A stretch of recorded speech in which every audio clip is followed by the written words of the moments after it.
Each time I use a skill, it costs me millions. My billionaire father immediately severed ties with me. My classmates mocked me for having the most wasteful profession in history. What no one expected was that I reported my profession to the government. This shocked the high-ranking officials throughout the Dragon Kingdom. They all sent me billions, begging me to teach them. The one who guided my awakening wasn't an ordinary aura master, but a divine aura master. The aura effects were truly astonishing. Holy damage. Once the aura is activated, all friendly units' damage is transformed into holy damage that ignores all resistance. Even if those berserkers charge at you with their 5-second invincibility skill, as long as there's a holy damage effect, they can be instantly killed. However, activating the aura requires consuming primal energy, which regenerates at a rate of 1 point per hour. It can also absorb any item with primal energy. This allows for rapid replenishment. Based on market prices, activating it for 1 minute costs hundreds of thousands of dragon coins. I couldn't bear such terrifying costs, so I went straight to my teacher. Teacher, if my aura effect can transform all teammates' damage into holy damage at 100%, can I apply for direct admission to the 3 Supreme Academies? Hearing this, my homeroom teacher Chinyao couldn't help but laugh, saying, "Are you kidding? How could there be such an overpowered aura effect?"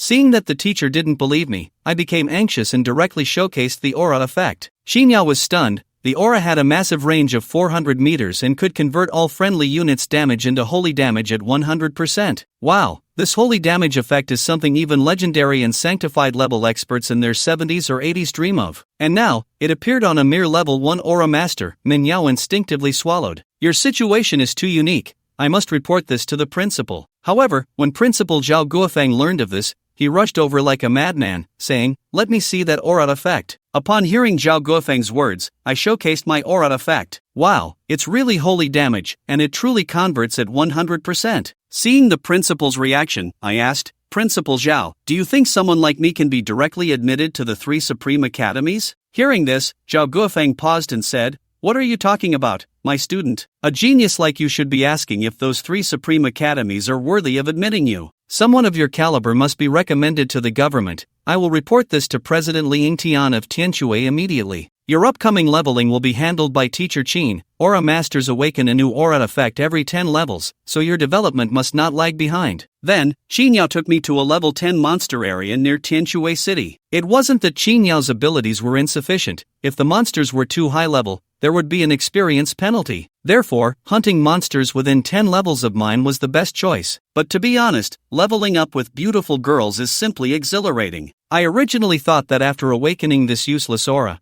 I would have to beg everyone to help me level up. I didn't expect the school to provide such benefits. "Teacher Qin, do I need to activate my aura effect?" Xinyao hesitated for a moment, saying that I didn't need to activate it for these small monsters, but if I wanted to test the aura effect, I could go ahead. Xinyao was still a bit eager to activate the aura, even though killing these level 10 monsters would be instant, with or without it. But regardless, as a mere level 30 ranger, he had hardly encountered holy damage or even real damage. Now he truly wanted to experience what holy damage felt like. Upon hearing this, I waved my arm and generously activated my aura effect. The next second, a pure white aura effect appeared within a radius of 400 meters around me. At that moment, Xinyao also saw the holy damage bug on her attribute panel. Xinyao was too stunned to react. She raised her longbow and shot her sword sense at the nearby level 10 horned spider monsters. At that moment, terrifying pure white holy damage numbers erupted from the bodies of those horned spiders. Seeing this scene, Xinyao was almost overwhelmed with excitement. It was incredible. Ignoring defenses, immunity, and all resistance, every attack could deal her maximum damage. Although the horned spiders she just killed were only level 10,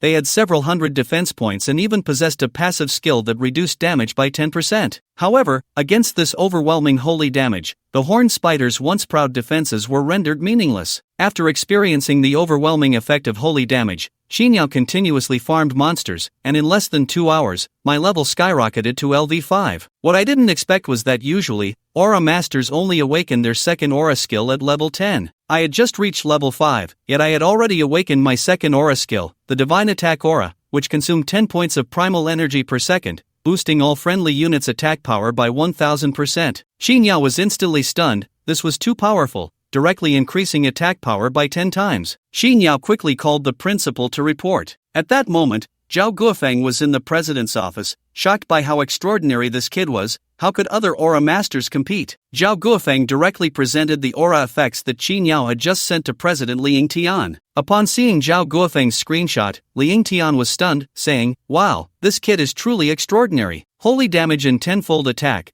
Once this extraordinary aura effect is activated, it will bring about a revolutionary change for the entire team. If such a genius can participate in the national war a month from now." At that moment, Zhao Guofeng's eyes narrowed as he couldn't help but say, "President Li, are you referring to the upcoming New Generation Professional International League in Blue Star?" Li Yingtian nodded, saying that Blue Star had entered a transformative era, and the International League for Professionals had been held for over 200 years. However, our Dragon Kingdom has never achieved a good ranking in these national wars, which has affected our international standing. If we can get this kid to participate this year, the Dragon Kingdom will surely achieve the coveted top position. Upon hearing Li Yingtian's words, Zhao Guofeng excitedly slapped his thigh. However, the reason the Dragon Kingdom has not ranked well in the past isn't due to a lack of strength, but because other countries like to resort to underhanded tactics, such as Ice Country and Cherry Blossom Country. However, if he can participate this year, with the incredible enhancements from these two auras, any underhanded tricks will be utterly useless. By then, they will understand what it means for one force to overcome 10 techniques. Just thinking about it is already thrilling. With this in mind, Li Yingtian directly reported to the Longwa Central Guild.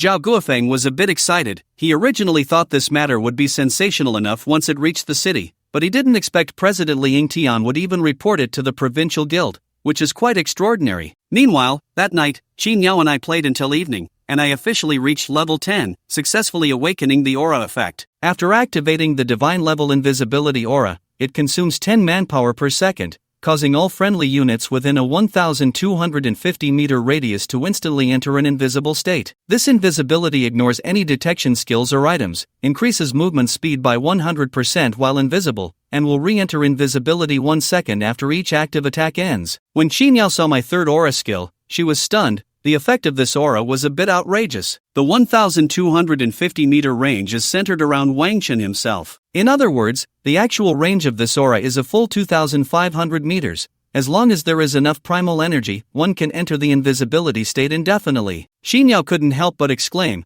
"Your aura effect is just too overpowered." I chuckled, "It's just good luck. I don't have to level up myself or manage the resources now." Even the primal energy consumed to activate the aura was extracted from the equipment that Qin Yao looted from the small monsters during this time. However, these plain equipment hardly provided much primal energy, so it would take Qin Yao a long time to experience the thrill of the divine level aura. But even just a few seconds of experience was enough to make her feel satisfied. At that moment, Qin Yao received a call from the principal and sent over the details of my newly awakened aura effect. After reviewing it, Zhao Guofeng was completely stunned. Once this aura was activated, the safety of all team members would be greatly enhanced, a truly extraordinary level. A team of professionals with wireless invisibility entering the dungeon means that the boss monsters inside wouldn't even know what hit them. They would be taken down by mere gusts of air. This is practically invincible. So the next morning, Principal Zhao Guofeng took me to meet President Li. Upon seeing me, Li Yingtian stood up and said, "Classmate, can you activate your aura effect for me to experience it?" I awkwardly scratched my head and replied, "To be honest, President Li, I spent the whole day farming monsters yesterday, and I've completely exhausted my primal energy. It hasn't recovered yet." At that moment, Li Yingtian realized that to restore primal energy, one would need to consume some treasures containing primal energy. By the way,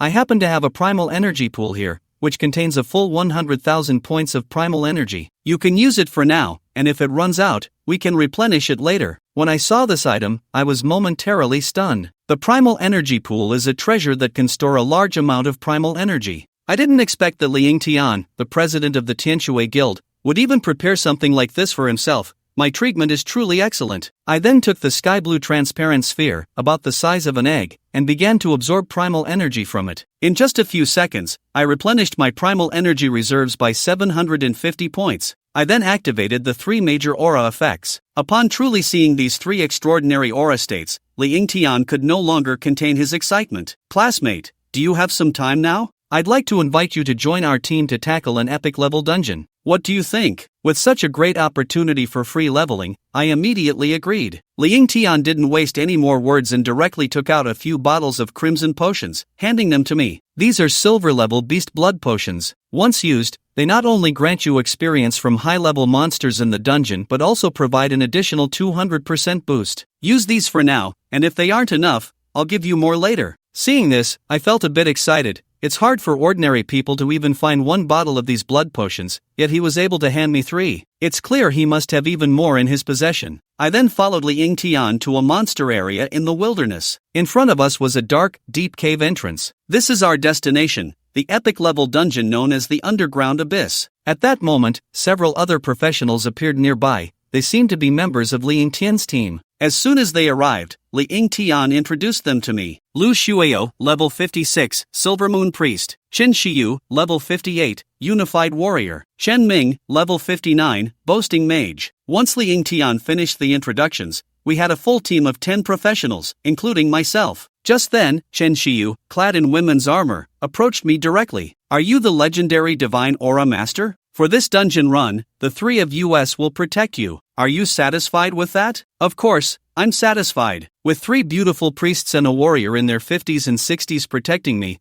plus my overpowered invisibility aura, I feel completely safe. Even the level 59 Holy Light Priest, Sumuching, possesses a very rare undead skill. Then, under Li Yingtian's lead, everyone filled with anticipation, directly activated the dungeon. Epic level dungeon entrance, Poisonous Swamp. Please select the difficulty level you wish to enter. Li Yingtian wanted to start on hard mode, but for my safety, he decided to try simple mode first. Underwater for 1 second. The group arrived at the Poisonous Swamp. As soon as they entered, they saw a large swarm of poisonous cat demons guarding the dungeon entrance. Upon closer inspection, there were nearly 1,000 of them. After the group entered the dungeon, the poisonous cat demons turned in unison, their eyes gleaming with a bloodthirsty red glow, emitting low, dangerous growls. The poisonous cat demon is one of the most common monsters in the Poisonous Swamp. Their claws are venomous, and they are agile with high movement speed. Although they have low health, they have a high chance of evading enemy attacks. Sumuching exclaimed, "Oh no, a monster tide." A monster tide is a very rare occurrence in dungeons. For some unknown reason, monsters will inexplicably gather together, forming a tide, and the worst-case scenario is when a monster tide appears at the dungeon entrance. After just entering the dungeon, if one wishes to exit,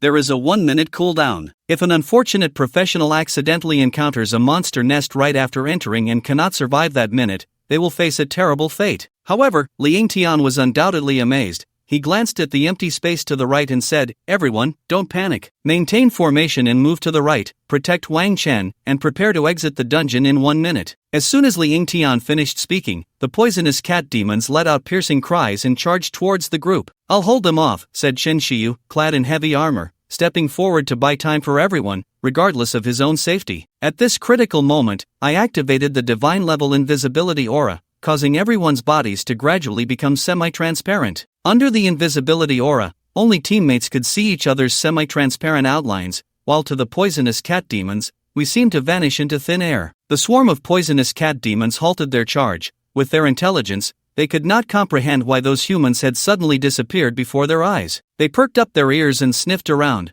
but the divine-level invisibility aura blocked all sounds and scents. Even detection skills and items couldn't find the invisible group. It was impossible for them to locate us using their animal instincts. Seeing this scene, I let out a sigh of relief. How could I have forgotten about this prodigy? The others were equally incredulous upon seeing their invisible state. This invisibility aura has a diameter of over 1,000 meters and is a rare group invisibility attack. After 1 second, they can re-enter invisibility, which is even stronger than a thief's stealth skill. Li Yingtian spoke up again, directing everyone to move to the empty space on the right, indicating that we wouldn't need to exit the dungeon after all. With the invisibility skill support, everyone just needed to move to the safe zone and keep their distance from the poisonous cat demons. These professionals were all experienced and coordinated very well together. They kept me protected at the center of the formation as we quickly moved to a suitable position. The originally dangerous situation was easily resolved by Wang Chen's invisibility aura. Li Chen looked at Wang Chen with increasingly excited eyes. Wang Chen's aura delivered an almost perfect performance right from the start. Prepare for a counterattack. The moment Li Chen issued the command,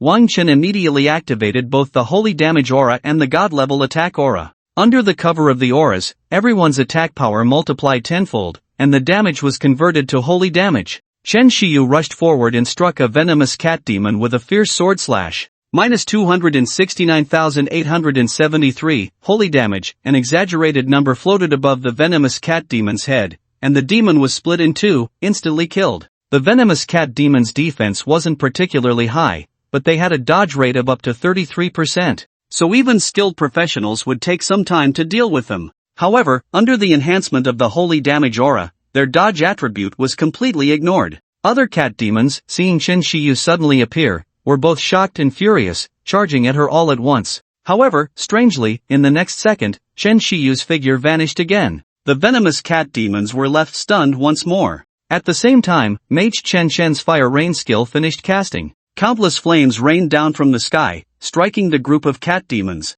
Minus 116,848, holy damage. Minus 116,863, holy damage. Minus 116,834, holy damage. Countless venomous cat demons let out painful wails, collapsing in groups. Chen Chen himself was dumbfounded. Originally, his fire rain was just a large area low damage skill. Its main purpose was to lower the health of group monsters and add a burning effect. Logically, this skill would at most take away a quarter of the venomous cat demon's health. If luck was bad and some damage was dodged, it could be even lower. But at this moment, under the enhancement of Wang Chen's aura, the instant the fire rain fell, all those venomous cat demons were instantly killed. Did I just cast a forbidden spell? If it weren't for the triple aura status he had, Chen Chen would even suspect he was hallucinating. Watching the massive damage numbers continuously float up, Chen Chen felt nothing but exhilaration. The others, seeing this scene, were not to be outdone. Except for Su Muqing and Lu Shueya who closely guarded Wang Chen, everyone else rushed into the group of venomous cat demons. There was no need to maintain a safe distance or consider formation. Under the aura's enhancement, any skill or move was a one-hit kill. Like sheep entering a tiger's den, over 1,000 venomous cat demons were cut down as if they were vegetables, and in less than a minute, nearly all were exterminated. Wang Chen stood in place, protected by the two beautiful priests, watching everyone perform without doing anything. The hero-level dungeon was indeed powerful. With the enhancement of the beast blood potion, Wang Chen's experience points were skyrocketing. Ding! Your teammate Chen Chen has killed LV51 venomous cat demon. You gained 5,100 experience points. Ding! Your level has increased. Current level, level 11. Ding! You received attribute rewards, all attributes +1, free attribute points +5. Ding! Your level has increased. Current level, level 12. Level up notifications kept ringing in his ears, and Wang Chen's level soared like a rocket. He reached level 14 before finally stopping. Wang Chen was overjoyed. He knew he had made the right choice coming to this dungeon today. Wang Chen, well done. Your aura ability has far exceeded my expectations. Li Chen looked at Wang Chen with increasingly satisfied eyes. It is hard to imagine that this young man, who is only at level 10, can play such a powerful role in a hero-level dungeon. Monster waves like this are extremely rare, seldom seen in many years. Although this monster wave is just a simple level dungeon, it should not be underestimated. If it weren't for Wang Chen's aura, some members of the team would likely have suffered serious injuries. The others looked at Wang Chen with excitement. Wang Chen, this aura is really impressive. Let's add each other as friends, Wang Chen. I hope we can team up again next time. As veterans, they had collaborated with support-type players more than once or twice. Characters like Lu Shueyo and Su Muqing, who are priests, belong to the support category. Support-type professions are very important in a team. However, no matter how important they are, they only play a supportive role. The main impact on the situation still comes from combat-type professions.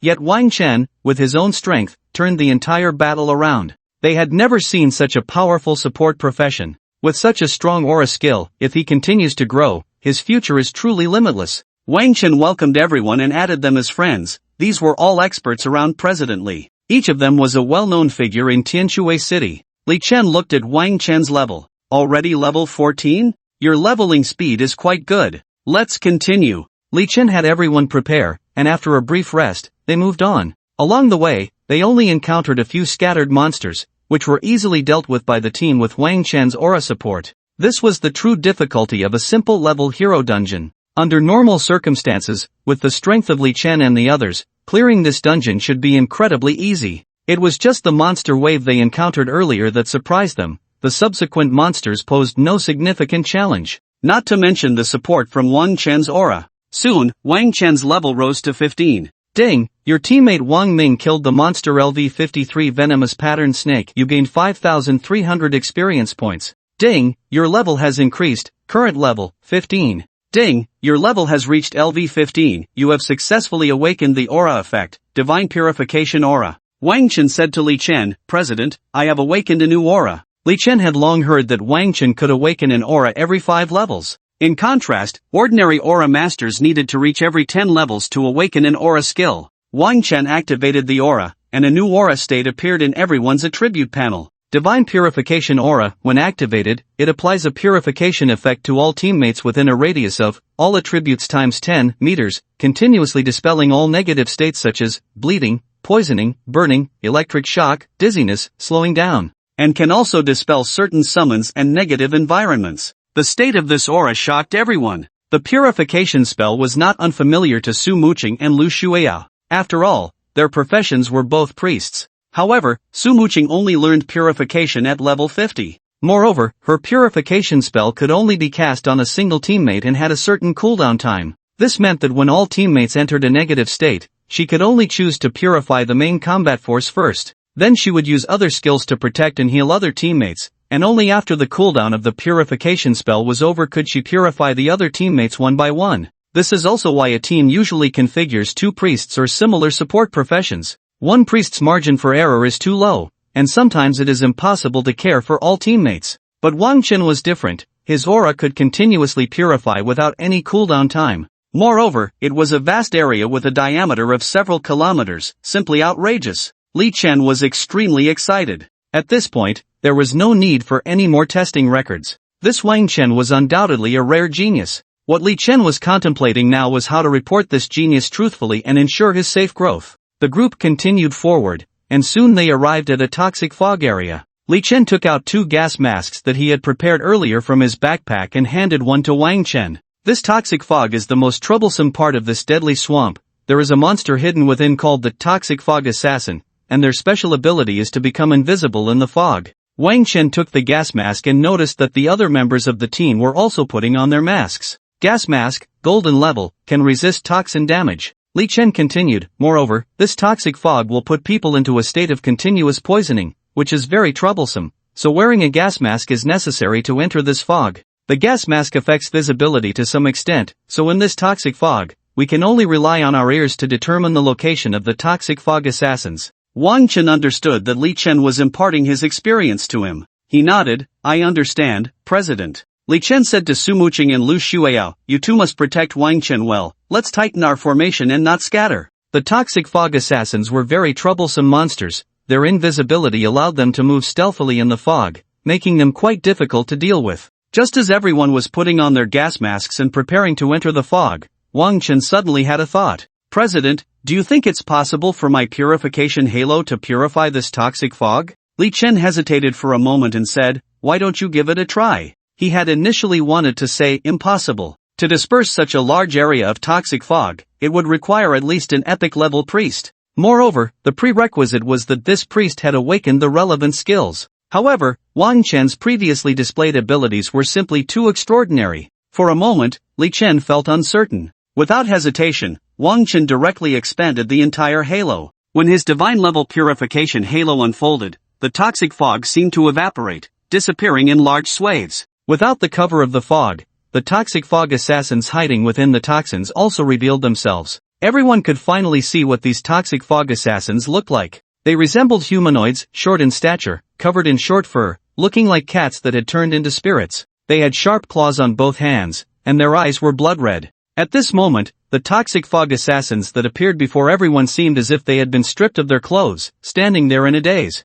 Their small eyes were filled with great confusion. They couldn't understand how such a large expanse of toxic fog had just vanished. After witnessing this, everyone was stunned for a while before reacting. The toxic fog. It really has been dispelled? They looked at each other, dumbfounded. For so long, no matter how powerful the professionals entering this toxic fog area were, they had all obediently worn gas masks. This toxic fog area was also the most challenging part of the entire deadly swamp. Once they passed through this toxic fog area, they could challenge the boss of the deadly swamp. In some ways, the difficulty of this toxic fog area was even greater than defeating the boss, and those high-level priests capable of dispelling this fog usually had no interest in hero-level dungeons. Li Chen was the first to react. Now that the toxic fog assassins were without the cover of the fog, it was the best opportunity. Let's go! He commanded the team and launched an attack on the toxic fog assassins. Wang Chen also unleashed all his auras to empower everyone. Without the cover of the poisonous mist,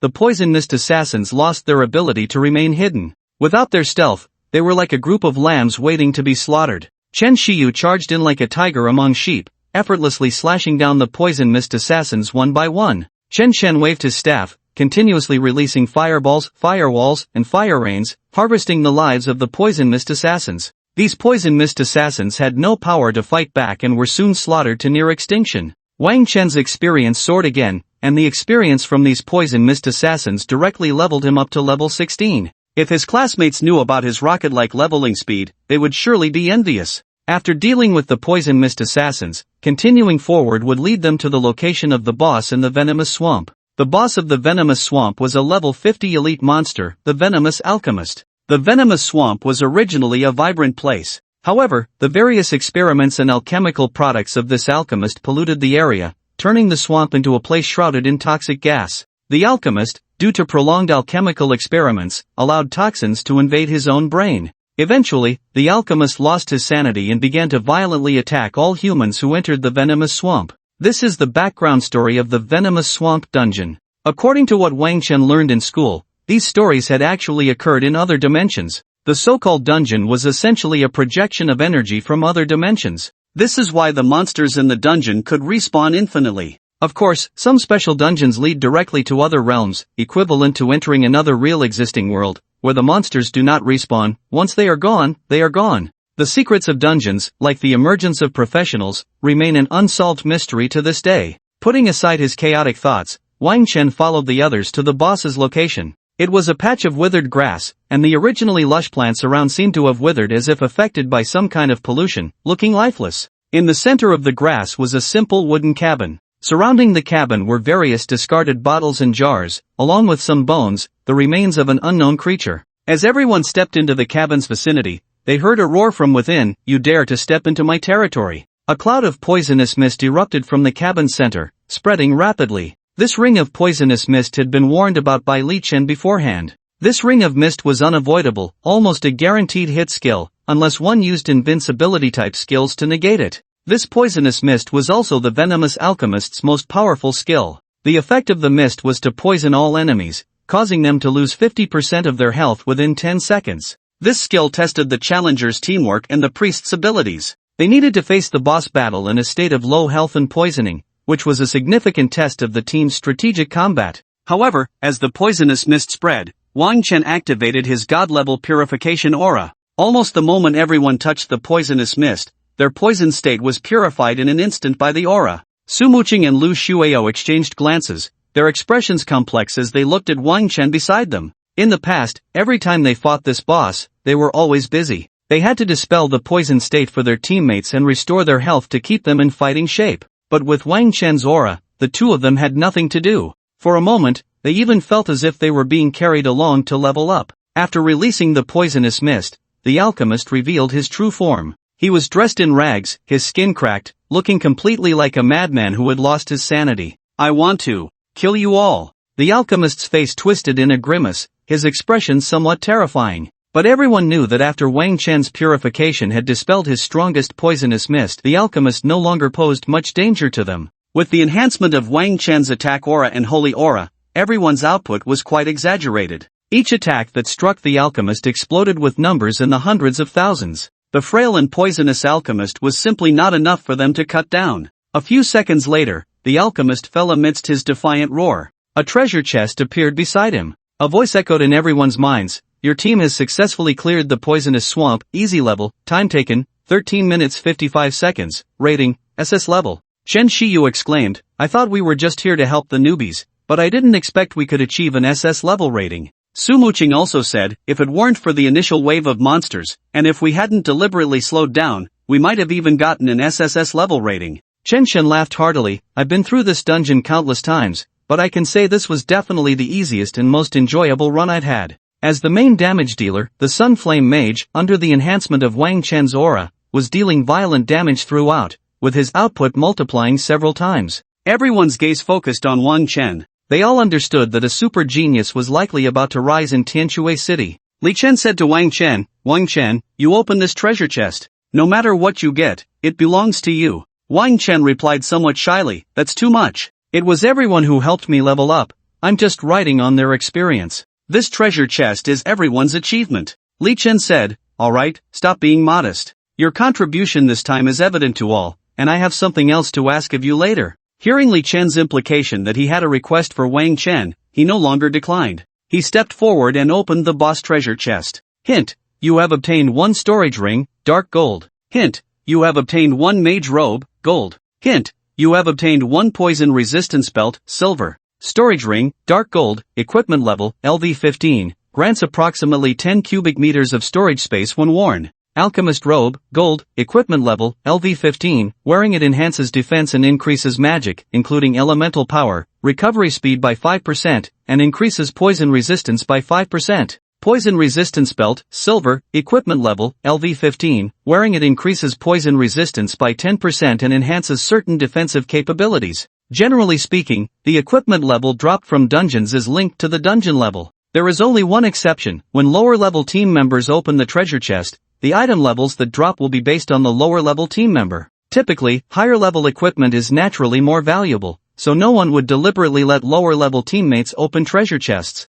It was only because Li Chen actively requested it that Wang Chen opened this treasure chest. From the very beginning, Wang Chen was equipped with nothing but basic gear. As a mage, he didn't even have a staff. The reason was simple: his aura skills were powerful enough on their own, not needing any equipment boosts. Moreover, staves that could enhance aura-type skills were quite rare and not something Wang Chen could afford at the moment. As for defensive gear, Wang Chen hadn't even considered it. Ever since he awakened as an aura master, he had never faced monsters head-on. He just needed to activate his aura and then stand behind his teammates shouting 666, and his teammates had to thank him for that. The monster never had the chance to touch Wang Chen, so he didn't waste any money on those low-level defensive gear. Now, the equipment obtained from these treasure chests was a free gift for Wang Chen. All 3 pieces were quite practical, especially the storage ring, which could be used to hold some materials and equipment. The materials and equipment dropped from monsters usually provided a significant source of income. After putting on the alchemist's robe, he donned a long black cloak and a mysterious hood, making Wang Chen look somewhat like a mage. Once Wang Chen finished opening the treasure chests, Li Chen let everyone out of the dungeon. After exiting the dungeon, Wang Chen showcased the equipment he had just acquired to everyone. Li Chen nodded and said, "Not bad, these pieces are very suitable for you." Wang Chen thought to himself that not bad was an understatement. These pieces were incredibly powerful. Generally, new players like him, who were in their teens and levels, mostly used bronze and silver grade equipment. This treasure chest had given Wang Chen 1 dark gold grade piece and 1 gold grade piece. Typically, the equipment dropped from bosses would be sold collectively among the team. If a piece of equipment dropped that someone in the team needed, that team member would have to pay the others according to the market's lowest price. Of course, if it was a long-term team, these rules could be overlooked. Regardless, it was quite rare for someone like Wang Chen to monopolize a boss's treasure chest. It was only because of Li Chen's influence, combined with the fact that the other players were willing to do Wang Chen a favor, considering him a future genius.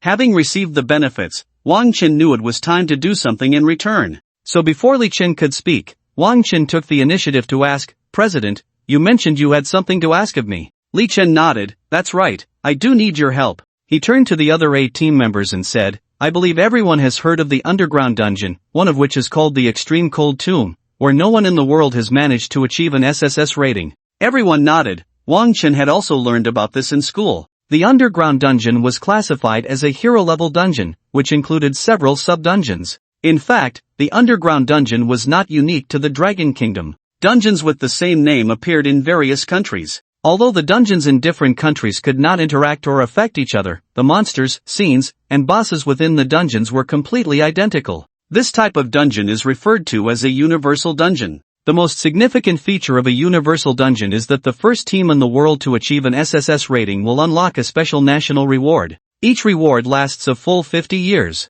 This means that as long as a team from one country achieves an SSS rating, the other countries will have to wait for the next 50 years. Additionally, there is a restriction: only teams below the dungeon's level count. Therefore, having high-level players attempt to achieve an SSS rating in a low-level universal dungeon is futile. The competition for SSS rewards in universal dungeons is often extremely fierce. Some countries even specifically train talented players to challenge various universal dungeons and achieve SSS ratings. Take the Underground Dungeon as an example. The Underground Dungeon has 4 sub-dungeons: the Extreme Cold Tomb, the Venomous Swamp, the Worm Cave, and the Dark Forest. Apart from the Extreme Cold Tomb, where no one has triggered the SSS reward globally, the other 3 dungeons' SSS reward recipients are from Sakura Country, Lighthouse Country, and Bear Country. This means that the Dragon Kingdom has not received any rewards. The reward from the Extreme Cold Tomb is crucial for the Dragon Kingdom. This matter has also been a long-standing obsession for Li Chen over the years. After all, the Underground Magic Cave Dungeon is located within the boundaries of Tianshui City.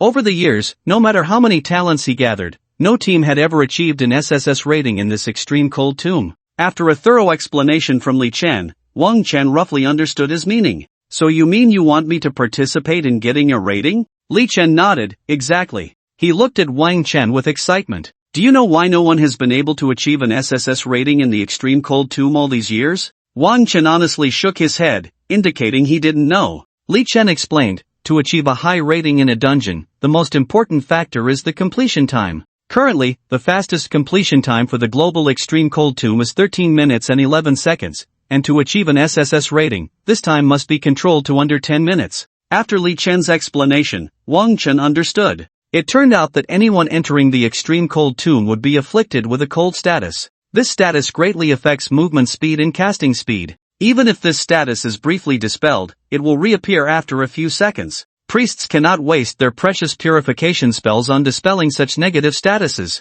Moreover, the boss of the Extreme Cold Tomb, the Dark Night King, releases various negative statuses that slow down the adventurer's completion speed. Therefore, no one has ever been able to break the 13-minute barrier, let alone reach 10 minutes. Wang Chen immediately understood Li Chen's thoughts. So, the key lies in my purification aura, right? Exactly. Li Chen's expression was somewhat excited. As long as you can keep the purification aura active throughout, without the constraints of the cold status, our completion time for this dungeon will definitely be greatly reduced. Regarding this cold status, Li Chen had previously thought of some countermeasures. For example, using cold resistance potions or increasing the number of priests to take turns dispelling the cold status. But the results were always unsatisfactory, with the highest rating only reaching SS, always one step away from SSS. Wang Chen nodded, understood, then let's set off. However, Li Chen handed over the team leader position to Qin Chen. I can't go with you this time because my level has already exceeded the requirements for the SSS reward.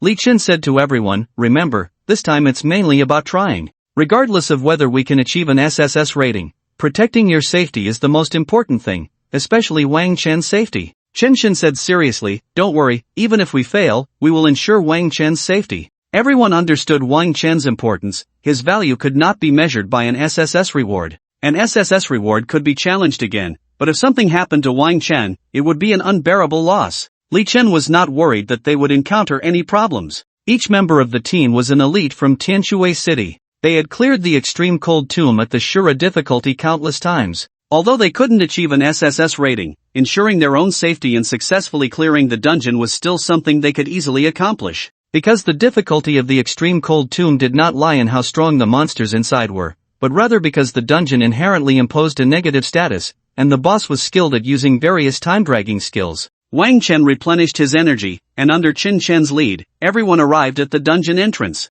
Excitement was evident on everyone's faces. As a citizen of the Dragon Kingdom, who wouldn't want to bring glory to their country? Moreover, the power of Wang Chen's aura instilled an inexplicable confidence in everyone. It felt as if, with Wang Chen's aura, they could accomplish anything. Ding, you have opened the entrance to the hero-level dungeon, the Extreme Cold Tomb. Please select the difficulty level you wish to enter. Chen Chen chose the Azura difficulty. The scenery before them shifted, and after a slight feeling of dizziness, everyone entered the dungeon. It was pitch black. This was an underground tomb devoid of light. After entering the dungeon, a mage cast light, allowing everyone to see their surroundings. The tomb was built of bricks and stones, covered in cobwebs, with various decayed bones scattered across the ground. As soon as they entered the tomb, a bone-chilling cold enveloped them. An unknown cold wind swept through, causing everyone to shiver involuntarily. Moments later, a status named cold appeared in everyone's status bar. You have entered a cold state, movement speed reduced by 20%, casting speed slowed by 20%.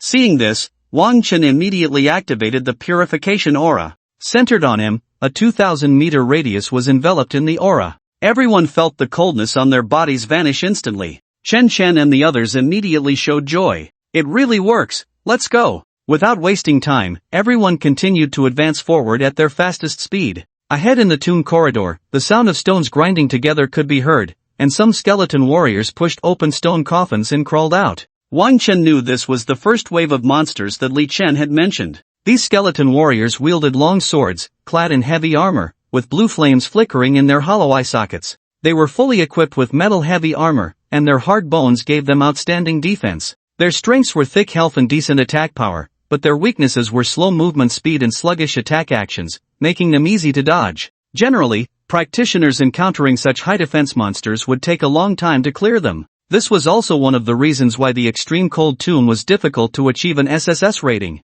These monsters weren't particularly strong, they just had high defense, and due to their slow movements, they posed little threat to people. However, killing them required a significant amount of time. Wang Chen did not hesitate and directly activated both the God-level attack aura and the holy damage aura. As for the stealth aura, Wang Chen did not activate it. These skeleton warriors were too sluggish, making the stealth aura meaningless against them. Once the two auras were activated, everyone's damage instantly multiplied several times. With the enhancement of the holy damage and attack auras, everyone could deal their maximum damage, completely ignoring the skeleton warriors' defense. Even the highest defense monsters couldn't withstand the barrage from everyone. Minus 268,748, minus 268,106, minus 268,536. Accompanied by a series of violent numbers, the skeleton warriors fell one after another, as if they were being harvested like wheat. Soon, the first wave of monsters was cleared by everyone.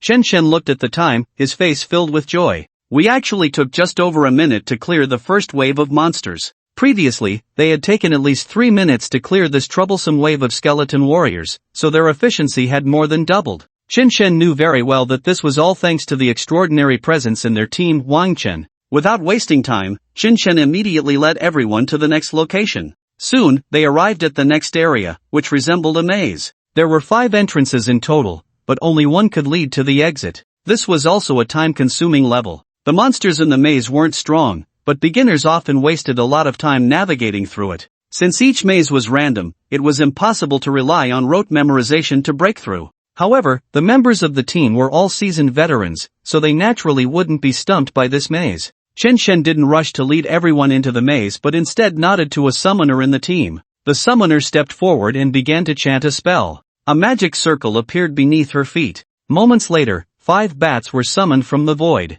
Go! Under the summoner's guidance, the 5 bats flew into 5 different entrances. The summoner then closed her eyes, focusing intently on the paths of the 5 bats. Controlling 5 summoned creatures was no small burden for her. Fortunately, Wang Chen's purification aura had a sufficiently large radius, about 2,000 meters. These bats were not affected by the cold status and flew very quickly. About 30 seconds later, the summoner's expression brightened, and she opened her eyes, pointing to one entrance. I've confirmed it, it's this entrance. Wang Chen was also amazed by the summoner's operation. He hadn't expected that summoning skills could be used in such a way. It was clear that the members of this team had likely attempted this extreme cold tomb countless times before, allowing them to come up with such an efficient method. If it were an ordinary team, they wouldn't be able to coordinate as seamlessly as they did. After confirming the entrance, everyone immediately entered the maze. The internal structure of the maze was quite complex, with many high walls and various dead-end passages to confuse people.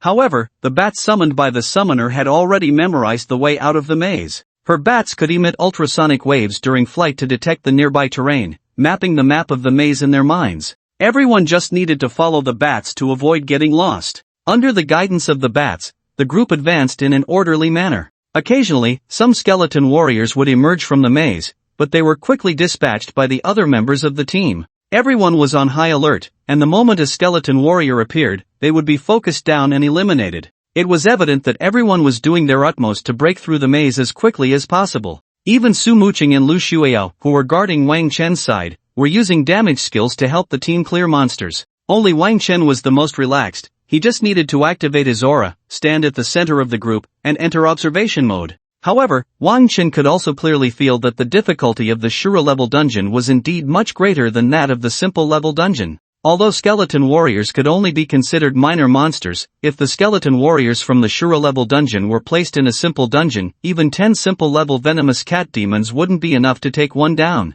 These skeleton warriors had high defense and strong attack power. If it weren't for Wang Chen's aura being so overpowered, a single skeleton warrior would take them quite a while to defeat. However, in the face of Wang Chen's aura, the defenses of these skeletons were as good as non-existent. As the strength of the monsters increased, the experience points they provided to Wang Chen also became more substantial. Wang Chen's level kept soaring, and in the blink of an eye, he had reached level 17, soon to level up to 18. Wang Chen glanced at his attribute panel. Information, God level Aura Master Wang Chen level, 17 attributes, Intelligence 95, Strength 27, Constitution 27, Agility 27. Energy, 900/950 points. Skills, Holy Damage Aura, God level Attack Aura, God level Invisibility Aura, God level Purification Aura. During the battle, Wang Chen was continuously replenishing his energy from the energy pool. After all, he kept the Purification Aura active, which consumed 10 energy points per second. For the other skills, Wang Chen decided whether to activate them based on the situation.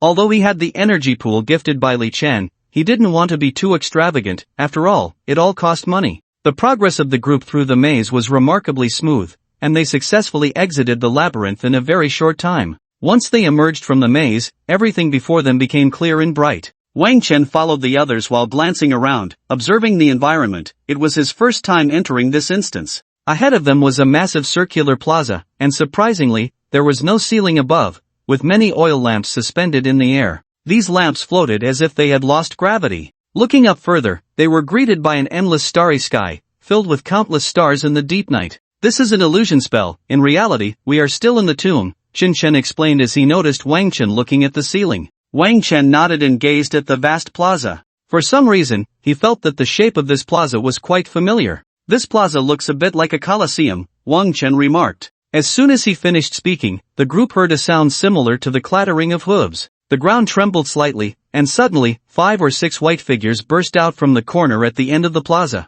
Upon closer inspection, they were 5 skeletal knights. Clad in heavy armor and riding bone horses, they charged straight towards the group. Chen Shen warned, "Be careful, the first charge of these skeletal knights is very strong." Seeing this, Wang Chen immediately activated his god-level invisibility aura. The movement speed of the group in their invisible state instantly increased by 100%. They skillfully spread out to avoid the charge of the skeletal knights. The skeletal knights watched as the group disappeared right under their noses. Losing their targets, they had to slow down. They drew their bone blades and looked around, trying to find Wang Chen and the others. One of the skeletal warriors wore a red cloak and appeared taller than the other skeletal warriors. Information about this skeletal knight appeared before Wang Chen. Skeletal Knight Leader, Hero, the leader of the Skeletal Knight Regiment, slightly stronger in combat than ordinary skeletal knights. It turned out that this skeletal knight was considered an elite monster. It waved its hands in front of it, and the blue soul fire in its eye sockets instantly turned red. Just as Wang Chen was puzzled, a ranger in the team spoke up. "It's using a reconnaissance skill." Sure enough, the skeletal knight looked around, trying to use its glowing red eyes to find the traces of Wang Chen and the others. Wang Chen smiled slightly. His invisibility aura could not be detected by any perception-type skills or items. Moreover, his invisibility aura could also mask sounds, smells, and even body temperature. Even if he stood right in front of the skeletal knight leader and shouted at it, it would not be able to perceive Wang Chen's presence. After scanning the area and finding nothing, the skeletal knight leader remained empty-handed. However, the members of the team had unknowingly circled around to the back of the skeletal knight regiment. "Attack!" Chen Shen shouted, releasing a bursting fireball. The others also sprang into action, launching a surprise attack on the group of skeletal knights. With the enhancement of holy damage and tenfold attack, the unsuspecting skeletal knight regiment was almost instantly annihilated. Seeing the skeletal knights being easily defeated like this, Su Muqing couldn't help but exclaim in admiration. This invisibility aura is too powerful. With this aura, everyone is a top assassin. The others in the team echoed, "Yeah, this invisibility aura is really too strong. When we dealt with these skeletal knights before, it would take us at least 3 to 5 minutes, right?" With the help of the invisibility aura, the group resolved the battle in just a few seconds. They looked at Wang Chen with complex expressions, filled with envy and admiration. After all, he was just a level 17 aura master. Although he was the lowest level, if he claimed that his role in this dungeon was second, no one present would qualify for the first. This talent was truly exaggerated, so strong that it even made jealousy impossible to arise. If Wang Chen were only slightly stronger than an average person, they might have felt a sense of competition. However, Wang Chen's abilities had reached a level that made any comparison seem futile. Moreover, Wang Chen was an auxiliary class. Who wouldn't want to team up with such a powerful support? Since teaming up with Wang Chen, their combat power had skyrocketed several tiers. Forget about hero-level dungeons, now they even felt confident challenging epic-level dungeons.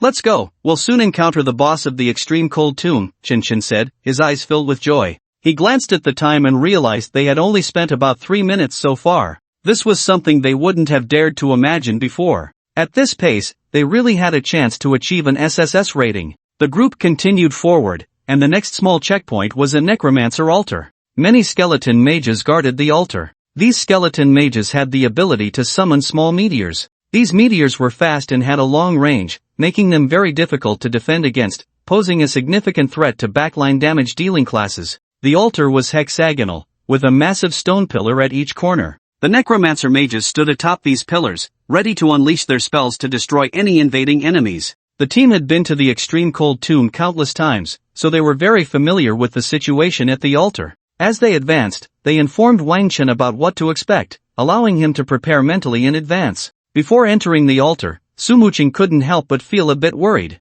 These skeleton mages were all ranged classes. She wasn't concerned about the other team members since they were high-level and well-equipped. The skeleton mages didn't pose much of a threat to them. But Wang Chen was different, he was only in his teens in levels. If he accidentally got hit by a skeleton mage in this Azura-level dungeon, he could be instantly killed. To be safe, Su Muqing decided to cast a magical shield on Wang Chen. Wang Chen looked at her curiously. "What are you doing?" Su Muqing replied, "These skeleton mages have high attack power, but don't worry, I'll protect you." Wang Chen smiled slightly, completely unfazed, and activated his invisibility aura. The skeleton mage's ranged attacks were indeed a significant threat to fragile classes. However, he was different. He was a class that didn't need to fight and was a mage who could turn invisible. It could be said that among all mage classes, very few had invisibility skills. Moreover, Wang Chen didn't even need to attack, meaning he could remain invisible the entire time. No matter how strong the skeleton mage's attacks were, if they couldn't see him, how could they hit him? Seeing Wang Chen enter invisibility, Su Muqing realized she had been a bit overly anxious. At the same time, she felt a bit emotional. Wang Chen's aura skill was truly outrageous. Not only were the various bonuses incredibly high, but he could also turn invisible. If this were in a national war, the opposing side might not even know how they died. To avoid being accidentally hit by meteors, Wang Chen and the others agreed that he would stand apart from the team. Su Muqing would stand with him, ready to use her skills to protect Wang Chen in case of any unexpected situations. Both of them remained inactive, maintaining their invisibility. Originally, Lu Shuio insisted on protecting Wang Chen alongside Su Muqing, but Wang Chen refused. The skeleton mages had considerable attack power, and the team still needed a healer to assist everyone. After discussing their strategy, the group, under the cover of Wang Chen's invisibility aura, quietly infiltrated the altar. On the altar, 6 pillars stood, each with a skeletal mage seated on the ground. They appeared as if they were dead, motionless on their pillars. Those who were visiting this dungeon for the first time might think these skeletal mages were mere decorations. Once everyone was in position, Wang Ming gave the order, and the 4 ranged attackers in the team launched their assault first. Fire serpents, arrows, wind blades. -269,080 -299,561 -279,123 -239,456. 4 terrifying damage numbers floated up, and the 4 skeletal mages hadn't even had time to awaken before being instantly blasted into a pile of bones. This was the terrifying aspect of Wang Chen's aura enhancement. Regardless of the profession, their attack power multiplied tenfold and transformed into holy damage, delivering a power akin to a forbidden spell. Only then did the remaining 2 skeletal mages realize that the altar had been invaded. Blue flames ignited in their eyes as they stood up from the stone pillars. At that moment, the 4 who had just attacked had already entered stealth mode again. The 2 skeletal mages could only rely on their senses to summon 2 meteors, aiming at the location where the 4 had just ambushed them. But it was too late. Under the godly stealth aura, re-entering stealth granted them 100% movement speed. The 4 easily dodged the meteors. After adjusting their positions, they struck again. -294,531 -273,169. 2 more exaggerated numbers appeared, and the remaining 2 skeletal mages were also killed in an instant. Chen Shen was taken aback. He had never expected it to be this easy. If he remembered correctly, these skeletal mages would activate a magical shield after taking a hit. That shield was incredibly thick, and just before it shattered, the skeletal mages would summon a new shield. They could even teleport to other stone pillars in critical moments to buy time for summoning their magical shields. So their previous strategy had always been to concentrate fire on one skeletal mage to take it down before moving on to the next. As the last checkpoint before the boss battle, this altar was actually very difficult to conquer. They had to dodge the small meteors summoned by the skeletal mages while coordinating their output,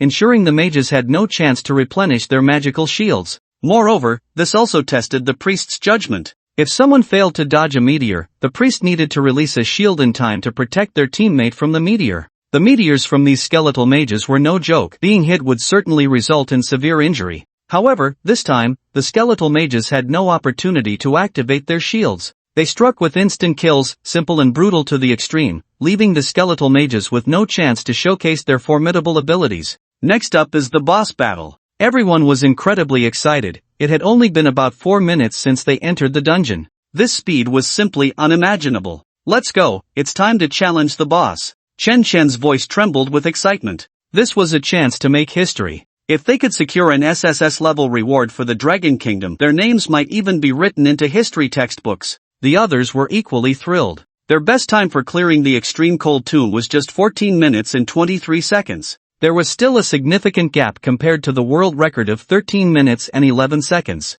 But now, they stood at the entrance to the boss level, having only taken 4 minutes. On the way to the boss level, Chen Shen hurriedly informed Wang Chen about the boss of the extreme cold tomb. The boss was called the Night King, a powerful skeletal king. His attack power was not strong, but his defense and health were extraordinarily high. The Dark Night King primarily focuses on melee single-target damage, but he possesses many restrictive abilities. Under his control, opponents are often forced into a passive defensive stance. Therefore, dealing with this boss requires patience. One can only draw him out, pay attention to his control skills, and gradually whittle down his health. Soon, everyone arrived at the boss encounter. It was a vast open space, and at the very center stood a massive stone coffin. The coffin was over 2 meters long, and at its top was carved a gigantic crown, adorned with various exquisite gems. Who dares to intrude upon my resting place? A deep, dark voice, laced with coldness, pierced the ears of the crowd. Then, with a loud crash, the stone coffin was suddenly flung open.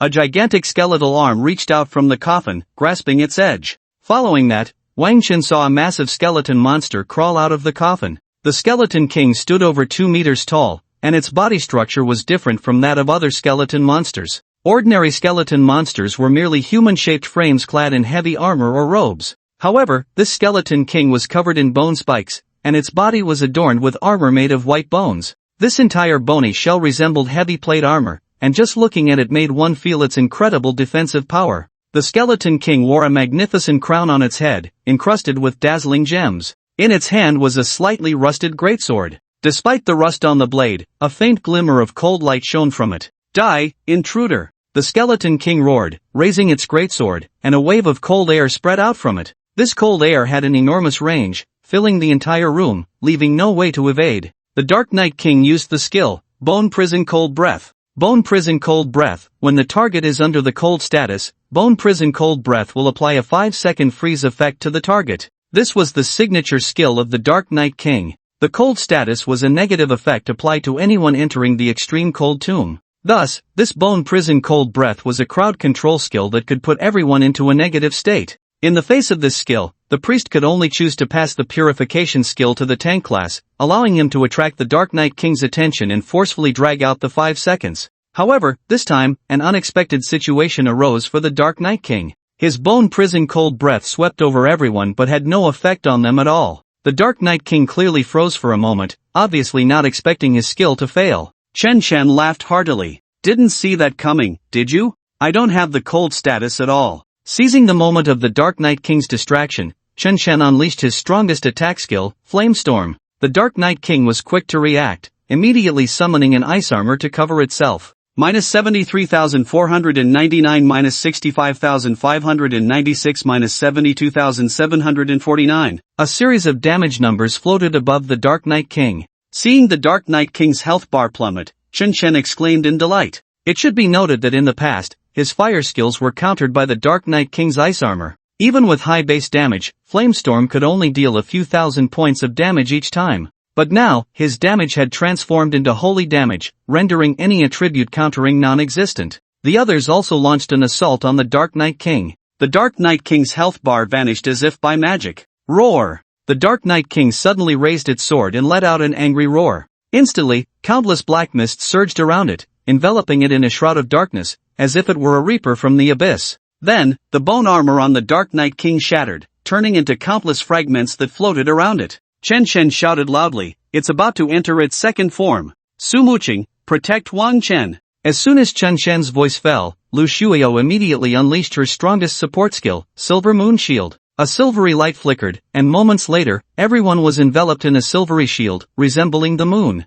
This was a group shield skill that could withstand the impending damage. Once Lu Shuio completed her skill, Su Muqing finished chanting her spell. Wang Chen suddenly noticed a shining golden holy cross emblem appearing on him. He felt as if he had just taken a hot bath, completely comfortable. Wang Chen glanced at his status bar and saw the addition of Holy Light Protection. Holy Light Protection instantly grants a friendly unit the Holy Light Protection effect, immunizing them from all fatal damage for 10 seconds, and restores 10% of their health after the effect ends. Wang Chen was puzzled. Aren't I in stealth? How did Su Muqing manage to grant me Holy Light Protection? Just as he was wondering, he suddenly saw Qin Shiyu holding a massive shield, standing in front of Wang Chen. In the next second, Wang Chen understood the reason. The Dark Knight King swung its giant sword, and the black mist around it expanded. The bone fragments floating nearby were instantly launched. In an instant, these bone fragments shot out like bullets, striking the shields of everyone and creating dents in the surrounding walls. This was an indiscriminate area attack. Even if Wang Chen was in stealth, he could still be affected.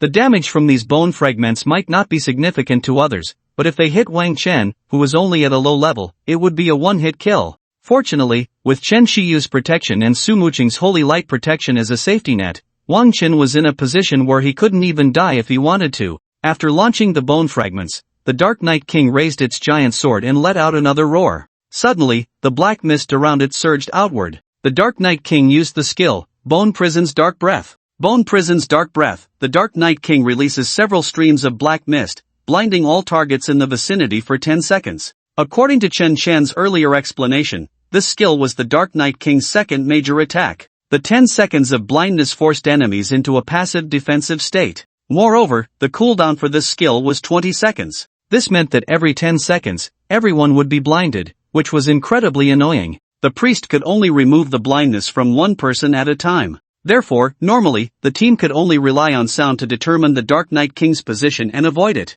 After the blindness ended, they could then deal damage. Repeating this process made it naturally difficult to keep the clear time under 10 minutes. However, this time, the Bone Prison's Dark Breath did not take effect. Everyone only felt the black mist flash before their eyes, and in less than half a second, the mist was dispelled. Wang Chen's Divine Purification aura continued to work. The black mist had no effect on anyone at all. Bone Prison's Cold Breath and Bone Prison's Dark Breath were the Dark Knight King's two strongest skills. One was a group control skill, and the other was a group blinding skill, both with short cooldowns. This made the Dark Knight King universally recognized as the most annoying boss in the underground dungeon. Its strength wasn't the highest, but it was undoubtedly the most irritating to fight. Yet now, the Dark Knight King's two proud skills had become useless in the face of Wang Chen's aura, having no effect whatsoever. It wielded an exaggerated giant sword but couldn't even hit a single person. The Dark Knight King, like the skeleton warrior, moved slowly but had high attack power. Originally, it relied on controlling freezing and blinding to limit its opponent's actions, allowing its strength to be unleashed. Without control skills, it was nothing more than a punching bag. Not to mention that Wang Chen had the support of the Holy Aura and Attack Aura. Even its most prominent defense became meaningless. Soon, under the onslaught of the crowd, the Dark Knight King's health rapidly dwindled. Minus 269,080, minus 299,561, minus 279,123, minus 239,456. Even a small crossbow bolt hitting it felt like being struck by a magic cannon. The moves that previously couldn't break its defense now dealt fatal blows. Finally, the Dark Knight King could no longer withstand the crowd's assault. It let out a wail, and the giant sword in its hand fell to the ground with a dull thud. The Dark Knight King's body collapsed, its massive skeleton scattering across the ground, turning into a pile of bones. A few seconds later, its skeleton and giant sword transformed into a sky full of starlight, dissipating before everyone's eyes, leaving behind a large treasure chest. The crowd stood frozen in place, their expressions anxious. For the first time, no one paid attention to the treasure chest that had fallen to the ground. Everyone was eagerly waiting for the system announcement. Although they had a vague sense of the outcome, they could only relax once the announcement was made. Your team has successfully cleared the Extreme Cold Tomb, Shura level, in 6 minutes and 36 seconds, rating, SSS level. Congratulations! Your team is the first in the world to achieve an SSS rating in the Extreme Cold Tomb, Shura level, and national rewards will be distributed soon. Unique, would you like to name your team and publicly disclose the member names? Yay! We did it! SSS level. Thanks to Wang Chen, we got the SSS level this time. Wang Chen is amazing. The crowd was ecstatic, with some even moved to tears. Although everyone knew they were basically guaranteed an SSS rating, it wasn't until the announcement was officially made that they could finally relax. After a round of excited celebration, the group discussed whether to remain anonymous. Given this rare opportunity for fame, no one chose to remain anonymous. However, Wang Chen said, "You all can display your names, I'll remain anonymous." The crowd was taken aback but soon understood Wang Chen's intention. Chen Chen nodded and said, "Indeed, if your situation gets discovered, that would be too shocking. It's better to stay anonymous." A Halo Master under level 20, as the main force in a hero-level dungeon, helped the team achieve an SSS rating reward. If this news spread, Wang Chen would quickly become a figure of global attention. At that time, countless people with ulterior motives would likely seek him out. For certain countries that harbor animosity towards the Dragon Kingdom, the best way to deal with a genius like Wang Chen would be to eliminate him before he grows. For Wang Chen at this moment, his level was still too low, lacking the ability to protect himself. It would be best to wait until he grew for a while before gradually exposing him. Sumuching stepped forward and said, "Then I'll remain anonymous too. If you're the only one anonymous, it'll be easy for people to find out." The others quickly agreed. "Then I'll remain anonymous too, it's just a name, not important." If it weren't for Wang Chen, we wouldn't have had the chance to get this reward at all. Everyone expressed their desire to remain anonymous together to protect Wang Chen's information. Wang Chen felt a bit moved. These teammates had only just met. He didn't expect they would be willing to give up this rare opportunity for him. However, this is also the unique cohesion of the Dragon Kingdom. In the face of major issues at the national level, the people of the Dragon Kingdom always exhibit an unimaginable unity. Ultimately, after discussion, they named their team Halo, with all members remaining anonymous. Once confirmed, everyone's message boards instantly received an announcement. Global announcement: the Halo team from the Dragon Kingdom has achieved a completion time of 6 minutes and 36 seconds, earning the first SSS rating for the Extreme Cold Tomb, and receiving a national reward. Unique rewards are as follows. All resource material outputs for hero level and below dungeons in the Dragon Kingdom increased by 10%. The probability of all unawakened individuals in the Dragon Kingdom awakening rare professions increased by 10%. The probability of rare item drops from all wild monsters and dungeons in the Dragon Kingdom increased by 5%. This reward is locked for 50 years and will be released after 50 years. If a new record appears, the reward will change hands. Upon seeing the announcement, everyone was left speechless. This can't be right? I remember that the other dungeon rewards in the underground demon cave only had the first one. If they weren't mistaken, when Sakura Country, Lighthouse Country, and Bear Country received SSS ratings for the other 3 dungeons, they only received a 10% increase in resource material output. But this time, 3 rewards appeared simultaneously. Especially the second reward, which was of great significance. Don't underestimate the 10%, the Dragon Kingdom has over 1 billion people. This 10% probability means that when the new batch of awakened individuals emerges next year, there will be thousands of rare professions. This is an extraordinary event for the entire nation. Everyone was both surprised and excited. Some speculated, could it be that the difficulty of this extreme cold tomb is so high that the rewards are this generous? It's very possible. Under normal circumstances, controlling the completion time to under 10 minutes is almost impossible.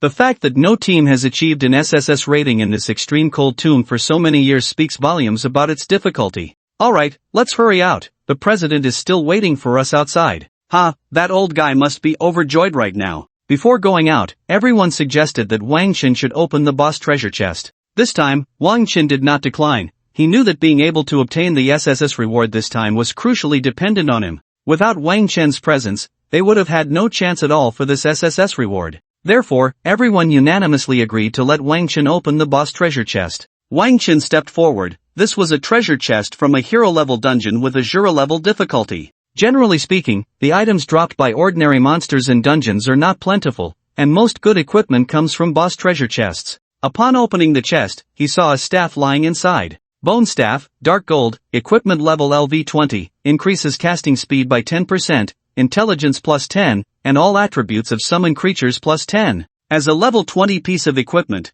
this staff has quite impressive attributes. However, aside from the intelligence plus 10 being somewhat useful for Wang Chen, the other attributes would be wasted on him. First, he doesn't need the increased casting speed. Unlike other professions, all the halos of a Halo Master are almost instant cast. Furthermore, enhancing the attributes of summoned creatures is even less relevant since he is not a summoner. However, with such good attributes, this equipment could easily sell for over $1 million in the market. Wang Chen did not plan to keep this staff for himself. He intended to find an opportunity to sell it. Wang Chen's luck with this treasure chest was average, as he only opened this one dark gold equipment. However, the focus of this dungeon run was not the treasure chest. Having successfully obtained the SSS level reward, everyone was overjoyed and less concerned about the treasure chest. After opening the treasure chest, the group exited the dungeon together. Li Chen had been waiting outside for quite some time. He had just seen the global announcement about Wang Chen and the others securing the SSS level reward. At that moment, he was so excited that tears streamed down his face. When he saw everyone coming out of the dungeon, Li Chen quickly turned away to wipe his reddened eyes. "I'm a bit emotional right now. I hope I didn't make you all laugh." The others comforted him. "It's okay, President, we're all very excited too." Ha ha ha, who wouldn't be excited? This reward could be said to have a direct impact on the national strength of Manhwa. Li Chen made his way through the crowd to stand in front of Wang Chen. Undoubtedly, at this moment, Wang Chen was the center of attention. Previously, Li Chen had led his team to challenge the extreme cold tomb countless times, with each attempt taking over 14 minutes. But with Wang Chen's arrival, the time was brought down to around 6 minutes. It was clear who played a key role in the team. Li Chen excitedly patted Wang Chen on the shoulder. "Well done, Wang Chen, great job." Li Chen then turned to the others and said, "You all worked hard, you did well." Choosing to remain anonymous was the right decision. "Although you missed the chance for fame, I will report the details to the province. You are all heroes of Manhwa, and I believe the higher-ups will definitely not treat you unfairly." Li Chen's promise brought smiles to everyone's faces. They all knew that Li Chen never made empty promises. If he committed to something, he would see it through. It was also because of this trait that Li Chen held a high reputation in the professional circle of Tianshui City. However, there is one thing I need to explain to everyone. Li Chen's expression suddenly became serious. "I hope everyone keeps today's challenge completely confidential. Of course, I won't keep you all in the dark forever. When the time is right, we will disclose the list and details of this challenge." Everyone understood that Li Chen said this to protect Wang Chen to the greatest extent. At this moment, Li Chen was not only happy but also a bit troubled. He had originally heard from Zhao Guofeng that a genius had emerged from Tianshui No. 1 high school, but he didn't expect it to be such an extraordinary genius, so he hadn't prepared much at first. In a situation like Wang Chen's, he couldn't make arbitrary decisions and could only report it up the chain for someone higher to decide. The only thing he could do now was to protect Wang Chen's information as much as possible to avoid bringing him trouble. Everyone expressed their understanding. "No problem, President. Don't worry, we know what to do." Seeing everyone's commitment, Li Chen felt relieved. These team members were his longtime allies and trustworthy people. Su Muqing asked, "So what should we do next? Should we help Wang Chen level up as quickly as possible?" Her idea was simple. The faster Wang Chen grew, the safer he would be. Li Chen pondered for a moment but shook his head. "No, the entire Dongshan province knows that the current underground demon lair dungeon is managed by our Tianshui City Guild. For so many years, it had always been Li Chen leading the team, trying to secure the SSS level rating for the extreme cold tomb. Even though this time the team was anonymous, those with ulterior motives could roughly guess that it was the Tianshui City Guild that obtained the SSS level reward. If Wang Chen stays with us all the time, it would be easy for him to be suspected." After a long pause, Li Chen said, "So, Wang Chen, you should go back and act like a normal student, prepare for the college entrance examination, and don't show any unusual behavior. Of course, it's just for show. Whether I participate in this college entrance examination or not doesn't matter. Being recommended to a prestigious university is already a done deal. It's no longer a question of which prestigious university, Kyoto, Jinghai, or Jiangnan Wang Chen will be recommended to. Regardless of which of the three he wants to choose, they will all be vying to have him. I need to consult with the higher-ups before I can make a decision." Wang Chen nodded. I understand. Wang Chen felt a bit regretful. Having these experts help him level up was quite efficient. Plus, with Li Chen's unlimited supply of beast blood potions, leveling up was even more exhilarating than riding a rocket. After clearing the extreme cold tomb, Wang Chen's level had already reached 18.5, and he was about to level up to 19. He estimated that his classmates who awakened at the same time were barely over level 10. He had originally planned to stick with this team for a while longer to gain experience. Since Li Chen said so, Wang Chen could only silently agree. He knew that Li Chen was considering his best interests. However, Wang Chen also understood that once Li Chen reported the situation to the higher-ups, there would naturally be someone to help him level up later, so there was no need to rush. Next, Li Chen and Wang Chen added each other as friends. Li Chen initially planned to have someone from the guild escort Wang Chen back and call a few people to protect him, but Wang Chen refused. He felt that doing so would attract too much attention. It was better to take a taxi back openly, which would not draw the notice of those with ulterior motives. Before leaving, Wang Chen handed the energy pool sphere back to Li Chen, wanting to return it to him. They had only completed 2 dungeons that afternoon, and there were still over 74,000 points of energy left from the 100,000 points. Li Chen waved his hand generously. You keep this energy pool, I'll find someone to send you 2 more as backups in a couple of days. Wang Chen didn't hesitate and accepted the energy pool calmly. Li Chen continued, after you get back, remember to send me a screenshot of the badge so I can report it. The badge Li Chen mentioned was an option in the attribute panel, the achievement system. When a professional completes certain special achievements or participates in special events, it triggers regional or even global announcements. Then, the professional receives an achievement badge as proof of their accomplishment or participation in the special event. Wang Chen opened his attribute panel and saw that indeed, there was an additional badge in the achievement system. Extreme Cold Challenger, you obtained the world's first SSS level evaluation in the Extreme Cold Tomb,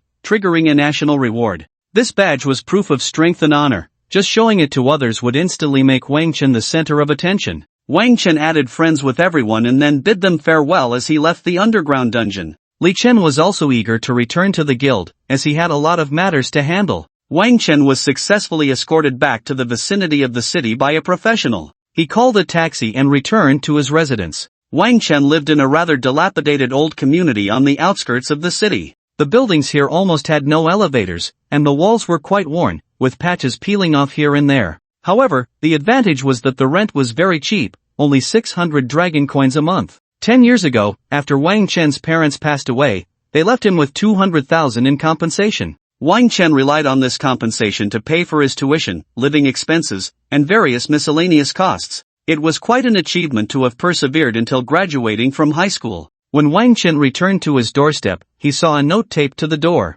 Please pay the rent promptly. Thank you for your cooperation. Wang Chen scratched his head and tore the note off the door. It was embarrassing to admit that he hadn't paid rent for about 2 months. Now, there are just over 1,000 dragon coins left in his bank card. About 2 months ago, Wang Chen fell into an economic crisis. The 200,000 left by his parents lasted him a full 10 years through careful budgeting and frugality, until he finally used it up around 2 months before his awakening. This was the result of Wang Chen's careful calculations. As long as he could hold on until his professional awakening, he wouldn't have to worry too much about money. The professional awakening is a crucial turning point in everyone's life. If one awakens a life profession, it means they are only fit to be an ordinary person in this life and can directly enter society to work and earn money. Only a portion of special life professions can continue to attend university for further studies. If one awakens a combat profession, then it's a blessing from their ancestors. Even the most basic combat profession earns money faster than ordinary life professions. As long as they can hunt monsters in the wild, the materials and equipment obtained are a considerable income.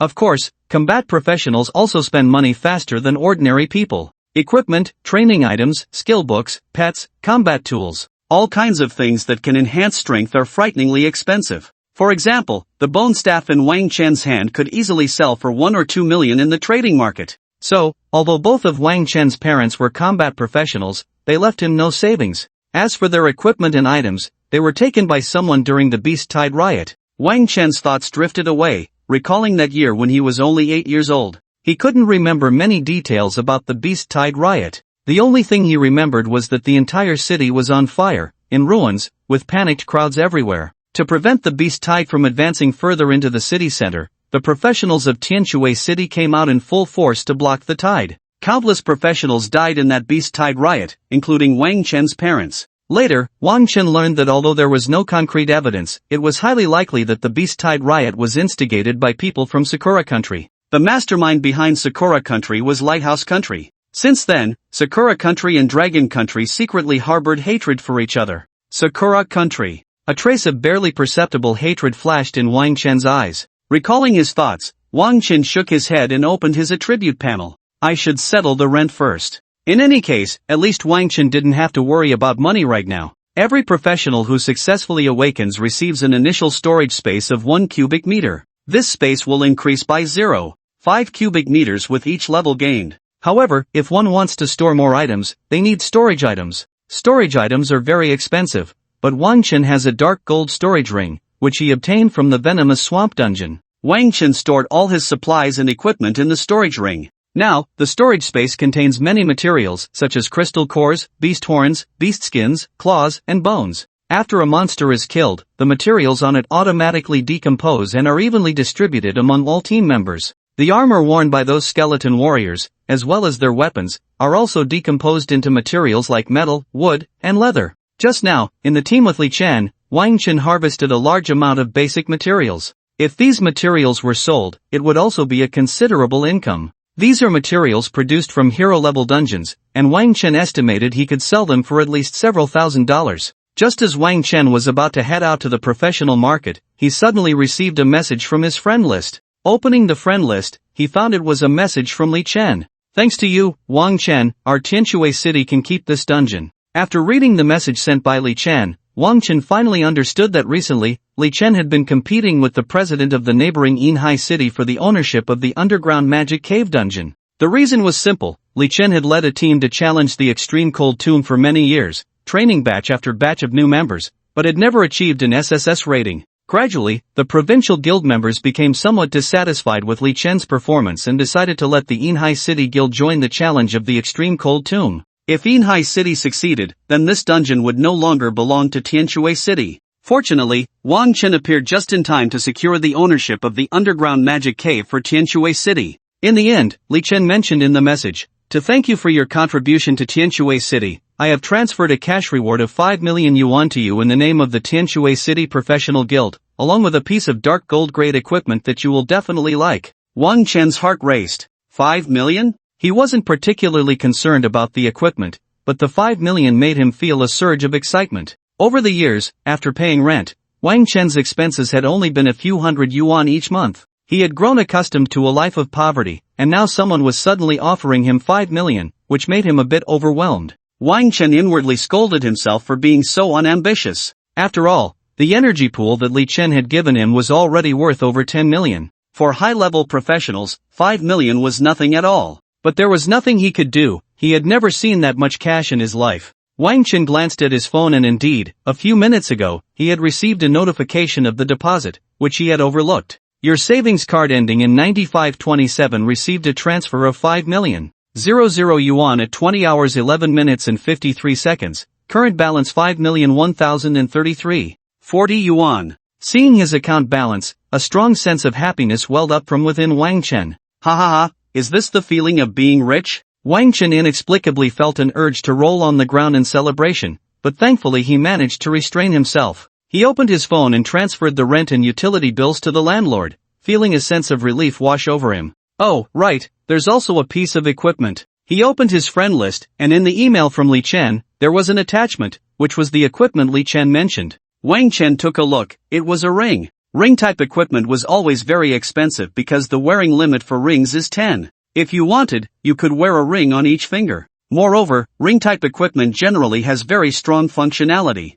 The most expensive type of equipment on the market is ring-type, followed by necklaces and cloaks. After extracting the attachment, the equipment was automatically stored in Wang Chen's system space. Wang Chen opened the space to take a look. Frequency conversion ring, dark gold, equipment level LV15, intelligence plus 10, energy recovery speed plus 10 points per hour, special effect. You can freely control the intensity of the aura, allowing the aura effect to fluctuate between 1% and 100%, and also reduce energy consumption. Wang Chen was pleasantly surprised when he saw the attributes of the ring. This was actually a piece of exclusive equipment for aura masters. Wang Chen quickly realized Li Chen's intention in giving him this ring. When necessary, Wang Chen could directly activate the frequency conversion mode to reduce the aura's effect. After all, a normal aura master's initial aura skill only increases attack by about 1%. But Wang Chen's god-level attack aura starts with a 1000% increase. Wouldn't that scare people to death if he went out to team up? With this frequency conversion ring, he could disguise himself as a normal aura master.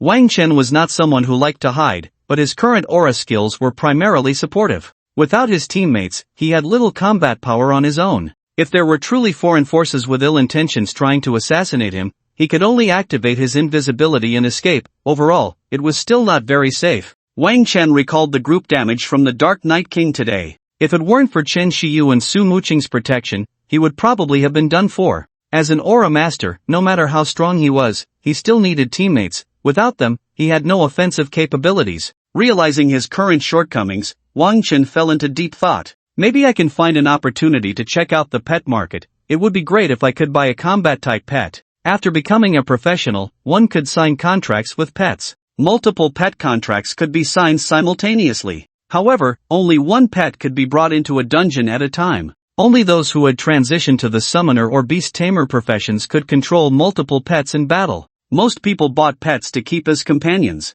The second type was supportive pets. They could wear some storage equipment to serve as backpacks for their owners. Or they might have some supportive skills, like shields, healing, or buffs, but usually, the effects weren't very strong. As for combat-type pets, they were quite expensive. Moreover, few professionals chose to contract combat-type pets. Only specialized beast tamers would opt to cultivate combat pets. For high-level professionals, life and death in battle often hinged on a single thought. They needed to be fully focused on the current fight and had no extra energy to command pets. For example, in Li Chen's team, aside from the summoner who brought an owl for looting equipment, the others did not bring pets. But Wang Chen was different. During combat, he only needed to activate his aura and had nothing else to do. He could use his extra energy to command pets in battle. However, combat-type pet eggs were expensive, with high-level pets costing several million. Forget it, I won't think about it for now. I'll go out for a late-night snack. There were 6 days left until the college entrance examination. If nothing unexpected happened, his classmates who had just awakened were likely working hard to level up. Those with better family conditions might even hire high-level professionals to help them level up. Everyone wanted to achieve good results in the college entrance examination and enter a good university for further studies. Although, aside from levels, higher education institutions valued professional potential and talent more. However, levels were also very important. During the college entrance examination, there would be not only written tests but also specific trial dungeons to assess students' abilities. It wouldn't be a joke to enter a dungeon with a level 1 tag. But right now, Wang Chen didn't need to worry about the college entrance examination at all. With Li Chen around, he just needed to wait for arrangements. He planned to relax well in the next few days. Wang Chen was preparing to go to the food street for a big feast, to have some barbecue and beer, and treat himself well. Just as he was about to head out, he suddenly noticed that Li Chen had sent another message. I have good news to tell you. I've reported that you all received an SSS rating. The basic bonus has been confirmed at 10 million, and it will be credited soon. As for other rewards, they haven't been determined yet. Do you have any requests? You can tell me, and I can help you relay them to the higher-ups. Wang Chen's heart jolted. 10 million? Did that mean he was about to become a millionaire? In the high-level professional circle, 10 million might not be much, but in the eyes of ordinary people, it was an unimaginable fortune. He quickly replied, I don't have any requests for now. Having money is good enough. Wang Chen was currently preoccupied with how to spend this money. How many barbecues and beers could this be? After a while, Li Chen sent a reply, no problem, I understand what you mean. It's normal for newly awakened professionals to be short on cash. I'll find a way to help you out. Wang Chen left a deep impression on Li Chen by going into the dungeon today without wearing any equipment. He could tell that Wang Chen's family situation wasn't very good. Wang Chen found a barbecue restaurant, ordered a table full of dishes, and also got a few bottles of beer. He couldn't even remember the last time he went out to eat. Over the years, Wang Chen had truly become afraid of being poor. Just as he stepped out, the 10 million bonus that had been sent from above had already arrived in his account. Now, Wang Chen had over 15 million dragon coins in his account. For a moment, he felt a bit unaccustomed to it. By ordinary standards, he could be considered a wealthy person now. However, Wang Chen knew that this was just the beginning. The waiter continuously brought out grilled meat skewers and vegetables, and Wang Chen's appetite soared. Looking at the table full of food, he felt that eating alone was a bit too lonely. He couldn't help but think of his friend Chen Yuan. He wondered what Chen Yuan was doing at that moment and hesitated whether to send him a message to come out for a late-night snack. It was already past 9 in the evening, and Chen Yuan might have already gone to bed. Chen Yuan was Wang Chen's only friend at school. Wang Chen spent most of his energy and time studying. To others, he always seemed taciturn and solitary. Because Wang Chen was handsome and had good grades, he had quite a few admirers at school. However, many girls found it very difficult to even say a word to him. For some reason, he always appeared very busy. Many speculated that he didn't like socializing and had a reclusive personality, but only he knew that it wasn't like that at all. He was simply too focused on his studies and had no time to make friends. The reason he and Chen Yuan became friends was quite simple. Chen Yuan often borrowed his homework to copy. Although he didn't know Chen Yuan's specific family background, it seemed like his family was quite wealthy. At that time, Wang Chen was also in need of money and was more than happy to lend him his homework, so as they interacted more, they became good friends. The friendship between boys can sometimes be that simple. After thinking it over, Wang Chen decided to call Chen Yuan out. Chen Yuan had often treated him to meals, and he hadn't really treated Chen Yuan much. Now that he had money, he naturally couldn't forget his good brother. Speaking of which, he hadn't even added Chen Yuan as a friend on his friend list yet. Taking out his phone, Wang Chen found Chen Yuan's name on the messaging app. Just as he was about to type "get up and pee," he suddenly noticed an unread message from Chen Yuan.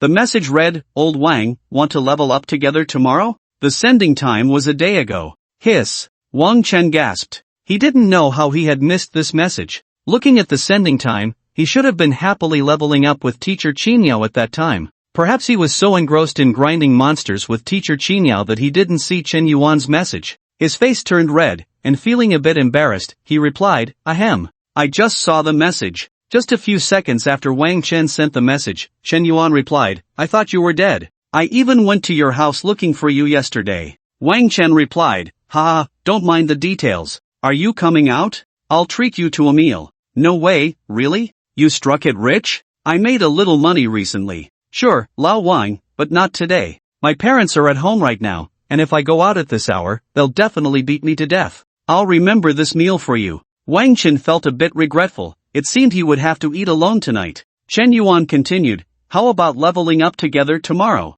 I've called a few friends, and they're all really strong." Just as Wang Chen was about to decline, Chen Yuan sent another message, "No, saying you're busy." Wang Chen smiled helplessly. Chen Yuan really understood him. He had already typed out "I'm busy" but hadn't sent it yet. Recently, the news of Wang Chen awakening as a Halo master had spread like wildfire in school. As the top student in both academics and martial arts for 3 consecutive years, Wang Chen's performance was indeed too eye-catching. Now, seeing this genius fall, many people were secretly gloating. After all, Wang Chen had always been a lone wolf, which inevitably led to misunderstandings about his aloof personality. Weak amplification abilities and slow energy recovery were common issues for ordinary Halo masters in the early stages. Thus, Halo masters were one of the least popular professions for team formation in the early game. Wang Chen understood Chen Yuan's intentions. He wanted to help him by forming a team and leveling up together. Despite his helplessness, Wang Chen felt a bit touched. Most of the time, after awakening a profession, once the college entrance examination was over, even the best of friends would go their separate ways. This world, where strength is revered, is indeed cruel. The profession one awakens largely determines their future development path and potential, as well as the circles they move in. Yet even after Wang Chen awakened what seemed to be a profession with little prospect, Chen Yuan still chose to stand by him. Wang Chen replied, "Alright, what time tomorrow?" "Tomorrow at 9 a.m., at the entrance of the shadowy forest in the northern suburbs. I'll wait for you there." "Okay." After chatting with Chen Yuan for a bit longer, Wang Chen exited the messaging app. Just as he was about to indulge in a feast, he suddenly saw a news report on TV. Breaking news, a mysterious team from Manhwa has cleared the extreme cold tomb dungeon and received an SSS level reward. However, none of the team members are willing to be interviewed. All have chosen to remain anonymous. Our reporter has arrived in Tianshui City, where the dungeon is located. Let's follow the reporter's perspective. Behind Wang Chen, someone commented, "Truly, heaven bless our Manhwa. This reward is incredible. I've seen foreign forums going crazy over it.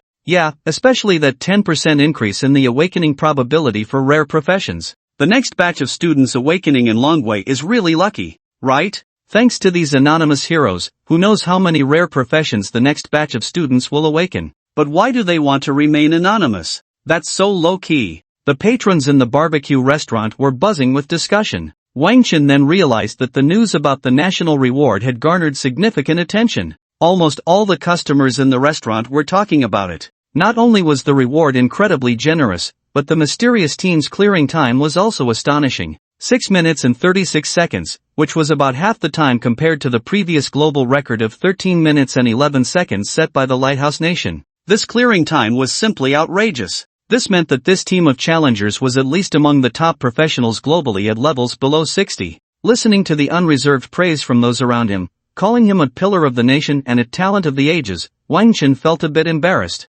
Hearing the discussions, Wang Chen opened his phone. Sure enough, the headlines on major websites were mostly about the SSS level reward from the Extreme Cold Tomb. Unnamed heroes claim the world's first SSS level reward, reasons for anonymity unknown. Heaven bless Manhwa. The mysterious team has secured the SSS level reward from the Extreme Cold Tomb, sparking heated discussions across the internet. 6 minutes and 36 seconds. The strongest completion time in the history of level 60 dungeons? Experts analyze, it won't be surpassed for at least 500 years. A lengthy article analyzing the 10% increase in rare job probabilities and its impact on the Dragon Kingdom, read it fast. Various online platforms have been dominated by this topic. Social media is flooded with discussions about it. Wang Chen opened a forum, and the hottest post currently is, the strongest national reward for a level 60 dungeon in history? A rational analysis of why the Extreme Cold Tomb's rewards are so outrageous. This post has garnered immense attention, with follow-up comments reaching over 100,000 and still increasing.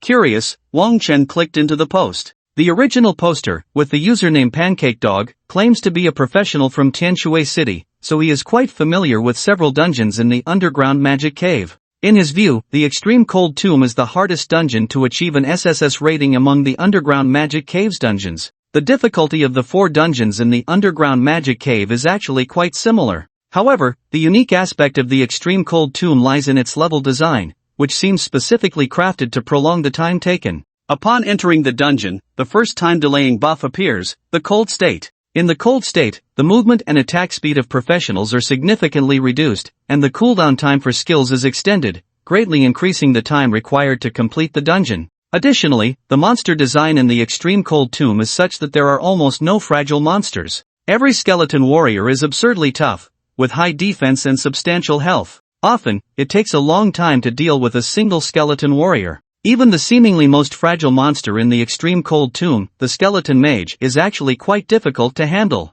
This is because when attacked, the skeleton mage casts a magical shield on itself. Ridiculously, they will reapply a shield before the previous one breaks. This means that to kill a skeleton mage, the entire team must work together to deal a large amount of damage to the same skeleton mage in a short time to take it down. However, due to the existence of the Cold State, it is very challenging to achieve a quick kill on the skeleton mage. Moreover, professionals must avoid the skeleton mage's meteor skill, so the 6 skeleton mages in the Death Altar often require a significant amount of time to defeat. As for the boss, it goes without saying, it is a tank-type boss with a group freeze and a group blind skill. With these 2 control skills being cast alternately, the challengers can only focus on defense, ensuring their safety while slowly whittling down health. After going through this entire process, even the strongest nation in the world, the Lighthouse Nation, only managed to achieve a time of 13 minutes and 11 seconds, and they have not been able to replicate this achievement for many years. It is precisely because achieving an SSS rating in the Extreme Cold Tomb is so difficult that its rewards far exceed those of other level 60 dungeons.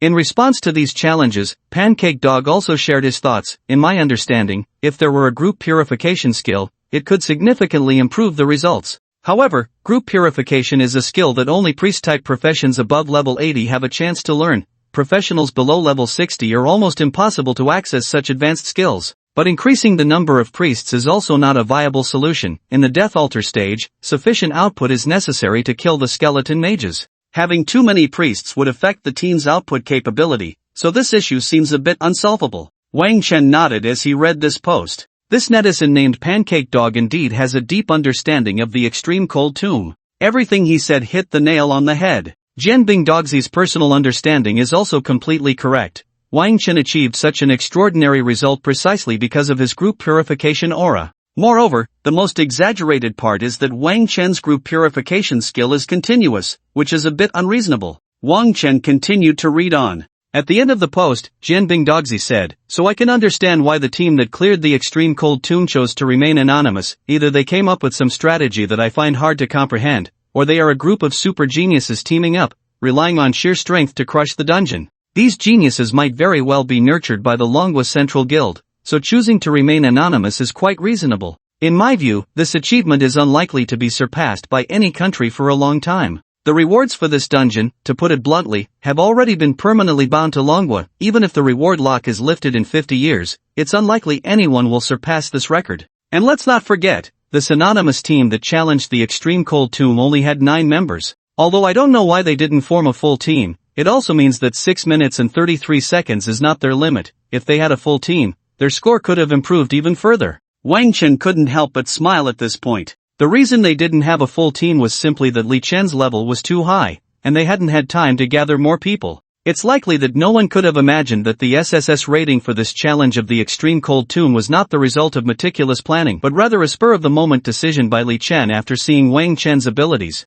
However, overall, this post was already quite well analyzed. In the end, Jian Bingdogzi summarized with a sentence: 10 years ago, my father died in the Beast Tide riot while trying to protect the city he loved. His greatest wish in life was to witness the rise of Longwa, so when I saw the national reward announcement, I was truly moved. Thank you to these nameless heroes. You are the pride of Longwa. This post gained a lot of attention, with many likes and replies below. The original poster is amazing. The analysis is spot on. If the original poster hadn't posted this analysis, I wouldn't have known how difficult the extreme cold tomb was.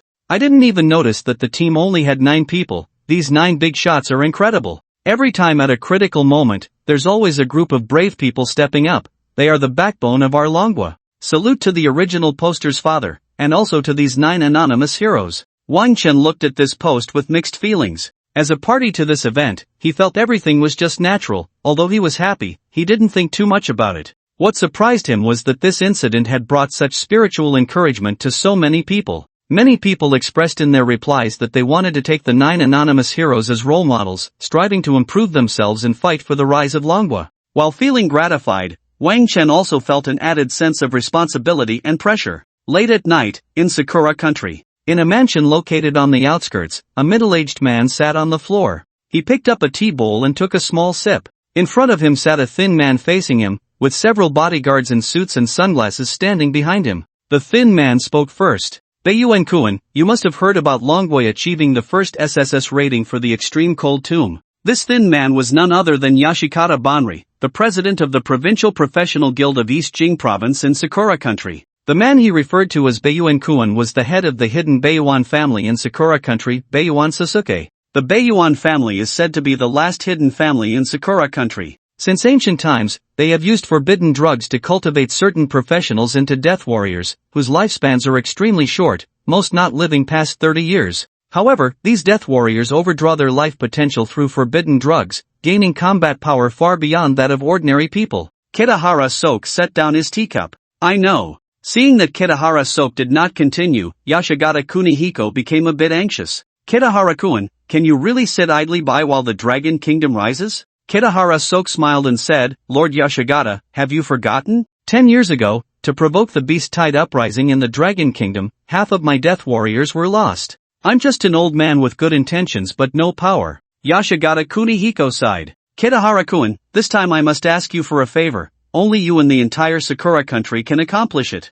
I know you're worried about that child, Kitahara Asuka, but think about it, he is a once-in-a-century genius for our great Sakura country. Would I let him die in vain? Yashigata Kunihiko took out a black token and placed it on the table. Upon seeing the token, Kitahara Soke's expression changed slightly. This is a challenge token. Yashigata Kunihiko nodded with a smile. That's right, it's a challenge token. I believe Kitahara-kun knows how precious a challenge token is. Kitahara Soke picked up the challenge token, and a line of text appeared before his eyes. After activating the challenge token, a deathmatch challenge can be issued to a certain country, and participation conditions can be set within allowed limits. The winning and losing sides will receive huge rewards and severe punishments, with a maximum number of challengers, 500 people. Yashigata Kunihiko said solemnly, this time we must show the Dragon Kingdom a bit of color. We cannot let them become complacent. These are the Prime Minister's exact words. The Prime Minister hopes to set the challenge target to that batch of newly awakened professionals in the Dragon Kingdom. Kitahara Soke instantly understood why Yashigata Kunihiko said only he could do it. This challenge token allows both sides to only send out professionals of similar strength. If it were a normal challenge, Sakura Country might not have a chance of winning. The professionals of the Dragon Kingdom are not weaker than those of Sakura Country, and may even be stronger. However, the Death Warriors cultivated by Kitahara Soke, though short-lived, possess strength far beyond their peers. Moreover, the Kitahara family recently awakened a young professional named Kitahara Asuka. He awakened an S-class rare profession, Crescent Moon Swordsman. Kitahara Asuka has practiced the Shinto Ichinryu swordsmanship since childhood, and after awakening as a Crescent Moon Swordsman, he has become even more formidable. Kitahara Asuka's teacher prophesied that he would become the first sword saint of Sakura Country in the future. Undoubtedly, Kitahara Asuka is a rare genius throughout Sakura Country. If Kitahara Asuka were to bring along the more than 400 Death Warriors from his family to challenge that batch of newly awakened professionals in the Dragon Kingdom, then this deathmatch would turn into a slaughter without suspense. Kitahara Soke couldn't help but feel a surge of excitement, his expression no longer as indifferent as before. Losing 500 newly awakened geniuses would be a heavy blow to the Dragon Kingdom. Not to mention that the loser of the challenge would face a very severe punishment, one that could stagnate the national strength of the Dragon Kingdom for decades. Yashigata Kunihiko said, "For that child Asuka, this is a rare opportunity. When he returns victorious, I will arrange for him to enter the Haru no Kami shrine for further training, and the Kitahara family will become the strongest family in all of Tokyo. These are all conditions personally promised by the Prime Minister. Please consider it carefully, Kitahara-kun." Kitahara Soke directly tucked the token into his bosom. "No need to consider, I agree. I need 5 days to prepare." Yashigata Kunihiko bowed to Kitahara Soke. "Thank you, Kitahara-kun." In the Lighthouse Kingdom, within a secret agency of a certain country, an officer saluted a man in a suit. The man asked, "Still no leads?" "Yes, sir. For some reason, the Dragon Kingdom's confidentiality work has been very effective this time, and there is currently no progress." The man frowned and said, "Send spies to several provinces near Dongshan Province. Put other matters aside for now and prioritize investigating the list of those who passed through this time." "Yes, sir." Tianshui City. Tianshui City Vocational Union. Zhao Guofeng sat upright, with Qin Yao and Li Chen beside him. Li Chen asked Qin Yao seriously, "Teacher Qin Yao, that day when you leveled up with Wang Chen, were there any bystanders around?" Qin Yao thought carefully for a moment and nodded. No one saw it. I'm quite sure because the position I chose was very remote." After thinking for a moment, Qin Yao added, "Moreover, that place belongs to the novice area. With my level, it's normal to kill those monsters in seconds. Even if someone saw it, they wouldn't be suspicious." Li Chen nodded. "That's good. I've already explained Wang Chen's situation to the higher-ups. What we need to do now is keep it confidential and wait for their decision." Li Chen paused and continued, "If I'm not mistaken, the higher-ups should arrange for Wang Chen to participate in the national war a month from now, so we can't expose Wang Chen's information to avoid other countries preparing in advance." Zhao Guofeng and Qin Yao both nodded seriously. They were well aware of the stakes involved. This was a matter of great importance to the entire Dragon Kingdom. Zhao Guofeng asked, "President, about Wang Chen's directed mission." Li Chen smiled and said, "Principal Zhao, are you still worried about this? Let me put it this way, with Wang Chen's performance this time, he can go to any of the 3 supreme academies with just a word." Upon hearing this, Zhao Guofeng's heart instantly blossomed with joy. With such a genius cultivated by Tianshui no one high school, he, as the principal, would naturally share in the glory. When applying for funding this year, he could finally be a bit more assertive. Those old teaching buildings in the school could use some renovation. At this moment, Wang Chen was still unaware that he, as a butterfly, had already triggered a series of unimaginable chain reactions, and a storm was about to arise because of him. Beep beep, beep beep, the alarm clock rang. Sleepy-eyed, Wang Chen stretched out a hand from under the covers, fumbling around the bedside for a while before finally finding the annoying alarm clock. He glanced at the time, it was 7:30 in the morning. He remembered that Chen Yuan had scheduled to meet him around 9 o'clock. Wang Chen stared blankly at the ceiling. The bed beneath him seemed to have some magical power, trapping him and making it impossible for him to move. Sigh, I played too late last night. Wang Chen regretted agreeing to go level up with Chen Yuan early this morning. He could have slept in at home today. Wang Chen's eyelids seemed to be fighting each other, and an evil thought arose in his mind. Why not stand up Chen Yuan? Sleeping is more important than leveling up. But after careful consideration, Wang Chen felt that if he stood up Chen Yuan today, he might come to his house and personally handle his burial ceremony. Forget it, get up, get up. After a fierce internal struggle, Wang Chen finally managed to struggle out of bed. After washing up, Wang Chen got dressed and went out. He ordered a steamer of buns, a glass of milk, and a fried dough stick at the breakfast shop downstairs.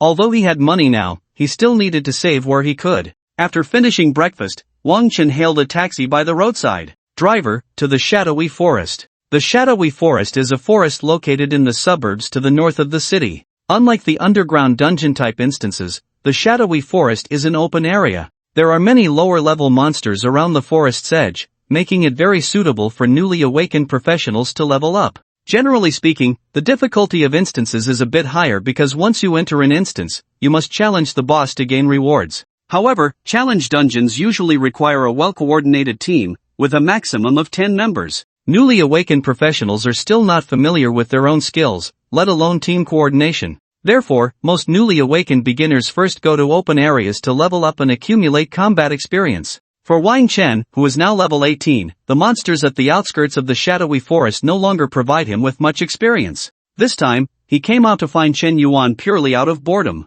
About 30 minutes later, Wang Chen successfully arrived at the shadowy forest. He checked the time, it was just around 8:50. Today, the shadowy forest was much livelier than before. Wang Chen saw many equipped professionals gathering at the outskirts of the forest. These professionals all had a hint of youthfulness on their faces, clearly all newly awakened this year. Not to mention, their equipment was neatly worn. Every year during the awakening season, the professional trading market sees a large influx of low-level quality equipment. Most of this equipment has low-level requirements and decent attributes. Which unscrupulous merchant wouldn't want to take advantage of this opportunity to make a hefty profit off those beginners? Although everyone knows that this low-level equipment will soon be outdated, it doesn't stop the children of wealthy families from wanting to get a head start. Someone like Wang Chen, dressed in casual clothes from head to toe, was definitely a rarity. One might think he was just there to enjoy the scenery. Wang Chen felt helpless. Li Chen had told him to keep a low profile for the time being and not to make too much noise. So, Wang Chen not only concealed his level but also left behind the golden robe and silver belt he had obtained in the dungeon. The only dark gold storage ring he had was also hidden. The ring's appearance was rather unremarkable, and after concealing its information, it looked no different from an ordinary ring. Wang Chen searched for Chen Yuan's figure among the crowd. As he looked around, suddenly, a familiar voice came from behind him, "Old Wang, over here." Wang Chen turned around and, sure enough, it was Chen Yuan. He waved back at Chen Yuan, and the two exchanged smiles. He noticed that Chen Yuan was wearing heavy armor. Chen Yuan's awakened profession was that of a heavy armored warrior, a class known for its strong burst damage, with excellent attack, defense, and speed, though slightly lacking in stamina. Overall, it was a very powerful profession. Wang Chen noticed that there were 4 other people beside Chen Yuan, 3 men and 1 woman. The 3 men looked to be a few years older than both Chen Yuan and Wang Chen, probably in their early 20s. Clearly, they were not part of this year's awakened ones. The girl had delicate features and a petite figure, looking somewhat familiar. Chen Yuan took the initiative to introduce them. "Let me introduce, these 3 are my training partners from the Golden Wing Company." Wang Chen suddenly realized that these 3 were hired by Chen Yuan. He had heard of the Golden Wing Company, one of the larger task delegation companies in Tianquan City. This company has many strong professionals who take on various tasks. Training partners are one of their more popular services. However, hiring training partners from Golden Wing Company is not cheap. After all, professionals with a bit of strength can earn quite a bit by fighting monsters themselves. If one wants to hire them as training partners, the cost is naturally not low. Wang Chen couldn't help but marvel at how much Chen Yuan had spent. Not only did he hire training partners, but he also hired 3 at once, which was simply extravagant. Chen Yuan pulled Wang Chen over to the 3 and said, "This is my good brother, Wang Chen." Then Chen Yuan winked at Wang Chen, glanced at the girl beside him, and then looked back at Wang Chen, his expression quite peculiar. He raised an eyebrow at Wang Chen and said, "Wang Chen, I don't need to introduce this one, you definitely know her, this is classmate Su Muxue." Wang Chen recognized the beautiful girl in front of him as Su Muxue, a prominent figure at Tianquan No. 1 high school, only after Chen Yuan mentioned her. Besides the name Su Muxue, she had a more famous nickname, the Queen of Lilies. This nickname stemmed from Su Mushua's delicate and cute appearance, combined with her petite stature. Although she was already 18, she still looked like a little girl. However, contrary to her adorable exterior, Su Muxue had a proud personality, never taking the initiative to interact with others, always wearing a serious expression, and very few had seen her smile. Thus, people gave her this nickname. Wang Chen and Su Muxue were not particularly familiar with each other, but they both knew each other's names. The reason was simple. Wang Chen had ranked first in both academic and martial arts for 3 consecutive years at Tianshui No. 1 high school, while Su Muxue had been second for the same duration. As the perennial runner-up overshadowed by Wang Chen, Su Muxue was often discussed in comparison to him. Later, for reasons unknown, there were even some inexplicable rumors suggesting that Su Muxue and Wang Chen were a secret couple. However, this time Su Muxue awakened a rare profession, the Dark Moon Mage. After that, few people compared the two anymore. This time, Tianshui No. 1 high school had 3 students awaken rare professions, the Holy Light Priest, the Bloodthirsty Berserker, and the Dark Moon Mage. Among these 3 rare professions, the Dark Moon Mage was recognized as the strongest. Therefore, to outsiders, it seemed inevitable that Su Muxue and Wang Chen's futures would be worlds apart. Wang Chen was somewhat puzzled about when Chen Yuan had gotten to know Su Muxue, as he had never been aware of this. At that moment, Su Muxue was sizing up Wang Chen. Wang Chen smiled at her friendly and nodded. "Hello, classmate Su Muxue." Su Muxue nodded back. Hello." Wang Chen was a bit surprised. It seemed that Su Muxue was not as difficult to get along with as the rumors suggested. Chen Yuan glanced at his watch. It was already past 9. He smiled apologetically at everyone. "Sorry, everyone, please wait a bit longer, my girlfriend hasn't arrived yet."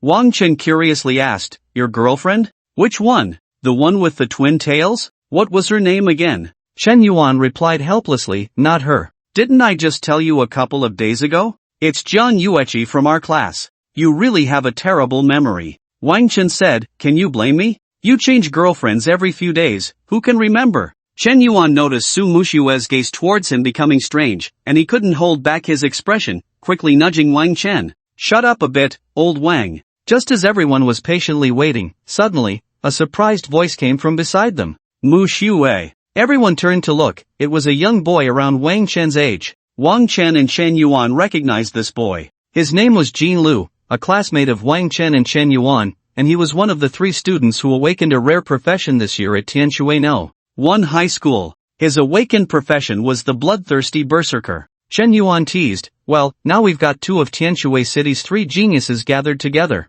Su Muxue frowned slightly. "Classmate Jin Lu, are we that familiar? Please don't call me so intimately." Jin Lu felt a bit embarrassed by Su Muxue's words. Suddenly, he noticed Wang Chen standing next to Su Muxue and frowned. "Wang Chen? What are you doing here?" Wang Chen was taken aback by Jin Lu's question. "What's wrong with me being here? I'm just here to enjoy the scenery. What does it have to do with you?" Jin Lu's expression darkened, and there was a hint of anger in his gaze towards Wang Chen. At first, Wang Chen couldn't figure out how he had offended him, but then he noticed that Jin Lu's eyes kept glancing towards Su Muxue beside him. He suddenly understood the reason. Jin Lu most likely liked Su Muxue, and there were rumors circulating in the school about Wang Chen and Su Muxue. Seeing Wang Chen and Su Muxue together, Jin Lu probably overthought it. Jin Lu revealed a mocking smile. "I heard you awakened as a Halo Master, so how about showing us a thing or two? Let everyone see what the top student in the school is capable of." Wang Chen couldn't be bothered to respond. He realized that Jin Lu was just looking for trouble. Jin Lu thought Wang Chen was backing down and laughed. "You can't be here just to enjoy the scenery, right? Not a single piece of equipment on you, not even a staff, did you forget? Or can't you afford it?" Jin Lu pretended to have an epiphany. "Oh, I get it. Anyway, your Halo only has a 1% boost, so it doesn't matter if you have equipment or not, right? No wonder you're the top student. Your thinking is just different from us ordinary folks." Chen Yuan couldn't take it anymore. He stepped forward and stood in front of Jin Lu. "Are you looking for trouble, Jin Lu? I remember my brother and I haven't offended you, right?" Just as the two were at a standoff, a girl approached the crowd. "Chen Yuan, why haven't you replied to my messages? I've been looking for you for ages." Wang Chen recognized the girl as Chen Yuan's girlfriend, Jiang Yueqi. She was also in the same class as Chen Yuan and Wang Chen, and her awakened profession was Ice Mage. Seeing Jiang Yueqi arrive, Chen Yuan didn't want to continue entangling with Jin Lu. He stepped forward, took Jiang Yueqi's hand, and said, "Let's go." Only then did Jiang Yueqi notice Wang Chen in the crowd. She frowned. "Wang Chen? What are you doing here?" Wang Chen was completely speechless. He didn't know why his presence here was such a concern for everyone. He helplessly replied, "I was just passing by." Jiang Yueqi showed her displeasure and said to Chen Yuan, "Chen Yuan, why didn't you tell me Wang Chen was coming too?" Chen Yuan was also a bit unhappy. "What, do I need to ask for your permission to bring my brother along?" Jiang Yueqi was clearly a bit angry. "Do you know how important these days are for us? The college entrance exam is in 5 days, and I don't have time to waste with you." Upon hearing this, Wang Chen understood Jiang Yueqi's meaning. Under the rules of the Heavenly Dao, experience points are shared equally after forming a team. Monsters at the level of the shadowy forest's outskirts were not worth using expensive beast blood potions on, that would be too unprofitable. Chen Yuan had already invited 3 practice partners, and with Wang Chen added, the experience each person could gain would be even less. Jiang Yueqi clearly thought Wang Chen was a burden, taking up experience without contributing anything. Wang Chen shook his head with a helpless smile. These classmates were too real. Ever since he awakened as a Halo Master, everyone's attitude towards him, except for Chen Yuan, had changed drastically. Chen Yuan also understood Jiang Yueqi's meaning, and his expression darkened. Jin Lu, watching this scene, immediately knew there was a good show to watch. He crossed his arms and looked at Chen Yuan and Jiang Yueqi with great interest. Just as Chen Yuan was about to say something, Wang Chen stepped up and patted his shoulder. "I just remembered I have something to take care of at home. You guys go ahead, I'll head back first." As Wang Chen was about to leave, Chen Yuan grabbed him. "No way, Lao Wang, you're not going anywhere today. We agreed to level up together, you can't ditch me." After saying that, Chen Yuan pointed at Jiang Yueqi and said, "As for you, go wherever you want." Jiang Yueqi's face flushed red, looking at Chen Yuan in disbelief. "Chen Yuan, what are you saying to me?" Chen Yuan remained expressionless. "I said you can go wherever you want, can't you understand?" Jiang Yueqi gritted her teeth. "Fine, don't regret it." Jiang Yueqi turned to leave but was stopped by Jin Lu, who smiled and said, "Jiang Yueqi, why don't you join us? We're just short of a mage here." Only then did everyone realize that Jin Lu was actually accompanied by 3 people, and at a glance, they were clearly not from this year's Awakened Ones. It turned out that Jin Lu had also hired 4 sparring partners. Wang Chen sighed inwardly, goodness, he even has one more than Chen Yuan. It seems Jin Lu's family background is not simple. Jiang Yueqi was momentarily taken aback. Then the corners of her mouth curled up slightly as she smiled and said, "Alright, then I'll join you." She stood next to Jin Lu, casting a somewhat provocative glance at Chen Yuan. Chen Yuan smiled calmly, shrugging his shoulders nonchalantly, and said to Wang Chen and Su Mushue, "Let's go." Just as the 3 were about to leave, Jin Lu shouted loudly, "Wait a minute."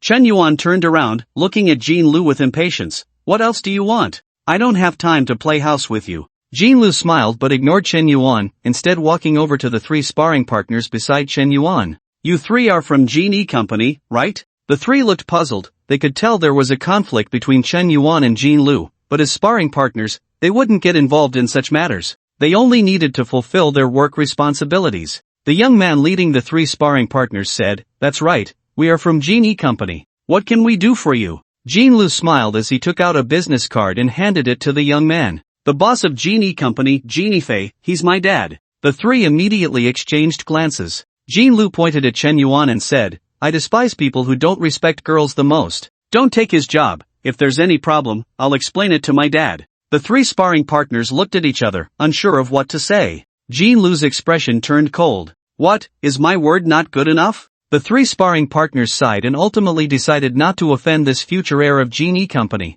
The leading sparring partner walked over to Chen Yuan and whispered, "Mr. Chen, I'm sorry. You saw it too. We can't help it. We'll refund your deposit later." Chen Yuan was a bit angry, but he also knew these 3 sparring partners were just workers under Genie Company and didn't want to make things difficult for them. "I understand, you can go." The leading sparring partner apologized again and left with the other 2. Jin Lu laughed heartily, leading Jiang Yueqi and his 4 sparring partners toward the shadowy forest. "Wang Chen, Chen Yuan, you 2 have fun, I won't keep you company." After saying that, Jin Lu turned to Su Mushue and said, "Mushue, classmate, do you want to join us?" What Jin Lu didn't expect was that Su Mushue coldly refused him. "No, I have my own plans." The smile on Jin Lu's face froze. He looked at Wang Chen and then at Su Mushue. "Alright, then good luck to you." With that, he left with Jiang Yueqi and the others. After Jin Lu and the others left, Wang Chen sighed and patted Chen Yuan on the shoulder. Before he could speak, Chen Yuan preemptively said, "Hey, look at this mess. I'm sorry, Su Mushue, for making you see this." Su Mushue shook her head, indicating she didn't mind. "This damn Genie Company, I will make them regret it sooner or later." After saying that, Chen Yuan awkwardly asked, "What should we do next?" Sparring partners need to be booked in advance, and at this point, it was too late for Chen Yuan to hire sparring partners from other companies. Without these sparring partners, Su Muxue might not be willing to join them either. Even if Su Muxue was willing, it wasn't a good choice for the three of them to enter the shadowy forest. Generally, for newcomers who have just awakened, a team of about 5 is more suitable. First, it's more efficient, and second, if they encounter unexpected dangers, a team of 5 would be sufficient to handle it. Wang Chen put his arm around Chen Yuan's shoulder and said, "Since we're here, let's go stroll around the outskirts of the forest and practice on a few rabbit demons." Chen Yuan sighed helplessly. "There's no other way. It seems today's upgrade plan is ruined." He said to Su Muxue, "I'm sorry for wasting your time, classmate Su Muxue." Su Muxue waved her hand and said,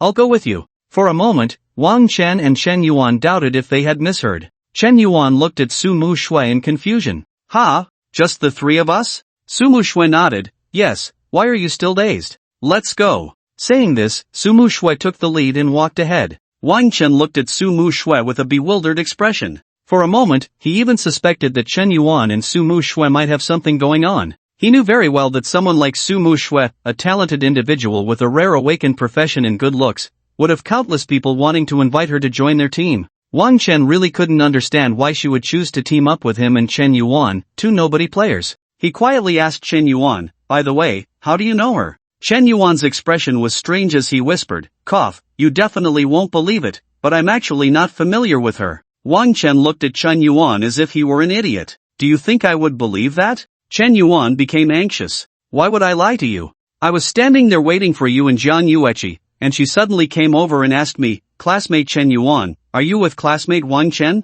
I was also stunned at the time. I said yes, and she just asked if she could join us. What could I say? Of course, I said yes." Wang Chen was taken aback. "So you mean, she came for me?" Chen Yuan looked at Wang Chen with a slightly sympathetic expression. "I feel like you might be in trouble." Chen Yuan sighed as he looked at the distant Su Muxue and quickly followed her. There was one thing Chen Yuan didn't tell Wang Chen, which was that he had heard Su Muxue's father had a very bad temper and was very protective. Wang Chen shook his head. "This is so baffling." He hurriedly followed after them. Crossing a wide grassy area, there was a long iron fence enclosing the forest. Entering the iron fence meant stepping into the shadowy forest's outskirts. Occasionally, one could encounter some very weak monsters in the outskirts of the shadowy forest, such as sharp-toothed rabbit demons, slimes, goblins, and so on. Once they entered the shadowy forest, the 3 found it was extremely crowded. This was also because the awakening season had just ended recently. It was filled with newcomers who had just completed their awakenings and were now leveling up. Once they spotted a monster, it was almost instantaneous that the monster would be surrounded and beaten to death. When they entered, the 3 had already formed a team. Wang Chen saw that Chen Yuan was level 11 and Su Muxue was level 12. Although they noticed Wang Chen was hiding his level, they didn't ask further. In their view, Wang Chen must have a low level, so he was embarrassed to show it. Su Muxue waved her staff and summoned a dark magic ball, which flew towards a rabbit demon. The dark magic ball exploded on the rabbit demon, instantly shattering it into pieces. "Ding! Your teammate Su Muxue has killed LV5 sharp-toothed rabbit demon. You gain 167 experience points." Wang Chen shook his head. The experience points were too low. It was faster to just kill a monster casually in a dungeon with Li Chen and the others. However, Su Muxue's skills did catch Wang Chen's attention. Su Muxue's dark magic ball dealt over 5,000 points of damage. This fragile rabbit was simply not enough for her. Her skill damage was considered very high among mages of the same level. "There are too many people here, we need to go deeper." After killing the rabbit demon, Su Muxue said lightly. Chen Yuan showed hesitation. "But there are only 3 of us, isn't that a bit too risky? You should know that the outskirts of the shadowy forest are absolutely safe. The monsters here are at most level 10. However, once you venture deeper into the shadowy forest, the levels of the monsters become uncertain. After all, the shadowy forest covers an area of over 10,000 square kilometers. Occasionally, high-level monsters wander into the territories of lower-level ones. Therefore, if we want to enter the inner areas of the shadowy forest, it would be better to have at least 5 people, not considering any training partners. In case we encounter high-level monsters, we might still have a chance to retreat safely." Chen Yuan added, "Besides, none of us 3 have scouting skills. What if we accidentally run into a group of monsters?" Generally speaking, a reliable team needs at least one professional with scouting abilities to act as the vanguard, to avoid the entire team falling into dangerous situations. For a 3-person team like Wang Chen's, if they accidentally encounter a group of monsters, such as a goblin squad or an orc squad, it would be extremely dangerous. Moreover, Chen Yuan assumed that Wang Chen had no combat power. Although it was called a 3-person team, it was essentially just a 2-person team. A 2-person team venturing into the shadowy forest was practically asking for trouble. Su Muxue smiled. What's wrong? Are you scared? Chen Yuan felt a bit embarrassed when a girl asked him such a question. I'm not scared, I'm worried about you too. Both of them turned their gazes toward Wang Chen. Wang Chen shrugged nonchalantly. I have no objections. As soon as Wang Chen finished speaking, Su Muxue turned and walked ahead. Then let's go. Chen Yuan looked at the two with a helpless expression. Slow down, Su Muxue, why is a mage like you always in front? The three continued deeper into the shadowy forest. As they walked, Su Muxue took out a map. The supply station is in our northeast direction, so my plan is to move deeper while heading toward the supply station. There are high-level guards stationed at the supply station, so if anything unexpected happens, we can retreat there. Listening to Su Muxue's plan, Wang Chen felt a bit emotional. This girl was nothing like a newly awakened novice. Although she dared to lead a 3-person team into the shadowy forest, she was not reckless. She had her own ideas and plans. She looked quite cute, but her composure and calmness far exceeded many of her peers. As they gradually delved deeper, the levels of the monsters clearly increased. However, both Chen Yuan and Su Muxue had strong combat abilities, and any monsters that appeared would be quickly taken down by the two of them. Wang Chen did not activate his aura skill along the way. However, Chen Yuan and Su Muxue did not mind. They both assumed that Wang Chen currently had no combat power. Wait a moment. Suddenly, as they walked, Wang Chen called for everyone to stop. He bent down to take a look and saw a pile of fresh feces and some footprints. Su Muxue and Chen Yuan looked at him curiously. Wang Chen said, from these footprints, it looks like a pack of wind wolves. The feces are very fresh, they should be nearby, so we need to be careful. According to what Wang Chen learned from his textbooks, wind wolves usually appear in packs. Moreover, wind wolves are generally around level 15. This level would be quite difficult for Su Muxue and Chen Yuan to handle. Su Muxue looked at Wang Chen's analysis, a glimmer of admiration flashing in her eyes. No wonder I lose to you every year. I must admit, your theoretical knowledge is indeed impressive. There is a lot of knowledge in books, but there are very few like Wang Chen who can flexibly apply what they learn. Wang Chen smiled and said, looking at the direction of the footprints, this pack of wind wolves should have gone northwest. Chen Yuan looked at Wang Chen with a hint of admiration, nudging him with his elbow. Sure, old Wang. It's still you. Wang Chen, relying solely on some feces and footprints, played a role close to that of a scout, providing information to the team. To apply theoretical knowledge from books to this extent is certainly not something an ordinary person can achieve. A trace of barely perceptible regret flashed in Chen Yuan's eyes. Such an impressive person, yet he awakened the profession of a Halo master. Su Muxue said, in that case, let's move closer to the supply station. The wind wolf pack is a bit too dangerous for us. Chen Yuan nodded in agreement. However, Wang Chen shook his head with a smile. No, what I mean is, we should follow these footprints to track them. The two were taken aback, looking at Wang Chen in disbelief. Their expressions seemed to say, are you crazy? Old Wang, this isn't a joke, that's a level 15 monster, and if I remember correctly, the wind wolf pack usually has more than 10 members. Su Muxue added, moreover, where there is one wind wolf pack, there are usually other packs as well. Wang Chen replied, exactly, and if they encounter a strong enemy, they will howl to call nearby wind wolf packs. The two looked at Wang Chen in confusion. Su Muxue asked, since you know this, are you still planning to track the wind wolf pack? Chen Yuan also said, old Wang, don't joke around, how can the three of us handle a wind wolf pack? Wang Chen smiled slightly. What if we add these halos? He activated the frequency shifting ring, adjusting the frequency to 10%. 3 halos unfolded simultaneously. Holy damage halo, all teammates around will have 10% of their own damage converted into holy damage that ignores defense, damage reduction, invincibility, and cannot be targeted. God level attack halo, once activated, it consumes 1 point of energy per second, increasing the attack power and spell strength of all friendly units within a radius of, all attributes x 10 meters by 100%. God level stealth halo, once activated, it consumes 1 point of energy per second, causing all friendly units within a radius of, all attributes x 10 meters to instantly enter a stealth state that ignores any perception skills or items. In the God level stealth state, movement speed increases by 10%, and after each active attack ends, they will re-enter stealth after 10 seconds. At 10% frequency, the attributes of Wang Chen's 3 enhancement halos changed. The range remained unchanged, but the enhancement effect became 10% of the previous attributes, and the energy consumption was reduced to 1/10 of before. Even so, this enhancement was still terrifying. 10% holy damage, 100% damage increase, and group stealth. These three attributes were enough to allow them to walk through areas with monsters below level 20. Wow, old Wang, you. Looking at the attributes of the three halos, Chen Yuan and Su Muxue both displayed expressions of immense shock. Chen Yuan's mouth dropped open, revealing an incredulous expression, as if struck by lightning. Su Muxue was equally astonished. She could no longer maintain her previous calm and cold demeanor, her small mouth slightly agape, her face filled with disbelief. Wang Chen turned off the halos. So, how about it? Now we can handle the Wind Wolf Pack, right? Chen Yuan suddenly burst into laughter, rushing up to punch Wang Chen on the shoulder. Ah, awesome, old Wang.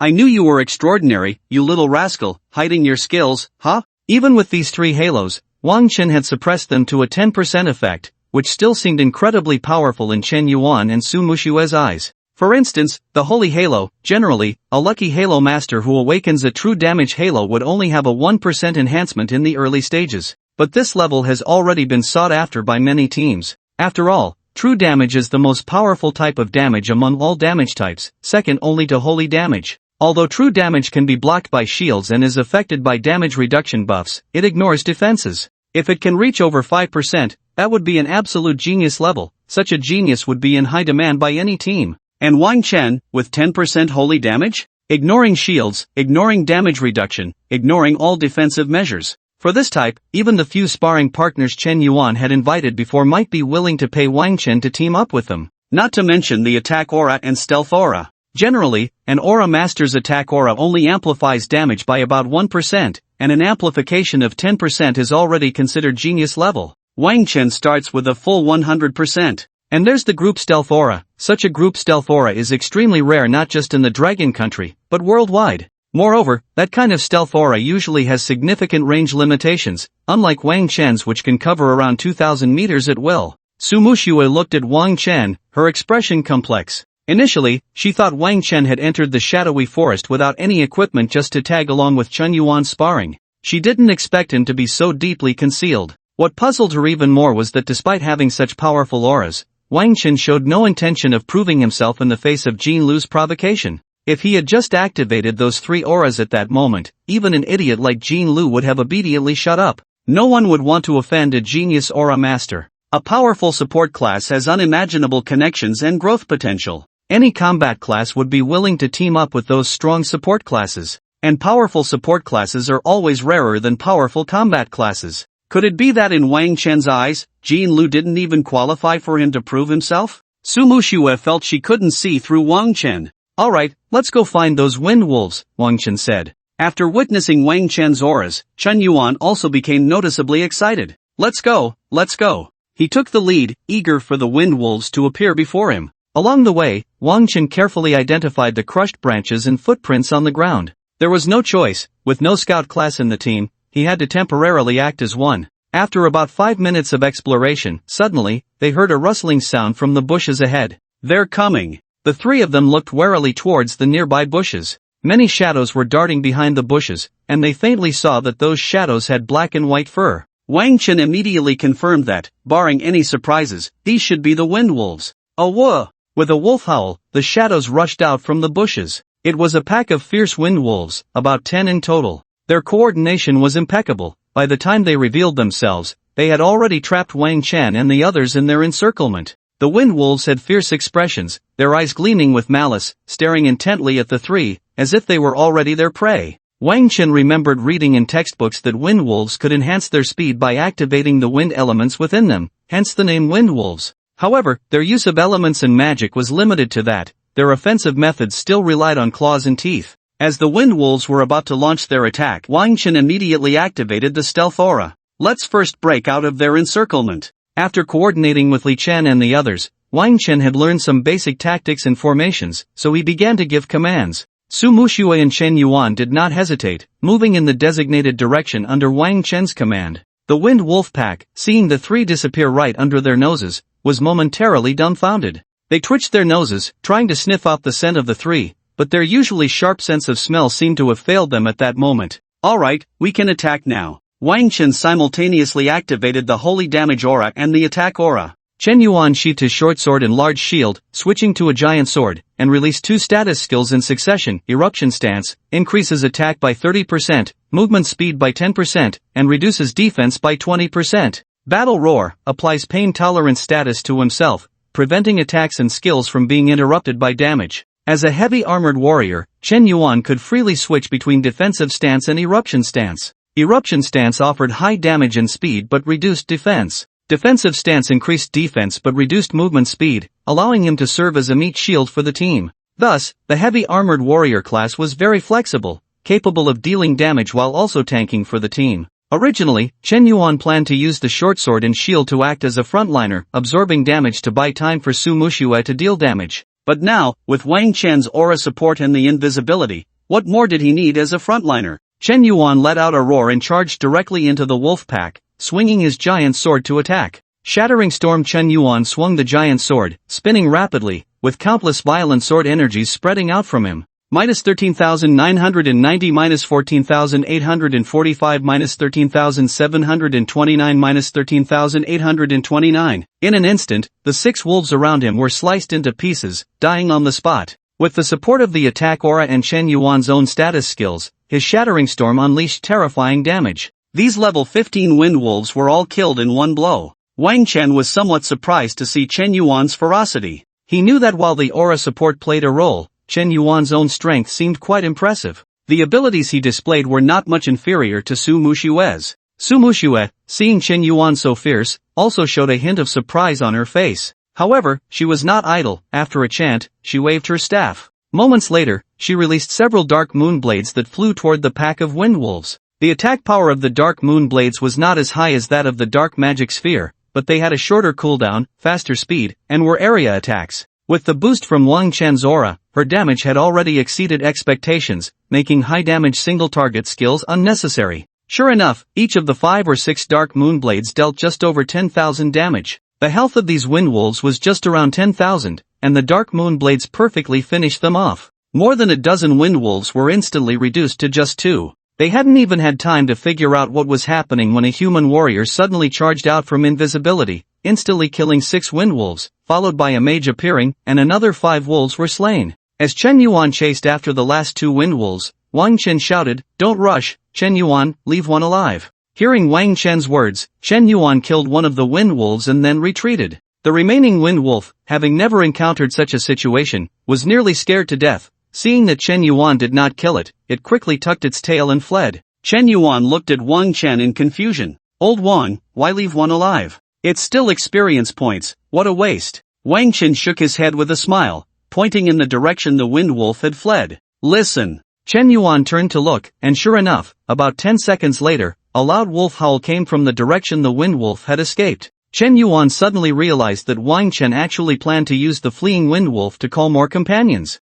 You really are something, old Wang. Your heart is truly dirty." This way, they wouldn't need to actively search for the wind wolf pack. More and more wind wolves would come to them on their own. Su Muxue stepped forward, watching the corpses of the wind wolves on the ground slowly turn into light spots and disappear, feeling a sense of unreality. Looking at the additional crystal cores, wolf skins, beast bones, wolf fangs, and other materials in her backpack confirmed that everything that had just happened was real. This group of wind wolves dropped a piece of bronze gear, a light armor, which none of the 3 could use. Light armor was equipment needed for professions like fighters, swordsmen, and assassins, so the 3 decided to let Wang Chen keep it for now and later go to the supply station to exchange it for money. A white gear was worth a few hundred, while a bronze gear could usually sell for several thousand. "I can't believe we 3 actually wiped out a group of level 15 wind wolves," Su Muxue exclaimed. She was very confident in her own strength, but even if it was just a couple of wind wolves, she could easily find herself in a dangerous situation.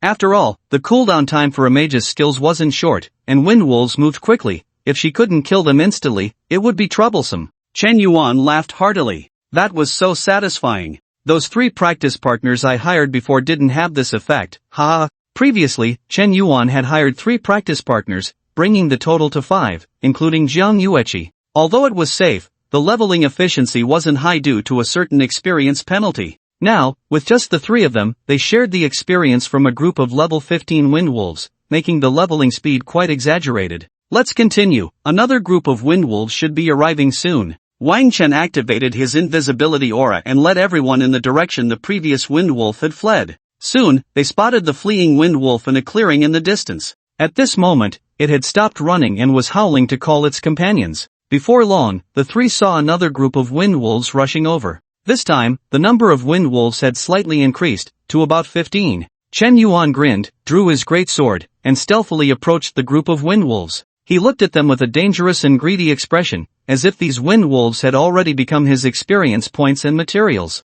Same old rule, leave one alive, Wang Chen reminded. No problem, leave it to me. 3 hours later, shattering storm Chen Yuan swung his great sword, and the violent sword energy instantly slaughtered the wind wolves around him. Following Chen Yuan's attack, Sumushua quickly unleashed several dark moon blades. After 3 hours of practice, their coordination had become increasingly proficient. The group of 20 wind wolves before them had suffered heavy casualties in an instant. Roar! A particularly large wind wolf stood at the back of the pack, its eyes gleaming with ferocity. Wind Wolf King, Bronze, level 19. It was unclear whether it was because Wang Chen and the others had killed too many wind wolves, but they had actually summoned the wind wolf's boss. Seeing its minions being cut down like vegetables, the Wind Wolf King let out a furious roar, which seemed to carry a terrifying magical power. The Wind Wolf King used the skill, Fear Intimidation. Fear Intimidation, the Wind Wolf King lets out a roar. If the opponent's level is lower than the Wind Wolf King's, their attack power is reduced by 35%.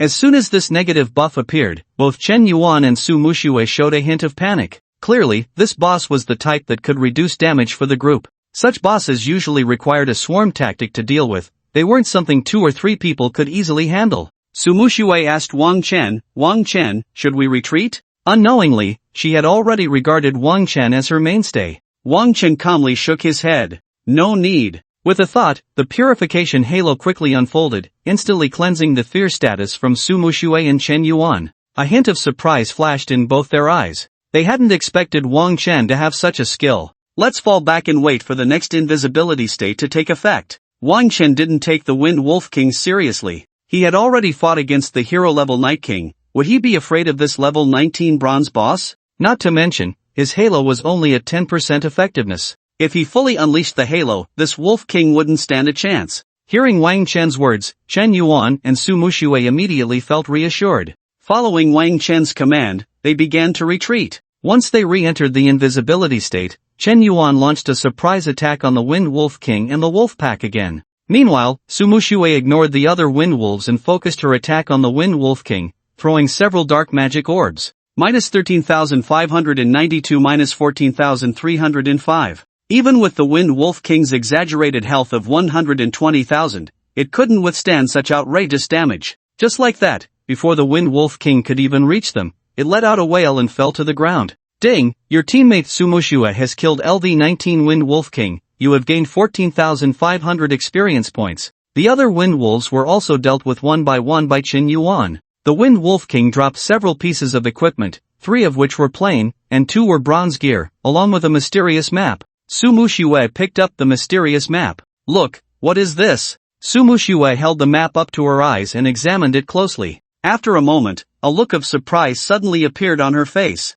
This is a treasure map. Hearing Su Mushue's exclamation, Chen Yuan and Wang Chen hurried over. Su Mushue handed the purple map to Wang Chen, who took it and saw a line of information appear before him. Small treasure map. Using this map will open a temporary dungeon. This map can refresh a small kobold camp. Chen Yuan also leaned in to take a look at the map and gasped. Wow, it really is a treasure map. Wang Chen had heard of treasure maps before. In certain open wild areas, some bosses occasionally drop this type of treasure map. Although it's called a treasure map, it can actually be seen as a key to open a special dungeon. After using the map, a camp can be refreshed, and adventurers entering the camp can receive very generous rewards. The experience points in the camp are not only higher than those in regular dungeons, but there is also a chance to drop precious items or equipment. Such treasure maps are generally only dropped by bosses, so even a small treasure map is quite valuable. If auctioned on the market, it could fetch a price of several million at the very least. Of course, such rare items are generally not sold.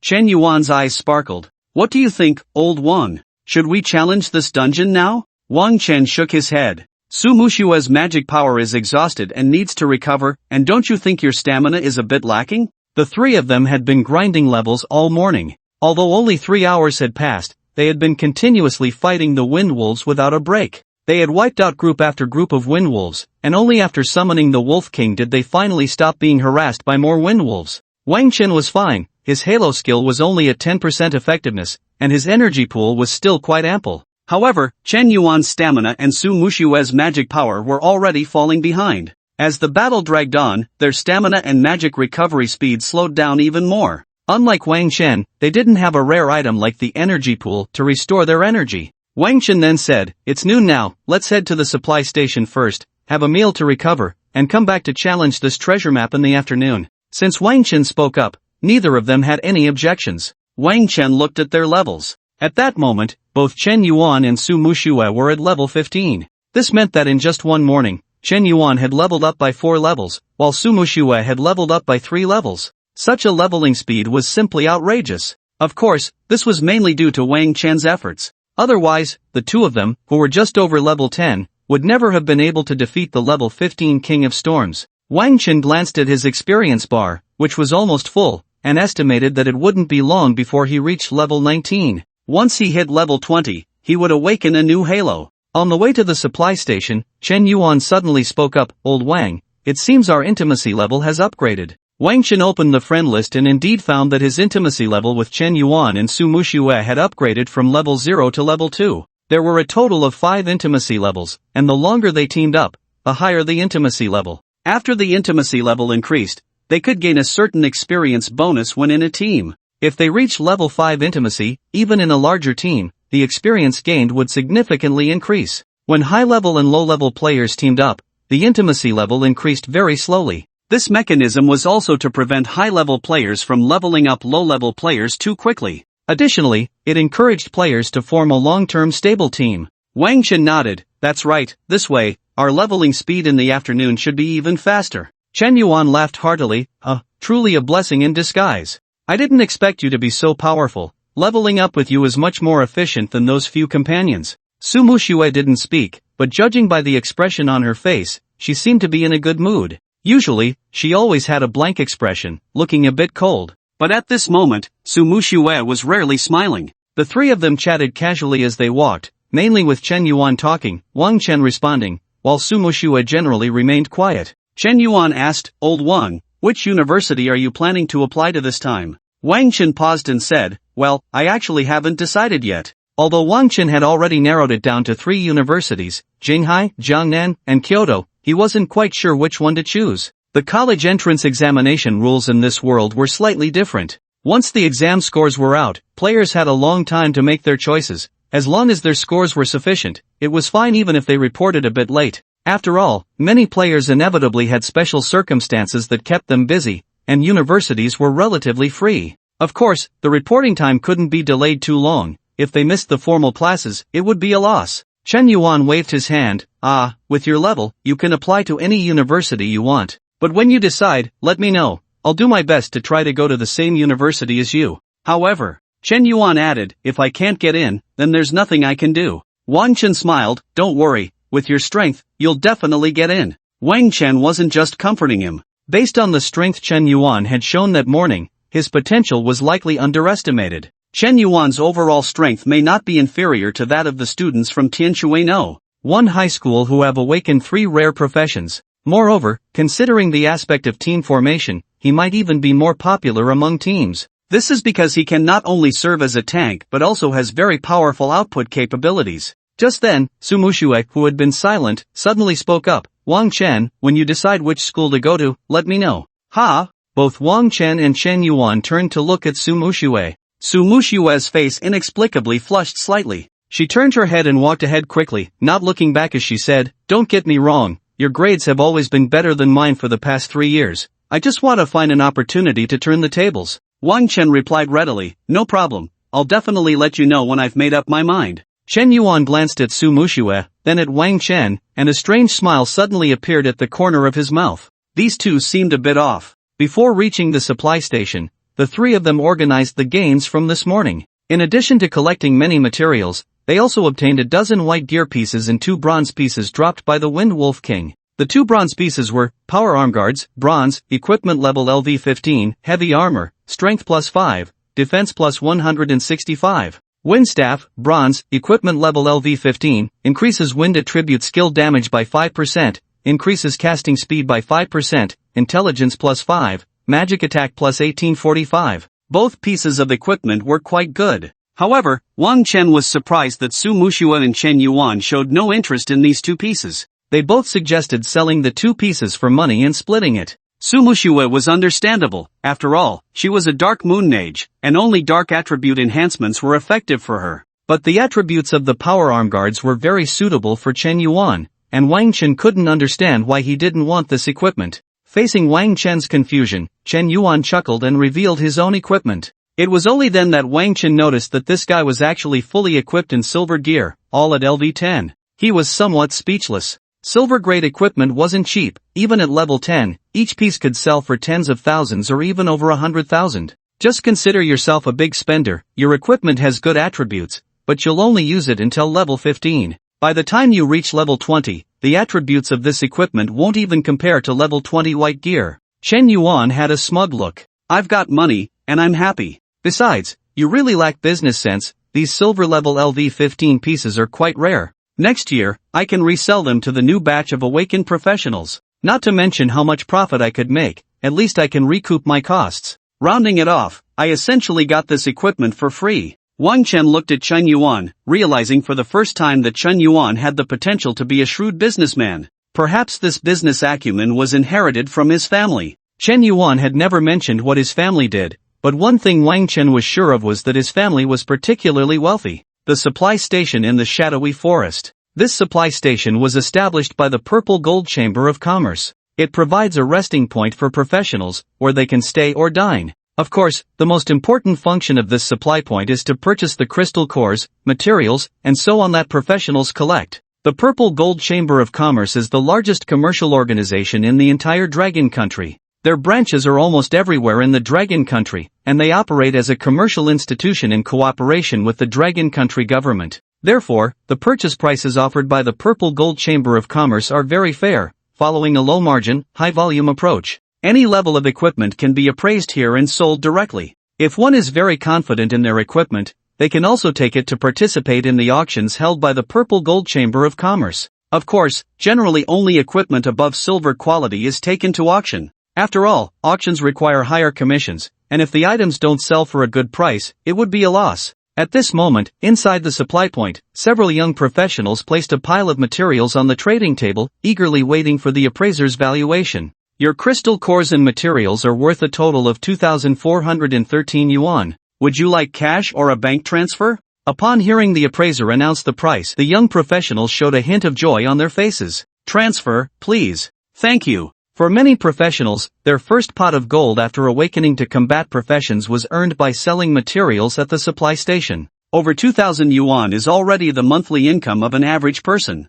And this group of young professionals earned that much in just one morning. Although it would be divided among several people, it was still quite good. For many newcomers, this income was enough to keep them happy for a while. As noon approached, more and more people gathered at the supply point, and the windows for material purchases gradually formed lines. Generally speaking, professionals just over level 10 only have 5 or 6 cubic meters of storage space. Moreover, most professionals from average backgrounds wouldn't rush to buy luxury items like storage rings, so they often need to sell materials and equipment to free up their storage space. These novice professionals stood in line, listening to the numbers announced at other purchase windows, silently comparing them with their own earnings. Hello, the valuation for your materials and equipment is 6,421 yuan. Suddenly, the quote from window number 3 caught the attention of many. Several people turned to look at window number 3. There, a slightly thin young man was casually draping his arm around a girl of the same age beside him, saying nonchalantly, "Is that all?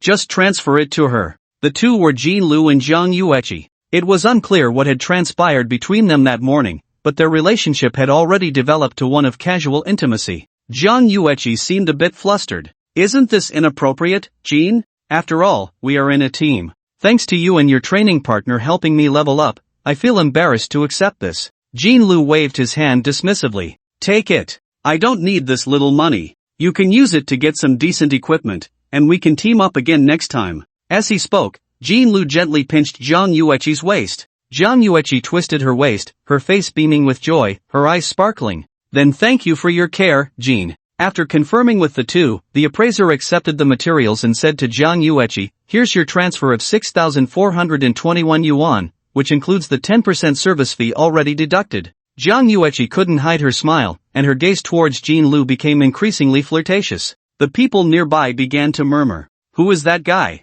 He looks a bit familiar. You don't even know him? He's Jean Lu from Class 3. Isn't he one of the 3 rare professions in Tianshui City this year? That's right, it's him. He awakened as a bloodthirsty berserker, an attack-type warrior profession. No wonder he could gather materials and equipment worth over 6,000 yuan in just one morning. Is this the power of a rare profession? The center of attention, Jean Lu, reveled in the discussions around him, his face full of pride as he held Jiang Yueqi's waist and slowly walked through the crowd. Just as he was about to head to the restaurant at the supply station, he happened to see Wang Chen and others entering from outside. Seeing Su Muxue laughing and chatting with Wang Chen, Jean Lu's expression darkened slightly. Chen Yuan also noticed Jiang Yueqi beside Jean Lu and paused for a moment. Noticing Chen Yuan's gaze, Jean Lu seemed to provoke him, tightening his hold around Jiang Yueqi's waist. Unexpectedly, Chen Yuan just chuckled, showing no signs of anger at all. He ignored them and silently walked over to the acquisition window to queue up. Jean Lu was quite displeased with Chen Yuan's reaction. As for Wang Chen and Su Muxue, they didn't even glance at Jean Lu. Jiang Yueqi watched all of this unfold, her expression slightly awkward as she tugged at Jean Lu's sleeve. Jean Xiao, aren't we going to eat? Jean Lu ignored her and took a few steps toward Wang Chen and the others. He spoke up, oh, isn't this Chen Yuan and Wang Chen? How was the harvest this morning? Chen Yuan lifted his eyelids. None of your business. Only then did Wang Chen notice Jean Lu behind him. He sighed, feeling somewhat helpless about this persistent nuisance. Jean Lu, unfazed by Chen Yuan's insult, laughed heartily. Don't get worked up. As a classmate, I think it's necessary to remind you that the acquisition price at the supply station starts at 500 bucks. If you can't gather that much later, won't that be awkward? Jean Lu was speaking the truth. The acquisition staff at the supply station needed to keep records for every transaction. To avoid long queues at the acquisition window and to prevent those who casually sell off random materials, the funding association's rule was that materials valued below 500 would not be purchased. In Jean Lu's view, without the help of those practice partners, Chen Yuan and his group only had 3 people, not to mention that one of them, Wang Chen, was a useless aura master. With their team configuration, it would be impressive if they managed to hunt a few rabbits that morning. In open areas like the shadowy forest, where monsters tended to group up, a team of more than 5 was almost a hard requirement, especially without considering practice partners. Jean Lu glanced at Su Muxue beside him. He had initially thought she was with another team, but to his surprise, she was determined to stick with Wang Chen and Chen Yuan. This further confirmed his suspicions. Su Muxue might really have some unclear relationship with Wang Chen. If it weren't for that, who would willingly team up with a useless aura master? Muxue, my offer still stands. As long as you plan to join my team, you can do so anytime. Jean Lu, not willing to give up, extended another invitation to Su Muxue. A hint of annoyance flashed in Su Muxue's eyes. No need, I already have a team. Jean Lu felt displeased but pretended to be indifferent on the surface. Alright, as long as you're happy. The conversation among the few of them attracted the attention of those around. The onlookers began to take an interest in the spectacle. Many students from Tianshui No. 1 high school were present, and several recognized Su Muxue. Isn't that girl Su Muxue? Isn't she the one who awakened as a dark moon mage? That's right, she's one of the 3 great talents from Tianshui No. 1 this year. How interesting, we ran into 2 out of 3 talents. But Su Muxue's team is so unprofessional, why are there only 3 people? Suddenly, everyone's attention shifted to Wang Chen, who was standing nearby. They whispered among themselves, wow, look who's next to Su Muxue. Oh my, isn't that Wang Chen? Ha ha ha, isn't he our Tianshui No. 1's pride, the genius aura master Wang Chen? How can he have the nerve to team up with Su Muxue? Isn't that just holding her back from leveling up? What else could it be? He's living off her, really shameless. And he even dragged his buddy Chen Yuan along. This guy is something else. I remember Chen Yuan is a heavy armored warrior, right? That's not a bad profession. I know why they only have 3 people. With Wang Chen as a burden, who would want to team up with them? Su Muxue and Chen Yuan are really unlucky to have such a friend. When they discussed Wang Chen, they did not deliberately lower their voices, as if they wanted Wang Chen to hear them. Human nature is like this. When seeing someone who once stood high fall down, some people can't help but want to step on them. Chen Yuan's face showed indignation, as if he wanted to confront those people. Wang Chen held him back and shook his head at him. Seeing that Wang Chen remained calm, seemingly not taking those sarcastic remarks to heart, Chen Yuan immediately understood Wang Chen's intention. He must be trying to deliberately hide his strength. Although he didn't know why Wang Chen wanted to do this, Chen Yuan still nodded at him. It was soon their turn at the acquisition window. Chen Yuan said, "Old Wang, classmate Su Mushua, let me handle the recycling. You guys trade the materials and equipment to me." Generally speaking, according to the common team rules, if no one in the team needs the equipment dropped, it is all sold, and the money is split among everyone. If a piece of equipment is needed by a team member, that member pays according to the market price, and this money is shared with all other teammates. Of course, they can also directly use the money from selling materials and equipment to offset the cost. The equipment dropped by monsters is usually kept by the team leader, while materials and cores are automatically divided after the monster is killed. As the saying goes, even close brothers must settle accounts clearly, even among the closest friends. This rule generally applies. Since no one in Wang Chen's team needed the equipment they obtained this morning, they directly sold all the materials, cores, and equipment together and split the proceeds. Chen Yuan and Su Mushue tacitly acknowledged Wang Chen as the team leader, and all the equipment was stored on him. Thus, Wang Chen traded all the equipment and materials to Chen Yuan, and Su Mushue also traded her materials to him. Under the expectant gazes of everyone, Chen Yuan approached the acquisition window. Jin Lu looked at Chen Yuan with disdain, wanting to see just how capable the three of them were. Under everyone's watchful eyes, Chen Yuan first pulled out a piece of white equipment.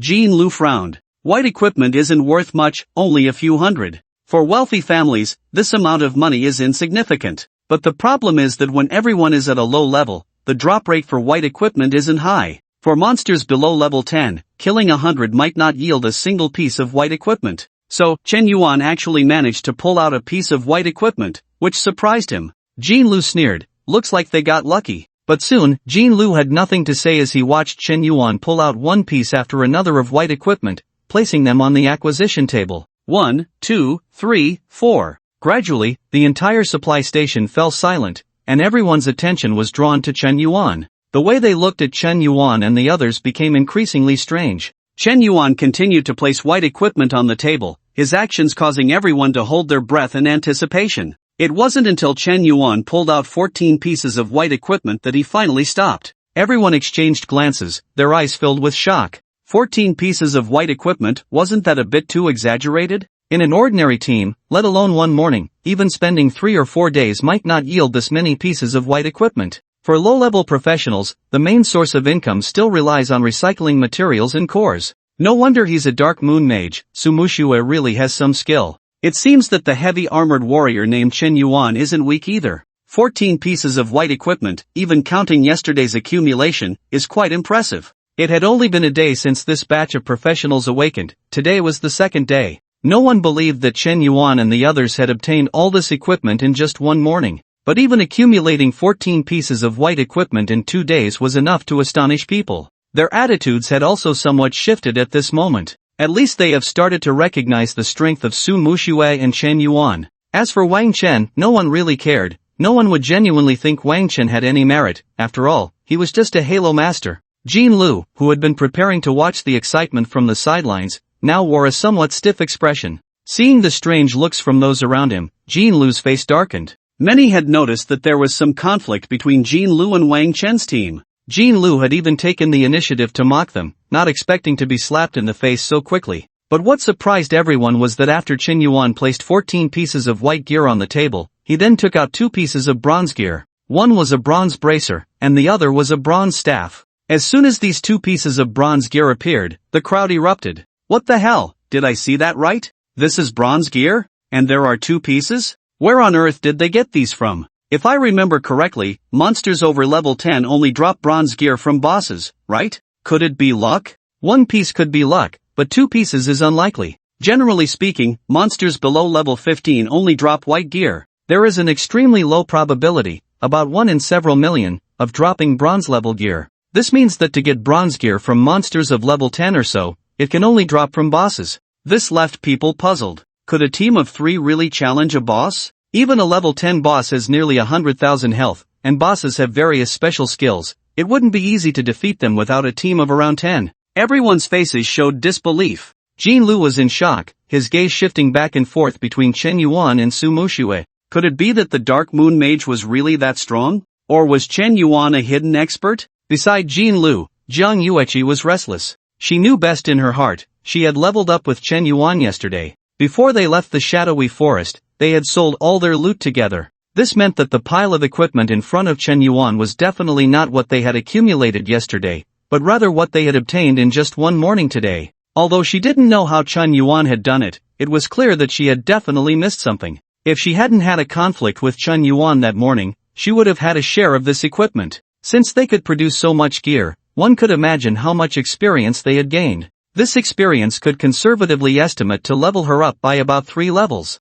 At this moment, Jiang Yueqi felt immense regret. In no time, Wang Chen's trio became the focus of everyone's attention. After Chen Yuan took out the 2 pieces of bronze gear, he placed the assorted materials, including the crystal cores, on the table. That's all, please give me an estimate. The buyer's eyes were also filled with shock, and only after Chen Yuan reminded her did she come to her senses. After counting, the buyer spoke. The total value of your equipment and materials is 32,356 yuan. After deducting a 10% handling fee, the total is 29,124 yuan. Chen Yuan pulled out a black card and said, I have this. Upon seeing the card in Chen Yuan's hand, the buyer's expression changed dramatically. She immediately spoke to Chen Yuan respectfully, I apologize, sir, I didn't know you were a distinguished black card user of the Purple Gold Chamber of Commerce. We will waive the handling fee for you and calculate the buyback price at the highest average market price, totaling 35,591 yuan.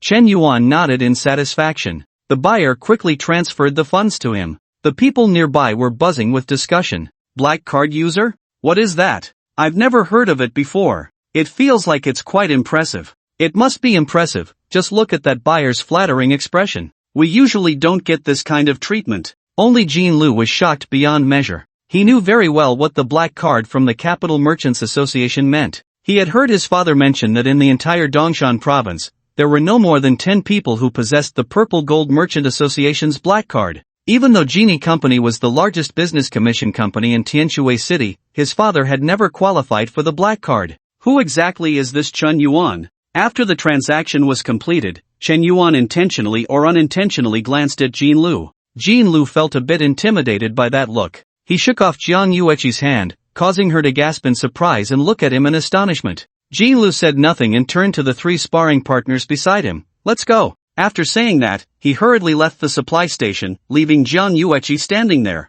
Chen Yuan couldn't help but chuckle at this scene. In a sense, Jean Lu was indeed quite decisive. Jiang Yueqi was somewhat baffled, not understanding why Jean Lu suddenly seemed to see a ghost and left her here. At this moment, the people around her were looking at her with strange expressions. Jiang Yueqi felt a bit embarrassed and looked at Chen Yuan with a pleading gaze, only to find that Chen Yuan had already walked towards the restaurant with Wang Chen and Su Muxue. Jiang Yueqi's face turned bright red, and she turned to leave the supply station as well. In the restaurant, the 3 of them evenly divided the income from selling equipment materials, each earning about 10,000 yuan. Chen Yuan naturally looked down on such a small amount of money, and Su Muxue didn't seem to care much either. For them, the biggest gain this morning was the significant increase in their levels. Everything else was unimportant. Wang Chen shook his head. Rich people are indeed different. But soon Wang Chen also realized that he could now be considered a millionaire. On the way to the restaurant, Wang Chen suddenly remembered that he still owed Chen Yuan a meal.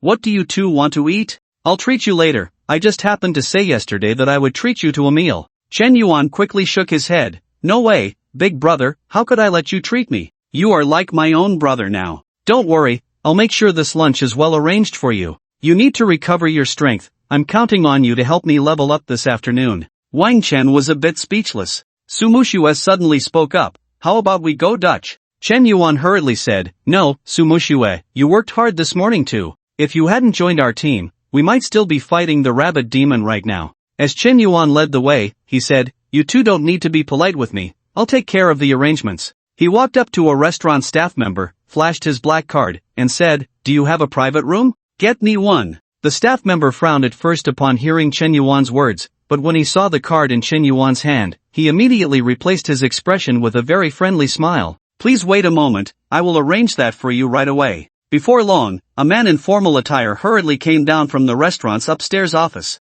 He wore a broad smile and greeted Wang Chen and the others with great respect. "Hello, everyone, I am the manager of the Supply Station restaurant. My surname is Wang, full name Wang Shun. Please come upstairs, we have a special room prepared for our esteemed guests." Under manager Wang's invitation, Wang Chen and the others were led into a special private room on the second floor. Once inside the room, Wang Shun had a special menu brought in. Chen Yuan took the menu but didn't look at it. Instead, he handed it to Wang Chen. "Old Wang, Su Mushue, take a look at what you want to eat. Don't be polite, just order whatever you like." Wang Shun stood by, watching the scene unfold with a hint of surprise in his eyes. He could tell at a glance that among the three, Chen Yuan and the girl seemed to regard Wang Chen as their leader. Who exactly was this young man named Wang Chen that commanded such respect from a black card user of the Purple Gold Chamber of Commerce? It appeared that the three of them were classmates and had a fairly good relationship. Wang Shun silently noted the appearances of Wang Chen and Su Mushue, and quietly told the waiter beside him,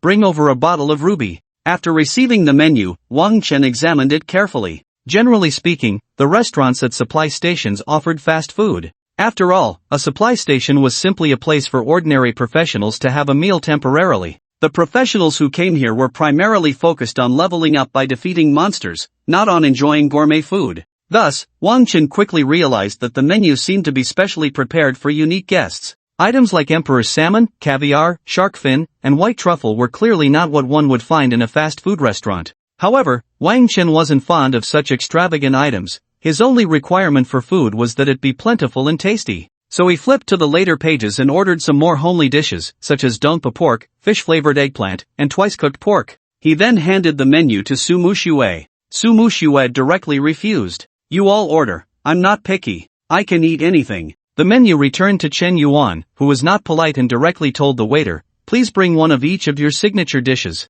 As soon as Chen Yuan finished speaking, Wang Shun walked in holding a tray. On the tray was a bottle of red wine, with a label depicting a fiery red gem. "Sorry to interrupt, but this is a complimentary bottle of wine from the restaurant for you all. This wine is called Ruby and comes from the Heisen Winery in the Dragon Country." Chen Yuan quickly replied, "Manager Wang, you are too kind. We're just here for a simple meal, there's no need to make it so complicated." However, Wang Shun swiftly opened the red wine and placed it on the table. "Mr. Chen, you flatter me. Your presence truly brings glory to our little establishment. I won't disturb you further, just call me if you need anything." Looking at the red wine on the table, Su Mushue smiled slightly. "Ruby, Chen Yuan, it seems you have quite the connections?" Chen Yuan waved his hand dismissively. "I have no connections, it's all thanks to that black card. I'm just a spendthrift." Wang Chen, who knew nothing about wine, asked Su Mushue, "Is this wine expensive?" Su Mushue nodded. "Yes, the Heisen Winery limits its production to ensure the quality of the wine.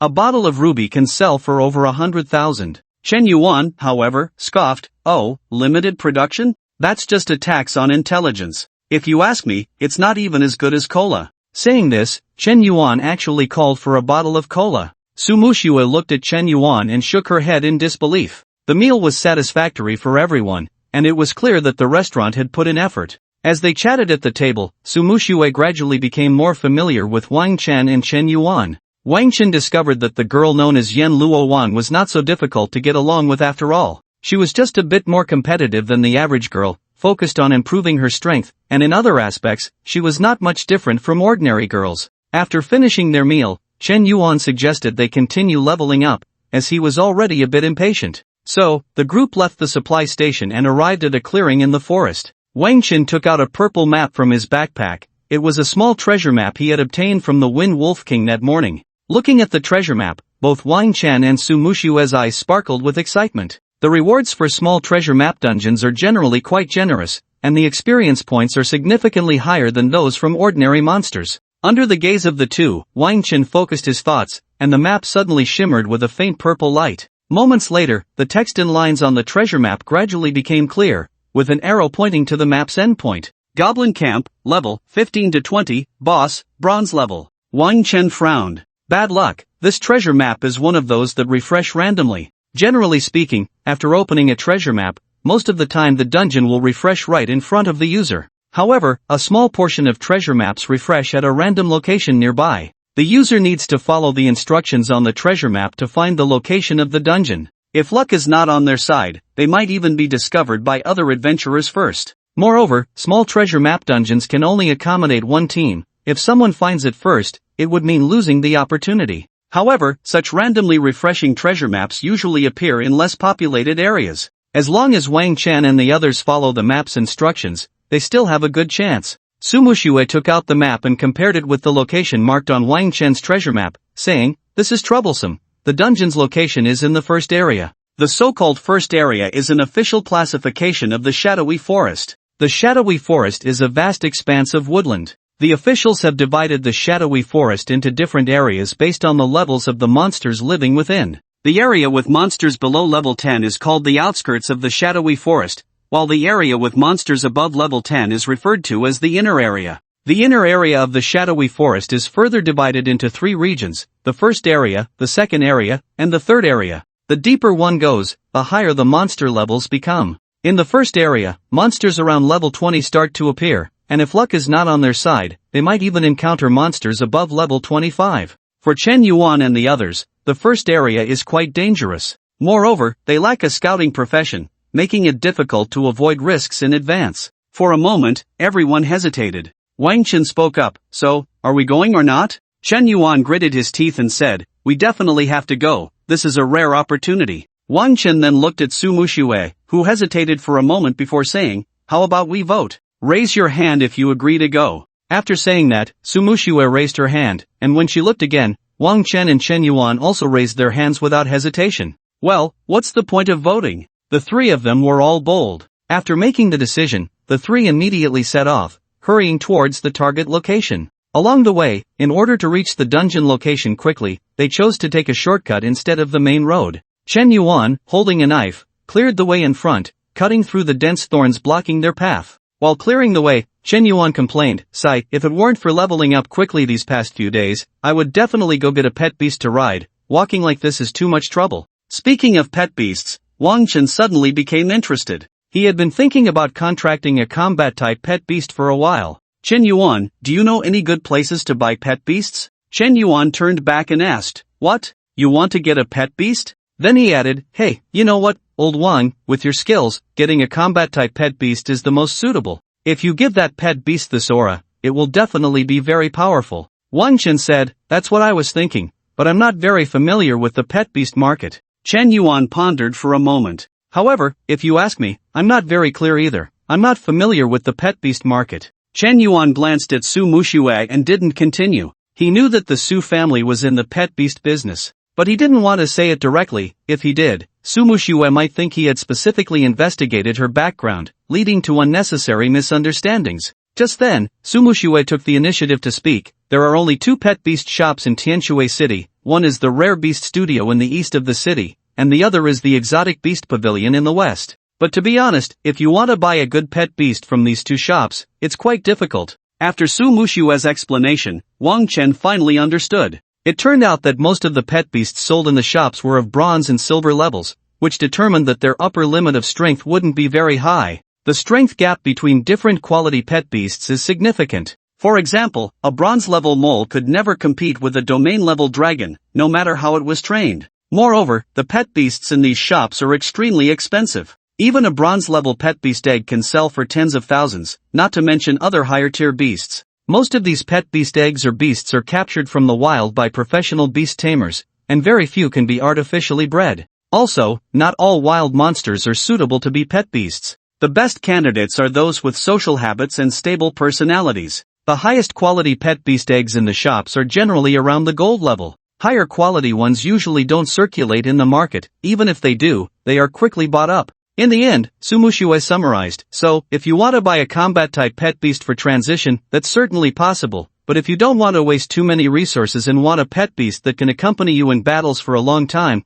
there are only 2 methods. One is to go into the wild yourself and steal the eggs of those powerful monsters, but this method could very likely cost you your life. The other is to pay attention to the auctions held regularly by the Purple Gold Chamber of Commerce across the country. Generally, high-tier pet beast eggs or beasts are prioritized for auction, which can fetch a good price." Wang Chen nodded. "I see, I understand now." It was clear that Su Muxue was very knowledgeable about the pet beast industry. After her explanation, Wang Chen also gained a general understanding of the field. If Su Muxue hadn't told him these things, he might have ended up being taken advantage of at the pet beast shop. After walking for about 10 minutes, the three encountered a small stream. Wang Chen took out the map to take a look. This should be the boundary between the shadowy forest's inner area and the first zone. As long as they crossed the stream, the monsters they would encounter next would generally be around level 20. Meanwhile, both Chen Yuan and Su Muxue were currently level 15. Killing monsters 5 levels higher was something that ordinary people wouldn't dare to think about. However, considering Wang Chen's extraordinary aura, they weren't as afraid. After entering the first zone, they had only walked a few hundred meters when they encountered the first monster of the area. It was a strange ancient tree about 3 meters tall, covered in tangled branches and thorns. Twisted Tree, a level 21 monster. The trunk of the twisted tree had a mouth formed by a tree hole and 2 eyes, resembling human facial features. It opened its mouth and emitted a harsh keek-keek sound, reminiscent of an old door latch creaking. Wang Chen recognized the monster at a glance. The twisted tree moves slowly, has extremely strong defense, and possesses a certain regenerative ability. When it gets close to an enemy, it uses its thorns to entangle them, squeezing them like a python, choking them to death. Wang Chen was least afraid of such high-defense monsters. He directly unleashed the triple halo, and Chen Yuan and Su Muxue tacitly launched an attack on the twisted tree. Su Muxue summoned a dark substance resembling a meteor to fall from the sky, crashing heavily onto the twisted tree. Minus 34,197. This was Su Mushue's newly learned skill at level 15, Dark Matter, a high magic damage skill with a small area of effect. Chen Yuan was not to be outdone, but the opponent was a level 21 monster, so he did not rashly charge in to fight head-on. For a monster of this level, even switching to a defensive stance might not withstand the opponent's damage. He wielded a great sword and unleashed several sword chi attacks in quick succession. Minus 14,762 minus 15,879. The sword chi struck the twisted tree, sending wood chips flying everywhere, and several branches were severed in half. This was also a new skill Chen Yuan had learned, sword chi slash, allowing him to attack enemies from a distance. Sword chi skills were a specialty of heavy armored warriors, as most warrior classes lacked ranged attack methods. Thus, heavy armored warriors were sometimes jokingly referred to as chi mages by some players. Under their violent output, the twisted tree crashed down. Wang Chen nodded slightly. It seems we can handle this level 20 monster with ease. In that case, let's not waste any more time and head straight there. According to the map, they were still over 1,000 meters away from the dungeon. Wang Chen simply activated the invisibility halo and sped towards the dog-headed man dungeon. In the inner area of the shadowy forest, Zone 1. Here was a large freshwater lake, and a small deer cautiously approached the water's edge. It was very alert, constantly looking around, and after confirming there was no danger, it carefully bent down to drink from the lake. Just as it leaned down, the previously calm surface of the lake suddenly erupted with splashes of water. A massive, gaping mouth emerged from the water, biting down on the deer's neck. This was a gigantic crocodile, its body measuring 4 to 5 meters long. Unlike the typical black-gray skin of ordinary crocodiles, this one was entirely red, adorned with black and red patterns resembling blood. It was not an ordinary crocodile but a level 25 monster, blood crocodile. The deer panicked and struggled violently to break free, but the blood crocodile executed a death roll, and after several spins, the deer was left half dead. The blood crocodile slowly dragged the deer into the water, disappearing beneath the surface. The lake returned to calm once more. If it weren't for the faint traces of blood left on the ground, it would seem as if nothing had happened. About 10 minutes later, 3 players arrived at the edge of the freshwater lake: Wang Chen, Chen Yuan, and Su Muxue. This is definitely the right place. Wang Chen turned off the invisibility halo. The journey had consumed quite a bit of his energy. Although his energy pool was still sufficient, he needed to conserve it since they would be entering the dungeon soon. Looking at the treasure map, the corresponding location for the dungeon was right here. In fact, he didn't even need to look at the treasure map, as there was a circular halo shimmering in the distance at the lake's edge. Within the halo was a dark, bottomless void, seemingly endless. This halo was the mark of the teleportation portal. As long as they touched this portal, they could enter the dungeon. Luckily no one else has discovered it. Chen Yuan was thrilled and was about to rush towards the portal when Wang Chen suddenly pulled him back. "What's wrong, old Wang?" Chen Yuan looked at Wang Chen in confusion. Wang Chen replied speechlessly, "Did you forget everything from the textbook?" Chen Yuan made a thoughtful expression, pondering for a long time but still not understanding what Wang Chen meant. Su Muxue smiled and said, "Just by looking at you, it's clear you haven't been paying attention in class. You must have been sleeping during lectures." Chen Yuan awkwardly smiled. "To be honest, I do have a habit of sleeping in class." He then added with a helpless expression, "Sigh, being with you two top students is really too much pressure. Please tell me, what's the situation?" Wang Chen explained, "This large freshwater lake is a very important water source in the forest." Suddenly, Wang Chen noticed some struggling, messy traces on the lakeshore. As he walked towards the traces, he continued to explain, "So, many clever hunters will set ambushes here, lying in wait for animals that come to drink." Sumushue added, "Not only that, but this freshwater lake itself is also a very dangerous place. There might be some aquatic monsters in the water, like water snakes, crocodiles, or alligator turtles." Wang Chen said, "Exactly, so we can't get too close to the lakeshore, and we need to be careful of the surrounding bushes." Hearing their explanations, Chen Yuan felt a wave of fear. "Damn, thank goodness you stopped me earlier, I had no idea the lakeshore was so dangerous." Chen Yuan patted Wang Chen on the shoulder, "Old Wang, let's quickly go invisible and rush over." Wang Chen shook his head. "No rush, let's first deal with the threats around the portal, or we might get ambushed when we come out." Both Chen Yuan and Su Mushue agreed. Wang Chen looked at his experience bar, he was just 10% away from leveling up to level 20. Dealing with the threats around the portal was just one reason. His real intention was to gain as much experience as possible before entering the dungeon. Once he reached level 20, he would awaken another Halo skill. By then, even if there were dangers in the dungeon, he would be able to handle them more calmly. Wang Chen approached the messy traces and noticed a long drag mark in the sand. It was clear that something had been dragged into the water. There were also some bloodstains and watermarks on the sand, which looked fresh and hadn't evaporated completely. It was evident that something had just taken place here. "Old Wang, did you find anything?" Chen Yuan and Su Mushue walked up to Wang Chen, following his gaze to see the bloodstains. Wang Chen pondered for a moment and said, "If I remember correctly, the aquatic monsters in the shadowy forest include giant forest pythons, black electric eels, and the most numerous, blood crocodiles. Looking at these traces, it seems like the work of blood crocodiles. We shouldn't get too close to the shore." Blood crocodiles are pack monsters. They are large, strong, swim quickly, and excel at ambushing from underwater, but they move very slowly on land. Chen Yuan asked, "So what do we do next?" Wang Chen looked at the portal. "Let's head towards the portal while keeping our distance from the shore. They will eventually come out." Blood crocodiles are aggressive creatures that absolutely cannot tolerate outsiders entering their territory. The portal was located at the distant shore, very close to the lake. The three of them maintained a distance of 3 to 4 meters from the shore, neither too far nor too close, intentionally luring the monsters in the lake. When they were less than 10 meters away from the portal, suddenly, the previously calm lake surface began to boil like water in a pot, churning violently. Accompanied by splashes, countless blood crocodiles crawled out of the water. A dense mass of red, it looked like there were at least 100, sending chills down their spines. Fortunately, the three of them were well prepared. They quickly moved away from the shore and retreated. The blood crocodiles moved slowly on land, but today they seemed determined, as if they would not rest until they dragged the three intruders into the water.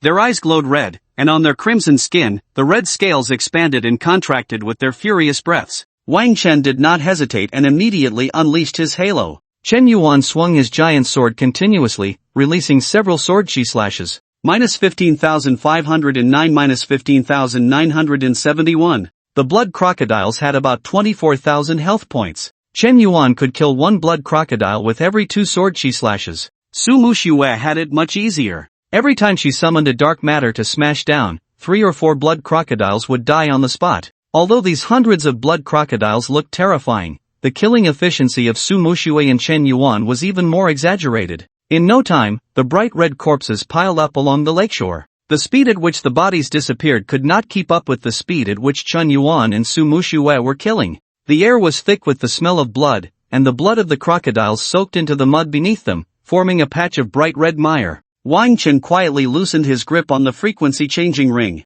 He had originally planned to slightly increase the power of the halo if Chen Yuan and Su Mushue were under too much pressure. However, given the current situation, 10% was already sufficient. At first, it seemed like the blood crocodiles were endless, crawling out of the lake without stopping, but soon, their numbers dwindled. After about 10 minutes, only 5 or 6 blood crocodiles remained on the shore. Chen Yuan charged directly into the crocodile group, followed by a shattering storm, killing all the remaining crocodiles. Whew! Chen Yuan let out a sigh of relief. Done! Over 100 crocodiles were thus slaughtered by the two of them. Countless corpses transformed into a myriad of light spots, disappearing into the air, leaving only bloodstains on the ground as proof of what had just occurred. These crocodiles dropped several pieces of white gear and a large amount of materials. Crocodile skin and teeth were excellent crafting materials that could fetch a good price. Chen Yuan stepped forward, picking up the equipment scattered on the ground, then returned to the others. He carried the giant sword, looking relaxed. Is this what a level 20 monster group is like? Their strength isn't that impressive, it was as easy as killing wind wolves. Speaking of which, could it be that we just wiped out these blood crocodiles? It seems like we've driven them to extinction. Wang Chen laughed. I didn't know you cared about the environment. Chen Yuan laughed heartily. What caring for the environment? I just didn't kill enough. Just as Chen Yuan was boasting, suddenly, a splash erupted in the center of the freshwater lake. A deep, powerful roar of anger came from the center of the lake. This roar was like a dragon's cry, instinctively instilling a sense of fear. The strong low-frequency vibrations of the roar caused the water's surface to splash and ripple, as if there were a subwoofer underwater. What the hell is that noise? Chen Yuan was startled and quickly ran several steps away from the lake before daring to look back. He saw some blood-red scales and blade-like dorsal fins rising above the water's surface. The dorsal fins and red scales had a metallic texture, shining brilliantly in the sunlight. A crocodile's head also emerged from the water, its cold, ruthless eyes fixed intently on the three people on the shore. This was a massive blood crocodile, at least 8 or 9 meters long. It swam quickly, rapidly approaching the three on the shore, and its information appeared before them. Dragon blood crocodile, golden, level 33. This is a powerful mutated blood crocodile that has activated a trace of dragon bloodline remaining within it, bringing infinite possibilities for its growth, and its offspring will have a high probability of inheriting or even optimizing its dragon bloodline. My god, a level 33 golden boss. Chen Yuan exclaimed in shock. Wang Chen and Su Muxue also showed expressions of surprise. Generally speaking, most boss monsters are about 5 levels higher than their kin. A creature that is directly 13 levels higher than the common monsters is extremely rare. Moreover, according to its information description, it seems to have mutated and is still growing, which means that level 33 is not its limit. The mutation rate of monsters is not non-existent, but it is very low. They never expected that such a low probability would allow the three of them to encounter it today. What should we do? Wang Chen? Su Muxue looked at Wang Chen, waiting for him to make a decision. Let's run first. What else could they do? Of course, they had to make a hasty retreat. They couldn't possibly confront a level 33 boss head-on. Without hesitation, Wang Chen activated the invisibility aura and led Chen Yuan and Su Muxue towards the teleportation portal. The furious dragon blood crocodile suddenly burst out of the water, splashing countless droplets. Its movements on land were clearly much faster than those of other blood crocodiles. However, when it charged onto the shore, it found that the 3 damned humans had vanished. The dragon blood crocodile roared, its massive roar filled with the anger of being toyed with by weaker creatures. The 3, now invisible, jogged to the teleportation portal, and a prompt appeared before them. Do you want to enter the instance, Goblin Camp? Goblin Camp, level, 15 to 20, boss, bronze level. Wang Chen chose, yes, without hesitation. A blinding light flashed before them, obscuring their vision. When the light faded, they found themselves in a different place.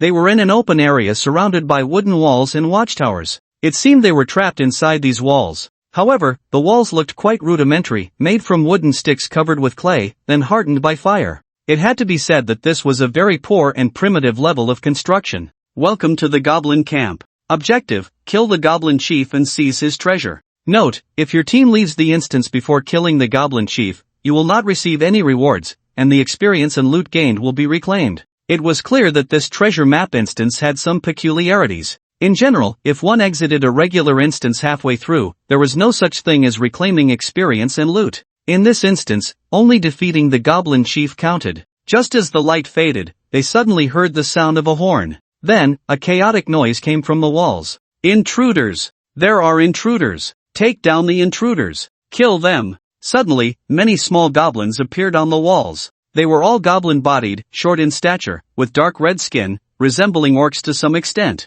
However, they were not as tall as orcs, nor as strong. They looked like a shrunken version of orcs. Nevertheless, the crossbows and bows they held still posed a slight threat to Wang Chen and the others. Defensive stance. Chen Yuan reacted quickly, immediately switching to a defensive stance, pulling out a large shield to protect Su Muxue and Wang Chen. Wang Chen also activated the invisibility aura at the first opportunity. They were at a disadvantage in the terrain. The enemy had the upper hand, and their arrows could deal greater damage, making it difficult for Wang Chen and the others to fight back. So, Wang Chen had no choice but to activate invisibility and assess the situation. Seeing the 3 suddenly disappear, all the goblins seemed to experience a momentary system crash. For a moment, they couldn't comprehend how those three people had just vanished. Without knowing who took the lead, a dog-headed man shot an arrow towards the spot where Wang Chen and the others had just been. The other dog-headed men suddenly realized and began attacking the same location. In an instant, the ground where Wang Chen and the others had been was covered by a rain of arrows.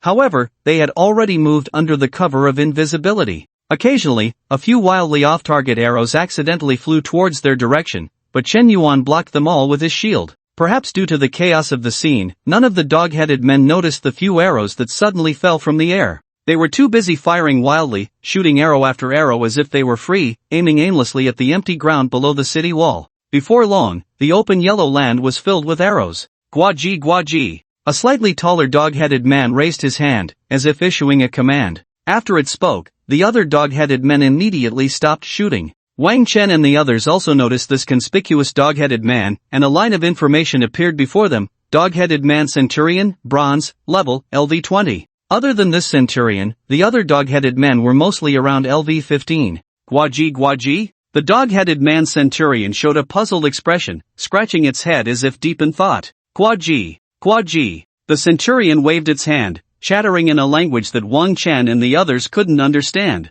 Clearly, the Centurion issued another command. The dog-headed men standing on the city wall quickly got to work, discarding their bows and crossbows in favor of short knives and round shields. Old Wang, what are they up to? Wang Chen shook his head. I don't know, let's wait and see. Several dog-headed men on the city wall began to turn a massive winch, which slowly raised the crude city gate with the help of ropes. Countless dog-headed men rushed out from the gate and charged into the open ground where Wang Chen and the others were. They sniffed the air, as if trying to catch a scent, while some waved their short knives at the air, seemingly probing for Wang Chen and the others' positions. They know we're invisible, Wang Chen said. Clearly, these dog-headed men intended to find Wang Chen and the others through a carpet search. What should we do? Although these dog-headed men were not as strong as the blood crocodile, their numbers were overwhelming, and they occupied a favorable position. If they recklessly engaged, it could be quite dangerous. This open space, while not small, about the size of a football field, would become a problem if the enemy conducted a thorough search.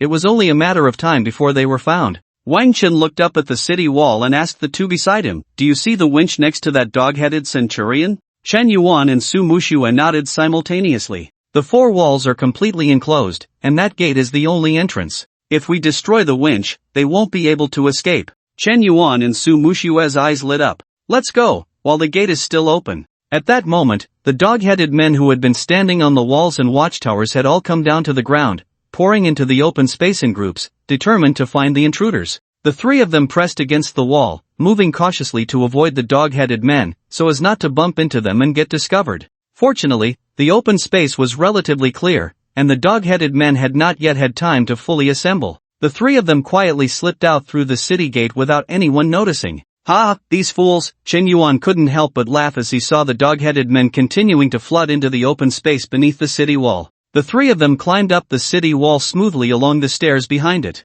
They stood boldly behind the dog-headed Centurion, who remained completely unaware of their presence. It was shouting loudly, directing the hundreds of dog-headed people below to search for Wang Chen and the others. Perhaps due to the low intelligence of the dog-headed people, it was evident that the Centurion was struggling to give commands. Occasionally, a few disobedient dog-headed individuals would anger it, causing it to shout even louder. Chen Yuan put away his shield, drew his giant sword from his waist, and raised it behind the dog-headed Centurion. "Don't rush," Wang Chen said. "Wait until they all gather in the open space, and then we'll close the door on the dogs." Wang Chen took a small knife from his backpack and stood next to the winch. "When I cut the rope of the winch, you all move." Su Mushue and Chen Yuan nodded in understanding. Chen Yuan, holding the giant sword, stood behind the dog-headed Centurion like an invisible reaper, ready to chop off its head at any moment. Yap yap, yap yap. Under the Centurion's enthusiastic commands, about several hundred dog-headed people gathered in the open space below the city wall. They held short knives and round shields, forming a long line and slowly advancing from left to right. They swung their short knives, hacking at non-existent enemies in front of them. "Get ready to act." Wang Chen approached the winch, swung the short knife in his hand sharply, and the rope connecting to the city gate instantly snapped. With a loud bang, the gate that had been suspended in midair crashed to the ground. At the same time, the aura around him instantly expanded. All the dog-headed people were startled by the loud noise. "Ha! The dog-headed centurion made a confused sound, but the next second, it heard a massive whooshing sound beside its ear. Turning around, it saw the sharp blade of the giant sword right in front of it. Chen Yuan swung out several strikes, and the unprepared dog-headed centurion fell dead on the spot. Su Muxue also unleashed several dark moon blades, instantly killing the dog-headed people guarding the centurion. At this moment, the other dog-headed individuals on the wall finally reacted. Yap yap yap. Seeing that their centurion had been killed, a few timid dog-headed people were so frightened that they turned to run. Meanwhile, a few brave ones raised their shields and charged towards Wang Chen and the others. Of course, what awaited them were the absurdly high-damage dark moon magic and sword energy. Like chopping vegetables, these few resisting dog-headed people couldn't make much of a splash, and soon the three of them had cleared the wall. Now, only a few hundred dog-headed people trapped below the wall remained. These trapped dog-headed individuals shouted angrily, but they had no way to deal with Wang Chen and the others. Their bows and crossbows were left on the wall, and they only had short knives and round shields. A few dog-headed people picked up stones from the ground and threw them at the wall. Naturally, this had no effect. He. Chen Yuan wore a malicious grin. You just locked us down there to shoot arrows, and now it's our turn. The dog-headed people below seemed to realize they were in deep trouble. Many of them gathered at the bottom of the wall and even began to stack on top of each other, attempting to attack the city in this most primitive way. Chen Yuan unleashed several sword energies, killing the dog-headed people one by one at the base of the wall. Su Muxue, I leave the dog-headed people in the distance to you. Chen Yuan's sword energy had a shorter range than Su Muxue's. After all, she was the true ranged class, while he was just a temporary elemental mage. Su Muxue waved her staff, and dark purple light gathered at the tip of her staff. Moments later, countless dark moon blades flew out, unleashing a one-sided massacre on the dog-headed people in the square. With this move, Su Muxue instantly killed more than 10 dog-headed men, who fell into a pool of blood. The remaining dog-headed men sensed that something was amiss. They scattered in the square, some burying their heads in the ground, others simply lying down pretending to be dead, displaying all sorts of antics. Even those dog-headed men who had planned to stack up to attack the city lost their fighting spirit under Chen Yuan's terrifying sword energy. Their psychological defenses crumbled, and they began to flee like the others. But all of this was in vain. Su Muxue's dark moonblade was like the Grim Reaper's precise scythe, reaping one life after another. About 10 minutes later, this massacre finally came to an end. Hundreds of dog-headed men in the square were slaughtered cleanly by Su Muxue, as if she were killing chickens. Ding, your teammate Su Muxue has killed LV-15 dog-headed man, you have gained 1425 experience points. Ding, your level has increased, current level, level 20. Ding, you have received attribute rewards, all attributes +1, free attribute points +5. Ding, your level has risen to LV-20, you have successfully awakened the aura effect, God level slow aura. After killing these hundreds of dog-headed men, Wang Chen finally leveled up. He looked at the description of his new aura skill, God level slow aura. When activated, it applies a slowing effect to all enemies within a radius of all attributes times 10 meters, reducing their movement speed by 90% and the distance of their charge skills by 90%. This slow effect ignores tenacity. After reading the skill description, Wang Chen was slightly shocked. Ignore tenacity? Tenacity is a hidden attribute. The higher the tenacity value, the shorter the control time from skills like stun, slow, freeze, etc. Most boss-level monsters have quite high tenacity, which leads to many control skills being significantly less effective against them. Some warrior-type professions have core skills that enhance tenacity to prevent long-term control. For example, Chen Yuan's skill, Battle Intent Roar. Currently, this skill applies a pain resistance state to Chen Yuan, making his attacks and skills uninterruptible. However, when Chen Yuan reaches level 20, this skill will upgrade and enhance tenacity by 30%. Wang Chen's aura, on the other hand, ignores tenacity, meaning that no matter how high the enemy's tenacity value is, they will still suffer a 90% continuous slow. This aura is incredibly overpowered. It seems that the only skills that can counter this slow aura are continuous purification type skills. Next, Wang Chen looked at his attribute panel. Information, God level aura master Wang Chen level 20 attributes, intelligence 110, strength 30, constitution 30, agility 30.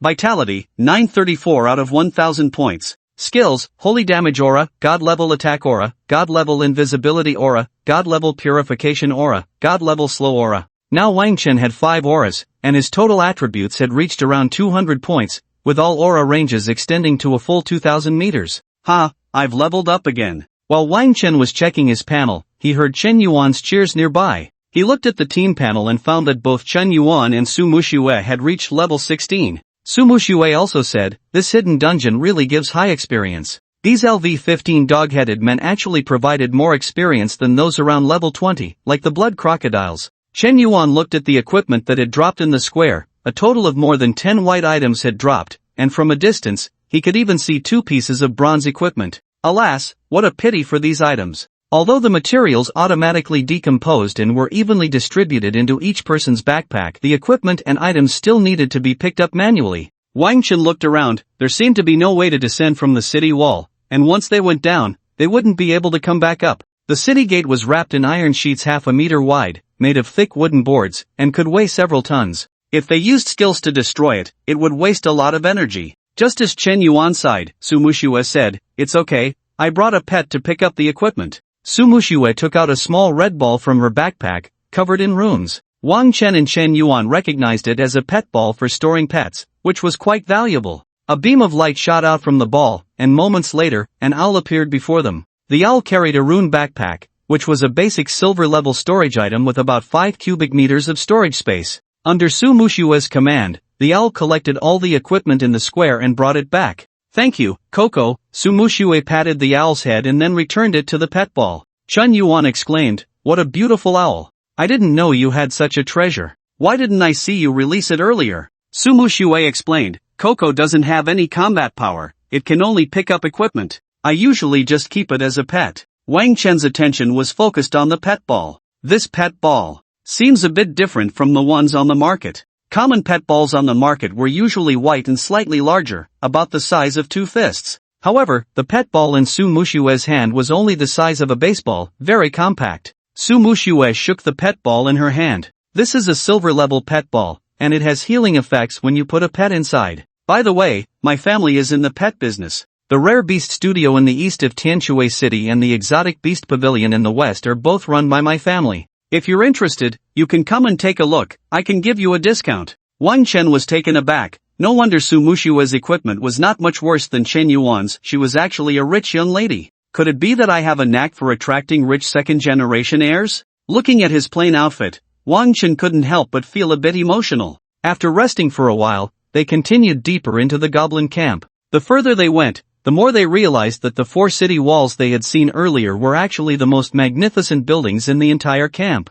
The architectural talent of these goblins was truly lacking. Tents made of animal skins and branches were scattered all over the camp. Occasionally, goblin squads would charge at Wang Chen and the others, but they were easily dealt with. Gradually, more advanced goblins began to appear. Unlike the weak goblins before, as they delved deeper, they started encountering well-trained goblin combat squads. Each squad included goblin warriors, goblin archers, and goblin spearmen. Their levels had also increased from 15 to around 17 or 18. Although these goblin squads were much stronger than the previous ones, they did nothing to stop Wang Chen and the others. Every time they encountered a goblin squad, Wang Chen activated his invisibility aura, and the 3 of them circled behind the goblin squad, unleashing a flurry of attacks to easily take them down. Especially Chen Yuan, who would stealthily infiltrate the monster group and, without saying a word, unleash a shattering storm. With Wang Chen's invisibility aura boosting him, Chen Yuan experienced the joy of being an assassin. The group moved smoothly along the way, strolling leisurely through this level 20 dungeon. Soon, they arrived at the final level of this dungeon, the Palace of the Knoll Chief. "You have arrived at the Palace of the Knoll Chief. Please prepare for battle." Hearing the prompt echoing in their minds, everyone looked speechlessly at the so-called palace before them. It was a small house made of mud and thatch, occupying an area of less than 20 square meters. The entire thatch house had no windows, and there were several large holes under the eaves, making it look quite unstable. Can this really be considered a palace? Chen Yuan stared at the thatch house, doubting that it would withstand a strong wind. Wang Chen said, "Compared to those animal skin tents we saw earlier, this thatch house is quite luxurious." Su Muxue couldn't help but chuckle at Wang Chen's words. Just then, the door of the thatch house was kicked open. A tall gnoll stepped out of the house. "Qua Ji." It was unclear if it understood what they were saying, but its expression was very unpleasant. This gnoll was completely different from the others. Most gnolls were quite short, just over a meter tall. However, this gnoll chief was nearly human-sized, about 1.7 meters tall. It had a sharp longsword at its waist, looking far superior to the crude weapons of the other gnolls. The gnoll chief had well-defined muscles, belonging to a very robust type, exuding explosive power. Null Chief, Bronze, Level, LV20, Agile Boss, skilled in swordsmanship. Guaji Guaji. The Null Chief suddenly launched an attack, drawing its sword and pushing off with its hind legs, its body flying out like a cannonball.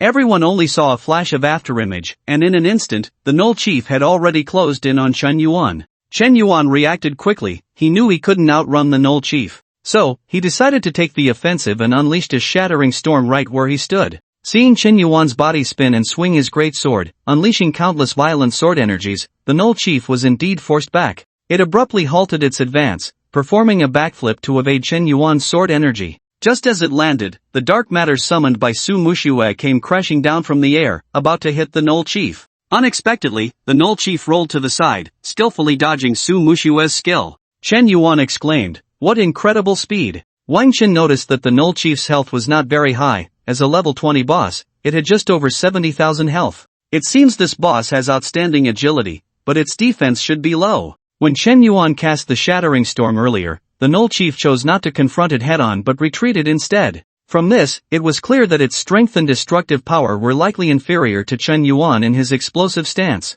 At this moment, the Null Chief, holding its long sword, seemed to be looking for the next opportunity to attack. Chen Yuan faced the Null Chief and slowly retreated to Wang Chen and Su Mushue's side. "Old Wang, it's too fast, I'll switch to a defensive stance and guard while you two attack." Wang Chen replied, "No need, if you trust me, just charge in and hit it now." Chen Yuan was taken aback for a moment, then laughed heartily. "Alright, watch me." Without asking further, he charged forward with his great sword. The Null Chief looked disdainful. In its eyes, this human dared to rush in like this, full of openings. Just as it placed its claws on the long sword, preparing to charge, it suddenly felt a heavy force being applied to it. In an instant, its legs felt as heavy as if they were filled with lead. Just as Chen Yuan charged right in front of it, its speed suddenly dropped to a crawl, each step seeming to move in slow motion. Watching Chen Yuan raise his giant sword to strike down, the dog-headed leader finally showed a look of terror in its eyes. Normally, it would have countless ways to dodge this blow, but this time,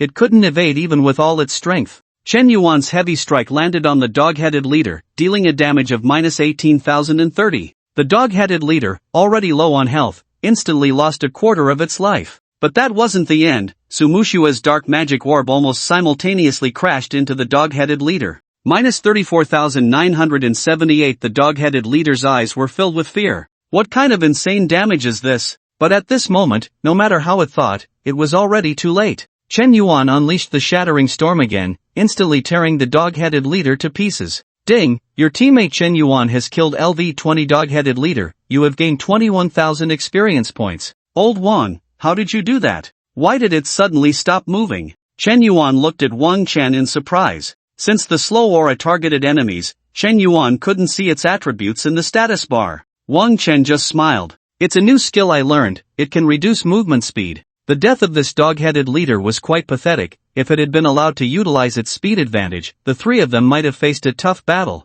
After all, its speed was truly astonishing. Without the slow aura, they probably wouldn't have been able to touch it. "I see, I was wondering why the dog-headed leader suddenly stood still for me to hit." Chen Yuan turned to look at the dog-headed leader's corpse. "Wait, why didn't this dog-headed leader drop a treasure chest?" Generally speaking, after killing a dungeon boss, the boss would drop a treasure chest. As soon as Chen Yuan's words fell, the dog-headed leader's corpse transformed into countless glowing particles and dissipated. At the moment its body vanished, the thatched house suddenly collapsed with a loud crash. A silver chest appeared, flickering amidst the ruins of the thatched house. Dog-headed leader's treasure chest. Seeing this chest, the three of them suddenly realized. "Your team has cleared the dog-headed camp. The dungeon will automatically close in 10 minutes, or you can choose to leave early." A prompt sounded in their ears. Wang Chen stepped forward, looking at the massive chest. "Who will open the treasure chest?" "I'll do it, I'll do it." Chen Yuan volunteered, rushing up to open the treasure chest.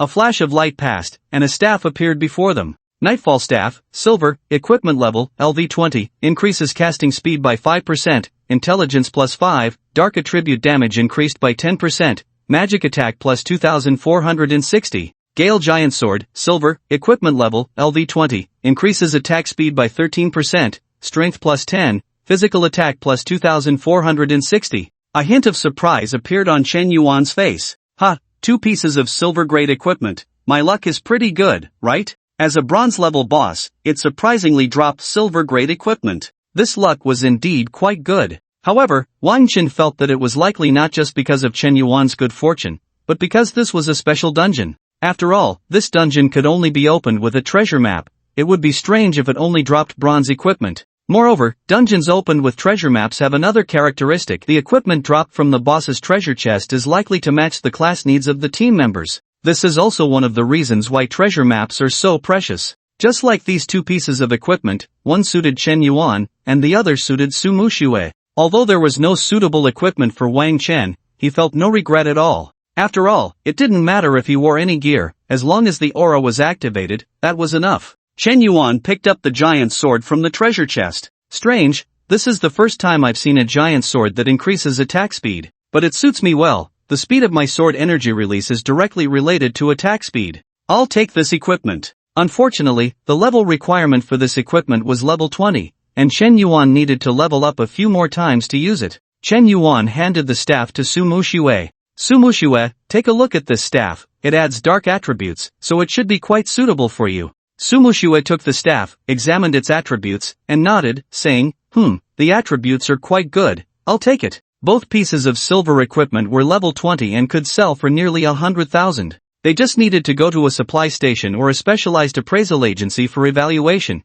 and Wang Chen estimated he could get around 70 to 80,000. If this were in the past, it would have been an unimaginable income. Alright, let's prepare to exit the dungeon, Wang Chen said as he activated the invisibility aura. Seeing Wang Chen's action, Su Muxue and Chen Yuan suddenly remembered that there was a dragon-blooded crocodile guarding outside the dungeon. That was a level 33 mutated golden boss, which seemed beyond their capability to handle. The dragon-blooded crocodile had a whopping 480,000 health points. Even if it stood still and attacked them, it would take quite a while to defeat it. The main issue was that they had no idea what skills the dragon-blooded crocodile possessed. For a boss of this level, just a single encounter could result in instant death. If this mutated boss had some flashy tricks up its sleeve, it would be troublesome. Once the invisibility aura was activated, the three of them exited the dungeon together. As soon as they emerged, they saw the dragon-blooded crocodile lying on the shore, seemingly asleep and completely still. Chen Yuan whispered, "Wow, it's still here."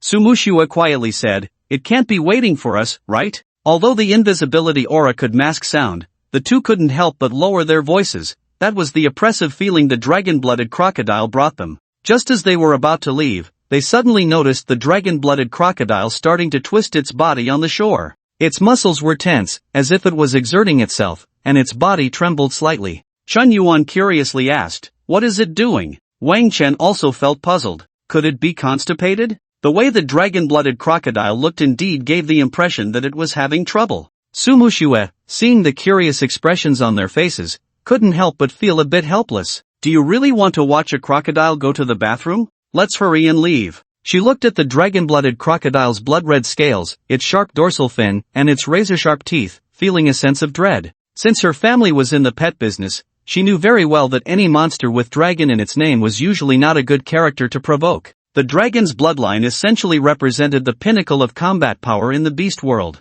A pure-blooded dragon would at least start at the legendary quality, most of which could reach the holy domain level. This dragon-blooded crocodile was described as having awakened its dragon lineage. Such mutated monsters had limitless growth potential. Generally speaking, ordinary monsters and pets had fixed qualities at birth. For example, a bronze-level wind wolf would always remain bronze-level, even if it was artificially cultivated and leveled up, its quality would remain unchanged, always bronze-level. However, mutated bosses had infinite growth potential. This year it was at the golden level, and in a few years, it could very well become dark gold. The growth ceiling for monsters with dragon bloodlines was almost unpredictable. So, if you encounter such a monster in the wild, it's better to avoid it if you can. Chen Yuan said, "Don't panic, this is a golden level boss taking a bathroom break. How often do you get to witness this in the human world?" Wang Chen clearly agreed with Chen Yuan's view, focusing intently on the movements of the dragon-blooded crocodile. "Sigh, I really can't with you two." Su Muxue was speechless and could only wait beside them. She thought to herself, "Isn't it said that boys like excavators? I've never heard of boys liking to watch crocodiles poop." After a few seconds, Chen Yuan suddenly exclaimed in delight, "It's coming out, it's coming out, wait, why is its poop red?" Wang Chen took a closer look, This should be its egg, it must be laying eggs." Yes, it seems to be the mating season for blood crocodiles. Su Mushue's eyes lit up upon hearing this. It's laying eggs? My goodness, wouldn't that be a golden level egg? Chen Yuan immediately realized as well. Holy crap! Old Wang, Su Mushue, are we about to get rich? Su Mushue said, a golden level egg is worth at least 1 million or more, not to mention this is an egg from a boss level creature, and it carries dragon blood, which could sell for an astronomical price. Seeing this golden level egg, Su Mushue felt a bit tempted. Many combat professions generally don't bother raising combat-type pets. One reason is that they don't want to be distracted during battles, affecting their judgment. The second reason is that good pet eggs are too rare and expensive, often costing hundreds of thousands or even millions. Not to mention that raising a pet is also an additional expense. If someone has that kind of spare money, many would choose to buy a good weapon or assemble a set of high-quality equipment. And most importantly, if a pet participates in battle, it will take away half of the owner's experience points. Many times, if someone buys a low-quality pet and invests a lot of money and experience points to train it, it's very likely that in the later stages, the combat power it brings may not even be as useful as a piece of high-quality equipment. But golden-level pets are different. Among pets, ordinary, bronze, and silver levels are the most common quality grades. Golden level and above is a watershed. Eggs of pets above golden level usually have good base and growth attributes. Artificially cultivated golden level pets are much stronger than wild monsters. Moreover, the most important point is that pets above golden level usually have higher intelligence. This way, during battles, the owner doesn't need to be distracted to give commands, just a general instruction is enough for them to know what to do. After all, it's a golden level pet, just let it go and do its thing, no need for commands. Once grown, pets above golden level can serve as an additional teammate. After hearing Su Mushue's words, Wang Chen and Chen Yuan were also filled with excitement. So, this mutated boss's egg could potentially evolve infinitely, right? Su Mushue nodded, that's right. With the dragon bloodline, the possibility of infinite evolution is quite high. If we can get its egg, each one could sell for a sky-high price. Upon hearing this, Wang Chen and Chen Yuan couldn't help but have their eyes light up. Su Mushue continued, but she suddenly remembered something, her expression hesitating. And what? Just say it. Chen Yuan became a bit anxious seeing her only speak halfway. After a moment of hesitation, Su Mushue finally spoke, and my family has a special secret method that can further enhance the hidden bloodline activated in pets, making the bloodline of the next generation of pets purer. So, just the activated dragon bloodline alone is an invaluable treasure for my family. Chen Yuan gasped. In other words, as long as your family breeds 2 beast pets with dragon bloodlines continuously, the next generation's dragon bloodline will become stronger and stronger, right? If this is true, it's like having a hen that lays golden eggs. No wonder the Su family's beast pet business can spread all over the world. It turns out there is such a secret method in the family. I wonder how many more secrets they have about beast pets. Su Mushue nodded. That's right, this is already considered a business secret of my family, so please don't let it slip. Wang Chen nodded seriously. Don't worry, we will keep it a secret for you. Chen Yuan couldn't help but think, Su Mushue looks so cold, yet she dares to share something like this. If Chen Yuan accidentally leaked a family business secret, his dad would definitely beat him to death. However, Chen Yuan was also a bit touched. Although Su Mushue hesitated for a moment, she ultimately chose to tell them. This shows that Su Mushue already trusts him and Wang Chen a lot. Just as they were discussing, the dragon blood crocodile had laid its second egg. Watching it struggle, it seemed that laying eggs was not an easy task for it. Wang Chen couldn't help but cheer for it in his heart. Come on, come on. The more eggs it laid, the happier Wang Chen and the others became. However, the dragon blood crocodile's efficiency was indeed a bit slow. After laying each egg, it needed to rest for a few minutes. Chen Yuan was somewhat worried about Wang Chen's energy issue. Old Wang, how long can your invisibility aura last? Chen Yuan looked at his own energy pool, which still had more than 60,000 energy left. After he suppressed his aura to 10% effectiveness with a frequency-changing ring, the consumption also became 10%, so he hadn't consumed too much energy today. At the rate of 1 point per second, the remaining energy was enough for him to stay here with the dragon blood crocodile until tomorrow morning. It's still early, don't worry, I have items to restore energy, we'll just wait it out with it today. Wang Chen took out a bag of compressed biscuits and a bottle of water. Don't rush, eat something first, and let's take our time. The other two saw how patient Wang Chen was and simply found a spot to sit down, taking out some snacks they carried to restore their strength.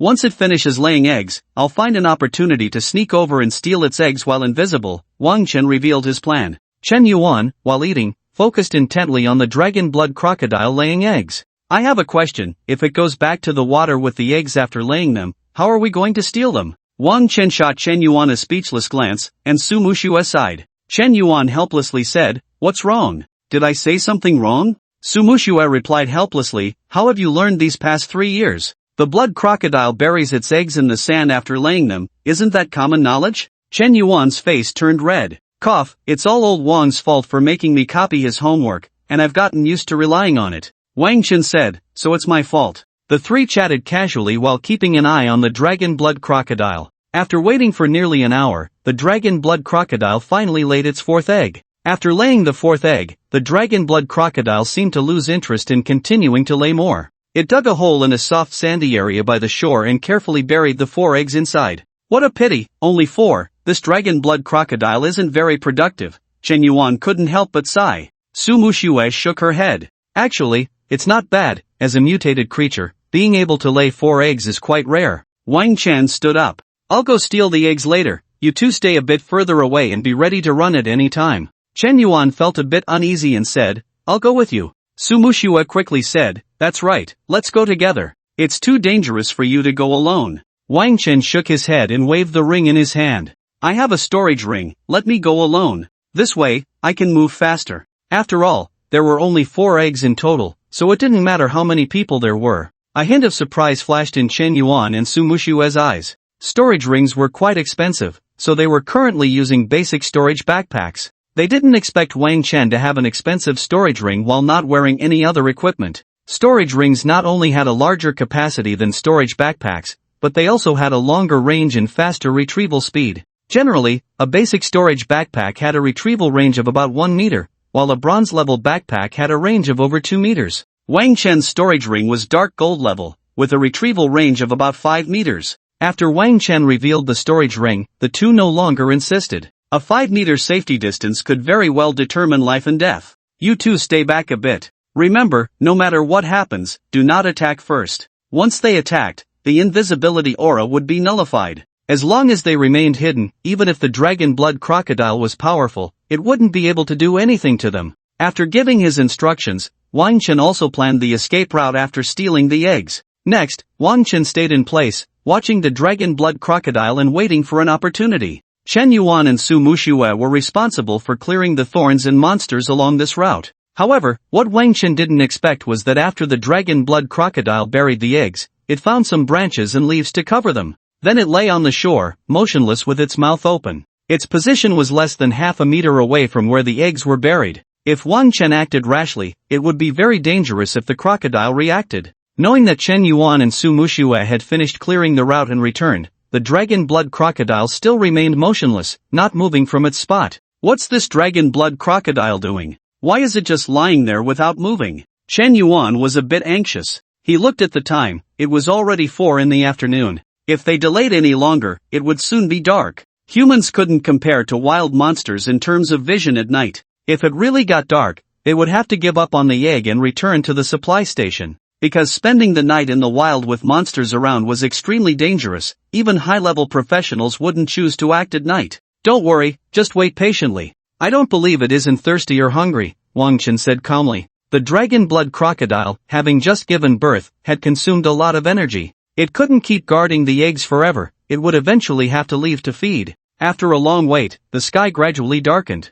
The sun slowly sank from the horizon, and the orange-red sunset dyed the entire sky, signaling that night was about to fall. At that moment, the dragon blood crocodile, which had been lying motionless on the shore, finally moved. It began to slowly crawl towards the freshwater lake, seemingly preparing to enter the water. Wang Chen's eyes lit up. The opportunity had finally come. "You two wait for me at the retreat route." Chen Yuan and Su Muxue were not particularly agile professions, especially Su Muxue, who moved slowly. It was better to let them run a bit further away rather than watch Wang Chen here. It would be safer that way. "Old Wang, be careful. Safety is more important than the egg," Su Muxue said, looking at Wang Chen with some concern. "Be careful." Wang Chen waved his hand. "Don't worry, I'll go first. You two hurry and retreat." With that, Wang Chen began to move slowly towards the direction where the dragon blood crocodile had buried the eggs. He didn't know how high the alertness of the dragon blood crocodile was. Although the invisibility aura could mask his own sounds, if he accidentally stepped on a branch or something,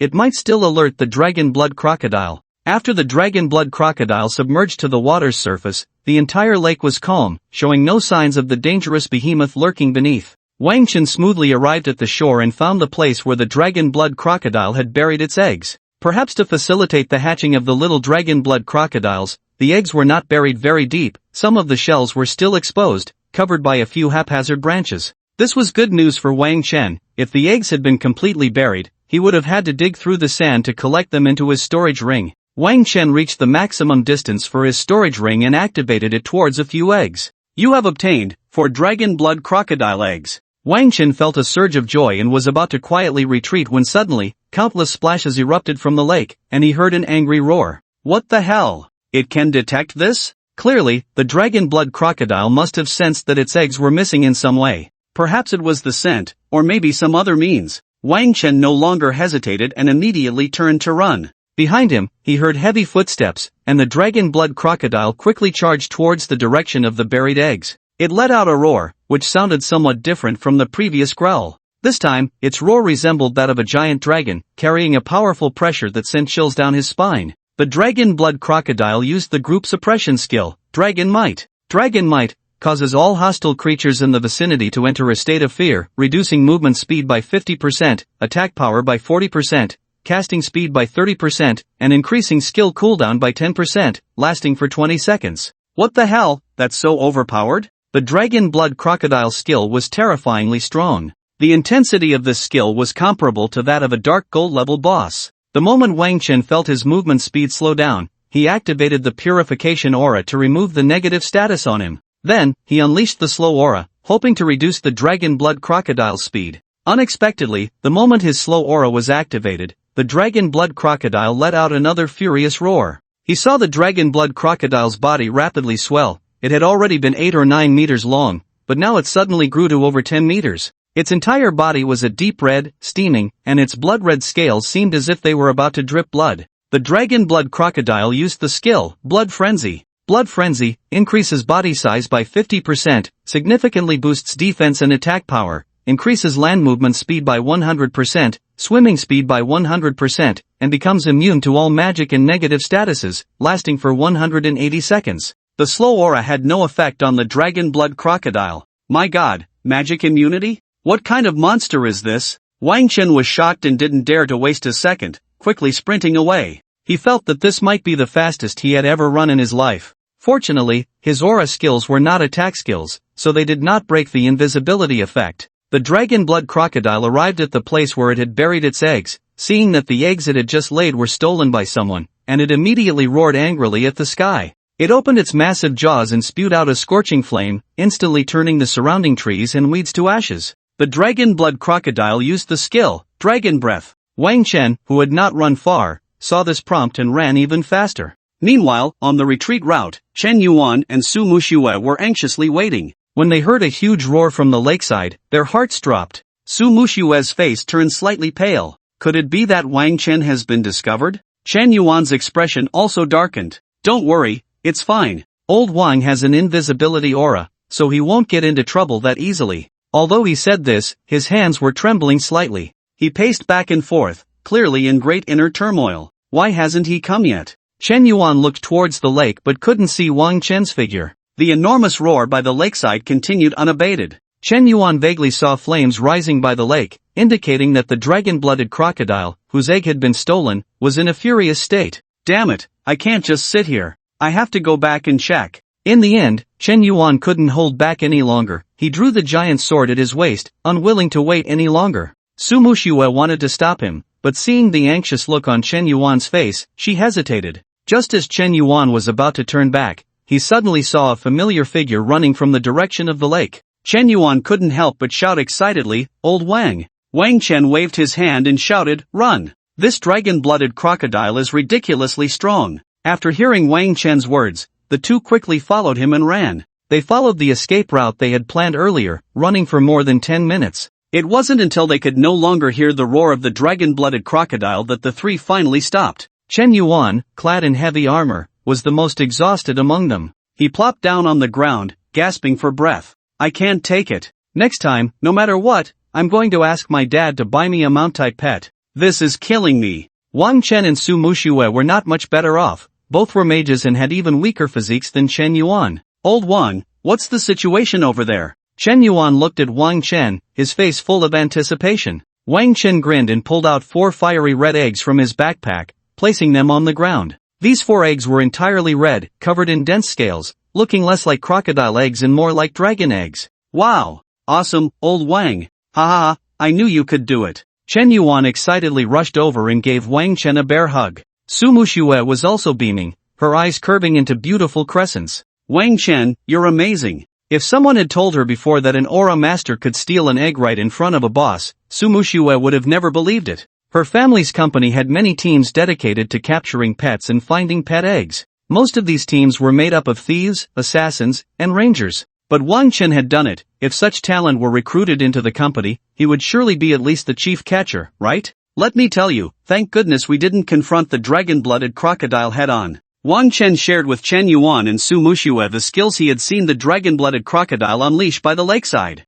Both of them showed expressions of shock. You mean it can be immune to magic and can breathe dragon fire? So you're saying if we had fought it head-on, it could have turned us to ash in one hit? Wang Chen nodded. Exactly, and this is just what I saw in a few seconds. I'm not sure what other abilities it might have. Su Muxue's gaze towards the 4 eggs grew increasingly serious. It seems the value of these 4 eggs is far beyond what I imagined. Chen Yuan touched the 4 eggs and exclaimed, Old Wang, look. One of the eggs is dark gold level. Wang Chen turned to take a closer look and indeed found that one of the 4 eggs was different. This egg was noticeably larger than the others, and its scales were thicker. Wang Chen had been too nervous when stealing the eggs earlier to notice the details. This egg was dark gold level, while the other 3 were gold level. This meant that the dragon lineage of this egg was stronger than the others, which was quite a pleasant surprise. Wang Chen looked at the few eggs in front of him and fell into deep thought. 4 eggs, 3 people, how should we divide them? And one of them is dark gold level. Wang Chen couldn't help but feel a bit of a headache. No matter how they divided it, it seemed like someone would end up at a loss. According to Su Muxue, this egg should be quite rare, and Wang Chen didn't intend to sell it. Surely, Su Muxue and Chen Yuan felt the same way about not wanting to sell it. Hearing Wang Chen's words, Chen Yuan scratched his head a bit awkwardly. Come on, old Wang, how can I take a share? This egg was stolen by you. If it weren't for your invisibility aura, I wouldn't even have the right to touch it. I wouldn't mind if you kept them all. Although according to the customary rules of teaming up, resources obtained during the team period were usually shared equally, these 4 eggs were too precious, and Chen Yuan felt he hadn't contributed much. He didn't want to ruin the friendship over this. Su Muxue looked at the 4 eggs with reluctance in her eyes, but she also spoke up. Yeah, Wang Chen, I didn't help much either. You can keep all these eggs. If you want, I can have my family's company buy them at a high price. The reason they were able to get this egg was entirely due to Wang Chen's invisibility aura.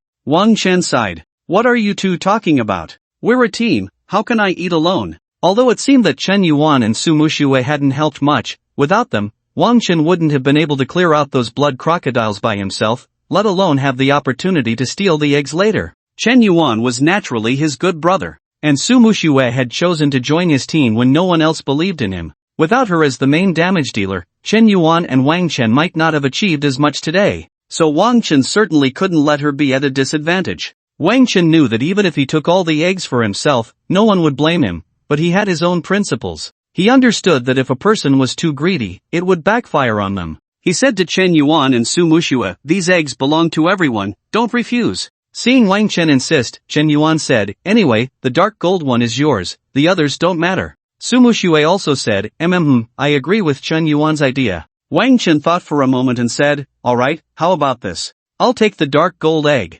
Wang Chen looked at Su Muxue. Then, Su Muxue, didn't you say your family has secret methods to cultivate a stronger next generation? Why don't you take 2 eggs back to cultivate? Su Muxue was stunned. 2 eggs for me? Really? Su Muxue was a bit flattered, unable to believe what she was hearing. But Wang Chen said, these 2 eggs can only reach their maximum value in your hands. Generally, a person could only bring 1 pet into a dungeon, and in battle, they could only summon 1 pet to fight. So neither Wang Chen nor Chen Yuan had the need to cultivate 2 eggs at the same time. Selling such rare eggs would be a bit too wasteful. Su Muxue's eyes turned a bit red, deeply moved. She had only known Wang Chen and Chen Yuan for less than a day. Although she had already considered them her friends during their time together today, she didn't expect Wang Chen to be so kind to her. These 2 eggs were indeed very important to her. Even if Wang Chen didn't give them to her, she would notify her family and find a way to buy the 2 eggs from Wang Chen at the highest price. Monsters with dragon bloodlines were already rare,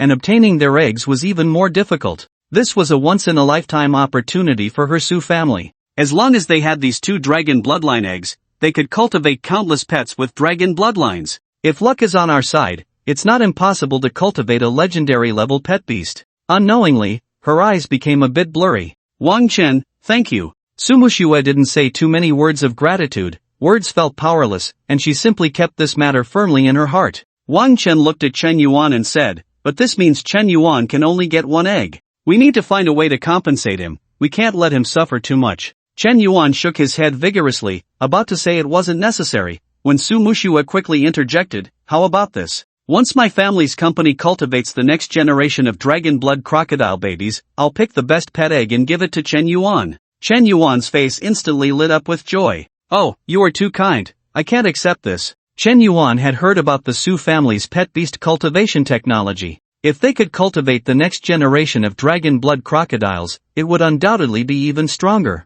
Chen Yuan wasn't short on money. He could give the dragon blood crocodile to the elders in his family, and just thinking about it made him feel proud. Alright, then it's settled. Seeing that the 4 eggs were fairly distributed in the end, Wang Chen also breathed a sigh of relief. This is why there are so many customary rules for team formations in the community. Sometimes, if a small team unexpectedly obtains a valuable item but cannot distribute it fairly, it often leads to conflicts among team members. Professionals are often like this. With a stroke of luck, obtaining a priceless treasure can change their fate. There is no profession in this world more thrilling and full of ups and downs than that of a professional. Of course, there is also no profession more dangerous. Wang Chen had heard too many stories of brothers turning against each other over a treasure, killing and robbing without regard for kinship. Once you leave the city, whether in open areas or dungeons, it becomes a lawless land. Countless professionals die at the hands of monsters every day. Who can tell if these professionals were killed by monsters or by other people? In this world, there is an unspoken rule: no matter what grudges or enmities exist between professionals, as long as they are resolved outside the city, the law will not pursue them. This actually highlights how important it is to have a reliable team. In Wang Chen's view, both Chen Yuan and Su Muxue are trustworthy teammates, and their potential for growth is also very strong. Seeing Su Muxue store the 2 eggs in her storage space, Chen Yuan suddenly remembered a question. Su Muxue, I just thought of something. If you take these eggs for breeding, what if both turn out to be male or female? Before Su Muxue could respond, Wang Chen explained, it's simple. Blood crocodiles have a characteristic: if they hatch at a temperature of 28 to 29 degrees, they will produce female offspring. At 33 to 35 degrees, they will produce male offspring. This characteristic actually exists in ordinary crocodile eggs as well, but blood crocodiles are more stable. As long as you provide the appropriate temperature range, it will definitely be that gender. You should be more concerned about the issue of inbreeding. Chen Yuan suddenly understood, but Su Muxue showed a look of surprise. Wang Chen is right, but the issue of inbreeding is easy to solve. We have special methods. However, this isn't something from textbooks. How do you know this? There are too many types of monsters in the wild, and textbooks only provide superficial introductions to some common wild monsters. Deeper knowledge about breeding like this is generally not found in textbooks. Su Muxue only learned this knowledge under the guidance of her family's elders, and she was very curious about how Wang Chen knew these things. Wang Chen said, I often go to the library and occasionally look at monster encyclopedias and such. His consecutive 3 years of top academic and martial achievements in the entire school were not for nothing. For these 3 years, Wang Chen spent every spare moment in the library, and Chen Yuan often said that Wang Chen was a book with 2 legs. Su Muxue's gaze towards Wang Chen gradually became somewhat complex, filled with admiration, envy, and a hint of powerless sigh. She originally thought that the gap between her and Wang Chen was not that big, and as long as she worked hard to catch up, she would eventually surpass him. But now it seemed that the gap between Wang Chen and his peers was indeed too great. Not only did he have talent,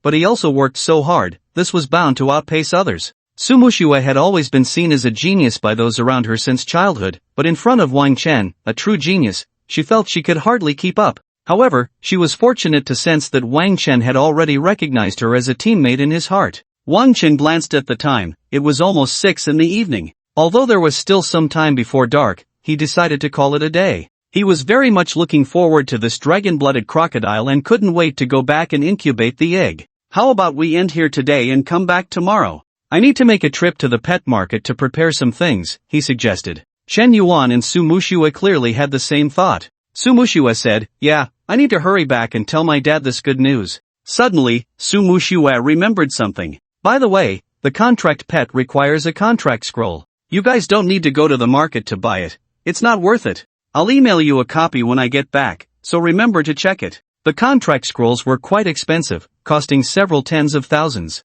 Wang Chen and Shen Yuan didn't bother with pleasantries. They knew that Su Mushue had obtained 2 golden level eggs and felt somewhat indebted. After that, everyone went to the supply station, sold off unnecessary materials and equipment, and then left the shadowy forest, bidding farewell to each other at the outskirts. Sitting in the taxi, Wang Chen noticed that it was completely dark outside. The scenery outside the window kept retreating, and he occasionally saw some night patrol teams. These were patrol units composed of high-level professionals, guarding against wild monsters accidentally wandering into the city. After more than 10 minutes of driving, Wang Chen finally saw that familiar high wall. The city wall stood about 10 meters high, providing a strong sense of security. It marked the boundary between the city and the wilderness. Since the beast tide broke out 10 years ago, Tianshui City had suffered greatly, and to prevent similar incidents from happening again, this towering wall was built. As he drove back to the city, Wang Chen felt quite good. He had heard from Su Mushue that a dark gold level pet egg could sell for nearly 10 million.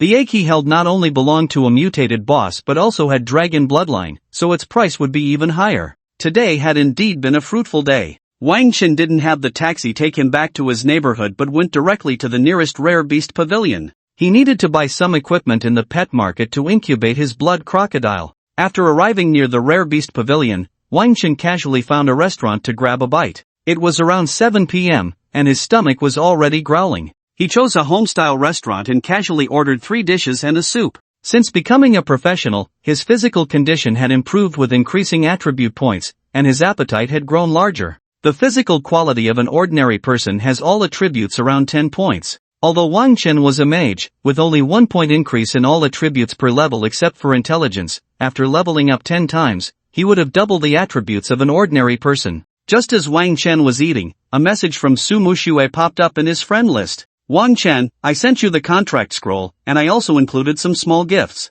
Check it out. Wang Chen opened the attachment and saw a pet beast contract scroll, a pet beast ball, and finally a card. The pet beast ball was identical to the one in Su Mushue's hand today. It was red, smaller, and a silver-level pet beast ball. Wang Chen checked online, and such a pet beast ball costs around 50,000. He took out the 2 items and placed them in his storage space, then held the contract scroll in his hand to examine it. The contract scroll allows you to sign a contract with a monster to make it your pet beast. If the other party has a strong will to resist, the contract may fail. Wang Chen also knew a bit about pet beasts. Generally speaking, egg-shaped pet beasts are the easiest to contract because the consciousness of the pet beast inside the egg has not yet formed, so there will naturally be no resistance. The next easiest are juvenile pet beasts that have been tamed by beast tamers using special methods. As for those monsters captured after adulthood, the success rate of signing a contract is extremely low. The contract scroll can be used by anyone, even those who are not beast tamers or summoners,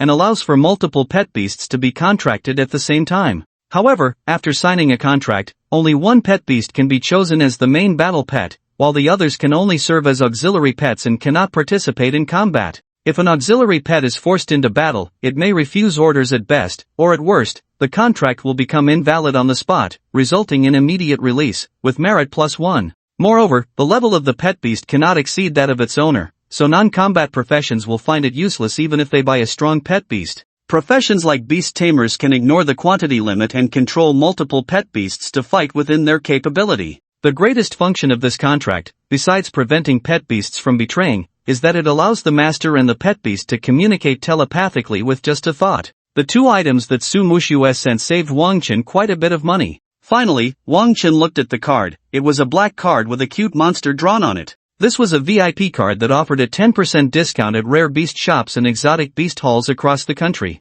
Su Mushue really thought this through. Wang Chen didn't expect that besides the contract scroll, she also sent so many things. He replied to her in the friend list, I received the items, thanks. After dinner, Wang Chen went to the rare beast shop. The rare beast shop was the largest pet beast store in Tianshui City, covering a vast area. with a row of neat storefronts selling pet beasts, pet beast eggs, pet beast supplies, and so on. The back area was not open to the public. Upon entering the store, a staff member warmly welcomed him. "Hello, welcome. Hello, I want to buy an incubator." After some inquiries, Wang Chen learned that the prices for incubators ranged from a few thousand to tens of thousands. Better incubators could guarantee the success rate of hatching and predict the time of successful hatching. Wang Chen certainly wouldn't skimp on this, although theoretically, the failure rate for hatching a powerful creature like a dragon-blooded crocodile is very low. If that extremely low failure rate did occur, it would break his heart. So, he simply bought the best incubator, which cost over 70,000. Then Wang Chen bought some meat jerky specifically for carnivorous pet beasts, which was not expensive. £100 only cost him a little over 1,000. He packed the frozen meat and the incubator into his backpack, took a taxi, and hurried home. Once home, Wang Chen immediately found a clear space and plugged in the incubator. This incubator was made of special materials, capable of controlling the temperature and simulating an environment close to that of the wild. It could also scan pet beast eggs, monitor their health, and predict the hatching time. Wang Chen carefully took the dragon blood crocodile egg out of his storage space and placed it into the incubation box. "I spent so much money just to hatch this one egg, you can't let me down," he said, patting the egg before pulling out the contract scroll. "Would you like to sign a pet contract with this creature?" Wang Chen silently thought yes. Then, a faint light flashed, and the contract scroll transformed into a stream of light, merging into the egg. A symbol flickered on the eggshell for a moment before disappearing. Contract successful. Wang Chen instantly felt a connection with a powerful, wild, bloodthirsty, and hungry consciousness. This was a restless soul eager to break free from its cage. Although the dragon blood crocodile had yet to hatch,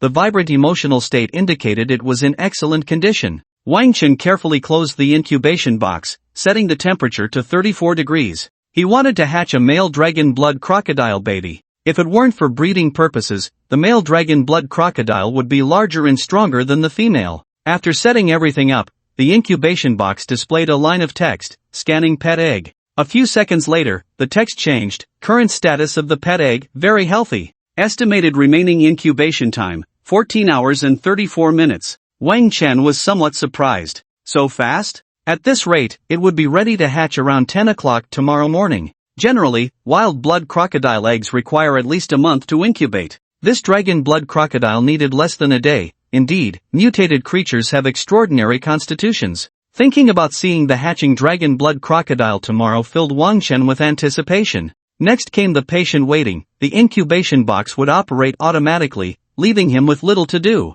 Just as Wang Chen was about to take a shower, a message alert suddenly came through on his friend list. He thought it was from Chen Yuan or Su Mushue, but when he opened it, it was actually from Zhao Guofeng, the principal of Tianshui No. 1 High School. "Wang Chen, congratulations. President Li has informed me that your guaranteed admission spot has been confirmed. You can choose from the 3 Supreme Academies. If all goes well, he will contact you shortly to explain the details." Upon seeing the message, Wang Chen let out a sigh of relief. Although he knew he was very likely to be guaranteed admission to one of the 3 Supreme Academies, it wasn't until he received the news that the stone in his heart finally settled. Wang Chen looked at the coffee table, where a photo of him with his parents was displayed. He was only 6 or 7 years old at the time, with his young parents holding him in the middle, and the 3 of them were smiling happily. Looking at the photo, Wang Chen softly said, "Dad, Mom, I got into the best university in Longhua. Did you see?" Collecting his emotions, Wang Chen replied in the message bar, "Thank you, Principal.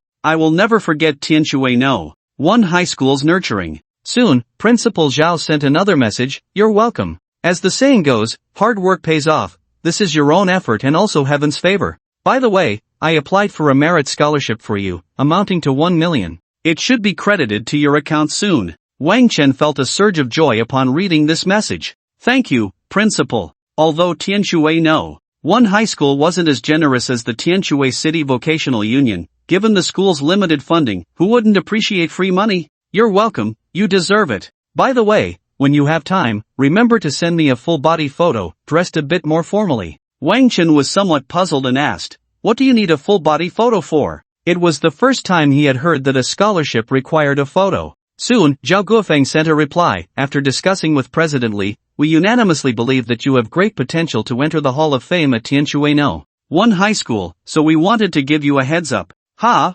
Wang Chen was taken aback. "The Hall of Fame at Tianshui No. 1 High School? If he remembered correctly, there was a dedicated building in the school to honor the remarkable achievements of its outstanding graduates. The school displayed photos or statues of these graduates in the Hall of Fame and documented their accomplishments in writing. Any student who could enter the Hall of Fame had a story that carried a hint of legend. Wang Chen clearly remembered that in the 300 years since Tianshui No. 1 high school was established, only 7 individuals had been inducted into the school's Hall of Fame. Most of them were from many years ago, and if one were to mention the most recent graduate, it would be a student named Xiao Jianyun who graduated about 50 years ago. Xiao Jianyun was a well-known figure throughout the Dragon Kingdom and was once considered the #1 warrior of the nation. Later, during his peak, Xiao Jianyun vanished without a trace. Many speculated that he had joined a secret organization within the Dragon Kingdom. The 7 individuals in the Hall of Fame were all combat-oriented professions, none were support or lifestyle professions.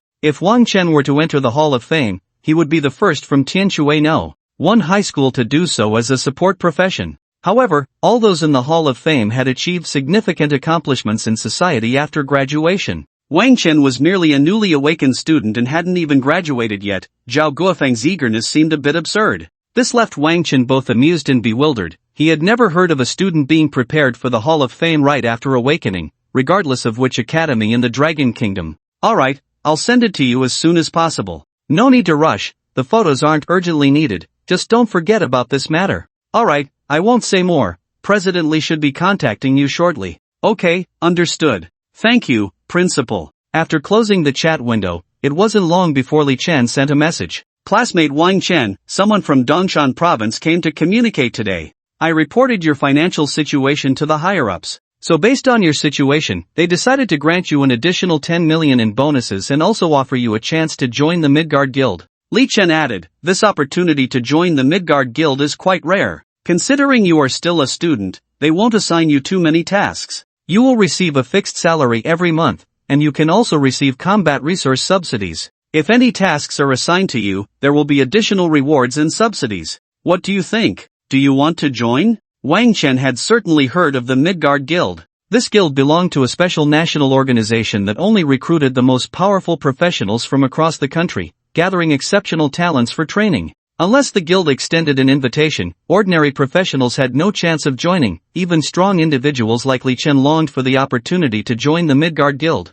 Aside from the guild's own benefits, the mere fact that the Midgard Guild gathered the nation's strongest was enough to attract countless professionals. Moreover, once one joined the guild, it was akin to having a national position, receiving direct protection from national power. Wang Chen felt a surge of excitement. The main reason was that he had heard the salaries at the Midgard Guild were very high, and once employed, it was essentially a lifetime position with substantial retirement benefits. The allure of a government job was undeniable, and Wang Chen felt a rush of enthusiasm. Thank you, President. Of course, I want to join. Li Chen replied, great. I will report this to the higher-ups. Soon, someone will bring you the confidentiality agreement and employment application. You just need to sign it, and you won't have to worry about anything else. Seeing Li Chen say this, Wang Chen immediately felt relieved. He thought he would have to make a special trip to the capital to join the Central Court Guild. Li Chen continued, next, I need to talk about your direct admission to university. Upon hearing Li Chen mention this, Wang Chen became interested. He knew this was the main reason Li Chen had sent him a message.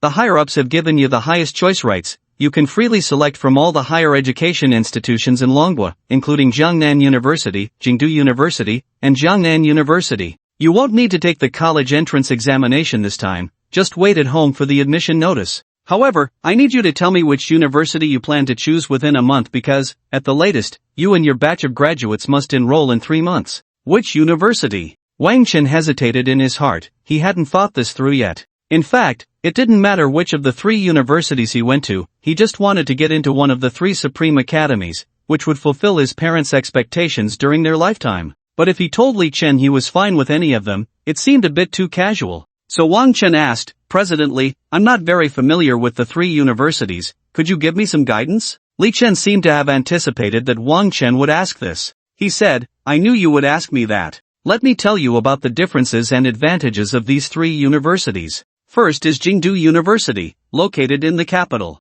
If you go to this university, you can meet many high-ranking officials, which will be very helpful for your future. Moreover, the university leaders at Jingdu University have the widest connections, making it easy to get job recommendations or introduce business partners. Wang Chen silently shook his head in his heart. He wasn't interested in the so-called official career. Getting promoted and making money was not his dream. Next is Jinghai University. Most of the students there are children of wealthy merchants. I've heard that Jinghai University has connections with many domestic tycoons and even international financial groups. This means that once you enter the circle of Jinghai University, you can learn about many business opportunities that outsiders don't know. After hearing this, Wang Chen dismissed this option in his heart. He wasn't very interested in making money through business. Having money is good, but his original intention was to become a powerful professional. The last one is Jiangnan University. Jiangnan University doesn't have any special features. It is the most traditional and purest academy for combat professionals. Many strong individuals who come out of Jiangnan University are well-known figures in Manhwa. However, one thing must be pointed out. Jiangnan University's campus is located near the Abyssal Demon Cave, which is constantly attacked by abyssal demons. As a student of Jiangnan, you will have to participate in battles, which is why the professionals trained there have the strongest combat abilities, as they have the most practical experience. Of course, correspondingly, many students die in battles every year at Jiangnan University, making it the most dangerous place. After listening to Li Chen's introduction, Wang Chen immediately said without hesitation, "President Li, thank you for the detailed introduction. I choose Jiangnan University." Li Chen was indeed thoughtful. When he introduced each university, he didn't say anything overly formal but rather practically explained the potential impact of each university on Wang Chen's future. In a sense, Wang Chen's choice this time would largely determine his fate. After about a few seconds, Li Chen sent a message, "Are you sure? As an auxiliary profession, you don't need to push yourself so hard and put yourself in danger."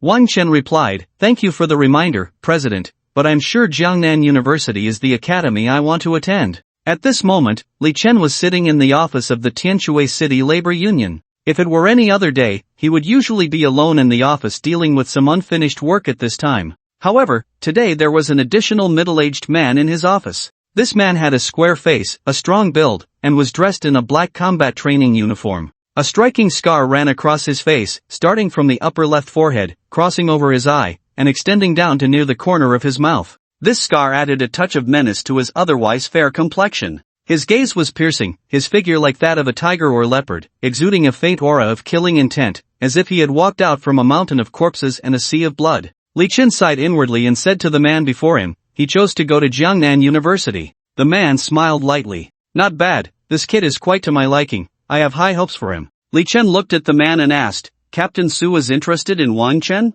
The man before him was named Su Jingfeng, the captain of the Longyan team of the Central Court Guild. Although Li Chen knew that someone from above would definitely be sent, he never expected it to be someone from the Longyan team. In Manhwa, many people knew about the Central Court Guild, but few knew about the Longyan team. The Longyan team was a special unit within the Central Court Guild, often tasked with secret missions. This team had absurdly high authority. Even the labor unions in the capital had no jurisdiction over them, as they only answered to the orders of the Central Court Guild. In Li Chen's view, everyone in this team was a dangerous individual. If Su Jingfeng had taken an interest in Wang Chen, it was hard to say whether it was a good or bad thing for Wang Chen. Su Jingfeng smiled and said, "That's right, our Longyan team only needs true warriors. Of course, whether he is a true warrior or not will depend on how he performs later." After saying this, Su Jingfeng stood up and opened the office door. "Thank you for your hard work, President Li. I need to return to the guild, I'll leave the rest to you." Li Chen stood up and respectfully replied,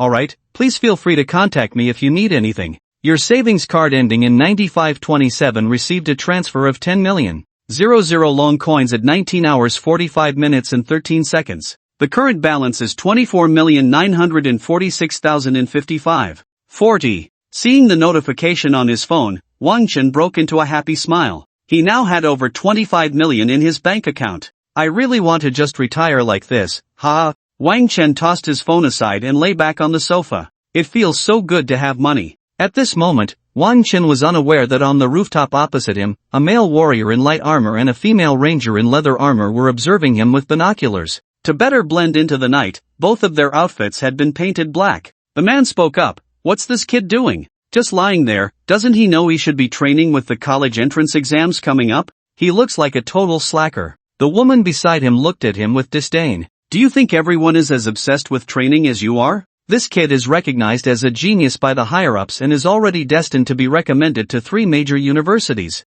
The man scoffed. "Genius? I've seen plenty of geniuses die at my hands. I don't understand why the captain wants me to protect someone like him. The woman crossed her arms and coldly replied, enough complaining. Once he successfully joins the guild, our mission will be over. 2 days later, Wang Chen woke up naturally. He hadn't set an alarm and slept until after 9 o'clock. After all, he no longer had the pressure of the college entrance exams and didn't need to attend classes. It felt like a vacation to him. Wang Chen opened his bleary eyes and noticed an unread message from Chen Yuan. His heart skipped a beat. He suddenly remembered that he had apparently made an appointment with Chen Yuan to level up together yesterday. Wang Chen quickly opened the message bar. Old Wang, I can't make it this morning. My crocodile is about to hatch. How about we go to the shadowy forest together in the afternoon? Wang Chen breathed a sigh of relief. He thought Chen Yuan was going to stand him up again. He replied, no problem, let's do it in the afternoon. Speaking of the dragon blood crocodile, Wang Chen estimated that his egg should be hatching soon too.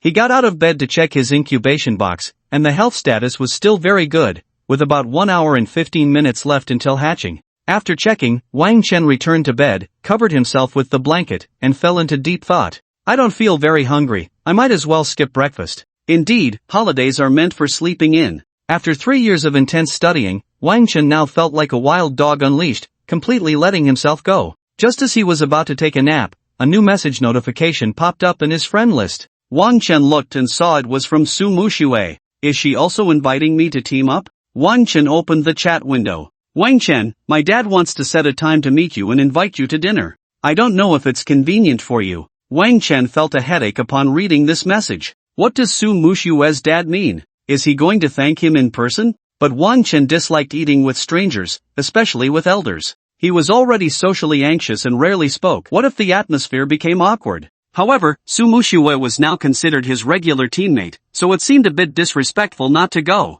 After a struggle within himself, Wang Chen felt that this time he couldn't avoid it. So he replied, okay, when? Su Muxue quickly responded, that depends on when you're free. Me? I'm free this noon. Wang Chen just wanted to resolve this matter quickly. Alright, I'll tell my dad right away. Please give me your address, and I'll have someone pick you up later. An hour later, Wang Chen squatted beside the incubation box, nervously watching the movements inside. There was less than a minute left until the hatching time. Click, click. 2 crisp sounds came from the incubation box. Clearly, the dragon blood crocodile was moving inside the eggshell. Soon, a minute passed, the hatching countdown reached 0, and a cheerful electronic sound rang out. Wang Chen felt the music was somewhat familiar. He almost thought it was the sound of a rice cooker indicating the rice was done. Hatching time is up. You may now open the incubation box. After seeing the prompt, Wang Chen immediately opened the incubation box, and the egg, covered in fine scales and glowing red, appeared before him again.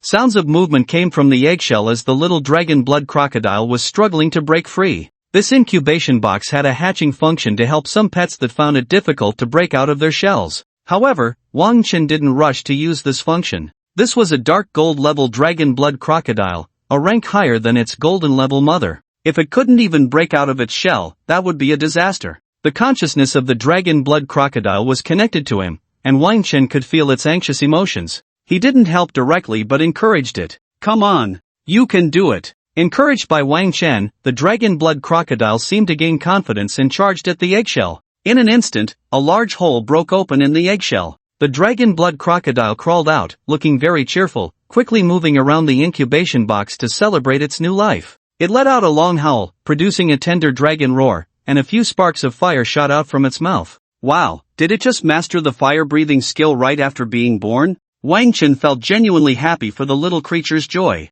He reached out his hand, trying to stroke the little guy. As soon as Wang Chen extended his hand, the little dragon blood crocodile instantly quieted down, actively stretching its head forward to rub against Wang Chen's hand, appearing very affectionate. Wang Chen picked it up and carefully observed it in his palm. This little dragon blood crocodile had a beautiful pattern of red on its body. It wasn't entirely blood red but had small black patterns interspersed within the crimson. These patterns made it look more aggressive, exuding a dangerous and deadly beauty. Its eyes were captivating, the blood-red irises resembling a galaxy-stained red, dotted with countless stars, much like the vast night sky. However, the tiny black pupils seemed like an unfathomable abyss, cold and piercing, revealing a hint of indifference and cruelty. The sunlight outside streamed in, illuminating it, and its fine red scales sparkled, resembling a blood-red jade sculpture. So beautiful, Wang Chen couldn't help but exclaim, it was practically a work of art born for slaughter. Rather than resembling a crocodile, it was more akin to a giant dragon without wings.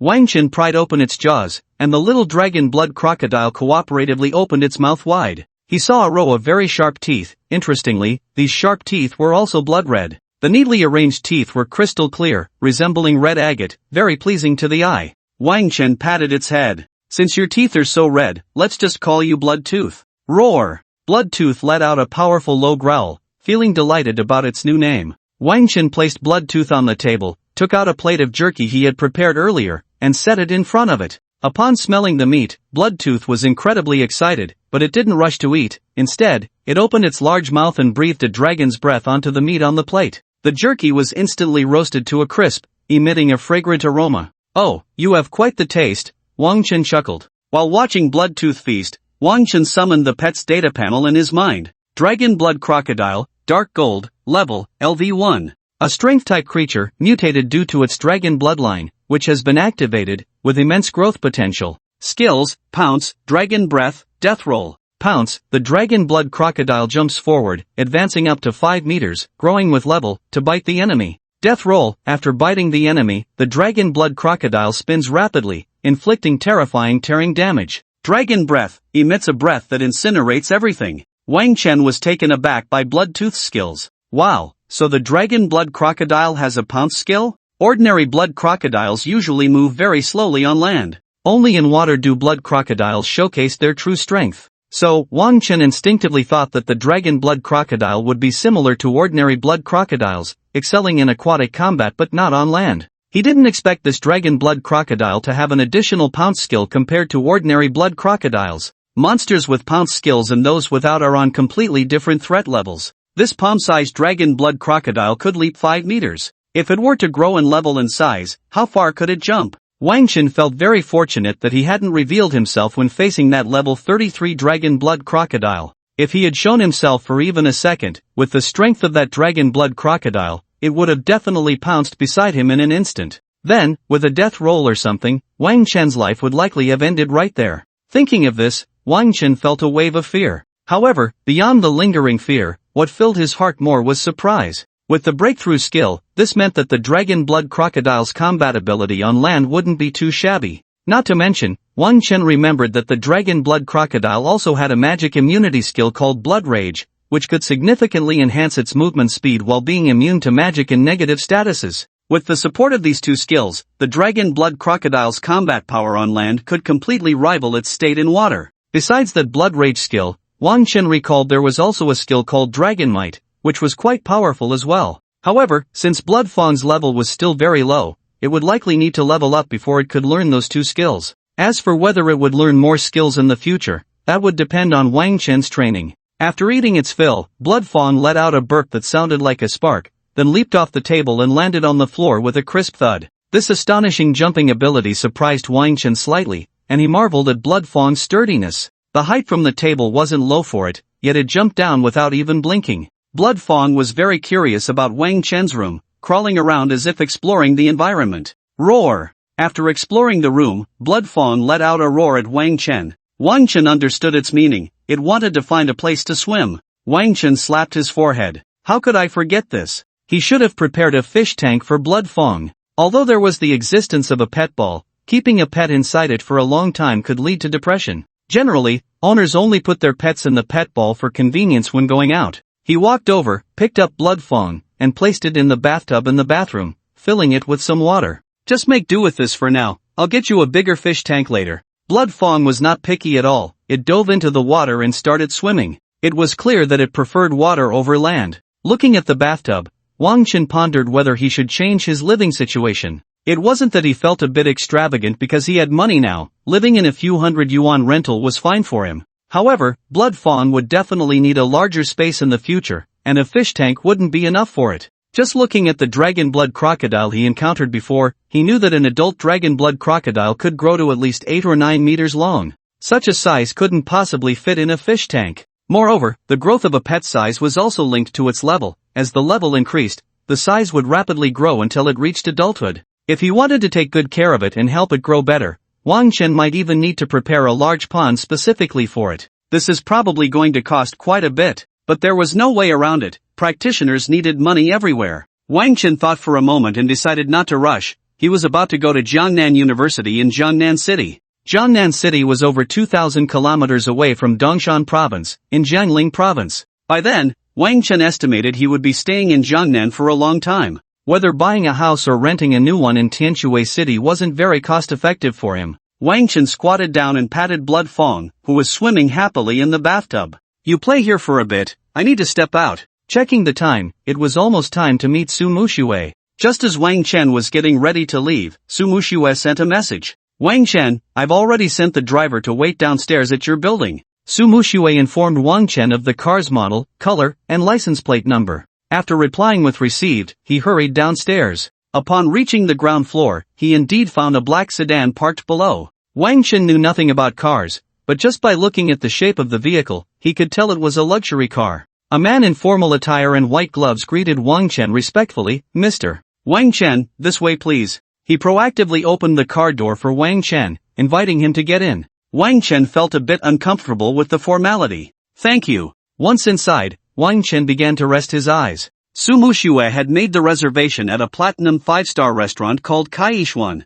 This restaurant was quite famous in Tianshui City, but Wang Chen had never been there. Inside a private room at Kaishuan, Su Muxue was sitting at a table, looking at the navigation on her phone. "Dad, Wang Chen is almost here, I'm going to go pick him up." Next to Su Muxue sat a tall and robust middle-aged man. This man was very strong, his well-defined muscles stretching his clothes tightly. He had slicked back hair and sharp features, looking less like a businessman and more like a soldier. This was Su Muxue's father, Su Che. Su Che lightly nodded and then said, "Shanha Garden Community? I didn't expect your classmate to live in such an old neighborhood, the environment there must not be great." Su Muxue nodded. "Yes, Wang Chen's parents unfortunately passed away in the beast tide 10 years ago, so his family conditions aren't very good." Su Che rested his chin on his hand, looking at Su Muxue with a hint of an ambiguous smile. "This kid actually gave away a pet beast egg worth tens of millions. Tell me honestly, is he pursuing you?" Su Muxue's face immediately flushed with 2 shades of red.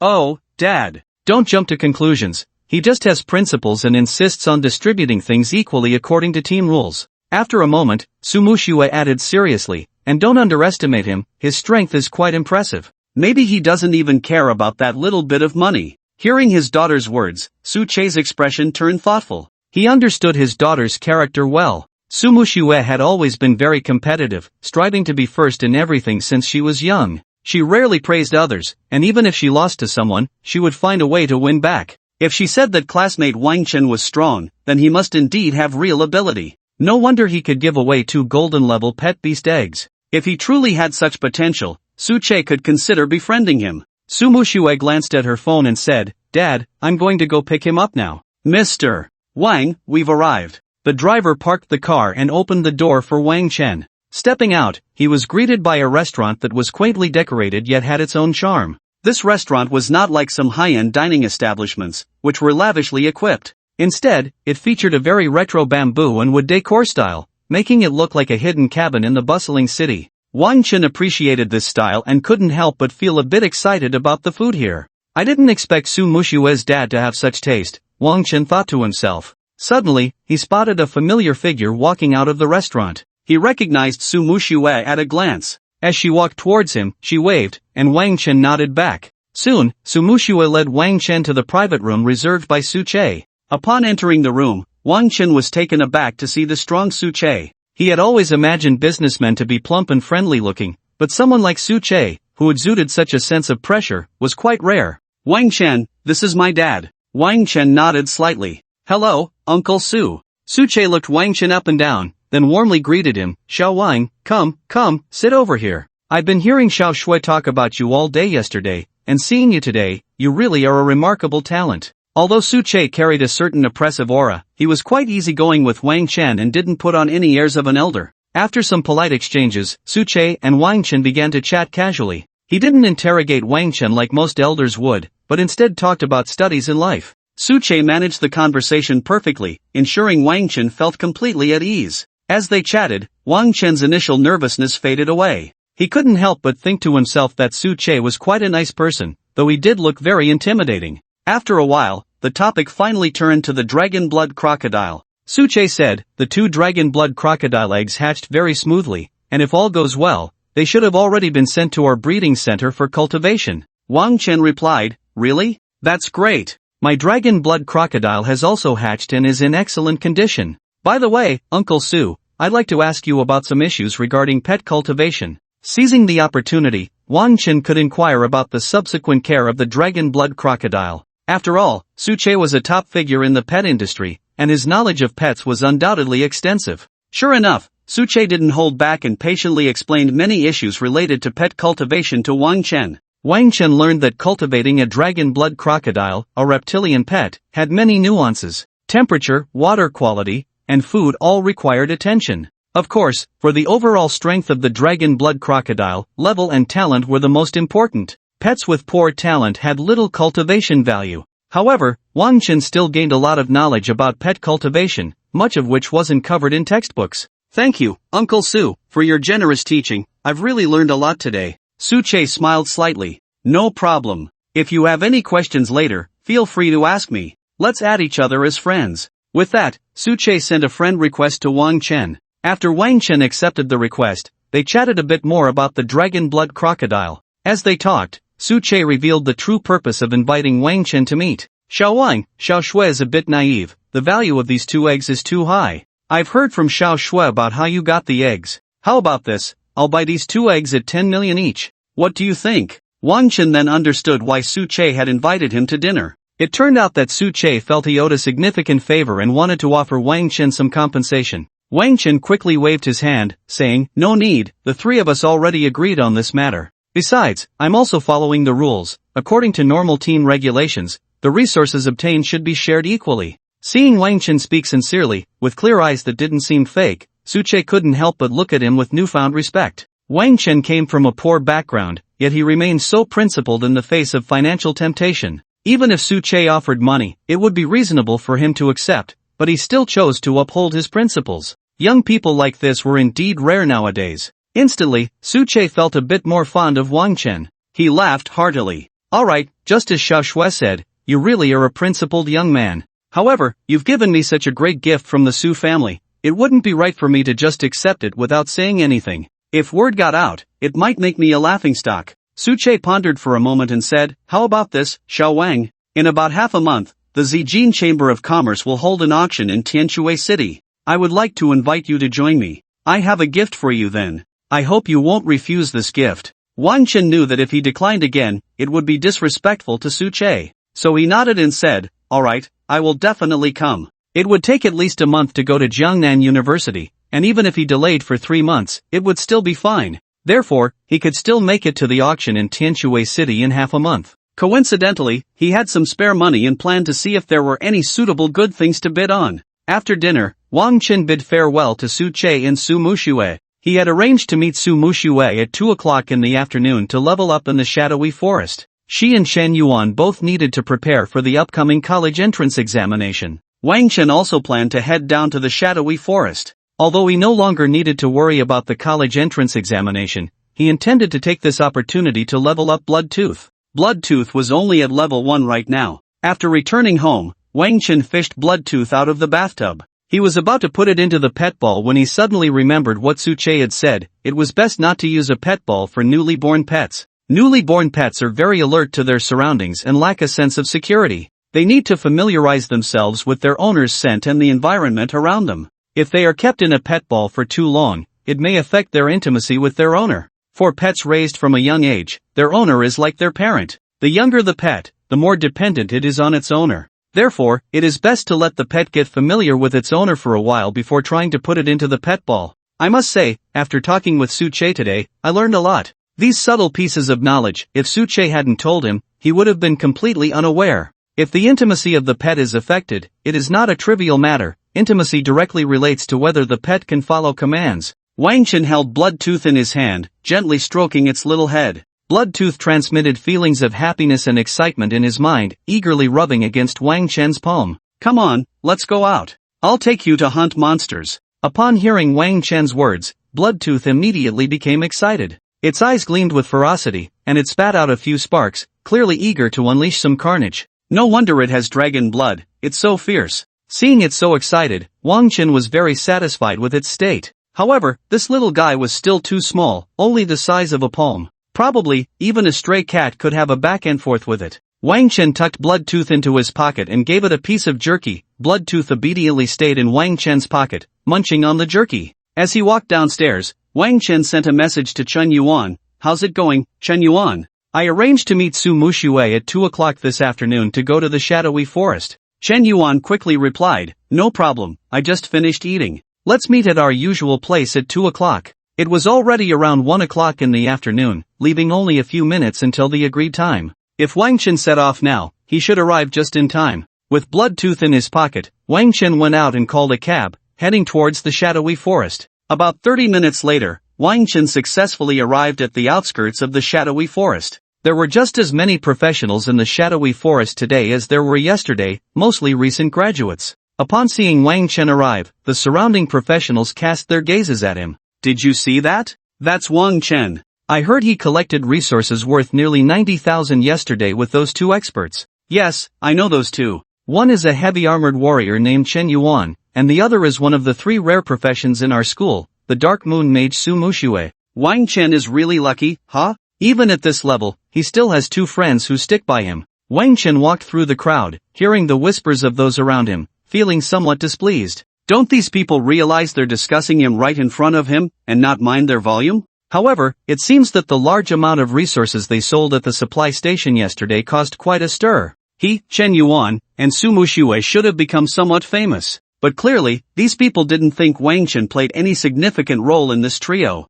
They probably think that Chen Yuan and Su Muxue are just looking out for him by teaming up with him. But that's fine, it aligns perfectly with Li Chen's request for him to keep a low profile during this time. Although Wang Chen didn't believe that anyone capable of threatening his life would have the ability to come to Long Country. Moreover, Tianshui City is right in the heart of Long Country, it's not that easy to sneak in. But since there were instructions from above, Wang Chen decided to be cautious. Speaking of keeping a low profile, Wang Chen opened his storage ring and looked at a few pieces of equipment inside. Alchemist robe, gold, poison resistance belt, silver, bone staff, dark gold. These 3 pieces of equipment were obtained when he followed Li Chen and the others into a hero-level dungeon. Originally, to keep a low profile, Wang Chen hadn't worn any equipment at all. But when he arrived at the shadowy forest, he realized that the rich young masters and ladies were all starting with silver-level equipment, and occasionally there were 1 or 2 pieces of gold equipment. In contrast, someone like him who wore no equipment at all seemed more like an oddity, drawing more attention. Wang Chen simply decided to stop being low-key and put on his full set of equipment. Then he found that indeed, no one around seemed to notice him. Damn, I really overthought it yesterday. As long as he didn't reveal the attributes of his equipment, he just looked like an ordinary mage. After waiting a while, Su Muxue and Chen Yuan arrived as promised. Su Muxue had just found Wang Chen when Chen Yuan almost immediately followed. As soon as Chen Yuan saw the two, he shouted excitedly, "Old Wang, Su Muxue, look! My little crocodile has hatched." He held in his hands a small crocodile that looked like a 4-legged lizard, quite delicate, even a bit smaller than Wang Chen's Bloodtooth. Chen Yuan's dragon blood crocodile looked quite different. It didn't have the black patterns like Bloodtooth. It was entirely blood red, with a sturdy build, and its appearance was very similar to the dragon blood crocodile they encountered by the freshwater lake before. Its teeth were ordinary white, and its eyes were not blood red but a normal copper color. It seems that the difference between dark gold and gold levels is not only reflected in size but also in appearance.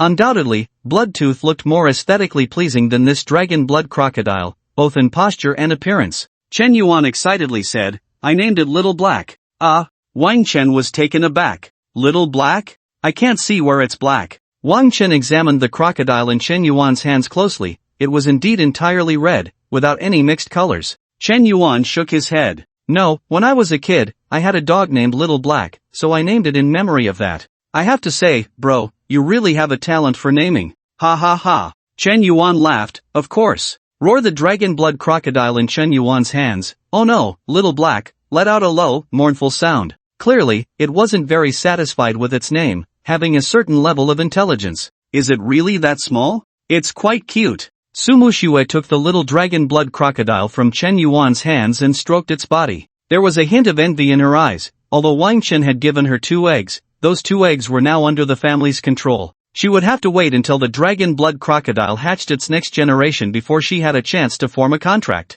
The family did not want her to waste energy training those pets with little talent. However, the dragon blood crocodile was an exception, as its bloodline indicated the possibility of evolution. Chen Yuan curiously asked, "Old Wang, what about your crocodile? Hasn't it hatched yet? Does the dark gold pet egg take longer to hatch?" Wang Chen rummaged through his pocket and pulled out Blood Fong. "Wow, it's so beautiful," Su Muxue exclaimed softly. Wang Chen said, "It's called Blood Fong because its teeth are blood red, very special." Chen Yuan looked at the dragon blood crocodile in Wang Chen's hand and then at his own little black. "I have to say, your dark gold one does look a bit different." Blood Fong's appearance was quite different from its mother, the dragon blood crocodile by the freshwater lake. In fact, Wang Chen was also looking forward to it. If Blood Fong grew to the same level 33 as the dragon blood crocodile by the lake, what kind of strength would it have? Just thinking about it was exciting. Chen Yuan asked, "So, are we going to the area we went to yesterday?" Wang Chen took out a map and thought for a moment.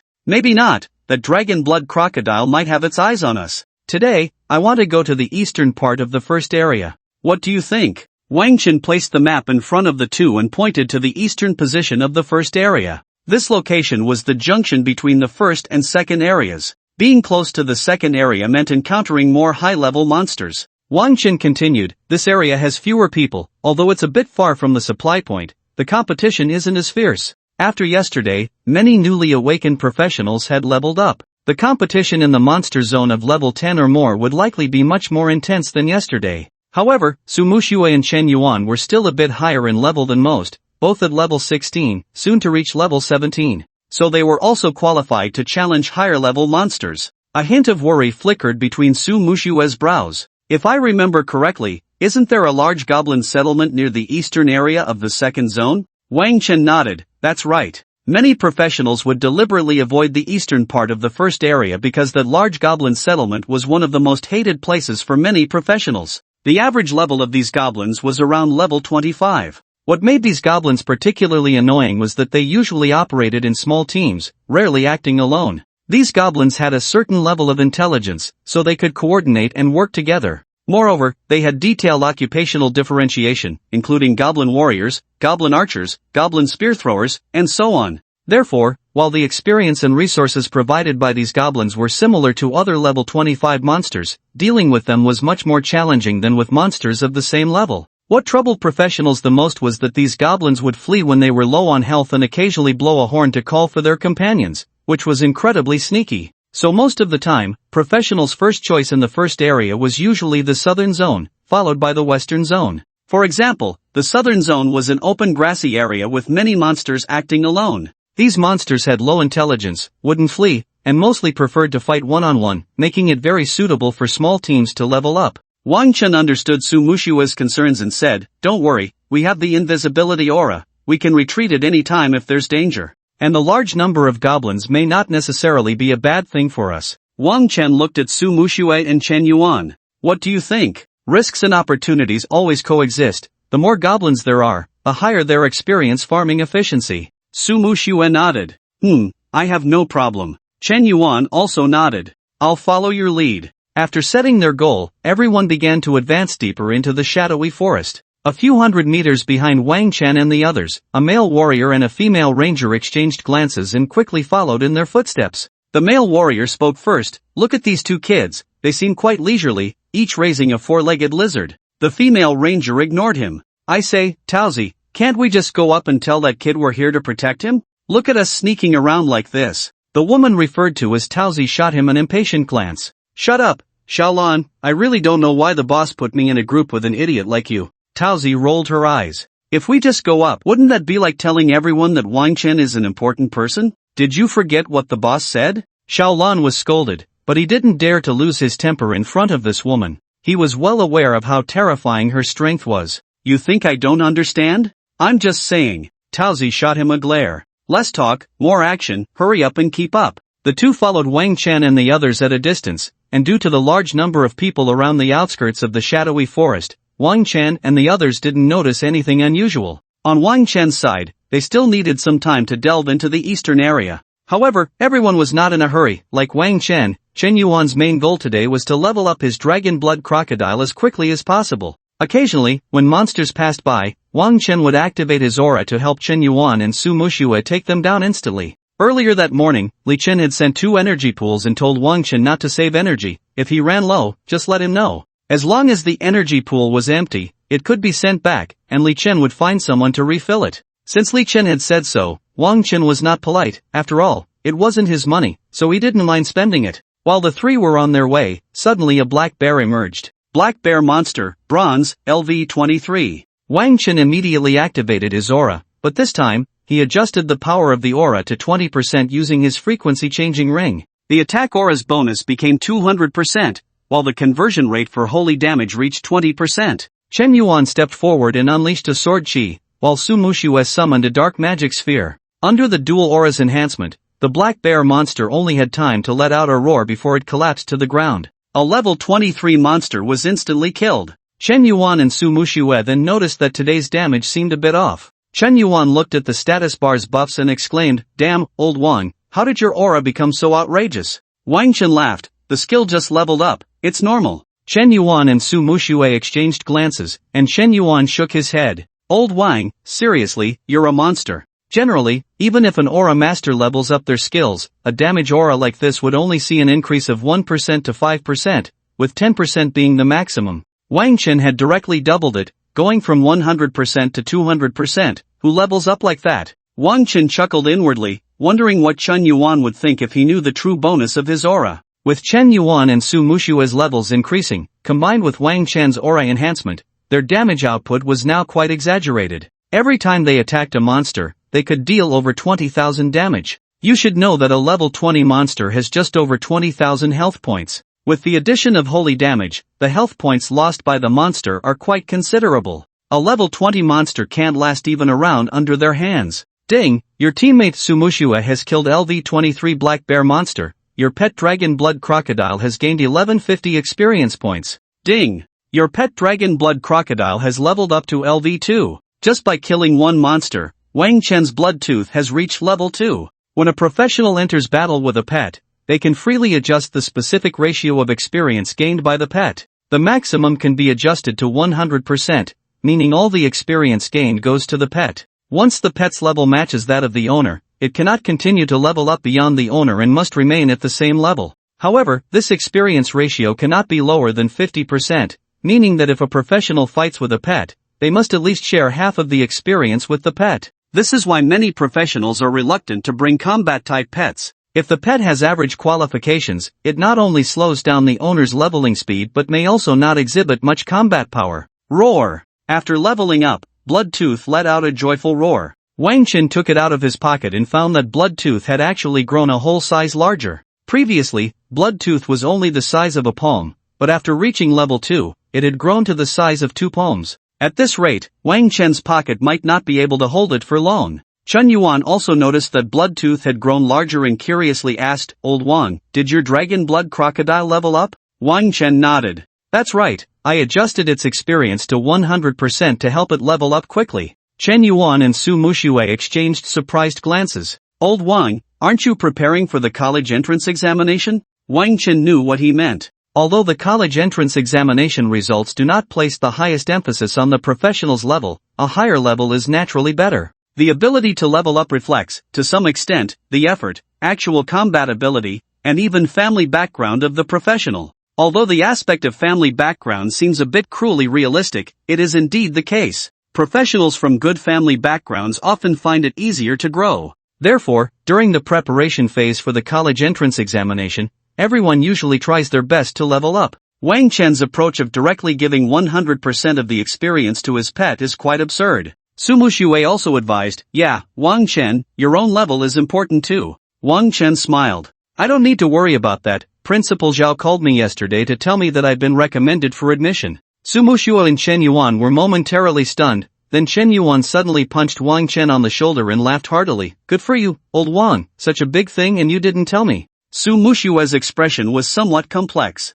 "Congratulations, Wang Chen." On one hand, she was happy for Wang Chen's recommendation, but on the other hand, she felt that the gap between her and Wang Chen seemed to be growing larger. Over the years, she had been striving to surpass Wang Chen. Wang Chen always scored slightly better than her. To secure the top position in the school, Wang Chen had always been her target to chase after. But now she felt that the gap between her and Wang Chen was widening. As one of the 3 rare professions awakened at Tianshui Middle School today, she had only received a letter of recommendation from the principal. Although this recommendation letter could increase her chances of entering a higher institution, it was still a significant gap compared to the qualification for direct admission. For a moment, Sumushiwe felt a bit dejected, but soon she shook her head, casting aside the disappointment in her heart. Sumushiwe, what are you thinking? You should be happy for your friends. Sumushiwe secretly blamed herself. Chen Yuan said, Old Wang, if those people on the school forum who are making sarcastic comments knew this news, I wonder what they would think, huh?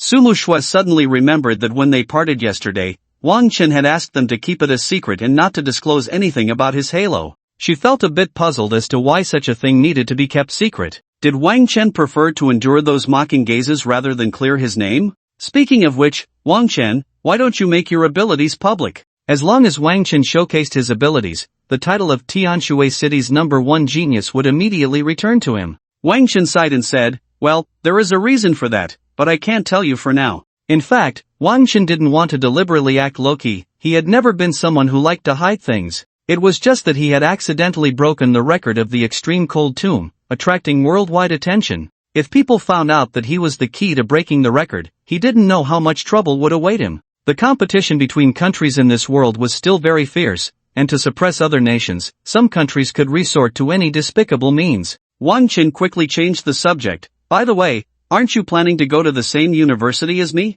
I chose Jiangnan University. Of course, this university might not be very suitable for you too, so don't force it too much. I suggest you listen to your family's opinions. He knew that Chen Yuan and Su Mushue's families were in business. Logically, Jinghai University would be more suitable for them. Unexpectedly, Chen Yuan immediately spoke up. No, I've already made up my mind to go to the same university as you. Not every university can find a Halo master like you. I'm sticking with this teammate. Su Mushue also said, me too. Although you are much stronger than me now, I must find a way to beat you once. Wang Chen laughed. Then you better work hard. In that case, it's settled. Let's meet at Jiangnan University together. The 3 chatted as they continued toward the East District. What they didn't know was that 2 people had entered stealth mode and were quietly following them. I didn't expect this trio to be somewhat formidable. That mage and warrior next to the kid seemed quite strong. Taozi shot a glance at Xiaolan. You didn't read the information the captain gave you, did you? This young man named Wang Chen is a Halo master.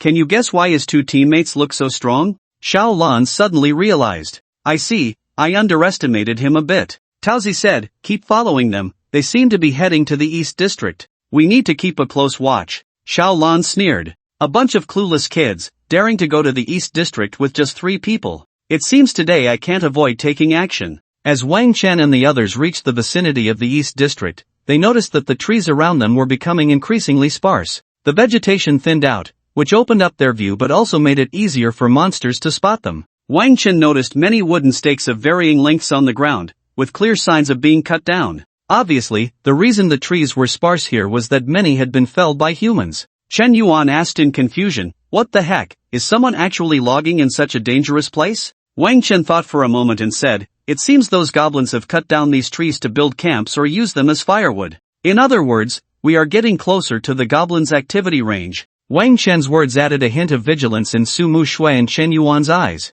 Wang Chen took out a map and looked at it. According to the terrain, they had indeed reached the edge of the second area in the eastern district. Along the way, they had killed quite a few monsters, and Wang Chen's blood fang had leveled up to level 5. It was now over half a meter long, and Wang Chen could no longer tuck it into his pocket, so he had to let it rest on the backpack behind him. The 3 continued forward, and as they walked, Wang Chen suddenly grabbed Su Mushue's wrist and pulled her back. Su Mushue nearly fell, her whole body half leaning against Wang Chen. What's wrong? Chen Yuan, hearing the commotion behind, quickly turned to look and found the petite Su Mushue almost half draped over Wang Chen. Are you 2 flirting back there? Chen Yuan chuckled, his gaze suggestive. Su Mushue looked bewildered, her pretty face slightly flushed, and she quickly stood up straight from Wang Chen's embrace. Wang Chen ignored Chen Yuan's teasing and gestured for the 2 to look down at their feet. Following Wang Chen's direction, the 2 looked down and discovered a patch of irregular weeds covering a spot ahead. Among the weeds, a metallic serrated edge was faintly visible.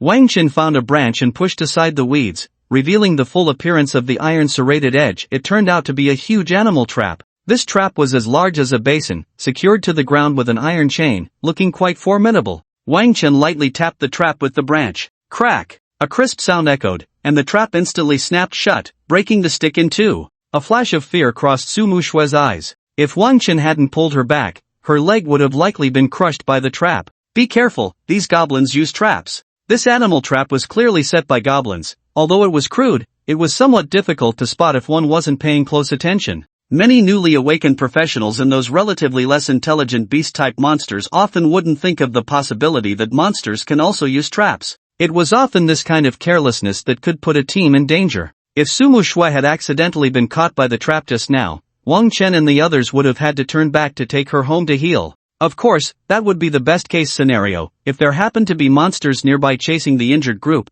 it would be dangerous. However, compared to other teams, Wang Chen at least had a group invisibility aura as a last resort. Even if they couldn't win, they could still escape. Let's continue, but be careful, Wang Chen said, glancing at the map. If I'm not mistaken, we should be approaching a monster-infested area. Sure enough, after walking a few hundred meters, they quickly encountered a group of goblins logging in the forest. This was a goblin squad, with several equipped goblins guarding a dozen unarmored goblin lumberjacks, supervising them to chop trees vigorously. Goblin lumberjack, bronze, level 23, a laborer with an axe that serves as both a tool and a weapon. Goblin captain, bronze, level 27, the leader of the squad, an outstanding warrior among the goblin clan. Goblin warrior, bronze, level 25, a strong goblin warrior, more robust than ordinary goblins, not involved in labor, only responsible for combat. Goblin archer, bronze, level 25, a goblin shooter with ranged attack capabilities, though their accuracy leaves much to be desired. Wow, so many? Chen Yuan exclaimed. Due to the sparse trees nearby, both sides spotted each other from a distance. This group of goblins included more than a dozen lumberjacks, a goblin captain, 2 goblin warriors, and 2 goblin archers. Clearly, those 5 goblins were the real warriors, while the other lumberjacks were just laborers. However, a lineup of 15 monsters was quite rare even in low-level areas. Walla wah! Upon seeing Wang Chen and the others, the goblins immediately let out a loud shout, communicating in a way that Wang Chen and his team couldn't understand. Soon, the goblin lumberjacks put down their work and charged at Wang Chen and the others with their axes raised. The 2 goblin archers also drew their mulberry longbows. Let's take care of those 2 ranged classes first. Wang Chen's team lacked defensive classes that could provide protective skills like shields. To avoid the team being too short on damage output, Chen Yuan maintained a state of readiness for an explosive attack. Therefore, when facing the enemy's ranged classes, they had to prioritize them, otherwise, Wang Chen and Su Mushue could easily be harmed by hidden arrows.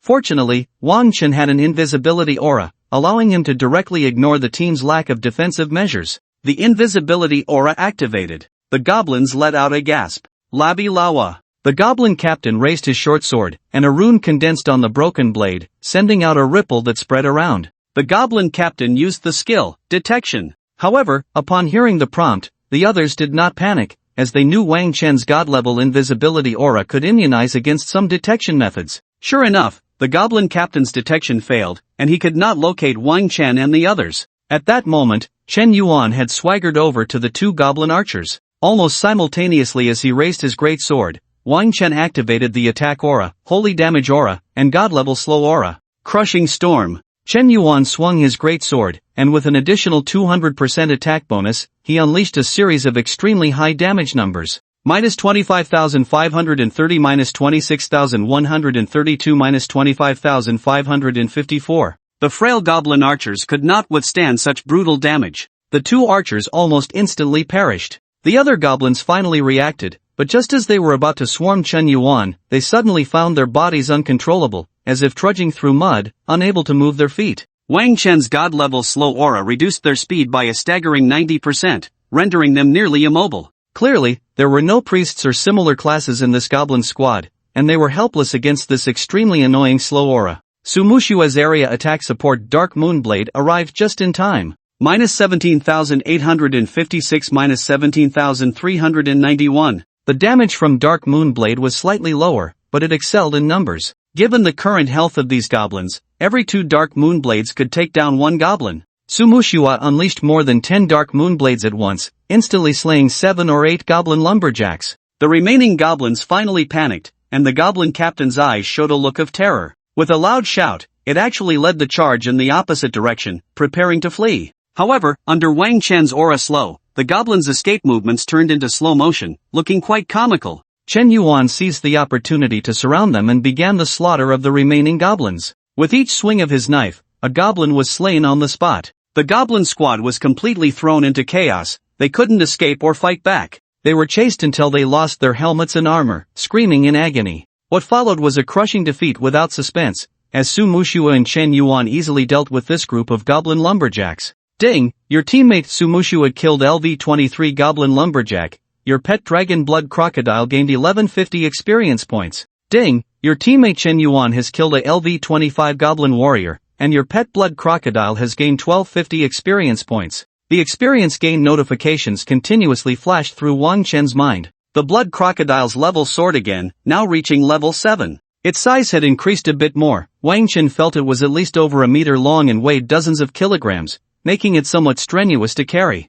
The goblin corpses transformed into countless specks of light, disappearing into the air. You have obtained beast bones, beast skins, wood, metal. The system notification came through. Chen Yuan exclaimed excitedly, "We're lucky. Our small team actually dropped 5 white items." Wang Chen stepped forward and collected all these white items into his storage ring. Now, he was the one responsible for storing and managing the equipment and items in the team. Su Mushua asked in confusion, "Could it be that the drop rate for humanoid monsters' equipment is higher?" Wang Chen shook his head. "I've never heard of that. It might just be our pure luck." Chen Yuan seemed to remember something and said, "Do you guys know about that incident? Recently, a team of experts from our dragon country cleared the extreme cold tomb and received rewards? I remember that the resource output for dungeons and monsters below hero level increased by 10%, and the drop rate for rare items in all dungeons and wild monsters increased by 5%. Su Mushua nodded. "Of course I know, this matter has been so hot lately, how could I not?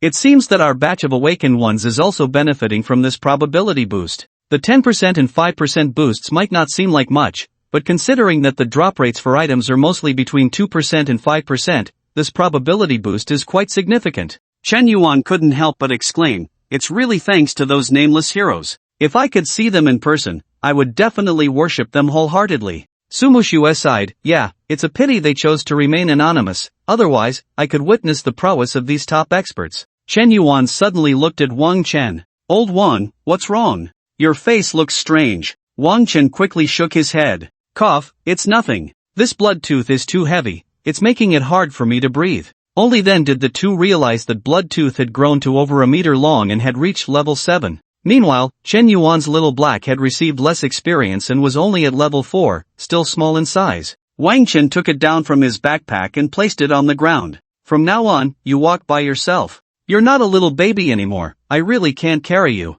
Roar! Bloodtooth let out a roar to indicate it was fine, stretching its body and slowly starting to crawl on the ground. At this moment, a few hundred meters behind Wang Chen and the others, 2 members of the Longyan team were discussing in low voices. Xiaolan frowned. "This kid is not simple. Group invisibility, group slow, and a damage-boosting aura. I think I understand why Captain Su wanted us to protect him." Taozi looked in the direction of Wang Chen and the others, remaining silent. "Taozi, why aren't you speaking?" Xiaolan asked in confusion. Taozi sneered. "Isn't that why I say you're an idiot? Didn't you notice the crocodile next to Wang Chen?" Xiaolan suddenly remembered, in just under 2 hours, that crocodile's size had increased several times. However, he didn't dare to use the detection technique to check the crocodile's attributes, fearing it would alert Wang Chen and the others. Taozi said, "The speed of this size change is not typical for a pet. It must be at least of golden quality or higher. I just don't know where he got such a rare pet, and that heavily armored warrior next to him also has a pet like his.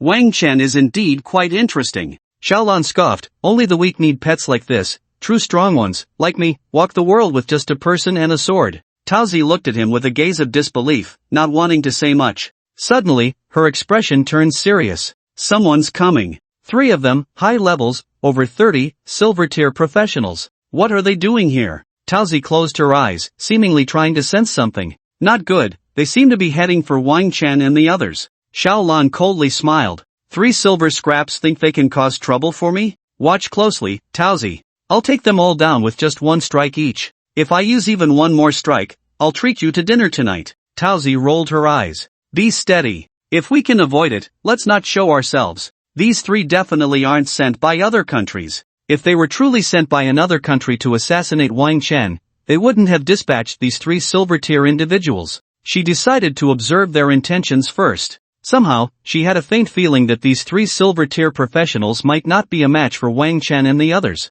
Don't worry, as long as they dare to have any ill intentions, I'll take them all down in just a second. Xiaolan drew his short knife and activated stealth mode. His profession was Night Warrior, a very rare type of warrior with stealth abilities. Taozi's profession was an assassin from the Ranger branch, skilled in stealth, assassination, and reconnaissance. After a brief rest, Wang Chen and the others prepared to move on. Just as they were about to delve deeper into the eastern district, they suddenly heard footsteps and voices coming from not far behind. Wang Chen and the others turned to see 3 professionals approaching them. All 3 were male, and judging by their equipment, one was a warrior, one a mage, and the other a priest. Moreover, all 3 had concealed their levels and equipment information. However, they appeared to be slightly older than Wang Chen and the others, around 24 or 25, clearly not fresh awakeners. Wang Chen speculated that their levels were likely not low. A sense of alertness arose in Wang Chen. Although there were high-level monsters in the shadowy forest, high-level professionals usually sought fixed teams for efficiency when tackling dungeons. It was rare for such high-level professionals to form a trio and wander around the shadowy forest. Everything felt a bit off, and Wang Chen immediately became wary. The leading warrior smiled at Wang Chen and the others, showing a friendly expression, and waved at Wang Chen. "Hello, friends. This is our first time here, and we have a question to ask you." As the warrior spoke, he walked towards Wang Chen and the others. Wang Chen shouted, "Stop!" The shout startled the 3 on the opposite side, shocking Chen Yuan and Su Muxue as well. "You can ask your question, but keep your distance." The warrior laughed heartily. "Why are you so agitated, little brother? Don't misunderstand, we mean no harm." He continued to approach Wang Chen and the others. "Chen Yuan, Su Muxue, if he steps within 15 meters, we act." 15 meters was the typical charge distance for most warrior professions. If a ranged profession got too close to a warrior, it could be dangerous. Although Chen Yuan and Su Muxue didn't understand why Wang Chen was so cautious, not even giving the other side a chance to explain, they chose to unconditionally trust Wang Chen and prepared for battle. Seeing that the 3 were ready for combat, the warrior's smile vanished, and his expression turned cold. He finally stopped in his tracks. "Didn't expect you little brat to be so alert." Then he smiled again. "Alright, since you've seen through us, we won't pretend anymore." The priest and the mage approached, the mage wearing a wicked grin as he looked at Wang Chen and the others with ill intent, saying, "I heard you collected nearly 90,000 in resources at the supply station all day yesterday. It seems your equipment must be quite good." The warrior revealed a greedy and fierce expression, threateningly saying, "Listen up, hand over all the equipment and resources on you. I might spare your lives, but if you dare to resist, don't blame me for being ruthless." Wang Chen then understood that they were here to rob them. Wang Chen coldly replied, "I saw a message online last night saying that several newly awakened high school professionals went missing in the shadowy forest." "You did that, didn't you?" The priest laughed heartily. "That's right, you guessed it, it was us. This is the fate of those who dare to resist." The warrior in front looked Su Muxue up and down with a malicious gaze. "That girl from yesterday was tortured badly by us. If you want to end up like her, you better listen to us." Su Muxue had never seen such a scene. She hid behind Wang Chen and tugged at his shirt. "Wang Chen, what should we do?" Wang Chen reassured her, "Don't worry, we have the invisibility aura, they won't be able to catch us." Chen Yuan said, "Why don't we just hand over the equipment? It's not worth much, and I'm afraid they have some special means, that would be troublesome." Wang Chen shook his head. "You're overthinking it. We've seen their faces, they won't let us go. Killing them is the only way." A cold glint flashed in Wang Chen's eyes as he looked at the 3 as if they were already corpses. "Prepare to act." Wang Chen's calm voice brought a bit of stability to Chen Yuan and Su Muxue. Wang Yuan touched his frequency ring, adjusting the frequency to 60%, activating multiple auras simultaneously. The holy damage conversion rate became 60%, and the additional damage from god-level attacks increased by 600%. The movement speed boost from the invisibility aura was enhanced to 60%, and the time to re-enter invisibility became 6 seconds. All auras surged simultaneously, nearly doubling. A look of shock flashed in Chen Yuan and Su Mushue's eyes. Wang Chen actually had a trump card? However, the surge in aura attributes also gave them a bit more confidence. The invisibility aura activated. Wang Chen and the others simultaneously vanished from the sight of the 3 opponents. The priest reacted the fastest. "Boss, they have a group invisibility skill, come back and protect us." While speaking, he predicted Wang Chen and the others' movement and cast a purification skill over a certain area, trying to dispel their invisibility. At the same time, the mage beside him was also ready to cast. The 2 had worked together for years, perfectly in sync. As soon as the priest revealed the opponents, the mage would immediately unleash a barrage of magic to obliterate them. However, to their surprise, the priest's area purification had no effect. The purification spell fell, and Wang Chen and the others still did not reveal themselves. Damn it, did I mispredict? I didn't find a single one. What he didn't know was that it wasn't his prediction that was wrong, but Wang Chen's aura that immunized against purification. The warrior saw this scene and felt something was off. He quickly drew his sword and shield, intending to return to protect the priest and mage. Generally speaking, once the opponent entered invisibility, the first target was usually the ranged profession with lower health and defense. However, as the warrior took a step, he found his legs were as if stuck in mud, moving incredibly slowly. He shouted, "They have a strong slowing skill, quick, purify me." But the priest had just used purification. Where would he find another one now? The priest had no time to respond when a crocodile suddenly emerged in front of the warrior. Bloodfang unleashed its biting skill, instantly lunging beside the warrior, sinking its teeth into his neck, and then began to execute a death roll. In an instant, several terrifying damage numbers floated above the warrior, -35,608 -41,080. It was important to note that although Bloodfang was only level 7, it had the attribute growth of a boss template. Its health growth was more than 4 times that of an ordinary blood crocodile, and its attack growth was more than double that of a regular blood crocodile. Coupled with Wang Chen's terrifying aura damage bonus, this silver tier warrior, who was over level 30, was unexpectedly killed on the spot by Bloodfang. Seeing their teammate fall before such an inconspicuous crocodile, the remaining 2 were instantly terrified. The combat power had exceeded their understanding. Was this really the combat power that a pet under level 10 could unleash? After killing the warrior, under Wang Chen's command, Bloodfang quickly retreated.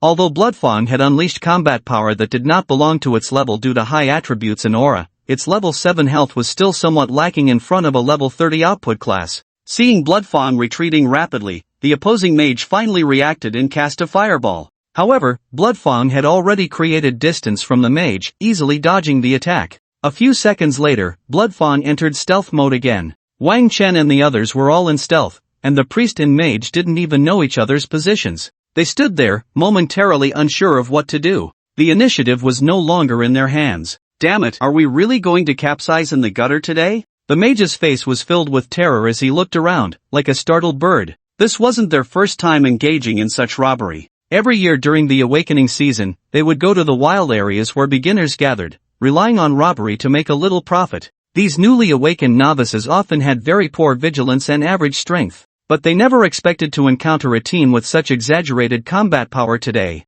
The mage shifted his feet slightly and found himself still in a slowed state. Damn it, why is this slow effect still not over? It had been over 10 seconds since the 2 sides had engaged, and this slow time seemed a bit too long, right? The priest also looked panicked, his hand gripping the staff showing veins, knuckles turning white, and beads of sweat forming on his forehead. He knew very well that the roles of hunter and prey had now reversed. Suddenly, a resolute look appeared on the priest's face. He cast a single target purification on himself and then turned to run. Damn you, old 3, aren't you going to purify me? The mage cursed as he watched the fleeing priest. However, it didn't take long for the mage to understand why. The effect of group purification was to remove control effects and prevent the purified target from being affected by continuous control skills for the next 3 seconds. While the effect of single target purification also removed control effects, it allowed the purified target to be unaffected by continuous control skills for the next 5 seconds. Just for those 2 seconds, the priest had sold him out.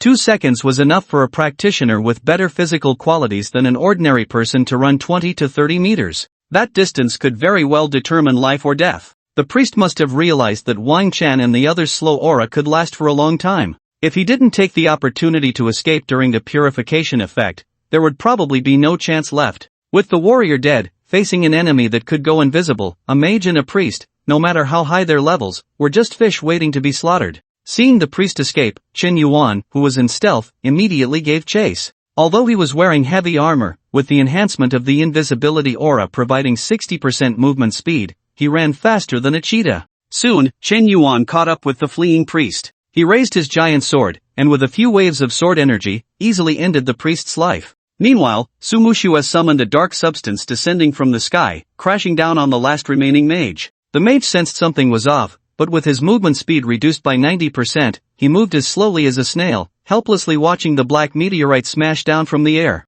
Minus 86,731. A terrifying damage number exploded, and the mage was instantly killed, reduced to a pulp. All three were dead, and Wang Chen withdrew the invisibility aura. The equipment on the three professionals dropped to the ground. Killing professionals does not yield any rewards. Moreover, the equipment in their storage space does not drop, only the gear they were wearing will fall. This is also why the three professionals did not attack directly at first, but instead tried to force Wang Chen and the others to hand over their supplies. Wang Chen walked over to take a look. The equipment of these three was quite good, mostly silver gear, mixed with a few pieces of bronze equipment. He collected all this gear into his storage ring. It should sell for a pretty good price. Turning around, he noticed that Chen Yuan and Su Mushue looked a bit off, their faces slightly pale. "What's wrong with you two?" Wang Chen asked, quickly realizing that each of them had personally killed someone. The bodies of professionals do not disappear like those of monsters. They remain on the ground until other beasts consume them or they are decomposed by microorganisms.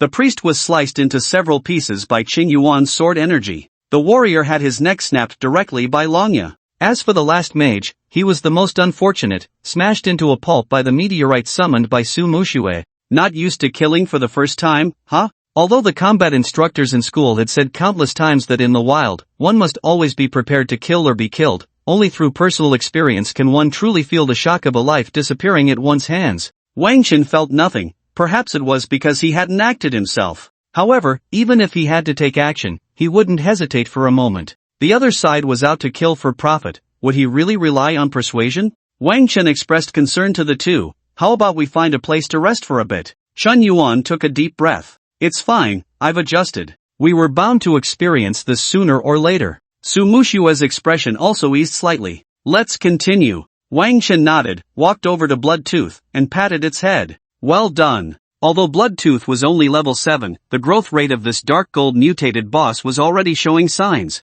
Despite the aura's enhancement, Bloodtooth's own formidable attributes and skills should not be underestimated. The three took a short break and continued deeper into the eastern district. After the three left, Xiaolan revealed himself, watching the direction they had gone, lost in thought. Taozi came over and patted his shoulder. "Xiaolan, what are you daydreaming about?" Xiaolan was silent for a moment before speaking. "That kid's invisibility aura can actually ignore purification spells, and it's a group invisibility." As an epic tier professional, Xiaolan couldn't claim that his stealth could completely ignore the purification of that priest. Although his level crushed the opponent, if he were hit by the purification spell, it would at least reveal him for about half a second. "You're right, Taozi, that kid is indeed not simple." After wiping out the opponents, Wang Chen used the frequency-changing ring to readjust the aura's efficiency back to 20%. "Old Wang, what was up with your aura just now?" Originally, Qin Yuan did not intend to ask. He knew that Wang Chen needed to keep certain things confidential for some reason.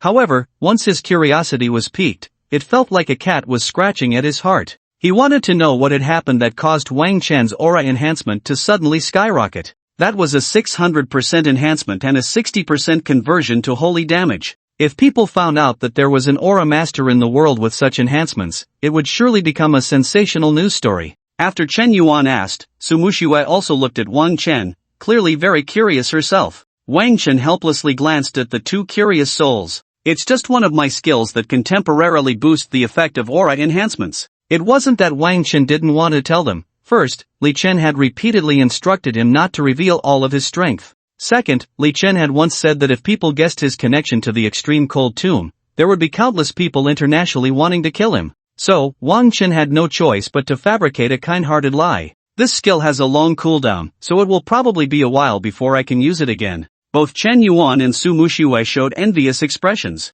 "Old Wang, your skill strength is really impressive. Even among different professions, there are opportunities for individuals within the same profession to awaken different skills. For example, two people could both be level 30 fire mages, but one might awaken a high damage fire skill at level 30, Hellfire. Another might awaken a large area but lower damage fire skill, Flame Rain. If a practitioner's skill combination is particularly powerful, it is usually said that their skill strength is good. Of course, aside from natural awakenings, there is another way to obtain skills, skill books. However, low-level skill books are mostly worthless, and high-strength skill books typically only drop from bosses, making them very rare and expensive. Generally, practitioners below the dark gold tier do not need to consider skill books, as there are hardly any useful skill books below that level. We're about to reach an area dense with monsters, so let's get ready. Wang Chen quickly changed the subject. The other two nodded solemnly. This was a team of goblins chopping wood. The goblin foreman had a knife tucked into his waist and was patrolling around the 20 or so goblin lumberjacks.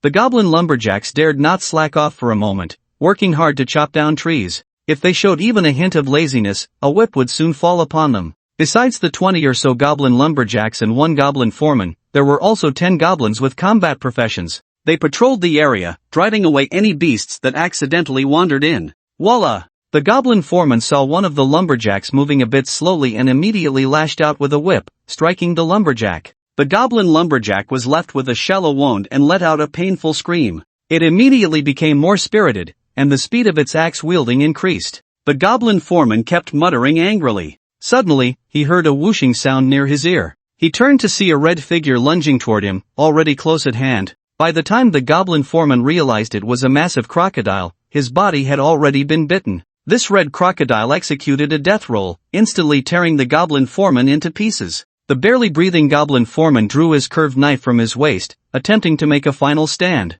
He swung the knife with all his might at the crocodile's head. -2716. A light damage number appeared. The goblin foreman's eyes showed a look of terror. After all, this was just a level 10 crocodile. With a single strike, how could it only deal this little damage? The red crocodile was left with a scar, but such minor damage was merely a drizzle against its over 40,000 health points. The goblin captain's attack not only failed to injure the crocodile but also provoked its wrath. The red crocodile let out a roar that resembled a dragon's roar. This roar made all the goblins present feel their legs weaken, as if the fear was an instinct imprinted in their genes, and for a moment, they had the impulse to flee. Suddenly, the red crocodile unleashed a searing breath, turning the barely alive goblin captain to ashes. After incinerating the goblin captain, it continued to unleash its breath, turning to spray the surrounding goblin lumberjacks. Instantly, several more goblin lumberjacks were burned alive by the dragon's breath. At this moment, the remaining goblin warriors finally recovered from the terror of the dragon's roar. They drew their weapons and shouted, preparing to surround the crocodile that had intruded into their camp. Just as they charged at the crocodile, several dark moon blades and countless sword energies suddenly appeared in the void, all flying towards them. A human mage and a human warrior revealed themselves. Another red crocodile, slightly smaller than the previous one, also joined the battlefield. Biting, dragon breath. In an instant, the goblin squad suffered heavy casualties. Rabiwa, Lawa. The remaining goblins showed expressions of terror and turned to flee. However, the next second, they found their movement speed greatly reduced, each step becoming incredibly difficult. The 2 humans and 2 crocodiles charged at the remaining goblins, unleashing a massacre. The goblins, whose fighting spirit had completely collapsed, only cared about fleeing for their lives, with no thought of resistance. Their cowardice cost them their last chance. Had they fought back, they might have been able to apply some pressure on their opponents. But consumed by thoughts of escape, they had now become meat on the chopping block. A goblin warrior struggled to crawl to the goblin captain's corpse and picked up the horn from its waist.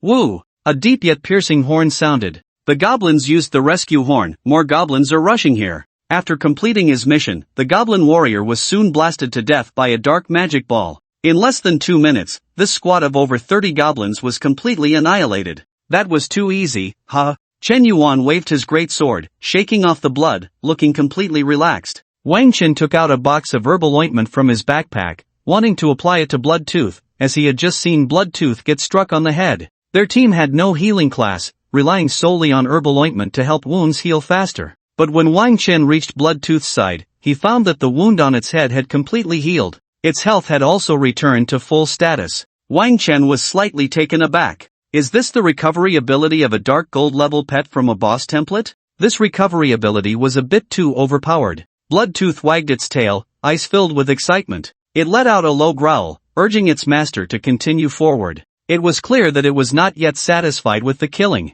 Perhaps it was because the blood crocodile was inherently cruel, craving slaughter. Bloodtooth's obsession and desire for battle far exceeded that of ordinary creatures. Wang Chen took out a large piece of jerky from his backpack and fed it to Bloodtooth. Bloodtooth caught it in one bite and conveyed a happy emotion to Wang Chen in his mind. It rubbed against Wang Chen's hand, its tail tip wagging rapidly like a little dog. After continuous battles, with Wang Chen allocating all experience points to Bloodtooth, it had now leveled up to level 11. Chen Yuan's dragon blood crocodile also leveled up to level 7, gaining a certain level of combat power. Su Muxue walked over and said to the two, "It seems the goblin just used a horn to summon its companions. Should we continue? The number of goblins summoned by the horn would likely be substantial. Wang Chen teased, of course we should continue, we can barely count as a 5-person team now. The combat power displayed by the 2 Dragonblood Crocs was not inferior to that of equally leveled professionals, and they were even somewhat stronger. Coupled with Wang Chen's aura enhancement, the combat effectiveness of the 2 Dragonblood Crocs should not be underestimated. To be safe, Wang Chen activated the invisibility aura first. The direction of the goblin camp was at the junction of the second and first areas, to the east of the group. Wang Chen speculated that their reinforcements would also come from the east, so he led everyone eastward, actively seeking out the goblins for support. With 2 Dragonblood Crocs as the vanguard, Chen Yuan and Su Muxue could stand back and output damage without worry. The 2 Dragonblood Crocs were very tough, especially Wang Chen's Bloodfang. Although only level 11, it already had over 50,000 health points. To put that in perspective, a level 20 boss, the Kobold Chief, only had over 80,000 health. Of course, this was partly because the Kobold Chief was an agile-type boss. However, what was most terrifying was that the 2 Dragonblood Crocs, as tough and powerful bosses, also had ranged attack abilities like Dragon Breath and the Charge Skill Pounce. This was somewhat unfair compared to other bosses. The 3, accompanied by the 2 Dragonblood Crocs, proceeded eastward.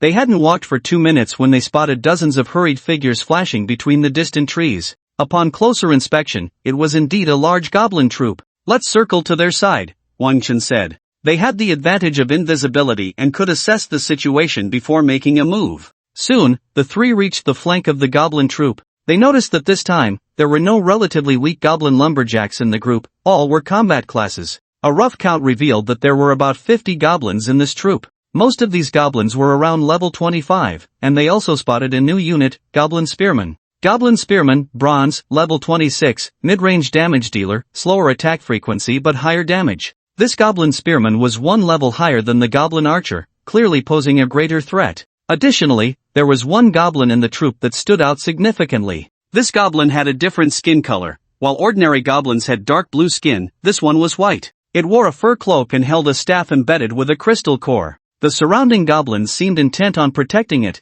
keeping its position at the center of the troop. Goblin Mage, Bronze, level 27, an extremely rare goblin with spellcasting ability, has a single but powerful magic skill. The goblin warriors were clearing the way in front while observing their surroundings. Clearly, they were searching for Wang Chen and the others, but they could never have imagined that Wang Chen and his team were lurking right beside them. It looks like this goblin mage is the biggest threat, Wang Chen said. Just from the positioning of the goblins, it was evident that this goblin mage was the absolute core of their group. Su Muxue nodded in agreement. If we don't deal with it, the subsequent battles could become quite troublesome. The goblin mage was also recorded in common monster compendiums. Goblin mages were usually fire element mages, and they only had 1 skill, Explosive Fireball. This skill summoned a large fireball to smash into enemies, which would explode upon nearing them, causing area damage. Despite having just this 1 skill, the Goblin Mage was a typical example of one-trick pony. The Goblin Mage's explosive fireball not only had a certain tracking ability but also possessed immense power, far exceeding that of monsters of the same level.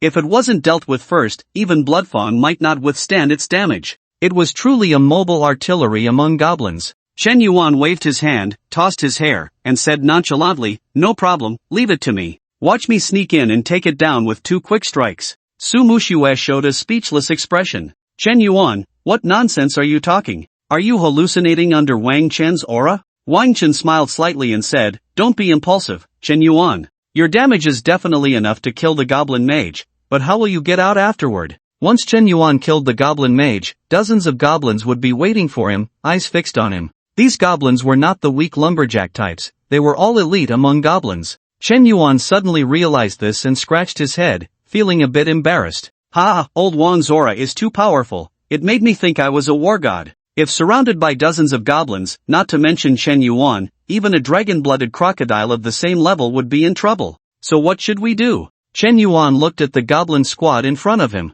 After all, their numbers were limited, and defeating these goblins seemed quite challenging. Wang Chen gazed at the goblin squad, lost in thought. Should they give up on this goblin squad? Experience points could be gained slowly, but if they lost their lives, that would be the end. Meanwhile, the goblin mage was also deep in thought. It had clearly heard its kind sounding the horn nearby, but upon rushing over with its team, it found no trace of the enemy. To locate the enemy, it had already spread its team out as much as possible, yet still found nothing. The woods here had become quite sparse due to years of goblin logging. It couldn't understand where those enemies could possibly hide. After pondering for a while, Wang Chen's eyes suddenly lit up, and he said, "Hey, I have a plan." Chen Yuan excitedly asked, "What is it, old Wang?" "This time, there are too many monsters on the other side. We can't confront them head-on. We need to fight while retreating." Wang Chen glanced at Bloodfang, who was the key to killing the goblin mage in Wang Chen's plan. Under Wang Chen's command, Bloodfang, now invisible, began to advance toward the goblin mage.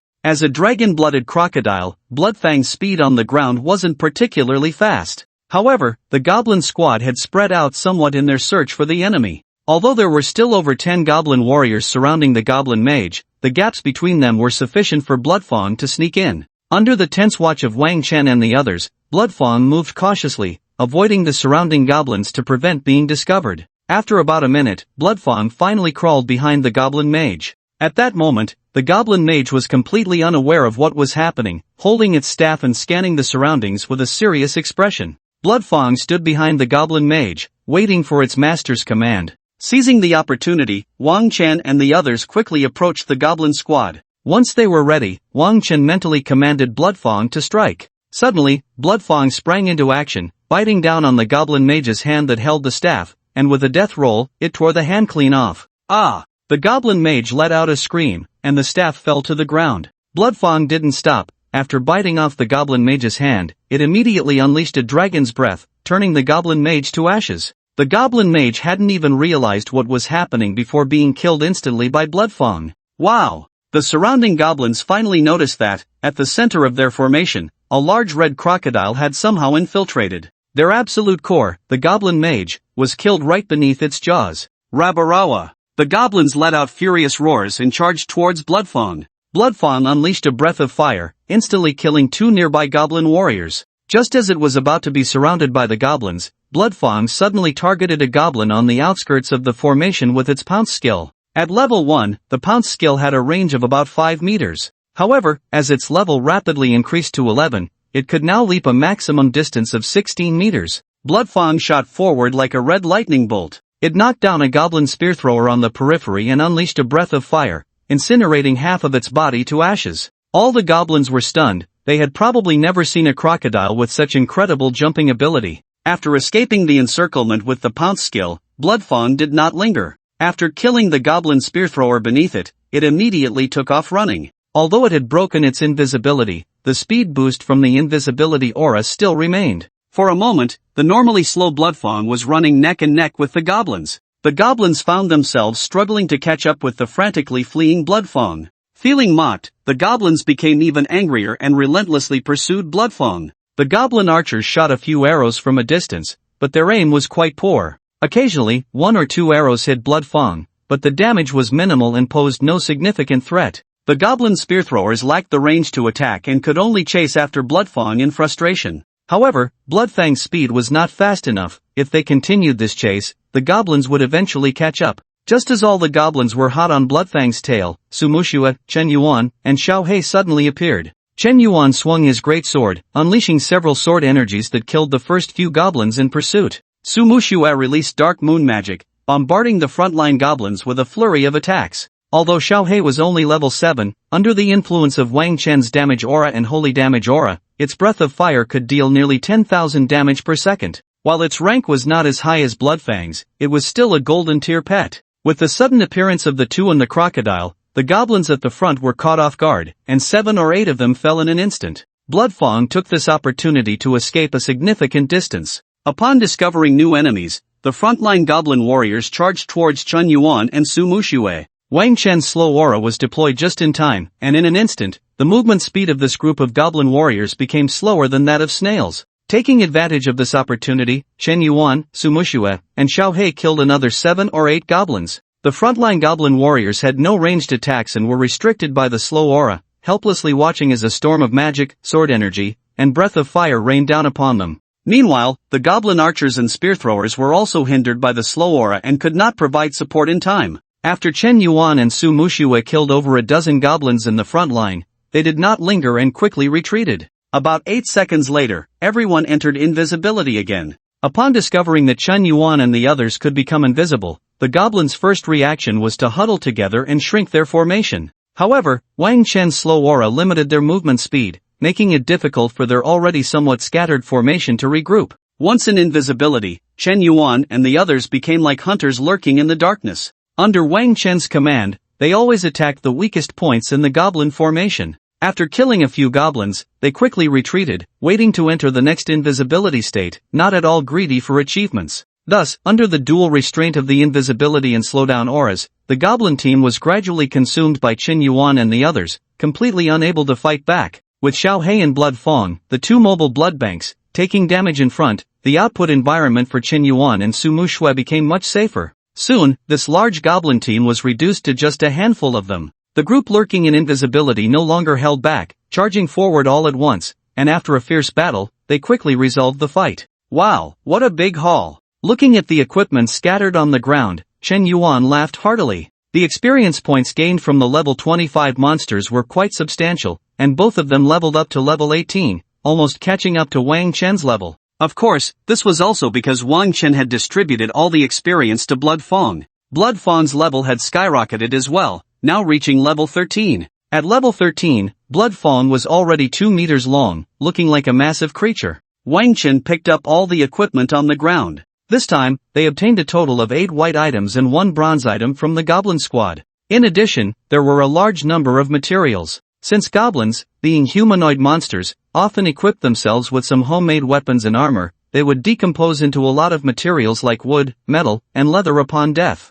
These could be used by blacksmiths and alchemists to craft various items. Among the monster materials, the most important were the crystal cores dropped after killing monsters. These were energy-filled magic cores. The stronger the monster's level and power, the more abundant the energy of the dropped magic core. Many power generation devices in the power plant of Tianshui City used monster crystal cores as energy sources. These crystals were not only a form of energy reserve but also important materials for crafting equipment and brewing potions. However, since Wang Chen and the others were all combat professions, they had no need for these materials. Therefore, they could only sell these materials at the supply station. If we're not careful, we might break the record for the amount we sell today, Chen Yuan said with a smile. Yesterday, their recovery of 90,000 yuan worth of resources at the supply station had been spread to the campus forum and even made trending news. For a time, Chen Yuan, like Su Mu Shui, became a prominent figure in the campus forum. Many believed that his strength was probably not inferior to Su Mu Shui's.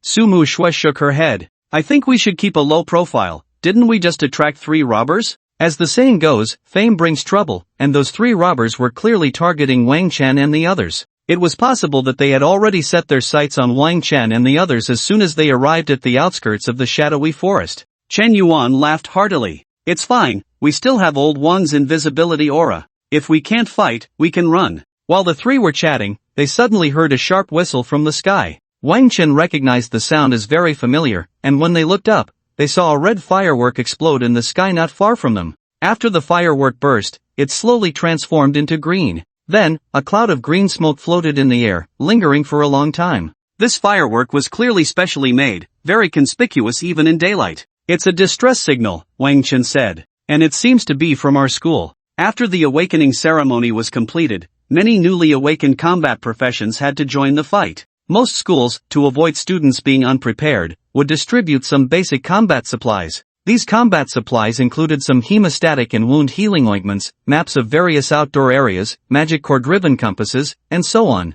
Among these combat supplies was a signal flare used for calling for help in emergencies. This signal flare was essentially a specially made firework that emitted a loud shriek and, upon exploding, left a lingering cloud of smoke in the air as a distress signal. If there were any sentries or patrol teams nearby, they would rush to the rescue upon seeing the firework. Chen Yuan said, "This damn place is so far from the supply station, where are the sentries? What are these people doing?" Wang Chen also didn't expect that besides them, there were other students from Tianshui City who dared to come to this place. If the others were newly awakened professionals like them, their courage was indeed remarkable. It seems they are in big trouble, let's go take a look. The color of the other party's signal flare changed from red to green, and the smoke was also green. This was a unique color for Tianshui City No. 1 high school, as each school in Tianshui City used different colors for their signal flares. This was actually to encourage students from the same school to help each other. Considering they were fellow alumni, Wang Chen didn't want to just leave them be.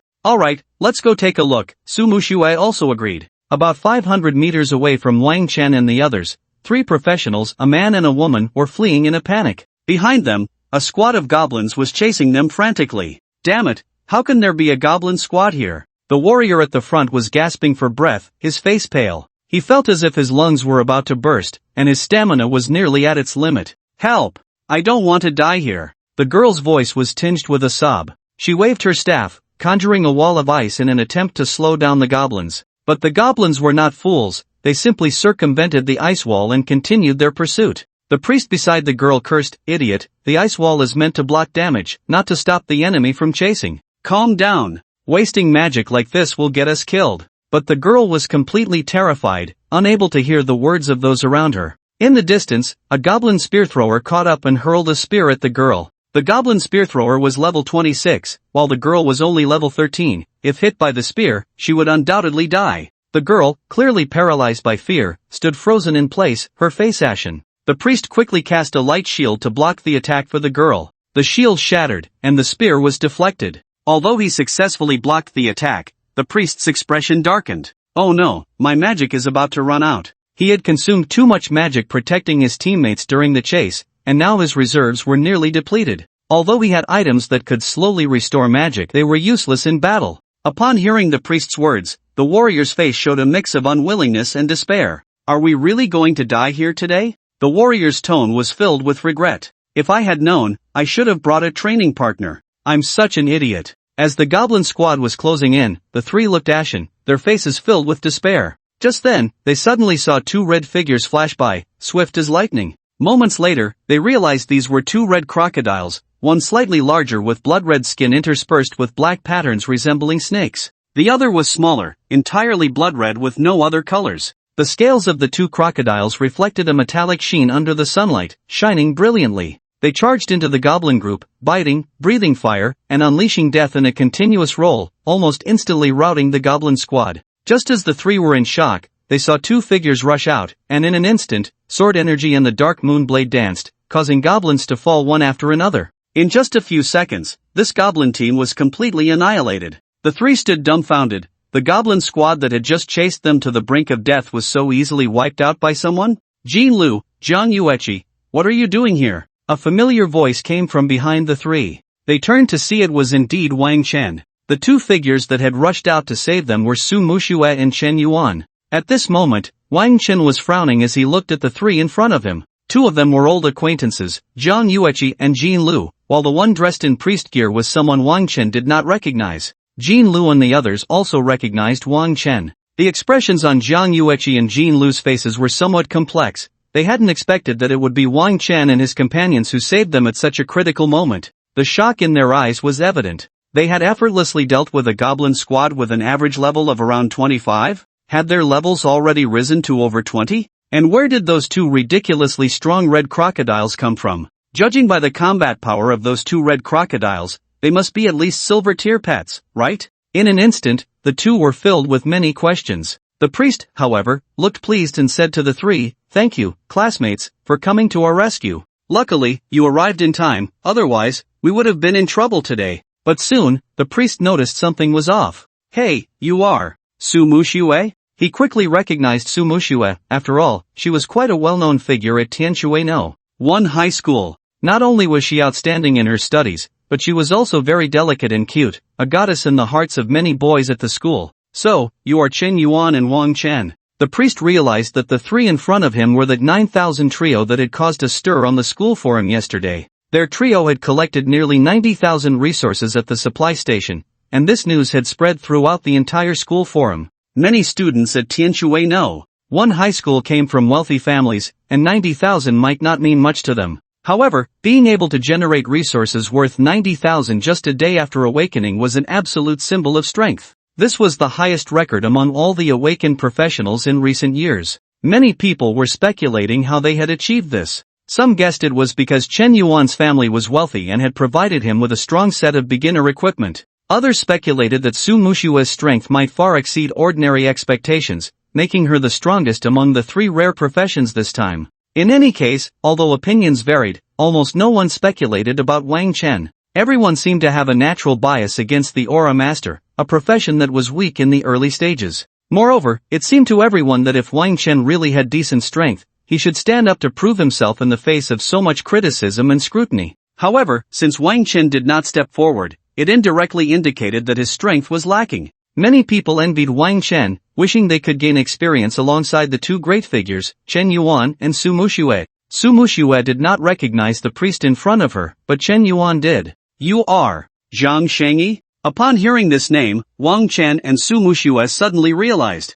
It turned out that the boy in front of them was Zhang Shengyi, one of the three major professions awakened this year at Tianshui City High School, the Holy Light Priest. "That's right, it's me." Zhang Shengyi nodded. He had originally been very enthusiastic, but after recognizing the identities of Wang Chen and the others, for some reason, his expression became somewhat awkward. Zhang Shengyi was not well known in school, his academic and martial performance were average, and he did not stand out in any particular way. However, on the day of his job awakening, he successfully awakened a rare profession, Holy Light Priest. This made him an instant campus celebrity, garnering a lot of admiration. The Holy Light Priest is a very powerful rare support profession, capable of enhancing and protecting teammates while also possessing a certain level of combat ability, as they can manipulate light magic to attack enemies. Wang Chen remembered that during the extreme cold tomb dungeon, the Holy Light Priest Su Muqing, who was responsible for protecting him, had unleashed a move called Holy Light Hammer, which was as destructive as that of an output-type elemental mage.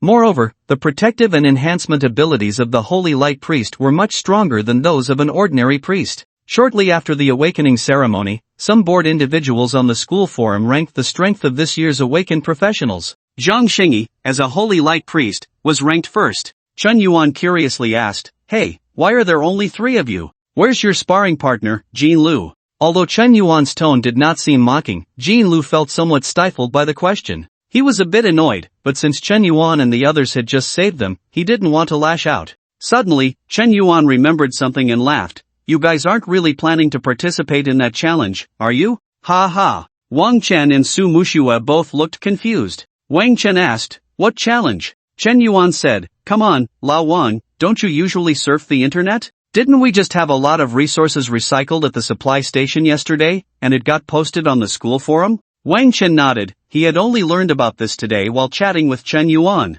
Chen Yuan continued, "Then some people who love to stir up trouble said that our record at Tianshui No. 1 high school is absolutely unprecedented, and no one can replicate it." Then there were many replies expressing disbelief, saying they wanted to form a 3-person team to challenge our 90,000 yuan record, initiating a 90,000 yuan challenge. After hearing Chen Yuan's explanation, Jin Lu and the others immediately flushed red, their expressions somewhat strange. Chen Yuan was right. The reason Zhang Shengyi sought out Jin Lu to form a 3-person team was to prove his strength. In his mind, with 2 of the 3 major rare professions in Tianshui City teaming up, how could they possibly be outmatched by a single Su Muxue? Unexpectedly, they had been chased by a goblin squad to the point of panic, nearly losing their lives, only to be saved at a critical moment by Su Muxue and her companions. This was a severe slap in the face for him. However, when Zhang Shengyi looked at the 2 red crocodiles lying at the feet of the 3, he felt a bit better. No wonder these 3 were so powerful yesterday. It turned out they had 2 strong pets assisting them.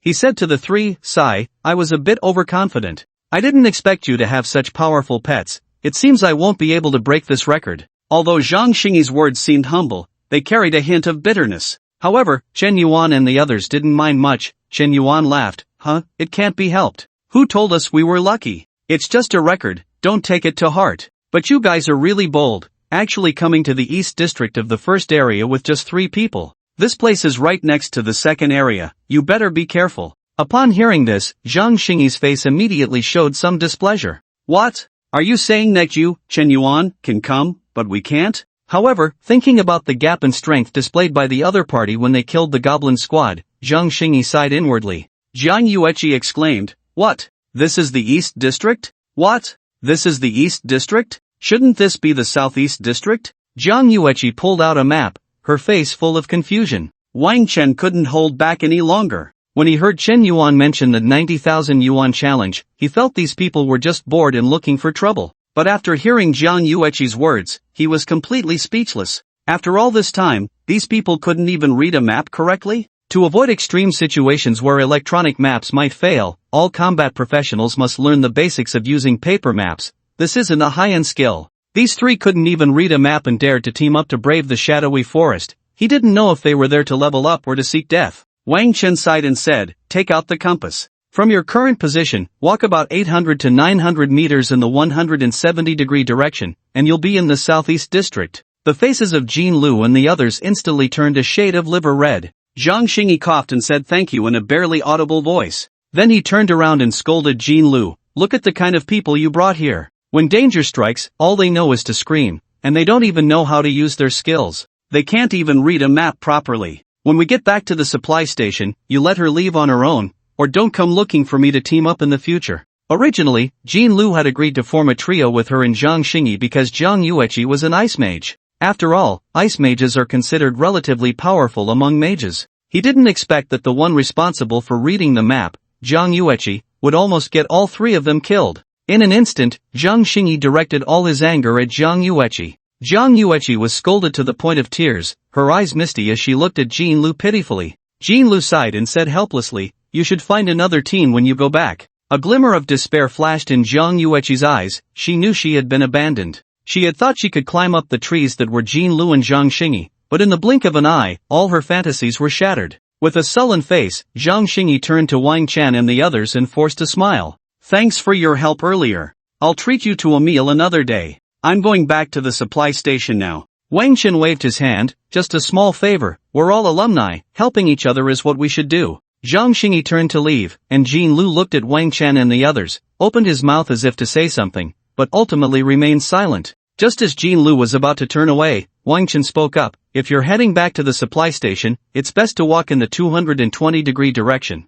After about 1,200 meters, you'll come across a small stream that crosses the outskirts and the first area. It can serve as a landmark." Jean Lu felt his face burning, wishing he could find a hole to hide in. Although he knew Wang Chen was kindly reminding him, it was embarrassing that he needed someone else to teach him such basic things. If this got out, where would he put his face? Wang Chen's words felt even worse than a slap to him. He didn't dare to look at the three again and silently turned to leave.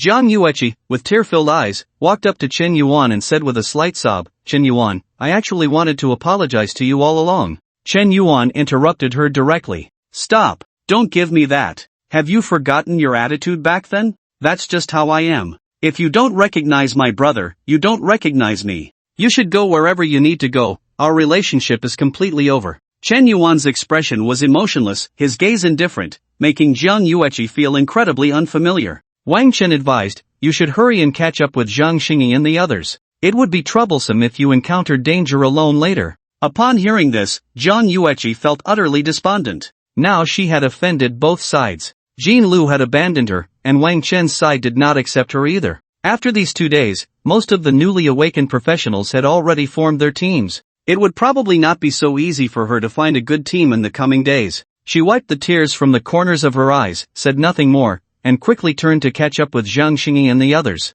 After Zhang Yueqi and the others left, Chen Yuan shook his head. "Sigh, I was really blind back then. How could I have fallen for such a snobbish woman?" Wang Chen said, "Actually, it was partly my fault yesterday." But Chen Yuan interrupted, "What are you blaming yourself for, old Wang? If it weren't for you, I might not have seen her true colors. Let's not talk about her, it just makes me angry." While the two were talking, Sumushua mysteriously leaned in, pulled out a piece of parchment, and said, "Guess what I found?" Seeing the parchment in Sumushua's hand, Chen Yuan exclaimed in surprise, "No way, could it be another treasure map?" Sumushua chuckled, "There aren't that many treasure maps, but this is still a good find." Wang Chen and Chen Yuan took the parchment and found it to be a rather rough map. The map was titled The Secret Passage of the Goblin Camp, and this rough piece of parchment turned out to be a silver-grade item. "This dropped from those goblins just now, I picked it up as soon as I saw it," Sumushua said. Jean Lu and the others were around, so I didn't mention it. No wonder Wang Chen and Chen Yuan hadn't noticed.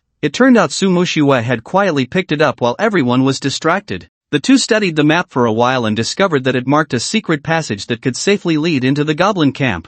This passage was located within a mine at the back of the goblin camp. It was originally created by the goblins for mining. Later, when the minerals in the mine were exhausted, the mine was abandoned, but the passage remained. Since the entrance to the passage was covered in thorns, forming a natural barrier, the goblins had not dealt with it. Chen Yuan said excitedly, "So we can sneak into the goblin camp through this passage." For a moment, all three were intrigued. Wang Chen said, "But there must be a boss in the goblin camp. It might be easy for us to get in, but we may not benefit from it." He had heard that the goblin leader was around level 28, which was quite close to the silver tier. Although the team's strength was relatively strong, both Chen Yuan and Su Muxue were only level 18. If they faced the goblin leader, there would be a full 10-level gap. Even a casual hit from the goblin leader could spell disaster for them. "How about this? We activate the invisibility aura and go take a look first." Since Wang Chen and the others arrived late, they only went to the shadowy forest around 2 in the afternoon, and now the sky was gradually darkening.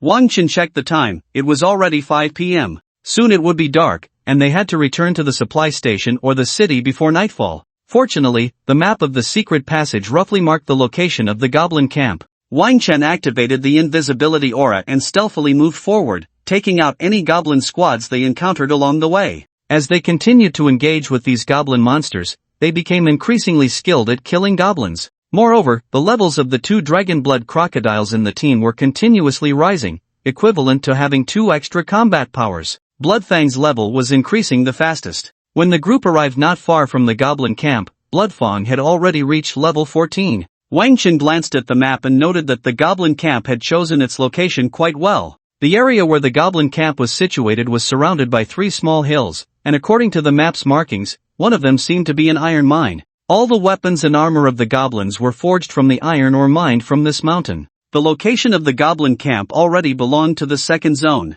However, given the goblins' strength, they could only find a foothold at the edge of the second zone. Delving deeper into the center of the second zone would encounter more and stronger monsters. As the 3 continued to approach the goblin camp, they encountered more and more goblin squads. Moreover, there were no goblin lumberjacks among these squads, most were combat-type goblins. It was evident that the goblins understood the principle of a rabbit does not eat the grass near its burrow. As the closer they got to their camp, the more lush the surrounding trees were, showing no signs of being cut down. These goblins seemed to be patrolling only around the camp to prevent intrusions. To avoid drawing too much attention from the goblins, Wang Chen and the others also ceased their hunting of the goblin squads. If a goblin sounded the horn nearby, it was likely that a dozen goblin squads would quickly surround them. Therefore, Wang Chen simply activated his invisibility aura and quietly bypassed the patrolling goblin squads. Wang Chen said to Su Muxue and Chen Yuan, "According to the map, if we want to avoid being discovered, it would be better for us to go to that mountain."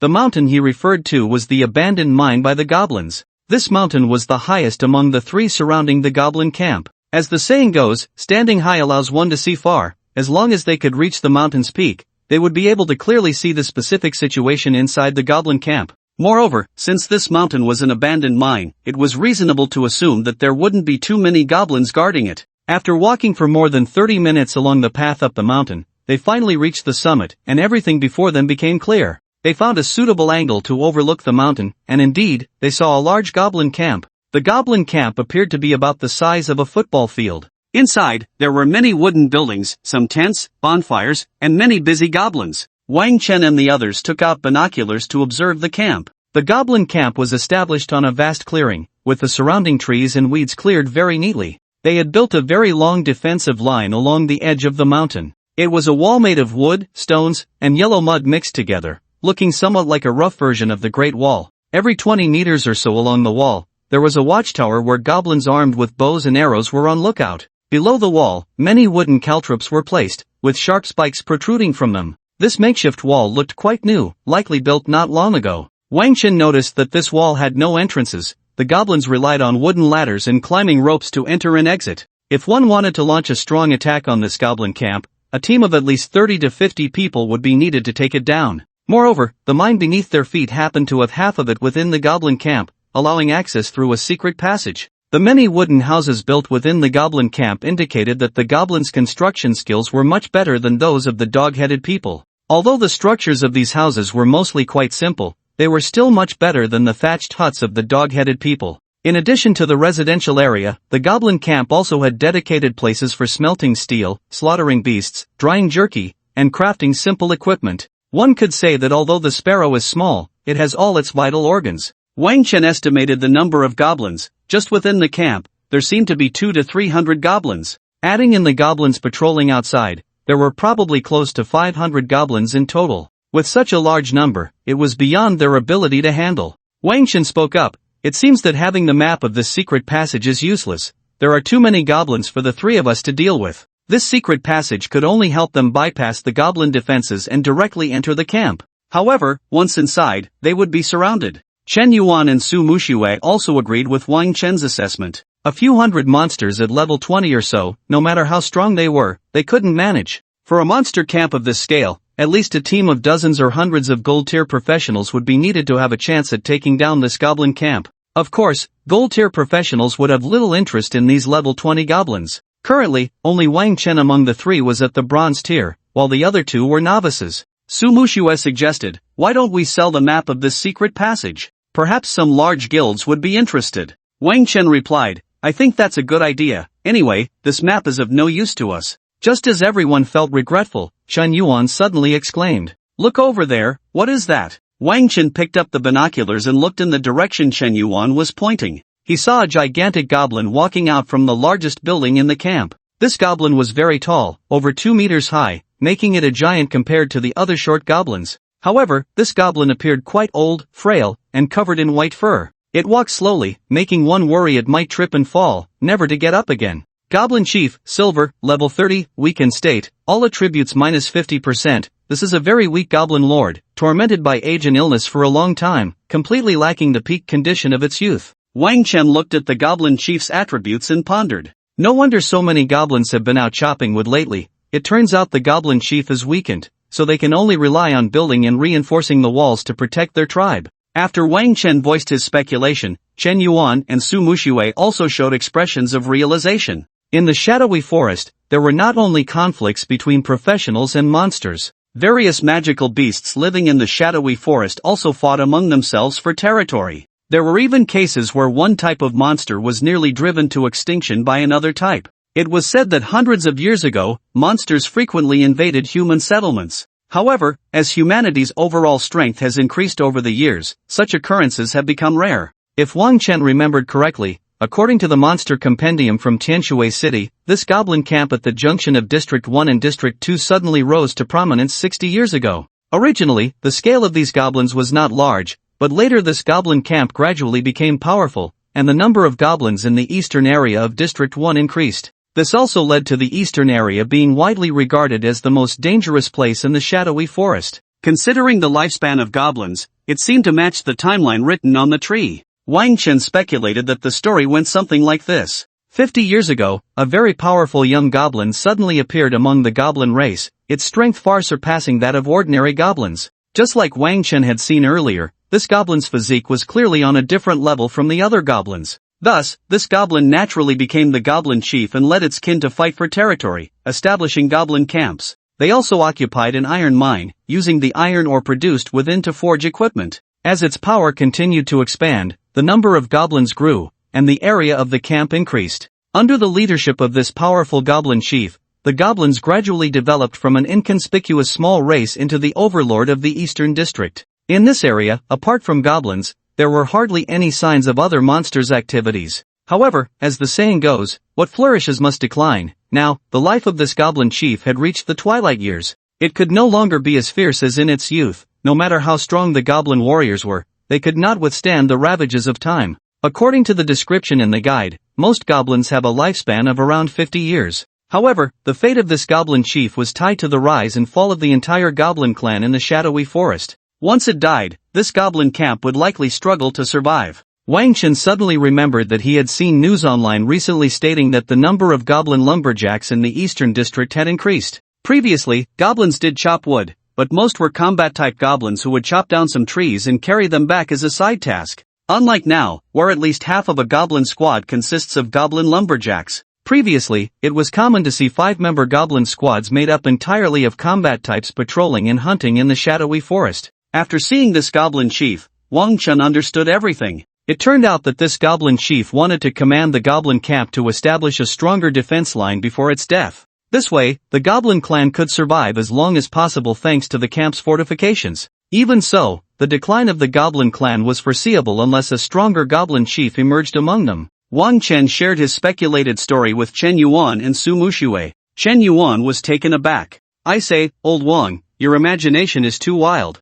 However, after pondering for a moment, Chen Yuan realized that the actions of these goblins actually matched everything Wang Chen had said. Su Muxue said, I also saw the news about the goblins logging heavily recently. At first, I thought it was because winter was coming, and they needed to stock up on firewood, but Su Muxue raised her binoculars to confirm again. Now it seems that their camp should have plenty of firewood. The place responsible for storing firewood in the goblin camp was a simple shed, with a slanted roof to prevent rainwater accumulation. Under the shed, firewood was piled high, nearly filling the entire storage area. Not only that, but piles of wood were scattered all over the camp. Near their city walls, many goblins were processing the freshly cut timber. Some goblins were also repairing and reinforcing the walls. Wang Chen said, in any case, we shouldn't sell this map. Regardless of what these goblins were up to, at least there was a weakened silver-level boss right in front of them. Its attributes had been reduced by 50%, whether in stats, health, or damage.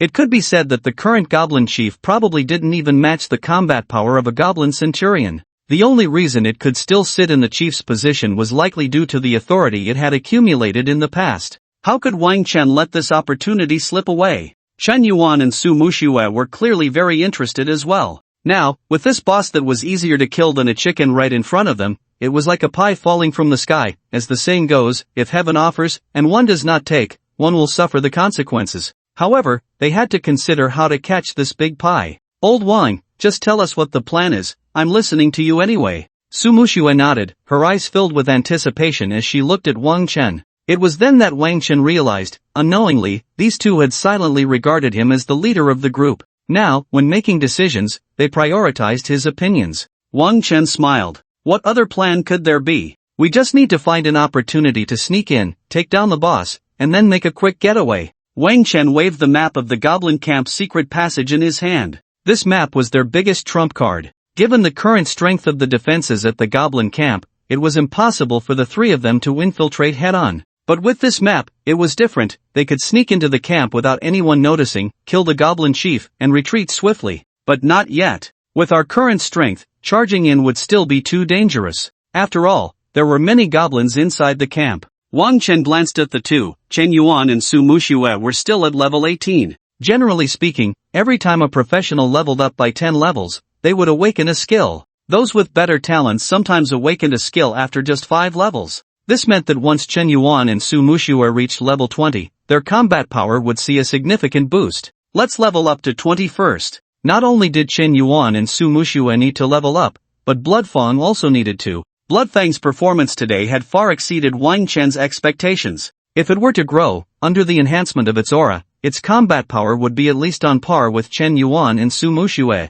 After hearing Wang Chen's analysis, Chen Yuan felt a bit regretful. It seems we can only watch the goblin camp for now. What if someone else gets there first? Wang Chen reassured him, don't worry, it's not that easy to break into this goblin camp. If someone really wanted to take it down, they would have acted long ago. For bronze-ranked professionals, it would probably take a team of at least 100 to even get through the gates of the goblin camp. It would be better to just kill a few monsters to gain experience. After all, there's a boss inside. Who knows how tough the goblin chief is? What if there are heavy casualties? Moreover, goblins are notoriously difficult to deal with. Most small teams aren't even interested in goblin squads, let alone a goblin camp. For silver-ranked professionals and above, they wouldn't bother with a goblin camp either. It would be better to farm dungeons, where the resources are much more predictable. Plus, dungeons have selectable difficulty, and the number of monsters is fixed, making unexpected situations less likely. Most importantly, there are many guides online for dungeons, which can help first-time players prepare mentally and maximize the safety of the team members.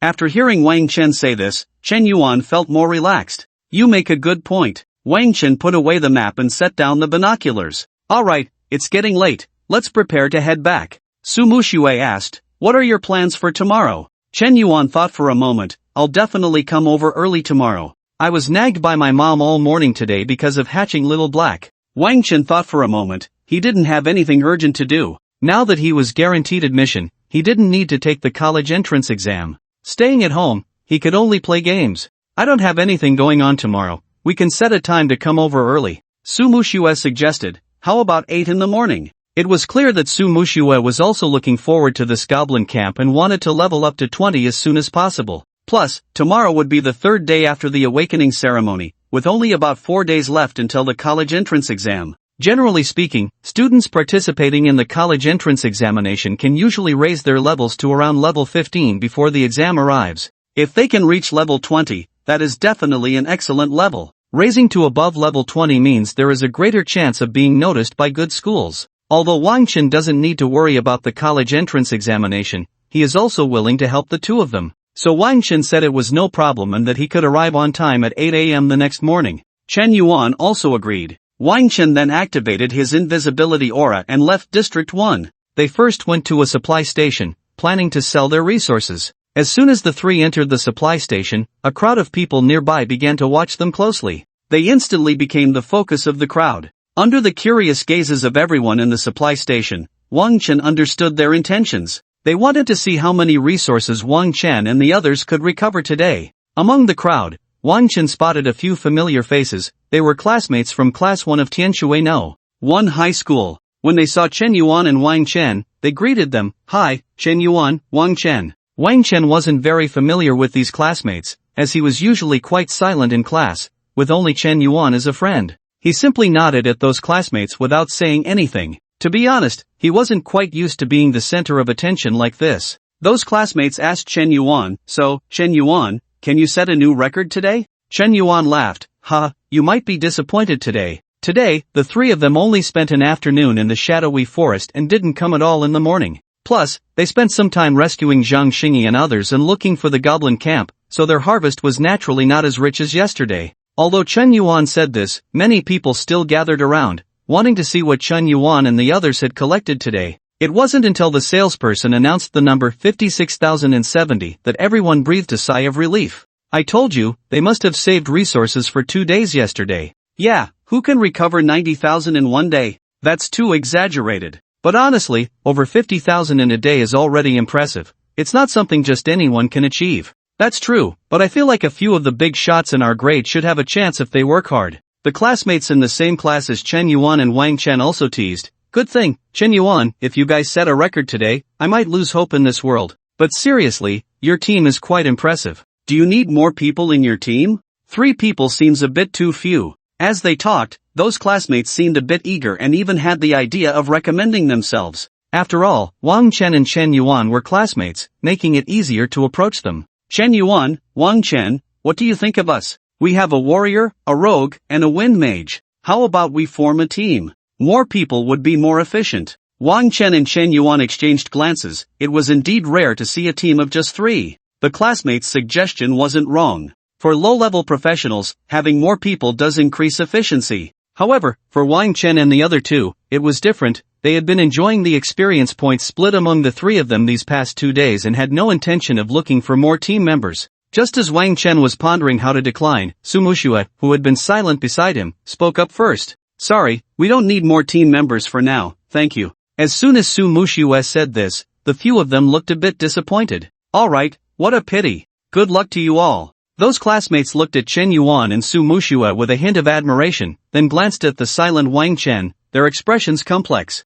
In that gaze, there was envy, sympathy, and a hint of disdain. Wang Chen knew what they were thinking. Most likely, they were wondering why he, Wang Chen, could team up with Su Muxue and Chen Yuan. Perhaps, in their eyes, they were not much worse than Wang Chen. Wang Chen didn't care. He had never been someone who paid attention to others' opinions. Even when he was called the top genius of Tianshui No. 1 High School, he never felt smug about the admiration and praise from others. Only he knew that he was never a genius, he simply spent more time than others. The reason he worked hard for 3 consecutive years to become the top student at Tianshui No. 1 High School was never to gain anyone's approval or admiration. He just didn't want to disappoint himself, nor did he want to let down his parents' expectations while they were alive. So now, when many misunderstood that he had hit rock bottom, he felt no sense of loss or unease. At the edge of the shadowy forest, Wang Chen and the others chatted and laughed as they walked to the safe zone. Chen Yuan said, "Do you want me to give you a ride? I drove here today, I can take you for a spin."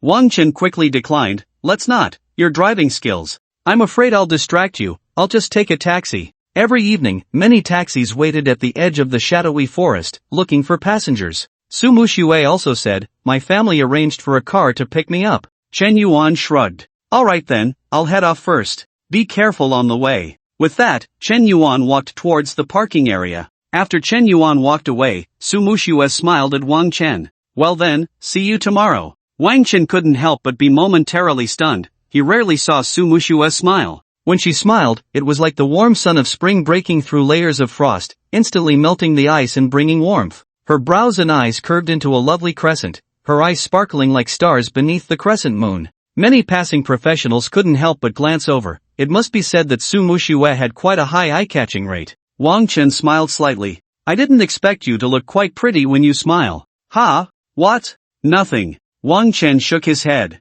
I'm off, see you tomorrow. He hailed a taxi and got in. Su Muxue stared blankly as Wang Chen's car disappeared from view. Under the dim streetlights, no one noticed her slightly flushed cheeks. After returning to the city, Wang Chen casually found a restaurant, packed 3 dishes and a soup, and took them home. Once home, Wang Chen released blood fawn from its pet ball. The level 15 blood fawn was nearly 2 meters long, making the already small living room feel cramped. As soon as blood fawn came out, it expressed its dissatisfaction to Wang Chen. Although it had only been in the pet ball for less than an hour, for the active creature, that hour felt excessively long. It whipped its tail against the sofa leg, making a loud cracking sound as it vented its displeasure. Alright, stop throwing a tantrum. Who told you to crawl so slowly? Wang Chen patted its head. If you crawled at your own pace, we'd probably get home around 10 tonight. Wang Chen fed it a few pounds of meat, and with food in its belly, blood fawn's mood finally improved a bit. I see other crocodiles lounging around all day, either sunbathing or soaking in water.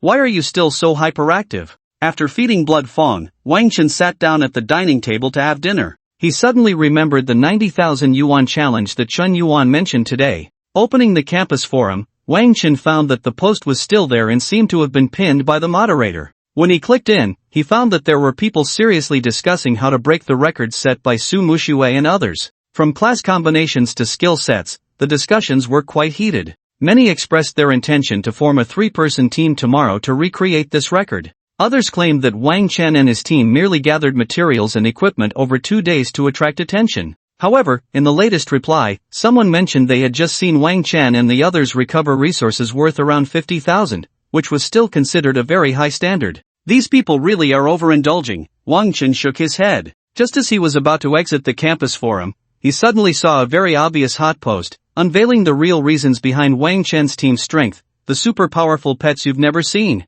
Wang Chen chuckled. Seeing this title, he had a good idea of who the poster was. After browsing online, Wang Chen didn't find anything interesting. The topic of the Extreme Cold Tombs SSS level record from a couple of days ago was still the hottest topic. While he was eating and surfing the internet at night, suddenly, a message popped up from a friend. Wang Chen opened it to find it was from Li Chen. So, Wang Chen, did you see those 2 people protecting you today? Wang Chen was a bit confused. What protectors? After a while, Li Chen replied, Oh, my bad, I forgot to tell you, I've been so busy these past few days. The higher-ups arranged for 2 experts to protect you, they are both from the Middle Courtyard Guild. Wang Chen was stunned. He thought back carefully and couldn't remember anyone around him protecting him. He replied, I didn't see any experts you mentioned. Li Chen sent a laughing emoji. Ha, not seeing them is right, these 2 are experts in stealth. They are from the Longyan team, and if you had spotted them, they would have been done for. Hearing this, Wang Chen felt a chill run down his back.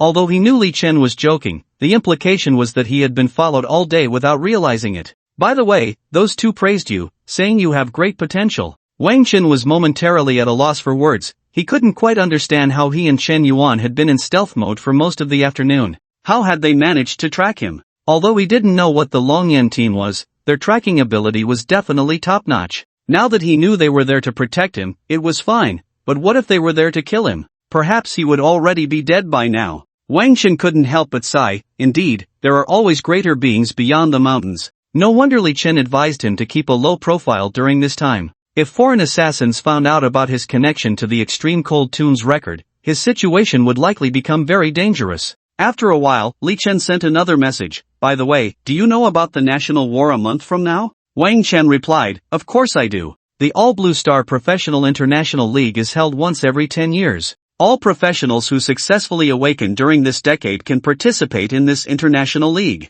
This competition is not hosted by any country or the United Nations. Instead, it is generated under the supreme heavenly rules, with the United Nations only responsible for supervision. After the competition, countries will receive rewards based on their overall rankings. This national war competition is crucial for any country. It could very well affect a nation's fate. The higher-ups intend to designate you as a candidate for the national war competition. So, soon, they will arrange for someone to help you level up and complete some tasks. You need to be prepared. Wang Chen thought for a moment and asked, can it wait until after the college entrance examination? Now Wang Chen is the leader of the trio consisting of Chen Yuan and Su Mu Shui, and he cannot just abandon them. Li Chen quickly replied, is it because of Chen Yuan and the others? Of course, I can. The next morning, around 7 a.m., Wang Chen heard a continuous pa-pa-pa sound coming from the foot of his bed. He was startled, sat up, and saw that it was Bloodtooth whipping the bed leg with its tail, urging him to get up. Wang Chen breathed a sigh of relief and yawned.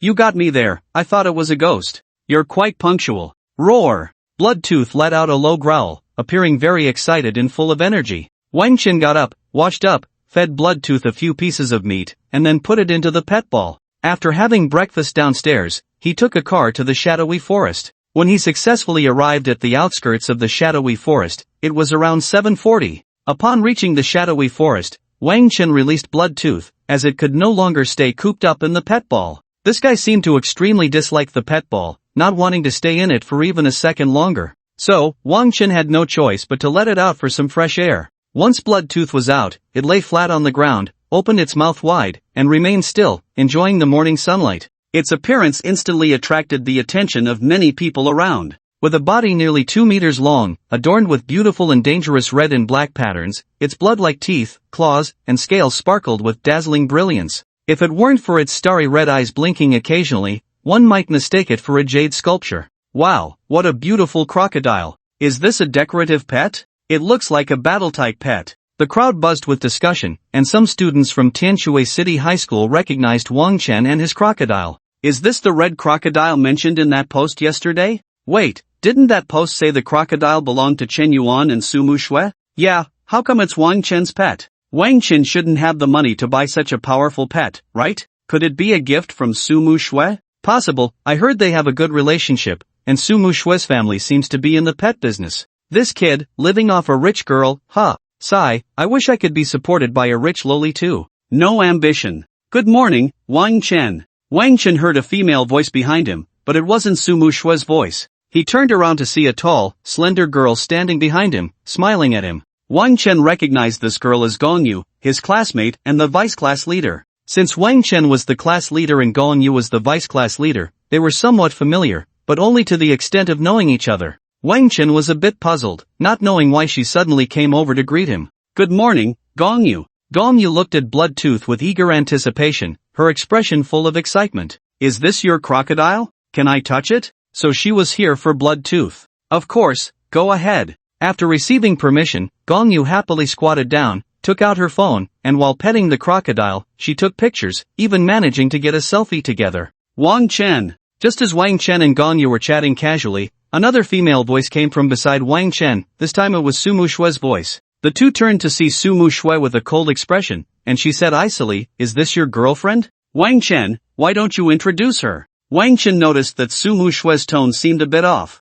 This is. Wang Chen just started to speak when he was interrupted by Gong Yu. Don't get me wrong, Su Mu Shui, I just came to take a look at this crocodile, nothing else. Who doesn't know that you are Wang Chen's girlfriend? After hearing this, Su Mu Shui's originally cold cheeks suddenly flushed with a hint of red. No. Wang Chen was about to explain when he was interrupted by Gong Yu. Alright, class leader Wang, I'm heading back now, my teammates are still waiting for me. With that, Gong Yu quickly ran off, not listening to Wang Chen's explanation. The surrounding onlookers felt a bit disappointed. They had thought there would be some sparks between the three, but the dramatic scene they imagined did not unfold. After Gong Yu left, Wang Chen looked at Su Mu Shui, who was blushing and silent, and the atmosphere became somewhat awkward. Fortunately, at that moment, Chen Yuan arrived just in time to ease the tension. Hey, old Wang, Su Mu Shui, good morning. He greeted the two from a distance, with Xiao He slowly following behind him. Once the three gathered, they set off towards the eastern district of Area 1, following the path they had taken yesterday.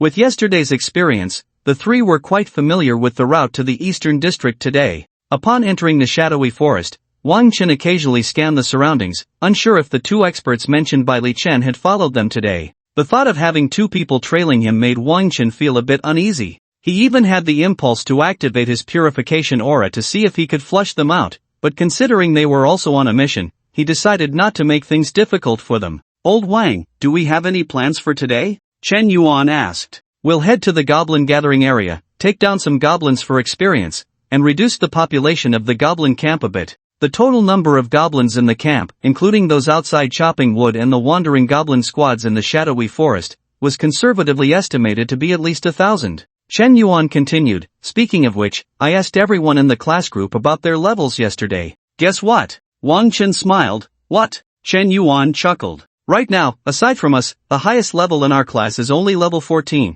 which is a full 4 levels lower than us. Because Xiaohei had taken a portion of the experience, Su Muxue was about to level up to 19, while Chen Yuan still needed over 80% of the experience bar. As for Wang Chen, his level had always been hidden, but Su Muxue and Chen Yuan didn't ask much. Anyway, their levels should be roughly similar. Su Muxue also said, under normal progress, the highest level for newly awakened professionals should be around level 15. Their efficiency was much higher than that of those with practice partners or 10-man teams. They not only fought monsters above their level but also had only 3 people sharing the experience. Plus, they had gone to a high-yield treasure map dungeon the day before yesterday, which quickly widened the gap between them and other teams. Along the way, they dealt with the monsters they passed while heading towards the Eastern District. Soon, they arrived at the Eastern District where goblins were active. Roar! The Bloodfang, which had been following Wang Chen, suddenly let out a roar, as if to warn them. Chen Yuan and Su Muxue looked curiously at Bloodfang. Wang Chen felt a slight surprise in his heart.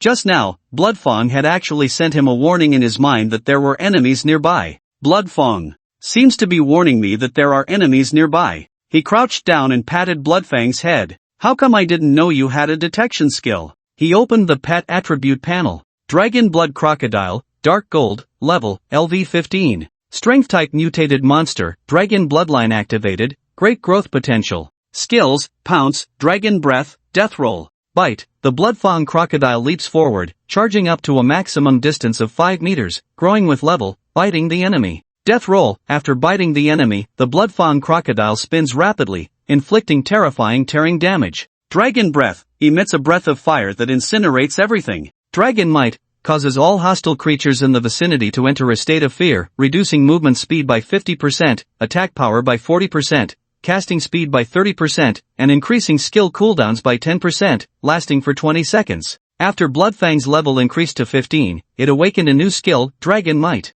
However, it did not gain any reconnaissance-related skills. Wang Chen couldn't figure out how it detected enemies. Could it be the beast's perception? Strange, it clearly doesn't have any scouting skills. Su Muxue pondered for a moment and said, I know about this. A couple of days ago, my dad mentioned something about blood crocodiles, saying their sense of smell is incredibly sharp, even able to detect the scent of blood from thousands of meters away. She glanced at Bloodfang. I suspect that as Bloodfang's level increases, its sense of smell has gradually developed. Wang Chen's face lit up upon hearing this. I didn't expect it to have this ability. Isn't that a stroke of luck? Just what our team needs, a reconnaissance class. Due to the small number of members, Wang Chen's team lacked several classes. Not only did they lack a reconnaissance class for gathering information, but they also needed healing and control classes. It was only because Wang Chen's aura was so extraordinary, allowing one person to perform the role of 10, that their team's shortcomings weren't too apparent. After Bloodfang issued a warning, Wang Chen immediately activated his invisibility aura. While communicating with Bloodfang in his mind to confirm its position, he moved with the others toward where the enemy had appeared. Sure enough, under Bloodfang's guidance, they encountered a group of goblins after advancing about 200 meters. This group of goblins was not large, consisting of 5 combat-type goblins and 7 or 8 lumberjack goblins. The 3 of them had already killed quite a few goblins yesterday and were well acquainted with their combat style. Bloodfang charged ahead, executing a bite and dash, directly grabbing a goblin archer, then initiated a death roll. Instantly killing the goblin archer, Bloodfang continuously unleashed Dragon Breath, suppressing the other goblins. Su Muxue and Chen Yuan took advantage of the chaos to reveal themselves, unleashing a barrage of attacks on the remaining goblins, quickly dispatching the small goblin squad with ease. They eliminated the group of over 10 goblins in less than a minute. The efficiency of leveling up was simply outrageous. Bloodfang, can you still smell? Lead us to the goblins. Wang Chen had only known that dogs had a keen sense of smell. It was his first time realizing that crocodiles could be so sensitive as well. After receiving Wang Chen's command, Bloodfang sniffed the air, then pointed its head in a direction and nodded at Wang Chen. Following Bloodfang's guidance, the three quickly found another group of goblins. This goblin squad was slightly larger than the previous one, consisting of 8 combat goblins and over 10 lumberjack goblins. With a command from Wang Chen, Bloodfang charged out again. Thus, the group spent the entire morning hunting goblin squads without much rest. Wang Chen not only followed Bloodfang's direction but also intentionally encircled the goblins outside their camp. As they continued to kill the lumberjack goblin squads, their position drew closer to the goblin camp. Crushing Storm Chen Yuan swung his great sword, spinning his body. Countless violent sword energies tore the goblins around him to shreds. As the last goblin fell, a notification sounded in Chen Yuan's ear. Ding, your level has increased, current level, 19. Ding, you have received an attribute reward, all attributes +1, free attribute points +5. Chen Yuan stretched his shoulders, feeling that his arms and back were on the verge of cramping. He glanced at the time, 11:43, and realized it was almost noon. The three of them had hardly stopped all morning, working tirelessly for a full 4 hours. Wang Chen conservatively estimated that at least 300 to 400 goblins had perished at their hands, and their progress was even smoother than he had imagined. At this rate, it was possible that the entire goblin tribe could be wiped out soon. I leveled up, Chen Yuan said to Su Muxue and Wang Chen. Su Muxue had already leveled up from level 18 to level 19 earlier that morning. Chen Yuan, however, had to share some of his experience with Xiaohe, so his leveling up was much slower than Su Muxue's. But Chen Yuan felt it was all worth it. Although Xiaohe's overall performance was slightly inferior to Bloodfang's, it was still much stronger than an ordinary golden tier pet. After all, like Bloodfang, it had the attribute growth of a boss template and the mutated dragon bloodline. Once Xiaohe grew stronger, it would significantly enhance Chen Yuan's combat power. Su Muxue said, I only need about 50% more experience to reach level 20. Both of them were eagerly anticipating what skills they would awaken upon reaching level 20. According to previous accounts, skills awakened below level 20 were mostly basic skills. Level 20 was a threshold. Many talented professionals could awaken a high-intensity skill at this level. Especially for mages, most of them had weak output capabilities in the early stages, except for rare professions like Su Muxue. It was only when mages reached level 20 that they would awaken a very powerful output skill, marking the beginning of their strong phase. If ordinary mages experienced this, one could only wonder what kind of skill Su Muxue would awaken. Wang Chen also planned to observe the skills awakened by Chen Yuan and Su Muxue before deciding what to do upon entering the goblin camp. Although they had killed quite a few goblins that morning, Wang Chen knew that these goblins could not be considered the elite of the goblin camp. Most of them were just weak goblin lumberjacks. The real goblin camp had already been concentrated within the camp, responsible for overseeing the construction of defensive works. Let's head back to the supply station first. I'm about to starve, Chen Yuan said. As his stamina continued to deplete, the recovery speed of his fighting spirit also slowed down. It wasn't just him, mages also accumulated fatigue, and after prolonged battles, their mana recovery speed would gradually decrease. At this point, they needed to rest for a while to recover from their fatigue. Upon returning to the supply station, the group sold the resources they had gathered, inevitably attracting a crowd of onlookers. In the end, the three of them sold resources worth 60,000 dragon coins, each receiving over 20,000. After all, they had spent the entire morning killing goblins. The amount of 60,000 was quite astonishing, but the people in the supply station seemed somewhat numb to the remarkable feats of this trio. Wang Chen felt a bit emotional. The 200,000 compensation his parents had left him had been painstakingly used over the years. Now, he could earn tens of thousands in a single day just by selling various materials and equipment. Although the expenses for professionals were not to be underestimated, the speed at which they earned money was truly something ordinary people could not match. After a hearty meal at the supply station, the three did not choose to rest for too long. After finishing their meal, they hurriedly made their way to the Eastern District. On the way to the Eastern District, everyone clearly noticed that the number of goblins on the road had decreased significantly. In the morning, under the guidance of Bloodfang, they encountered a group of goblins in about 10 minutes. However, this time they walked for over 20 minutes without encountering even a single group of goblins. Chen Yuan said in confusion, could it be that we've killed so many goblins that they're almost extinct? Wang Chen shook his head. What are you thinking? That's impossible. I guess they've mostly sensed something is wrong and have shrunk their activity range. Unlike ordinary monsters, goblins are somewhat humanoid creatures, possessing a certain level of intelligence and their own civilization. Moreover, they are among the few monsters that will flee and summon allies when below level 30. This morning, after killing so many goblins, it was certain that they had raised the goblin tribe's alertness. If Wang Chen's previous guess was correct, the goblin tribe was currently in a very critical period, and they would become more cautious about their lives than ever.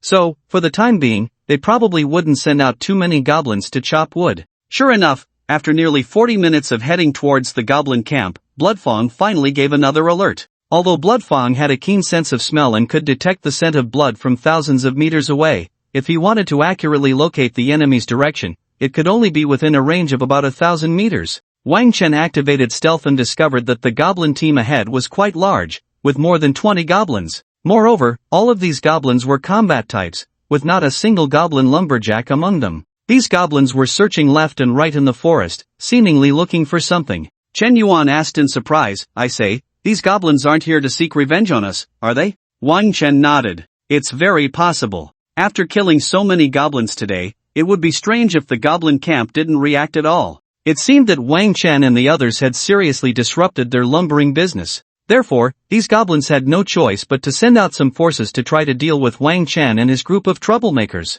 Among this group of goblins, there was a goblin mage, 10 goblin warriors, 2 goblin archers, and the rest were goblin spear throwers along with 1 goblin centurion. In addition, Wang Chen also saw a type of unit he hadn't seen before, the goblin captain. Goblin captain, bronze, level 29, an all-round goblin warrior, possessing almost all abilities of other goblin types except for spellcasting. The goblin centurion felt to Wang Chen like a slightly stronger goblin warrior. This goblin captain was even stronger than the goblin centurion. Not only that, but his armor was also thicker, covering his entire body, suggesting that his defensive capabilities should be stronger than those of other goblins. Moreover, he had a hand crossbow hanging at his waist and several long spears on his back. It was clear that he also possessed the mid-range attack capabilities of goblin spear throwers and goblin archers. If the combat-type units were the elite of the goblin race, then this goblin captain should be the elite among the elite. With such elite status, Wang Chen naturally prioritized dealing with him. He commanded Bloodfang to stealthily approach the goblin mage. Although the goblin captain was stronger, the threat posed by the goblin mage was greater. However, this time, the goblin warriors surrounding the goblin mage tightly encircled him in the center. Bloodfang could no longer rely solely on stealth, so Wang Chen had to let Bloodfang use his pounce and bite skill. The goblins only saw a red light flash before them, breaking through the air, as if a lightning bolt had swept past them. In an instant, that red light had knocked the goblin mage to the ground, followed by a series of death rolls from Bloodfang. As a fragile goblin mage, he couldn't withstand such a bite, especially with Wang Chen's aura enhancing the attack. The goblin mage's health bar instantly hit the bottom, torn to shreds by Bloodfang. Rava! The goblin warrior responsible for protecting the goblin mage was furious, raising their weapons in an attempt to surround Bloodfang. Wang Chen immediately activated the slow aura, reducing the movement speed of the goblins. Bloodfang opened its massive maw and let out a roar that resonated like a dragon's, exuding a tremendous sense of pressure. Bloodfang's Dragon Might was unleashed. Dragon Might causes all nearby hostile creatures to enter a state of fear, reducing their movement speed by 50%, attack power by 40%, casting speed by 30%, and skill cooldown by 10%, lasting for 20 seconds. Since Wang Chen's slow aura had already reduced the goblin's speed by 90%, the slow effects would not stack, only taking the highest value. However, the most crucial effect of Bloodfang's Dragon Might was to reduce the enemy's attack power by nearly 40% and significantly slow their casting speed, increasing cooldown times. Although there was a 90% reduction in speed, Bloodfang was still too close to the goblin warriors. The goblin warriors raised their short knives and slashed at Bloodfang. In the distance, goblin spear throwers hurled their short spears. Goblin archers drew their bows, shooting flint arrows at Bloodfang. In an instant, Bloodfang found itself under siege by the goblin squad. It had just used its bite skill to kill the goblin mage, and that skill was now on a cooldown of about 10 seconds. Numerous attacks from the goblins struck Bloodfang, and a series of damage numbers floated up.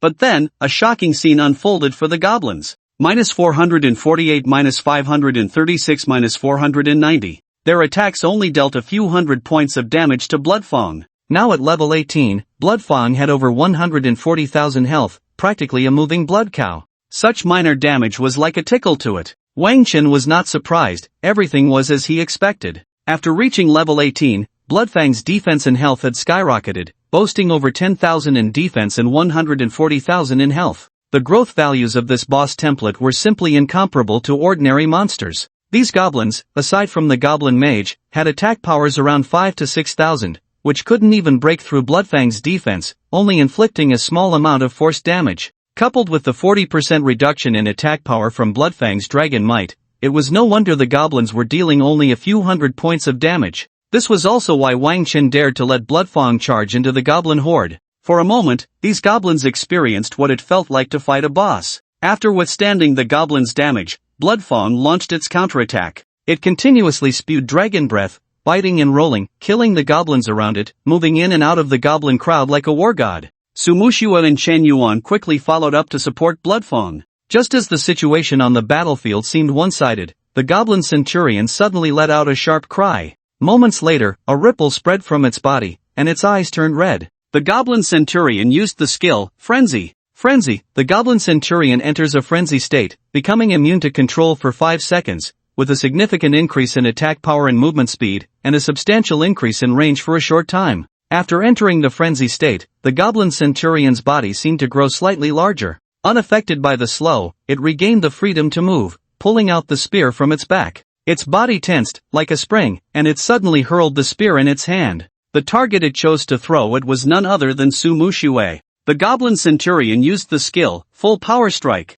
Full Power Strike, the goblin centurion unleashes all its strength, delivering a powerful fatal blow at the cost of losing 10% of its health. The sudden release of control by the goblin centurion caught Su Muxue and the others completely off guard. As it threw its spear, Su Muxue was in the midst of casting a spell. When the skill prompt flashed in everyone's minds, a hint of panic crossed their eyes. It was important to note that Su Muxue had no defensive skills. If hit by that spear, her life would be in grave danger. Su Muxue's face turned slightly pale, and in her eyes, a glimmer of despair seemed to predict her impending fate. Just at that critical moment, a red figure flashed by, darting past her like a bolt of lightning. This red figure was Bloodfang. At this crucial juncture, Wang Chen commanded Bloodfang to execute its pounce skill, instantly rushing to Su Muxue's side and blocking the attack for her. Seeing this scene, everyone breathed a sigh of relief. An exaggerated damage number of -27,190 floated above Bloodfang. The goblin centurion's strike had dealt nearly 30,000 damage, showcasing how terrifying its damage was in a frenzied state. If that spear had struck Su Muxue, the outcome was unimaginable. Su Muxue had only about 24,000 health, and her defense was far inferior to Bloodfang's. After Bloodfang blocked the attack, Su Muxue completed her dark matter spell. A meteor-like mass of dark matter crashed heavily onto the goblin centurion, inflicting massive damage. Chen Yuan also unleashed several sword energies at the goblin centurion. Under the influence of Wang Chen's aura, the goblin centurion had yet to launch a second attack before it collapsed on the spot. "Thanks, you just saved my life," Su Muxue said, appearing relaxed on the surface, but her slightly trembling hands and pale complexion revealed the fear still lingering in her heart. Observing Su Muxue's lingering dread, Wang Chen realized their biggest problem: none of the three had self-protection skills, relying solely on the aura's enhancement to crush their way through monsters with overwhelming damage. Chen Yuan was fine. As a heavy armored warrior, his defense was decent. Wang Chen had been hiding in the invisibility aura the whole time, making it impossible for the monsters to find him, thus posing no threat to him. This meant that Su Muxue was actually the most vulnerable in the team. After the goblin centurion's death, the goblin squad quickly fell apart and was completely wiped out. While Chen Yuan collected the loot, Wang Chen turned to Su Muxue with concern. "Are you okay? Do you need to rest?" Su Muxue shook her head. "I'm fine, just a false alarm. I won't be scared off that easily." Wang Chen didn't expect her to have such a resilient mindset, considering she had just brushed with death. "Next time, you need to be more careful. You're our main damage dealer, and if something happens to you, I wouldn't know how to explain it to Uncle Su." "Yeah, I understand." Su Muxue realized she had indeed been a bit too hasty. The strongest goblin centurion hadn't even made a move yet, and she rushed in without gauging the distance properly. She had trusted Wang Chen's slowdown aura a bit too much. Who would have thought the goblin centurion had a control immunity skill? However, when she heard Wang Chen say he wouldn't know how to explain it to her father, a hint of shyness flashed in her eyes, leaving her thoughts unclear.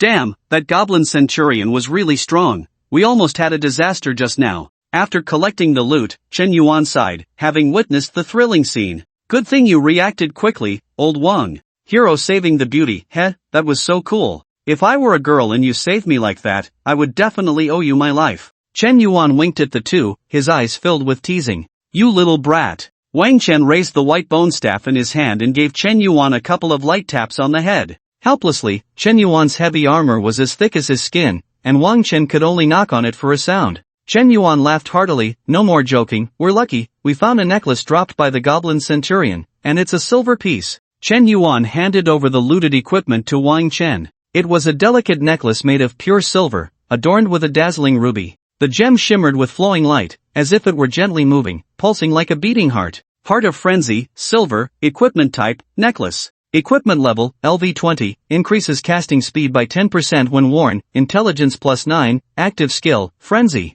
Frenzy, significantly increases casting speed, skill damage increases by 10%, lasts for 5 seconds, cooldown time 5 minutes. Interestingly, although the Goblin Centurion was a warrior, the dropped equipment was clearly meant for mages. For mages, casting speed is an extremely important attribute. Just now, Su Muxue fell into a crisis because she happened to be in the casting state and couldn't dodge in time. Moreover, this equipment also had an active skill that could temporarily boost casting speed and skill damage, which was simply unlimited firepower. Overall, the attributes of this equipment were excellent. An ordinary silver piece could sell for tens of thousands. However, this necklace's attributes were far superior to typical silver equipment, and being a piece of jewelry, it should easily sell for over 100,000. Undoubtedly, this equipment was most suitable for Su Muxue. Wang Chen's aura skills activated instantly, requiring no casting speed. In contrast, Su Muxue's Dark Moon Mage profession had terrifying destructive power but relatively slow casting speed.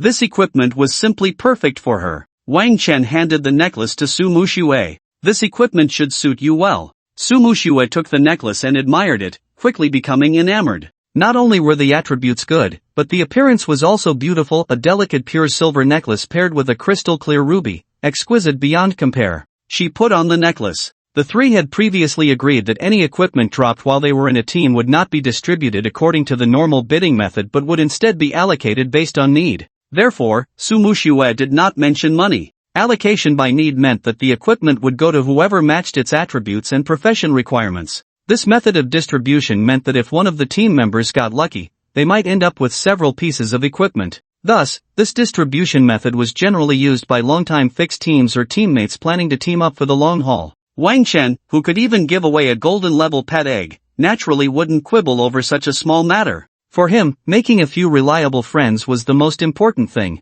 Although Su Muxue and Chen Yuan were not as strong as Li Chen and others, they had high growth potential and a promising future. After distributing the loot, the group continued onward. Su Muxue was about to level up to 20 soon, and Chen Yuan was also just about a level away in experience. If all went well, they should have the chance to reach level 20 today. Once Bloodfawn reached level 20, Wang Chen wouldn't have to share all the experience points with it anymore. Because when the pet and the owner are at the same level, the pet's level cannot exceed that of the owner. Wang Chen had set the experience sharing ratio for Bloodfawn at 100% for his own reasons. His greatest weakness as an aura master was his poor solo combat ability. He had no offensive means himself. But with Bloodfawn, it was different. As long as he activated the aura for Bloodfawn, it was practically like having a cheat. Wang Chen was looking forward to whether Bloodfawn would awaken any new skills after reaching level 20. Would it be the Crimson Fury that the 30-something level Dragon Blood Crocodile had used, which could immunize against magic? Or perhaps some other skill? Considering that Bloodfawn was a dark gold level pet, one rank higher than its mother, it might even grow to be stronger than her. The three of them finished packing and were about to continue towards the goblin camp when Bloodfawn let out a low, restless growl beside Wang Chen. "What? Is there a monster fighting? And there's a strong smell of blood?" Wang Chen struggled to interpret the information Bloodfawn was trying to convey in his mind. The communication between a master and their pet was different from human language. It was a direct exchange of consciousness. When Bloodfawn was at a lower level, it could only convey simple emotions and thoughts, such as hunger, happiness, anger, and so on. As its level gradually increased, its intelligence seemed to grow as well. Now it could transmit more complex information to Wang Chen. Wang Chen relayed the information from Bloodfawn to Chen Yuan and Su Muxue. "What do you think? Should we go take a look?" Chen Yuan was quite interested, while Su Muxue hesitated. "The direction you mentioned is already close to the second area, right?" Wang Chen replied, "That's right, but I was thinking that if monsters are fighting, we could go see. If there's nothing to gain, we can just leave invisibly." Su Muxue thought about it and felt it made sense. Then let's go take a look. Your Bloodfawn's nose is really impressive, even better than a ranger's eagle eye skill." Sumushiwa was right, the ability to locate enemies just by scent was something even a normal blood crocodile might not easily achieve. Ordinary blood crocodiles could only smell the air, but Blood Fong could directly approximate the direction and location of the target. Chen Yuan looked at Blood Fong with a hint of envy. I wonder when my little black will grow to be as strong as Blood Fong. Wang Chen laughed. You want to keep all the experience for yourself but also want your horse to run without letting it eat grass, right? Chen Yuan's little black leveled up slowly and was only at level 9 now. That won't do. Chen Yuan shook his head repeatedly. You're fine, you're guaranteed admission to Jiangnan University, so it's easy for you to say. If I don't get into a good university, my parents might force me to retake the exam next year.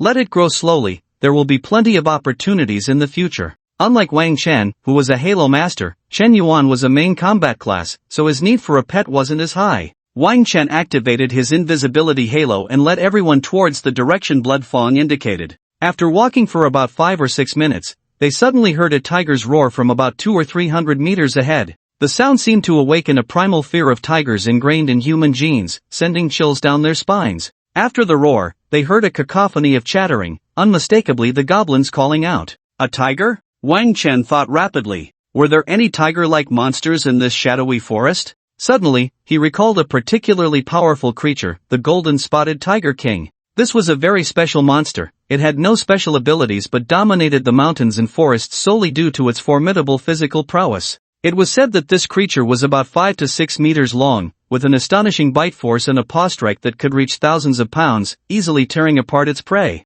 Moreover, the golden-spotted tiger king had incredible jumping ability, capable of leaping 7 or 8 meters in a single bound. But isn't the golden-spotted tiger king a monster from the second area? How did it end up here? With this question in mind, Wang Chen and the others quickened their pace, heading swiftly towards the source of the tiger's roar. Soon, everyone saw a group of goblins, about 50 or 60 of them, all of them combat types, surrounding a massive golden tiger, shouting loudly. On the ground around them lay several goblin corpses, each one marked with huge claw marks, their deaths gruesome. Some goblins had their necks bitten through, with several horrifying blood holes in their throats. Clearly, this group of goblins had unknowingly crossed paths with the golden tiger for some unknown reason. This was a golden tiger of an exaggerated size. It appeared to be about 5 or 6 meters long, which reminded Wang Chen of a creature from ancient times known as the saber-toothed tiger. However, this tiger seemed to be even larger than the saber-toothed tiger by several circles. Its fur was a mix of gold and white, unlike those tigers with yellowish-white fur mixed with black stripes.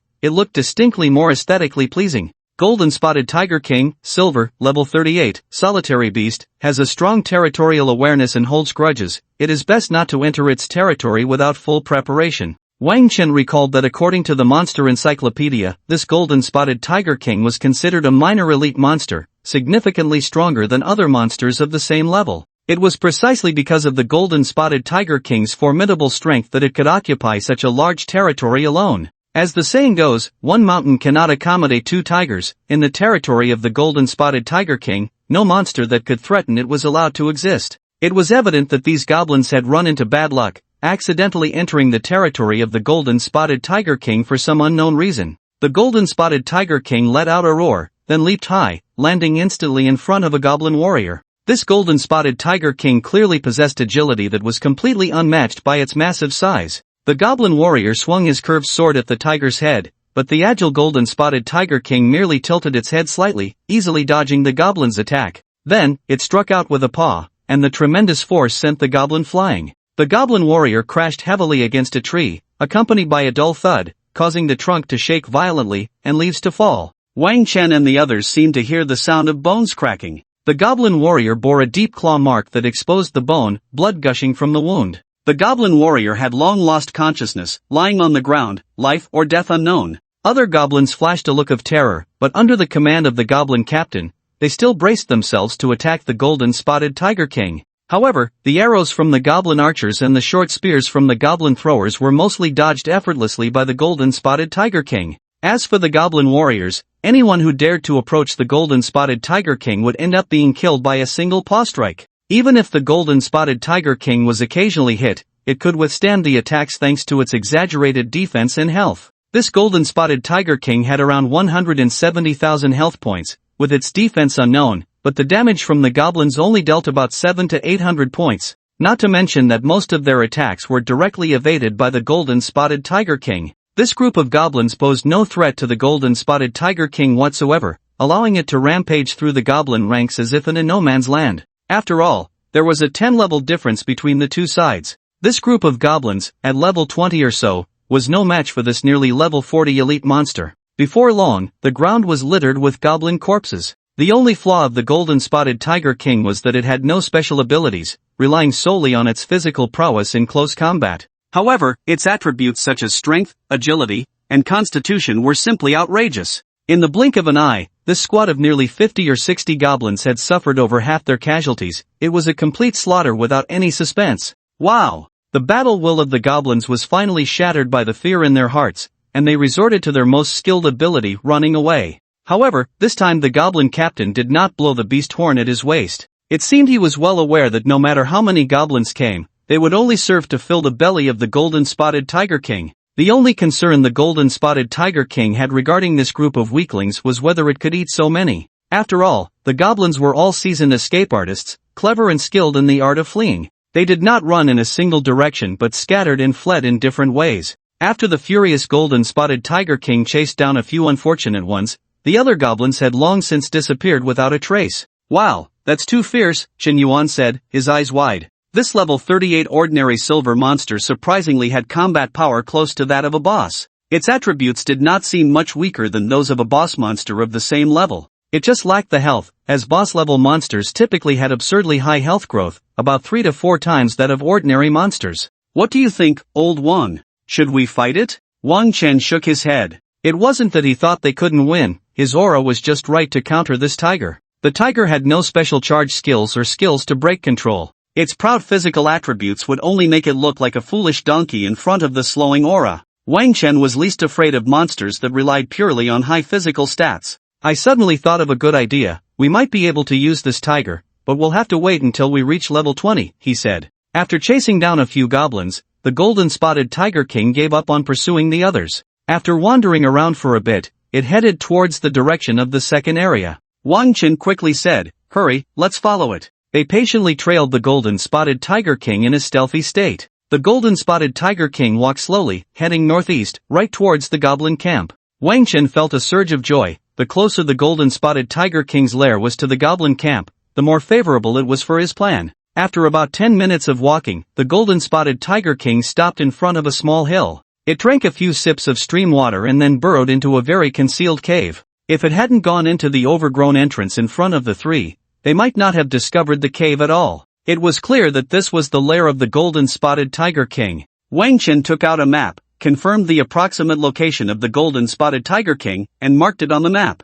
Let's go. What we need to do next is level up to 20 as quickly as possible. The lair of the golden-spotted Tiger King, like the goblin camp, was located in the second area. Given Wang Chen and the others' current levels, it was best not to linger in the second area, as they could easily encounter monsters that were too powerful. So, Wang Chen led everyone back to the boundary between the first and second areas. He signaled to Bloodtooth to continue searching for the goblin's traces nearby. Soon, Bloodtooth indicated that he had caught the scent of a group of goblins. When the three arrived at the location, they found that this group of goblins was actually the same ones that had just escaped from the golden-spotted Tiger King. They had changed locations and regrouped. Wang Yuan laughed. "Ha, isn't this a coincidence?" This group of goblins looked completely shaken and exhausted. "Ding, your teammate Sumushua has killed LV-29 Goblin Captain, you have gained 1450 experience points. Ding, your teammate Sumushua has leveled up, current level is LV-20. After more than an hour of relentless effort,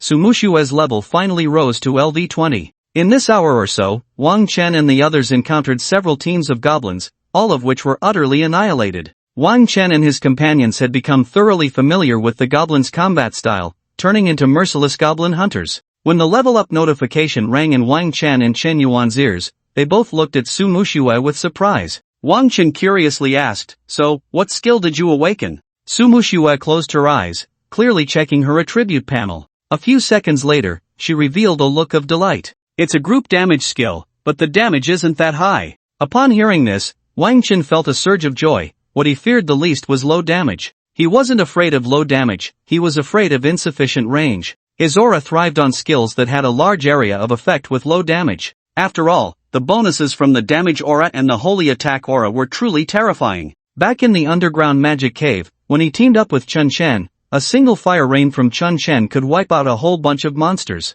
Originally low damage area attacks, under the enhancement of his aura, the damage far exceeded expectations. Su Muxue directly displayed her skill attributes in front of the two. Stargate summoned several dark rifts, raining down countless small dark materials, dealing damage to enemies in a large area, cooldown time 20 seconds. As Su Muxue leveled up, Wang Chen's Bloodfang also reached level 19. Meanwhile, Chen Yuan's experience bar was around 70%, and he would soon reach level 20. "Let's go find a goblin team and test the power of your new skill," Wang Chen said, looking forward to Su Muxue's new skill. After some searching, the three quickly found a goblin squad patrolling in the forest. This goblin team had more than 30 members, making it quite a large group, led by a goblin centurion. Upon seeing the goblin centurion, Su Muxue's expression changed slightly. Previously, this goblin centurion had nearly taken her life. "Don't worry, this time you're far enough away," Wang Chen noticed her concern and comforted her. Although Su Muxue's Stargate had a longer casting time, its attack range was considerable. Moreover, Wang Chen's stealth aura allowed her to safely complete the casting process without revealing herself before dealing damage. The goblins moved slowly, appearing aimless. Suddenly, several black rifts appeared above their heads. Initially, there was only a small crack in the sky, but as Su Muxue chanted, the crack gradually widened like a fracture in glass, becoming larger and larger. This black rift seemed to connect to an abyss from another world, a pitch-black void that was unfathomable, yet dotted with countless stars. The goblins seemed to sense something was off. They looked up at the rift, but instead of panic, there was a hint of curiosity in their eyes. "Wallaki?" The goblin centurion looked up at the sky, his face filled with confusion. Clearly, he had not yet realized how dangerous these rifts were. In the blink of an eye, the rift had expanded to about 100 meters. The rift, blocking out the sun, seemed to tear open a piece of starry sky in broad daylight. This scene resembled the apocalypse. At this moment, the goblins beneath the rift finally felt a sense of oppression, and their expressions grew serious. The next second, countless small dark materials rained down from the sky, falling rapidly like raindrops. These dark materials were about the size of hailstones, but they descended at an incredible speed, crashing into the ground and creating numerous small craters, with mud and stones flying everywhere. -13,648 -15,678. Originally a skill with average damage, under the enhancement of the aura, it became terrifying like a forbidden spell. Countless dark materials fell like a torrential downpour, leaving the goblins battered and bloodied. The goblins let out terrified cries, scattering in all directions, trying to escape this sudden attack. However, these dark substances pursued and struck the goblins mercilessly, like precisely guided bullets. Their bodies were riddled with countless small holes, and under the immense damage, the goblins emitted muffled sounds, collapsing to the ground. They fled in all directions, attempting to escape the attack range of the Stargate. Strangely, while the rift unleashed dark substances, it was also expanding. In the blink of an eye, it had already extended to about 300 meters in diameter. Wang Chen and Chen Yuan watched in shock, their mouths agape. Not to mention anything else, the attack range of this skill was simply too exaggerated. The storm of dark substances did not end there. More and more dark substances surged from the rift, ravaging the ground like a black blizzard, devouring all life. The goblins fell one after another, their cries for help growing weaker. As time passed, the dark substances gradually dissipated, leaving behind a scene of corpses and devastation. Wang Chen was very satisfied with the effect of Su Muxue's skill, which could fully maximize the advantage of his aura skill, while Chen Yuan was filled with shock. A goblin squad was completely wiped out just like that. Just as Chen Yuan was in disbelief, suddenly, from among the pile of goblin corpses, a bloodied figure struggled to rise. Everyone turned to look at this figure. It was the goblin centurion. Its eyes were bloodshot, clearly having entered a frenzied state. This goblin centurion was indeed stronger than the average goblin. After this round of dark substance baptism, it still had a breath left. Wang Chen was about to call for Bloodfang to charge in, but Su Muxue acted first. She waved her staff, and a dark magic ball swiftly flew toward the goblin centurion. Just as the goblin centurion's hand reached for the crossbow at its waist, the dark magic ball exploded upon contact. The immense power blasted the goblin centurion into a bloody mess, sending it flying nearly 3 meters away, killing it on the spot. After personally slaying the goblin centurion, Su Muxue smiled slightly, as if a knot in her heart had been untied. She smiled at Wang Chen, who was momentarily stunned, and gave her a thumbs up. "Not bad, with your skill, we should have a solid chance at the goblin camp. Now it depends on what skill Chen Yuan can awaken." Chen Yuan laughed. Why has the pressure suddenly shifted to me? I think with Su Mushue's skill, that's enough. I'll just cheer from the sidelines. The three continued to chat and laugh as they walked deeper into the forest. In the next hour, Wang Chen and the others were astonished to find that there were hardly any goblin squads left in the entire eastern district. Wang Chen and the others felt somewhat helpless. It seems they have hidden away. Chen Yuan and Su Mushue also looked incredulous. It should be noted that the goblins in the eastern district had previously been rampant. The goblins here often hunted monsters from other districts for food and territory. They typically formed squads of 10 to 20 goblins, working together seamlessly, and those lone goblins stood no chance against them. One could say that the existence of this group of goblins greatly squeezed the living space of other monsters. However, it was unexpected that the notoriously troublesome goblins of the Eastern District would choose to hide away one day. After all, the goblins in the Eastern District had always been avoided by others. Not only was it troublesome to fight them, but it was also very dangerous. Monsters of the Goblin Centurion level, if they encountered a weaker team, could easily wipe them out. Wang Chen continued, but this is a good omen, at least it shows that the number of goblins in their camp is dwindling. They killed quite a few goblins today. Wang Chen estimated that the number of goblins in the goblin camp was not as many as what they saw yesterday, which was good news for his upcoming plans. There's no other way. It seems we can only go to the southeast area to level up first. The monsters in the southeast area were significantly weaker than those in the east, and correspondingly, the experience points were much less. However, the southeast area was the closest to the east, making it the best choice for now. At this moment, Chen Yuan was still a bit short of half a bar of experience to reach level 20, and his little black had also reached level 13. Although it was still far behind Bloodfang's level 19, it had already grown into a decent fighting force. The panel attributes of the Dragon Blood Crocodile were already quite exaggerated. At level 13, Little Black had 67,000 health, something that ordinary monsters and players of the same level could not achieve. It should be noted that for a heavy armored melee class like Chen Yuan, the health at level 13 was only around 17,000. To speed up the process, Wang Chen activated the invisibility aura, allowing everyone to move quickly to the southeast area. As soon as they entered the southeast area, Bloodfang reminded Wang Chen and the others that a strong smell of blood was permeating the air.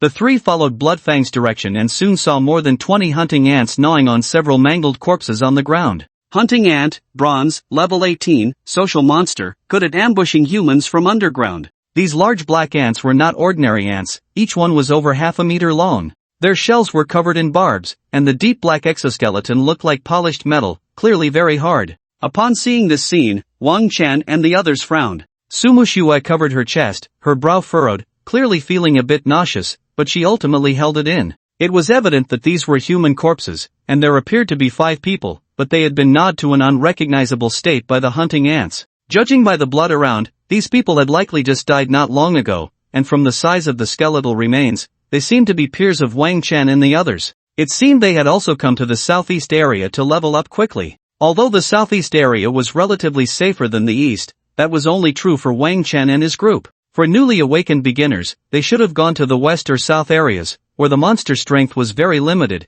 and the supply station was closer, reducing the likelihood of life-threatening situations. Wang Chen sighed, these people are really unlucky to have encountered such creatures as hunting ants. Wang Chen was very familiar with hunting ants. The introduction in the monster encyclopedia had left a deep impression on him. Despite their large size, these hunting ants were also excellent diggers, with a very fast digging speed. The activity range of hunting ants was usually about 500 meters in diameter. They rarely moved on the surface, instead, they would dig many ant-hole passages in advance within their activity range. Then they would stay motionless in the ant holes, waiting for prey to step into their traps. When they sensed prey entering their hunting range through vibrations in the ground, they would burst out from underground, surrounding the prey from all directions. When they emerged from the ground, it often meant there was almost no chance of escape. Although these hunting ants had average individual combat power, they excelled in group combat. As the saying goes, many ants can kill an elephant, and not to mention these ants were half a meter long, even a mammoth wouldn't stand a chance.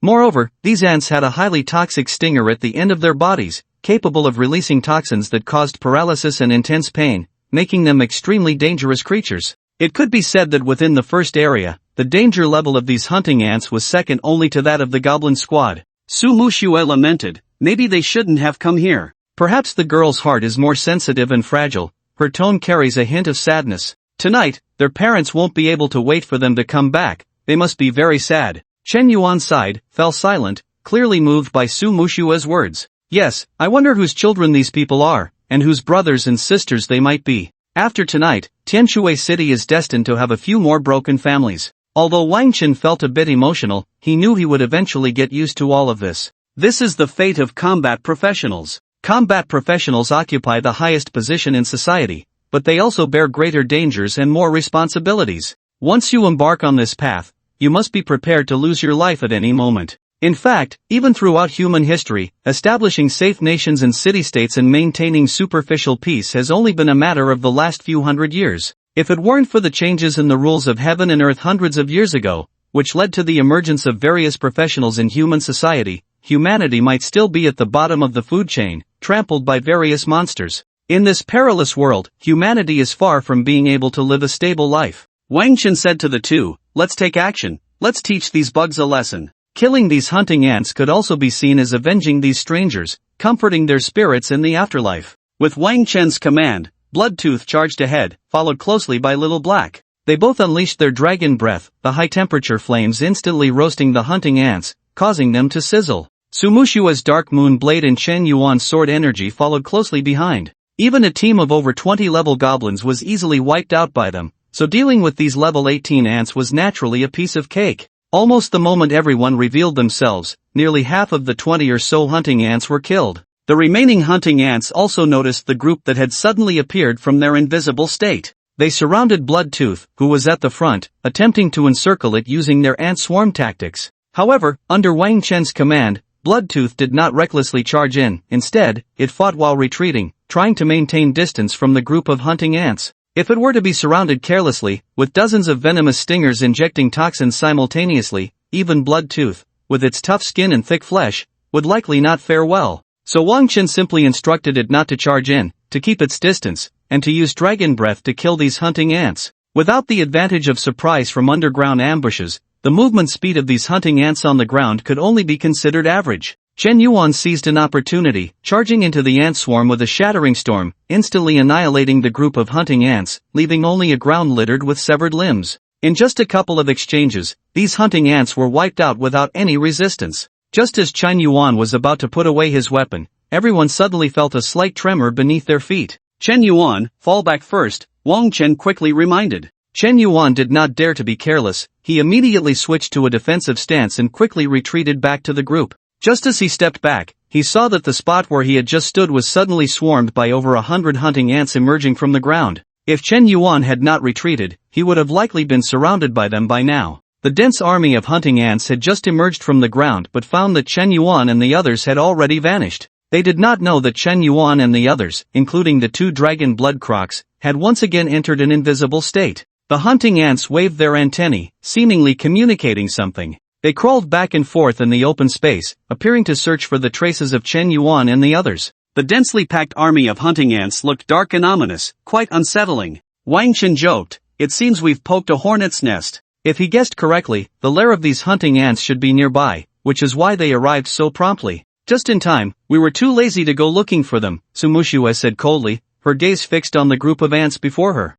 Perhaps witnessing the tragic deaths of those few professionals had sparked a hint of hatred in her heart towards these ants. She began to wave the Dark Knight staff in her hand, murmuring the incantation for Stargate. With the experience from the last time, Su Mushua was clearly more skilled this time, her casting speed noticeably faster than before. The rift in the sky rapidly expanded, tearing open a dark and cold starry sky above the many hunting ants. The group of hunting ants was completely unaware of what was happening above them. Their vision was quite average, and they primarily sensed enemies through vibrations, smells, and pheromones. Moments later, dark matter began to fall like raindrops, indiscriminately covering and striking the hunting ants below. The damage numbers above the ants' heads surged like waves, creating a spectacular scene. After being enhanced by Wang Cheng's halo, the damage from this dark matter was overwhelming, capable of killing a hunting ant within just 2 or 3 seconds. The hunting ants barely had time to react before being taken down by this magical attack resembling a small meteor shower. They didn't even have the chance to think about escaping back underground before being instantly annihilated. Over 100 hunting ants were wiped out, leaving behind countless broken bodies and shells on the ground. Seeing this scene, Chen Yuan shouted excitedly, "Well done, Su Mushue. That felt so good, it had to be you." The corpses of the hunting ants didn't last long, dissipating into countless specks of light in the air, leaving a ground covered in equipment, mostly white gear. Just as Chun Yuan was about to pick up the equipment, everyone suddenly felt a violent tremor beneath their feet again. This tremor was even more intense than the previous one, but unlike last time, which came from multiple directions, this tremor seemed to originate from the same direction. Chen Yuan and the others looked serious as they turned to face the source of the tremor. Moments later, a massive figure suddenly burst out from the ground, sending dirt and stones flying everywhere. It was an enormous hunting ant, its size comparable to that of a cow. Unlike ordinary hunting ants, it had a pair of gigantic mandibles at the front of its head, resembling a powerful pair of hydraulic pincers. These pincers were lined with sharp serrations, and it was easy to imagine that if caught by them, the consequences would be dire. Hunting Ant Soldier, Bronze, Level 22, the strongest combat force in the hunting ant colony, usually nourished by worker ants, responsible for protecting the queen, only joining the battle at critical moments, with extremely strong jumping ability. Wang Cheng said, "We've summoned another boss, be careful of its sudden attack, this thing can jump very far." Wang Cheng naturally knew the information about the hunting ant soldier. Its size was several times larger than that of ordinary hunting ants, and like them, it had a hard shell and a stinger, but it also possessed an incredibly abnormal jumping ability. Despite its massive size, it could leap about 10 meters in a single bound, which was quite astonishing. Moreover, its terrifying mandibles were not just for show, their biting force was incredible, easily capable of snapping the bones of its prey. The hunting ant soldier was essentially the strongest entity within the hunting ant colony. Because of its large size, it consumed a lot of energy and food, so a hunting ant colony would generally only support one soldier ant. As for why the boss was it and not the queen, that was because the queen of the hunting ants did not participate in any battles.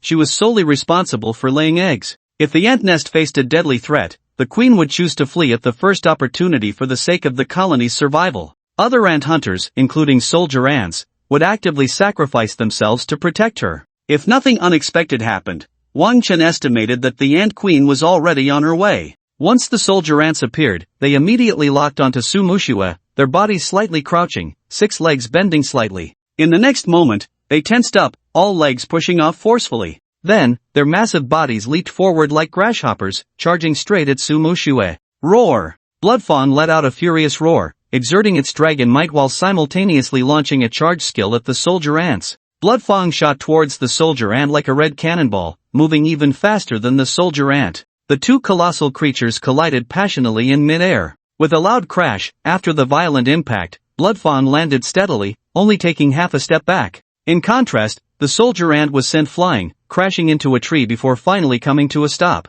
The tree, as thick as a person, was snapped in half, with splintering and leaves flying. The terrifying power of Bloodfang was evident. At least from this collision, Bloodfang's overall strength had already begun to suppress the soldier ant. This wasn't surprising, considering that both sides were boss templates, but the soldier ant was merely a bronze-level boss. Bloodfawn, on the other hand, was a dark gold-level boss. Although Bloodfawn was about 3 levels lower than the massive soldier ant, the difference in quality was not something that could be easily bridged by level alone. Generally speaking, when a professional checks a monster's information, any boss-level creature will have a special 6-pointed star symbol next to its health bar. Elite-level monsters have a pentagram, such as the Goblin Centurion and the previous Golden-Striped Tiger King, which were elite-level monsters. Superior-level monsters, which are stronger than ordinary ones, have a triangular symbol, like the Goblin Sergeant. Ordinary monsters have no symbols at all. As for pet information, if the owner does not deliberately display it, others cannot see it.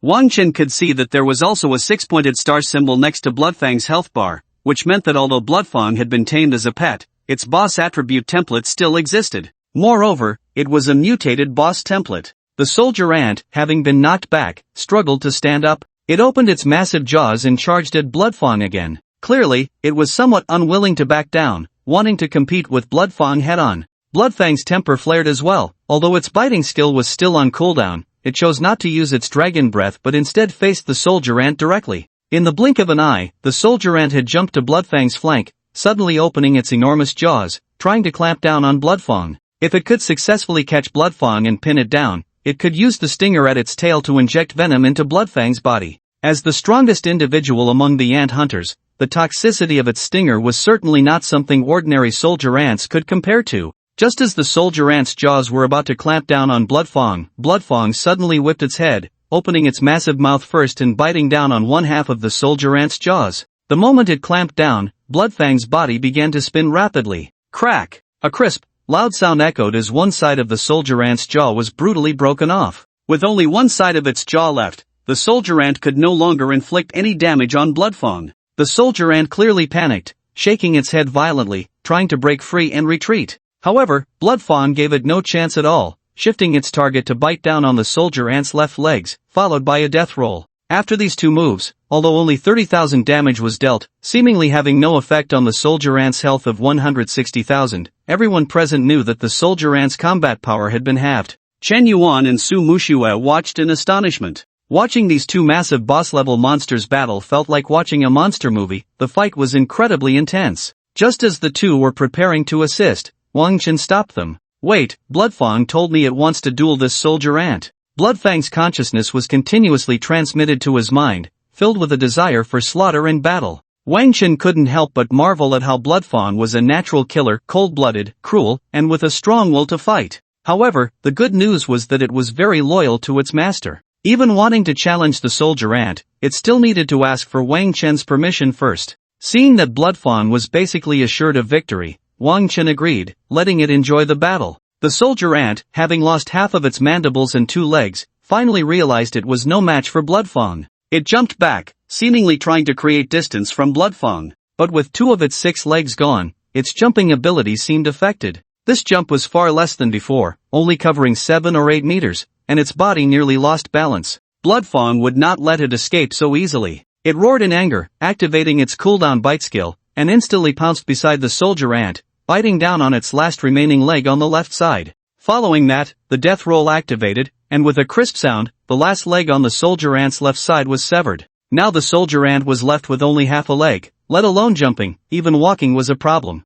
Bloodfang continued the pursuit, simply removing the remaining 3 legs of the soldier ant, turning it into a bug stick. This scene gave Su Mushue and Chen Yuan goosebumps. Chen Yuan gasped. Hiss. Old Wan, your Bloodfang is quite the monster, huh? Su Mushue echoed. No wonder it's a dragon-blooded crocodile. Its fighting style is indeed brutal. However, Su Mushue was more pleased. Seeing Bloodfang so powerful, she couldn't help but have high hopes for the 2 eggs her family company had taken for breeding. Bloodfang, like a victor, looked down at the struggling soldier ant on the ground. Roar! It let out a roar that echoed through the mountains, like a resounding dragon's chant. Then, Bloodfang unleashed a furious red dragon breath at the now immobile soldier ant. -15,920 -16,415 -15,676. A series of damage numbers floated up, and as the soldier ant's health bar quickly hit 0, its body was reduced to ashes. Ding! Your pet dragon-blooded crocodile has killed LV-22 soldier ant. You have gained 16,500 experience points.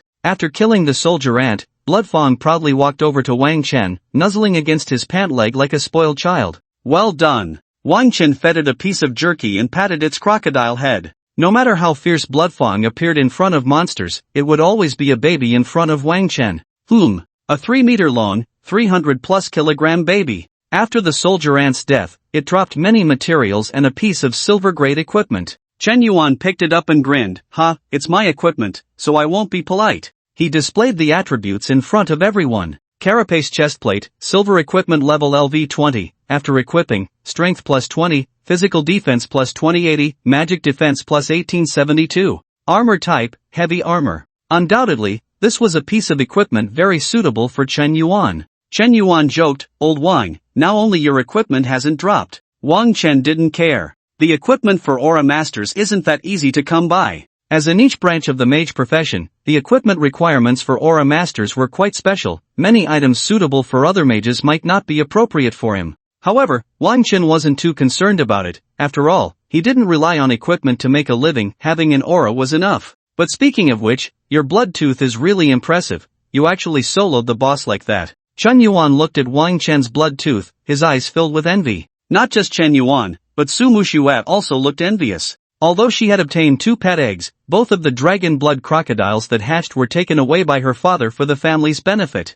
Chen Yuan glanced at his level 13 little black beside him. I wonder if my little black can grow to the level of blood tooth. Wang Chen encouraged him. Of course it can. They're all dragon blood crocodiles, so it shouldn't be too different. It's just that your little black's level is too low. Chen Yuan sighed. There's no way around it. If it weren't for the college entrance exam, I really want to level up Little Black quickly like you. As he spoke, Chen Yuan suddenly remembered something. Oh, right, my experience bar is already at 99%. I estimate that after killing a few more monsters, I can level up to 20. The dead soldier ant from earlier had contributed quite a bit of experience to the three of them. Wang Chen checked the time, it was only around 2:30 in the afternoon. Today's progress had been very smooth, and their leveling speed was absurdly fast. After just one morning and more than 2 hours in the afternoon, Chen Yuan and Su Muxue had caught up to Wang Chen's level. It seems we have enough time to go to the goblin camp today. Wang Chen didn't waste any time and directly ordered Bloodtooth to use its sense of smell to find the next wave of monsters. About 5 or 6 minutes later, they encountered a pack of around 10 windwolves. These monsters, which had once made them very cautious, were now no longer a challenge at all. The three of them, along with the 2 dragon blood crocodiles, quickly wiped out the wind wolf pack with ease.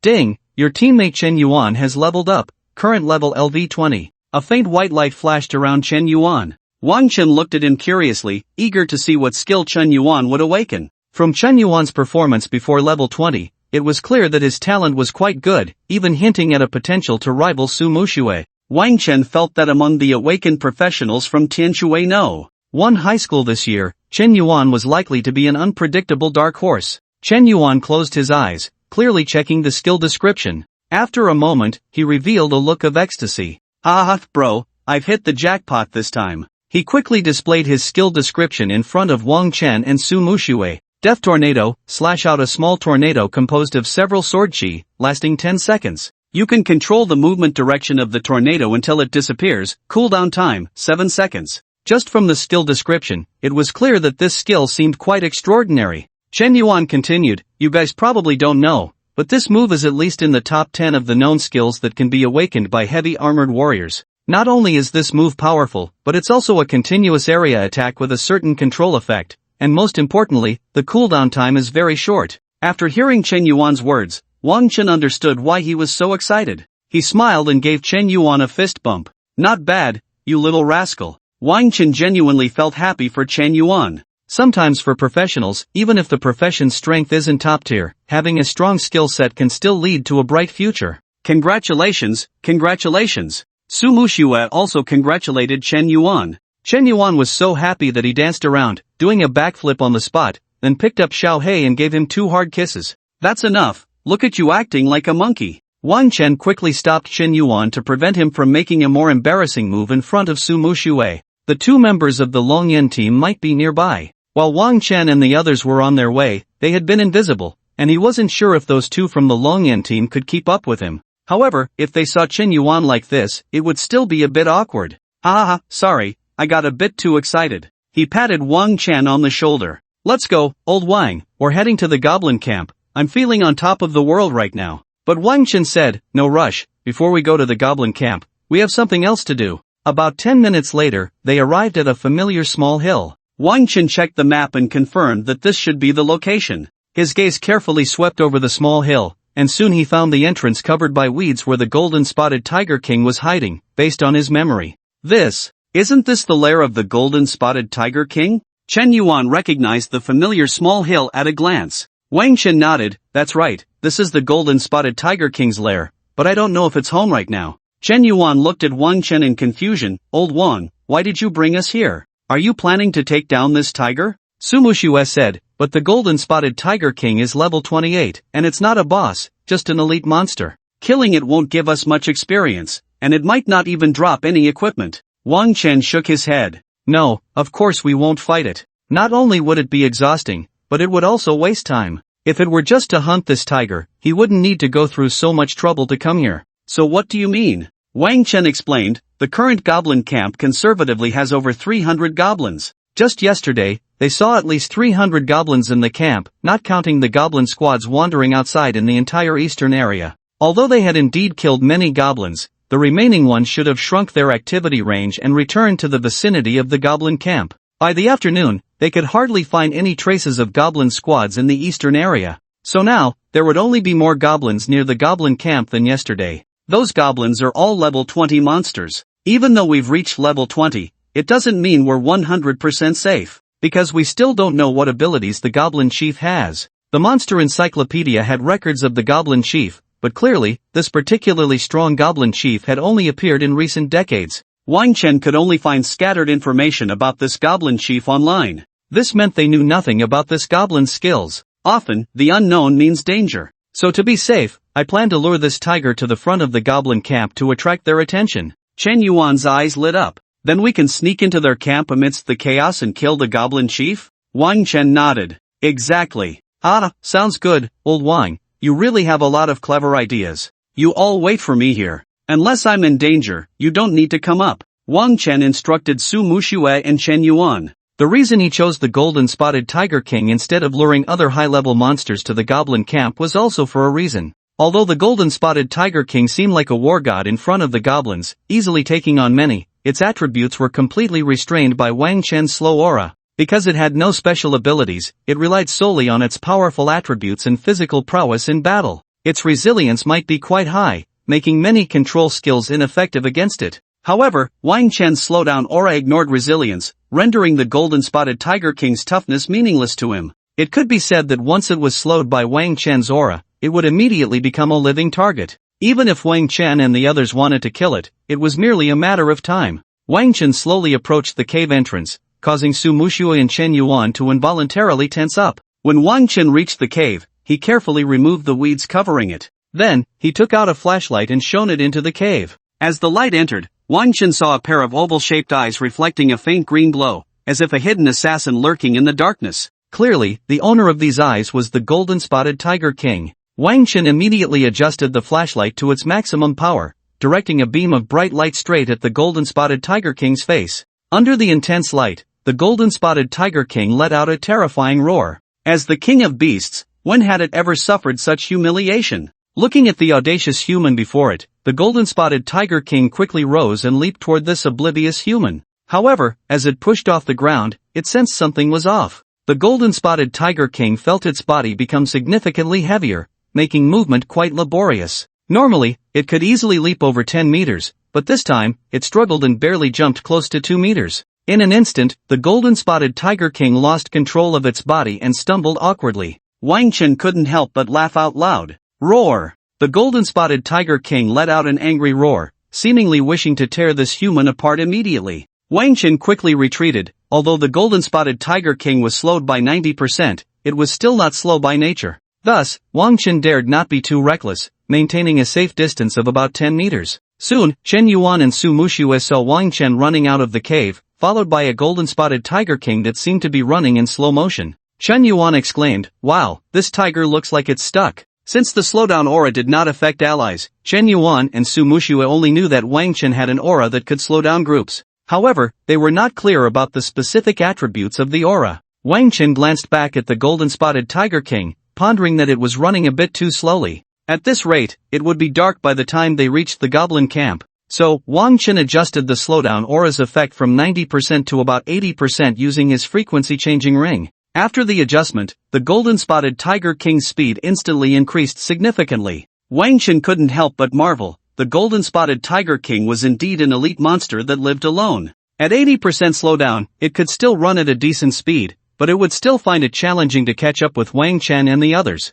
As Wang Chen and the others jogged to increase the distance from the golden-spotted tiger king, they led it toward the goblin camp. Seeing that it could never catch up with a few of them, the golden-spotted tiger king refused to give up. Just as the skill description stated, it held a grudge. To prevent it from escaping, Wang Chen occasionally threw stones at it, which could be said to be low in offensive power but high in humiliation. The golden-spotted tiger king, enraged by this humiliation, let out a fearsome roar, its eyes filled with a hatred that seemed to want to devour Wang Chen and the others alive. Wang Chen ran while adjusting the slowdown aura's effect, ensuring that the golden-spotted tiger king maintained a safe distance from him without running too slowly. Goblin camp. A group of goblins was working overtime to build defensive fortifications. Most of their old city walls had decayed and needed to be filled with new timber. Additionally, they required the construction of watchtowers and barricades to prepare for future safety. The elderly goblin chief was patrolling the goblin camp. He walked with a limp, his legs unsteady, relying on a wooden staff for support. One of the old goblin's eyes was clouded, appearing to have lost its sight. Cough, cough, cough. He glanced at the goblin camp and let out a few coughs. Suddenly, a look of pain crossed the goblin chief's face, as if some hidden ailment had flared up. He raised his arm, revealing a black magical rune on it. At that moment, the black rune was glowing faintly, sizzling and burning his arm. The goblin chief seemed to have his strength drained by this magical rune, looking even more haggard. He shook his head, turned around, seemingly intending to give up the patrol and return to his dwelling. Just then, the goblin chief heard a loud tiger roar. He turned to look. The roar came from outside the camp. The goblin chief quickly shouted, "Lavawala!" The goblins in the camp immediately rushed toward the direction of the roar. Not far from the goblin city walls, they saw a human warrior holding a shield, approaching their camp with a golden-spotted tiger king. This warrior was Chen Yuan, who had switched to a defensive stance, holding a large shield in front of him. Wang Chen and Su Mushue had entered a state of invisibility, waiting nearby. The goblins stood on the wooden city walls and watchtowers, continuously shooting arrows and crossbow bolts at Chen Yuan, but all were blocked by his massive shield, causing little effective damage. Just as Chen Yuan led the golden-spotted tiger king to the base of the goblin walls, he suddenly vanished from sight. Only the golden-spotted tiger king and the goblins on the walls were left staring at each other. Meanwhile, Wang Chen also lifted the slow effect from the golden-spotted tiger king. After entering invisibility, Chen Yuan returned to Wang Chen and the others. The three looked at the golden-spotted tiger king with slight anticipation. The golden-spotted tiger king looked around, sniffing the air, seemingly searching for the traces of Wang Chen and the others. But at that moment, a careless goblin suddenly shot an arrow at the golden-spotted tiger king. Enraged, the golden-spotted tiger king let out a roar and swatted the arrow in half with a paw. Then, it burst forth with astonishing speed, running toward the goblin camp's walls. Upon reaching the base of the walls, it leaped, reaching an incredible height, then pushed off the wall effortlessly, landing on top of it.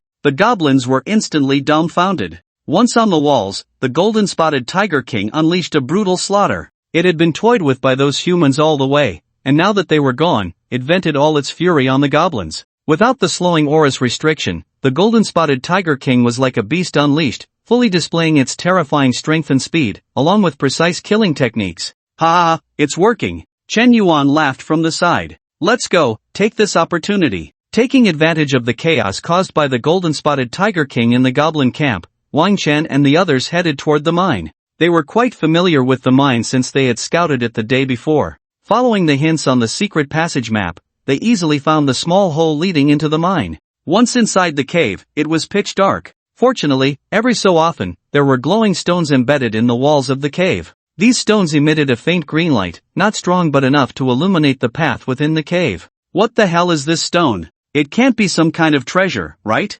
Chen Yuan was very interested in the stone and couldn't help but reach out to touch it. Su Mushue teased, "Aren't you afraid it might be some kind of radioactive material?" At her words, Chen Yuan was startled and quickly withdrew his hand. Wang Chen, walking alongside, said, "It's just ordinary green fluorite. If you expose it to sunlight for a while, it can glow for a long time." Green fluorite is a type of mineral in this world, and some alchemists in human society process it further, combining it with monster cores to create long-lasting lighting tools. However, the goblins clearly lacked this ability. They must have dug up a patch of green fluorite mine, exposed it to sunlight for a while, and then embedded it in various caves. This kind of green fluorite is quite common and not valuable. However, after being exposed to sunlight for a while, it can emit a faint light for decades, making it very practical. After Wang Chen explained, Chen Yuan suddenly understood. "Old Wang, you really are the walking encyclopedia of our class, you know everything." A hint of admiration flashed in Su Mushue's eyes as well.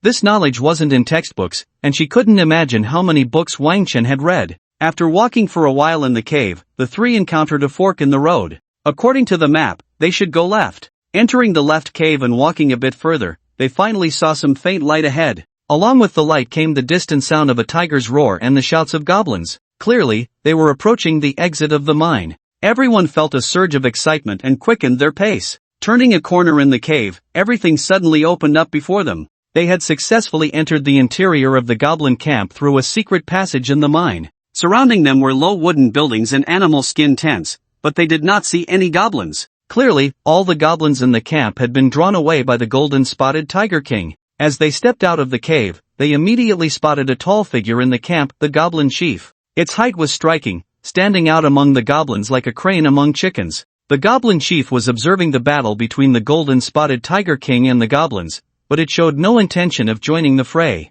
Under the cover of their invisibility aura, the three quietly approached to about 30 meters behind the goblin chief. Let's all attack together and try not to give it a chance to fight back. Given that they didn't know the goblin chief's skills, it would be best to take it down instantly. Wang Chen adjusted the frequency of the frequency shifting ring to 60%, and in an instant, everyone's attack power surged. Once everyone was ready, Wang Chen waved his hand, and Blood Fawn and Little Black immediately charged out. They both unleashed their dragon breath at the goblin chief. Sumu Shui activated the active skill of her frenzied heart necklace, Frenzy. In an instant, she summoned the astral gate and continued her movements. She was like an unlimited artillery platform, alternating between throwing the dark moonblade, dark magic sphere, and dark matter. Chen Yuan raised his great sword and swung it, producing a sound of air being sliced. In an instant, countless sword energies gathered in front of him, forming a nearly 5-meter-high sword energy tornado. Under Chen Yuan's mental control, the tornado rushed towards the goblin chief at an incredible speed. Hearing the commotion behind it, the goblin chief turned around, its face instantly showing a look of terror. Dragon breath, magic spheres, meteor showers, and a terrifying sword energy tornado. The goblin chief was instantly overwhelmed by this furious onslaught, with countless damage numbers floating above its head. Perhaps due to the -50% to all attributes, the goblin chief's defense was as fragile as paper, unable to withstand such a bombardment. In less than 3 seconds, the massive, bloodied body of the goblin chieftain crashed to the ground. Ding, your pet beast, the dragon blood crocodile, has killed LV-30 goblin chieftain, Silver. You have gained 22,500 experience points. After the goblin chieftain fell, a piece of golden-grade equipment dropped. Chen Yuan rushed over, picked up the equipment without even checking its attributes, and ran away. Ha, old one, let's hurry. The process of killing the goblin chieftain went even smoother than expected. However, after the chieftain was slain, countless goblins quickly noticed the 3 intruders in their camp. Looking at the dead goblin chieftain, the remaining goblins were furious, raising their weapons, seemingly disregarding the golden-spotted Tiger King, and charged towards Wang Chen and the others. Wang Chen was not worried. After all, they would soon enter stealth mode again. Thanks to the golden-spotted Tiger King attracting attention, there wasn't even a guard near the goblin chieftain. Just as the 3 were about to leave, suddenly, an anomaly occurred with the goblin chieftain's body. Its form unexpectedly ignited, and the flames were black. The magical runes on its wrist began to shine with a blinding light. Moments later, the magical runes detached from the goblin chieftain's body and floated in the air. Shortly after, the runes rapidly enlarged, instantly enveloping an area of several hundred meters. The goblin chieftain has used abyssal magic to cast the soul curse on you. Abyssal cage. Abyssal cage. All creatures imprisoned within the abyssal cage cannot leave its confines. Skills such as stealth, teleportation, blink, and charge cannot be used within the cage. The cage will last for 10 minutes. A flash of shock crossed Wang Chen's eyes. Abyssal magic? How could a goblin be related to the abyss? The abyssal demon race has existed on Blue Star for thousands of years. Legend has it that thousands of years ago, the abyssal demons invaded Blue Star, unleashing slaughter, nearly destroying human civilization. Moreover, the abyssal demons tore open spatial rifts, releasing countless monsters from other worlds to invade Blue Star. Many species that originally existed on Blue Star were also affected by the energy spilling from the rifts, leading to mutations. During this time, countless species went extinct, while many new species emerged. Humans became the bottom of the food chain, endlessly squeezed for living space by monsters from other worlds. Even those creatures that originally existed on Blue Star became threats to human survival due to various mutations. According to historical records, the human population dwindled from a peak of 8 billion to around 300 million. This struggle for survival lasted for thousands of years. It was only a few hundred years ago that a powerful heavenly rule suddenly changed the entire world. Various powerful professionals began to emerge among humans, and countless strong monsters were sealed within dungeons, leaving only a small number active on Blue Star. Since then, humanity gradually became stronger and rebuilt civilization. However, even so, human activity remained limited, aside from cities, forests, grasslands, lakes, and oceans. These wild areas were extremely dangerous for humans. The abyssal demons are among the few beings capable of shaking the heavenly seals. The Jiangnan University, where Wang Chen plans to go, is located near an abyssal cave. Fighting against the abyssal monsters is both a test for the students of Jiangnan University and their responsibility as its scholars. Almost every year, the abyssal monsters from the cave tear open spatial rifts to invade human territories. Therefore, it can be said that abyssal monsters are among the greatest threats to humanity. After all, humanity had been ruled by abyssal monsters over Blue Star for thousands of years during the Dark Ages. The fact that this goblin chieftain was somehow connected to the abyssal monsters truly surprised Wang Chen. Su Mushui and Chen Yuan were equally astonished. Chen Yuan said, "Could it be that there are abyssal monsters hidden in this camp?" Wang Chen shook his head. "Not likely. A small city like Tianshui definitely wouldn't have abyssal monsters lurking about. If an abyssal monster appeared here, it would be a major event that would cause a stir throughout Tianshui. I suspect it must have worshipped some kind of abyssal evil god, and then received a response from the god, being granted some mysterious power." Wang Chen remembered that the goblin race indeed had customs of worship and offering sacrifices to deities. Moreover, goblins were very willing to serve certain evil and powerful beings, actively becoming their servants. It seemed that this goblin chieftain was a lucky one chosen by the abyssal god. This would explain the chieftain's unusual strength. The reason it could lead the goblins to occupy the entire eastern district of the shadowy forest was likely due to the mysterious power it gained from the sacrifice. Of course, this power was not without its price. It was no wonder the goblin chieftain ended up so weak. It was clear it had severely overdrawn its vitality. And this abyssal cage was all that remained of its strength. The range of this abyssal cage was immense, and imprisoned within it, besides Wang Chen and the others, were the golden-striped Tiger King and hundreds of goblins. As they watched hundreds of goblins charging towards them, Su Mushui and Chen Yuan's expressions turned tense. "This is bad, damn it, this cage can actually restrict stealth skills." Not only stealth, but various teleportation skills were also unusable within this cage. And stealth skills happened to be the greatest reliance of Wang Chen's team. The reason they didn't need a meat shield and could challenge goblin teams several levels higher was largely due to the effect of the invisibility aura. Without the invisibility aura, they instantly lost their greatest advantage. No matter how strong they were, they couldn't match hundreds of goblins. "Wang Chen, my Stargate still needs about 10 seconds of cooldown." Su Mushui's tone was somewhat panicked, and Chen Yuan looked at Wang Chen with hopeful eyes. "My Death Tornado cooldown will be up soon." His Death Tornado had a cooldown of only 7 seconds, which was one of the strongest aspects of this skill. "Old Wang, what should we do?" In this critical moment, the two of them tacitly placed all their hopes on Wang Chen. The enraged goblins were charging at them wildly, letting out roars, and were now less than 300 meters away from Wang Yuan and the others. Behind them was the mine, its entrance blocked by the abyssal cage. Goblins were surrounding them from all sides. They had no way to retreat. Wang Chen first activated the slow aura, significantly reducing the goblins' speed, making it difficult for them to catch up for a while. Then, Wang Chen activated the god-level purification aura, hoping to see if he could purify this abyssal cage. Unexpectedly, a prompt echoed in his mind. This abyssal cage is a curse skill summoned by the abyssal god's power in response to the goblin chieftain's sacrificial soul. Your level is too low to purify it. Damn, that's harsh. Wang Chen said to Su Mushui and Chen Yuan, "I can't purify this abyssal cage, we probably can't get out." Upon hearing this, the expressions on both of their faces turned uneasy,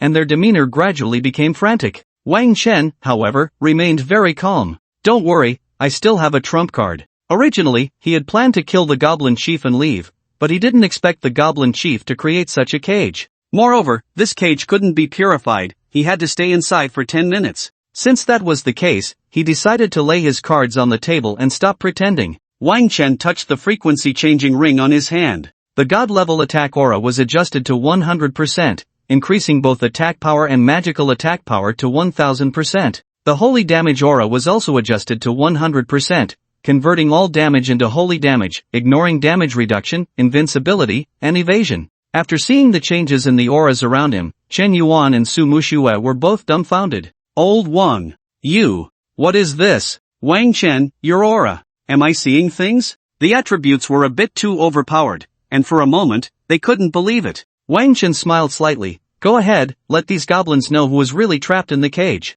After Wang Chen adjusted the auras to 100%, Su Mushui and Chen Yuan's expressions regained confidence. Chen Yuan was the first to charge out. He unleashed a death tornado directly at the goblin horde. Wherever the tornado went, sand and stones flew, and all sorts of debris were sucked into it by the powerful attraction, then shredded into powder by the violent sword energy within the tornado. As the tornado approached, the goblins, restricted by Wang Chen's slowing aura, found it hard to evade and were all sucked in. With Wang Chen's aura enhancement, the tornado's damage became extremely terrifying. Any goblin sucked into the tornado was almost guaranteed to die within a second, with no chance of survival. Chen Yuan controlled the tornado while continuously unleashing sword energy. With each strike of sword energy, a goblin was instantly killed, the efficiency comparable to mowing grass. This was all due to Wang Chen's aura boost being too overpowered. Each sword energy strike dealt over 90,000 damage, and this was all holy damage. No matter what skill it was, as long as it hit a goblin, it was an instant kill without negotiation. Not to mention ordinary goblins, even the goblin chief in its prime might not withstand it. Moreover, Wang Chen's slowing aura made their movement speed incredibly slow, leaving no room for evasion. Wang Chen found it somewhat amusing as he watched Chen Yuan, who was using both sword energy and tornado. It seemed he was destined to walk further down the path of the Wind Mage. Perhaps in the future, even if Chen Yuan's great shield rusted, he might not get to use it much. He wondered if Chen Yuan still remembered his original dream of becoming a knight charging into battle. The two dragon-blooded crocodiles were also not idle, launching their charged skills into the battlefield, pouncing and biting at the goblins, breathing dragon fire. At this moment, Sumushue's Stargate finally finished cooling down. She waved her staff, summoning a rift in the starry sky above the goblin camp. To avoid accidentally harming Chen Yuan and the others, she chose the position of the rift behind the goblin army. The rift in the starry sky continued to expand, and soon, like a rain of death, thousands of dark materials began to fall. Anyone hit by the dark materials was ruthlessly killed in an instant.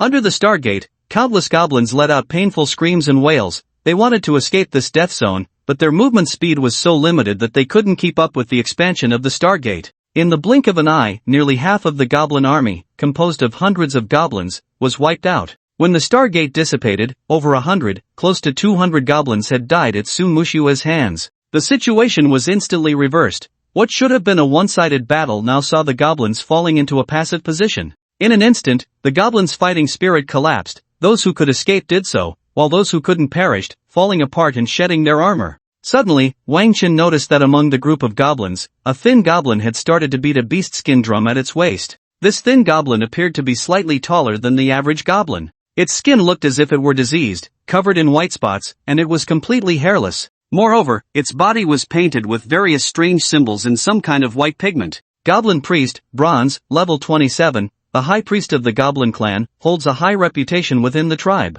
The Goblin Priest beat the beast-skin drum, muttering in a bizarre language, and after a moment, a red ripple spread out from it. The Goblin Priest used the skill, Inspire. Inspire purifies negative states of allies within a radius of 200 meters, reducing the effects of negative states they receive in the next 10 seconds by 60%, significantly enhancing their combat desire. As the red ripple spread, the goblins temporarily regained their movement speed, their eyes shining with a red light. The fighting spirit of the goblins was restored under the Goblin Priest's inspiration. The goblins regrouped, seemingly planning to launch another attack on Wang Chen and the others. This time, the slowing aura had significantly less effect on them. At that moment, a notification suddenly rang in Wang Chen's mind. Ding, your pet, the Dragon Blood Crocodile, has killed LV-27 Goblin 10 Captain, you have gained 1350 experience points. Ding, your pet, the Dragon Blood Crocodile, has leveled up, current level, 20. Ding, your pet, the Dragon Blood Crocodile, has awakened a new skill, Blood Frenzy.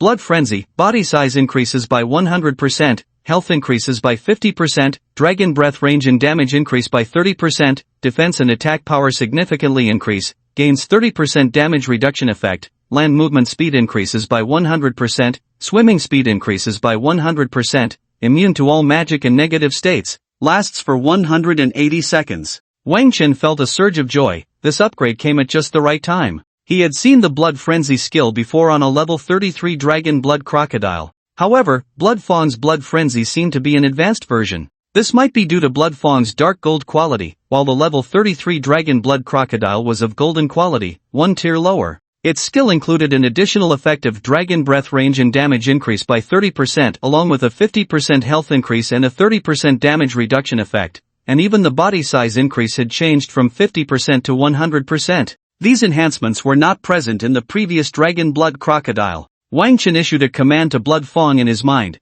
activate Blood Frenzy and take down that meddlesome Goblin Priest. This priest was a significant problem for them. Originally, the goblins were slowed by 90%, allowing Chen Yuan and Su Mushue to output damage relatively safely. But the presence of the Goblin Priest greatly weakened the slowing effect, allowing the goblins to move more freely and pose a greater threat to Chen Yuan and Su Mushue. After receiving Wang Chen's command, Blood Fang let out a furious roar. Blood Fang's body rapidly expanded. Its original length of about 3 meters suddenly grew to 7 or 8 meters, transforming into a prehistoric beast. Its red scales emitted billowing heat, resembling flowing lava, while the black patterns on its body seemed to come alive, like a deadly venomous snake. Its health also increased from 176,880 to 265,320, an astonishing total of over 260,000 health points. After transforming, Blood Fong's brutal, bloodthirsty eyes instantly locked onto the goblin priest among the goblins. It immediately activated its pounce and bite skill, leaping a distance of over 40 meters.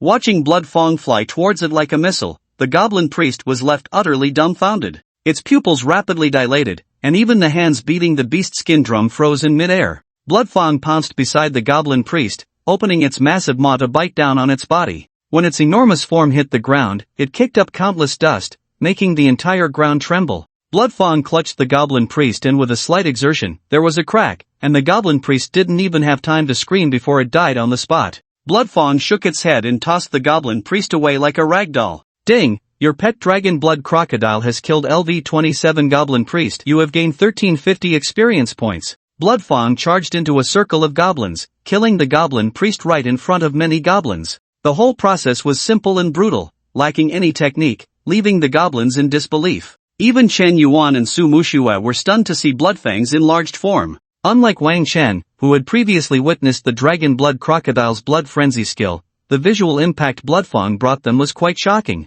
It wasn't until the goblin priest's corpse hit the ground with a dull thud that the goblins seemed to awaken from a dream. This crocodile dared to venture so deep alone, completely disregarding them. They roared in anger, raising their weapons and surrounding Bloodfang. In an instant, knives, swords, crossbows, and spears all came crashing down on Bloodfang. With a furious roar, Bloodfang unleashed its dragon might. -387, -367, -397, -425. A series of damage numbers floated above it. Under the dual effects of dragon might and damage reduction, the goblins' attacks only dealt a pitiful 300 to 400 points of damage. For Bloodfang, with its 260,000 health, such damage was almost negligible. Bloodfang suddenly spun its body, sweeping its tail through the goblin crowd. In an instant, more than 10 goblins were killed. Then Bloodfang unleashed a breath of fire, instantly turning several goblins to ashes. At that moment, a goblin mage at the back of the goblin crowd finally found an opportunity to cast a spell.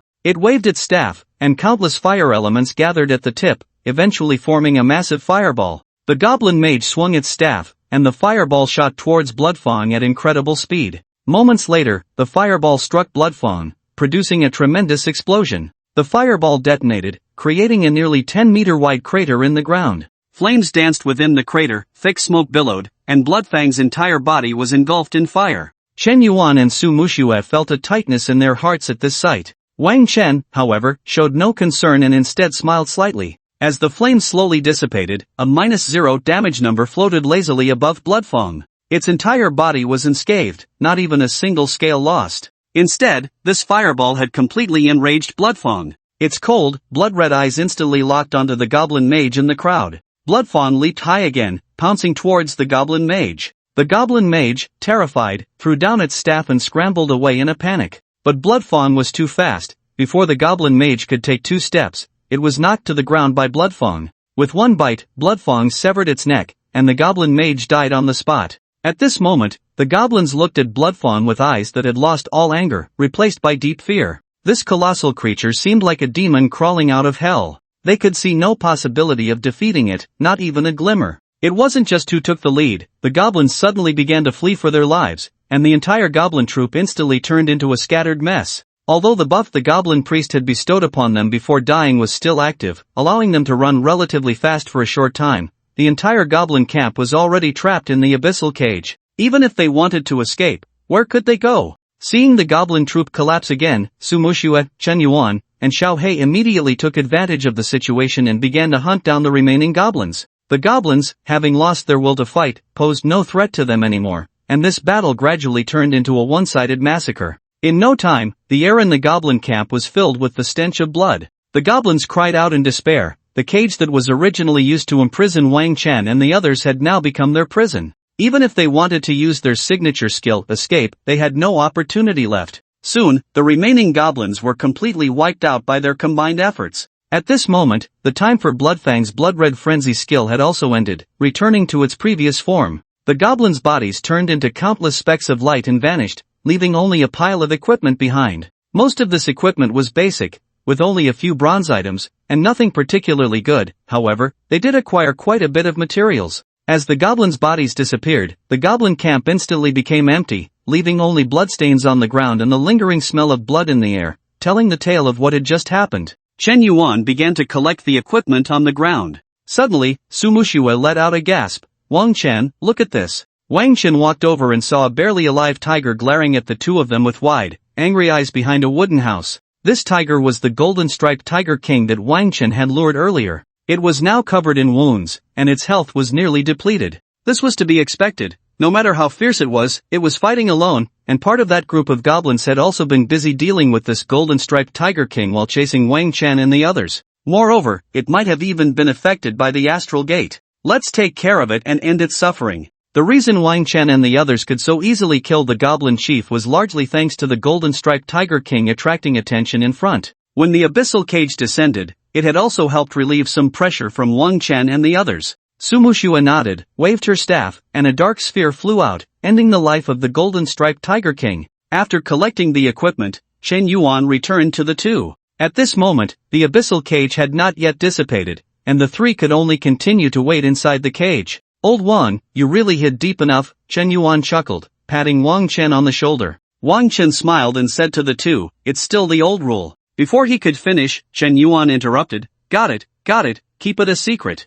I really don't know why you're so low-key. If I had that ability, I'd want the whole world to know." Su Muxue, however, said, "Not necessarily, as the saying goes, fame brings trouble. Wang Chen must have his own considerations." Seeing Wang Chen's expression turn a bit strange, Su Muxue's face flushed slightly, and she quickly added, I didn't mean to say you're a pig." Wang Chen sighed and waved his hand. "It's fine, I understand what you mean." Chen Yuan laughed heartily for a moment, then suddenly remembered something and pulled a ring out of his pocket. "This is the equipment we got from killing the goblin chief, a golden grade item, and it's a ring." Everyone focused their attention. Ring of Contract, Gold, Equipment Level, LV20, grants 3000 shield points when worn, requires a 10-second cooldown to recover after the shield is broken. Active skill, Protection Contract. Pact of Protection, when you are harmed, your pet or summon creature can take on a portion of the damage for you, up to 50%. This ring has excellent attributes and can be considered a life-saving artifact. A shield value of 3000 is very practical, and it allows pets to bear damage on your behalf. This means that before the pet dies, the owner can receive up to a 50% damage reduction. This is already quite impressive, as many warrior-class damage reduction skills do not reach this value. Just right, Wang Chen's bloodfying is tough and has an astonishingly high health, especially when activating Blood Rage, making him practically invulnerable. This ring is simply perfect for him. However, this ring does not restrict the classes that can use it. Theoretically, all three of them can use it. Su Muxue spoke up first. "This ring isn't suitable for me. I don't have a pet or a summon creature, so it would be a waste of the passive attribute." Chen Yuan quickly followed, saying, "I don't need it either. I'm already wearing heavy armor and don't lack for defense, so this ring would be wasted on me." Chen Yuan paused and then continued, "Speaking of which, we've been in a team for so long, and old Wang hasn't gotten any good equipment yet. This ring is very suitable for you." Since the three of them teamed up, Chen Yuan and Su Muxue had each obtained 2 pieces of silver equipment while Wang Chen had yet to encounter any suitable gear. Seeing the two decline, Wang Chen decided not to be polite.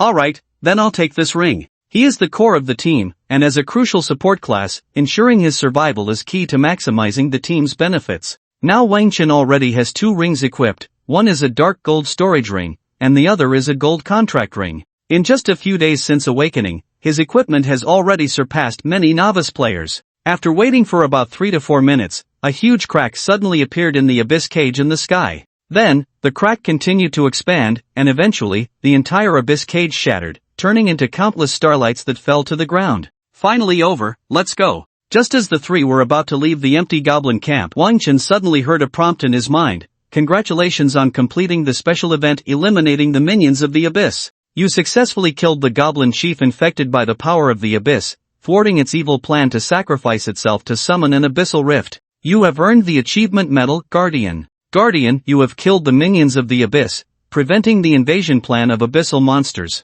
Holding this medal will grant you +10 to all attributes, permanent, and +10 hatred value against the abyssal forces." Wang Chen was a bit dazed, and Su Muxue and Chen Yuan also had surprised expressions, clearly having heard the prompt as well. "Did you hear that too?" Wang Chen asked the two. That's right. Wang Chen fell into deep thought. Minions of the abyss? Summoning an abyssal rift. He suddenly realized. Could it be that this goblin chief planned to sacrifice itself before dying to summon an abyssal rift, in exchange for the protection of the abyssal monsters for the goblin race? Everyone's faces showed a hint of fear. If an abyssal rift appeared on the outskirts of Tianshui City, the consequences would be unimaginable. The lowest rank of abyssal monsters is at least gold level or higher, and their strength is generally much greater than that of ordinary monsters of the same level. If they really descended, Tianshui City would likely face a disaster comparable to the Beast Tide outbreak 10 years ago. As for how severe the consequences could be, it would depend on the scale of the abyssal rift.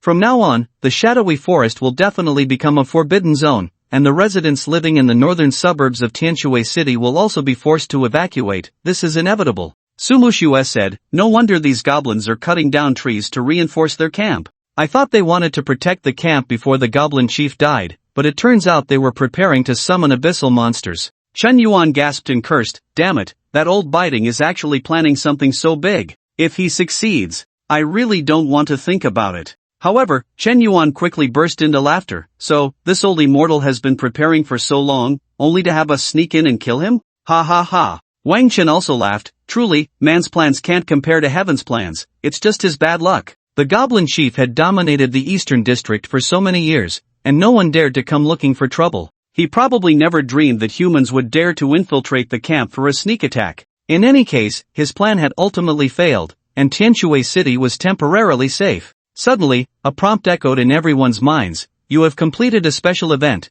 The current area will receive a regional reward. A regional notification is about to occur. Do you wish to remain anonymous? Chen Yuan and Su Mushu simultaneously looked at Wang Chen. What do you think? Should we remain anonymous? Wang Chen shook his head. What's the point of anonymity? Aren't you two preparing for the college entrance exam? This regional notification can actually add points, and quite a lot at that. Don't you want to take the exam for Jiangnan University with me? But, Su Mushu showed a hesitant expression. Didn't you say you wanted to keep it a secret? Chen Yuan added, yeah, even if we don't remain anonymous, it won't help if you do it alone. Now, basically everyone in Tianshui know. One high school knew that the three of them were a fixed team. Even if Wang Chen remained anonymous, it wouldn't matter, anyone could guess it was him. Unless the three of them remained anonymous together. Wang Chen smiled nonchalantly. Don't worry, when the time comes, just tell the truth. Say that the goblin chief was weak, and we took advantage of it. Wang Chen wasn't worried about this, it was just a goblin chief boss, and it was a regional notification, so it wouldn't cause an international uproar. After this matter spread, everyone would only think that Chen Yuan and Su Mushu were impressive, while Wang Chen would mostly be seen as a slacker. The only thing he needed to keep secret was his skills. If his aura ability were to be discovered by some ill-intentioned people from other countries, that would be truly dangerous. Wang Chen couldn't help but sigh inwardly. Indeed, I need to grow up quickly, otherwise, hiding all the time is really exhausting. After persuading the two, they all chose not to remain anonymous. Chen Yuan also looked relieved, a happy smile appearing on his face. Thanks, old Wang. Among the three, Chen Yuan had the worst grades in cultural subjects, and now it was probably too late to catch up. With Su Mushu's grades, she had a good chance of getting into a prestigious university, but it would be somewhat difficult for Chen Yuan. Now, with this regional notification and reward, he estimated that this college entrance exam was almost a sure thing. And all of this was thanks to Wang Chen. Wang Chen smiled. When did you become so polite? I should thank you for bringing me to the shadowy forest to level up back then. When everyone else looked down on Wang Chen, only Chen Yuan and Su Mushu chose to stand by him. Moreover, Chen Yuan even fell out with his girlfriend over this, willing to delay his own leveling progress to be with Wang Chen. Chen Yuan's eyes suddenly turned slightly red. Damn, something got in my eye. He quickly turned away and discreetly wiped his eyes. Let's go, let's go. It will be dark in 2 or 3 hours. We'll kill some monsters casually, and tonight I'll treat you to dinner. Shadowy Forest, District 1, Western Area. In the forest, a small team of 5 adventurers was nervously facing off against a group of spiked wild boars. These spiked wild boars were incredibly strong, each nearly twice the size of an ordinary domestic pig. Among them, one spiked wild boar stood out, being 3 times the size of a regular domestic pig. This was a bronze-level boss, the Spiked Wild Boar King.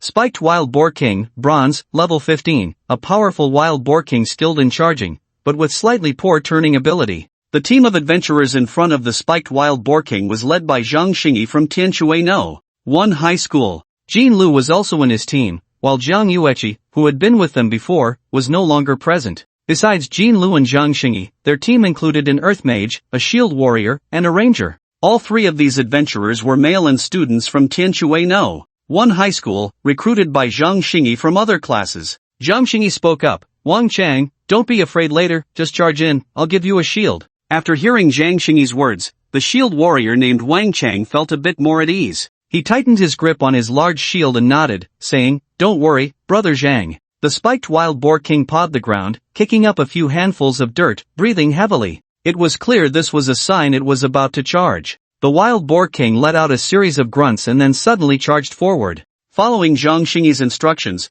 Wang Chang charged directly at it, delivering a shield bash. Just before he collided with the wild boar king, Zhang Xingyi waved his staff, and a golden light instantly enveloped Wang Chang, a semi-transparent shield appearing in front of him. Bang! With a loud crash, Wang Chang was knocked back, but fortunately, thanks to the holy light shield, he didn't suffer serious injuries. Instead, the wild boar king, halted by his block, became slightly dazed, its steps unsteady. "Now's the time," Zhang Xingyi shouted, quickly bestowing a holy light blessing on Jin Lu. Holy light blessing increases attack power by 20%, all attributes by 5%, and each attack deals an additional 10% light attribute damage. Empowered by the holy light blessing, Jin Lu charged forward, wielding his short dagger to launch a fierce attack on the wild boar king. The mage and ranger in the team also began their assault on the wild boar king. Zhang Xingyi cast holy light blessing on each of them. As the wild boar king prepared to retaliate against the approaching humans, Zhang Xingyi waved his staff again, releasing a light binding. Light binding summons a cage of light that restrains the enemy for 5 seconds. The wild boar king was instantly immobilized, left to take hits. Seeing their leader being pinned down, the other spiked wild boars charged in. However, at the same time, the earth mage had summoned a long earthen wall, separating the wild boar king from the other boars. Those boars crashed into the wall, becoming disoriented and dazed. Then, the earth mage summoned a quicksand trap, trapping all the wild boars inside, preventing them from aiding the wild boar king. Seizing the opportunity, the others launched a fierce attack on the wild boar king. Zhang Xingyi directed from the back, occasionally providing his teammates with light shields. Thus, the 5 of them unleashed a flurry of attacks on the wild boar, and soon the wild boar king fell. The wild boar let out a mournful cry and collapsed, dropping a piece of bronze-level equipment. After defeating the wild boar king, the remaining spiked wild boars posed no threat, some fled, while others were killed by the team. "Ah, well done, brothers." Zhang Xingyi felt quite pleased after slaying the spiked wild boar king. "Our little team has quite the fighting power. A level 15 boss was easily taken down by us." Jin Lu quickly praised, "Thanks to Brother Zhang's holy light blessing and shield, how could we have fought the wild boar king so easily otherwise?" The other 3 chimed in, "Exactly, Brother Zhang's blessings and shields are simply too powerful. I dare say there's not a second support player in the entire shadowy forest as strong as Brother Zhang. Hey, I'm just a slacker, dragging everyone down. If it weren't for Brother Zhang holding the fort, I probably wouldn't have dared to look at the wild boar king until level 20. Brother Zhang truly deserves to be called a holy light priest. The strength of his skills is simply limitless." Everyone kept calling out Brother Zhang, making Zhang Xingyi feel a bit elated, his smile never fading. "Oh, you guys are exaggerating. Without your performance, what good would my support do?" Jin Lu said, "Speaking of which, it's only the 4th day after the awakening ceremony, and our team has already killed a boss-level monster. This should be a record, right?" Zhang Xingyi smiled, "Records aren't important, but we should indeed be the first team to kill a boss-level monster without a practice partner. I've been checking the campus forum these past 2 days, and most teams can only choose to run away when they encounter boss-level monsters." The ranger said, "I've recorded the footage of us fighting the boss just now. I'll post it on the campus forum tonight." Jin Lu seemed to recall the records set by Wang Chen and the others before. "Our first kill of a boss is definitely more valuable than that 90,000 thing, right?" The others agreed, "Exactly, what's so impressive about farming materials with 2 top-tier pets? I could do that too. Brother Zhang leading us to kill the boss is the real strength. What good is farming materials?" Right, they hyped those 3 up so much on the campus forum. If they really had the skills, why not kill a boss and show it? The more they talked, the more excited they became, and Zhang Xingyi felt incredibly pleased. As the recognized strongest profession among all those awakened at Tianshui No. 1 High School this year, he had felt overshadowed by Su Muxue lately. The trio of Chen Yuan, Su Muxue, and Wang Chen was just too eye-catching. After killing this boss today, he finally felt a sense of relief. Just as everyone was chatting happily, a notification suddenly rang in their minds. Regional announcement: the Goblin Shrimp Hand team, composed of Wang Chen, Sumushua, and Chen Yuan, successfully killed the level 30 Goblin Chief, Silver, completing a special event, earning achievement medals, and triggering regional rewards. Regional reward: all resource output in the Shadowy Forest plus 9%, rare item drop rate plus 3%, experience plus 7%, monster density plus 20%, monster danger level reduced by 20%, reward duration, permanent. Zhang Xingyi and the others were dumbfounded. Zhang Xingyi and Jean Lu exchanged glances, staring at each other in shock. The ranger who had just said, if they really had the skills, why not kill a boss and show it? Swallowed hard. Holy crap, did my mouth just get blessed? Just after he said that, Wang Chen and the others immediately killed a boss and triggered a special event. It felt as if it was all set up just to slap him in the face. This can't be right. Did the announcement get mixed up? Zhang Xingyi even doubted whether his eyes were playing tricks on him.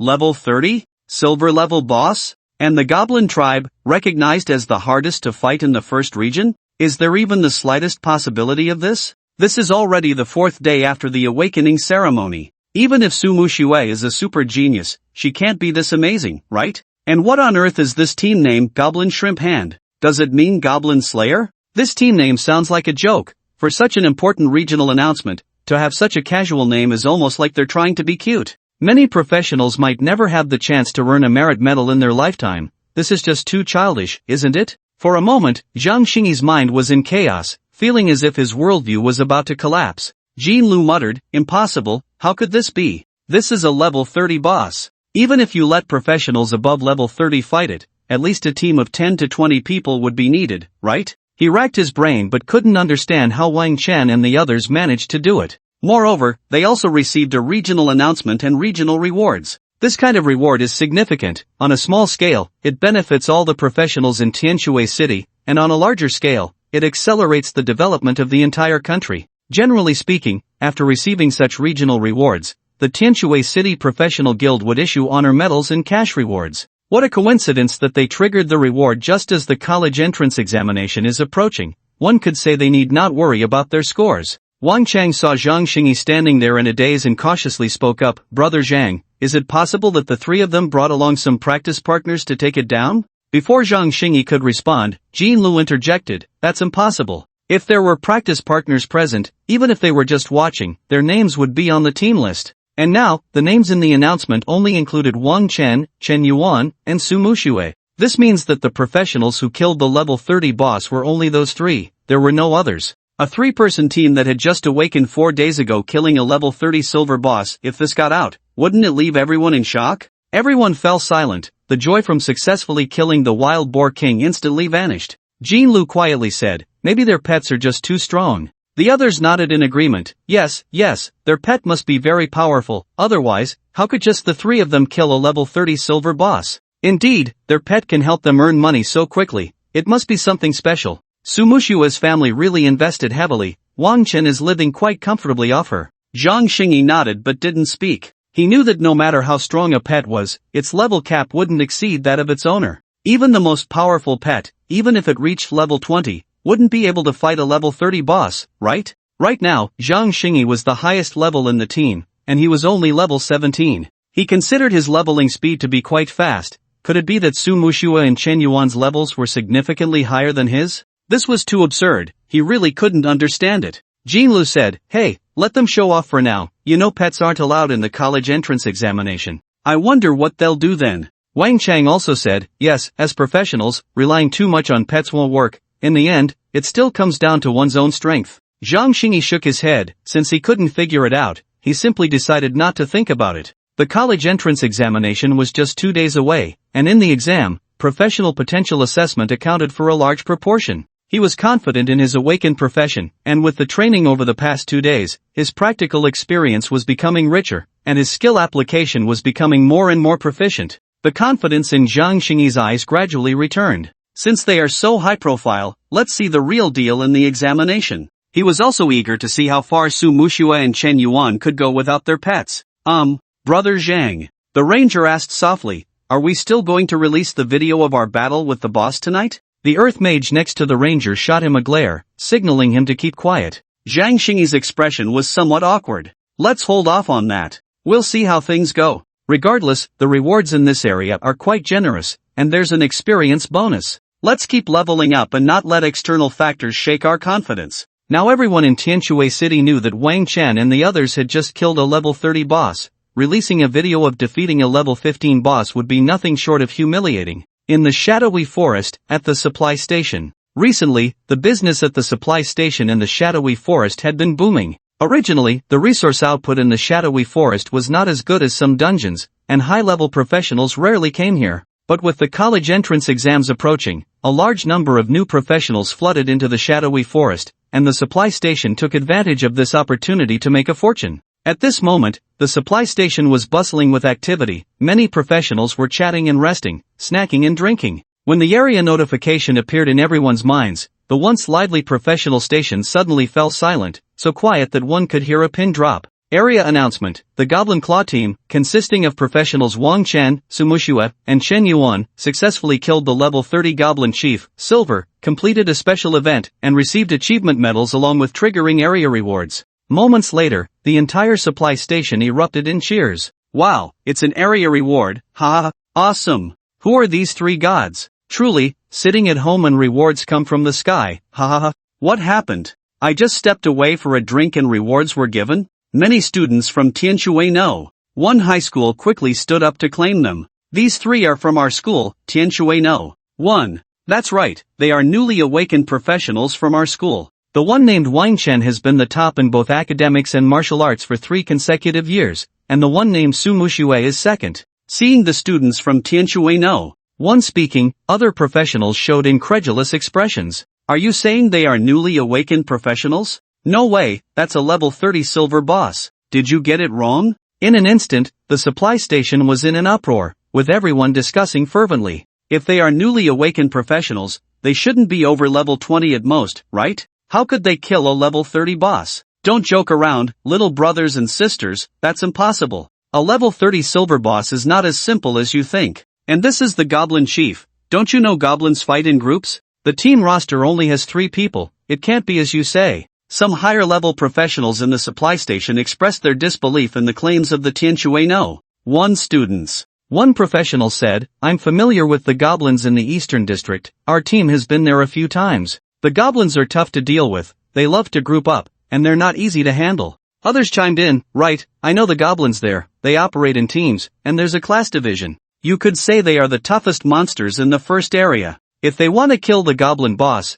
they would have to deal with at least over 100 goblins at the same time, I estimate. The students from Tianshui No. 1, seeing that people didn't believe them, became a bit anxious. We're not joking, these 3 really are from Tianshui No. 1. Do you guys know about the new trio team that exchanged resources for 90,000 dragon coins at the supply station a while back? It's those 3. I saw on the campus forum yesterday that their team seems to have 2 very powerful pet beasts. Could that be related? When everyone mentioned Wang Chen and the others' 90,000 yuan incident, many professionals seemed to recall something. This matter had spread a bit in the shadowy forest area. However, people were still somewhat skeptical. A trio of novice teams, even with 2 pet beasts, killing a level 30 boss is too exaggerated. It's hard to imagine how they did it. The list from the regional announcement can't be fake, we can just check it. Someone pulled out their phone and found the official website of Tianshui No. 1 High School. Wow, it seems to be true. A professional found last year's list of outstanding students on the Tianshui No.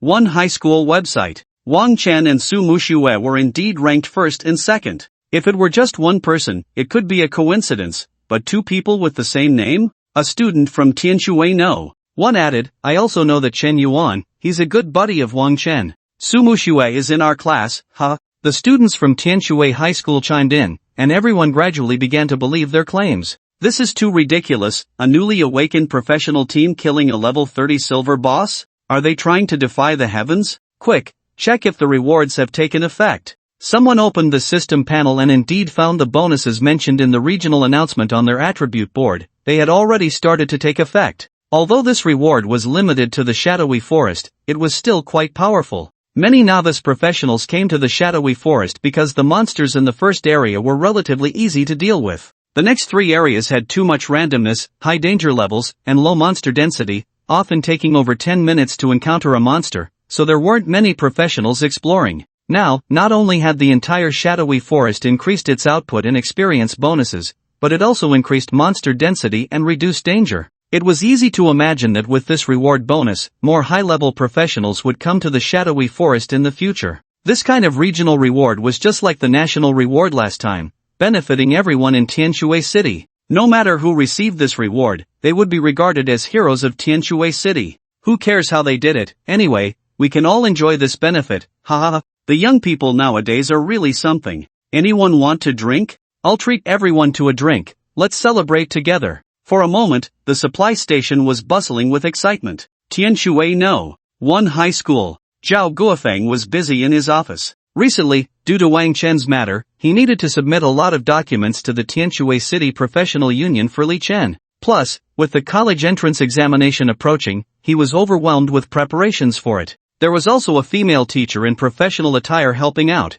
It was Qinyao, who had previously trained Wang Chen. Since Qinyao was Wang Chen's homeroom teacher and knew his situation best, she had been acting as Zhao Guofeng's temporary assistant these days, helping him handle work related to Wang Chen. The two were busy organizing documents, sending detailed information and specialties of students to various universities, hoping to secure more admission spots or guaranteed spots before the college entrance examination. Just as they were busy, suddenly, a regional notification prompt echoed in their minds. Zhao Guofeng was organizing the materials while saying, "This regional reward is great. Our Tianshui City has been quite lucky recently." Suddenly, Zhao Guofeng froze. Wait, this Goblin Shrimp Hand team. He took a closer look at the announcement and realized that the names of these three team members were so familiar. Wang Chen, Su Muxue, Chen Yuan. Aren't they all students from our school? Zhao Guofeng turned to look at Qinyao, and they both saw a hint of shock in each other's eyes. When he first heard about the regional notification, he thought it was some high-level professional team from Tianshui City.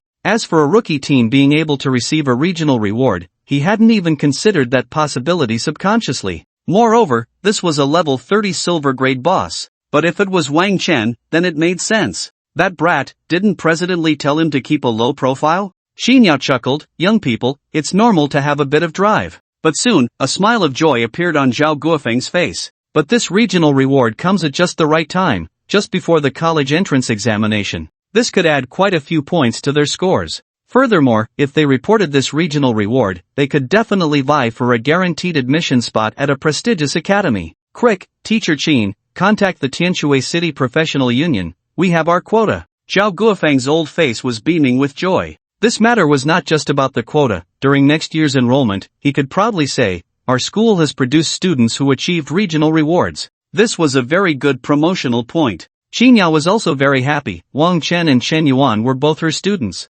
With these two students achieving results, as their homeroom teacher, she would certainly receive her share of the school's rewards. Okay, I'll contact President Li right away. So, how about the name of my team? Pretty good, right? Goblin Shrimp Hand, playful yet serious, reflecting our strength and with a touch of humor. Chen Yuan's proud expression seemed to hint that he wanted Wang Chen and Su Muxue to praise him a bit. Wang Chen and Su Muxue fell silent for about 3 or 4 seconds. Ahem. It's quite good, definitely your style. Su Muxue nodded in agreement. Very well done, but don't come up with another one next time. Chen Yuan chose to selectively ignore the latter part of Su Muxue's statement. Ha ha ha, thank you. It's all thanks to my friends in the community. I, Chen, truly feel unworthy of the title Prince of Naming. Chen Yuan laughed heartily while leading Xiaohei ahead, seemingly very pleased with himself. Wang Chen rubbed his forehead. You came up with that title yourself, didn't you? Su Muxue quietly asked, has Chen Yuan always been like this? Wang Chen sighed. This has been going on for a while now. As the sky gradually darkened, the three returned to the supply station. As soon as they entered, they heard someone shout loudly, look, they're here. Are they the team that killed the Goblin Chief? Wow, they really look so young. That girl is so cute. The crowd buzzed with discussion, and while Wang Chen and the others were still in a daze, applause surged like a tide. People began to cheer, and someone set off a cannon that they had somehow procured, making the three the center of attention. Wang Chen immediately understood that some students from Tianshui No. 1 High School must have informed the other professionals in the supply station about them. Now, it was impossible for them to remain anonymous. This kind of regional reward meant that most professionals in Tianshui City were beneficiaries, so it was quite normal for everyone to be excited. A student from Tianxue No. 1 high school asked, Su Mushue, can you tell us how you took down the goblin chief? After this question was asked, everyone fell silent, eagerly looking at Su Mushue and her two companions.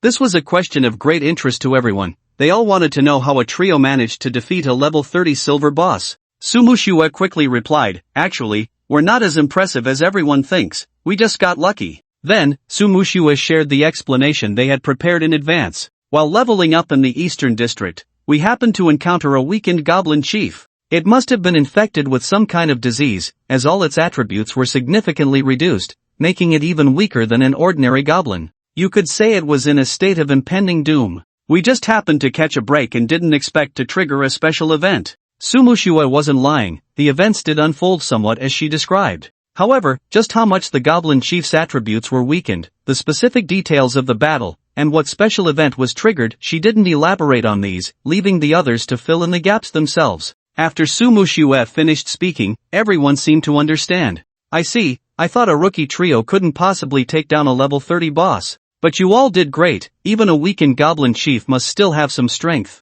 Yeah, Su Mushue might have a chance to get into one of the 3 Supreme Academies this year. Wow, I really envy you guys, why can't I have such good fortune? You're thinking too small, brother, this is a stroke of luck for all of Tianxue City. After Su Mushue's explanation, everyone finally accepted the fact that they had defeated the goblin chief. Since the goblin chief was gravely ill, everything made sense. Everyone congratulated them, and some students from Tianxue No. 1 high school asked to take photos with them. However, most of the attention was on Su Mushue and Chen Yuan, with very few people focusing on Wang Chen. It was generally accepted that Su Mushue and Chen Yuan were the main forces of the team. Wang Chen's position was probably behind the two-headed blood crocodile. More students were looking to take pictures with the two-headed blood crocodile than with him. Wang Chen was quite pleased with this, after all, he had been instructed to keep a low profile. Originally, Chen Yuan planned to treat Wang Chen and Su Mushue to a meal at the supply station, but everyone there was just too enthusiastic. So the 3 had to find an excuse to slip back to the city and went to Kaishuan for dinner. After dinner, the 3 said their goodbyes and went their separate ways. On the way back, Wang Chen strolled along the riverbank to help digest his food, with Bloodtooth following leisurely behind him. It was Bloodtooth's first time shopping in the city, and he was full of curiosity about everything around him. The 3-meter-long crocodile was quite eye-catching, but it didn't attract too much attention. It wasn't uncommon to see people walking their pets in the streets. In this world, pets were very common. There were all sorts of pets, not just crocodiles, but even walking trees. As Wang Chen walked, he opened his friend list. As he expected, there were already several unread messages. There were congratulatory messages from Qin Yao and Zhao Guofeng. Of course, there was also a complaint from Li Chen, you little brat are causing me trouble, I'm about to be scolded to death by the higher-ups. But I still have to praise you, well done. Fortunately, your remedy was quite good. I saw the news online, it was the sick goblin chief, right? I really admire the imagination of you young people, you managed to spin it back around. Wang Chen couldn't help but feel a mix of amusement and exasperation. President, I really didn't rely on imagination, the goblin chief is seriously ill. By the way, I have an important matter to report to you. Li Chen quickly sent a message, oh? What is it? Wang Chen replied, this matter is very important. Where are you now? Let's discuss it in person. Half an hour later, Wang Chen arrived at the Tianxue City Labor Union and entered Li Chen's private office. To Wang Chen's surprise, there was a man he had never seen before in the office. The man had a square face and was wearing a black combat training uniform. He had a very noticeable scar on his face, resembling a centipede, coiling across his fair complexion. For some reason, the moment Wang Chen saw this man, he felt an inexplicable sense of oppression. This man is very dangerous. That was Wang Chen's first impression of him. Wang Chen, let me introduce you. This is Captain Su Jingfeng. Recently, his team, the Longyan Squad, has been responsible for ensuring your personal safety. Wang Chen respectfully said, hello, senior. Su Jingfeng looked Wang Chen up and down, smiled slightly, and nodded. These past few days, have been quite leisurely. You don't know, I've been pressured by the higher-ups and am quite annoyed. Li Chen immediately began to complain to Wang Chen. The higher-ups want me to arrange for someone to take you for upgrades and have assigned us some tasks. After much persuasion, they finally agreed to postpone these matters until after the college entrance examination. Wang Chen felt a bit embarrassed. However, teaming up with Chen Yuan and Su Mushue these past few days was partly to repay their kindness and partly because he wanted to form his own team. As a Halo master, having strong teammates was essential. After the college entrance examination, you can arrange things however you like. Wang Chen readily told Li Chen, since it was only a couple of days away. He knew that following Li Chen's arrangements would surely bring benefits, and he still fondly remembered the time he leveled up with Li Chen and the others. At that time, Li Chen provided him with an unlimited supply of beast blood potions and arranged for 2 priests to protect him. The leveling speed was faster than riding a rocket. By the way, your electronic admission notice has been issued.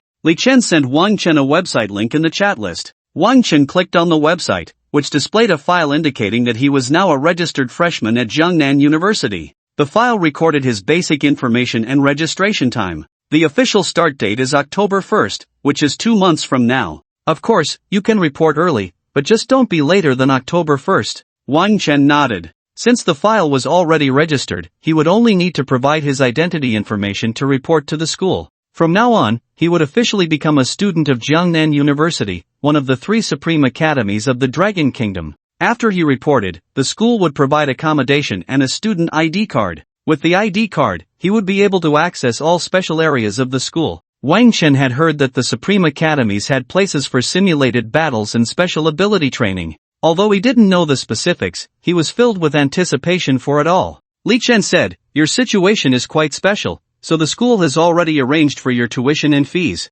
You only need to prepare your living expenses." Wang Chen's expression brightened. "Thank you, President Li." It was known that the tuition at the Supreme Academies was not cheap. Even though he currently had over 25 million in savings, if he encountered an expensive item or equipment one day, that 25 million could vanish in an instant. So, of course, he wanted to save as much money as possible. Wang Chen knew that Li Chen must have put in a lot of effort for all these arrangements. He silently remembered this kindness from Li Chen in his heart. "Alright, enough of that. You said you have something important to report. What is it?" Wang Chen opened his achievement system and displayed the achievement badge in front of the 2. Guardian Medal. You have killed the minions of the Abyssal Forces, preventing the invasion plan of the Abyssal Monsters. Holding this medal will grant you +10 to all attributes, permanent, and +10 hatred value towards the Abyssal Forces. The expressions of the 2 turned serious upon seeing the badge Wang Chen revealed. Su Jingfeng, beside Li Chen, asked solemnly, "Abyss?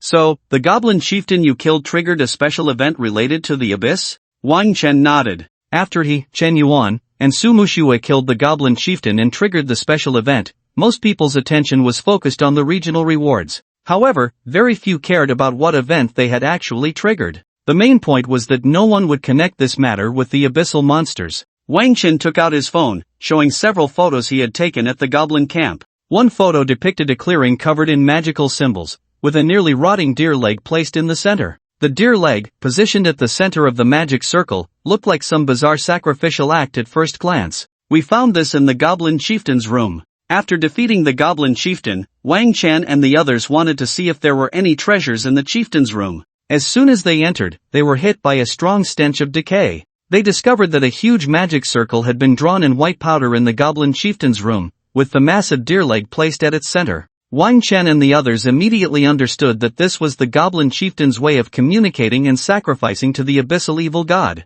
So, he took a few photos and saved them on his phone. Wang Chen detailed everything he and Chen Yuan, Su Mushue experienced in the goblin camp to Li Chen and Su Jingfeng. "Does anyone else know about this?" Su Jingfeng asked with a heavy expression. Wang Chen shook his head. "No, so far only the 3 of us know. We've decided to keep it confidential for now." Wang Chen specifically instructed Chen Yuan and Su Mushue to keep this matter as secret as possible. Anything related to the abyssal monsters was not trivial. If more people knew, it could cause public panic. The terror of the abyssal monsters had been recorded in human history. Everyone knew of their horrors. Hearing Wang Chen say this, Su Jingfeng immediately breathed a sigh of relief. "What you did is right. Spreading this news would only cause unnecessary panic." Li Chen added, "Not only that, but it could also give some foreign forces a chance to cause us trouble." Wang Chen was somewhat confused. "What does this have to do with foreign forces?" Su Jingfeng nodded. "Of course it does. Do you know what it means for the goblin chieftain to establish contact with the abyssal evil god?"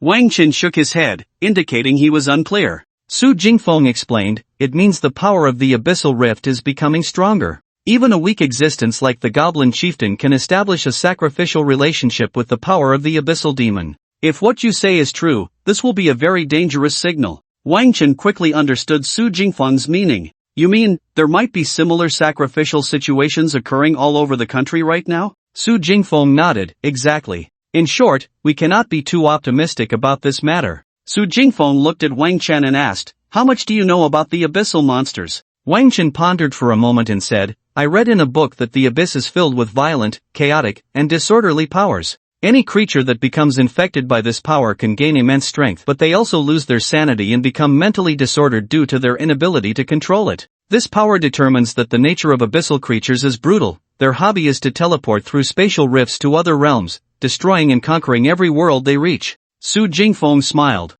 That's right. One could say these creatures are born of pure evil. Even if destroying worlds brings them no benefit, they simply want to watch the entire world burn. If, as you say, even a goblin chieftain can form a contract with abyssal power, then what about other creatures? Think about it. Once the Dragon Kingdom is invaded by these abyssal monsters, what do you think those countries that have been eyeing the Dragon Kingdom will do? Wang Chen suddenly realized and understood why Li Chen would say such a thing. The Dragon Kingdom is vast and rich, possessing extensive territory and natural resources. If the Dragon Kingdom faces internal strife, it would be the perfect opportunity for certain countries that have long coveted its land. Although the outbreak of abyssal monsters could easily become a global disaster, humanity is often not as united as one might imagine. After Su Jingfeng's words, Wang Chen realized that this matter was likely far more serious than he had thought. Su Jingfeng pointed to the terrifying scar on his face, resembling a centipede. This was left by a level 75 heart-eating demon.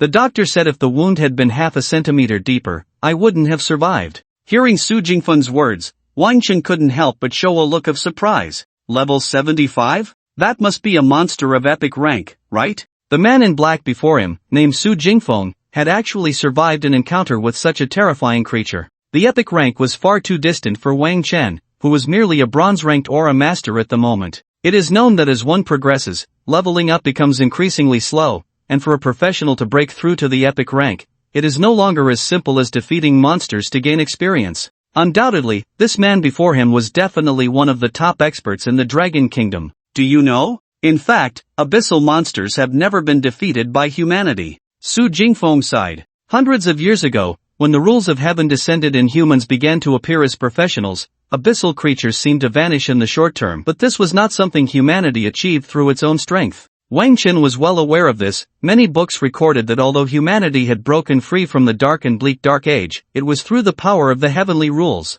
Since then, wherever abyssal rifts appeared, it became a hell on earth. Wang Chen remembered that about 200 years ago, a small country called Nanhan was destroyed by rampaging abyssal monsters. Although these monsters were later suppressed by international forces, Nanhan disappeared from the annals of history. After that, some refugees established a new country on that land, called Binghan. However, due to the abyssal rifts, Binghan's national strength regressed, and it had to become a puppet state of the Lighthouse Nation, with its entire fate in the hands of the Lighthouse Nation, akin to a stray dog. Wang Chen asked, is there any way to stop this? If there are monsters across the Dragon Kingdom that have established connections with the abyss, wouldn't that put the Dragon Kingdom in danger? Su Jingfeng nodded, there are certainly ways. Speaking of which, weren't you planning to go to Jiangnan University? Wang Chen nodded. That's right. Su Jingfeng smiled and said, do you know why Jiangnan University built its campus next to the abyssal dungeon? Wang Chen, curious, asked, why? Initially, he guessed it was to train the students,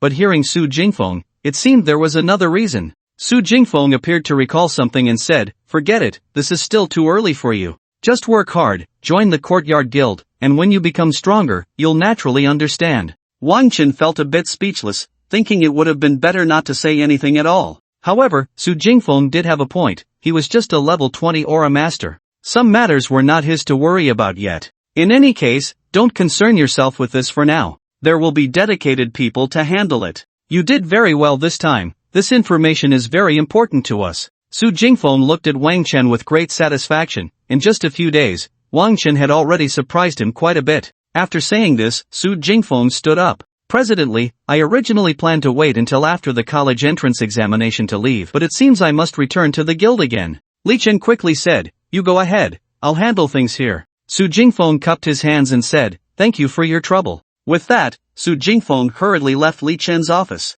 Only Li Chen and Wang Chen remained in the office. President Li, what should we do next? Li Chen smiled, what else can we do? Just carry on as usual. This kind of thing is beyond our control. There are naturally people who will find a way. We just need to do our jobs well. Li Chen looked at Wang Chen. As for you, just focus on leveling up, don't think too much. Oh, right, Captain Su came to Tianshui City this time for your sake. Saying this, Li Chen took out a sturdy roll of paper from his drawer. The paper seemed to be made of special material, slightly yellowed, very sturdy, and felt similar to animal skin. This is the confidentiality agreement and employment application for the Courtyard Guild. Take a look, and if there are no issues, just sign it and activate the blood contract on the paper. Wang Chen glanced over it and signed his name, then used a small knife he carried to prick his finger, letting a drop of blood fall onto his signature. The paper contract absorbed his blood like a sponge, and his name flickered slightly before settling down. Wang Chen sucked on his finger and handed the contract back to Li Chen. Done. Seeing Wang Chen's calm demeanor, Li Chen said, I wonder why you're not excited at all. When I was young, I tried everything to get into the Courtyard Guild, but in the end, I couldn't. You're really in a fortunate position and don't even realize it. Wang Chen scratched his head, feeling a bit embarrassed. Well, actually, which guild doesn't matter much to me, as long as they pay on time. Li Chen was momentarily speechless. He hadn't expected Wang Chen's thoughts to be so simple and straightforward. Was this the difference that made a genius stand out? The first month has no salary. The first month is considered your evaluation period. How many resources you can get in the guild depends entirely on your performance. No salary for the first month? Wang Chen looked a bit disappointed. Li Chen felt a bit exasperated. I don't get why you're so fixated on that little salary. Do you know what the Courtyard Guild means for a professional? Forget it. I won't talk about you anymore. Remember to come find me after the college entrance examination. I have tasks to assign to you. Wang Chen grinned. No problem. Since there's nothing else, I'll head back now. After bidding farewell to Li Chen, Wang Chen returned home. Once at home, he opened his computer to browse the internet. He found that the killing of the Goblin Chief this time hadn't attracted much attention online, unlike the nationwide reward last time that sparked heated discussions across the internet. To be precise, this incident barely made a splash on the internet. After all, it was just a small regional reward, which was naturally a cause for celebration among most professionals in Tianshui City. However, professionals outside of Tianshui City didn't pay much attention to it. Overall, only the campus network of Tianshui No. 1 high school and local forums in Tianshui City were discussing it fervently. If Wang Chen and the others had crossed levels to kill a 30-level silver boss, it might have truly drawn national or even global attention. However, after Su Mushue mentioned that they had picked up a goblin chief in very poor condition, most people attributed the incident to Wang Chen and the others' good luck. Thus, most discussions online were mostly about envying their luck.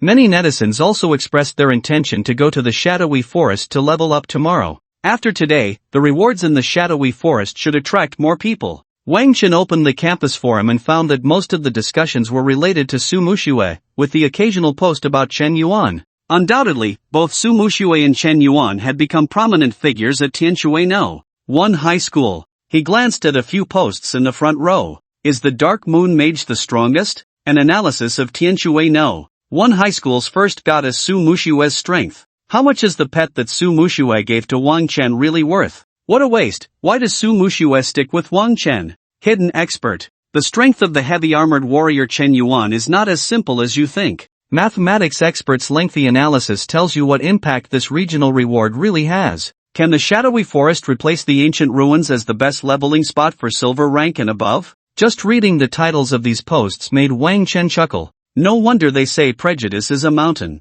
Ever since Wang Chen awakened the class of Aura Master, most people's views of him had changed. He was no longer the unreachable genius in everyone's eyes. It was clear that many had deep-seated prejudices against the class of Aura Master. This was not entirely their fault. The Aura Master class, under normal circumstances, has a very slow growth rate, with a level 1 aura providing only a 1% boost. As levels increase, this boost may slowly improve, but for a long time, the rate of improvement is very low. Moreover, the Aura Master consumes energy very quickly, but the recovery rate of energy is quite slow. Typically, an Aura Master can only quickly recover energy by consuming equipment transfer items. Therefore, cultivating the Aura Master class requires a significant investment of money and time in the early stages. If one comes from a wealthy family, it's manageable, they can just throw money at it. But for those from poorer backgrounds, it can be dire. In any case, no one would want to form a team with them because the boost is too low, and a low-level Aura Master has no presence in a team.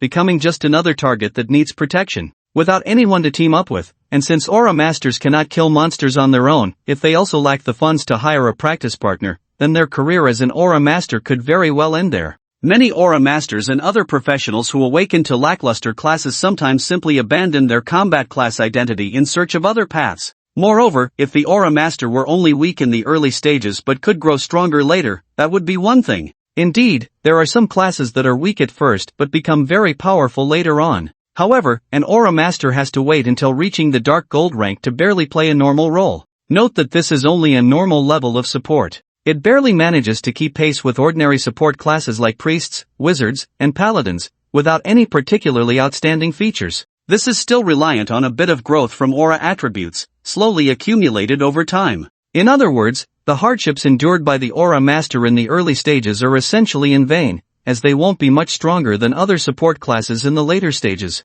However, once they reach the Dark Gold tier, the Aura Master has managed to rise from the bottom of the disdain chain, no longer being the kind of profession that everyone dislikes. Wang Chen is considered relatively lucky, although it seems that his aura skill attributes won't increase with level. His aura skills explode in attributes right from the start, and it appears there isn't much room for improvement. While surfing the forum, Wang Chen came across a post. Is it possible that Wang Chen's strength isn't as bad as you think? This post stood out among many others, piquing Wang Chen's curiosity. He clicked in to take a look, and the main idea of the post was that Wang Chen might not be weak. Because in the poster's view, if Wang Chen truly had no effect at all, even if Su Muxue and Chen Yuan were strong, the team would still have obvious flaws. Not only is the output method singular, relying solely on Su Mushue's magical attacks as the main output, but it also lacks support and reconnaissance roles, and even healing methods are absent. If the team configuration were truly that rudimentary, it would be impossible to set so many records. Therefore, the poster speculated that Wang Chen must have one or two high boost aura skills,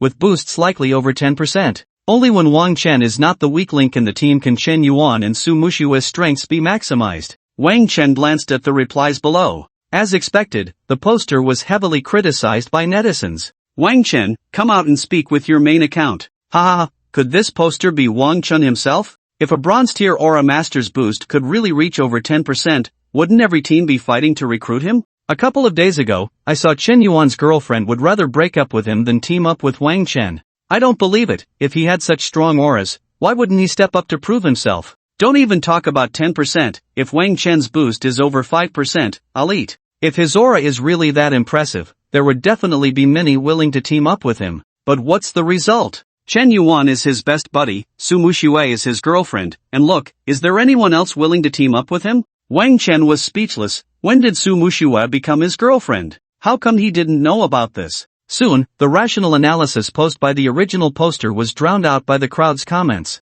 Wang Chen found it amusing, so he switched to anonymous mode and replied to the poster, you'd rather believe Wang Chen has strength than believe I'm Qin Shi Huang. After this reply was posted, it received dozens of likes, making Wang Chen laugh heartily. In the capital city, in a certain underground chamber. This is a stone chamber built several dozen meters underground, almost completely enclosed. The chamber looks like a meeting room. At the center of the chamber is a stone table made of marble, surrounded by a circle of stone benches. The chamber is very simple. Apart from this stone table and the circle of stone benches, there are no other furnishings. At this moment, 8 people are already seated around the stone table, and Su Jingfeng is one of them. However, the chair at the head of the table is empty. Everyone is silent, patiently waiting. About a minute later, a holographic projection appeared in the position of the head of the table. The projection is of a man dressed in black, wearing a hood and mask, and a loose robe, making it impossible to discern his features or physique, which adds to his mystery. One can only tell from the wrinkles at the corners of his eyes that he is a slightly older middle-aged man.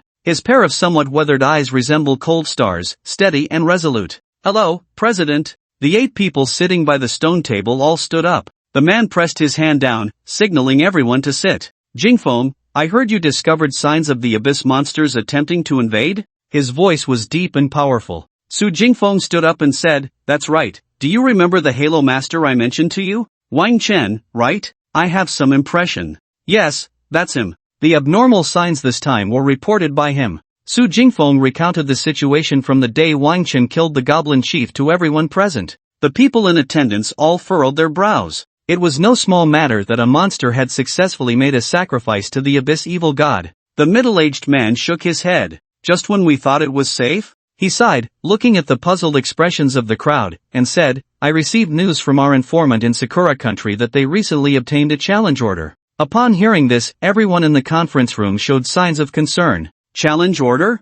This is troublesome. Sakura country's desire to undermine our dragon country hasn't died. This challenge order is most likely aimed at us. It was indeed a case of misfortune coming in droves, with good fortune failing to arrive. With Sakura country holding a challenge order and the abyss monsters potentially invading at any moment, Dragon country found itself in a predicament of external threats and internal troubles. Su Jingfeng asked, do you know what level this challenge order is? The middle-aged man shook his head. Our informant nearly paid with his life to get this information. There are no more specifics. Different challenge orders are also classified by levels. The most basic bronze level challenge order can only pull about 500 enemy combatants into the arena. Higher level challenge orders can even initiate wars between nations and give the initiator an advantage. Not knowing the level of the challenge order in Sakura country was quite a headache. Alright, everyone, don't worry too much. Just focus on what you need to do, the middle-aged man said. Jingfeng, you did well, I will report this information. By the way, have the provinces submitted their recommended lists for the national war candidates? Su Jingfeng nodded, I've organized it and will send it to you later. Also, regarding the Halo Master I mentioned earlier, you might be very interested in his evaluation report. Upon hearing this, the man's interest was piqued. Oh, is that so? Send it to me. Su Jingfeng took out his portable computer and sent Wang Chen's information to the man. About 2 or 3 minutes later, the man smiled. Not bad, very interesting. Seeing the reaction of the man in the black robe, the others at the conference table showed a hint of surprise. He plans to go to Jiangnan University? Isn't that just perfect? The Abyss Dungeon is right near Jiangnan University, isn't it? Su Jingfeng nodded, that's right, I also need to go to Jiangnan University soon. The man said, good, this Halo Master named Wang Chen will be your responsibility. Yes. In Sakura country, in a remote mountain area, Kitayuan Sasuke and Yashigata Kunihiko stood on a high platform, surrounded by an open square. In front of them stood 499 young professionals dressed in black samurai attire. These young people were the death warriors under Kitayuan Sasuke, and they appeared to be mostly around 18 years old. The young men dressed in black samurai uniforms had hollow eyes and expressionless faces, as if their souls had been taken by something, standing motionless in the cold wind like machines. These children are all carefully selected by me. They have just awakened their combat professions this year. Yashikata Kunihiko nodded. What is their lifespan? Kitahara Sasuke said, if they are ordinary death warriors, their lifespan will last at most until around 30 years old. But to ensure the success of this mission, I will have them take the Chilean pill. By the time they return successfully, their remaining lifespan will not exceed 5 years. Yashikata Kunihiko said, I see, thank you, Kitahara-kun. When these children return victorious, I will take good care of them. Saying this, he deeply bowed to Kitahara Sasuke. Kitahara Sasuke stood before the platform, looking down at the neatly arranged death warriors below, and shouted loudly, the swords in your hands are the steel and fire of the Great Cherry Blossom Empire. Your blood and bones are the dust and soil of the Great Cherry Blossom Empire. For the glory of the Great Cherry Blossom Empire, please burn. Hand. A deep voice echoed in the training room. Moments later, a figure flashed by so quickly that it was almost impossible to catch with the naked eye, leaving only a residual shadow. The figure swung the samurai sword in hand, and with a cold gleam, a dummy made of bamboo mats tied to bamboo poles was instantly severed at the wrists. Leg. The voice rang out again. Following the command, the figure moved at high speed once more, cutting off another dummy's legs, everything happening in the blink of an eye. Body. Before the voice had even finished, the figure struck again, the samurai sword sweeping through a crescent-like blade shadow. The dummy, still suspended in the air, was instantly split in two, the cut as smooth as a mirror. The moving figure finally stopped, revealing his true appearance. He was a young swordsman with short hair and pale skin, looking only about 18 years old. Beside him stood an old samurai, his hair white and face wrinkled. Very good, Asuka, I have nothing more to teach you. This young swordsman was the recently awakened genius swordsman of the Kitahara family, Kitahara Asuka. Master, why don't you give me the Chilean pill? I don't want to disappoint the head of the family this time. The old samurai shook his head. You are different from them, your path is still long. In the future, you will enter the Spring Day Shrine and become the first sword saint of the Cherry Blossom Nation. Early the next morning, when Wang Chen arrived at the shadowy forest, he found a large circle of people surrounding the outskirts of the forest. Today, there were noticeably more people in the shadowy forest than the day before. In the previous 2 days, he had mostly seen some low-level practitioners at the outskirts of the shadowy forest, most of whom were new practitioners who had just awakened and were here to level up. But today, Wang Chen clearly noticed many high-level professional teams. They did not hide their levels, and Wang Chen even occasionally saw a few gold-tier practitioners. It was evident that they intended to venture deep into the shadowy forest, perhaps hoping to try their luck in the third area, where there would be many monsters above level 40. It seemed that this time's area rewards had attracted quite a few practitioners. After all, a 9% resource output and a 7% experience bonus were quite substantial, not to mention the 3% drop rate for rare items. Wang Chen's appearance drew the attention of many people on the scene, mainly because the Blood Fong following him was too conspicuous. In the past 2 days, news about Blood Fong had spread widely on the forum, and many speculated that his Blood Fong must be a silver or gold tier pet. Some people who knew Wang Chen occasionally came over to greet him. Although it wasn't as enthusiastic as how they treated Sumu Shui and Chen Yuan, Wang Chen had at least made some contributions to the regional rewards. This led to many people being relatively friendly towards him. Wang, the class leader, good to see you again. Why are you alone today? Wang Chen heard a familiar voice from beside him, turned his head, and indeed found it was Gong Yu. He glanced at his watch. No, today I'm still with Chen Yuan and Sumu Shui. They should be here in a little while. Oh, is that so? Gong Yu showed a slightly regretful expression. I was planning to invite you to team up with us. She pointed to a group not far behind her. Wang Chen looked over and saw some classmates from their class, about 7 or 8 people, both male and female, all familiar faces. They waved at Wang Chen. He nodded back to greet them, then said to Gong Yu, our trio has gotten used to working together. Having more people would actually be less comfortable.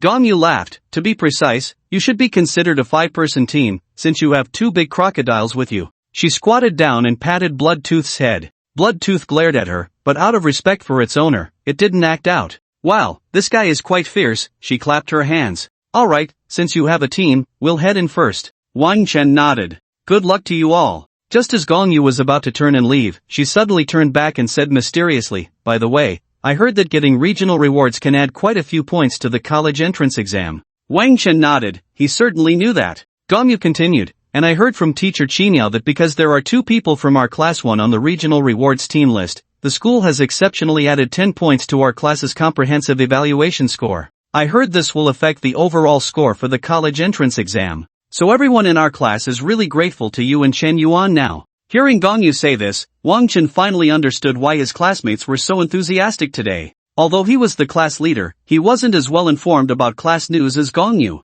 He hadn't checked the class group on his messaging app for a while. Oh, is that so? That's great. Wang Chen didn't take this matter too much to heart. Alright, enough talk, I'm off now. Gong Yu waved at Wang Chen and then turned to enter the shadowy forest with her classmates. After waiting for about 10 more minutes, Sumu Shui and Chen Yuan also arrived at the shadowy forest. Wang Chen noticed that Chen Yuan looked a bit different today, his face full of happiness. What's up with you? Did something good happen? Chen Yuan laughed heartily. You wouldn't believe it. My parents were so happy when I got home yesterday. They've never praised me like this before. They promised me that if I can get into a good university, they'll buy me a castle. This has been my dream since I was a kid. A castle? Wang Chen's tone was a bit surprised. How much would a castle cost? Wang Chen had never thought about this before. You rich kids really have unique hobbies. Chen Yuan patted his chest grandly. Old Wang, thanks to you this time, if I really buy a castle, you can come live with me. I'll give you half of the castle.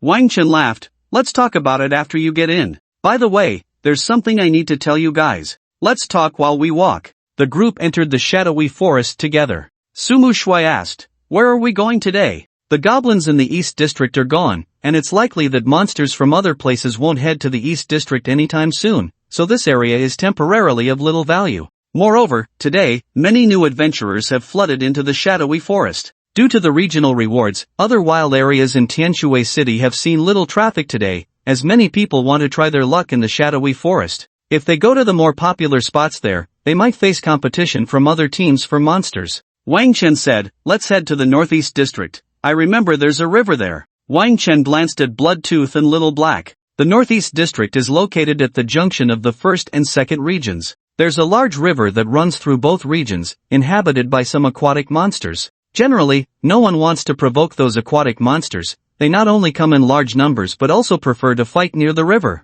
Once they realize they can't win, they retreat back into the water. Except for some special professions, most adventurers aren't well suited for combat in water. So, the river usually sees fewer visitors. However, Wang Chen and the others happen to have Bloodtooth and Little Black, two dragon-blooded crocodiles with them. With them around, their efficiency in dealing with these aquatic monsters should improve significantly. As the three entered deeper into the forest, Wang Chen noticed there were no other figures around before he spoke up. Do you remember the sacrificial array we found in the Goblin Chief's room yesterday? Chen Yuan and Su Mushua both nodded. What's up? Didn't you tell us to keep it a secret? We didn't say anything. Yeah, I didn't even tell my family. Wang Chen said, it's good that we didn't speak of it. This matter is likely more serious than we imagined. Hearing this, both of their expressions turned serious. Are you saying this incident could potentially become a nationwide disaster? Shock appeared on Chen Yuan and Su Mushua's faces. Exactly. After I reported this to the Tianshui City Adventurers Guild, they said this situation is likely not an isolated case. Worry filled Su Mushua's eyes. What should we do? How can we stop them? Wang Chen shook his head helplessly and said, this isn't something we should worry about, someone will handle it. What we need to do is keep it a secret and avoid causing widespread panic, lest the news spreads and arouses the covetous hearts of some nations. Wang Chen couldn't help but lament that their current strength was still too weak. After all, they were all newly awakened adventurers, and many things were beyond their control. In this world, strength is paramount. If there's anything they can do, it's to stay grounded and improve their own power. For him right now, the most important thing is to level up and awaken more Halo skills. As for other matters, overthinking would only lead to unnecessary worries. Su Mushua and Chen Yuan understood Wang Chen's point. Then let's hurry up and level up. Old Wang, the way you put it is quite frightening. It makes me feel like the apocalypse is coming. In an instant, both of them felt a sense of urgency. Wang Chen could only smile helplessly. He didn't want to sound alarmist, but if the Abyssal Army really did invade on a large scale, what difference would it make from the end of the world? If the Abyssal Army truly invaded en masse, the entire Dragon Kingdom would be in peril. At that time, the only thing that could help them survive in the chaos would be strength. Alright, let's not think too much. Focusing on leveling up is the most important thing. Wang Chen looked at his attribute panel. He was currently level 20 and would soon reach level 21. Now Bloodfang's level has reached 20, the same as Wang Chen's, so Wang Chen has readjusted Bloodfang's experience share to 50%. After leveling up 4 more times, Wang Chen can awaken the next Halo. Although Wang Chen's Halo is very powerful in terms of offense, it still lacks a bit in defense and support. The more Halos he awakens, the fewer his shortcomings will be. Before entering the forest, Wang Chen looked at the map and said, the monsters in the river in the northeast area, I did some research last night, should belong to a frogman tribe, which are amphibious monsters. There are also some black-toothed fish in the water, a larger type of piranha.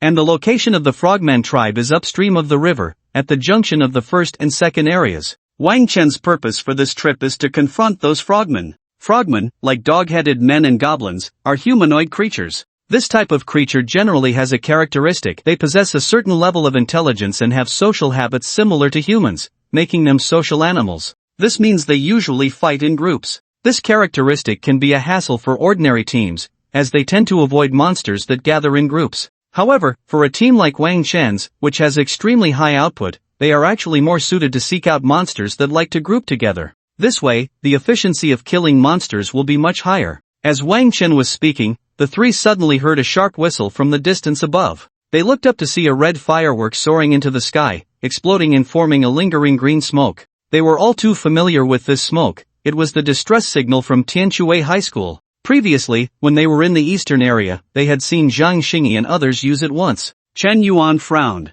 What is this? Are our schoolmates in trouble? Su Mushua also looked over with concern. Looking at the position, it seems to be in the western area. The western area is the most popular spot in the entire Shadowy Forest's first region. The monsters there mostly act alone, and the threat level is not high, with decent experience and levels. Therefore, the number of professional teams active in the western area is the highest. However, the competition in the western area is also the fiercest, and it is common for teams to clash, resulting in casualties. Su Mushua and Chen Yuan both looked at Wang Chen, knowing they were waiting for his opinion. Although Wang Chen didn't have much emotional attachment to those schoolmates, Tianshui no. One high school is his alma mater, and Zhao Guofeng and Qinyao had helped him a lot. In such a situation, he couldn't just sit by and do nothing. Let's go take a look. In the western area, Gong Yu was holding a short sword and round shield, confronting a group of people. Behind her was a team composed of classmates from Tianshui No. 1 High School's Class 3. Among the team was a young boy who was seriously injured and unconscious, looking quite unwell. The boy was covered in blood, with a horrifying wound on his right shoulder that was deep enough to see the bone. The priest in the team was using slow healing on him, trying to stop the bleeding. Perhaps due to excessive blood loss, the boy's face was pale, and he had completely passed out. The priest beside him applied a hemostatic medicine to his wound, and after using a healing skill, finally managed to stop the bleeding. "You are going too far." Gong Yu's voice trembled slightly, filled with anger. The opposing professional team, standing across from Gong Yu, was not large, consisting of only 6 people, 5 men and 1 woman. The older man leading them looked at the students from Tianshui No. 1 High School with a face full of disdain. "Going too far? Didn't your teacher teach you that outside the city, strength is paramount? If you don't have the ability, just keep your tail tucked and roll as far away as you can." Another tall man beside him said, "Fangu, stop wasting your breath with them." This tall man, though young, had a full beard and stood nearly 2 meters tall, his body thick with muscle. He took a few steps forward, wielding a massive sword. "You bunch of useless trash, listen up. This territory is claimed by Tianshui No. 3 Middle School. If you know what's good for you, get out of here quickly, or I swear none of you will leave this forest today." Just then, a cold voice came from the side. "Oh, is Tianshui No. 3 Middle School really that impressive? What a big mouth." The students from Tianshui No. 1 turned to look, and saw a team of 5 emerging from the bushes. Upon seeing the familiar faces, Gong Yu and the others immediately showed expressions of surprise. "It's Jin Lu and them, and Zhang Xingyi." Jin Lu was also a student from Class 3 of Tianshui No. 1, so Gong Yu and the others were naturally familiar with him. As for Zhang Xingyi, he was one of the 3 rare professions awakened this year at Tianshui No. 1, so they recognized him as well. They had long heard about the powerful team formed by Jin Lu and Zhang Xingyi. They didn't expect to run into them today. The tension in everyone's hearts quickly eased. Everyone knew that Zhang Xingyi had awakened as a very rare holy light priest, while Jin Lu had awakened as a bloodthirsty berserker.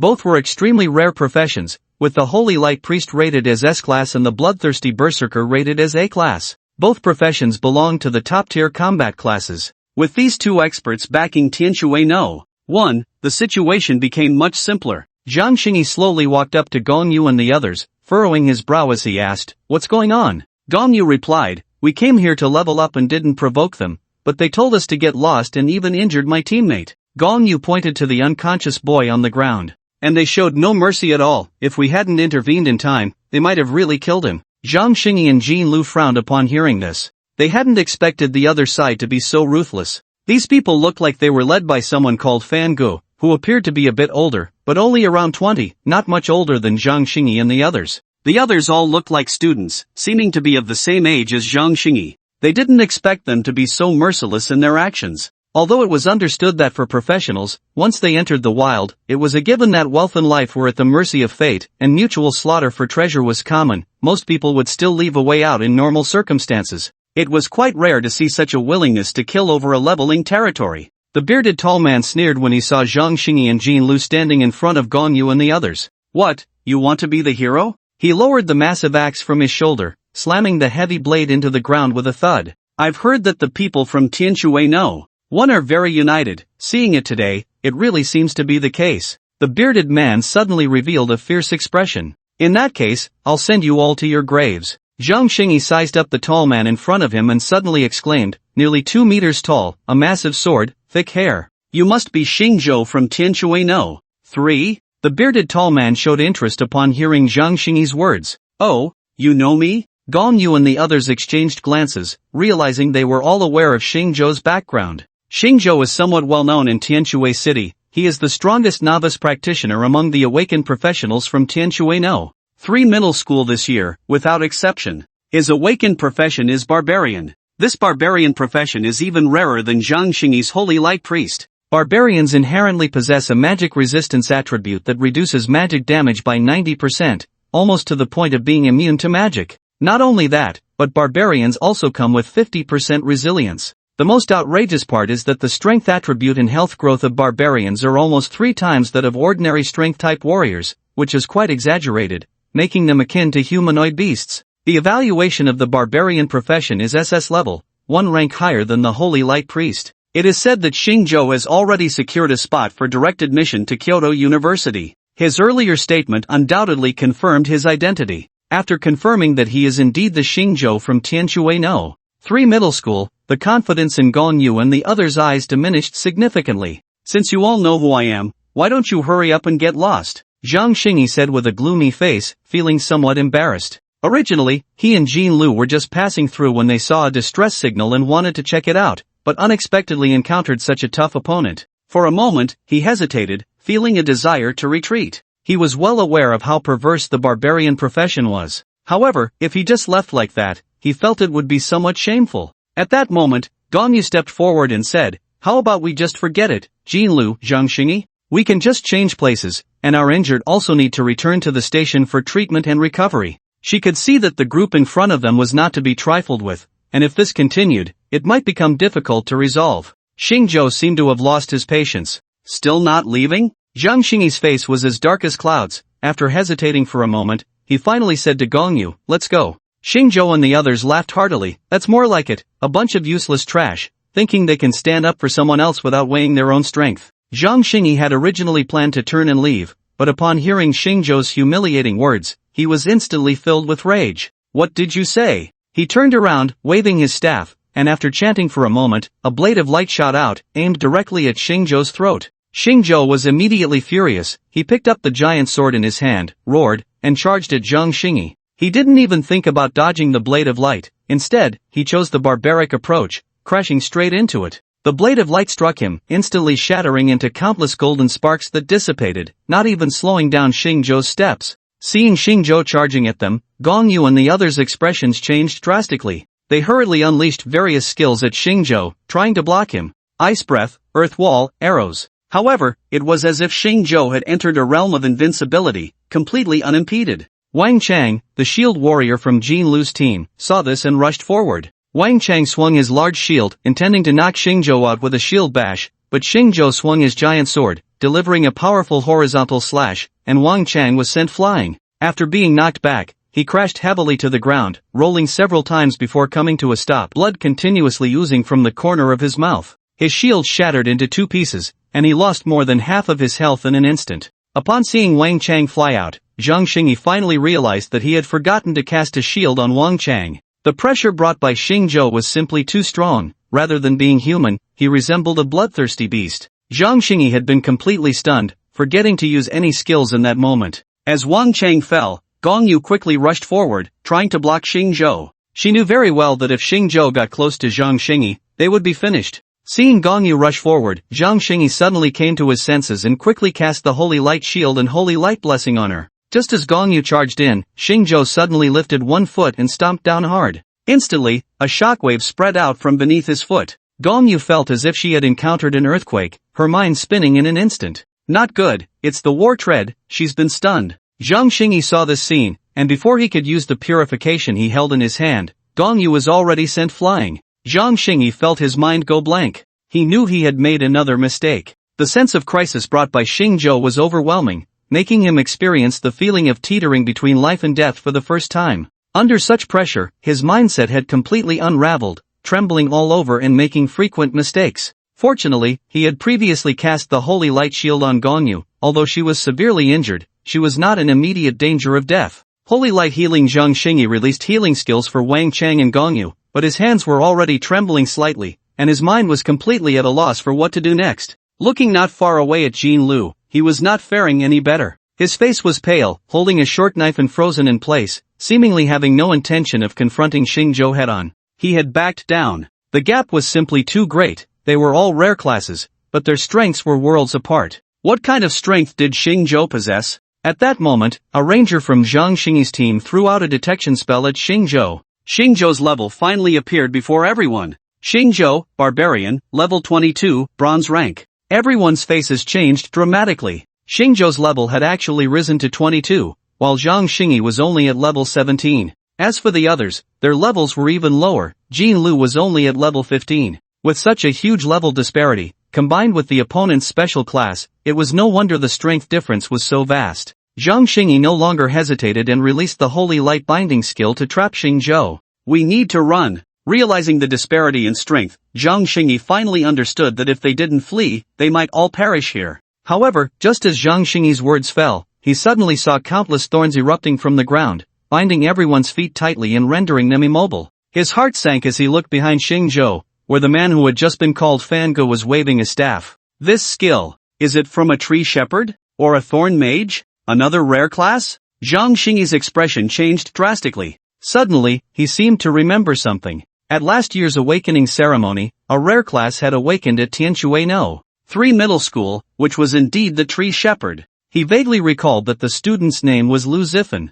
And just now, Xingzhou had referred to that man as Fan Gu. Could he be the tree shepherd named Lu Zifan? Lu Zifan chuckled. Want to leave? Did I agree? Despair spread across Gongyu and the others' faces. It's over, we're trapped. Help! I don't want to die here. They hadn't expected the opponent to possess such a wide-ranging control skill. Gongyu swung her sword, trying to cut through the thorns binding her feet. However, those thorns seemed to have regenerative abilities, continuously sprouting from the ground, and she couldn't cut through them at all. The binding of the holy light lasted only a little over 2 seconds under Xingzhou's 50% resilience. Xingzhou quickly broke free from the binding and strolled leisurely to Jin Lu's side. You must be that bloodthirsty berserker from Tianshui No. 1 Middle School, right? Looking at Jin Lu's pale face, Xingzhou's eyes were filled with disdain, as if he were looking at a bug that could be crushed underfoot at any moment. Many people compare you to me, do you even deserve it? He raised the giant sword in his hand, poised to strike. Jin Lu shouted loudly, wait, are you all crazy? What good does killing us do for you? Just to fight over a piece of leveling ground? Is it really necessary? Can't we just give it to you? Hearing Jin Lu's words, Xingzhou put down the giant sword and laughed heartily. With such a naive thought, there are still people who dare to compare you to me. It's simply an insult to me. Xingzhou's eyes gradually became frenzied. You haven't even prepared to kill or be killed, and you still dare to call yourself a professional? Someone like you should just stay at home and drink milk. Zhang Xingyi looked at Jin Lu, who was trapped and unable to move by thorns, his purification spell ready, a fierce look flashing across his face. I'm sorry, Jin Lu, Zhang Xingyi thought to himself. His purification spell was a single target skill, and in this situation, he could only choose to save himself. I can't die here with you, I still have an infinite future. Zhang Xingyi unleashed the purification, freeing himself from the thorns beneath his feet. Just as Zhang Xingyi was preparing to escape alone, suddenly, he felt a violent wind rushing towards him. For some reason, a fierce wind suddenly arose around him, swirling countless weeds and dust into the air. Moments later, a massive tornado suddenly formed, sweeping towards Xingzhou and the others at an incredible speed. Feeling the murderous sword energy hidden within the raging tornado, Xingzhou's expression changed instantly. He was about to dodge when he realized his legs felt as heavy as lead. Xingzhou immediately realized he had been slowed down. But he couldn't understand why, with a 50% resilience boost, his resilience seemed ineffective against this slowdown. However, he had no time to think further. The next second, the violent tornado had already engulfed him. Xingzhou was instantly torn to shreds by the deathly tornado. Yet the tornado showed no signs of slowing down, continuing to move rapidly towards Lu Zifan and the others. Lu Zifan was immediately alarmed. He summoned 2 tall and strong Traiants, trying to block the tornado. However, the 2 Traiants, each over 3 meters tall, were just summoned when they were shredded into powder by the tornado, with chips flying everywhere. Lu Zifan was left dumbfounded. It should be noted that each of his Traiants had 100,000 health points.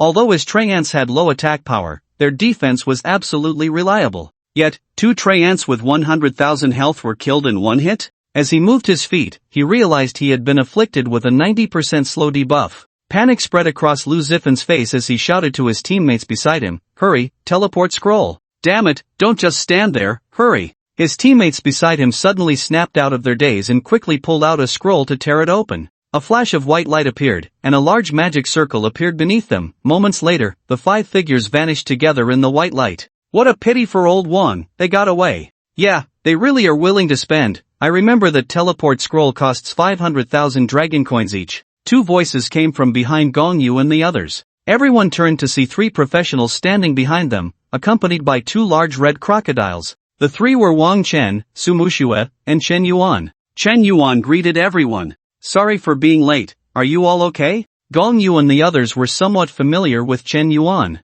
He was the cheerful type in class, getting along well with most people. But at this moment, seeing the familiar Chen Yuan greet them, they were so surprised they couldn't speak. Was this still the Chen Yuan they remembered, who was always laughing and joking? The heavy-armored warrior profession, although a powerful A-class job, can it really be that strong? Zhang Xingyi and Jin Lu, one a holy light priest and the other a bloodthirsty berserker, were unable to fight back against Xing Zhou. Yet Chen Yuan, with just one glance, managed to take down Xing Zhou in a single move? After that death tornado swept through, Xing Zhou was reduced to nothing but scattered pieces, not even leaving a corpse behind. The crowd stared at Chen Yuan in disbelief, unable to comprehend when he had become so formidable. Chen Yuan waved his hand in front of everyone. Hey, I came all this way to save you guys, and you don't even say hello? Only then did Gong Yu and the others snap out of their daze and hurriedly thank Chen Yuan. Chen Yuan, that move of yours. The tornado, its power is quite exaggerated. No wonder your trio is so strong. It turns out you're this powerful. Chen Yuan felt a bit elated from the praise. No, it's just an ordinary move. At that moment, Wang Chen noticed that Jin Lu and Zhang Xingyi were also in the group. Behind them were three others, who seemed to be students from Tianshui No. 1 high school as well. Wang Chen curiously asked, "What are you doing here?" Gong Yu quickly explained, "They must have seen our signal and came to help." Many people knew that Chen Yuan and Jin Lu had some personal grievances due to Jiang Yueqi. However, Chen Yuan didn't seem to care much about it. After chatting a bit with Gong Yu, Chen Yuan roughly understood the situation. So, they want to kill just to fight over a leveling territory? Wang Chen and the others were somewhat surprised. While leveling territories were important, it shouldn't have reached the point of needing to fight so desperately, right? Wang Chen shook his head and said, "The people from Tianshui No. 3 high school have always had some issues with us. Be careful, they might look for a chance to retaliate." Gong Yu nodded. "Thank you so much, luckily, you arrived in time, or we would have been in danger this time." Suddenly remembering something,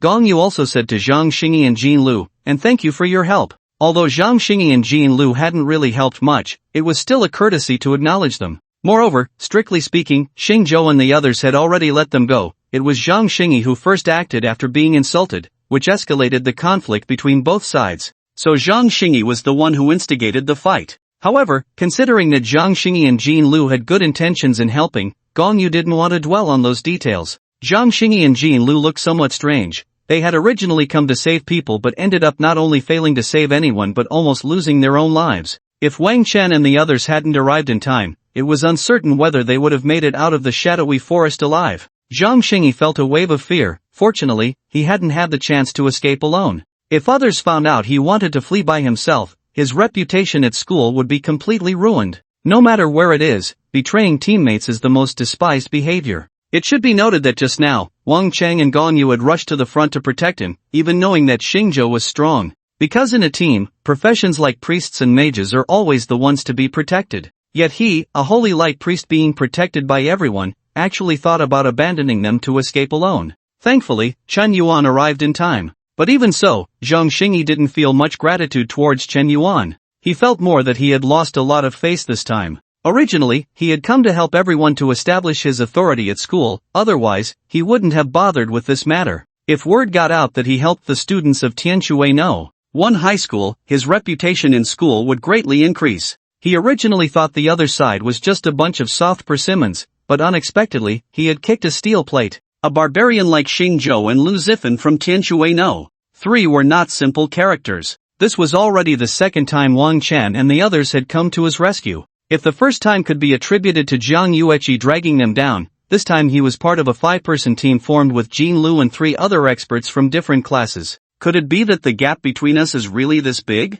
For a moment, Zhang Xingyi found it hard to accept this fact. Although it was difficult to accept, Zhang Xingyi still gritted his teeth and said to Wang Chen and the others, "Thank you, this is the second time you've helped us out of a tight spot." Jin Lu, on the other hand, kept his head down, not daring to look at Chen Yuan. He had previously pried Jiang Yueqi away in front of Chen Yuan, and only later realized he had messed with the wrong person when he saw Chen Yuan reveal the black card of the Purple Gold Chamber of Commerce. If that were all, it would be fine, but he never expected that even his most proud strength was now so far behind Chen Yuan. The terrifying Xing Zhou couldn't even land a single blow against Chen Yuan. Jin Lu regretted it deeply. Back then, for Su Muxue, he had made enemies with Chen Yuan and Wang Chen. He had pursued Su Muxue for so long, not knowing how much she would look down on him now. He secretly glanced at Su Muxue and found her picking up several pieces of equipment from the ground, left behind by the deceased Xing Zhou. The people present had no objections to Su Muxue's actions. After all, Xingzhou was killed by Su Mushue's team, so the equipment left by him naturally belonged to them.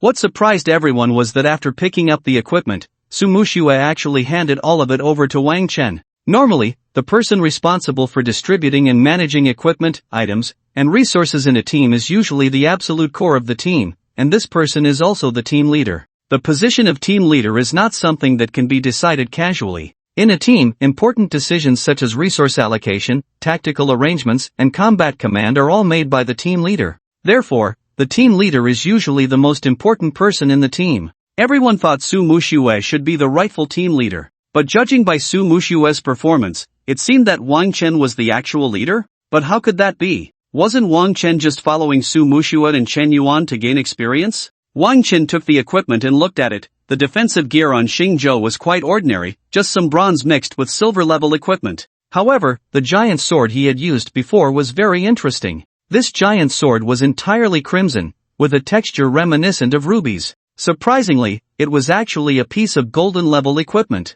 Crimson sword, golden, equipment level and attributes change with the owner's level, strength bonus and physical attack power vary with level, attributes can grow up to level 40. Passive skill, Bloodthirst. Bloodthirst, after killing any creature, blood energy can be collected. The stronger the killed creature, the more blood energy collected. For every 100 points of blood energy collected, 1% lifesteal is gained. Lifesteal cap is 50%, current lifesteal, 13%. This piece of equipment was indeed eye-catching. It's actually a growth-type golden-level weapon. Golden-level weapons are relatively rare. Usually, an ordinary golden-level weapon can sell for hundreds of thousands. If it's a growth-type weapon, the price would be far beyond that. A growth-type weapon means that the holder does not need to replace it with another weapon before reaching level 40, unless they encounter a better weapon. Moreover, this giant sword also possesses the very practical attribute of lifesteal, which is something most warriors desire greatly. Wang Chen handed the giant sword to Chen Yuan.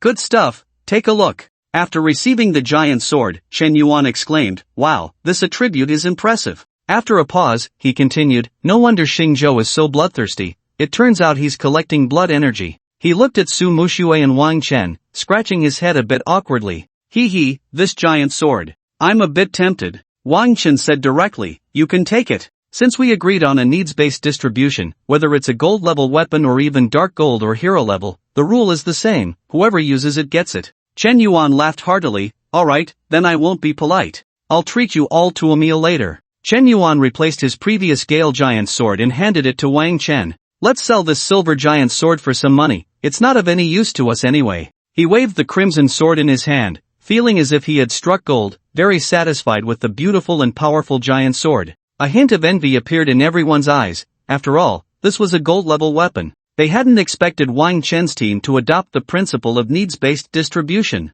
Generally, such a distribution method wouldn't be used unless the team had a particularly close relationship, as it meant that someone would inevitably end up at a disadvantage. What surprised everyone even more was that both Su Mushue and Chen Yuan seemed to implicitly regard Wang Chen as their leader. When the equipment was being distributed earlier, Su Mushue hadn't said a word, seemingly completely deferring to Wang Chen's opinion. Zhang Xingyi couldn't help but glance at Wang Chen a few times, but he didn't think Wang Chen was anything special. Just a lucky aura master, was Zhang Xingyi's internal assessment of Wang Chen. In his view, it was mostly because the three of them had a good relationship in the past, and Wang Chen had once been a prominent figure in Tenshui no 1 high school. He guessed that Chen Yuan and Su Mushue had previously followed Wang Chen, but they just hadn't adjusted to the change yet. "Since everyone is fine, we'll be leaving now," Zhang Xingyi said to the group. He really didn't want to stay here any longer, although they had just been rescued. His mood was somewhat poor. After awakening as a holy light priest, he felt he was somewhat of a chosen one, favored by the divine.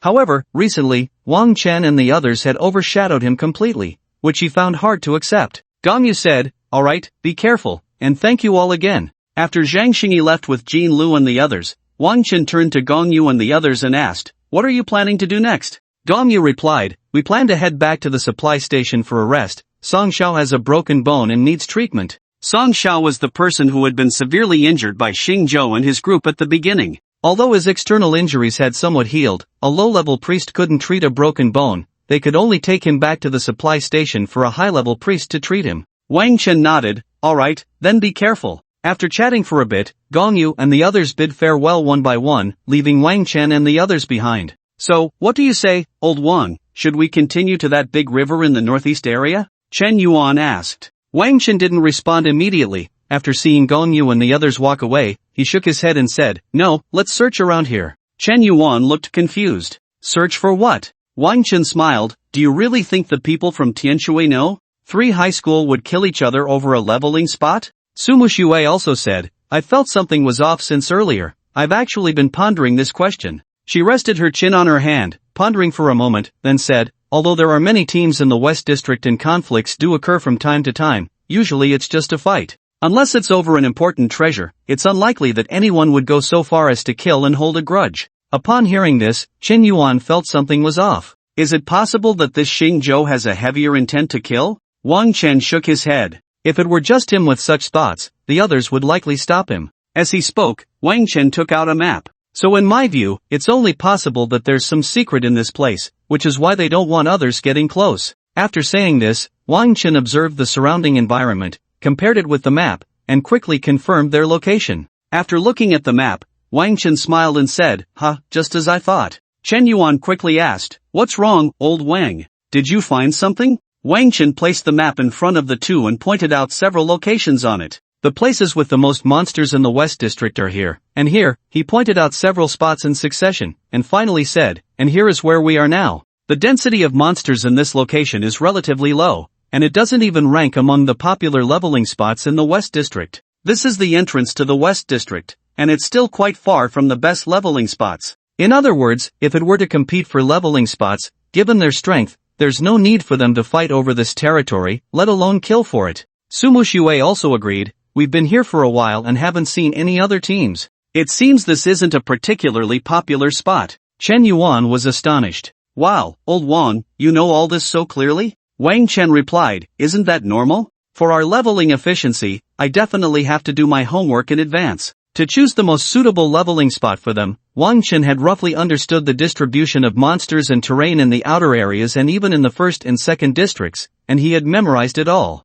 As long as it was within the first and second districts, if he was pointed to any place on the map, he could tell the common types of monsters and their distribution in that area. I'm truly impressed by you, old Wang. You're amazing. Just now, among so many people, only Wang Chen noticed something was off. So, it means there must be some treasure hidden here, which is why they're making such a big fuss? Chen Yuan's eyes lit up, and he became excited. Sumu Shui said, it's very likely a hidden boss or a hidden map or something. It must be quite valuable. Because just before Gong Yu and the others left, they had told Wang Chen and the others an important piece of news. Among those who escaped using the teleportation scrolls, there was a professional named Lu Zifan. Lu Zifan was somewhat well known in Tianshui City. He was a rare professional who awakened last year. His awakened profession was a tree shepherd, skilled in using plant-based magic, with strengths in crowd control and summoning. Lu Zifan was directly admitted to Qingmu University in the capital, which, although slightly less prestigious than Kyoto University, was still a good university. Gong Yu and the others speculated that Lu Zifan was invited back by Tianshui No. 3 High School as an honorary graduate to participate in some school activities, which was why he appeared in Tianshui City. Since they could invite Lu Zifan, it means this treasure definitely exceeds their capabilities, and they need someone like Lu Zifan to handle it. Chen Yuan was overjoyed. Then what are we waiting for? Let's hurry and find it. After studying the map for a while, the three of them divided a certain area and then began searching for suspicious traces. At first, Wang Chen speculated that there might be a hidden boss nearby, so he had Bloodfawn sniff the air and looked around for any footprints, droppings, or impressions in the leaves and grass. But strangely, after searching for a long time, he found nothing. Soon, 10 minutes passed, but the three had no findings. Chen Yuan and Su Muxue also did not uncover any valuable information. Occasionally, other teams of professionals passed by, merely glancing curiously at the three without choosing to stay. The three gathered together, and Chen Yuan asked, so, did you find anything? Wang Chen shook his head. I found nothing on my end. Su Muxue also indicated she had no discoveries, saying, it's strange, could there be some secret mechanism or passage hidden here? Chen Yuan replied, it shouldn't be, it's just trees here, what secret passage could there be? He felt a bit disheartened. If we keep searching like this, it feels like a waste of time. I don't understand, what could they find that we can't? He looked at Wang Chen, old Wang, do you think we might be overthinking this? Wang Chen smiled slightly. Don't worry, we have another method. Chen Yuan perked up immediately. What method? Wang Chen said, "It's simple, we just wait here." Seeing Chen Yuan's puzzled expression, Wang Chen explained, "If something is indeed off here, they will definitely return the way they came. If there were treasures in this place, how could Lu Zifan and the others allow others to wander around? They wouldn't hesitate to kill for this territory." So Wang Chen speculated they would come back. Chen Yuan suddenly understood, and a hint of admiration flashed in Su Mushue's eyes. Not to mention anything else, Wang Chen's thoughts were indeed more meticulous than most. The key was that he seemed to maintain his composure at all times. While others like Gong Yu and Zhang Xingyi panicked, he was the only one who noticed the unusual aspects of the situation. Chen Yuan laughed, "Ha, old Wang, you're still the smart one. No wonder you're the top student and I'm the bottom one." Wang Chen glanced at his watch. "Let's do this, to avoid wasting our time, we'll wait here for an hour. If they don't show up within that hour, it means I was indeed overthinking." After saying that, Wang Chen looked around, confirmed there was no one nearby, and activated the invisibility aura, making all three of them invisible at the same time. To conserve energy, he directly adjusted the invisibility aura's effect to 1%, which meant it would only consume 0.1 energy per second. Because no matter how low the effect of the invisibility aura was adjusted, the invisibility effect itself wouldn't change. The only variations were the movement speed while invisible and the time taken to re-enter invisibility after being detected. The three found a suitable spot and began to wait patiently. Time passed second by second, and the three hid under the invisibility aura, chatting while waiting. Occasionally, one or two teams of professionals passed by, unable to see the invisible Wang Chen and the others, and they didn't linger long. The three waited for quite a while but still did not see Lu Zifan and the others. Soon, over 20 minutes had passed, and Chen Yuan gradually lost his patience. He stood up, wandered around the area, but still found no sign of Lu Zifan and the others. However, he looked at Wang Chen and Su Mushue, who were resting with their eyes closed, wanting to say something but held back. Thus, the three continued to wait patiently for about another 5 or 6 minutes. Lying motionless on the ground, basking in the sun, Bloodtooth suddenly turned his head, as if he had discovered something. Wang Chen opened his eyes. Another team passing by? Every time another group passed, Bloodtooth, who was the first to catch the scent, would give Wang Chen a mental warning. In the distance, the three heard a conversation coming from afar. "Fan Gu, this is bad. If the mentor finds out that Xing Zhou is dead, how are we going to explain it to him?" "Yeah, Fan Gu, he was the top seed from Tianshui No. 3 this year." "Explain? Explain what? He likes to stir up trouble. I told him to keep a low profile. We could have gone straight into the secret passage without any issues, but he insisted on showing off with those from Tianshui No. 1. Now look, not only did he get killed by someone else's rescue team, but he also wasted one of my teleportation scrolls. Besides, once we enter the wild, it's a matter of life and death. Just because he's the top seed doesn't mean he can't die." Hearing this conversation, Wang Chen and the others felt a surge of joy. Following the sound, he saw a small team approaching their direction. The team consisted of 5 people, 4 men and 1 woman, likely a combination of 2 spellcasters and 2 melee fighters. The leader was Lu Zifan, whom Wang Chen and the others had seen before. Although Lu Zifan was only a year older than Wang Chen and the others, he had a mature appearance, sporting a goat beard and wearing glasses. His distinctive features made it easy for Wang Chen and the others to recognize him at a glance. The three exchanged glances and silently followed him. Once Lu Zifan and his team arrived, they acted very cautiously. They stood still, looking around as if trying to confirm that there were no unnecessary people nearby. Lu Zifan scanned the surroundings and suddenly signaled to the ranger in the team. The ranger quickly pulled out a firearm-like device and shot a sparkling bullet into the sky. The bullet flew about 3 meters up before exploding, emitting a dazzling white light. After the white light burst, Lu Zifan observed the surroundings again, seemingly relieved. "Let's go, it looks like no one is following us." Chen Yuan, curious about this inexplicable action, asked, "Old Wang, what are they doing?" Wang Chen replied, "That's a ranger's special item, a flashbang. It can dazzle enemies and also detect hidden units around." Su Mushue suddenly understood. "So he's afraid someone is following him?" Wang Chen nodded. Lu Zifan is quite cautious, but this also indicates they must know some secrets. Although Lu Zifan was very careful, he could never have imagined that Wang Chen and the others were so close to them. Moreover, even if Wang Chen and the others spoke loudly in front of them, they wouldn't notice a thing. This wasn't his fault. Normally, a stealth skill that could ignore reconnaissance skills and block sound and light would have to be mastered by assassins of at least dark gold rank. Lu Zifan whispered, "You haven't told anyone else about this, right?" A man beside him replied, "Of course not, Fan Gu. We didn't even tell the mentor, we only told you." Lu Zifan showed a satisfied expression. "That's good, That's good. But, Fangu, if our mentor asks about Xingzhou, how are we going to explain it? Lu Zifan said impatiently, what else can we say? Just tell the truth, Xingzhou brought this on himself. My Treant Guardians are defensive summons, each with 100,000 health. That kid took me out in one hit, let alone Xingzhou. I wouldn't have much confidence against him either. Lu Zifan's expression clearly showed he was still shaken. Fangu, once this matter is settled, should we gather more people and seek revenge on those from Tianshui now? One high school? Yeah, Fangu, if we can't take on that heavy armored warrior, can we not handle the others from Tianshui no? 1. Everyone seemed to be preoccupied with Chen Yuan killing Xingzhou, discussing how to reclaim their honor. Wang Chen, overhearing their conversation, felt a flash of murderous intent in his eyes. Lu Zifan turned to the crowd behind him, his tone somewhat disdainful. Only you kids who haven't graduated from school would have such a foolish idea. As soon as Lu Zifan said this, everyone was taken aback. He continued, what does Tianshui know? 1 or Tianshui know? 3 have to do with you? The real deal is how well you do for yourselves. Once you leave school, does it have any relation to you at all? The crowd behind him looked somewhat displeased at Lu Zifan's words. A soldier in the group forced a smile. Fangu is right. Lu Zifan snorted coldly. Don't think my words are harsh. In this world, one must be a bit selfish. If you can't understand this, you'll end up like Xingzhou sooner or later. As they spoke, they arrived at a place overgrown with weeds, stopping in front of a thicket. Wang Chen was taken aback by their actions. This place was exactly where he had searched earlier. However, he hadn't discovered anything unusual here. Could there be something extraordinary about it? He watched as Lu Zifan and the others stood before the thicket. Lu Zifan glanced at the bushes and let out a long breath. Fortunately, we arrived in time. He looked at his watch. If we were any later, the disguise would have worn off. Saying this, Lu Zifan waved his staff, and with a burst of green light from the tip of the staff, the thicket before them transformed. The once dense bushes suddenly vanished, revealing a large pit that had been dug out.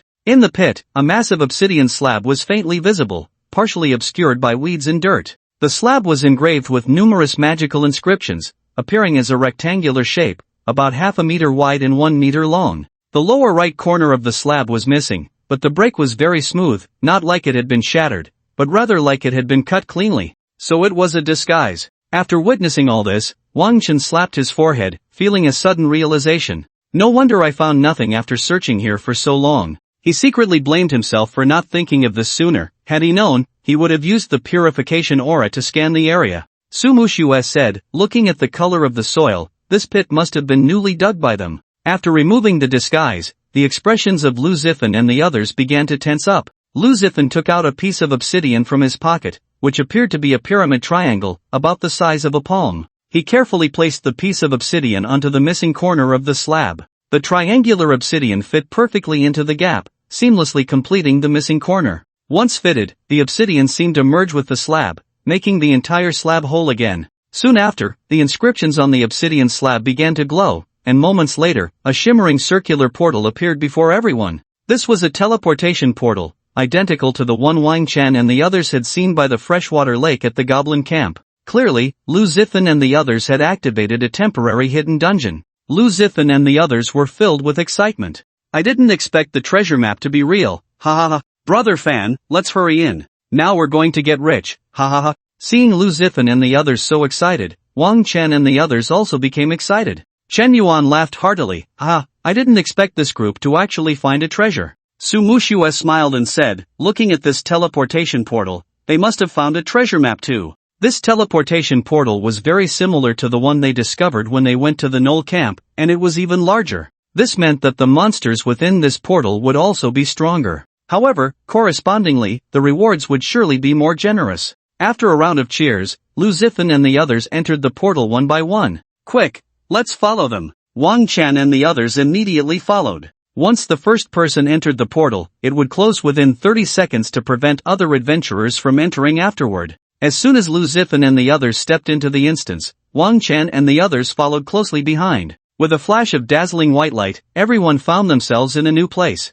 It was a seemingly enclosed underground space, with a stone brick floor and granite walls. These bricks and granite were polished to a smooth finish, reflecting light as if considerable effort had been put into their construction. At first glance, it seemed as if they had entered a closed stone box. However, this underground space was large enough, with a ceiling height of 4 to 5 meters. Every 10 meters or so, a massive chandelier hung from the ceiling by iron chains, filled with candles. Strangely, the moment everyone entered this instance, the candles seemed to sense something and suddenly ignited, illuminating the underground space. The candlelight reflected off the smooth granite ceiling and walls, instantly brightening the entire area. Seeing the environment before him, Wang Chen immediately thought of the instance he had visited before, the extreme cold tomb. The architectural style of the two instances was so similar, except that the extreme cold tomb was filled with eerie white bones, and the ground was covered in dust, with cobwebs in every corner. Here, however, was different. The ground was spotless, and the walls and ceiling were clean and smooth, as if someone had been regularly cleaning this place. Suddenly, a system prompt sounded, "Welcome to the Martyr's Graveyard. Level 15 to 20, Bronze." Fanatical believers sacrificed their lives for the mercy of the gods. They achieved eternal life as they wished, but is this truly a gift from the gods or an inescapable curse? Note, if your team leaves the instance before defeating the martyr's leader, you will receive no rewards, and any experience and loot gained will be reclaimed. With the system prompt appearing, everyone began to understand what kind of place this was. Lu Zifan and the others were captivated by the scene before them, looking around excitedly, completely unaware of the three invisible figures following behind them. Chen Yuan asked, "Old Wang, what should we do next? Should we take them down?" Since they had successfully entered the instance, these three had no value to them anymore. The monsters in hidden instances give high experience points. We can't let them take advantage of it, Chen Yuan added. Wang Chen shook his head. There's no rush. Although this instance is only level 15 to 20, it's still a hidden instance, and the strength of the monsters is unknown.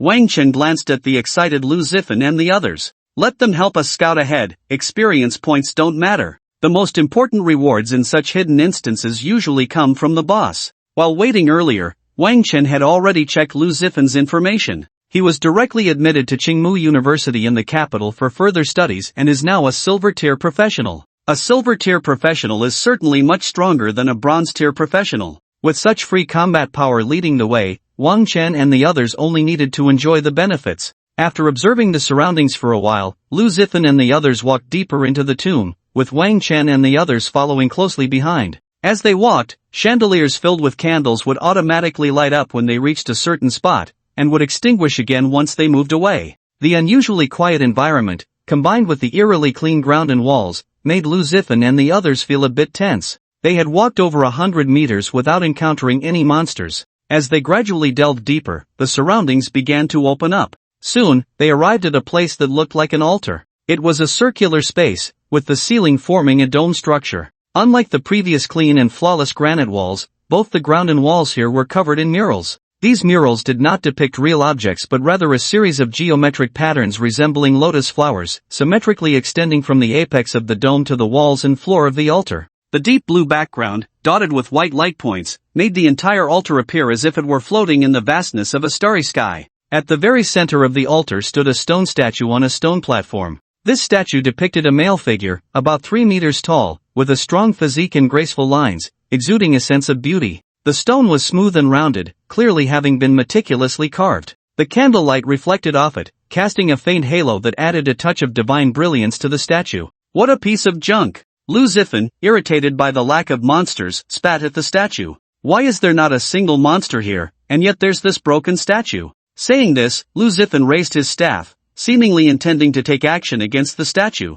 The others in the group advised, "Brother Fan, let's keep moving. This statue might be some kind of mechanism, it's better not to touch it." A flicker of hesitation crossed Lu Zifan's eyes, but he ultimately lowered his staff. "Alright, let's keep going." The tomb had only one passage, which saved them the trouble of exploring. They just needed to follow the path into the darkness. After Lu Zifan and the others moved forward, Sumushue, however, stared at the statue, lost in thought. "This statue?" Wang Chen asked. "What? Do you recognize it?" Sumushue replied, "If I'm not mistaken, this should be the god of life Aviira. He governs grains, agriculture, and fertility, symbolizing abundance and harvest." Wang Chen, curious, asked, "How do you know?" There were indeed many legends about deities in this world. However, most people were not interested in these tales. Most of the legends about deities came from certain special professions, who claimed they could communicate with the gods and that their powers were granted by these deities. Naturally, the profession that claimed the most connection with the gods was the priest. The deity that priests spoke of as granting them power was the god of life, Aviira.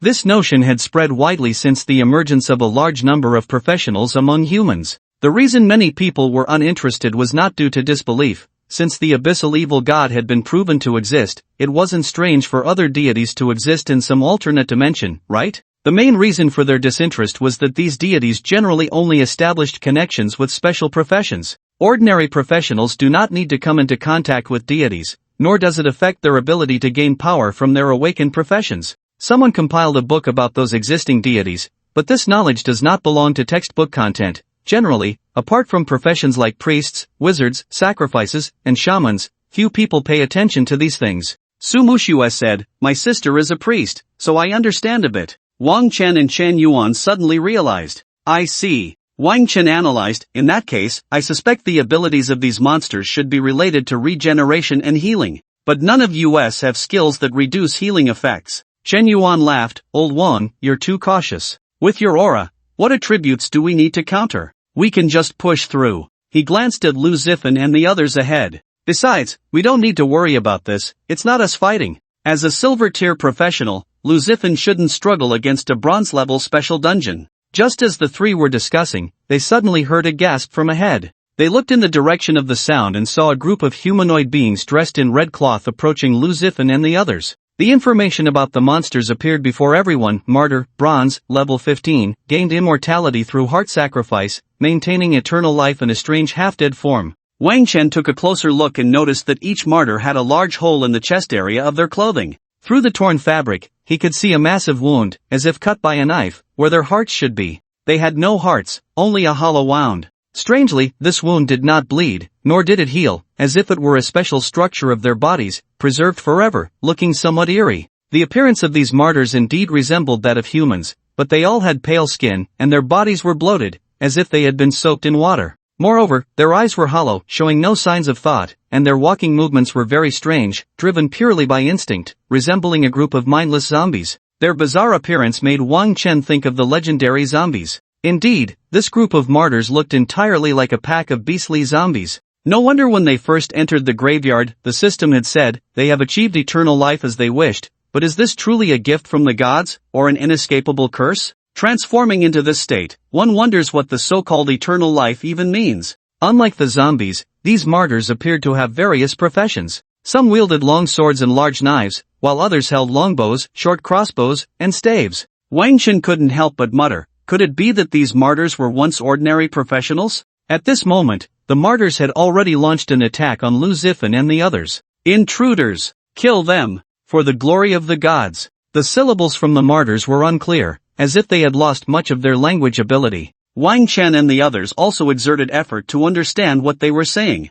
Lu Zifan, seeing that monsters had finally appeared, was not flustered but instead showed joy on his face. He waved his staff, and a green light flashed. Then, countless green leaves appeared out of thin air in front of him. These green leaves spun rapidly, like flying knives, heading towards the martyrs. The leaves were incredibly sharp, cutting deep wounds into the martyrs, some even having their limbs severed. But a strange thing happened. After the limbs of these martyrs were severed, they quickly grew new ones at an astonishing speed. The horrific wounds left by the flying leaves also healed in a short time. Lu Zifan couldn't help but exclaim, such strong recovery ability. Just as these martyrs were about to launch a counterattack, Lu Zifan immediately summoned two strong and tall Traiants. These two rough-skinned Traiants stood at the front, absorbing the attacks from the martyrs. Not only did these Traiants have extremely high defense, with thick bark and spikes to resist damage, but they also boasted a massive health pool of 100,000. The martyrs launched a flurry of attacks against the two Traiants, but they did not inflict any serious damage. The Traiants swung their fists, pounding down on the martyrs one after another, but the effect was mediocre. These Traiants moved slowly, and their attack power was not very high. A single punch landed, but it was still slower than the martyrs' recovery speed. However, Lu Zifan did not mind. The Trent's task was merely to hold off this group of martyrs. After a moment of chanting, Lu Zifan summoned countless resilient thorns. This was the same move he had used to trap the crowd from Tianshui No. 1 high school earlier. It was a crowd control skill that could bind targets for over 10 seconds before the thorns were destroyed, and it was one of the core control skills of the druid class. In an instant, the martyrs were ensnared by the thorns, unable to move. Moreover, it seemed that due to their disoriented minds, they did not use weapons to attack the thorns but instead tried to break free with brute force. This caused the thorns to tighten their grip, eventually covering their entire bodies and rendering them completely immobile. Lu Zifan sneered and said, "These monsters have strong recovery abilities, focus your fire and take them down one by one." Although these monsters had special recovery abilities, they were still only level 15 creatures, and Lu Zifan found them easy to handle.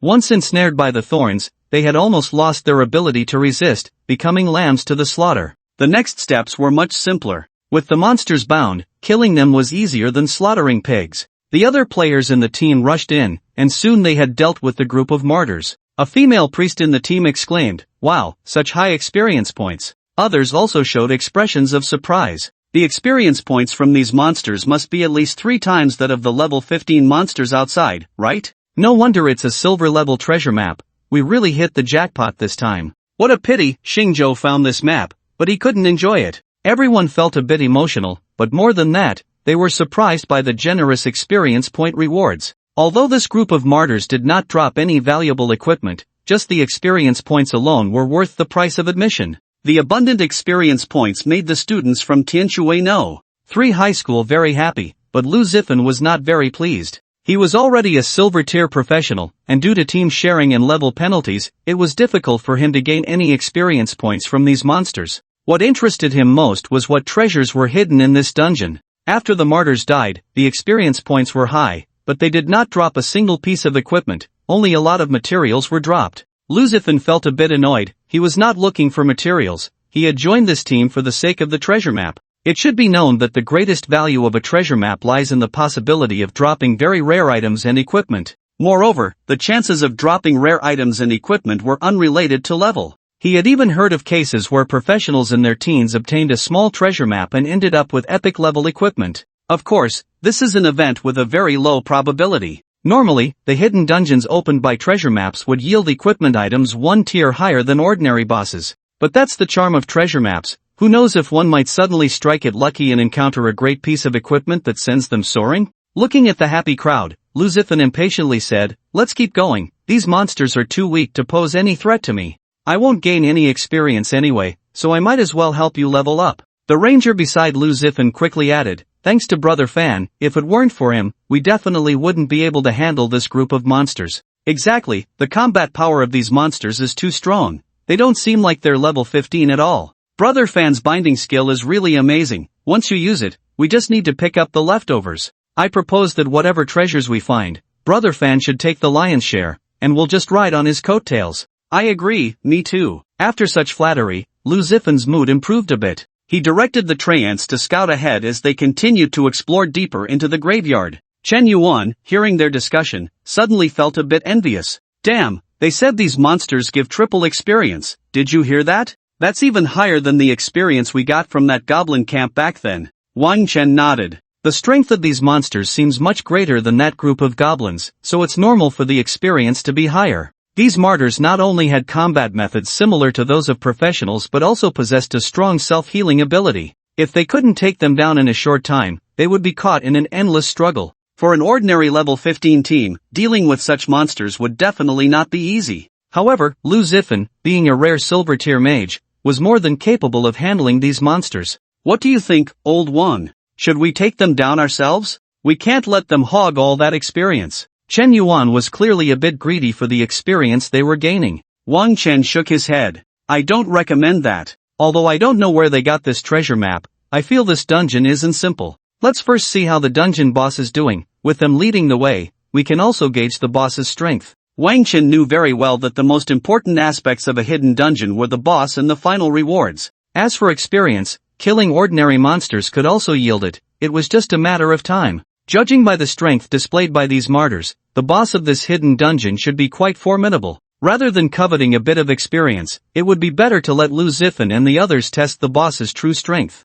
Generally speaking, the most dangerous situation when facing a boss is not knowing what tricks they have up their sleeve. If the opponent pulls a surprise move, one misstep could lead to the team's annihilation. This is also why hidden dungeon bosses are difficult to deal with. Many hidden dungeon bosses have never been seen before, so there's naturally no prior experience to refer to. This increases the difficulty of clearing hidden dungeons. Although hidden dungeons can be exited midway, if they can't win, they can always retreat to save their lives. However, once they exit a hidden dungeon, all experience and gains are reset to 0. Not only would it be a wasted effort, but the valuable treasure map would also be for nothing. In contrast, Dungeons like the underground lair are relatively easier to handle because the monsters and bosses inside are well known. As long as nothing unexpected happens, they are generally easier to defeat. Lu Zifan and the others continued to move forward, with Wang Chen and the others following closely behind, maintaining their hidden state. After passing through the grand hall where the statues stood, they walked over 100 meters and arrived at what appeared to be a dining area. In the center of the dining area was a long table, with many chairs neatly arranged on either side. Like other places, it was impeccably clean, without a speck of dust. Wang Chen began to suspect that the monsters here might all have obsessive-compulsive disorder. Other dungeons were filthy, filled with bones and spider webs, or stained with blood and reeking of gore. But this graveyard was spotless, with clean walls and floors. If it weren't for the group of twisted and bizarre martyrs, he would have thought this was an underground chapel for devout believers. When Lu Zifan and the others stepped into the dining area, they heard the crisp sound of a dinner bell. Soon after, countless martyr monsters surged into the dining area from doors on all sides. This time, the appearance of the martyrs was different. They looked even more bizarre and varied. Some had arms longer than their legs, dragging on the ground. Others were enormous, standing about 2 meters tall, resembling small giants. Some had grown massive, sharp claws, like those of a beast. In short, these monsters were all strange and peculiar, their forms having almost completely departed from the realm of humanity. Distorted Martyr, Bronze, level 16, they lost their sanity under the torment of life and death, unable to control the normal growth of their bodies, leading to the distortion of their organs and limbs. Under the agony, they can only act on their beast-like instincts. The system's prompt gave everyone a rough understanding of the situation. It turned out that these martyrs had the ability to resurrect and heal their bodies, but they existed in a state between life and death, long tormented by pain. This torment made it so they could not die, yet could not live like normal people. Gradually, they lost their sanity, and even their bodily growth became distorted, turning them into monsters that were neither human nor ghost. Chen Yuan, upon seeing the monster's information prompt, exclaimed, "Wow, do these people really consider themselves blessed by the god of life? This is too tragic." Su Muxue thought for a moment and said, "Rather than a blessing, it's more like a curse." She paused and continued, looking at the background prompt of this dungeon, these martyrs must have been fanatically worshipping the god of life, ultimately sacrificing their own lives to pray for eternal life from the god of life, Avira. So I suspect that their act of desecrating life angered the god of life, which is why they became these half-living, half-dead beings, forever living in pain. Wang Chen sighed, to pray to the god of life by sacrificing their lives. I can't imagine what kind of mindset it takes to come up with such an absurd method. While the three were talking, Lu Zifan and the others had already engaged with the group of distorted martyrs. This group of distorted martyrs was a level higher than the ordinary martyrs, with slightly stronger combat power, and they were numerous. Countless distorted martyrs continued to pour out from various doors, and in the blink of an eye, over 100 distorted martyrs had gathered in the crowded dining area. Although their bodies had become somewhat grotesque after distortion, their strength and constitution were greater than those of the previous group of martyrs, and their recovery abilities were even more formidable. Flesh. Hunger. Eat them. The monsters emitted low growls and roars, resembling a group of strange zombies, surging towards Lu Zifan and the others. However, in front of the silver-rank Lu Zifan, these level 16 monsters were hardly worth mentioning. Lu Zifan had the two tree men charge forward, then waved his staff.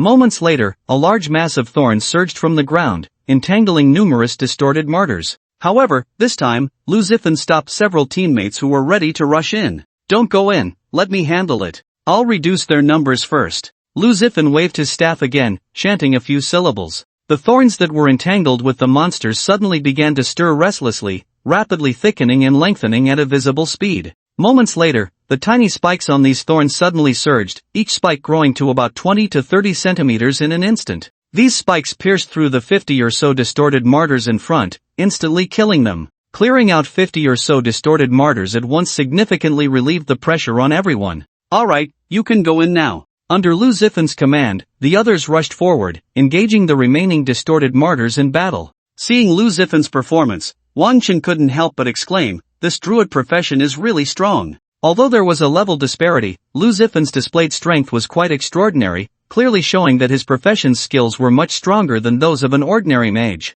Su Muxue said, "This profession seems to be rated A in the global profession evaluation system, but it's in the top tier of A. Because while the druid's individual combat power isn't particularly impressive, the tree men he summons as shields and his crowd control abilities are incredibly strong, making him very popular in team play." Su Muxue, as an output-type mage, usually needed her teammates' cooperation. However, Lu Zifan, as a control and support type mage, actively coordinated with his teammates, perfectly fitting in with any type of team. Under Lu Zifan's leadership, they quickly cleared out this batch of distorted martyrs. Unlike the previous martyrs, these distorted ones not only provided a high amount of experience but also dropped quite a bit of equipment. Among the many bronze-grade items, there was even a piece of silver-grade equipment. Everyone eagerly picked up the equipment and handed it all over to Lu Zifan. Brother Fan, you can distribute these items as you see fit. Actually, it doesn't matter if we don't split them. Yeah, these monsters were basically all handled by Senior Lu, so I have no objections if he takes everything.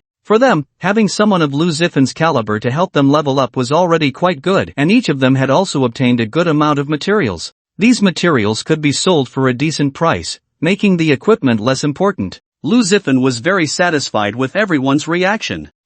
Don't worry everyone, I will definitely distribute these items fairly. I won't let anyone lose out. As soon as Lu Zifan said this, a hint of surprise appeared on everyone's faces. Thank you, Brother Fan. Thank you, Senior. Thus, while everyone flattered Lu Zifan, they made their way to the next checkpoint. Chen Yuan watched enviously. What a pity, those guys must have gained a lot of experience, and look at all this equipment on the ground. Wang Chen laughed. I get your thoughts now, you feel worse seeing others make money than losing money yourself. Chen Yuan replied, absolutely. As Lu Zifan and the others continued forward, they encountered more and more martyrs. Fortunately, with Lu Zifan as the pillar, the teams of martyrs they faced were easily dealt with. After defeating hundreds of martyrs, they finally arrived at an open area. It was a huge square, roughly the size of 2 basketball courts. The ground here was covered in tiles, but unlike before, these tiles were dilapidated and filthy, starkly contrasting with the neatness of the previous graveyard. The crowd vaguely saw that the tiles were seemingly covered in dark red and black filth. At first, they thought it was dirt, but upon closer inspection, they realized it was actually dried blood. In the center of the square stood a massive statue, identical to the life god Avera statue they had seen earlier. However, this statue was somewhat dilapidated, with many cracks and several missing pieces. At the end of the square was a church resembling a decrepit palace. The church was not small, but it looked very worn down, covered in cobwebs, with several large holes in the roof. Some of the bricks on the outer wall had rotted, and the plaster was peeling off. However, from the size of the church, it was evident that it had once been grand and magnificent. Time had rendered it decayed, no longer shining with its former glory. You have arrived at the wishing square. The system's prompt echoed in everyone's minds. After observing the square, Lu Zifan said, if I'm not mistaken, that church should be the location of the boss. The crowd looked towards the church, their expressions filled with excitement. The place where the boss resided was usually where treasures were hidden in the instance. They stepped onto the worn tiles of the square and walked towards the church. Just as they passed by the enormous, dilapidated statue, they heard the sound of cracking stone. What's going on? Lu Zifan and the others immediately took a few steps back upon hearing the strange noise. Moments later, they discovered that the statue standing in the square had actually shattered in the middle, breaking into stones that scattered across the ground, collapsing with a loud crash and kicking up a cloud of dust. What's happening? Why did it break on its own? Just as Lu Zifan and the others were astonished, suddenly, countless roars echoed from around the square. The roars sounded like the growls of some wild beast, but they couldn't identify what kind of beast it was. The crowd looked around and saw many bizarre creatures crawling out from the shadows surrounding the square. The countless roars they had just heard were emitted by these creatures. These monsters resembled some kind of hairless giant apes, with robust builds and towering heights of 3 to 4 meters each. Their smooth skin was a sickly white, and they were completely devoid of hair, looking disturbingly bare. These creatures had bulging muscles, and their hands and feet bore sharp claws. They opened their gaping mouths, glaring at Lu Zifan and the others, continuously emitting threatening growls. Mutated Martyr, Bronze, Level 18, their endless growth has made their physiques far stronger than that of mortals, but it has also turned them into true monsters and beasts. If it weren't for the system's prompt, the crowd would never have associated these strange creatures with humans. Their physical characteristics were completely divergent from humans, and they lacked the habit of walking upright, instead crawling on all fours like monkeys. However, these strong creatures were all muscular, resembling tanks, and their strength was not to be underestimated. These mutated martyrs were continuously pouring in from the shadows around the square, and within just a minute, more than 30 mutated martyrs had gathered in the square. Suddenly, one of the mutated martyrs let out a furious roar, picked up a piece of rubble from the square, and hurled it at Lu Zifan and the others. Lu Zifan heard a whooshing sound rush past his ear, and the next second, he saw a warrior beside him being struck and sent flying, landing heavily 2 to 3 meters away. The warrior's mouth bled, and his armor was dented, but fortunately, his physique was strong enough to maintain his combat ability. "What immense strength!" Lu Zifan exclaimed. But soon he smiled indifferently. However, no matter how strong the power is, it's just trash at the bronze level. As he watched the other mutated martyrs pick up stones from the ground, preparing to throw them, fear spread across everyone's faces. These mutated martyrs possessed immense strength, and the stones they threw were like cannonballs. Even the strongest defensive warrior in their team lost a quarter of his health from being hit. If those stones landed on them, it could cost them half their lives. Yet, there was no trace of panic on Lu Zifan's face. He murmured, "Wood prison." Lu Zifan waved his staff, and suddenly, countless thick branches rose from beneath his feet, intertwining like pythons to form a hollow sphere, enveloping everyone inside. The stones thrown by the mutated martyrs struck the wooden prison. The wooden prison, with its strong resilience, remained unscathed despite being hit by the cannonball-like stones, which bounced off in all directions. Seeing this, everyone finally breathed a sigh of relief. They were safe for the time being. Lu Zifan continued his actions, slamming his staff onto the ground,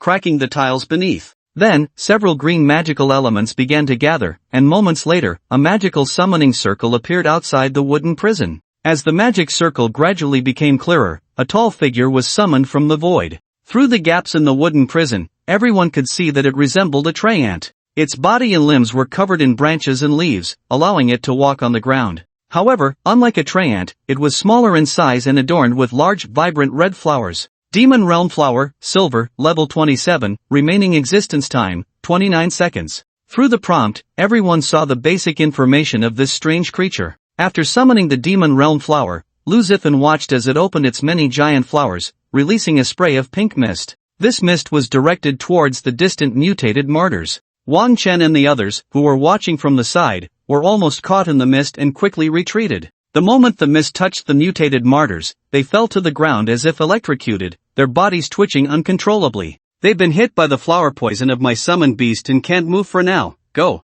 Lu Zifan released the wooden prison that had trapped everyone. Upon hearing Lu Zifan's words, the others rushed forward without hesitation. The mutated martyrs, affected by the mist, had powerful strength but could not exert it, lying on the ground unable to move, watching helplessly as the humans attacked them. Lu Zifan did not get overconfident. His Demon Realm Flower could only exist for 30 seconds, and the effect of the flower poison could not stack. The flower poison could only paralyze the target for about 10 seconds. During those 10 seconds, Lu Zifan did not remain idle, continuously casting attack spells to help his teammates kill the mutated martyrs. With everyone's efforts, more than 30 martyrs were quickly reduced to just a few. Once they woke from the flower poison, they lost their numerical advantage and posed no threat to Lu Zifan and the others, who easily dealt with them. After a chaotic battle, Lu Zifan and the others successfully eliminated the group of mutated martyrs. Brother Fan is really amazing. I didn't expect these monsters to be so strong. The difficulty of this level 15 dungeon is a bit too high.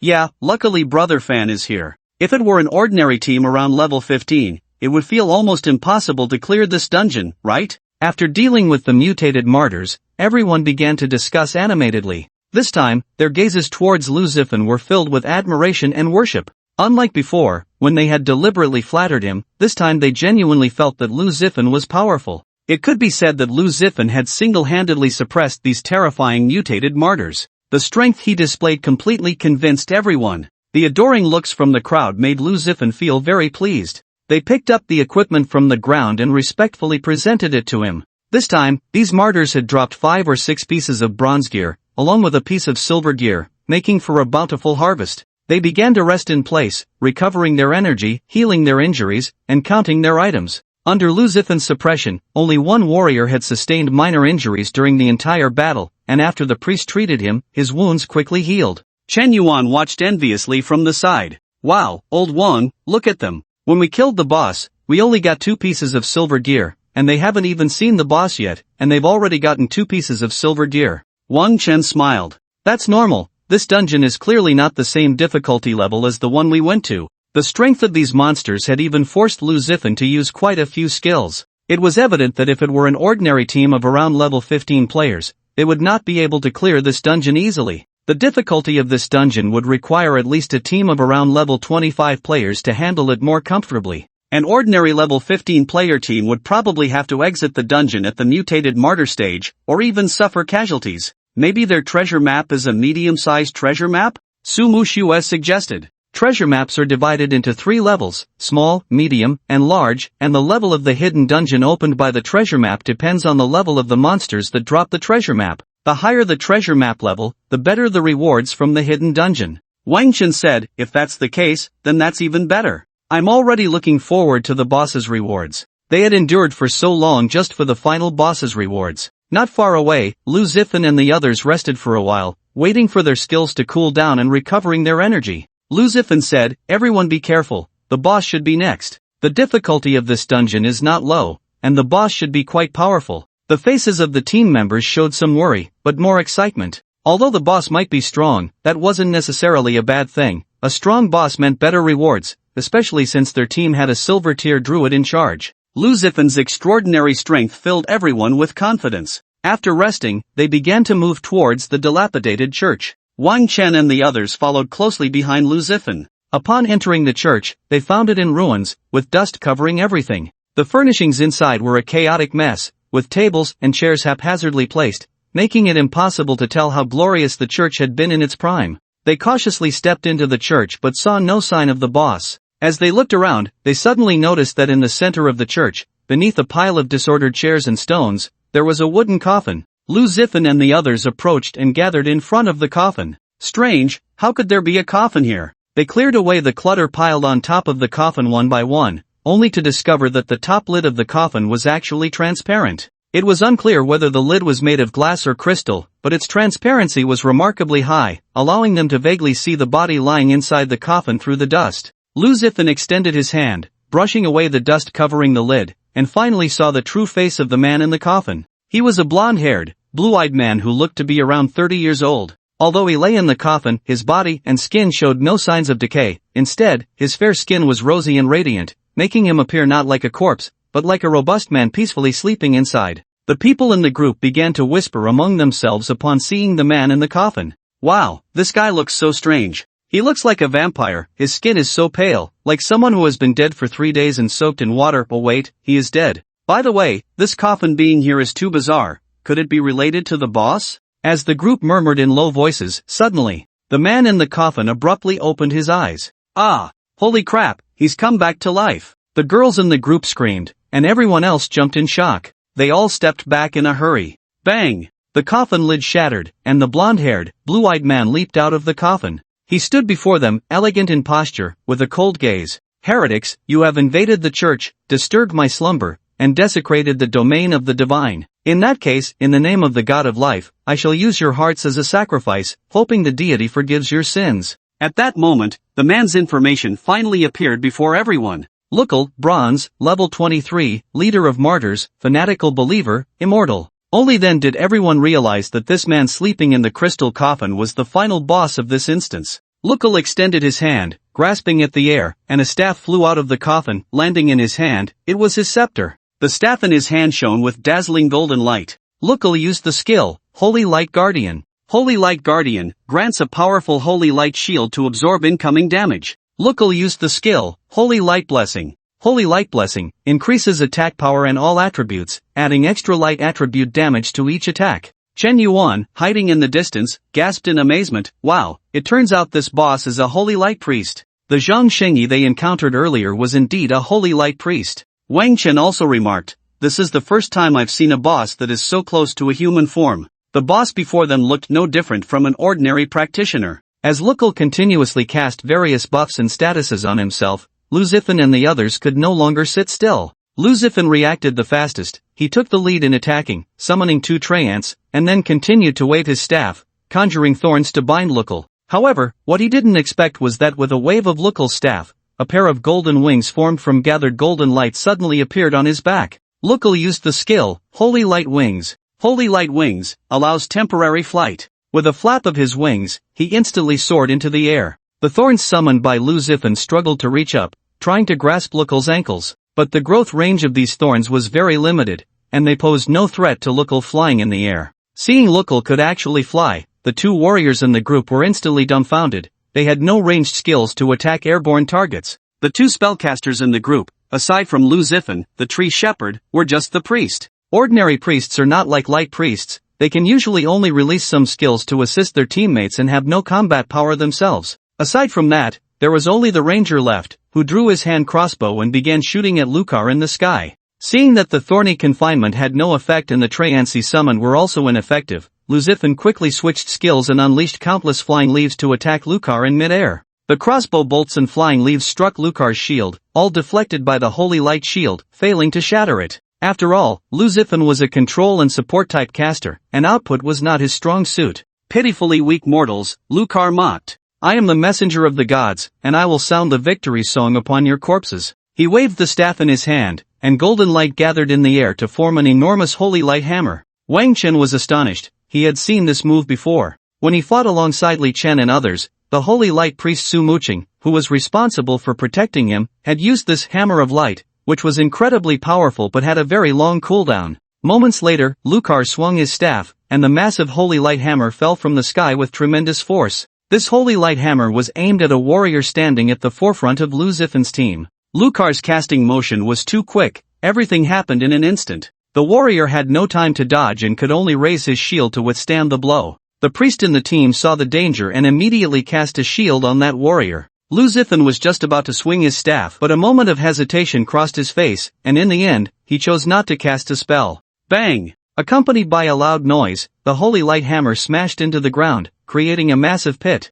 In an instant, dust and debris flew everywhere, and the dull sound made everyone feel as if their eardrums and internal organs had trembled, as if they had heard a thunderclap explode beside them. Wang Chen's expression showed surprise. As a level 23 bronze level boss, although Lucar's hammer of light was far less powerful than Su Muqing's at the hero level, the destructive force was certainly not something a bronze level boss could produce. The center of the explosion had created a huge deep pit, looking as if it had been blown open by explosives. When the dust settled, everyone finally saw that beneath the pit lay a mangled body. The warrior's armor was almost completely shattered, lying motionless in the large pit. The professional Chen Yangjun, bronze level 16, has been killed. The system's prompt came, and everyone in Luzifan's team turned pale. One-hit kill. This boss had taken out their team's tankiest defensive warrior with just one move. Chen Yuan, who was watching from the side, exclaimed, "What the hell? Is this for real? This boss is too exaggerated. If he does this a few more times, won't Luzifan and the others be wiped out?"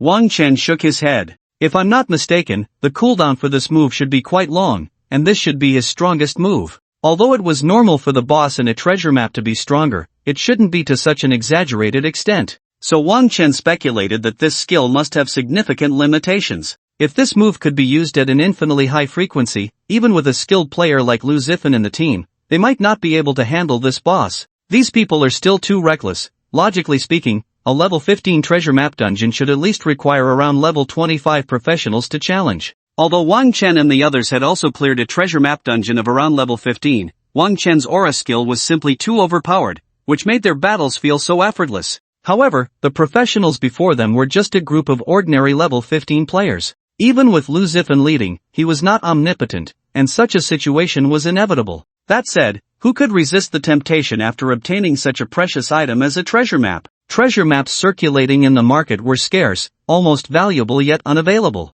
No one was willing to hand over such an opportunity to others. Wang Chen speculated that they were also afraid of prolonged uncertainty. Over time, teammates would inevitably begin to distrust one another. No matter who was entrusted with the treasure map, it would arouse suspicion among the others. Rather than risk that, it was better to use the treasure map early and take a gamble. However, they thought that having the expert Luzifan on their side would ensure everything went smoothly, which was a rather naive assumption. Wang Chen was somewhat surprised by Luzifan's reaction. He had seen Luzifan use a skill called Wooden Prison in the square earlier. This skill seemed capable of not only imprisoning enemies but also protecting teammates. Yet, when the shield warrior named Chen Yangjun was in a dangerous situation, Luzifan did not use the skill to save him. Could it be that he was too nervous to react in time? Regardless, in Wang Chen's view, Luzifan bore significant responsibility for the shield warrior's death. At that moment, Luzifan's team was in chaos. Chen Yangjun's death had completely shattered the rationality of the others in the team.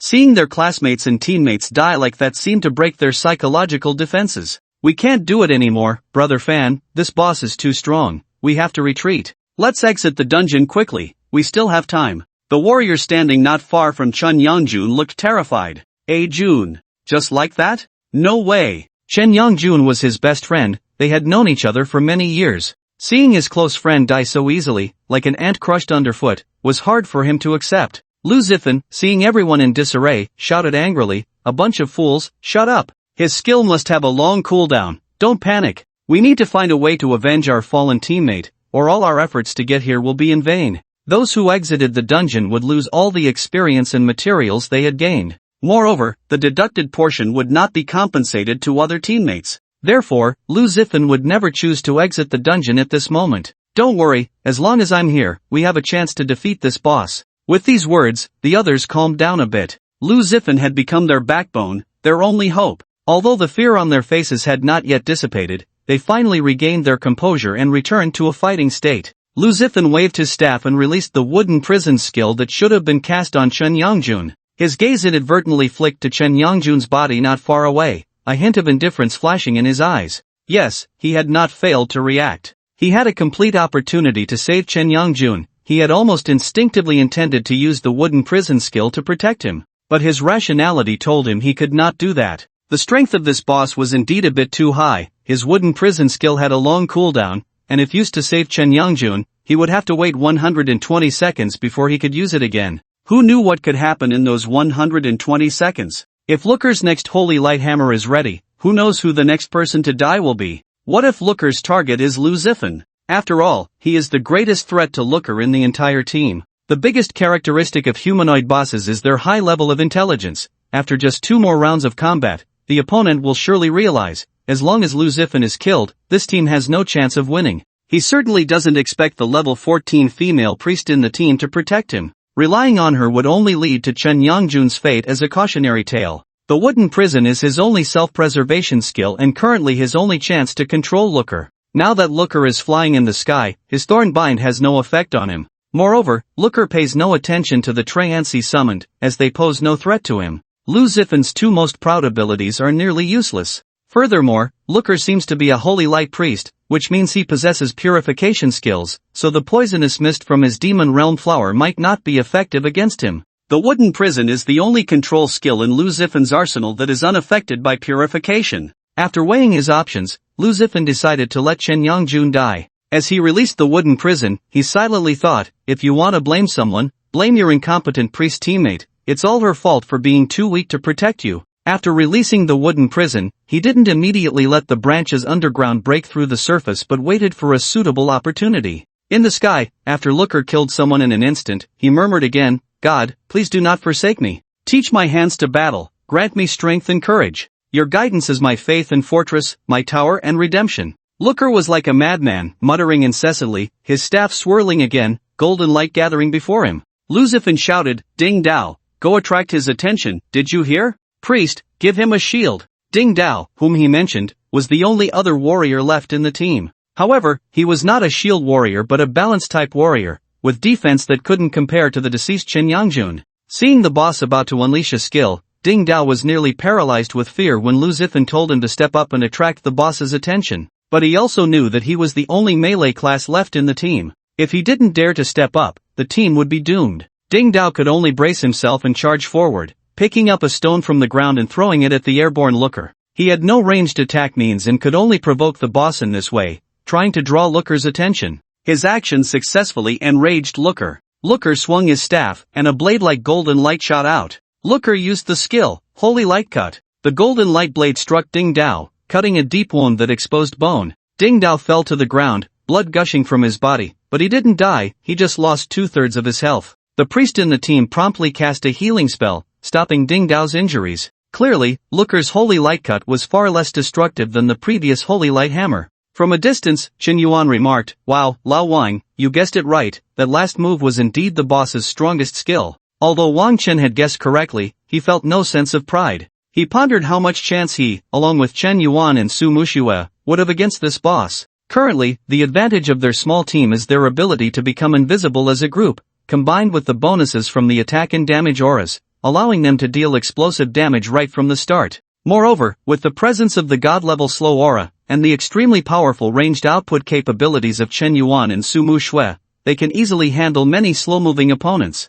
However, the team's shortcomings are quite obvious. There is a severe lack of defensive measures. If they fail to eliminate their opponent with high output damage immediately, giving the opponent a chance to counterattack, they will be in trouble. This Lucre can fly, and the two dragon blood crocodiles do not pose a significant threat to it. Its holy light shield seems absurdly tough. The ranger has been continuously attacking, yet has not managed to break Lucre's shield. Even with the aura enhancements, Qin Yuan and Su Mu Shui may not be able to eliminate him immediately. Furthermore, as a holy light priest, he likely possesses skills to purify negative states. Wang Chen's slow aura and Bloodfang's dragon might skill have little effect on him. If he approaches the group, a holy light hammer could come crashing down, and Wang Chen would be at a loss for how to respond. Perhaps at that point, he would have to rely on the shield and damage reduction from the contract ring, stepping forward to absorb damage and create opportunities for Chen Yuan and Su Mu Shui. But whether he would survive that hammer strike is something he could only pray about, just like Lucre.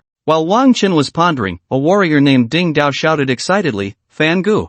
I'm not dead! Ha ha ha!" Lu Zifan frowned and ignored Ding Dao. He didn't have the time to care about Ding Dao's life or death, and besides, he wasn't particularly concerned about it. He just needed Ding Dao to hold the front and withstand Lucre's strike. Whether he lived or died was of no consequence. Just as Ding Dao attracted Lucre's attention, the moment Lucre swung out the holy light blade, Lu Zifan made his move. He controlled the branches that had long been lying in ambush underground, which burst forth from the ground. These branches, like lurking venomous snakes, swiftly shot towards Lucre. Moments later, these branches quickly wove together in the air to form a massive spherical cage. Lucre clearly did not notice the branches suddenly attacking from below. In a moment of distraction, he was tightly trapped inside this spherical cage. Lu Zifan's face lit up with joy. He continued to manipulate the branches, watching as the wooden cage's branches grew denser and thicker. Once the wooden cage was formed, Lu Zifan waved his staff, and the wooden cage pulled Lucre, slamming him heavily to the ground. When Lucre hit the ground, a heavy thud echoed,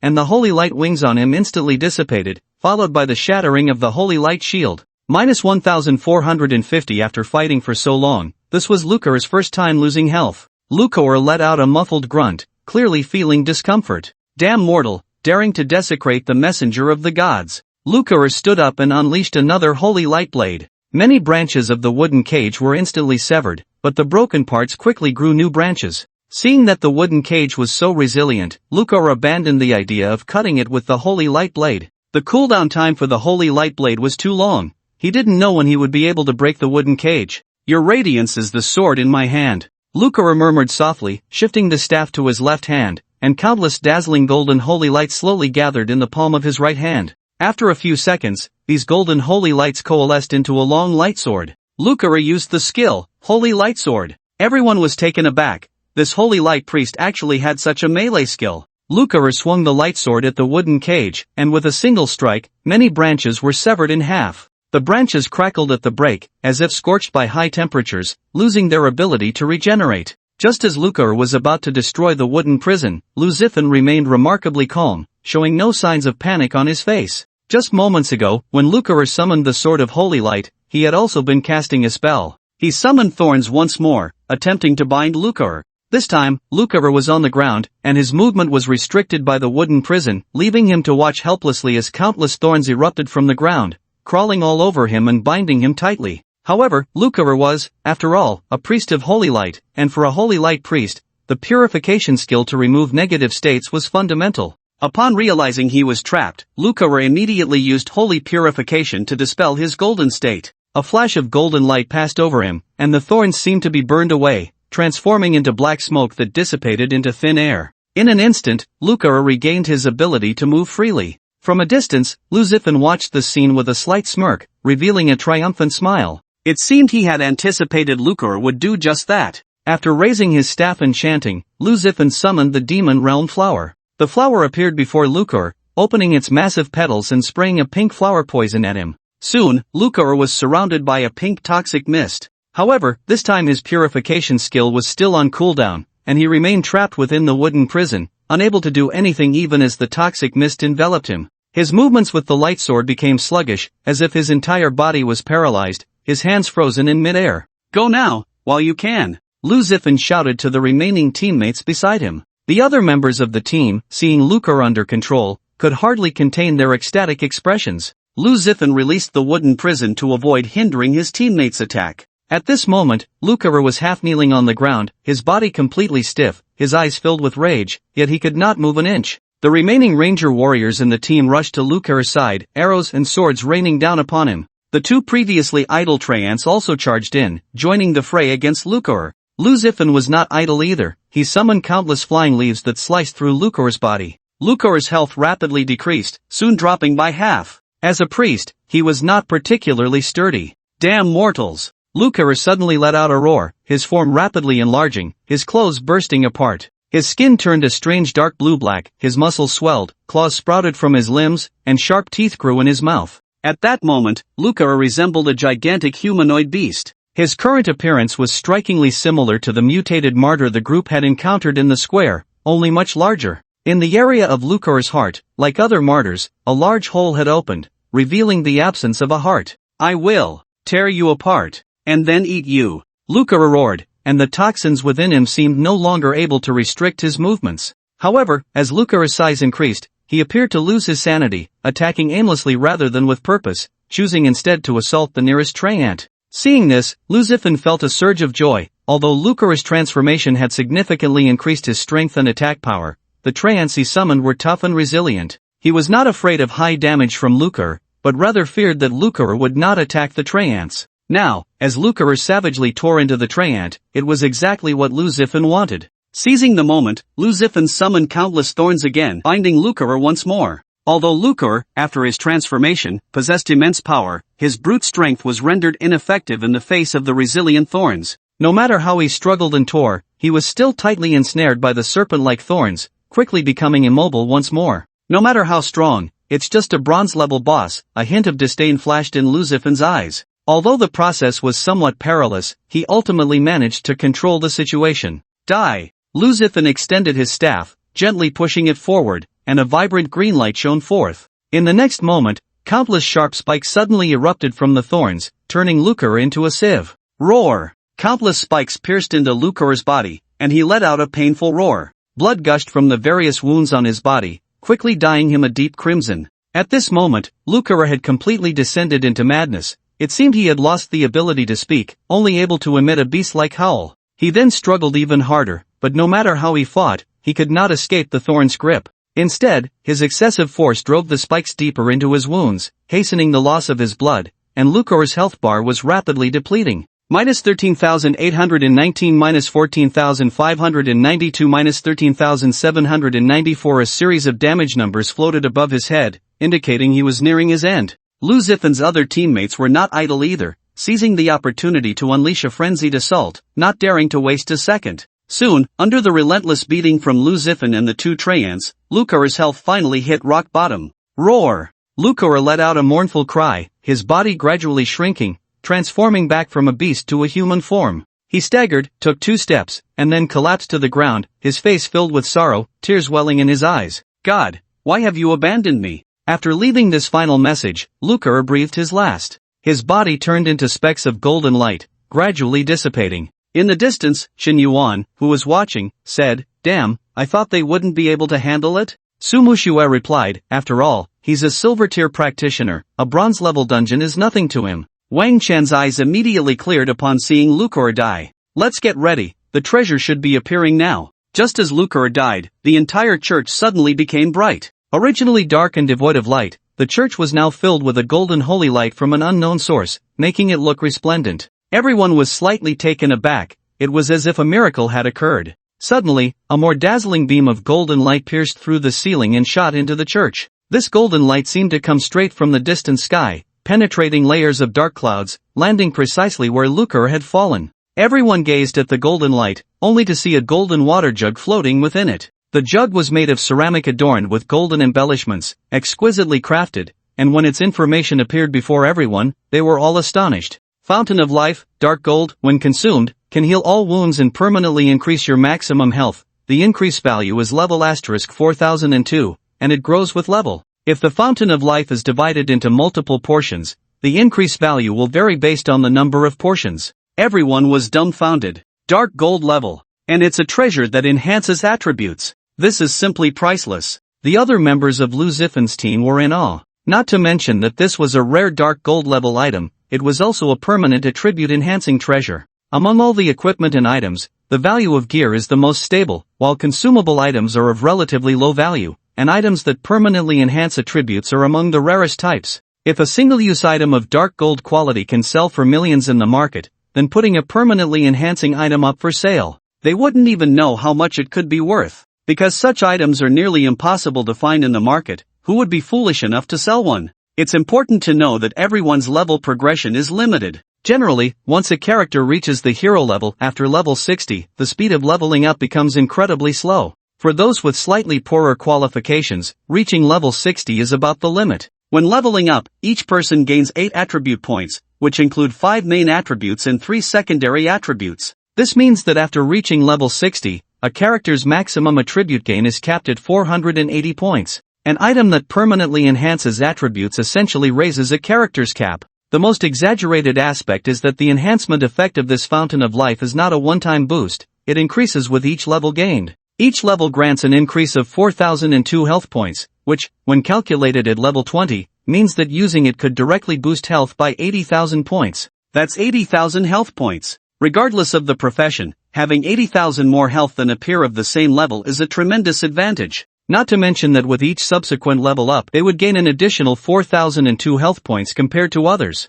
This is an invaluable treasure. The crowd quickly understood the value of this fountain of life. They began to cheer. Ah, we're going to get rich. This treasure is definitely worth more than dark gold quality. Thank goodness we didn't sell that treasure map back then. However, when they saw Chen Yongjun's body not far away, they felt a wave of sadness. Sigh, Xingzhou is dead, and I can't believe Chen Yongjun is gone too. If only they were still alive, if Xingzhou knew this dungeon was so rewarding. Sigh, it's all those scoundrels from Class 1's fault. If they hadn't killed Xingzhou, we wouldn't have had such a hard time in this dungeon. Right. We must seek revenge on those scoundrels from Class 1 when we get out. The crowd's expressions were complex, a mix of joy, anger, and sadness, but only Lu Zifan remained expressionless. The others noticed Lu Zifan's unusual demeanor and quickly calmed down. Clearly, there was a significant problem. There were 4 of them in total. Chen Yongjun was already dead, and Ding Dao was lucky to have survived the boss's attack. This meant that if the Fountain of Life were to be divided, it would have to be split into 4 parts.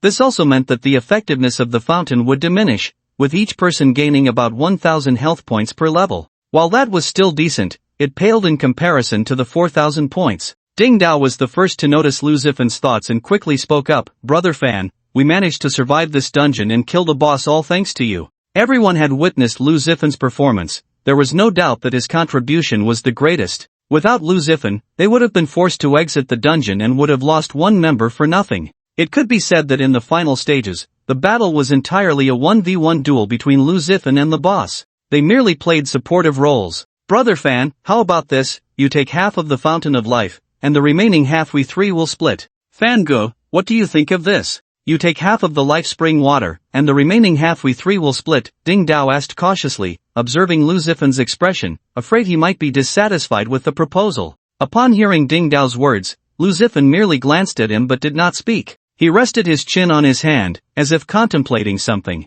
Suddenly, Lu Zifan sighed, still remaining silent. The 3 exchanged glances, unsure of what Lu Zifan meant. The female priest in the group quickly said, Lu Shuazhang, how about this? We really didn't contribute much in this battle, but the treasure map was provided by us. She bit her lip, seemingly struggling to make a decision. How about this? You take 2/3 of the life spring water, and the remaining third we 3 will share. How does that sound? To please Lu Zifan, the 3 had already made a significant concession. 1/3 of the life spring water, divided among 3 people, would only increase each person's maximum health by a little over 400 points. But there was no choice. After all, Lu Zifan was the absolute main force this time. The group began to feel a bit regretful. Had they known the rewards for this dungeon would be so generous, they should have waited until they were at a higher level to come. Now, although they had invited Lu Zifan and successfully cleared the dungeon, most of the rewards had been taken by him. But at this point, rather than offend Lu Zifan, it was better to do him a favor and build a good relationship. However, Lu Zifan still did not speak, as if he were deep in thought. Ding Dao grew anxious. Fan Ge, please say something. Is this plan acceptable? Give us a clear answer. If not, we can discuss it further. Yes, I know we didn't contribute much, but the treasure map was discovered by our team, so you can tell us what you really think. Just as Ding Dao finished speaking, Lu Zifan suddenly burst into laughter. You guys, The others were puzzled and looked at him in confusion. Why do you think I'm not speaking? Lu Zifan revealed a strange smile, although his lips were still curled in a grin, his eyes quickly turned icy cold. I was just waiting for my skill cooldown. As soon as Lu Zifan said this, everyone froze for a moment, then their expressions turned to terror. Oh no, he wants to kill us. Quick, exit the dungeon. Ding Dao shouted, but it was too late. The ground beneath the three of them had unknowingly become covered in thorns, and they were instantly entangled, unable to move. When a professional is in a negative state that restricts movement, such as being trapped, stunned, paralyzed, or suppressed,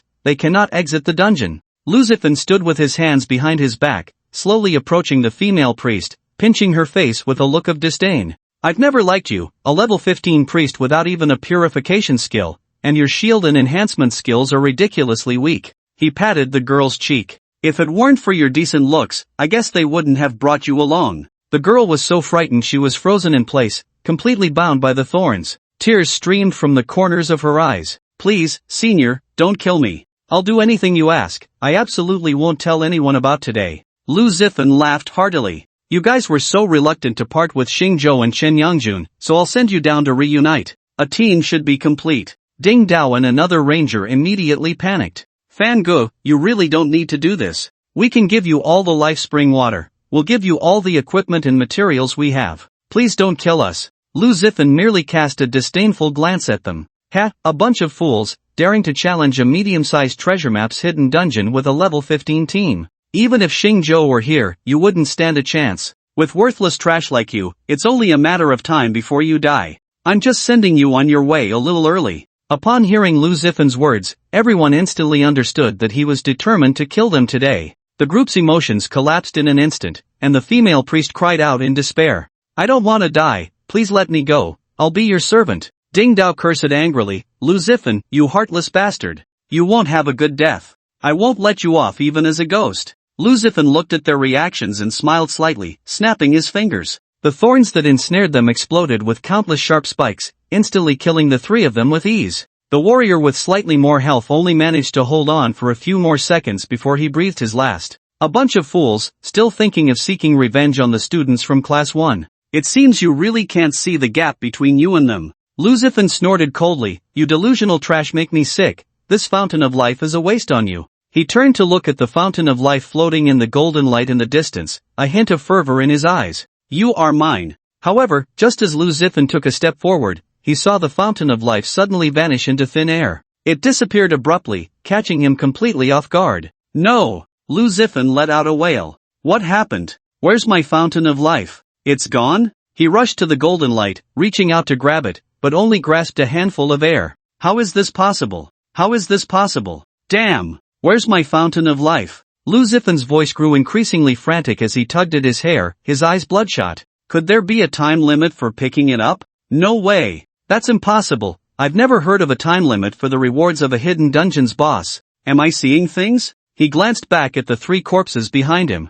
Could it be that they had really turned into vengeful spirits? Lu Zifan felt his brain was about to explode. Ah! He rushed to the three, swinging his staff and striking Ding Dao's corpse on the head. Damn worthless trash, give me back my fountain of life. Just as Lu Zifan was on the verge of madness, he saw a figure stepping out of the void, laughing at him. Ha ha, old Wang, stop teasing him, look at him, he looks just like a clown. Lu Zifan was momentarily stunned, then exclaimed, it's you. He recognized at once that the person before him was the heavy-armored warrior who had unleashed a sword-chi tornado in the shadowy forest. That's right, it's me. Chen Yuan raised his sword. This time, let's see if you can escape. Lu Zifan's heart sank. He had witnessed how terrifying Chen Yuan's tornado was. He was about to retreat from the dungeon when a sharp pain suddenly shot through his legs. Looking down, he saw two giant red crocodiles had bitten down on his legs without him noticing. Ah! Lu Zifan let out a scream. With a crack, he felt both of his leg bones snap under the pressure.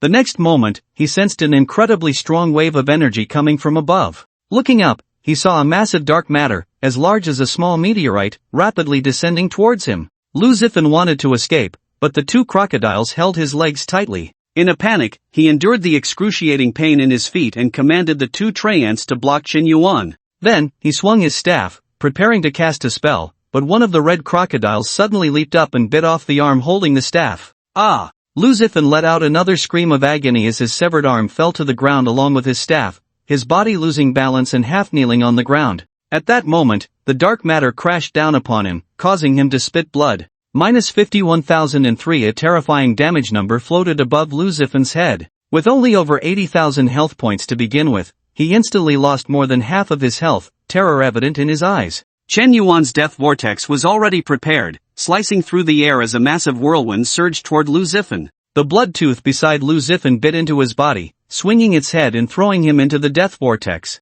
Before he could even let out a scream, he was shredded by the vortex, dead beyond recovery. Without the cover of his teammates, and having been ambushed first, combined with Wang Chen's aura enhancement, in such a situation, not to mention a silver-level mage, even a gold-level mage might not survive against Wang Chen and the others. If his teammates had still been around, perhaps he could have had them by him some time, giving him a chance to fight back. One could only say he brought this upon himself. After Lu Zifen's death, Wang Chen finally lifted his invisibility. In his hand was the priceless fountain of life. Originally, he did not have the right to pick it up. After all, the boss was killed by Lu Zifen's team. So even though he had obtained the fountain of life just now, he couldn't store it in his inventory. Now that Lu Zifen's team was completely wiped out, the fountain of life became an unclaimed item. Chen Yuan laughed heartily. As long as we have this fountain of life, our trip here is worth it. Su Muxue also rarely showed a hint of a smile. I remember my dad saying that this kind of permanent attribute enhancing item, especially at the dark gold level, should sell for tens of millions. However, Chen Yuan shook his head and said, not just that, you're talking about a one-time attribute enhancing item. This fountain of life increases attributes that grow with level, so its value should be even higher. But Chen Yuan quickly added, of course, with such a good thing, I doubt anyone would really sell it. Wang Chen weighed the fountain of life, estimating that there was about a liter of the life water inside. Looking at the attribute description, he couldn't help but think of the god of life, Avila. With a thought, a prompt appeared before him. You have chosen to divide the fountain of life into 3 portions, up to 10 portions can be divided, do you confirm? Yes. Wang Chen made his choice without hesitation. A flash of golden light enveloped his palm. When the golden light faded, the exquisite flask containing the fountain of life transformed into 3 smaller ones. Detailed information appeared before Wang Chen. Small portion of fountain of life, dark gold. Consuming it can heal all wounds and permanently increase your maximum health. The increase value is level *1334, and it grows with level. The attributes remained unchanged, but the health growth per level was reduced to 1334. Wang Chen handed the other 2 flasks of the fountain of life to Su Muxue and Chen Yuan. The 2 looked at Wang Chen with grateful eyes. They did not engage in pleasantries with him, knowing his character. He always advocated absolute fairness regarding resources and was a man of his word. Who wouldn't like such a captain? The 2 took the flasks of the fountain of life from Wang Chen, who smiled at them and raised his small bottle. Cheers! He uncorked the bottle and swallowed the fountain of life in one gulp. Sweet, fragrant, and warm. It was as if the taste of flower nectar mixed with mountain spring water, with a hint of sweetness and an indescribable fragrance that was refreshing to the soul. A cool sensation extended from his mouth all the way to his throat, transforming into a warm current after settling in his abdomen. Wang Chen felt as if his body was basking in sunlight, utterly comfortable. He greedily swallowed the last drop of the fountain of life, and a notification chimed as his alarm went off. You have consumed the fountain of life. Your current level is, level 20, gained additional health points, 26,680, gained additional health growth per level, 1,334 points. Wang Chen was very satisfied with the effect of the fountain of life. Originally, as a fragile mage, he only had over 20,000 health points at level 20. Now, with the additional 26,000 health points, his health had effectively doubled. Coupled with the contract ring he had obtained earlier, Wang Chen's defensive capabilities now far exceeded those of other mages at the same level. Moreover, as his level grew, his health would continue to increase. After drinking the fountain of life, Chen Yuan and Su Muxue also displayed expressions of joy. It was evident that their health had also seen some growth. Chen Yuan looked at the bodies of Lu Zifen and the others around him, feeling somewhat emotional. I never expected that they worked so hard to get the treasure map, only to make us their wedding dress. Wang Chen added, if they had been a bit more low-key from the start, there wouldn't have been so many issues later. The root of it all was because Xing Zhou had murderous intentions towards Gong Yu and the others. If he had just taught the students of Tianshui No. 1 high a lesson and let them go, he might not have ended up dead at the hands of Wang Chen and the others. What a pity, this dungeon must have a lot of experience points and materials. Chen Yuan sighed. Wang Chen smiled and said, don't be too greedy. Let's hurry and leave, this dungeon should be closing soon. The 3 of them exited the dungeon together. A flash of bright light enveloped them, and they reappeared in the western area of the shadowy forest. As everything gradually became clear, Wang Chen saw two beams of white light swiftly pass over the three of them, a sign of leveling up. Wang Chen was taken aback and opened his attribute panel, only to find that he had inexplicably leveled up to 22, actually rising 2 levels at once. What's going on? The three of them looked bewildered, unsure why their levels had suddenly increased. Just as they were in a daze, a system notification suddenly rang in their minds. Due to the complete demise of the team composed of the professionals Lu Zifan, Ding Dao, Chen Yangjun, and others, your team is the only survivor of the hidden dungeon. Your team will automatically inherit all experience, materials, and equipment obtained by the other team in the dungeon. Upon seeing the notification, Wang Chen's heart leaped with joy, and he asked the two beside him, "Did you receive the notification?" Chen Yuan's face was filled with delight. "Ha, I never expected it. I thought all that experience and those materials would go to waste. After killing a professional, only the equipment on their bodies would drop. As for everything they had stored in their storage space, including their bodies, it would disappear after a period of time." Some speculated that this was a method employed by the laws of heaven to prevent professionals from killing each other. However, even with such heavenly rules in place, there were still many professionals who engaged in mutual slaughter. Not to mention the conflicts between nations. When conflicts arose between countries, professionals were basically the main fighting force. Humanity's warlike nature has not changed much from ancient times to the present. After Wang Chen inquired, he learned that both Chen Yuan and Su Muxue had also leveled up to 22. Not only that, but their storage spaces had also filled with many materials, all dropped by the martyrs. Even all the equipment that Lu Zifan and the others had just obtained had ended up in their pockets. This means they gained quite a bit of materials and equipment for free, and the experience from this dungeon allowed each of the three of them to level up by about 2 levels, which is quite an impressive return on experience. As their levels rose to 20, the speed of leveling up began to slow down gradually. If they had only gone to the river in the northeast district today, they might not have leveled up to 22 so quickly. Wang Chen looked at his current attribute panel. Information: God level Aura Master Wang Chen level, 22 attributes, Intelligence 120, Strength 32, Constitution 32, Agility 32, Energy 634/1000 points. Skills: Holy Damage Aura, God level Attack Aura, God level Invisibility Aura, God level Purification Aura, God level Slow Aura. If Wang Chen guessed correctly, he only needed to level up 3 more times to awaken a new skill. It would be great if he could awaken a defensive aura. What Wang Chen wanted most right now was a God-level defensive aura. If it weren't for the weak defense, he would have decided to kill Lu Zifan and the others the moment they entered the hidden dungeon. It was precisely because their trio had certain shortcomings that he didn't dare to act rashly without understanding the boss. Speaking of which, I never knew that when a team dies in a hidden dungeon, all the rewards would be inherited by another team. I've never heard of such a setting, Chen Yuan said curiously. Unless experienced firsthand, most people would probably be completely unaware of such matters. Wang Chen said, actually, it's quite normal. Generally speaking, unless it's a large-scale dungeon, a normal-sized dungeon can accommodate at most 10 people. A normal team entering a dungeon is usually a full 10-person team. How could there be 2 teams entering together? If 2 teams enter together, not only is resource allocation difficult, but if the boss drops any treasures, wouldn't they end up fighting? Su Muxue added, yes, and for hidden dungeons opened by treasure maps or special items, if there's any selfishness involved, the fewer people who go, the better. The fewer people there are, the more resources can be allocated. Moreover, once the entrance to a hidden dungeon opens, it usually closes within 30 seconds after the first professional enters, so other teams have little chance of getting in. Wang Chen suddenly remembered something and said, by the way, I just recalled that someone shared an experience online before. If a small team discovers a treasure map, after opening the dungeon, the first person to enter should ideally wait in place for more than 10 seconds before the others go in, to prevent other teams from taking advantage of the situation. So overall, the situation like Wang Chen's was quite rare. Lu Zifan and the others had little experience, blinded by the treasure, and rushed in without a second thought. They never expected that 3 people were following them with invisibility auras. Wang Chen looked at the time, it was already close to noon. Let's go to the supply station for a meal. After a busy morning, although they couldn't go to the northeast district as planned, this hidden dungeon had brought them substantial gains, a pleasant surprise. The west district was close to the supply station, and they quickly made their way through layers of dense forest to the supply station. Every noon, the supply station became particularly lively,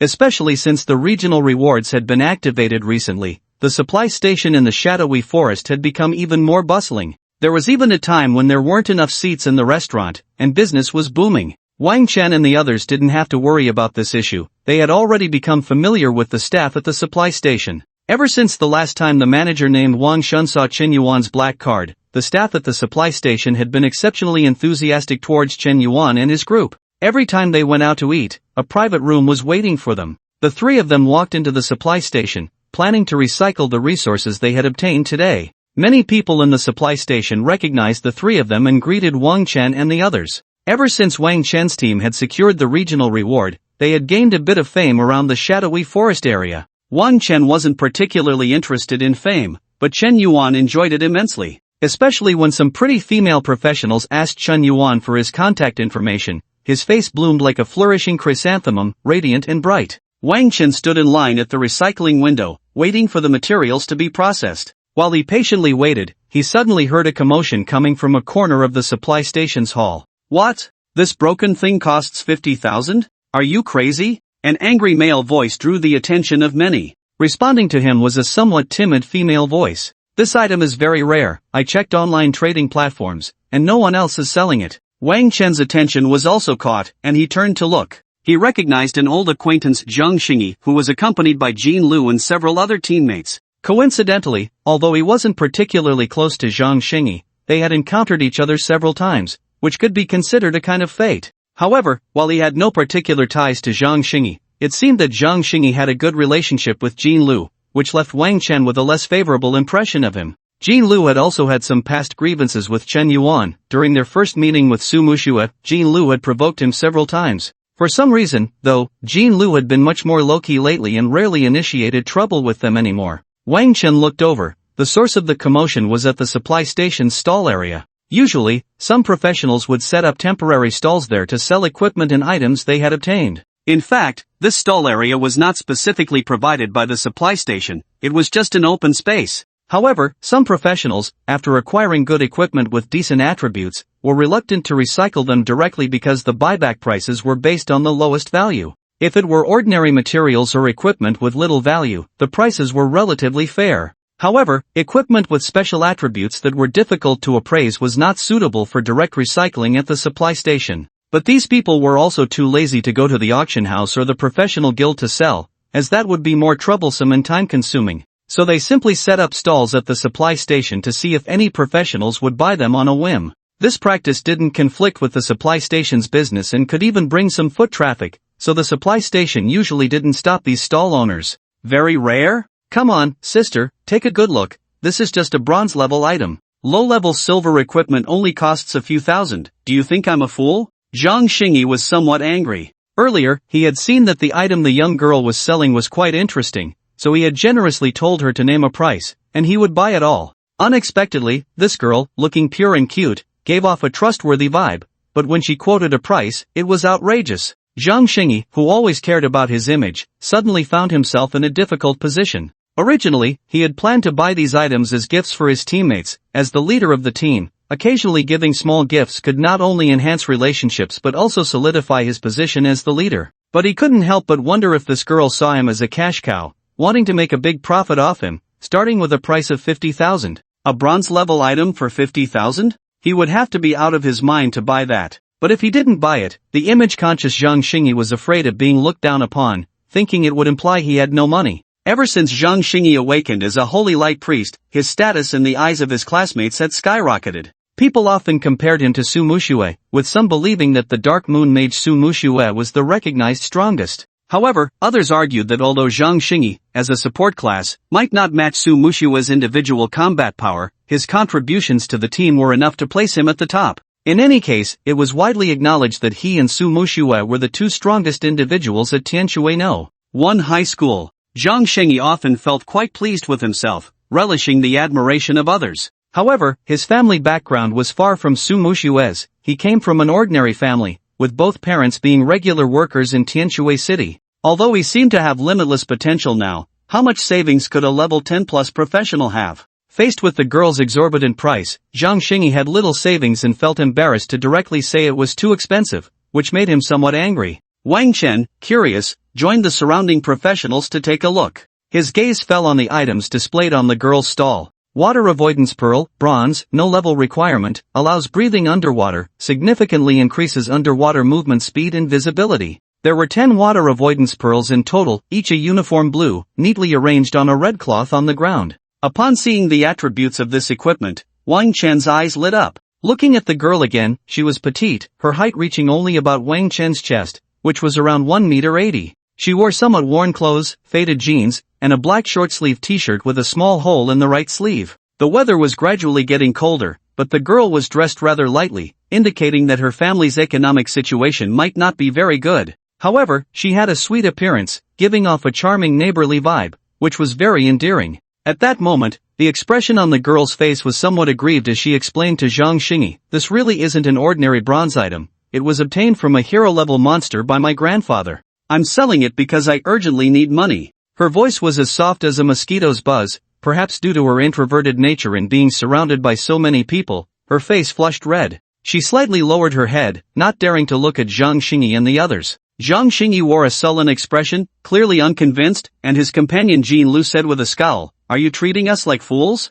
Generally, bronze-level equipment only costs a few thousand. No matter how rare it is, it can't be sold for tens of thousands." Zhang Xingyi echoed, "Exactly, claiming it's an item dropped by a hero-level monster. Who are you trying to scare?" The girl seemed on the verge of tears. "I'm not lying to you. If you think the price is wrong, you don't have to buy it." Upon hearing this, Zhang Xingyi seemed to be poked at. "What do you mean by that? Do you think I have no money? Who do you look down on?" The girl quickly replied, "That's not what I meant." Wang Chen watched the argument between the two when he heard Su Mushua's voice beside him. "Hey, isn't that our class's Xiaoying?" Wang Chen turned his head slightly. "Do you know her?" Su Mushua nodded. "Yeah, her awakened profession is pretty good. She's a druid. After the awakening ceremony, I planned to team up with her, but she refused." Wang Chen and Chen Yuan looked at her in surprise. Chen Yuan said, "No way? Someone dares to refuse you, Miss Su?" Seeing Su Mushua's unfriendly expression, Chen Yuan quickly added, "Cough. Just kidding, what I mean is, you're the Dark Moon Mage. Normal people wouldn't refuse to team up with you, right?" Su Mushua said. "At that time, I was quite puzzled.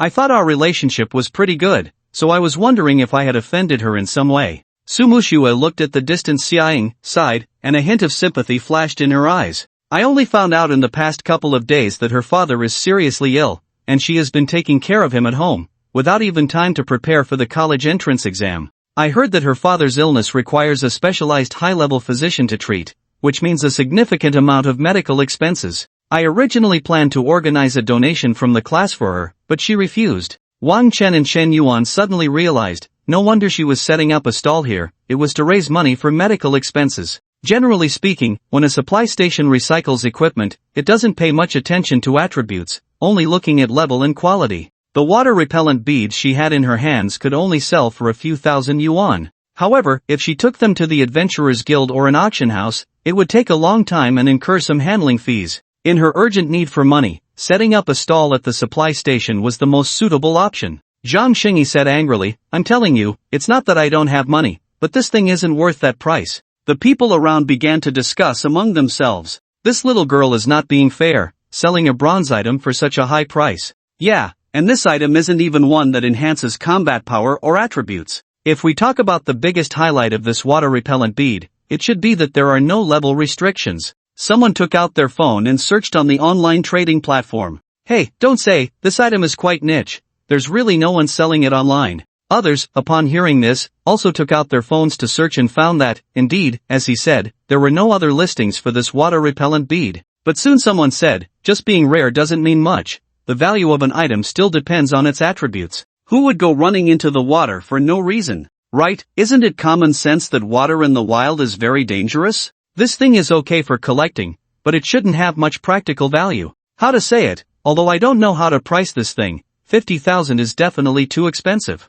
The crowd was chattering, mostly leaning towards Zhang Xingyi's side. Firstly, this item was something they hadn't seen much, so there was no unified market price. Secondly, the idea of avoiding water edges in the wild was basically common knowledge among adventurers. Because in the wild, the water often harbors very dangerous monsters. When a person is underwater, their speed and visibility are restricted, which is very unfavorable for combat. You never know if a seemingly calm little pond is hiding a deadly aquatic monster beneath it. For most aquatic monsters, once they come onto land, their abilities are halved, but underwater is their absolute domain, where they can often exhibit combat power far exceeding that of monsters of the same level. Monsters like the dragon blood crocodile, which can still launch long-distance bites and spit dragon breath after coming ashore, are quite rare. So while the attributes of this water-repellent bead seemed interesting, in the eyes of most people, it was only suitable as a small toy. Seeing that everyone's comments were leaning towards him, Zhang Xingyi showed a hint of pride on his face.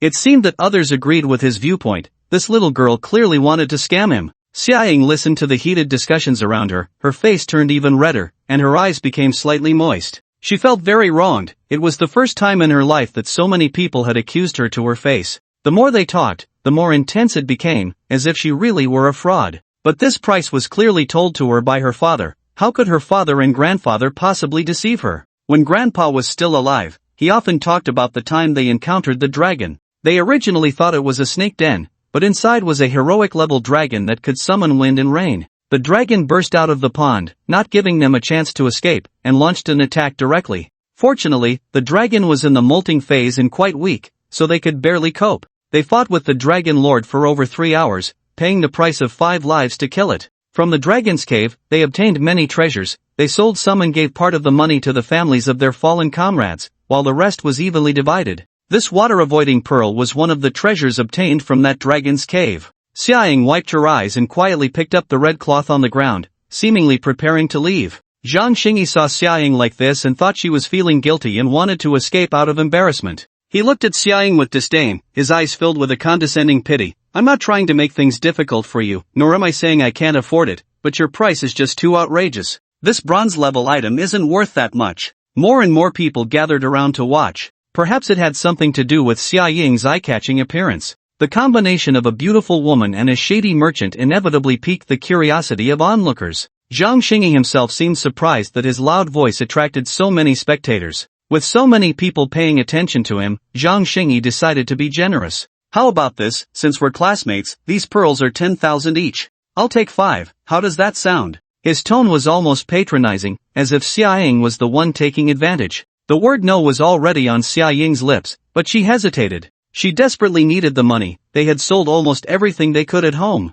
Her father's condition was worsening, and every day of delay could make it more serious. 5 pearls at 10,000 each would be 50,000. If she could get that money, at least she could buy some medicine to prevent her father's condition from deteriorating further. However, to hire a high-level doctor to completely cure him would require at least 400,000. Even if she sold the remaining 5 pearls, it wouldn't be enough to gather that amount. Selling the pearls at such a low price was akin to drinking poison to quench thirst. But if she didn't sell them, what if these pearls couldn't be sold again? Could her father hold on until all the pearls were sold? Countless conflicts surged in Xiaoying's heart, disturbing her thoughts. She remembered the day she became a druid, when her teacher congratulated her, saying her future was limitless. But at this moment, Xiaoying didn't know where her future lay. In the past 2 days, she hadn't had time to level up while taking care of her father. She was still at level 1. Now that her father's condition was getting worse, she felt utterly helpless. A layer of fog clouded Xiaoying's eyes. She felt she could see nothing, hope, future, and her father.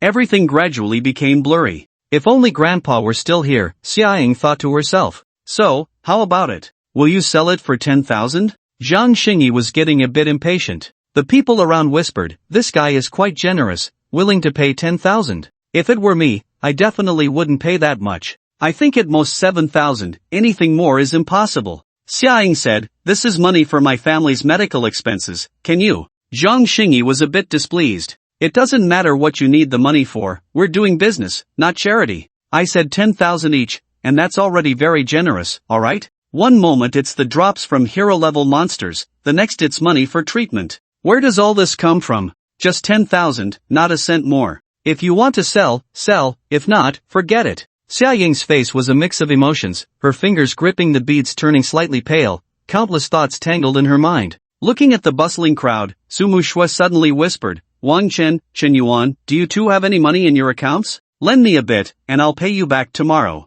Sumu Shui suddenly spoke to the two. Wang Chen asked, are you going to buy her water-repellent beads? Sumu Shui nodded. Yeah, Xiaoying is one of the few friends I have in class. We have a pretty good relationship. Sumu Shui couldn't help but sigh.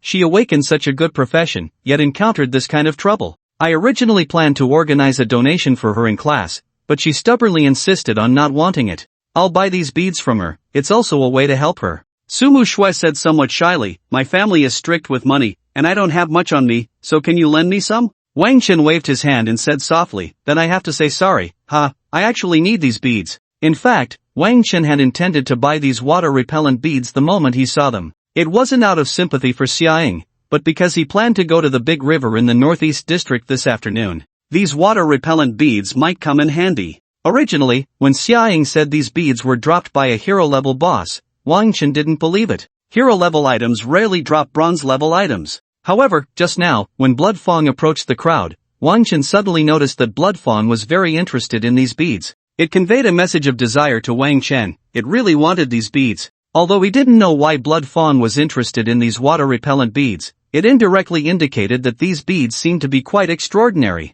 So no matter what, he had to get these water-repellent beads. You need them? Really? Sumu Shui looked at him in surprise. Yeah, aren't we going to that river in the East District? Maybe these beads will be useful. Just as the three were quietly discussing, Xia Ying and Zhang Xingyi were haggling. Can we do 20,000? These water-repellent beads were found in a hero-level boss's cave, they might have some other value. Zhang Xingyi waved his hand impatiently. I'm really wasting my time with you. Since you think these items are so good, just keep them as family heirlooms. With that, Zhang Xingyi turned to leave. At that moment, he saw a familiar face approaching Wang Chen. Zhang Xingyi looked at Wang Chen with a complex expression. Although they weren't too familiar, they kept running into each other these days. But there was nothing to be done, the shadowy forest was this small, and it was normal to encounter acquaintances. Seeing Wang Chen again made Zhang Xingyi feel slightly displeased. Before the awakening ceremony, Wang Chen was undoubtedly the top student of Tianshui No. 1 high school. However, after the awakening ceremony, Zhang Xingyi felt that the title of top student should change hands. Wasn't it obvious which was stronger, the Holy Light Priest or the Aura Master? Yet a series of events happening to Wang Chen could only be described as enviably good luck. After awakening as a Holy Light Priest, Zhang Xingyi's popularity on the campus forum was even lower than that of Wang Chen, an Aura Master. So he simply turned his head away, pretending not to see Wang Chen. Wang Chen didn't mind and walked straight to the extremely dejected Xiaoying, saying, 50,000 each, right? I'll take all 10. As soon as Wang Chen said this, everyone around was stunned. Even Xiaoying was taken aback. Really? Really? You want all of it? Hey, aren't you that Wang Chen from class? Xiaoying recognized Wang Chen, looking at him in disbelief, her small mouth slightly agape, her eyes filled with shock. Zhang Xingyi turned his head, his expression somewhat gloomy. What does Wang Chen mean by this? Is he trying to show off in front of him? For a moment, Zhang Xingyi suspected that Wang Chen was targeting him. However, Wang Chen did not look at him but continued, yes, that's right, let's add each other as friends. I'll transfer the money directly through the friend list. Xiaoying couldn't contain her joy. Okay, just a moment, I'll add you as a friend right away. The people around them whispered among themselves. Is this kid crazy? That item is worth 50,000? Maybe he wants to impress a girl.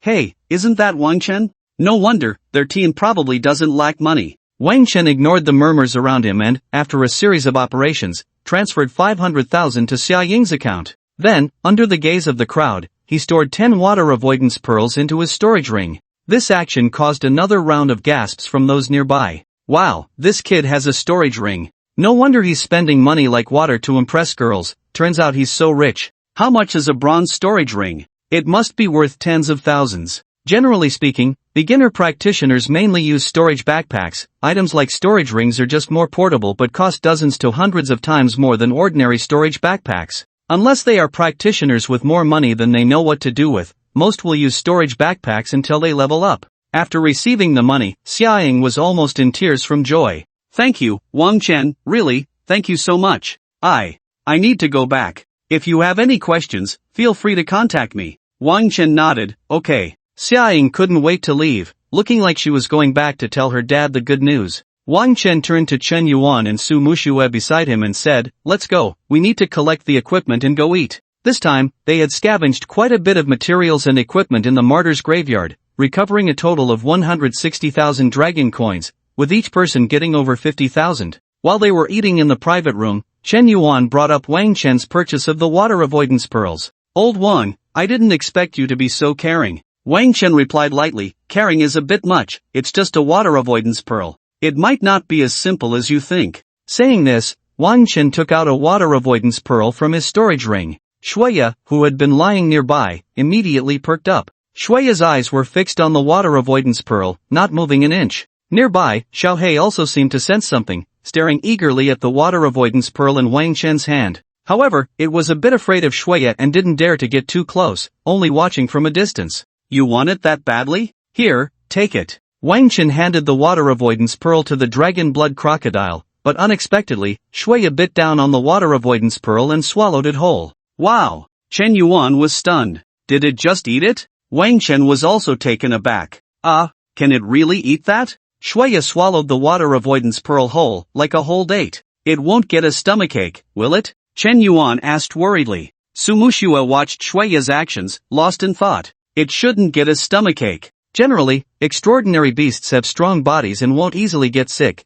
Even if it swallows a piece of iron, it won't have much effect. Sumushua squatted down and pried open Shuya's mouth. Shuya cooperatively opened wide, and she discovered that Shuya had completely swallowed the pearl, leaving nothing in its mouth. I just don't understand why it wants to swallow this water avoidance pearl. Logically speaking, the instincts of extraordinary beasts are quite strong. They generally wouldn't eat food they don't need. Wang Chen glanced at the other dragon-blooded crocodile beside him, Little Black. When Blood Fawn was demanding the water avoidance pearl earlier, Little Black had been watching with eager eyes. He wondered, could it be that this water avoidance pearl has something unusual about it? It seems like Little Black is also very interested. The two turned their heads to look and found that it was indeed the case. Little Black was staring at Wang Chen with longing, as if begging for food. Just as the three were puzzled, a prompt suddenly appeared in Wang Chen's mind. Your pet dragon-blooded crocodile has devoured a special item and is currently evolving. Remaining time, 1 hour 15 minutes. Upon completion of the evolution, the dragon-blooded crocodile will enhance its affinity for water elements, randomly acquire a water-type skill, and strengthen its dragon lineage, gaining an overall attribute boost. Wang Chen was momentarily stunned,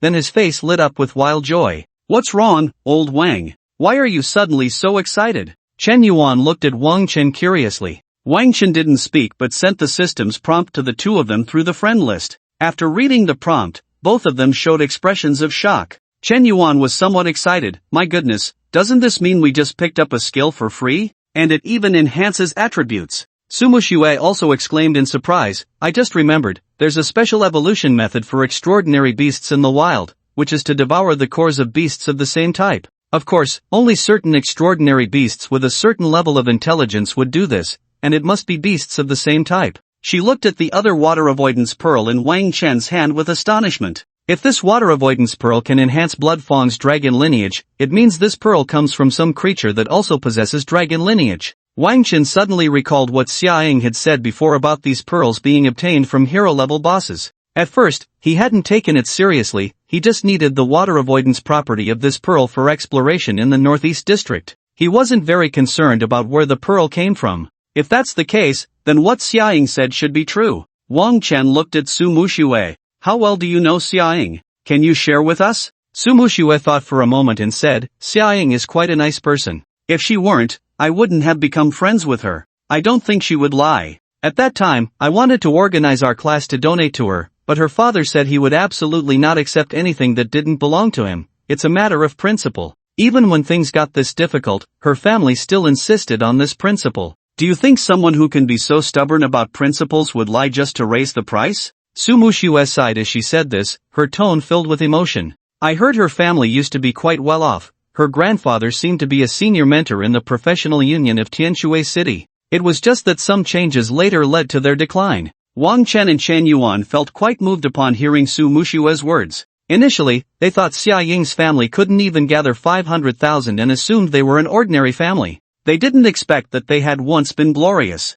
Wang Chen couldn't help but think of his past, struggling for nearly 10 years on a compensation of 200,000. This is the helplessness of ordinary people. A monthly salary of a few thousand is not even worth a single bronze-level equipment for professionals. Even though he now has over 20 million in his bank account, who would have thought that just a few days ago, he was still worrying about a few hundred for rent? Analyzing it in light of Su Mushue's words, Wang Chen estimated that this water avoidance pearl should be something left behind by Xia Ying's grandfather. He patted the head of Bloodtooth, who was swallowing the water avoidance pearl and was now resting with its eyes closed, its large mouth wide open and motionless, just like when it usually basked in the sun. Want another one? Wang Chen offered the water avoidance pearl to Bloodtooth, but it showed no reaction this time, no longer displaying the intense desire it had just moments ago. This left Wang Chen a bit disappointed. It seemed that Bloodtooth's capacity for absorption was quite limited. It can't take any more. It looks like it won't need any in the short term. Wang Chen turned and tossed the water avoidance pearl to the eagerly waiting Little Black.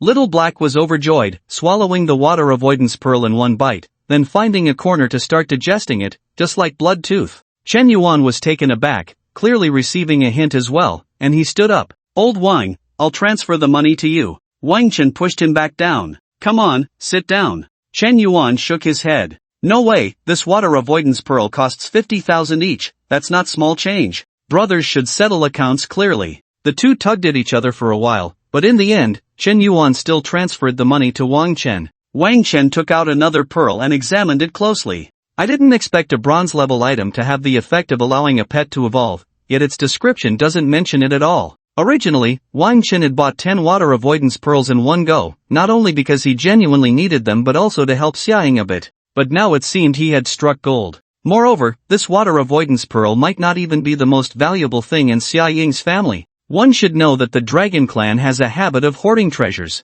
If a team of professionals could successfully raid a dragon's lair, they might find themselves on the national rich list the very next day. Wang Chen shook his head in self-reproach, feeling he was overthinking and a bit greedy. He opened his friend list and sent a message to Xiaoying. Xiaoying, are you there? Xiaoying quickly replied, what's up, Wang Chen? Is there a problem with the water avoidance pearl? Just from her message, Wang Chen could sense her nervousness and caution. It was clear she really needed this money, afraid that Wang Chen might change his mind. No problem, the water avoidance pearl is great, but I have a question I'd like to ask, if you don't mind.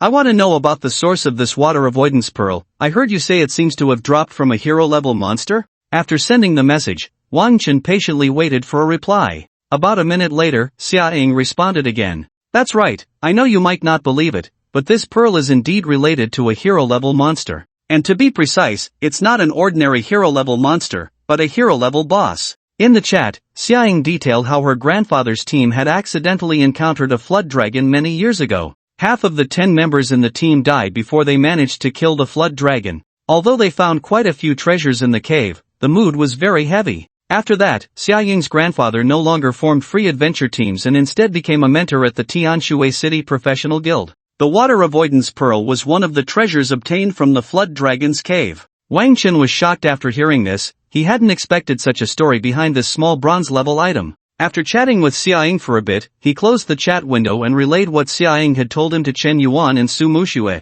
Su Muxue said, I see, so it's not surprising that this water avoidance pearl can make Bloodtooth evolve. Wang Chen knew that Su Muxue's family specialized in pet breeding, so she must understand this area well. So he asked her, if I can get more items dropped by dragon-type creatures in the future, can Bloodtooth keep evolving indefinitely? Su Muxue smiled and said, it's not that easy. If it were, that would be great. She explained, not all crystal core items are easy to absorb. How should I put it? It still depends on luck. The instincts of the exotic beasts will tell them which ones they can absorb and which ones they cannot. If they can't absorb it, even if you feed Bloodfang dragon blood, it won't help. Moreover, even if the water avoidance pearl can be absorbed, the number of times should be limited. It might be useful this time, but next time it might not be interested. Su Muxue looked at Bloodfang with a hint of envy. So, your luck is really good. Hearing this from Su Muxue, Wang Chen realized just how lucky he had been this time. It was purely accidental. One could only say that such things are serendipitous.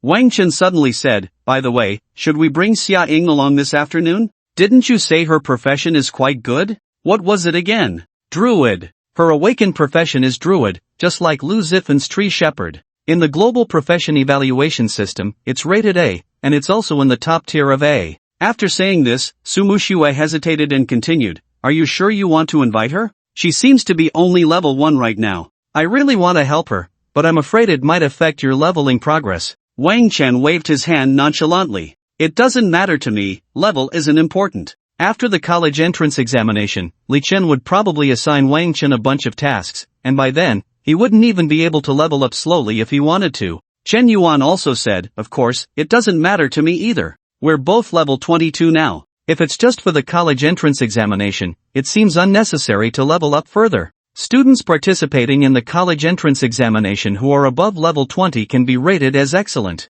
As for whether they can be admitted to prestigious schools, it still depends on their performance in the exam and future potential assessments. Chen Yuan continued, if that girl is only level 1, I doubt any good school would admit her, right? Wang Chen nodded. Tomorrow is the last day. With such a good profession, it would be a shame if her future is affected because of her level. Isn't she your friend? It's just right that our team is small. The more diverse the professions in a team, the better. Wang Chen certainly had some selfish motives as well. He wanted to form a team that truly belonged to him. Although the teammates assigned by Li Chen were strong, they were still a team led by Li Chen. If something needed to be handled in the future, or if they had to go to a hidden dungeon, his own team would definitely be more trustworthy. Wang Chen had some knowledge about the druid profession. Druids are versatile, they can transform into various giant beasts to fight up close and can also use nature spells to assist in healing teammates. Often, versatility means mediocrity. While they can do everything, nothing stands out. However, if Wang Chen's aura is added, it would be different. Sumu Xue felt a bit moved hearing their conversation. Alright, I'll contact her later. In the afternoon. After lunch, Wang Chen and the others did not head directly to the northeastern area but found a resting place at a supply station to wait. They had just contacted Xiaoying, asking if she wanted to join the team. Xiaoying was a bit flattered. At first, she was worried that her low level would drag the team down, but after Sumu Xue insisted several times, Xiaoying was finally persuaded and agreed to join the team. However, her father needed some time to handle things. Wang Chen and the others were not in a hurry because Blood Fong and Little Black needed over an hour to complete their evolution. During this time, they were unable to fight. So even if everyone doesn't wait for Xiaoying, they will wait until the two of them finish evolving before speaking. In the shadowy forest, West District, Zhang Shengyi and others were weaving through the forest, occasionally taking out maps to compare. As they moved forward, they chatted idly. Zhang Shengyi said, that kid Wang Chen really has too much money to spend, buying bronze props for 50,000 each. Jean Lu agreed, yeah, he's just a pure big spender, but...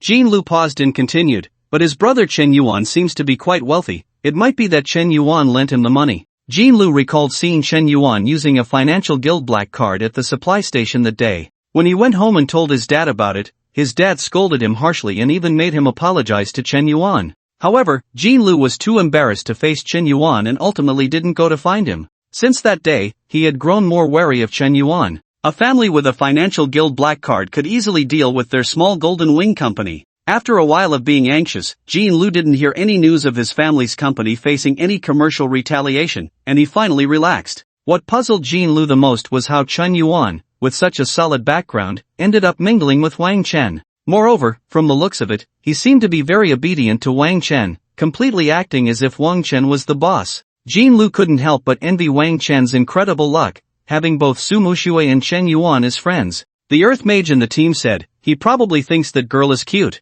It's strange that Sumu Xue isn't even angry. Zhang Xingyi continued, Wang Chen is really getting carried away. After hanging out with Chen Yuan and Sumu Xue for a few days, he must have gotten inflated, spending 500,000 to buy bronze props, and buying 10 at once. With that kind of brain, I really don't know how he managed to become the top scholar in martial arts at Tianshui No. 1 High School. Jean Lu said, I checked his background, it seems his family conditions aren't that good. They live in an old community, and the house is rented. I even heard he owed 2 months' rent before his awakening ceremony. Upon hearing this, the others showed disdainful expressions and scoffed, what a wasteful son. Just earned a bit of money and already forgot his surname. People like this can't achieve great things. To be honest, only brother Zhang deserves to be the true number 1 at Tianshui No. 1 High School in my eyes. That's for sure. With this year's college entrance exam results, I doubt anyone can compare to brother Zhang. Hearing everyone's flattery, Zhang Xingyi smiled broadly, unable to suppress the grin on his face. Speaking of this, Jean Lu also became excited. After all, he was one of the 3 rare professions at Tianshui No. 1 High School, and just having that rare profession meant his college entrance exam results wouldn't be too low. I want to see how many points Wang Chen can score in the college entrance exam. When the college entrance exam comes, everything speaks for personal strength, and liberal arts scores won't hold too much weight in the exam. The college entrance exam places more emphasis on the comprehensive qualities and growth potential related to the combat of the profession. As everyone chatted, they wandered around the West District. When they reached a popular leveling spot, they found it was already overcrowded. In an open area smaller than a football field, there were at least 3 professional teams visible. Zhang Xingyi frowned. Damn it, Where did all these people come from? Is there no room for leveling? The shield warrior Wang Cheng and the team said helplessly, there's nothing we can do. Recently, the area rewards obtained by Su Muxue and the others have turned the shadowy forest into the hottest leveling spot in Tianshui City. And the West District is the best area in the entire shadowy forest. As for Su Muxue and the others, Zhang Xingyi and Jean Lu's expressions darkened slightly. Sigh, we're like headless flies, wandering around here for ages, yet we still haven't found a suitable spot. Can we even level up today? We haven't encountered many monsters, but there's a whole bunch of professional teams. What's wrong with these people? Why do they have to crowd together in such a large area to fight for monsters? Everyone sighed. Jean Lu suggested, let's look a bit further ahead. Wang Chen was lying on a wooden chair, resting with his eyes closed under the sun when suddenly, a prompt echoed in his mind. Congratulations, your dragon blood crocodile has successfully evolved. Your dragon blood crocodile's dragon lineage has been strengthened, with a 5% increase in all attributes. Your dragon blood crocodile has gained enhanced affinity for water elements, increasing its underwater combat power, swimming speed, and the power of water-based skills. Your dragon blood crocodile has comprehended a new water-based skill. Please open the pet panel to check. Upon hearing this series of prompts, Wang Chen instantly perked up. He quickly summoned the pet panel in his mind. Dragon blood crocodile, dark gold, level, LV22. Strength type mutated monster, dragon lineage activated, with immense growth potential. Skills, pounce, dragon breath, death roll, dragon might, blood frenzy, water prison, deep sea whirlpool, water dragon bullet. Pounce, the dragon blood crocodile leaps forward, charging up to a maximum distance of 25 meters, growing with level, biting the enemy, cooldown time 10 seconds. Death roll, after biting the enemy, the dragon blood crocodile spins rapidly, dealing terrifying tearing damage to the enemy. Dragon breath, emits a breath that incinerates everything. Dragon might, causes all surrounding hostile creatures to enter a state of fear, reducing movement speed by 50%, attack power by 40%, casting speed by 30%, and increasing skill cooldown by 10%, lasting 20 seconds. Blood frenzy, increases size and health by 50%, enhances the range and damage of dragon breath by 30%, significantly boosts defense and attack power, grants a 30% damage reduction effect, increases land movement speed by 100%, swimming speed by 100%, and immunity to all magic and negative states, lasting 180 seconds. Water prison, creates a water prison that traps creatures inside, preventing them from moving, cooldown time 10 seconds. Deep sea whirlpool, summons a massive whirlpool that pulls enemies in, preventing escape, causing dizziness and massive damage, cooldown time 60 seconds. Water dragon bullet, fires a high-pressure water bullet that severely injures the enemy. This skill does not diminish in power underwater, cooldown time 10 seconds. Wang Chen was taken aback upon seeing the panel. After devouring the water avoidance pearl, Blood Fong not only received an all-attribute boost but also gained 3 skills at once. All 3 were water-based skills, 1 control skill, 1 single target damage skill, and 1 group control plus area damage skill. This was simply outrageous. Wang Chen needed to level up 15 times to gain 3 additional skills, and Blood Fong essentially just picked up 3 skills for free. The value of this water avoidance pearl to Wang Chen had far exceeded its original attributes. For a moment, Wang Chen even felt like he had taken advantage of Xiaoying. Seeing the joy on Wang Chen's face, Chen Yuan quickly leaned over and asked, "What's up, old Wang? Did your Blood Fong evolve successfully?" Su Muxue, curious, also came over. Wang Chen directly showed them Blood Fong's attribute panel. Chen Yuan and Su Muxue were both stunned. What the heck, am I seeing things? 3 skills? He murmured, Xiaoying sold this water avoidance pearl for 50,000, that's a huge loss. Suddenly, Chen Yuan's expression changed, and he exclaimed, my little black has also evolved successfully. He looked focused, as if he were checking the attribute panel of little black. Soon, Chen Yuan's face fell. Ah, I really can't believe it. Why has my little black only awakened 1 skill? He displayed the attribute panel, and Wang Chen and the others discovered that Little Black had only evolved 1 skill, Water Dragon Bullet. Wang Chen comforted him, maybe it's because the level is too low. Right now, Little Black's level was far below Blood Fong, only at level 18.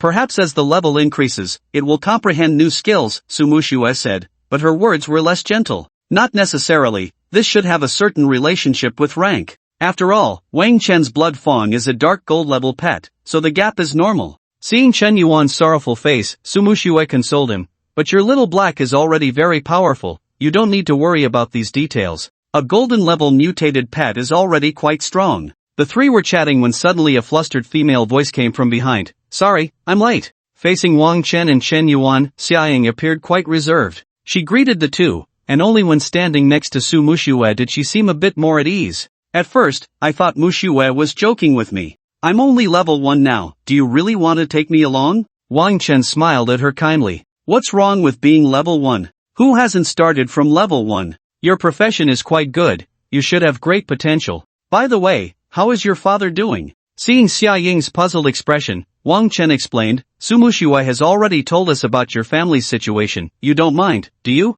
Xia Ying quickly shook her head. Of course not, Mushue is very nice. She even wanted to organize a fundraiser in class for me. Speaking of her father, her mood seemed quite good. I hired a shamanic healer to help my dad with his illness, and he's much better now. After a few more days of rest, he should fully recover. As Xia Ying spoke, she became a bit excited and deeply bowed to Wang Chen. Thanks to you, Wang Chen, if you hadn't bought those water-repelling beads, I don't know what would have happened to my dad. Her voice choked a bit, and her eyes turned slightly red. Thank you so much. Wang Chen quickly replied, no, we were just doing normal business, there's no need for thanks. Besides, those water-repelling beads are indeed amazing, they are worth the price. Wang Chen also didn't hold back, telling Xia Ying about the miraculous effects of the water-repelling beads on Blood Fong and Little Black. Xia Ying had been worried that her water-repelling beads weren't worth the price, but after hearing Wang Chen's explanation, she felt much better. Su Mushue asked with concern, is that shamanic healer very skilled?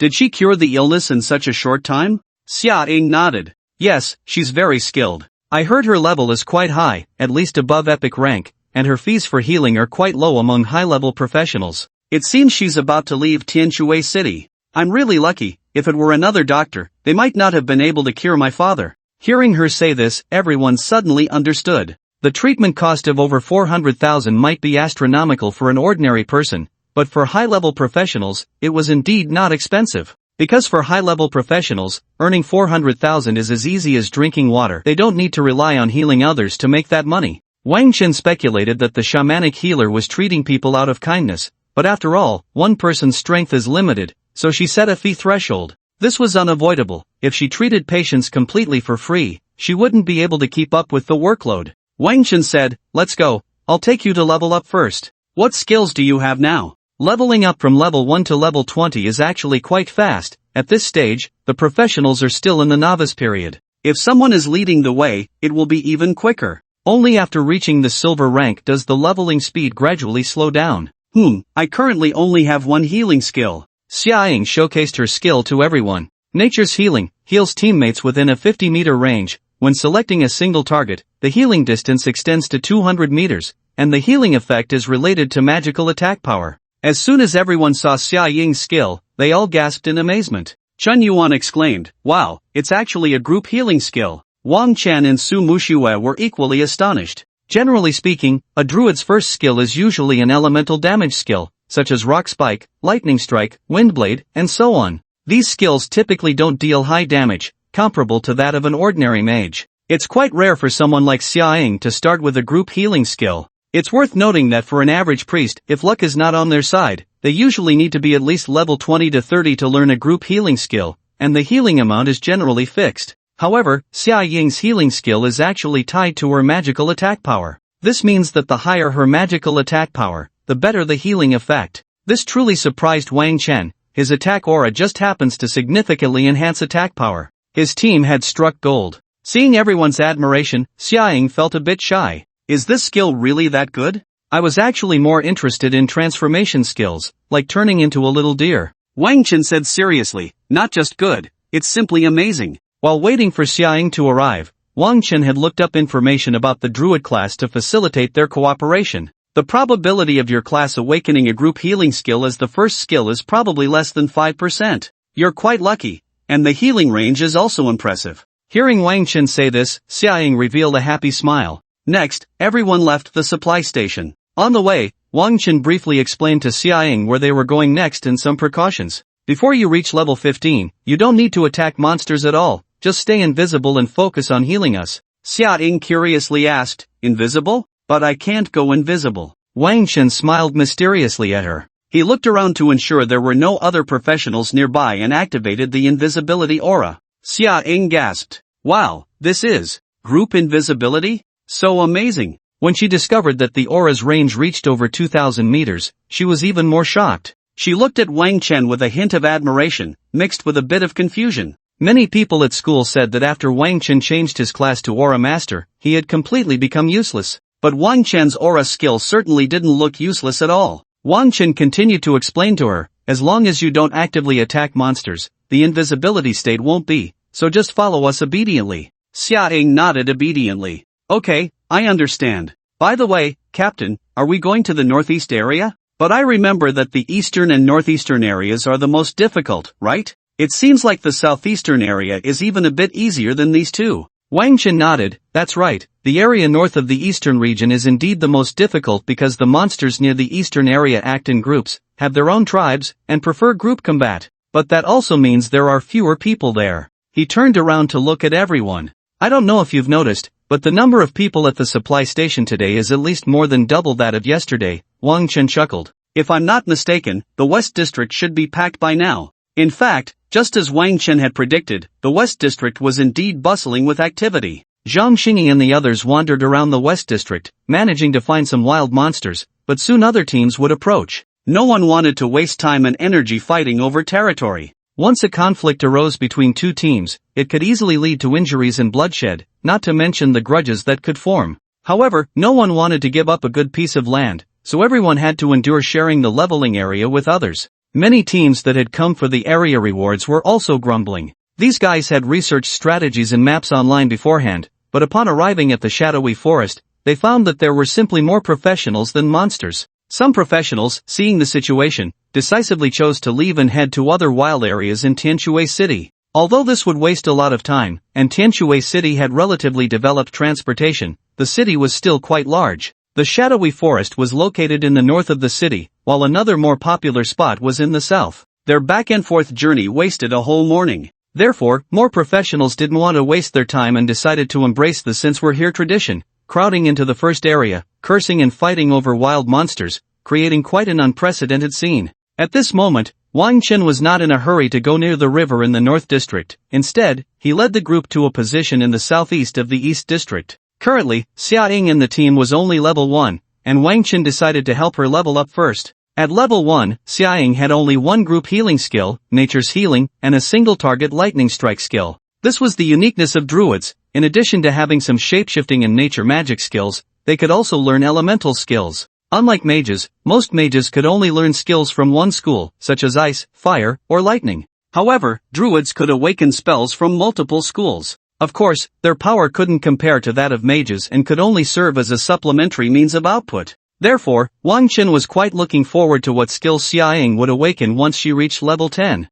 Generally speaking, professionals were likely to awaken multiple skills in the first 10 levels, but after level 10, most would awaken one skill every 10 levels. Of course, certain special or particularly powerful professions might have the possibility of awakening a skill every 5 levels. For example, Wang Chen awakened a new aura every 5 levels. Xia Ying walked in the team, her face full of joy. During this time, she had heard many stories about Wang Chen's trio. Their various deeds were quite popular on the campus forum. The most discussed topic was naturally their completion of a special event, which triggered area rewards. Such events were usually recorded by the Tianshui City officials, and their names would be forever inscribed in the official event records of Tianshui City. This made the students of Tianshui No. 1 high school envious. Not to mention the rewards, just this honor was enough to make countless people yearn for it. Xia Ying never expected to have the opportunity to team up with this famous trio. When the awakening ceremony was just completed, many teams invited her to join because her awakened profession was quite good and she was well liked at school.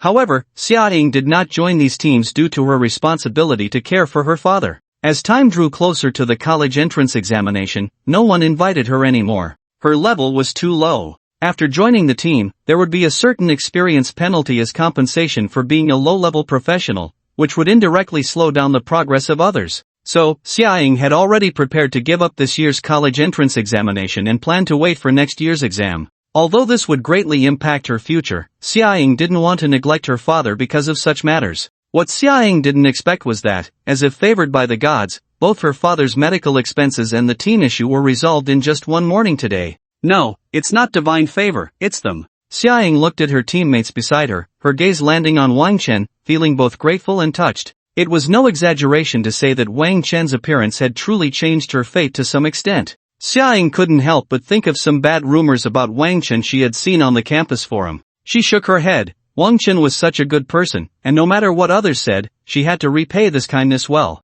Due to her introverted personality, Xiaoying appeared quite reserved along the way. Whenever Wang Chen and the others chatted, she always remained silent. To avoid leaving her out, Wang Chen shifted the topic to her. By the way, Xiaoying, which university do you want to go to for the college entrance examination? Su Mushui also said, yeah, Xiaoying, have you thought about which university to apply for? Suddenly being asked, Xiaoying was a bit flustered and quickly replied, university? I haven't thought about it yet. Have you all decided? Su Mushui smiled, yeah, the three of us are planning to go to Jiangnan University. Do you want to join us? We can continue to team up then. Upon hearing the words Jiangnan University, Xiaoying's expression dimmed slightly. Jiangnan University? That's one of the 3 supreme academies. She forced a smile. I don't know if I can get in, and I've heard that the tuition for supreme academies is quite expensive. Hearing Xiaoying's words, everyone suddenly remembered that her family's situation was indeed very bleak. Even if she was fortunate enough to get into Jiangnan University, she might not be able to afford the high tuition fees. This was unavoidable. The Supreme Academies were equipped with the most advanced facilities in the country and the top-notch mentor resources, and the salaries of these mentors were not low. So even with national subsidies, tuition fees were still not cheap. Take Jiangnan University, for example. The tuition for the first academic year was around 500,000, not including living expenses and miscellaneous fees. For professionals, this wasn't too expensive, but for ordinary people, it was an astronomical sum. Given Xiaoying's family's situation, it seemed unlikely they could come up with that much money in a short time. Wang Chen quickly comforted her, your profession is quite good, and your level 1 awakened skill is also pretty decent. As long as your level rises a bit more, getting into a good university is very hopeful. As for the tuition issue, it's actually quite simple. Professionals' incomes are not low. After the college entrance examination, there are still 2 months before university starts, right? As long as you work hard to save up, you should be able to gather the tuition for the first academic year quickly. Wang Chen's words instantly ignited hope in Xiaoying's eyes. I will work hard. Jiangnan University, right? I will definitely give it my all. You have entered Spider Cave. As Wang Chen and the others stepped into the cave entrance, a prompt sound rang in their ears. They had just encountered several teams of wind wolves, and Wang Chen and the others easily defeated them. Because these wind wolves were too weak, Wang Chen didn't even bother to activate his aura. Xiaoying was also slacking off in the team. Following Wang Chen's instructions, she hid in the invisibility aura, waiting for the right moment to cast group healing. However, Chen Yuan and Su Mushua's firepower was simply too fierce, leaving the wind wolves no chance to get close to them. So Xiaoying could only stand by obediently and share her experience. After defeating several packs of wind wolves, Xiaoying successfully leveled up to level 4 and was about to reach level 5. Wang Chen and the others, as before, left one wind wolf behind to call for its kind. However, during the pursuit of the remaining wind wolf, they unexpectedly discovered a cave. Wang Chen then suggested they go in and take a look.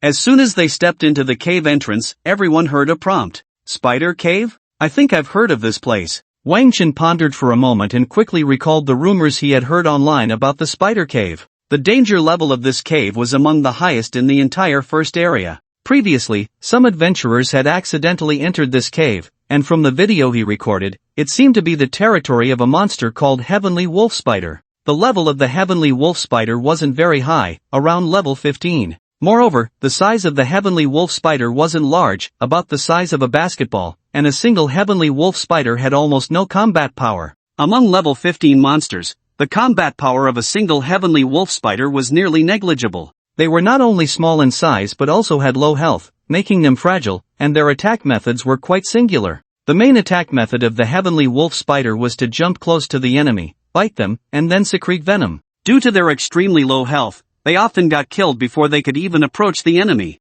However, their strength lay in their incredibly high reproductive ability and large numbers. Wang Chen clearly remembered that in that video, the entire cave was filled with Heavenly Wolf Spiders. The number of Heavenly Wolf Spiders here was truly astonishing. The first wave encountered by the videographer upon entering the cave was over 100. Logically speaking, these fragile little spiders, no matter how many there were, would only provide experience points. However, the Heavenly Wolf Spider had a very special ability. They could spray a certain amount of poisonous mist, with a range of about 5 meters. In open areas, this poisonous mist was practically useless. First, the damage was low, and a level 15 adventurer could stand in the mist for 5 or 6 minutes without any problem. Secondly, the range of this poisonous mist was small, only about 5 meters. Who would be foolish enough to actively dive into the mist? But in the airtight spider cave, this poisonous mist became a formidable skill. Once an external enemy invaded, these heavenly wolf spiders would all spray out the poisonous mist, filling the entire cave, making it nearly impossible to move.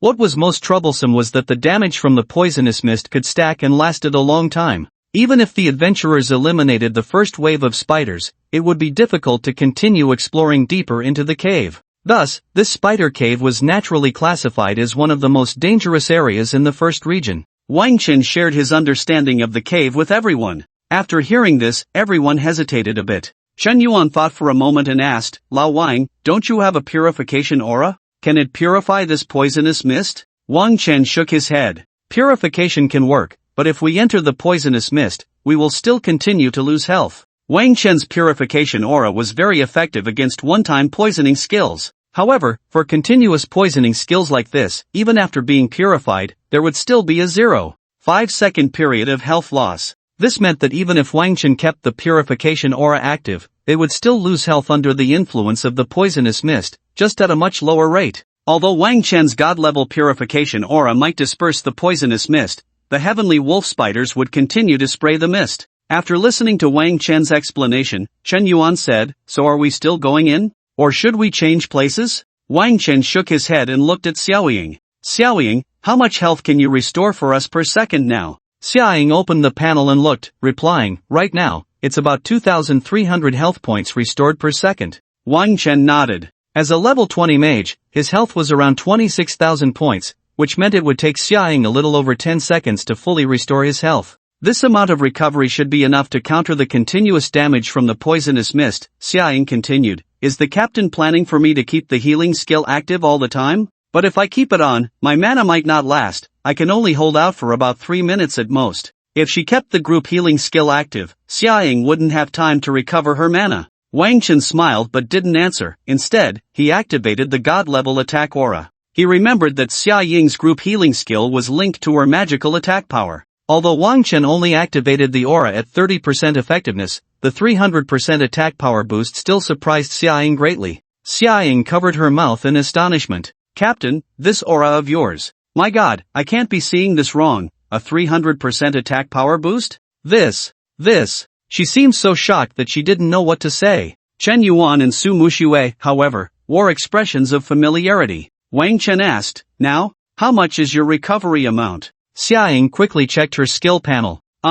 Now the health recovery per second is over 6,900. Xiaoying's eyes were filled with delight. She displayed her skill attributes to everyone. A recovery amount close to 7,000 per second meant that for a profession with over 20,000 health, she would only need about 3 seconds to fully restore their health, which was quite exaggerated. Wang Chen nodded in satisfaction. Very good. This effect was about what he had anticipated. A recovery amount around 7,000, even the Holy Light Priest Zhang Xingyi might not achieve such an effect with his Holy Light healing. Moreover, this was a group recovery. As Xiaoying's level increased, her healing range also improved, expanding from 50 meters to 80 meters. As her level continued to rise, this range would likely grow even larger. Wang Chen couldn't help but think that if Xiaoying could cooperate with him in the national war, this health recovery would be almost like having invincibility. Nice, this way, the damage from the poisonous mist won't be a threat to us. Xiaoying just needs to activate natural healing for 1 second when our health drops to around 7,000.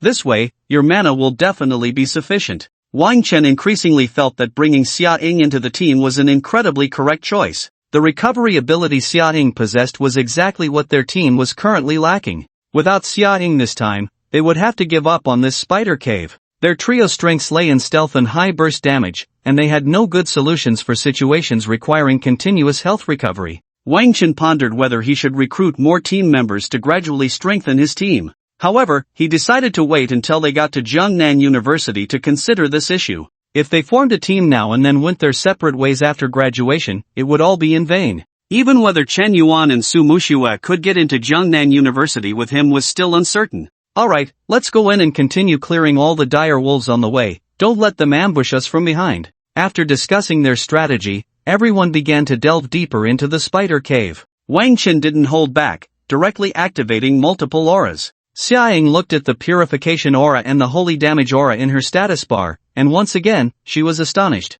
The way she looked at Wang Chen changed a bit. Although Wang Chen and his team's discussions on the campus forum were quite popular during this time, most people's opinions about Wang Chen were fairly unanimous, that he was merely a novice gaining experience, likely holding a lower status in the team than the two crocodiles. After all, Wang Chen was just an aura master. However, the strength Wang Chen had displayed left Xiaoying completely baffled. If an aura master could reach such a level, his value might not be much lower than that of Su Mushui and Zhang Xingyi, right? The cave was devoid of any light sources, and since Wang Chen and the others did not know any illumination spells, he can only hang a light stone made from crystal cores on his staff. All four of them donned headlamps, which finally brightened the entire cave. The two dragon blood crocodiles led the way. As everyone continued to enter, the cave gradually opened up. Suddenly, they heard a series of hissing sounds, and as they shone their lights upward, they saw countless spiders pouring down from the cave ceiling. These spiders were brown all over, with white stripes and covered in fur. The wolf spiders were densely packed on the walls of the cave, making everyone feel a shiver run down their spines. The blood-toothed crocodile reacted the fastest, opening its mouth to unleash a violent breath of fire, instantly incinerating a dozen spiders. A strange occurrence followed. As the spiders were burned, their bodies exploded, leaving behind a cloud of poisonous mist. Given the cave's narrow space, the toxic mist gradually spread toward the group. So that's how it is, not only can they spit out poisonous mist, but their bodies also explode into it upon death? Wang Chen pondered, realizing this was a characteristic he had not known before. As the blood-toothed crocodile attacked, the other wolf spiders also began to spew out poisonous mist. In an instant, the green mist filled the entire cave. Countless spiders leaped down from the walls, pouncing on the bloodtooth, which was soon covered by the swarm of wolf spiders. Standing next to Wang Chen, Xiaoying wanted to cast a lightning spell to help the bloodtooth. However, Wang Chen pressed down on her staff. "You don't need to fight, just stay invisible and wait for the right moment to cast a healing spell," he instructed. Xiaoying glanced at Wang Chen's calm demeanor and nodded in agreement. The thick-skinned bloodtooth was swarmed by the wolf spiders, which bit into it with their large fangs, injecting toxins into its body. The bloodtooth immediately became furious. It activated its blood-red frenzy, its size increasing several times, nearly filling the entire cave, and it instantly became immune to the toxins within. The bloodtooth rolled rapidly in place, sending countless spiders flying. It attacked with bites and fire, using its claws and tail, swiftly killing a group of wolf spiders. The bloodtooth charged ahead, diving into the swarm of spiders, while Chen Yuan and Su Mushui had barely made a move, and already over half of the 100 or so wolf spiders had been dealt with by the bloodtooth. It became more and more aggressive, even chasing around the next corner of the cave, where the group could only see the distant glow of flames and hear various rumblings. Wang Chen shook his head helplessly. Once the bloodtooth got into a fight, it easily entered a rampage mode. However, he was too lazy to command it. Its health was much thicker than that of Wang Chen and the others,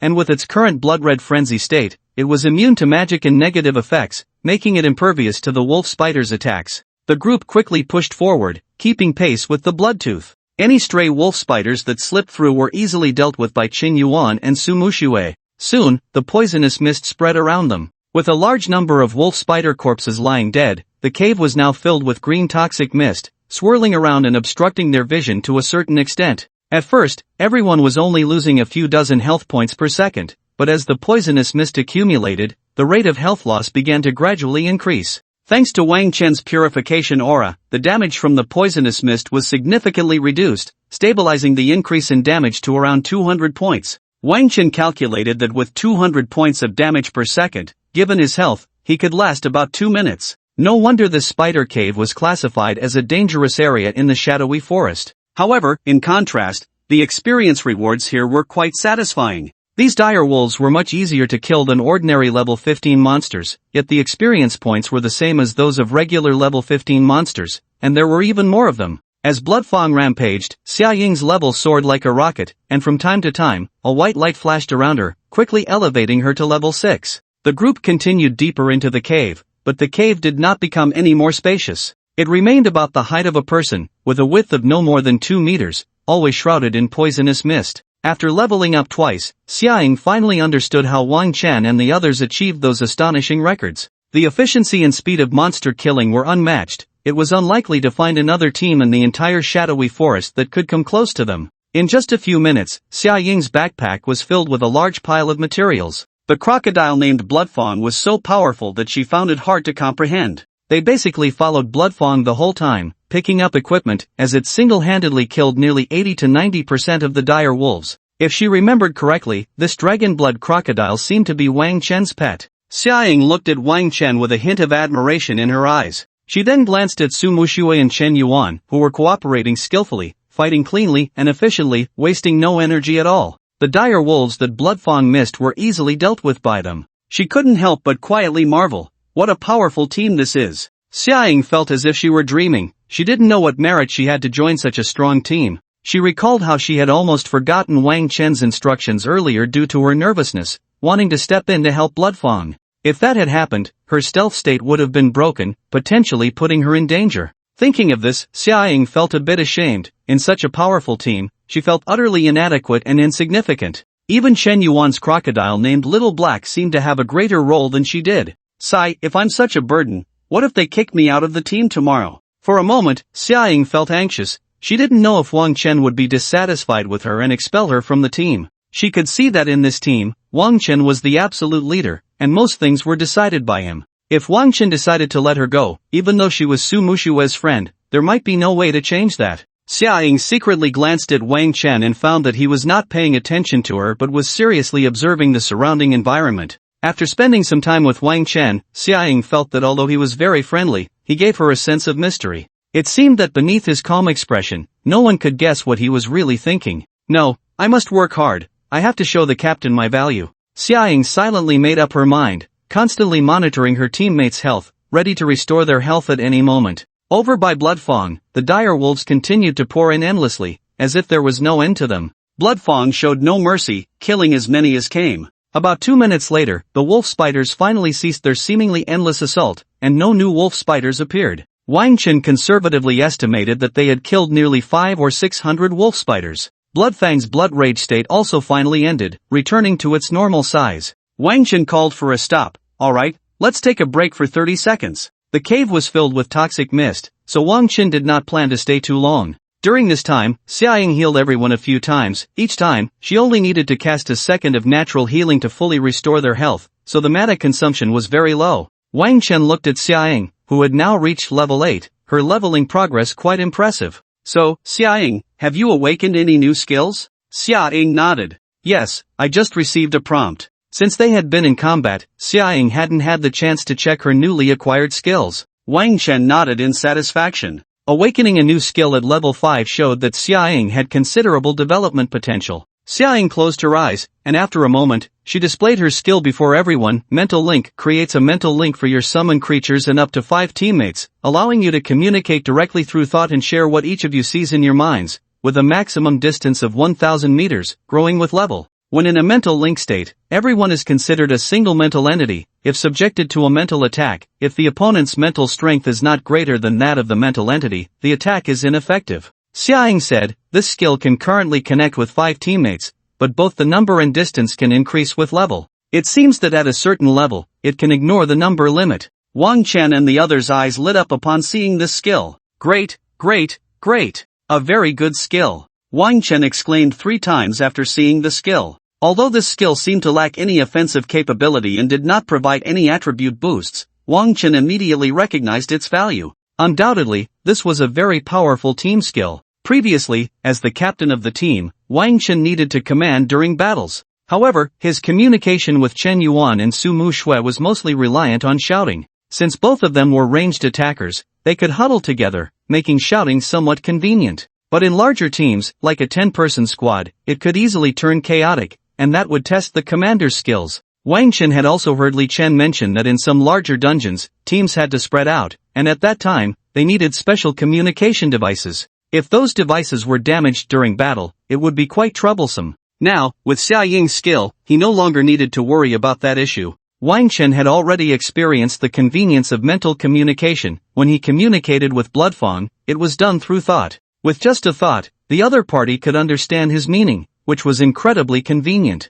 This was crucial in battle. For example, if someone in the team spotted danger, it would take a long time from their warning to their teammates reacting. But with this mental link, it only took a thought for teammates to understand. In battle, even a slight time difference could save a teammate's life. Moreover, Xia Ying's skill could also share each other's vision, which was very useful, especially on the battlefield during national wars, where information sharing was a vital skill. Wang Chen looked at Xia Ying with increasing satisfaction. This Xia Ying was indeed a talent. He asked Xia Ying a rather worried question, by the way, does your mental link skill consume a lot of magic power? Xia Ying shook her head. This skill hardly consumes any magic power. The rate of consumption is slower than my magic recovery speed, so I can keep it on continuously. Now, Wang Chen was completely at ease. Alright, you can activate the skill later, and we can get more familiar with this way of communication. As he spoke, Wang Chen took out a few pieces of equipment from his inventory. Some of these were plain, while others were bronze, all of which had just dropped from the celestial wolf spider.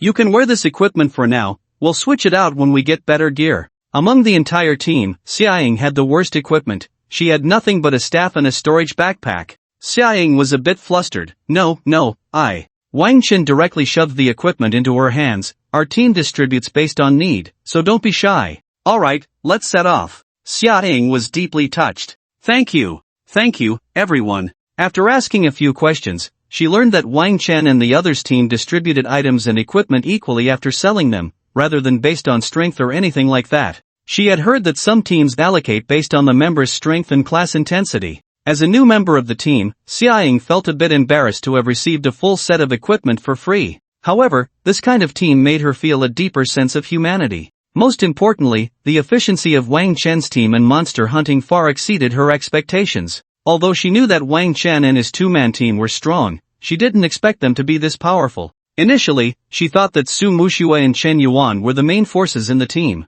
Now it seemed that Wang Chen was the true powerhouse. Just based on the strength of his aura, he could elevate the overall strength of any team he joined. Xia Ying couldn't help but think to herself, he really is still that genius from before. I just don't understand why he's so low-key in concealing his strength. Xia Ying looked at Wang Chen, only to find that he was also looking at her, causing her cheeks to flush. Wang Chen didn't notice and said, Xia Ying, use the mental link. Let's see how it works. Oh, okay. Xia Ying quickly activated the skill. Moments later, Wang Chen felt a gentle mental force entering his mind. This mental force connected him with Chen Yuan, Su Muxue, and even the two dragon-blooded crocodiles. Can you hear me? Wang Chen asked his teammates in his mind. He didn't speak out loud but conveyed the message through thought. No problem. Yes, I can hear you. Almost the instant Wang Chen transmitted the message, the other three responded. Wang Chen nodded in satisfaction. Not bad, this is much more effective than communication devices. Wang Chen carefully felt the subtle mental link in his mind. Its power was very gentle and not intrusive. When he closed his eyes, he found that he could vaguely sense the positions of his teammates, including the Blood Tooth and Little Black clearing the path ahead. Their locations were also clear. Moreover, Wang Chen had a very special feeling. As long as he wanted, he could switch his perspective to that of Blood Tooth and Little Black at any time. Wang Chen tried to switch his perspective to Blood Tooth. Suddenly, everything in front of him changed. Wang Chen felt as if he had possessed Blood Tooth, and he could clearly see everything in front of Blood Tooth. So that's how it is. The colors in Blood Tooth's vision seem a bit different from ours, but they appear clearer. Indeed, the vision of extraordinary beasts is stronger than that of humans. This feeling was like a soul leaving the body, but Bloodfang's vision was not under his control, which made him slightly uncomfortable. Switching his vision back, Wang Chen let out a long sigh. How is it, Captain? Xia Ying asked eagerly. Very good. No, it should be extremely good, Wang Chen replied. He looked at Xia Ying, increasingly satisfied with this teammate. Wang Chen continued, and I have an idea. Generally speaking, don't druids summon some contract creatures? If this mental link can connect with summoned creatures, it might serve a reconnaissance purpose. I just tried it. I can share vision with Bloodfang, which means this mental link should also be effective for pets and summoned beasts. Everyone's eyes lit up at Wang Chen's words. They had always lacked reconnaissance capabilities. Although Bloodfang had a keen sense of smell, it was still quite difficult to locate enemies relying solely on that. Fortunately, they had an invisibility aura, which often allowed them to detect enemies first. But in any case, having reconnaissance capabilities was definitely better than not having any. Did you forget? I have an owl named Coco, Su Muxue said excitedly. Wang Chen and Chen Yuan then remembered that Su Muxue also had a pet, a very beautiful owl, though it lacked combat ability. Su Muxue would occasionally let it out to pick up equipment, but it was rarely seen. Although Coco doesn't have combat power, it flies high enough and fast enough. If we can see from its perspective, Wouldn't that allow us to use it for reconnaissance? Wang Chen quickly praised, that's a great idea. We must try it once we leave the cave. Hearing everyone chime in, Xiaoying felt a bit dazed. The effect of this mental link seemed even more powerful than she had imagined. Wang Chen looked at Xiaoying, his eyes filled with anticipation. Xiaoying, you must work hard to get into Jiangnan University. Once you get in, maybe we can form a fixed team. Xiaoying's skills were simply too good. Group healing, mental link. Wang Chen didn't know how many more surprises she could bring him. Hearing that Wang Chen wanted to form a fixed team with her, Xiaoying's face was filled with astonishment. Me? Can I really? She found it hard to believe, knowing that the team members included powerful professionals like Su Muxue and Chen Yuan. She was just an 8th level druid. What right did she have? Moreover, judging by Wang Chen's aura strength, it seemed that anyone he wanted to team up with would likely be the one seeking him out. For a moment, Xiaoying felt both moved and grateful. Okay, I understand. I will do my best. See you at Jiangnan University.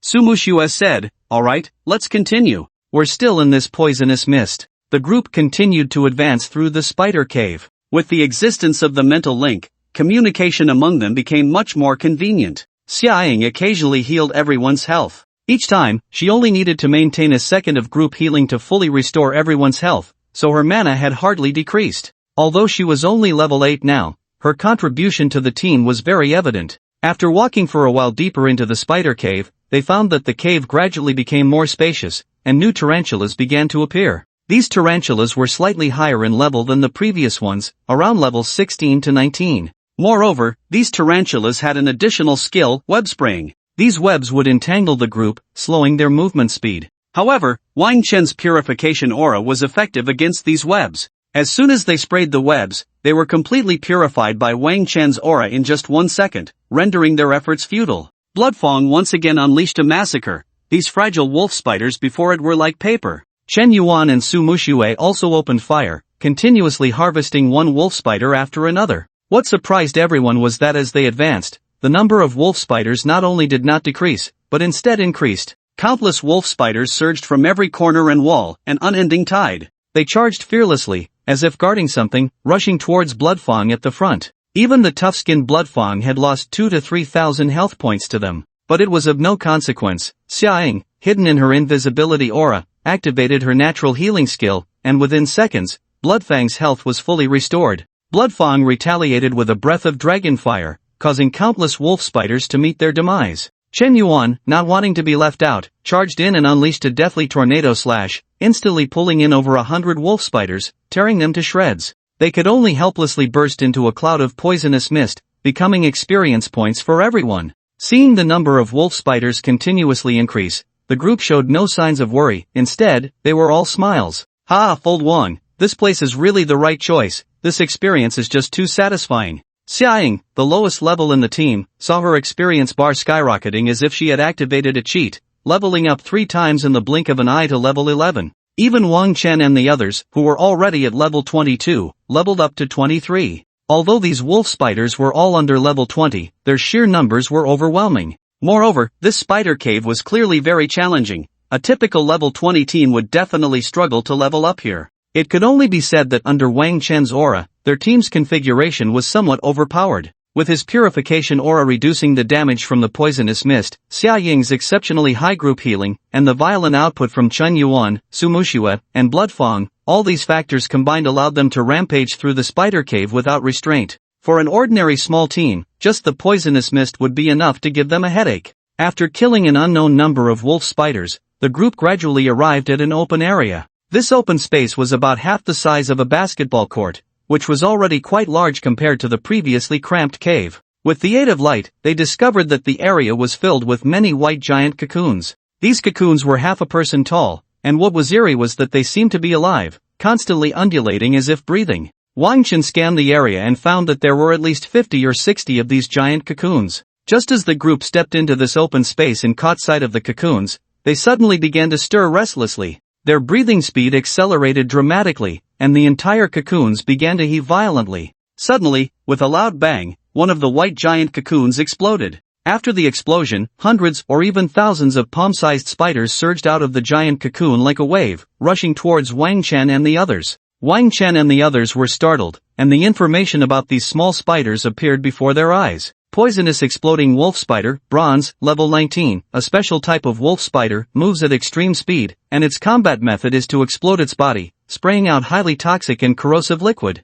Wang Chen keenly noticed that these poisonous exploding wolf spiders had very large abdomens, seemingly filled with green liquid, almost translucent. Presumably, the liquid inside was their venom. As these small spiders moved on the ground, they seemed to fly, their speed terrifying. They surged towards Wang Chen and the others from a distance, and at this speed, they would reach the group in just a few seconds. At the same time, dozens of giant cocoons around them were continuously making bang bang bang sounds, bursting one after another. Almost thousands of small poisonous explosive wolf spiders appeared before everyone, sending chills down their spines. Wang Chen reacted quickly. Just 1 or 2 seconds after these giant cocoons exploded, he immediately activated the deceleration halo. In an instant, these originally bizarrely fast-moving poisonous explosive wolf spiders seemed to be under a spell, unable to move an inch. Mu Shui quickly used the Stargate. Wang Chen commanded Su Mu Shui through their mental link to launch an attack. While directing Su Mu Shui, he also ordered Blood Fong to retreat immediately. These poisonous explosive wolf spiders were all self-destructive monsters, and the power of their self-detonation was certainly not low.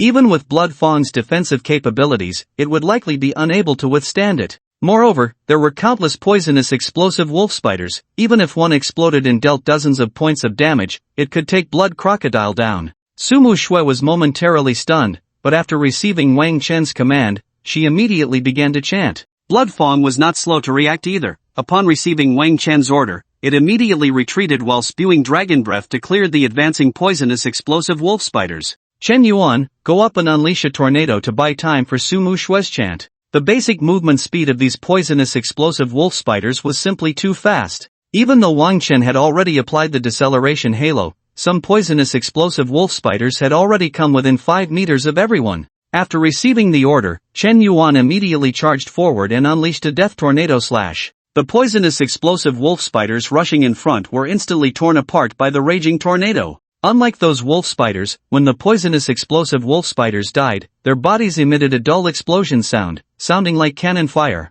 Subsequently, besides a cloud of poisonous mist slowly rising, some green liquid splattered out. This green liquid sizzled as it splashed onto the ground, corroding it into small pits. This scene made everyone feel a bit uneasy. If this liquid splashed on a person, it would be disastrous. The distance between the poisonous explosive wolf spiders and the crowd was still quite far, which spared them from being affected by these terrifying liquids. When the raging tornado dissipated, Su Mu Shui's Stargate was completed. Raindrop-like dark matter fell from the sky, and the area of effect was continuously expanding. Bang bang bang. Countless explosion sounds erupted as many poisonous explosive wolf spiders fell dead, splattering green liquid everywhere. Although these poisonous explosive wolf spiders posed a significant threat, like ordinary wolf spiders, their defense was their greatest weakness. With the enhancement of Wang Chen's halo, a single Stargate from Su Mu Shui instantly wiped out this group of poisonous explosive wolf spiders. Xia Ying beside them was left dumbfounded. So powerful. With such a strong cooperation, Xia Ying felt that it would be hard to find a stronger team of the same level in the entire Tianshui city. After the poisonous explosive wolf spiders fell, various equipment dropped all over the ground, and Xia Ying's bag was filled with a large pile of materials. At this moment, she finally understood why Wang Chen could generate resources worth 90,000 yuan in just one day. A flash of white light passed, and in Xia Ying's incredulous gaze, she leveled up to level 13. After defeating this group of poisonous explosive wolf spiders, she leveled up 2 more times. Xia Ying felt as if she were dreaming. Was this leveling speed a bit too astonishing? Even hiring a professional training team probably wouldn't yield such exaggerated leveling efficiency, right? Because the levels of the training partners usually wouldn't be too low, training companies would try to assign those with lower levels to help novice players quickly level up. Even so, the levels of the training partners were usually above level 30. Such high levels naturally came with a certain experience penalty. The efficiency of the training partners lies in their high monster killing efficiency, with less experience gained, so killing a bit more is just fine. However, can the efficiency of those training partners really compare to Wang Chen and the others? For a moment, Xia Ying was unsure. The combat power displayed by Wang Chen and the others was no longer at the level of ordinary professionals. Xia Ying knew very well that all of this was thanks to Wang Chen's extraordinary aura attribute. Here are a few good pieces of equipment, quite suitable for druids. You can change into them. Just as Xia Ying felt as if she were dreaming, Wang Chen woke her from her dream and casually tossed a few pieces of equipment to her. Most of these were bronze-level gear, and there was even a silver-level breastplate. Xiaoying blankly accepted the equipment, already so surprised that she didn't know what to say. After staying with Wang Chen's team for a while, not only had her level skyrocketed to 13, but she had also replaced all her gear, from her staff to her armor, with new ones. She estimated that this set of equipment, along with the silver-level breastplate, would be worth over 100,000. After changing into the new gear, Xiaoying returned her old equipment to Wang Chen and casually glanced at her backpack, discovering it was filled with various materials. Just from these materials alone, Xiaoying estimated she could sell them for several tens of thousands. Xiaoying felt as if she were in a dream. Just this morning, she was worried about whether she could sell a water-repellent bead for several thousand, and now her backpack was filled with materials worth several tens of thousands. Wang Chen and the others were clearly not new to this kind of scene, and soon they had distributed the equipment items. Seeing Xiaoying lost in thought, Wang Chen walked over to her and eagerly asked, "So, how is it? I see you've leveled up to 13, did you awaken any skills at level 10? Xiaoying quickly opened her attribute panel and displayed her newly awakened skill at level 10 without reservation. Transformation, transform into an animal form, continuously consuming a small amount of mana, with more forms unlocked as the level increases. This skill is considered a standard skill for the druid class. Most druids can unlock some transformation skills, such as turning into a werewolf, a giant bear, or something else. Xiaoying explained, right now, I can only transform into some ordinary animal forms, like birds, deer, or fish. They don't have any combat power for the time being. Saying this, Xiaoying waved her staff and instantly transformed into a very cute little deer. Its proud head bore a pair of long antlers that gracefully extended backward. Its eyes were incredibly clear, and its small, delicate nose twitched occasionally, keenly sniffing the surrounding scents. Its gray-brown fur was dotted with white spots like plum blossoms. Looking at the adorable little deer in front of him, Wang Chen almost couldn't help but reach out to pet it. But then he suddenly remembered that this little deer was transformed by Xiaoying and quickly withdrew his hand. Wow, so cute. Sumushue, however, had no such reservations. She hugged the deer-shaped Xiaoying and rubbed her head against the little deer, making Xiaoying feel a bit embarrassed. Chen Yuan also praised, "Hee, this skill is really interesting." Wang Chen thought for a moment. Although transforming into ordinary animal forms had no combat power, it was very useful for disguise. However, Wang Chen couldn't think of more uses for this skill at the moment and could only wait for Xiaoying to practice it gradually. Xiaoying transformed back into her human form and continued, according to the skill description, if I continue to level up,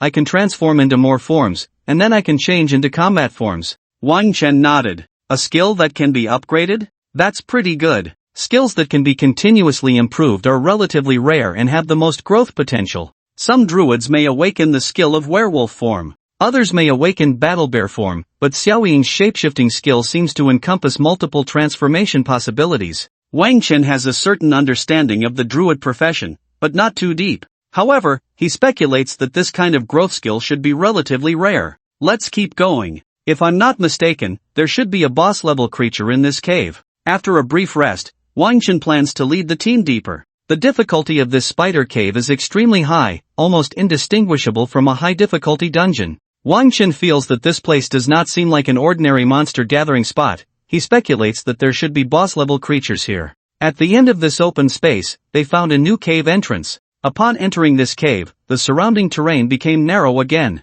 Strangely, after entering this cave, the poisonous mist began to dissipate, and everyone temporarily escaped the poison state. This is a very long cave, and after walking inside for about 5 or 6 minutes, the space gradually widened again. Gradually, they noticed that there were many web-like things in the cave. These things covered the entire cave, and stepping on them felt like stepping on cotton. The webs were sticky everywhere, making it difficult for everyone to walk. If it weren't for the webs being everywhere, Wang Chen would have really wanted to set them on fire. After walking for a few more minutes in the cave, they finally arrived at an open space similar to the previous one. The space here is about the same size as before, roughly half a basketball court, surrounded by rough rock walls, with no signs of excavation. Clearly, this is a naturally formed cave, only discovered and occupied by the wolf spiders. Unlike before, there was no way to continue forward here. The surrounding area was sealed off by rock walls. It was evident that this should be the end of the entire spider cave. However, there was nothing here, and apart from the dense spider webs, there was no boss presence as Wang Chen had imagined. Could it be that I guessed wrong? This space is not too large, and one can see all the surrounding conditions at a glance. Not to mention a boss, there were not even any wolf spiders or cocoons, just some spider webs. It seems there is no boss here, old Wang, Chen Yuan said, somewhat disappointed. He was about to move forward when Wang Chen stopped him. Don't rush, stay still. For some reason, Wang Chen always felt that there must be something strange about this place, so he commanded Bloodfawn to reveal itself from its invisible state, wanting it to explore this space. Unexpectedly, just as Bloodfawn materialized, a huge black shadow suddenly leaped down from the top of the cave. Everyone was startled, and only then did they see that the shadow was actually a giant spider. Wolf Spider Queen, Bronze, level 20, a hunting-type spider skilled in camouflage, highly poisonous, prey successfully ambushed by it often suffers a fatal blow. The information about the giant spider appeared before everyone. Wang Chen suddenly realized that this spider boss had used some kind of camouflage technique. Fortunately, he hadn't let Chen Yuan and the others recklessly reveal themselves earlier. The Wolf Spider Queen suddenly pounced on Bloodfawn, biting down on it and injecting her venom into Bloodfang's body. A series of massive damage numbers began to float above Bloodfang's head. Minus 12,390, minus 11,285, minus 13,784 in just a second or two, Bloodfawn lost nearly 30,000 health points. For Bloodfawn, which had over 100,000 health points, this was certainly nothing. It was a moving blood bank, not only with frighteningly high health but also with extremely exaggerated defense. But this injury truly startled Chen Yuan. If the Bloodfawn had not been ambushed by the Queen of the Wolf Spiders but instead it had been him, he might have already been half dead by now. After being injected with poison, Bloodfang's status bar displayed a series of negative effects: poisoned, weakened, paralyzed, bleeding. It seemed that the Queen of the Wolf Spiders' poison not only dealt high damage but also added many negative effects. However, Bloodfawn reacted quickly. Before Wang Chen could even give commands, it immediately activated Blood Fury, rapidly increasing in size while clearing all negative statuses. Seeing this, Wang Chen nodded in appreciation. Bloodfang's combat instincts were indeed impressive. It didn't need his active command and immediately provided the perfect response. After removing the negative statuses, Bloodfawn unleashed a breath of dragon fire at the Queen of the Wolf Spiders. The Queen, unable to dodge in time, was instantly severely burned. Monsters like the Queen of the Wolf Spiders, which relied on ambush tactics, aimed for a one-hit kill. Although its venom was formidable, once it revealed itself, it lost all its threat. Wang Chen activated the slow aura, and Chen Yuan and Su Mushua rushed in, unleashing sword energy and dark moon magic simultaneously at the Queen. The area around the Queen was as fragile as that of other wolf spiders, and it quickly fell. The Queen of the Wolf Spiders dropped a pile of materials and a piece of silver-grade equipment. Spider Silk Gauntlets, Silver, Equipment Level, LV15, wearing it causes a 10% slow effect on enemies with each attack, physical attack power plus 1845 points. Unfortunately, this was a weapon specifically for fighters, and none of the four could use it, so they could only sell it. Seeing a level 20 boss being easily defeated like this, Xiaoying felt a shock in her heart. She knew that Wang Chen and the others had a record of killing a level 30 silver boss, but later Su Mushue explained that it was just good luck. Now, Xiaoying couldn't help but doubt, was it really just good luck? Wang Chen organized the gains from this spider cave. Besides materials and equipment, they had all leveled up to 23, and they were not far from 24. Of course, the one who gained the most was still Xiaoying. She not only leveled up to 13 but also acquired a full set of bronze and silver-grade equipment for free. After leaving the spider cave, everyone noticed that the sky was gradually darkening. Wang Chen checked the time. What a pity, I originally planned to go to the North District River today, but it seems we'll have to wait until tomorrow. Judging by the time, it was clear that they wouldn't make it to the North District today. However, Wang Chen didn't feel it was a loss. The experience from the spider cave was also quite rich and wouldn't be much worse than the North District. Wang Chen looked at the other three. Speaking of which, tomorrow is the last day. After tomorrow, the college entrance examination would officially begin. Of course, this had nothing to do with Wang Chen. He had already received his admission notice and just needed to wait for the time to report. Chen Yuan and the others smiled wryly. Sai, don't say that. You're making me feel pressured. The college entrance examination was crucial for every practitioner. Whether they could attend a good university determined how many resources they could obtain in the future. Wang Chen smiled and said, don't think too much, just do your best. He was quite confident in them. Su Mushue was naturally exceptional, not only excelling in liberal arts but also awakening a powerful profession. As for Chen Yuan and Xiaoying, although their profession strength was not as high as Su Mushue's, their skill combinations were very powerful. Chen Yuan was a rare heavy armored warrior focused on sword energy skills. Xiaoying, on the other hand, was a druid mage leaning towards team functionality. Their skill combination should be considered top-notch in their respective professions. Chen Yuan laughed and scolded, "Hee hee, you say it so lightly.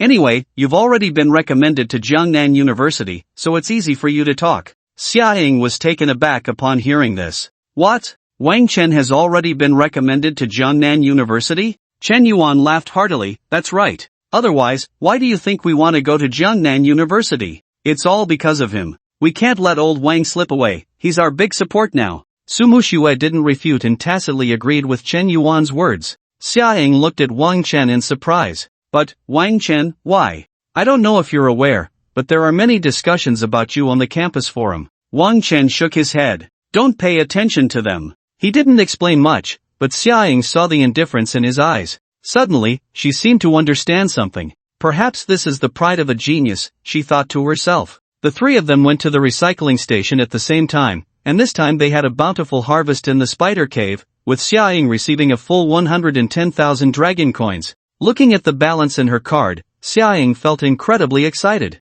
"Well then, see you all tomorrow. Tomorrow is the last day, so come early." Wang Chen bid farewell to everyone at the entrance of the shadowy forest. As he got into the taxi, he immediately received a message from Li Chen. "Wang Chen, can you come to the guild? Captain Su wants to see you, he has some things to discuss." Wang Chen was a bit puzzled upon seeing the message. Captain Su? Isn't he the leader of the Longyan team in the Courtyard Guild? Wang Chen remembered that the last time he saw him, he said he was going back to the guild to rest. Why is he back so soon? However, Wang Chen didn't ask further and replied, "I'll be there soon." Although it was getting late, Wang Chen had no complaints about Li Chen's sudden summons. Recently, thanks to the energy pool provided by the Tianshui City Professional Guild, Wang Chen didn't have to worry about energy consumption. His aura skills seemed to consume much more energy than those of ordinary aura masters. Calculating the energy he had consumed these days was an astronomical figure, definitely not something Wang Chen could afford on his own. And now, Li Chen was providing him with a continuous energy pool. Even though he had used quite a bit for leveling up these past few days, Li Chen showed no signs of complaint.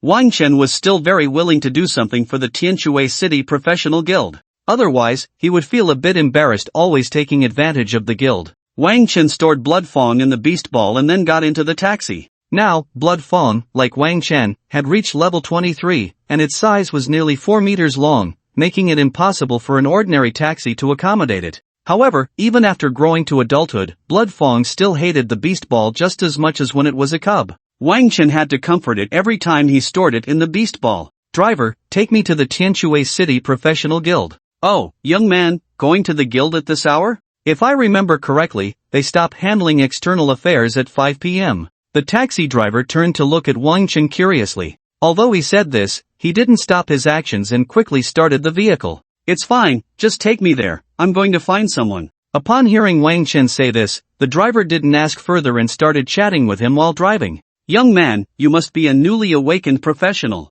You battle professionals really have it tough. I heard many newly awakened professionals have gone missing in the shadowy forest recently. You know, Sai, they say missing, but everyone understands what's really going on." The driver's words made Wang Chen think of those students from Tianshui No. 3 high school who had been wiped out. When the people of Tianshui No. 3 middle school discovered that several of their school's geniuses had fallen, they couldn't help but wonder what they would feel. But they could only blame themselves for their own misfortunes. Wang Chen said lightly, "It's fine, that's just how combat professionals are, they must always be prepared for sacrifice." The driver laughed heartily. "You're a young lad, but your awareness is quite high." Wang Chen's gaze darkened slightly. Awareness? In fact, this was something his deceased father had told him long ago. Wang Chen's father had hoped that he would become a powerful combat professional in the future, attend a good university, and bring honor to the family. "Father, when you died to protect Tianshui City, you must have had no hesitation or regret, right?" Wang Chen looked out the window, his gaze somewhat distant.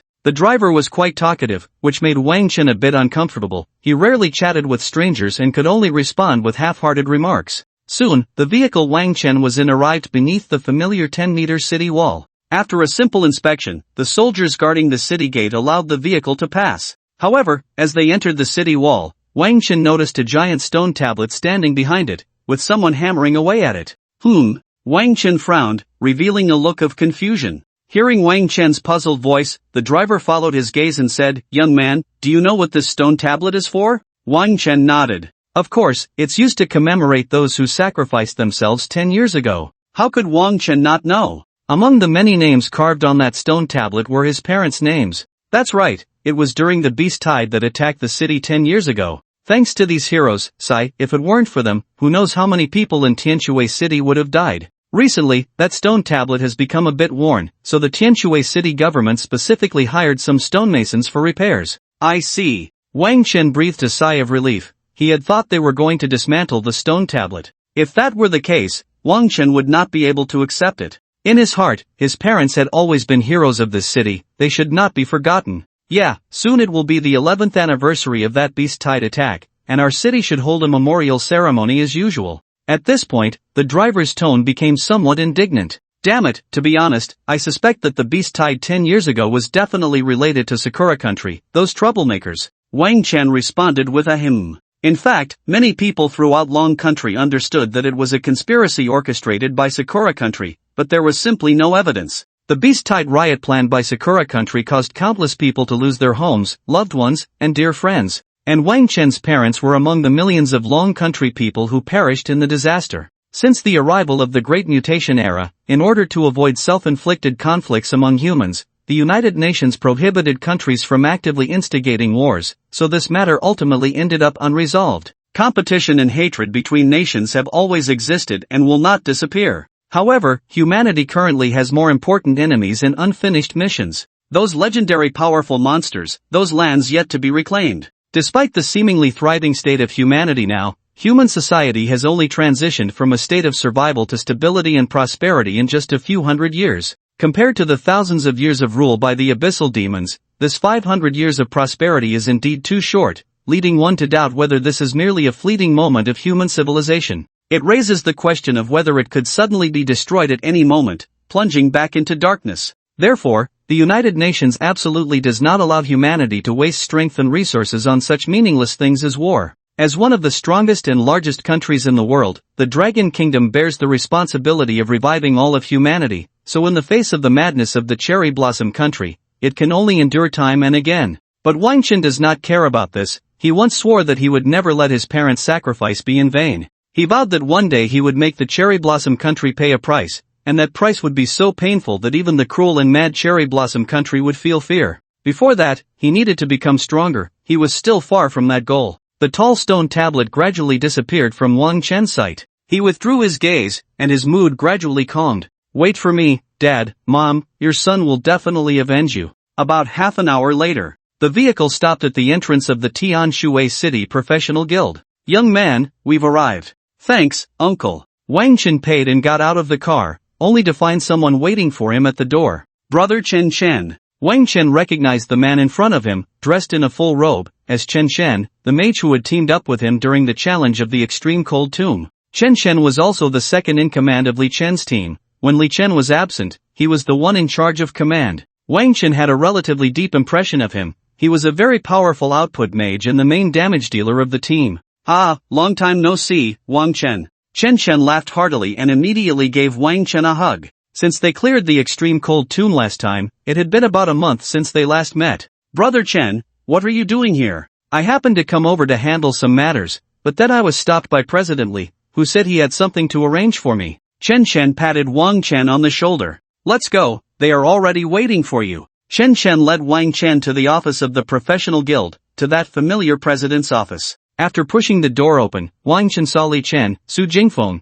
and two young men and women he had never met before. President, Captain Su, I brought him. After everyone greeted each other, Li Chen introduced the two unfamiliar young people to Wang Chen. These two are members of the Long Yin team. They have been responsible for your safety these days. Wang Chen smiled friendly at the two and nodded. Thank you both for your hard work. Li Chen pointed to the tall, slightly dark-skinned man and said, This is Xiao Lan, an epic-level night warrior. The man seemed a bit proud, looking at Wang Chen with interest, but mostly with disdain. Then, Li Chen pointed to another woman and said, This is Zhao Xiaotao. Everyone usually calls her Taozi. She is an epic-level assassin. Zhao Xiaotao had a fit and athletic figure, looking like an elegant and agile cat, with a perfect body curve under her black tight combat suit. Her figure and looks were indeed eye-catching, but for some reason, Wang Chen always felt that she had some special way of concealing her presence, making it easy for people to overlook her. Hearing that both of them were of epic-level rank, Wang Chen couldn't help but be surprised. They both looked very young, seemingly under 30, yet their strength was already on par with Li Chen.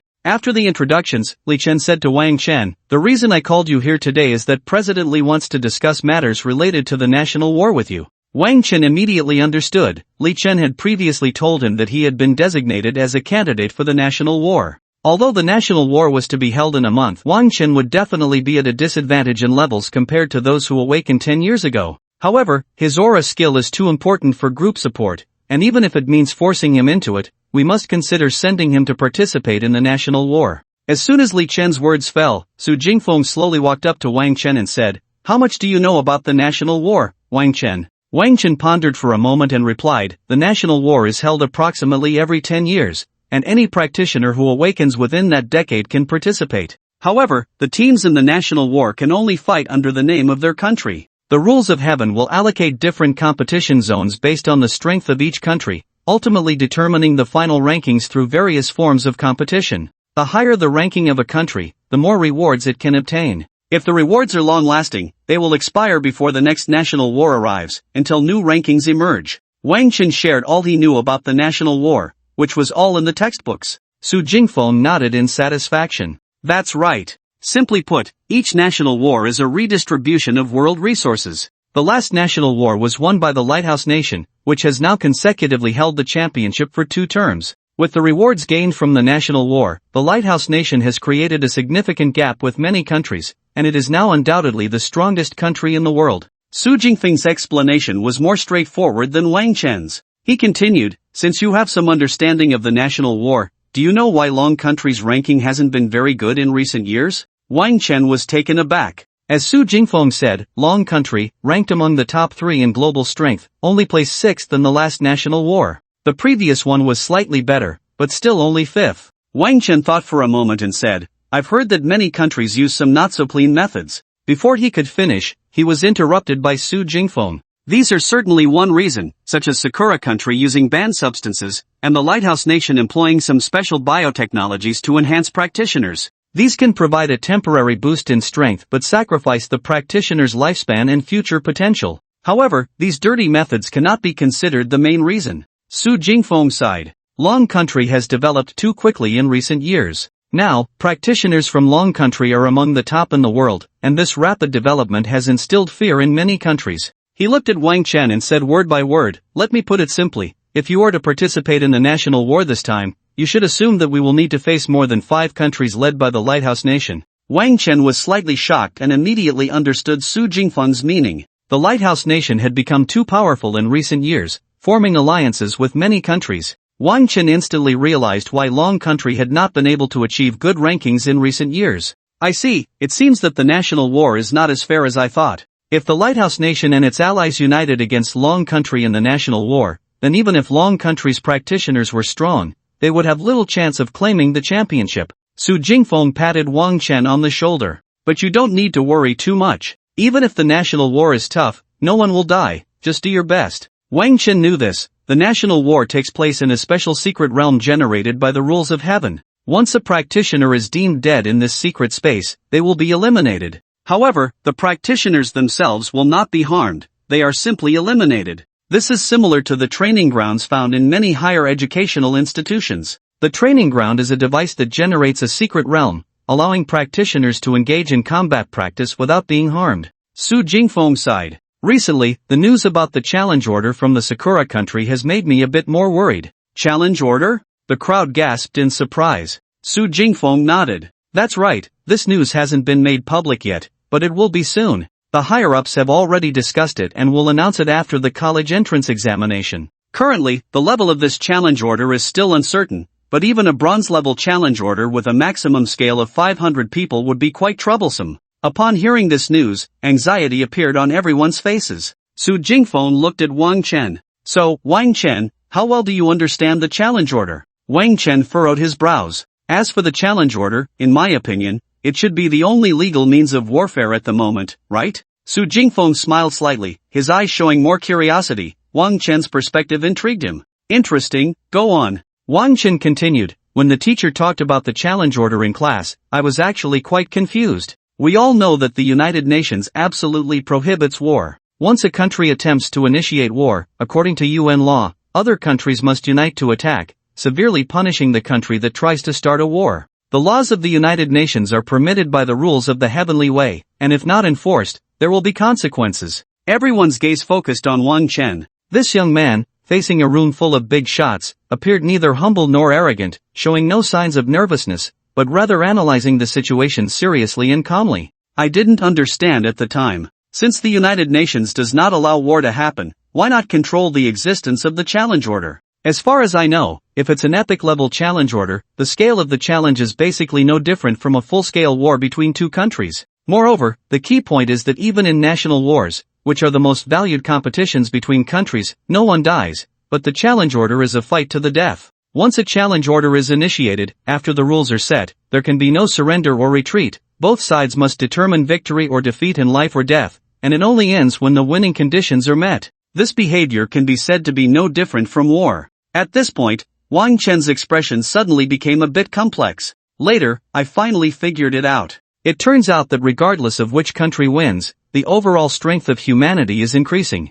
Hearing this, Su Jingfeng's eyes lit up. He didn't expect that this 18-year-old boy would have such profound understanding. Wang Chen smiled wryly. I repeatedly calculated the benefits of past challenge orders, and I found that although one side suffers severe penalties after failure, the winning side can receive enormous rewards. After balancing the gains and losses, even if countless professionals die, the total resources gained by humanity still increase. Even the rewards from national wars have time limits, but the rewards from challenge orders are permanent. So, ordinary wars only waste countless resources and consume numerous combat-capable professionals. While the challenge order, although as brutal as war, is a form of warfare beneficial to all humanity. I even speculate that the challenge order is a form of warfare encouraged by the rules of the heavenly way, otherwise, high-level dungeons and high-tier bosses wouldn't produce such things as challenge orders. Wang Chen shook his head. In other words, the United Nations, and even the rules of the heavenly way, don't care which country wins or loses, nor do they care how many people die in war.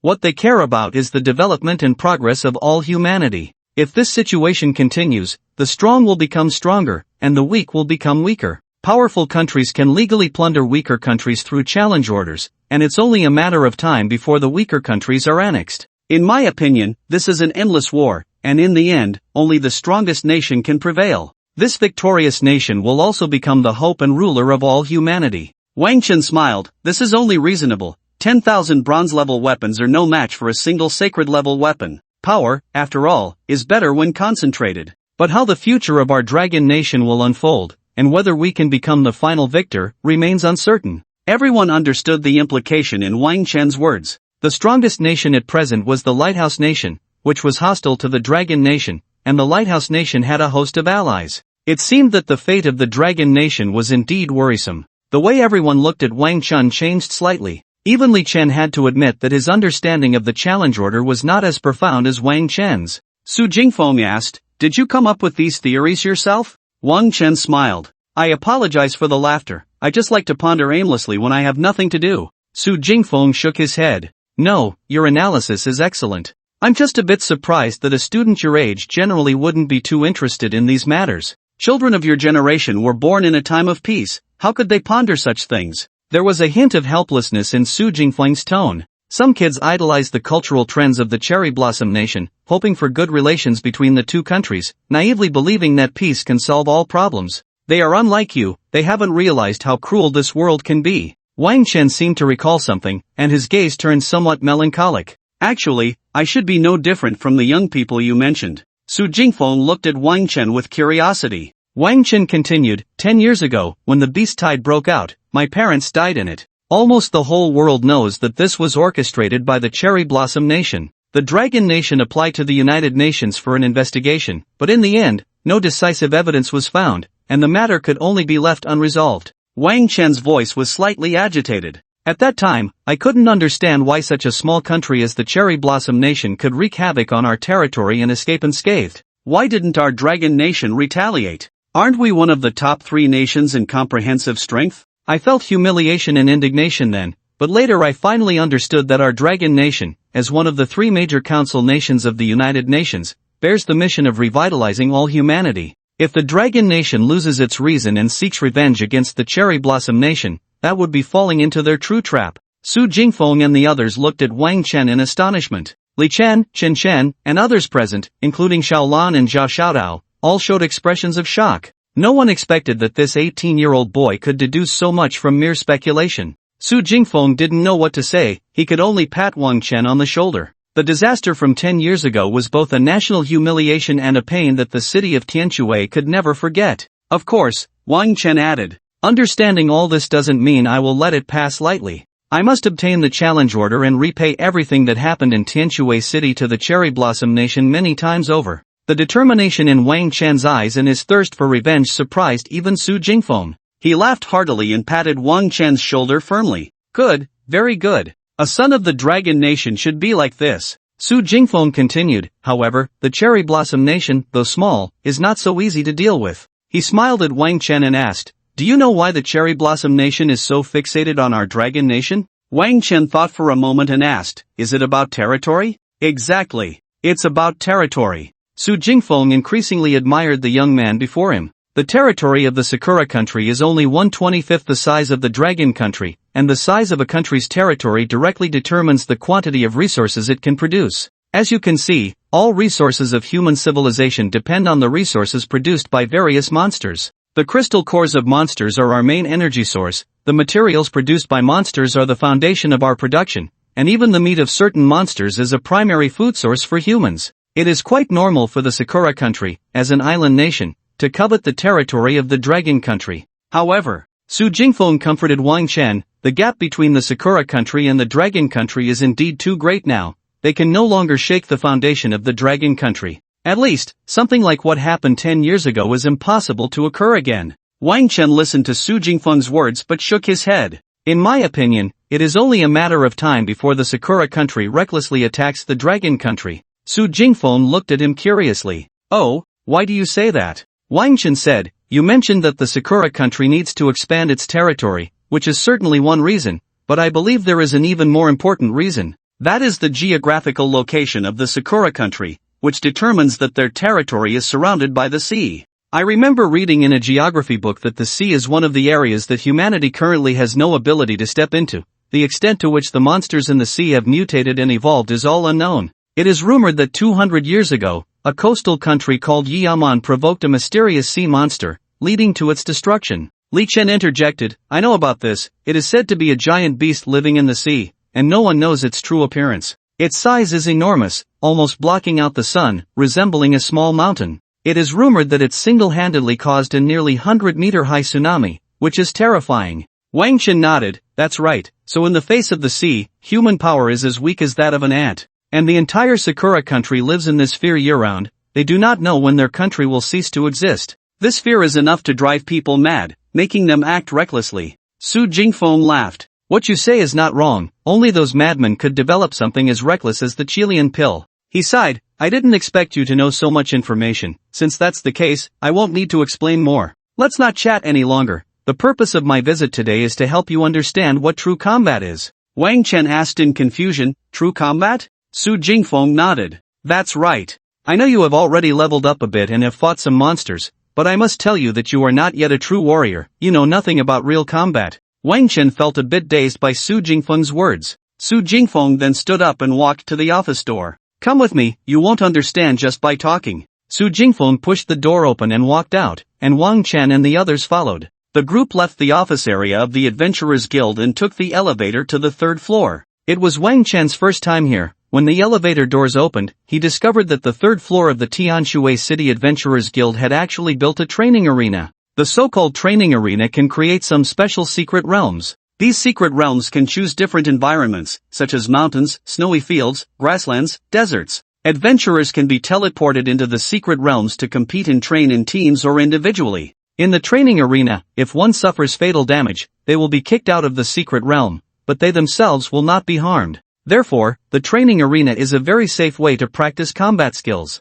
Of course, this method of practice is not something everyone can afford. Each time the arena is activated, a certain amount of crystal cores is consumed, not to mention that building an arena requires extremely rare mystic stones. Generally, schools below university level do not have training arenas, and the better the school, the more impressive the arena. Wang Chen heard that the training arena at Jiangnan University can even simulate a space the size of a city. The training arena of the Tianjue City Professional Association is clearly not open to the public. Wang Chen had never really heard of its existence before and was seeing it for the first time. Su Jingfeng stood at the entrance of the arena and asked, "I heard you have a very powerful dragon blood crocodile?" Wang Chen nodded, knowing that this information was hardly a secret to the people of the Central Court Association. "That's right, my team found 3 pet beast eggs, one of which is dark gold grade, which is my dragon blood crocodile." Su Jingfeng smiled and said, "I have to say, you are quite lucky. Now let me ask you, if I suppress my level to 20 and you and your pet fight me 2 against 1, do you have the confidence to defeat me?" As Su Jingfeng spoke, he pointed at the virtual screen, seemingly setting something up. After thinking for a few seconds, Wang Chen replied seriously, "I believe I should have a 90% chance of winning." Wang Chen was not being modest or flattering, he chose to express his thoughts honestly. He knew that Su Jingfeng in front of him must be stronger than he could imagine. If he weren't strong, he wouldn't be the captain of the Central Court Association's team. Moreover, just standing next to him usually brought an indescribable sense of pressure. Even so, Wang Chen had absolute confidence in his skills. He had already researched online, and for a Halo master of his caliber, it was not just rare, it was likely that such a person had never appeared in history. If Su Jingfeng suppressed his level to 20 or below, then his skills would definitely not be too many. Not to mention that he would also have the attribute strong Blood Fang fighting alongside him. Wang Chen was certain that in terms of skill strength and Blood Fang's attributes, he would completely crush his opponent. Ha, a 90% chance of winning? After hearing Wang Chen's words, Su Jingfeng merely smiled slightly.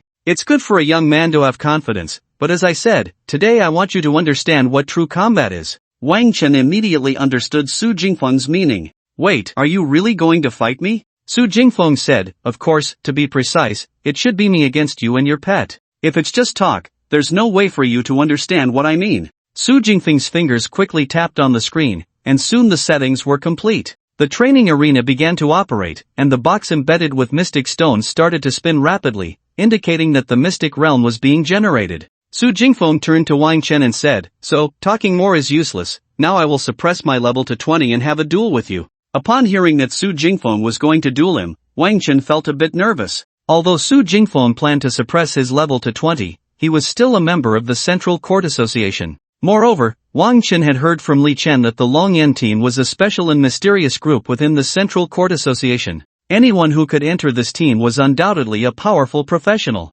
Not to mention that Su Jingfeng was the captain of the Longyan team. Of course, feeling nervous aside, Wang Chen still had great confidence in his chances of winning. Just as he had said earlier, he believed his chances were around 90%. No matter how strong Su Jingfeng was, it could not change the fact that Wang Chen's skills were powerful and Blood Fang's attributes were extraordinary. Alright, let's do this. However, a hint of concern quickly appeared on Wang Chen's face. But isn't this a bit unfair? It's like we're both level 20 fighting against you, a level 20. Maybe you could raise the level a bit? Su Jingfeng smiled and said, "No need. You're a Halo master, and you don't have the ability to fight alone. If I don't let your pet join you, it would seem like I'm bullying you." Su Jingfeng paused and continued, "The level doesn't really matter. In terms of combat, level isn't the most important thing, level 20 is already enough for me." As soon as Su Jingfeng finished speaking, Xiaolan burst into laughter. "This is the first time I've seen someone fight the captain and actively ask him to raise his level.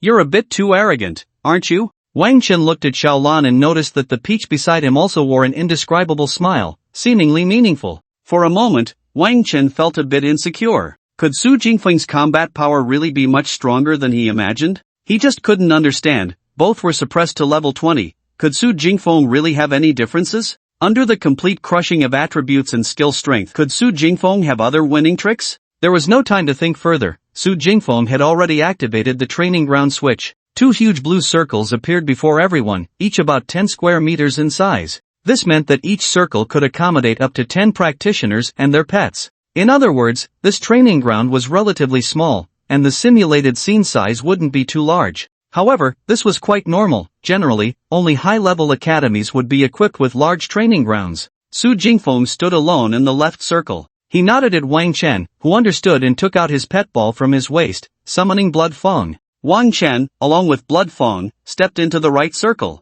"You are about to enter the training ground. Please confirm when ready." "Confirm." Wang Chen felt a flash before his eyes, and in an instant, he experienced a sensation of weightlessness. When he opened his eyes again, he found that everything in the guild had disappeared, and he had arrived in a completely unfamiliar environment. Wang Chen looked around and discovered that he was in a dense forest, surrounded by towering trees reaching the clouds. Judging by the golden leaves covering the ground, it should be autumn here. Golden leaves hung from the tall trees, and a cool autumn breeze blew through, causing countless withered yellow leaves to flutter down. Feeling the cool autumn wind brush past him, Wang Chen couldn't help but marvel at the realism of the secret realm. It was indistinguishable from the real world. Moreover, the scenery here was quite beautiful, but Wang Chen had no mood to appreciate the beauty at the moment. He knew that the moment he entered the training ground, the battle had already begun. As soon as he entered the training ground space, Wang Chen immediately activated his invisibility halo. As he and Blood Fawn gradually became transparent and disappeared from their spot,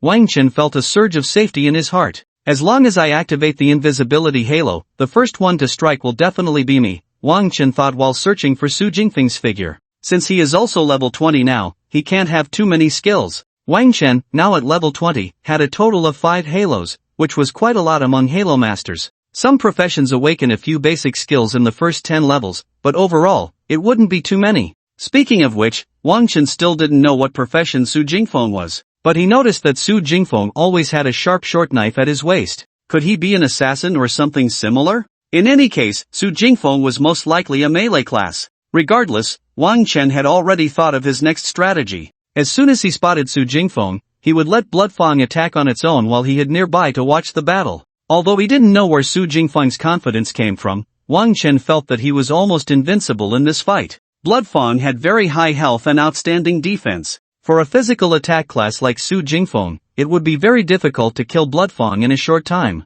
Wang Chen only needed to stay hidden in the invisibility aura and let Bloodfang initiate the attack. No matter how skilled Su Jingfeng was, he couldn't directly attack Wang Chen, who was hidden in the invisibility aura. As for Bloodfang, if its health got too low, Wang Chen just needed to order it to retreat. As long as Bloodfang didn't attack within a second, it would re-enter stealth mode. Of course, this was just Wang Chen's worst-case scenario. He didn't believe that a boss-level Bloodfang would lose to a level 20 Su Jingfeng. As long as Wang Chen stayed obediently in the invisibility aura, Su Jingfeng would only be able to engage in a one-on-one battle with Bloodfang. No matter how one looked at it, Su Jingfeng seemed to be at an absolute disadvantage. Wang Chen strolled through the golden forest, his footsteps crunching on the golden fallen leaves. With each step, he carefully observed his surroundings. Somehow, Wang Chen felt a sense of paranoia, as if Su Jingfeng were everywhere. Am I too nervous? Wang Chen tried to adjust his breathing, calming his anxious heart. For some reason, from the moment he entered the training ground,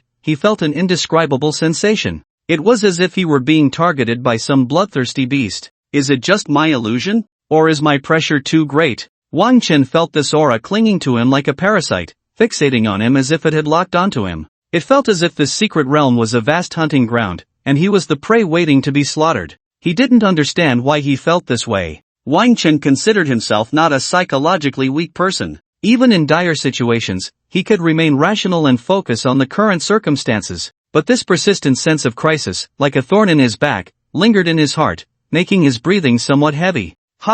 Stay focused. Wang Chen shook his head, exhaling deeply to drive away the distractions in his mind. He walked while carefully observing his surroundings. This secret realm didn't seem very large. Wang Chen estimated that it wouldn't be long before he encountered Su Jingfeng. How about it, Bloodfang? Do you smell anything unusual? Wang Chen asked Bloodfang in his mind. Bloodfang indicated that it hadn't detected any strange scents. Wang Chen sighed. Although Bloodfang had a keen sense of smell, it couldn't replace reconnaissance skills. It was particularly sensitive to the smell of blood, but its ability to distinguish ordinary scents was much weaker. Coupled with the autumn wind blowing through the forest and the interference of various floral and botanical scents, it would be even harder for Bloodfang to find Su Jingfeng. Wang Chen activated the invisibility aura and searched around the woods for quite a while. Just as he began to doubt whether Su Jingfeng had some stealth skill as well, he finally spotted Su Jingfeng in a relatively open area. Su Jingfeng stood on a patch of grass, like a silent stone statue. His hands hung naturally, his posture upright, but his eyes were tightly closed,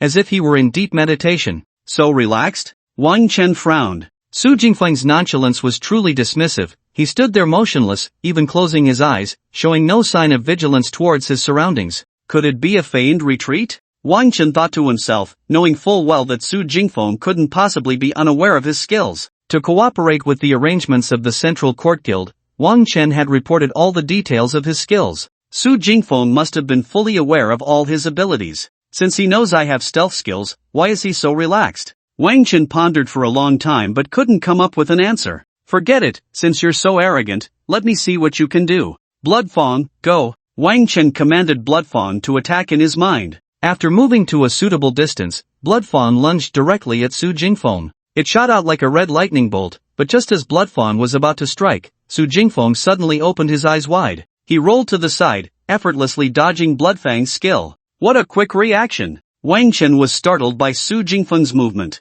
Just moments ago, Wang Chen had deliberately instructed Bloodfang to attack from behind him, and logically, Su Jingfeng shouldn't have had any time to react. Yet, the instant Bloodfang launched its attack, Su Jingfeng seemed to have eyes on the back of his head, responding swiftly. After Bloodfang's attack missed, it unleashed a breath of dragon fire at Su Jingfeng. However, instead of retreating, Su Jingfeng advanced. He leaped high into the air, performing a side flip, narrowly avoiding Bloodfang's dragon breath by mere inches. The next moment, Su Jingfeng landed beside Bloodfang and drew a short dagger from his waist. He swung the dagger at Bloodfang, and two tangible arcs of light shot out, slashing towards Bloodfang. Two damage numbers appeared above Bloodfang's head. -5023 -5108. Upon seeing these damage numbers, Wang Chen felt a sense of relief. Although Su Jingfeng was formidable, he had suppressed his level to 20, which meant he didn't exhibit particularly powerful attributes. Bloodfang's attributes completely overwhelmed Su Jingfeng. With its high defense, Su Jingfeng's attacks only dealt over 5,000 points of damage each. It was important to note that Bloodfang had over 100,000 health. Even if it stood still and let Su Jingfeng hit it, it would take a long time for him to bring Bloodfang down.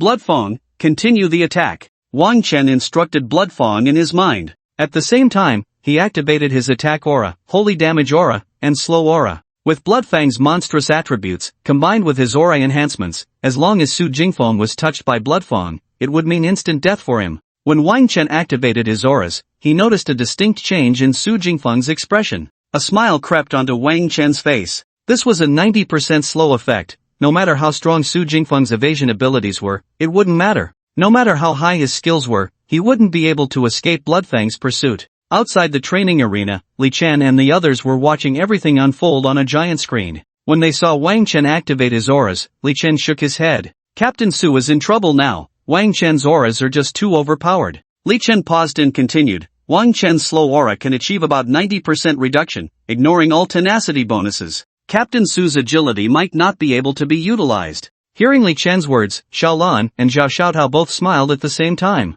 Li Chen and Chen Chen looked at the two in confusion. Zhao Xiaotao said lightly, Wang Chen has already lost. After hearing this, both of them were taken aback, unsure why she was so confident in Su Jingfeng. No matter how one looked at the situation on the field, it should have been Wang Chen who had the advantage. In the training arena, just as Wang Chen unleashed his aura, he suddenly noticed that Su Jingfeng had vanished from his spot. At that moment, a bad premonition surged in Wang Chen's heart, and he felt a chill run down his back. Your shield has been shattered. A prompt suddenly echoed in Wang Chen's ears, and the 3,000-point shield formed by the contract ring was instantly broken. Immediately after, Wang Chen saw his health bar plummet rapidly, a series of damage numbers floating above his head. -6,081 -5,810 -5,934. Wang Chen turned his head, only to find Su Jingfeng's cold face right behind him. Although the protective contract of the contract ring transferred part of the damage to Blood Tooth, Wang Chen was still a mage, and his physique was quite fragile.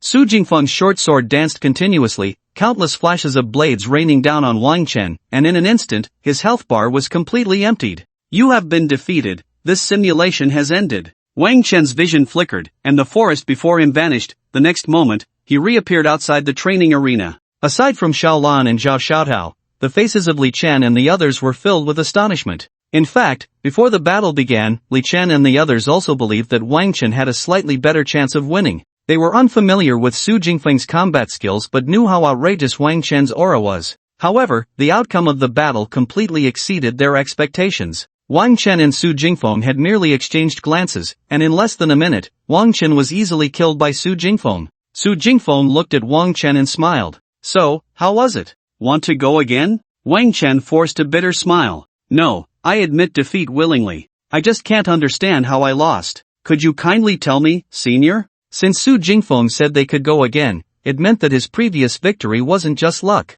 If they were to fight again, Wang Chen believed Su Jingfeng would still find a way to uncover his hidden self. However, Wang Chen truly couldn't comprehend how Su Jingfeng had discovered him throughout the entire battle, as he had been under the invisibility aura the whole time. This was the battle strategy he had devised from the start: let Bloodtooth fight Su Jingfeng while he himself remained hidden in the invisibility aura. This way, even if Bloodtooth was killed by Su Jingfeng, the worst-case scenario would only be a draw. Wang Chen had initially concluded that Su Jingfeng wouldn't be able to detect him hiding within the invisibility aura. His god-level invisibility aura ignored any perception skills and items. Wang Chen simply couldn't figure out how Su Jingfeng had found him. After saying this, Wang Chen added, "If it's inconvenient for you, then never mind." Wang Chen understood that Su Jingfeng's method of discovering him might involve secrets of his combat, which were trump cards for a professional. So if Su Jingfeng didn't intend to tell him, Wang Chen wouldn't press the matter. Su Jingfeng replied lightly, "It's fine to tell you, this isn't really a secret.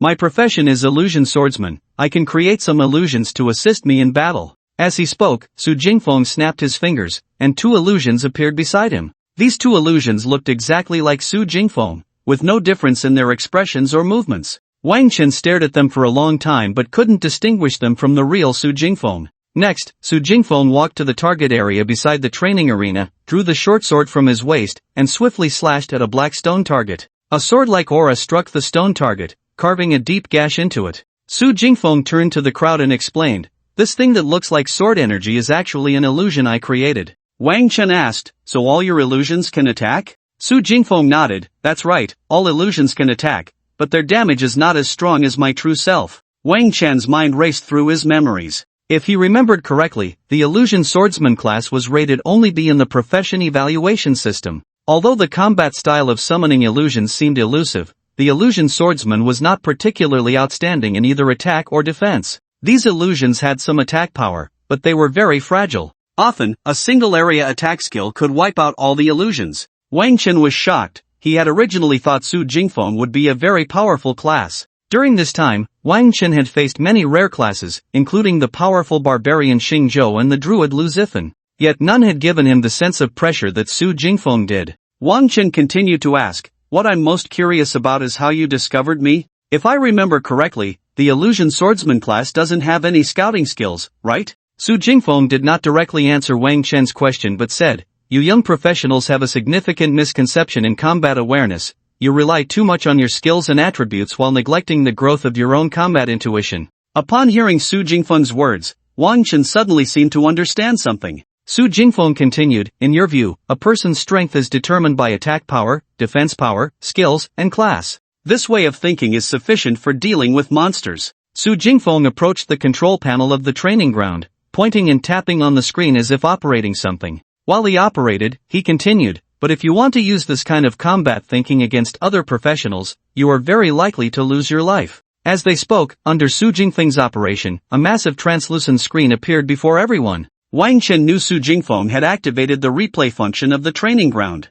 This was one of the important features of the training ground. After a simulated battle, professionals often reviewed their performance through the replay function. As the saying goes, the bystander sees clearly, and watching one's own battle often leads to more combat experience. Su Jingfeng fixed the perspective on himself. On the screen, after entering the simulated battlefield, Su Jingfeng summoned 4 illusions. Under Su Jingfeng's control, these 4 illusions hid in the southeast, southwest, northeast, and northwest directions. Some hid under fallen leaves, while others hid in trees. Su Jingfeng's hiding techniques were very professional, and the concealment effect was comparable to that of a professional rogue assassin, clearly trained in special methods. Once the illusions were hidden, Su Jingfeng stood still, waiting for his prey. Soon after, Wang Chen discovered Su Jingfeng's position. At this point, Su Jingfeng explained, "One of my skills allows me to teleport to the location of an illusion. When you saw me disappear from my original spot, I actually teleported to one of the illusions.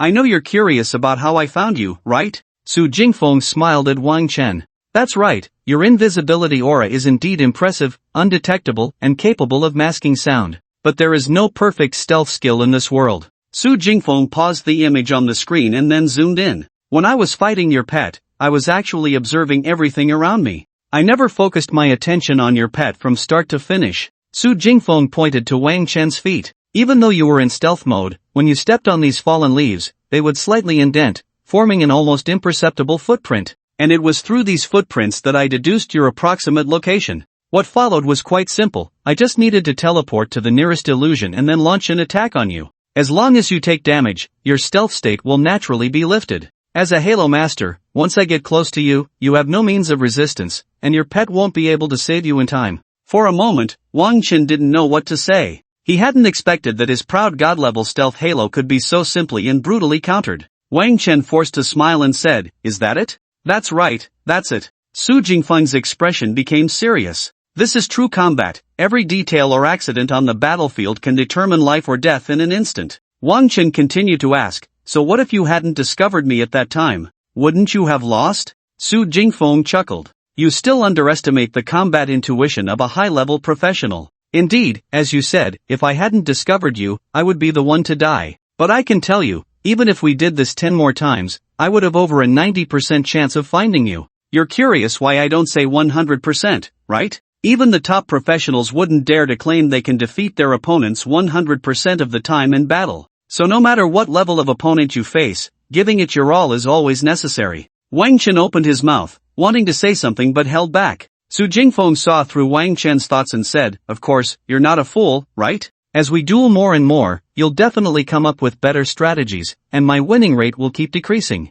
I have to admit, your Halo skill is indeed very strong. You're a once-in-100 years genius." Su Jingfeng originally wanted to say a once-in-1,000 years genius, but the entire Blue Star has only been in the era of great mutation for a few hundred years. But you must remember, there are many geniuses in this world, and not every genius can survive to the end. Just like our duel this time, you only have one life. Losing in the martial arts arena means you've already died once. If our battle were to happen in reality, you wouldn't have a second chance. Wang Chen internally agreed with Su Jingfeng's statement. Losing is losing, saying anything more would be pointless. He continued to ask, "So for a professional, is combat intuition the most important thing?" Su Jingfeng replied, "That's right, you could say that. The situations in battle are very complex. Even if two professionals have exactly the same class and skills, the difference in combat intuition can lead to completely different displays of combat power." As he spoke, Su Jingfeng suddenly asked Wang Chen, "Do you know Xiao Jianyun?" Wang Chen nodded. "Of course, I know. The #1 warrior of the Dragon Kingdom, known as the Dragon Kingdom's war god." Su Jingfeng said, "That's right, but you might not know that Xiao Jianyun's profession is actually just an ordinary warrior class, not even a rare class." Hearing this, a look of shock flashed in Wang Chen's eyes. The globally renowned Xiao Jianyun was actually just an ordinary warrior class? Su Jingfeng said, "Remember, Wang Chen, professional intensity and attribute strength are not everything." Wang Chen asked, "So how can I improve my so-called combat intuition?" Su Jingfeng smiled slightly and replied, "There are no shortcuts. You can only accumulate experience through constant battles, making combat intuition almost instinctual. This is also the reason I called you here. The national war is about to begin, and after the college entrance examination, some professionals will be arranged to team up with you. They are all candidates for the national war, and you will need to practice coordinating with each other. Like combat intuition, team coordination also requires long-term adjustment." Su Jingfeng pointed to Xiao Lan and Zhao Xiaodao, who were standing nearby, and said, "Just now, you and I were in a one-on-one battle, which had fewer variables. If it were a team battle, given your current combat experience, to put it bluntly, my team could easily wipe out yours." Having just experienced the battle, Wang Chen had no doubt about the truth of Su Jingfeng's words. But Wang Chen sighed. "Although I understand what you mean, my profession is that of a Halo Master." As a Halo Master, Wang Chen's duty was to activate halos to enhance his teammates' combat power, and there was very little else he could do. When it came to combat intuition, Wang Chen couldn't figure out how to improve himself. "To be honest, I still don't know what I should do." Hearing Wang Chen's words, Su Jingfeng thought for a moment and said, "I can give you a general direction. As a Halo Master, you don't need to focus most of your attention on combat, which is actually a significant advantage. You can fully utilize this advantage to analyze the battlefield situation. You should know that support professions like priests and sorcerers are responsible for commanding the team.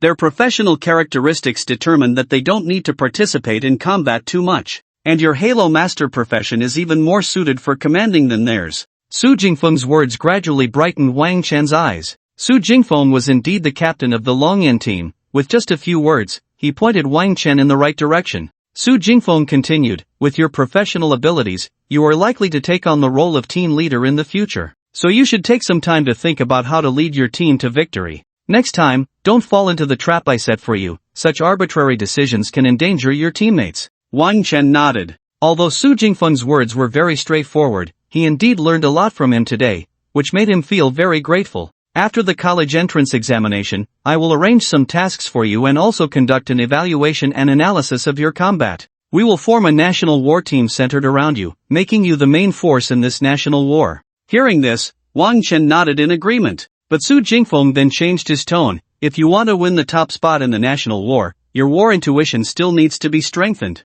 After hearing Su Jingfeng's words, Wang Chen pondered for a moment. It was indeed the case, although Wang Chen currently had the profession of Halo Master, his war experience was still too limited, and he needed more combat experience to enrich himself, so he could showcase his prowess overseas in the national war. You're right. Regarding the national war and the team issues, Wang Chen had long had psychological expectations. However, that team existed for the national war, and Wang Chen felt it was still necessary to form his own team. At present, Chen Yuan, Su Muxue, and even the newly joined Xiaoying were all good candidates. Especially Xiaoying, her professional traits really matched him perfectly. Considering the strength of the three of them, their chances of getting into Jiangnan University together should be quite high. There's still one day left until tomorrow, they can use this time to grow a bit more. After bidding farewell to Su Jingfeng and the others, Wang Chen returned home alone, still pondering the teachings brought by Su Jingfeng. In fact, even without considering Su Jingfeng's identity, Wang Chen fully agreed with his words. According to Su Jingfeng, measuring a professional's strength is largely dependent on the professional themselves. If one were to describe it specifically, it could be termed as combat instinct. This combat instinct is not merely about combat power, it also involves analyzing battlefield situations, assessing both sides, and so on. Wang Chen couldn't help but think of his current team and his own situation, and some ideas gradually emerged in his contemplation. A night passed in silence. The next morning, Wang Chen arrived at the familiar shadowy forest. Now, the number of people in the shadowy forest seemed to have become the norm, indicating that the excitement brought by the regional announcement was still quite high. Wang Chen ignored the gazes of the crowd, calculating his plans for the day. Unexpectedly, right behind him came Xiaoying. Good morning, Captain. You're here really early. Xiaoying looked in good spirits, a stark contrast to when he first met her. The most notable change was her confidence. Now, her father's illness had improved, and the financial issues were no longer so pressing. She had leveled up more than 10 times in just one day yesterday. In just 2 days, her life seemed to have turned upside down. And all of this was brought about by the calm-faced young man in front of her. Remembering the dreamlike monster hunting experience from yesterday, Xiaoying still felt as if it were a dream. So, upon seeing Wang Chen, her eyes sparkled. Wang Chen, however, felt nothing unusual. Today is the last day before the college entrance examination. Try to improve as much as possible, and your chances will be greater. Mentioning this made Xiaoying feel nervous. Nothing was more headache-inducing than an exam, especially this one being the college entrance examination. But then Xiaoying thought of how Wang Chen had already been recommended to Jiangnan University, which meant he was actually guiding them. How could there be such a good person in the world? Xiaoying instinctively clenched the hem of her clothes. She had to work harder. Although, it seemed like she didn't need to do much in this team. All she had to do was share resources and occasionally use group healing. Xiaoying couldn't help but feel a bit powerless. Being in such a strong team, it seemed she didn't need to do much at all. Wang Chen noticed her sparkling eyes but her silence, and couldn't help but ask with a smile, "What are you thinking about?" Xiaoying suddenly came to her senses and blushed.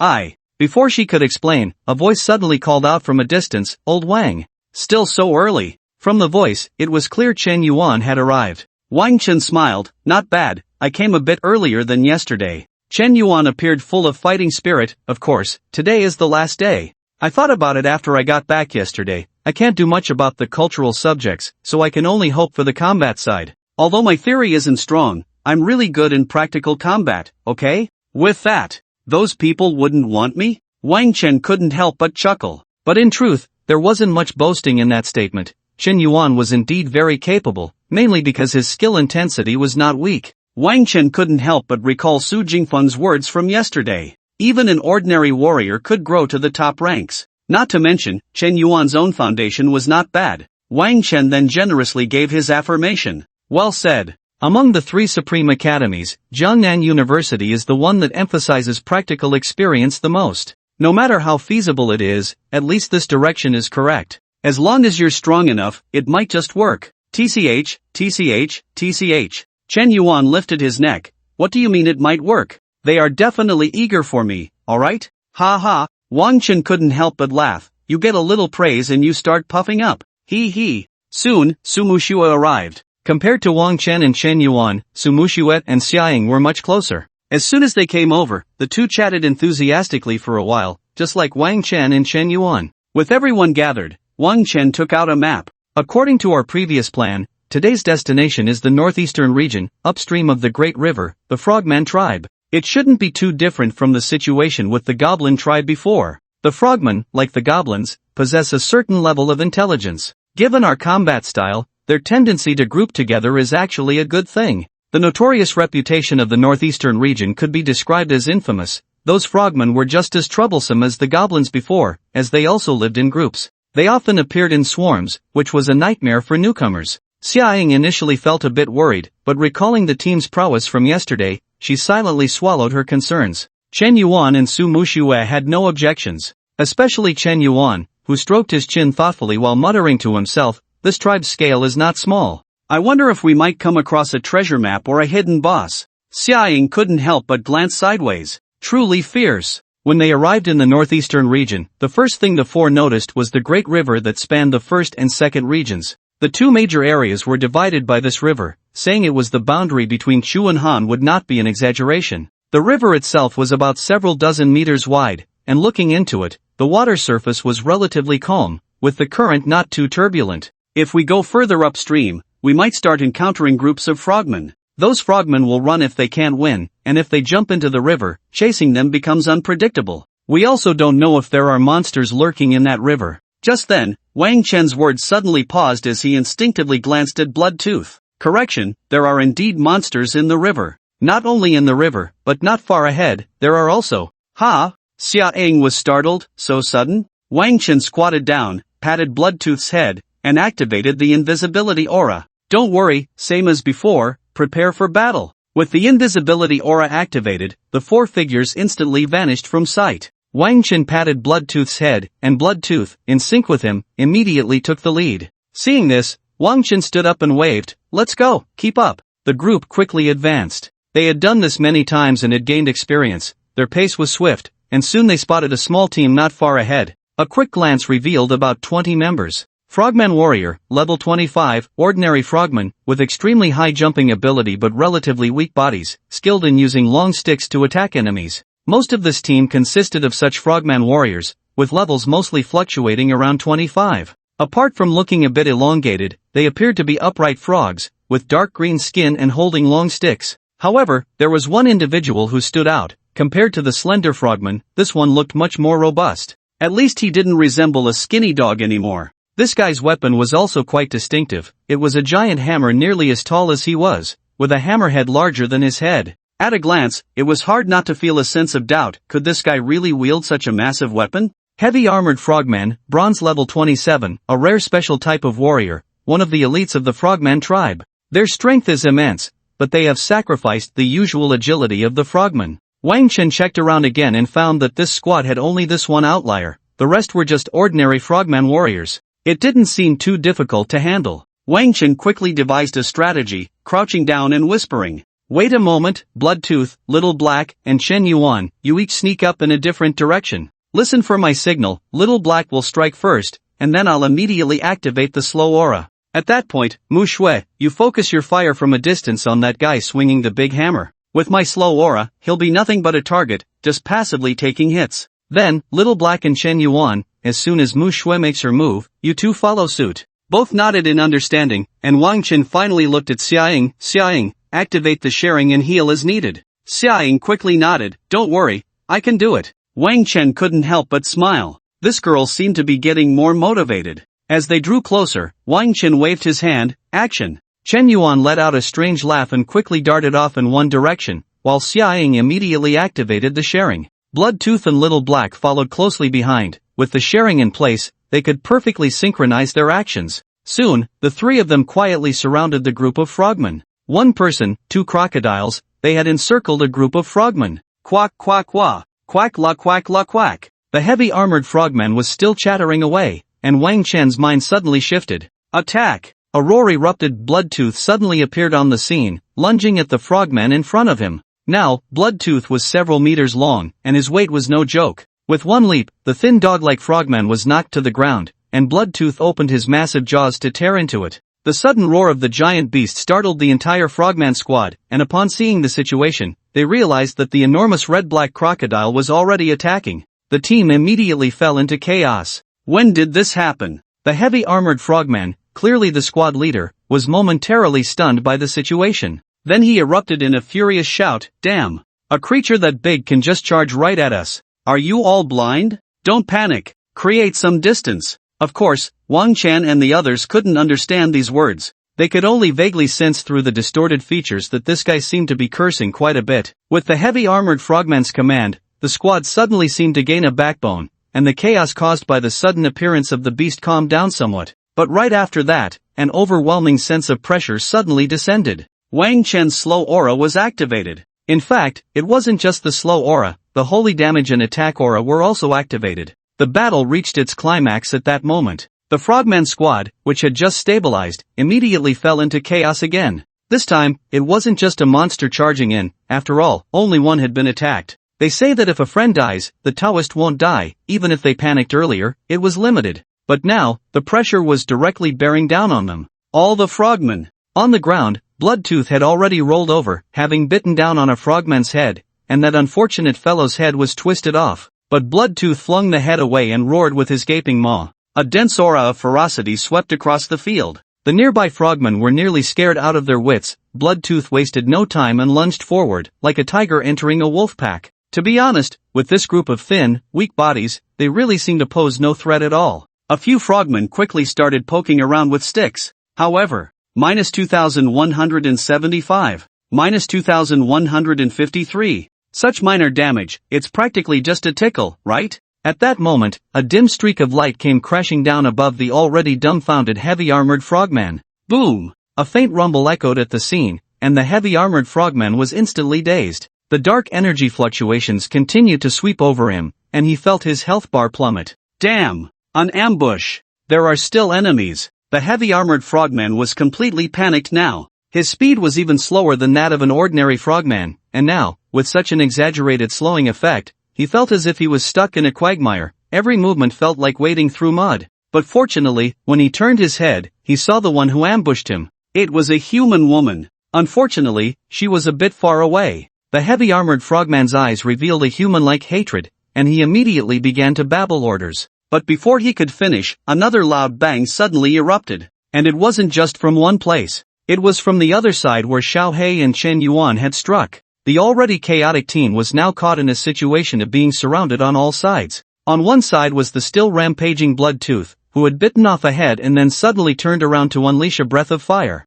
Flames swept through, and the screams of the frogmen were incessant. There was no escape, absolutely none. On the other side was Xiao He, who had just charged into the frogman crowd. Seeing how fierce Bloodtooth was, Xiao He looked extremely excited as well. But the most outrageous was the last side. It was unclear when Chen Yuan had burrowed into the frogman horde, but he immediately unleashed a shattering storm. Wang Chen watched in astonishment. This guy Chen Yuan was really sneaky. He hadn't followed the exact position as planned, and there was actually a slight deviation from where Wang Chen had envisioned. But the place he chose was swarming with frogmen. He didn't even know how he managed to slip in so smoothly. As soon as he saw Su Muxue make her move, he rushed in and started spinning wildly. With the halo boosting him, massive damage erupted, and in just 2 seconds, limbs and arms began to fly everywhere. That scene. Why does it feel like this guy is missing something? He should be shouting Dementia right now. Su Mushue's damage was continuous. One wave of attacks came crashing down, and the next wave followed immediately.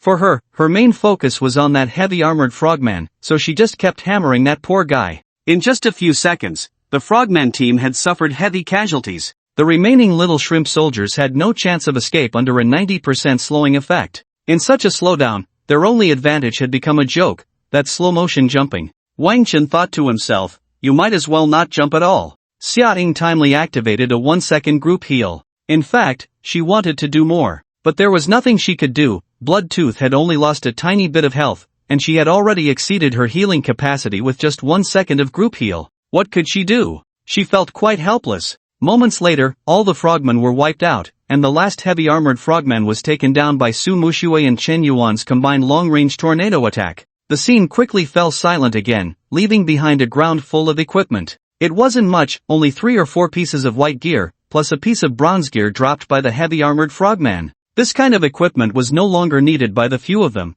so they just collected it to sell for money. Chen Yuan stood beside the heavy-armored frogman's corpse, stepping on it with one foot, grinning widely while holding his great sword. This is it. This is all it takes. Wang Chen chuckled lightly. Alright, it's just a small team. What's there to be smug about? Come over here. Hee hee. Chen Yuan chuckled and quickly walked over with his great sword. Looking at the harmonious atmosphere, Xia Ying couldn't help but smile slightly. This team is really great. Not only are they powerful, but more importantly, the few people in the team are all very nice, truly nice. Wang Chen took out a map, squatted down, and placed it on the ground, and several people immediately gathered around. Wang Chen pointed to a spot on the map. Here, this is our current location. We encountered the Frogman's team starting from here, which means that from this point upstream, the entire area is within the Frogman's activity range. Chen Yuan and Su Muxue nodded along, but they still didn't quite understand what Wang Chen was planning. Wang Chen looked at Su Muxue. My suggestion is, Muxue, you should release your owl.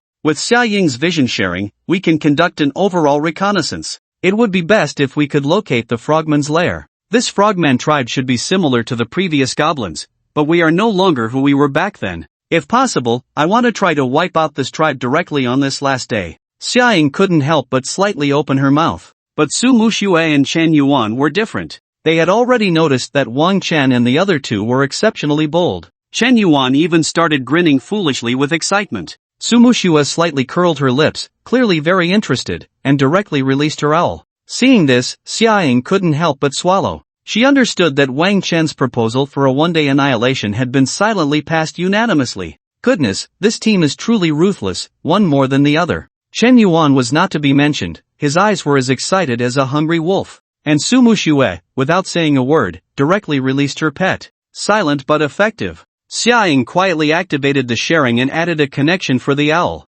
Immediately, Wang Chen switched the perspective to the owl, and the others clearly did the same. Su Muxue affectionately stroked it, and soon the owl flapped its wings and flew away. Reconnaissance, at least regarding the Frogman tribe, posed no danger for it as a flying creature. TSK, is this the perspective of a flying creature? Not bad at all. I wish I could fly too. Wang Chen silently activated the invisibility aura to ensure everyone's safety while switching perspectives, and couldn't help but tease, a flying heavy-armored warrior, you really dare to dream, you really want to go to the sky. Chen Yuan, however, was not bothered and instead turned it back on Wang Chen. It wouldn't be bad if you could fly too, a flying aura master, don't you want to go to the sky? Wang Chen replied, I also want to. So tempting. Su Muxue couldn't help but chuckle. There was nothing unusual in the perspective for now, the owl was still flying around outside. The few of them took the opportunity to chat. By the way, you guys, tomorrow is the college entrance examination.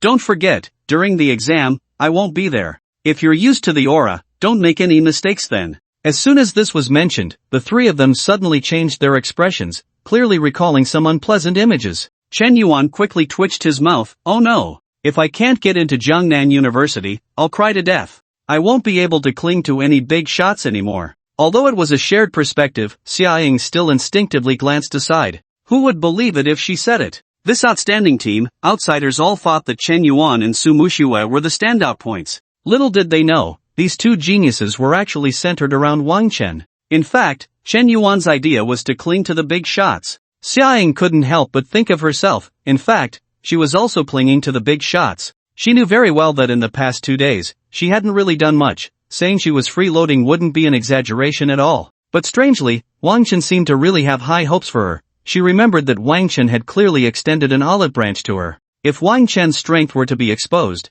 she would probably be envied to death by many, right? This is an opportunity that Wang Chen personally gave her. So, I must get into Jiangnan University, I must. Xia Ying silently vowed in her heart. She didn't even notice that she had never been this determined in her life. At that time, if you can fully unleash your strength, there should still be a great hope. I'm not exaggerating when I say that Jiangnan University truly values practical combat the most. To measure a professional's ability, cultural subjects are just a part of it. More importantly, it depends on comprehensive ability and your combat instinct. although your cultural subjects are indeed quite lacking. Chen Yuan couldn't help but turn his head instinctively. Come on, big brother, you can't just rub salt in the wound like that. Don't I have any pride? Chen Yuan's face was filled with despair, his expression as exaggerated as it could be. Unfortunately, the others were all in the owl's perspective and didn't see his splendid performance. But what the hell is combat instinct? Su Muxue also leaned in, eager to listen.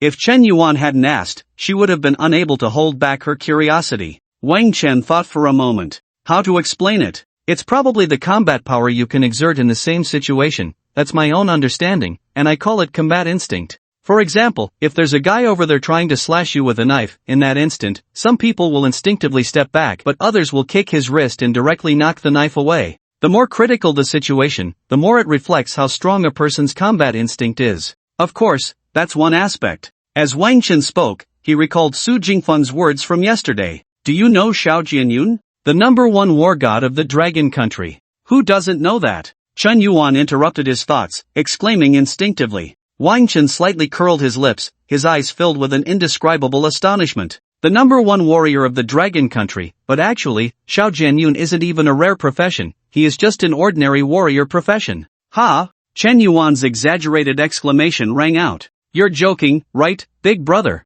That's the #1 warrior in the country. You say he's an ordinary warrior? Then what about other warriors? Have they all trained to the level of dogs? Su Muxue and Xiaoying couldn't help but show expressions of shock, clearly taken aback by this revelation. Wang Chen couldn't help but smile faintly. It was quite amusing to see others astonished. He wondered if Su Jingfeng had felt the same way at that time. Wang Chen sighed slightly. Our road is still very long. Although we seem to be a little ahead now, in fact, compared to truly powerful professionals, we are shockingly weak. Of course, this isn't self-deprecation, it's a direction. The strength of a professional has never been measured by professional intensity and attribute intensity. It's about the overall perspective on combat, the on-the-spot reactions at critical moments, and even like me, in these past few days of grinding monsters, my ability to analyze the battlefield environment, these are all manifestations of strength. A series of murmurs sounded, resembling a discussion or a form of self-reflection. The other three remained silent, but their eyes were filled with contemplation.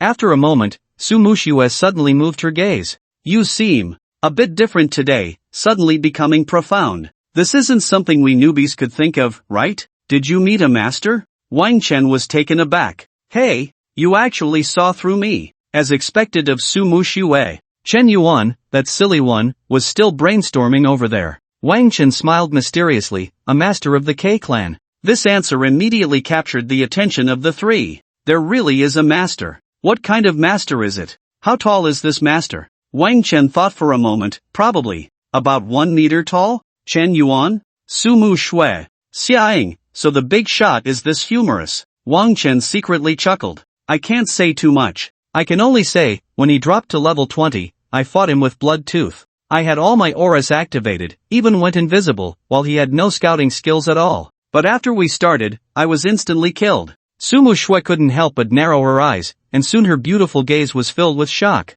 After these few days, she was well aware of the combat power of Wang Chen and Blood Tooth when they were fully powered. But he said he was killed instantly? And Chen Yuan suddenly switched his perspective back, gripping his great sword. Old Wang, I suddenly feel a direction. You said that expert, he is my future role model. Su Muxue listened to this and couldn't help but show a hint of peculiarity in her eyes. Do you have a possibility that you say this because he was killed instantly? Chen Yuan was taken aback, and the next second he suddenly started to laugh foolishly, as if shy. He, don't say the truth out loud, it's a bit embarrassing. Wang Chen, the number of frogmen was still considerable. Compared to the goblin tribe, it could be said to be more than enough. From the owl flying out, Wang Chen had already seen no less than 6 or 7 waves of small teams. This was still in a straight flight. Calculating this way, the number of frogman tribes was likely to be more than the goblin tribe, definitely over 1,000. After this reconnaissance, Wang Chen couldn't help but feel a bit of a headache. There were just too many. To wipe them all out would be an extraordinary challenge. But with so many scattered frogman teams on the periphery, perhaps there were no familiar gaps to exploit. Until not long after, Wang Chen saw a large area of tents in his field of vision. From above, this large area of tents was located at the edge of the woods. Beyond the woods was the riverbank. It felt like it was about 100 meters away from the actual riverbank. This distance was not far from the big river, but also not close. It was clear that this distance was quite deliberate. If there were monsters in the water, they would have enough time to react if they came to attack. And if there were issues on land, they could retreat into the water. Following the remote command, the owl perched on a tree, looking down at this vast frogman tribe. There were many tents, an overwhelming number, and frogmen were coming in and out from time to time. Among these frogman groups, Wang Chen saw quite a few that were clearly different from ordinary frogmen. Only a small portion were wielding large hammers. There were many wielding battle axes, great swords, and long spears. And a very few were holding staffs. Clearly, these few were similar to goblin mages and were the first to be dealt with. It would be great if there was an assassin in the team, Wang Chen thought to himself. Finally, in front of the tallest tent, Wang Chen saw an exceptionally large figure emerge, barking something at the small soldiers at the door. This guy was about twice the height and build of an ordinary frogman, completely unlike those small, thin dogs. He even had a rough crown on his head. Good guy, is this the Frog Prince? Frogman Chief, Silver Level 30. This is a mature Frogman Lord. As a chief, it possesses all the abilities of frogmen except for heavy armored warriors. Its spell attacks are its proudest ability, and its water magic is even more exquisite than that of the High Priest. Looking at this detailed introduction, Wang Chen couldn't help but feel a sinking sensation in his heart. Not just Wang Chen, everyone present, upon seeing such an introduction, suddenly became serious. This chief possesses almost all the abilities of a frogman. In other words, with a staff in hand, he is a boss-level mage. But if he wields a big hammer, he can instantly transform into a boss-level warrior. Moreover, unlike the heavy-armored frogman, his jumping ability clearly isn't restricted by his profession. This is simply a hexagonal warrior. Chun Yuan gasped, his mouth twitching slightly. Old Wang, is this mission a bit too much for us? The atmosphere suddenly felt a bit heavy. But the next second, Su Mushue suddenly spoke in a low voice. What are you panicking about? This is just reconnaissance information. The tactical strategy hasn't even been set yet. What Wang Chen just said about combat quality was all for nothing, right? Ha! Chen Yuan was taken aback by the reprimand, but soon his expression turned strange. You can't deny it. You really took old Wang's words to heart, and you're already applying them so quickly. As soon as he said this, Su Mushue immediately fell silent. From the perspective of the owl, no one noticed the blush that appeared on Su Mushue's proud face. Wang Chen couldn't help but feel a bit speechless. Why drag him into this?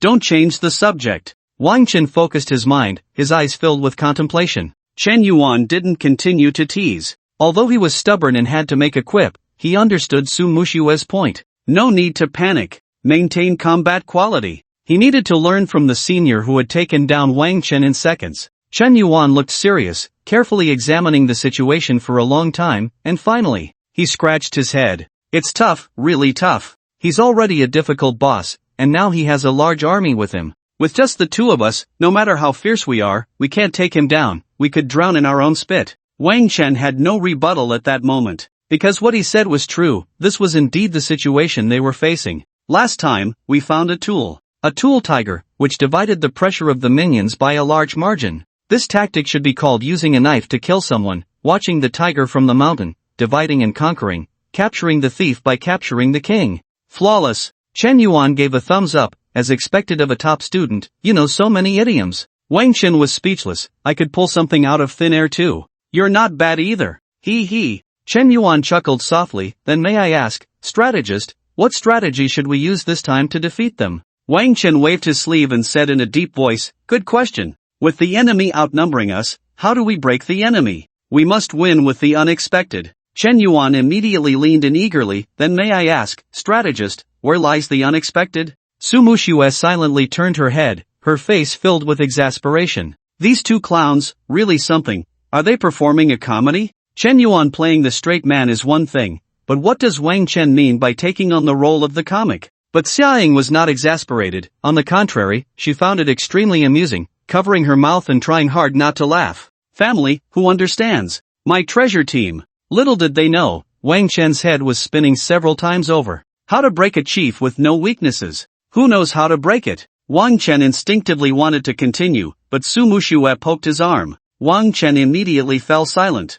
The perspective was still on the owl, and Wang Chen didn't know who was poking him. But even if he thought about it, it definitely wouldn't be Chen Yuan or Xiaoying. Chen Yuan was still trying to keep up with his own lines. And Xiaoying, she wouldn't dare. So it must be Su Mushue. Wang Chen simply shut his mouth and pondered deeply. After a long wait, the air suddenly became quiet, and Chen Yuan seemed a bit confused. Strategist? Strategist? Get lost. Chen Yuan? When the owl flew back, it was already more than 10 minutes later. The tactical strategy was finalized at this moment. Sumushua put away the owl, and Wang Chen also rolled up the map. The few of them exchanged silent glances, then stood up in tacit agreement and continued upstream. If one were to observe closely, they would notice that although only a short time had passed, the eyes of Chen Yuan and the other two were no longer filled with hesitation. Now, Chen Yuan's gaze burst forth with a familiar fighting spirit, like a hungry wolf on the prowl. As for Su Mushue, her cold and beautiful face still held a hint of lingering astonishment in her eyes. It seemed that the more she interacted with him, the clearer the brilliance of this top-ranking genius became, even though she was the second in her grade. This intense sense of disparity was almost addictive. Just in that brief moment, she had heard him continuously strategizing, considering almost every factor to the extreme. As they moved silently, Sumushue's gaze instinctively fell on him, her eyes seemingly filled with warm starlight. He was truly impressive. Same as before, don't alert them. In the forest, Wang Chen's deep voice sounded as he pressed against a tree trunk. Not far ahead, a team of frogmen was clearly visible. Counting the first wave they had eliminated, this was already the fifth team they had encountered. More than an hour had passed, and according to Wang Chen's estimation, they should be very close to the frogman's lair by now. The group quietly bypassed the patrolling team, and sure enough, the outlines of tents soon began to appear ahead. We're here, we're here. Old Wang, glory and wealth await us in this battle. Chen Yuan's tone couldn't hide his excitement. Upon closer inspection, one could even see him trembling with enthusiasm. This was the exhilaration before a great battle, the surging fighting spirit burning fiercely. Chen Yuan was practically ready to swing his blade. Wang Chen couldn't help but chuckle at his appearance. With the impending battle, this momentum was quite good. Chen Yuan seemed to be increasingly resembling a warrior charging into battle. Wang Chen raised his hand to signal for silence, his expression gradually becoming serious. Don't get too excited yet, everyone listen carefully. Although we have made detailed plans, we cannot rule out the possibility of unexpected situations. This battle will not be easy. Remember, war can be deadly. So, everyone must follow orders without exception. If things become untenable, retreat immediately. Is that clear? With such a serious tone, Chen Yuan and the other two couldn't help but change their expressions slightly. In the past few days, this was the first time Wang Chen had shown such a serious attitude, and the group felt a heightened sense of urgency. This was not a game, this was real combat. Seeing that they had all taken his words to heart, Wang Chen nodded inwardly.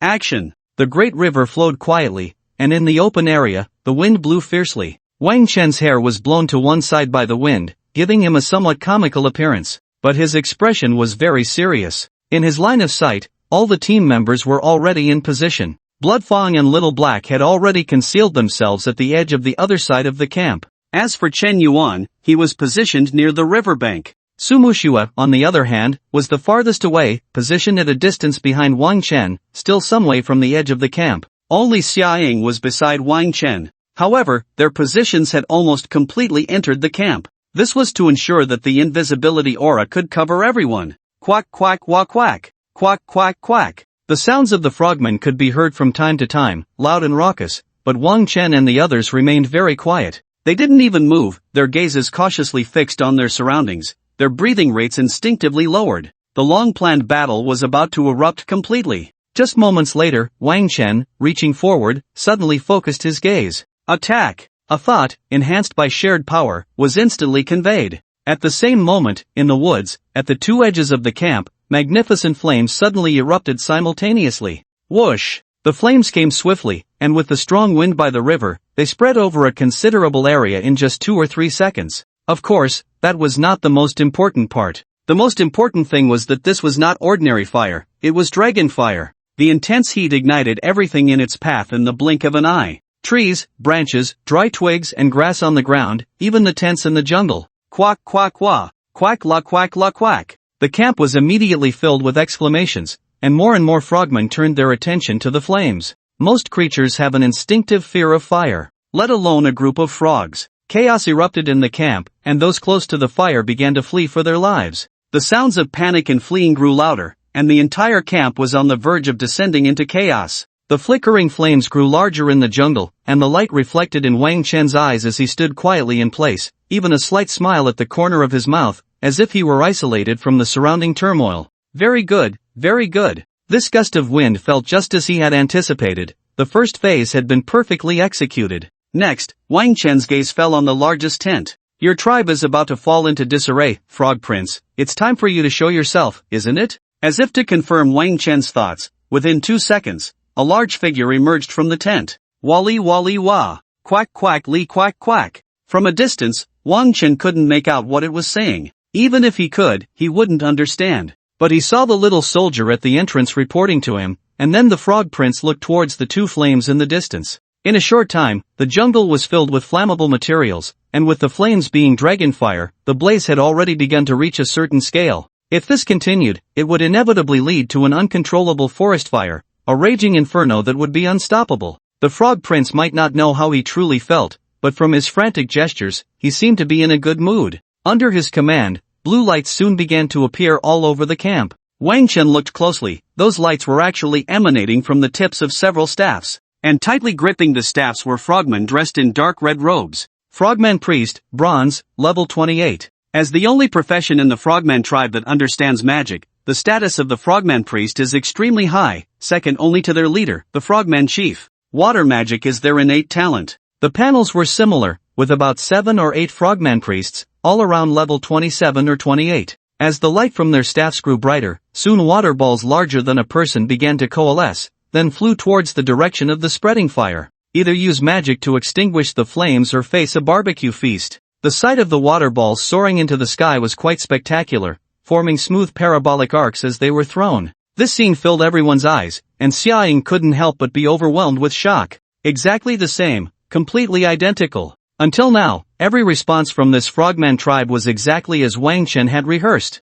Xiaoying was at a loss for words to describe her feelings. This guy, he must be a monster. Clearly, everyone saw the investigation footage together, so how could he analyze so much from it, even perfectly predicting the opponent's movements? My goodness, is this what the captain meant by combat quality? It's simply breathtaking. So next, Xiaoying instinctively looked up into the sky. Suddenly, a massive crack opened in the sky, and it continued to tear apart relentlessly. In a short span of time, the crack had already split over 100 meters. In the dark depths, twinkling stars gradually appeared, as if there was an entire bottomless deep space world within. One by one, dense dark magic orbs came crashing down from that enormous crack. The rolling waves of energy almost swept through the area, making it feel like a torrential downpour. Far behind Wang Chen, Sumushue stood by a large tree, one hand resting against it while the other tightly gripped her staff. The tip of the staff, adorned with a lustrous gem, emitted a dim glow. Her high-end moment had been perfectly connected.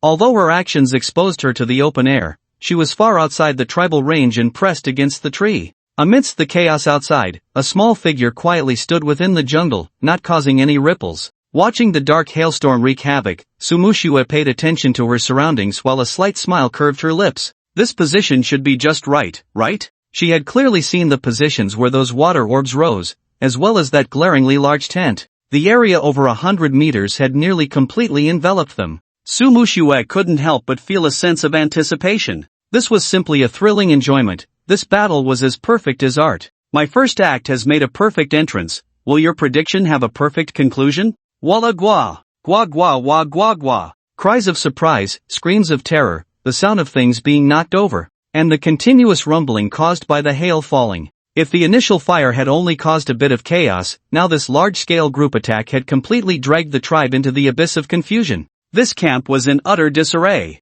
Under this grand dark ice rain, nearly all the frogmen were fleeing in panic. However, in such a vast area, how many could escape with their lives amidst the killing intent? Under the immense damage, the vast majority of the frogmen had their bodies directly pierced. Minus 65,312. Minus 63,193. Minus 64,581. These characters representing damage shot up in large clusters. That's right. The attack halo activated by Wang Chen had its amplification set to 60%. That meant 6 times the damage. Facing a peak combat power chieftain, Wang Chen had no intention of holding back. His first strike was already his highest value displayed so far. Thanks to this, in just one encounter, there were already massive casualties around the frogman chieftain. The frogmen near him were almost all on the verge of death. Only those frogmen outside the range of the dark ice rain had fortunately survived. But facing the sudden large-scale destructive strike, the frogmen on the periphery were already in chaos.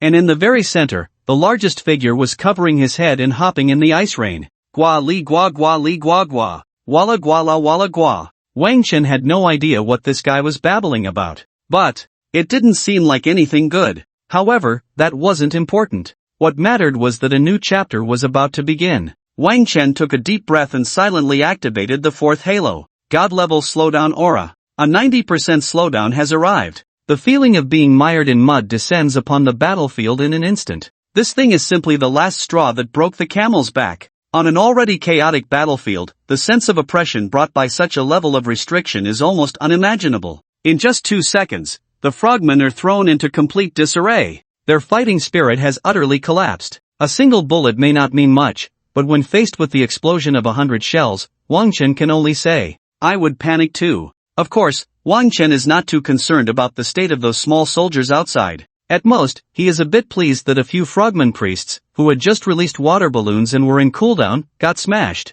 But right now, Wang Chen is more concerned about the frog prince. This guy, facing the slowdown, surprisingly remains much calmer. Although he is still covering his head with both hands, he suddenly quiets down, cautiously scanning his surroundings with a pair of vigilant eyes. At this point, as the chieftain, even if the frog prince is a bit dim-witted, he should have some reaction. This is a premeditated war. The frog prince turns and runs wildly. Although it looks a bit comical in slow motion, he is close enough. In a tent that has already been reduced to ruins, it's hard to tell how this guy managed to spot it, but he quickly pulls out a staff. Duong. With the staff in hand, he slams it down onto the ground, and the chieftain finally reveals some of the authority of a higher-up. Not to mention, the momentum is quite strong. But the next second, right in front of him, less than 10 meters away, a sword energy tornado suddenly appears, rushing towards him at lightning speed. Looking behind the tornado, a guy wielding a heavy sword is grinning maliciously, his big sword still swinging. Swish! Sword energy slash.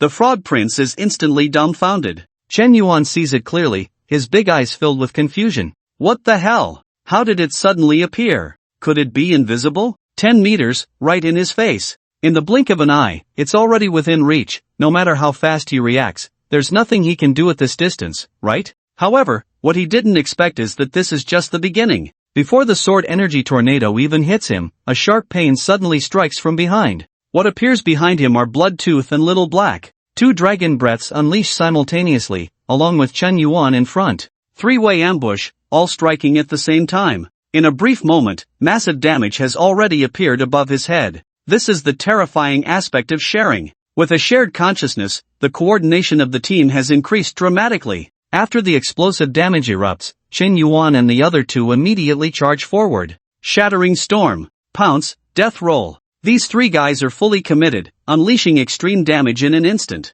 They are truly going all out. The frog prince lets out a miserable scream. The staff in his hand is no longer just a staff. It has turned into a rolling pin, wildly swung by the frog prince. 3 against 1, and it hurts so much. Who wouldn't panic in this situation? But Chen Yuan and the others seem completely unafraid of death. Even if they have to take hits from his rolling pin, they will trade injuries for more strikes. This is the absolute kill that Wang Chen painstakingly set up, a situation that may never be replicated again. At this moment, within 100 meters, this place is filled with the corpses of frogmen, except for their chieftain. Under Wang Chen's exaggerated attack boost, a skill meant for clearing small monsters has been turned into a forbidden spell by Su Muxue. This place has already been cleared out by her. This rare opportunity, even if they can't kill him, must at least inflict as much damage as possible. Once those guys on the outskirts are dragged in, the 3 of them will be done for. The 3 of them are in the midst of a fierce fight. At this moment, Wang Chen, who is on the periphery, gradually grows serious, because an unexpected situation has arisen. He sees it clearly. Just as the frog prince begins to scream, all the frogmen on the outskirts immediately turn their heads. Then, suddenly, with red eyes, they start to rush towards the center as if they were risking their lives. This scene is truly shocking. All the chaos and fear seem to vanish in that instant. The vacuum circle, which is 100 meters wide, now looks like a table full of delicious food. And the numerous frogmen surrounding it are like starving wolves who haven't eaten for 10 days. Their expressions are ghastly, their mouths roaring in incomprehensible croaking language, desperately running in a frenzy. Even though 90% of them are moving slowly, they charge forward relentlessly. The scene seems to have turned into an all-around siege from all directions. In fact, What lies in the center is not food at all. It is their king. At this moment, the three of them still on the outskirts can't help but look serious. This is the first time their team has encountered a tribe with such cohesion. War, at this moment, has finally taken on a bloody taste. For the Frogman tribe, this scene is simply tragic. Wang Chen's heart tightens. It's too crazy, their expressions and actions are just too insane. They are running back with all their might, wanting to support the big guy in the center who is screaming. That is their chief, their king. Fortunately, the divine slowing aura is still active, so hope remains. Although they are all in a frenzy, the 90% slowdown is still something they cannot resist. Slow down, just a bit slower. Wang Chen even silently prays in his heart. They must wait until they take down the chief, they must. At this moment, the outer Su Mushue issued an attack request. Wang Chen immediately scanned the area and found that all the frogmen were rushing towards the center. It seemed that in their eyes, there was only the king, nothing else. Wang Chen tacitly approved Su Mushue's request. Thus, dark magic orbs were hurled from afar. Whoosh! These magic orbs didn't even need to be aimed deliberately, they just had to be thrown into the crowd. With the enhancement of the attack aura and the holy damage aura, these single target attacks unleashed even more exaggerated damage. Upon landing, they resulted in instant kills. Not a single frogman could withstand a second hit. Although it seemed like a drop in the bucket among the massive frogman crowd, it was still better than nothing. Your teammate Su Mushue has killed a frogman warrior, gaining 3,521 experience points. Your teammate. Wang Chen understood that Su Mushue also wanted to do something. After all, Shen Yuan and the others were under too much pressure. As he watched one frogman after another being directly pierced, the frogmen on the scene seemed to act as if they hadn't seen anything. They remained frenzied, they continued to fight to the death. Their roars, although still croaking, seemed heroic and tragic in such a scene. Wang Chen couldn't help but sigh while feeling a bit anxious. He watched as the frogman chief's health bar rapidly decreased, already reaching a critical state. After all, the damage they were dealing was indeed exaggerated. But at that moment, a faint golden light suddenly emerged from the frogman chief. What is this? Gua gua wa gua. Gua la gua la. Chen Yuan in front immediately got angry, swinging his giant sword and continuing to slash while cursing loudly. What the hell are you babbling about? I can't understand a word. Bang! The giant sword struck down again. Shut your mouth. Bang! But in the next moment, a look of shock flashed across Chen Yuan's face. Ding! The Frogman Chief has activated a skill, Frogman Glory. Ding! You have been affected by a negative effect, your movement speed has decreased by 30%, your attack power has decreased by 10%, and your attack damage will be reduced by 30%. Is this the ultimate move? The others quickly checked the status of the Frogman Chief. Frogman Glory. The Frogman Chief unleashes the power of the Frogman, releasing a Glory aura. All frogmen within the aura will gain 50% resilience and a 10% damage bonus. The Frogman Chief himself will additionally receive 30% damage reduction and 30% attack bonus. At the same time, all enemies within the aura will be slowed by 30% and their attack power will decrease by 10%. This is a two-way support skill. This effect is simply a godsend for group battles. But Wang Chen's reaction was also incredibly swift, and the purification aura was activated the next second. Scared the hell out of me. What a bunch of messy debuffs, I'll purify them all. And what resilience boost? Useless, right? My slow effect ignores resilience. So, it seems that this time, the Frogman Chief suddenly unleashed a big move. Changed the enemy, and maybe this boost could directly turn the tide. But for Wang Chen, it's useless. Chen Yuan and the others quickly reacted, and Shen Yuan couldn't help but burst into laughter. You bastard! I thought you were going to stand up, but this is it? This is it? Shatter Storm. The cooldown ended, and Shen Yuan immediately swung his giant sword and started hacking away. Meanwhile, so many frogman warriors outside. Initially, they were shaken, thinking it was Frogman Glory. The chief was showing his power. But soon they realized. Hiss! Why does it feel like it's not effective at all? Did the chief really use a skill? Where's my resilience? The frogmen were confused. But even in their confusion, they still charged towards the chief without hesitation. He is their king. Their supreme king. Now, the enemy is ambushing their chief. How could they remain indifferent? Walla gwa gwa gwa gwa. The war continued to erupt. Until the vacuum circle shrank to 50 meters, thanks to the frogmen's brave efforts. In the center, that tall big frog finally crashed to the ground. Ding! Your teammate Chen Yuan has killed the LV-30 Frogman Chief. Silver, you have gained 46,563 experience points. Ding! Your level has increased. Ding! You have received attribute rewards, all attributes plus 5, 20 free attribute points. On the ground, a shiny treasure chest floated above the Frogman Chief's corpse. And around, those frogmen who had rushed forward suddenly stopped in their tracks at that moment. Then, from all directions, a wave of croaking sounds suddenly erupted. This was the wail of an entire frogman tribe. In the center, Chen Yuan was stunned by the sound, and upon looking around, he realized these guys had surrounded him. Chen Yuan had no time to be happy and quickly snatched the treasure chest away. Little black blood tooth, get ready to run. The plan needed to move to the next step. The beheading part was complete, and now it was time to clean up these minions. But the number. Chen Yuan looked at the hateful gazes of the frogmen and couldn't help but shiver slightly. Although he had crossed races, Chen Yuan understood their eyes at a glance. They want to stab me. Bold frogs. I am the man who follows the mysterious powerhouse who can kill Wang Chen in an instant. A mere group of frogs, do you dare to stab me?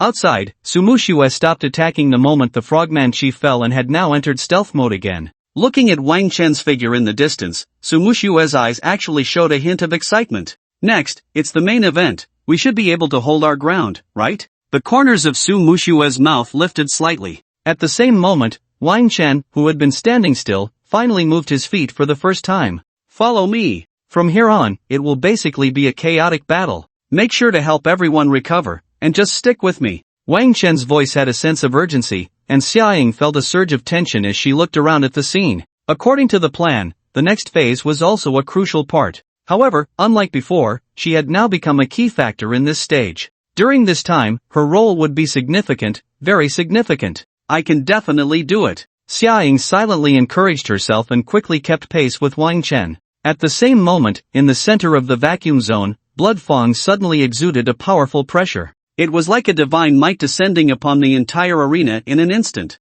Dragon might. Of course, this was just the beginning. After a 1-second pause, the figures of the three of them vanished. Once they became invisible, their positions were no longer led by Chen Yuan. Leading the charge was Blood Fong. Chen Yuan, along with Blood Fong and Xiao He, crossed the 50-meter vacuum area in the blink of an eye. From above, it was clear that their direction of running was identical to that of Wang Chen on the other side. They were converging. Ahead lay a massive army of frogmen gathered in a large formation. Blood Fong, charging at the front, suddenly flashed with a glint of blood in his eyes. Suddenly, a tremendous sound of water erupted from the scene. Just ahead of Blood Fong and the others, in the dense sea of frogmen, distinct splashes of water appeared out of nowhere. These splashes surged, swept, and rampaged, covering an exaggeratedly large area. It spanned a full 100 meters, almost matching the range of the Star Realm Gate. In just 2 seconds, the vast splashes became even more turbulent, finally forming a powerful current. From above, it was clearly a massive whirlpool. Deep Sea Whirlpool summons a gigantic whirlpool that pulls enemies in, rendering them unable to escape,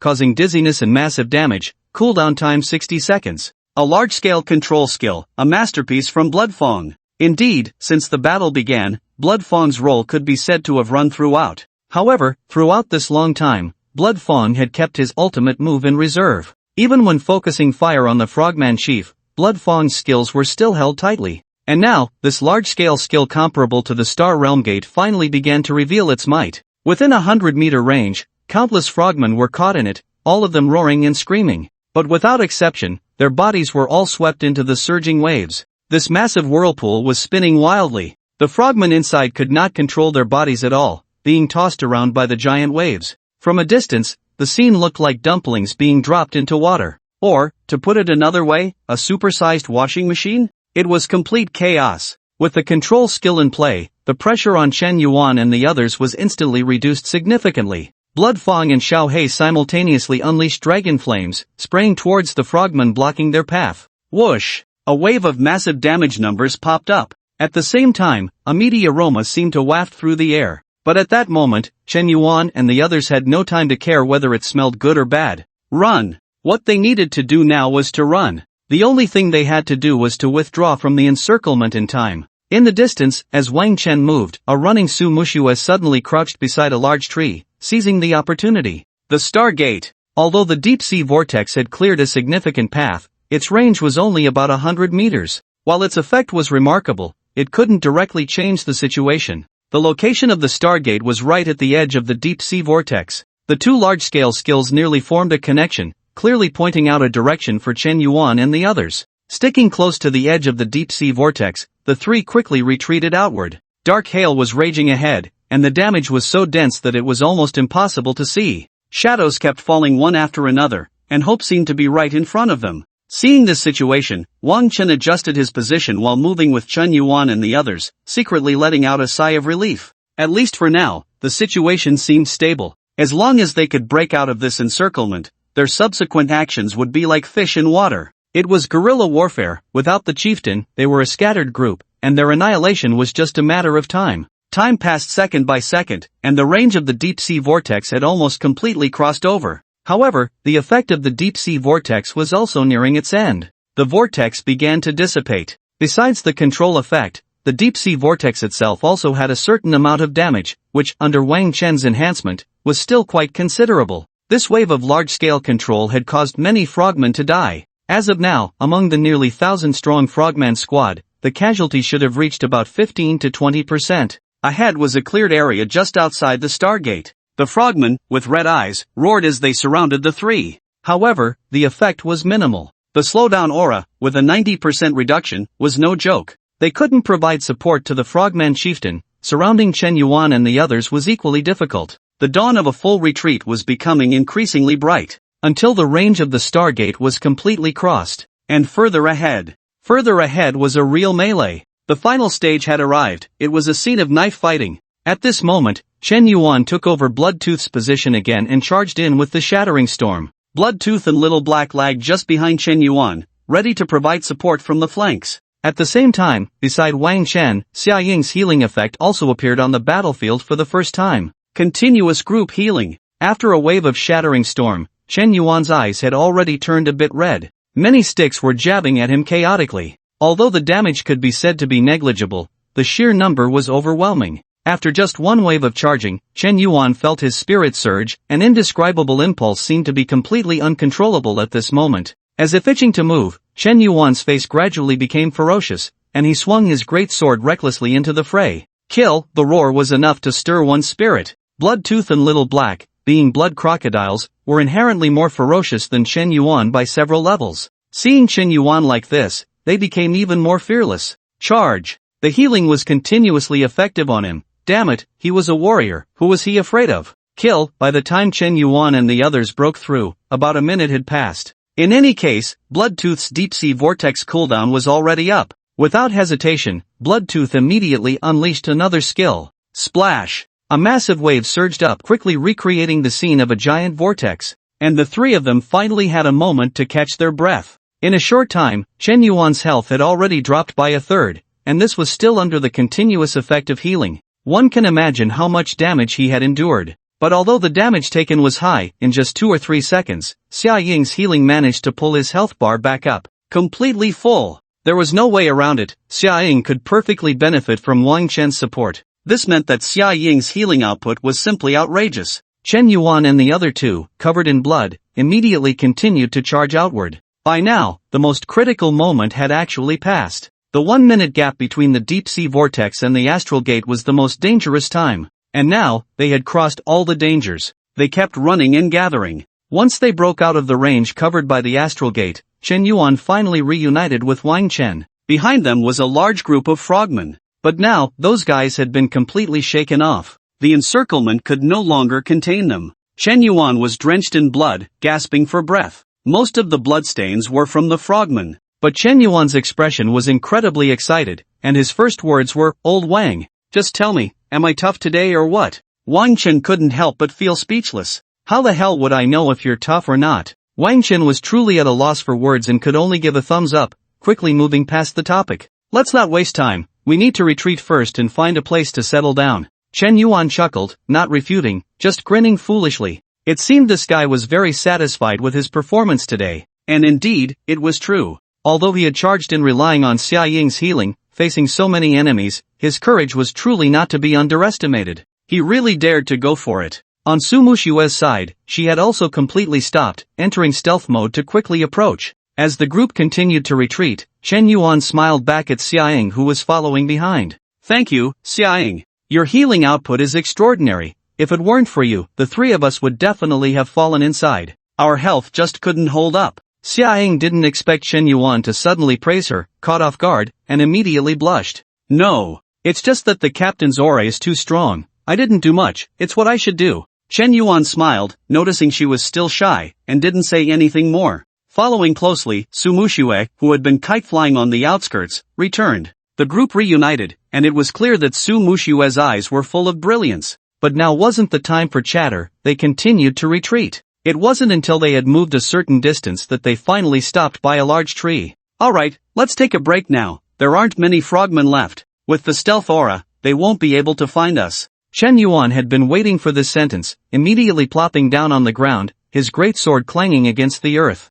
Damn, I'm exhausted. I didn't feel it while fighting, but now that it's over, I can really feel it. This job is not for ordinary people, it's so damn tiring. Wang Chen couldn't help but smile lightly. Everyone has worked hard, this operation was well done by all. Each one of you is a hero. Shen Yuan grinned, of course. The four of us are all fierce, right? With this record, who in the school dares to compare? Shen Yuan's eyes sparkled. Honestly, they're probably still playing house over there, unlike us, who can take on a whole tribe. Su Muxue said, it's all thanks to Wang Chen's good command. Shen Yuan suddenly paused, his expression turning strange. Let's just say, I felt like a dog by the roadside that suddenly got kicked. The physical exhaustion of the group was immense. The previous long trek, combined with a wave of high-intensity battles, left them feeling a bit overwhelmed even after resting for a while. Especially Shen Yuan. This guy fought with a desperate intensity, and by the end of the battle, he was the most exhausted one. Just resting was simply not enough. Thus, the few of them could only decide to temporarily retreat and return to the supply station to rest. Shen Yuan declared, I want a feast. Inside the private room. Today, Shen Yuan had booked another private room for this meal. There was no helping it, as a distinguished black card user, the manager downstairs was simply enthusiastic. After ordering the dishes, Shen Yuan even specifically ordered some meat for Bloodtooth and Little Black, as these two big guys were definitely the main force today. Before the dishes arrived, the four of them chatted casually, and Shen Yuan took out the box dropped by the Frogman Chief. Old Wang, this is the box dropped by the Frogman Chief. What do you think?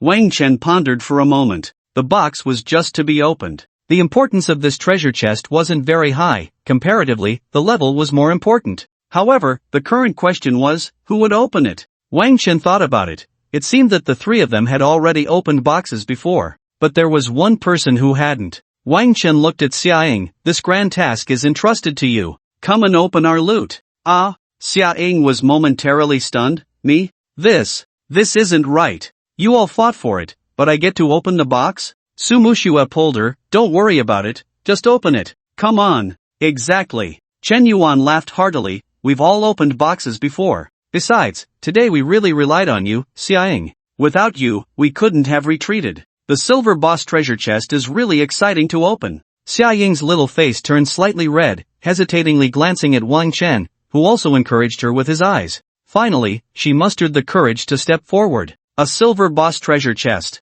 Such an opportunity, and it's given to me. What a divine teammate. Xiaoying couldn't help but feel excited inside. Hint. You have obtained the glory staff, gold. Hint, you have obtained the glory boots, silver. Hint, you have obtained the glory ring, silver. Wow, not bad, a gold equipment drop. The few of them couldn't help but feel a bit surprised, and Xia was even more excited, her little face turning even redder. Gold equipment. A silver boss treasure chest actually dropped gold equipment. Let's check the equipment attributes. If it's suitable, we can keep it. Glory staff, gold wear level, level 20. Wearing it grants a 10% cooldown reduction and 30% spell power. This was the only piece of gold equipment, but after seeing its attributes, everyone present couldn't help but brighten their eyes. Although the attributes seemed simple, with only 2 lines, there was no doubt that both were highly valuable attributes. Especially the 30% spell power, on the equipment stats, this boost was already quite impressive.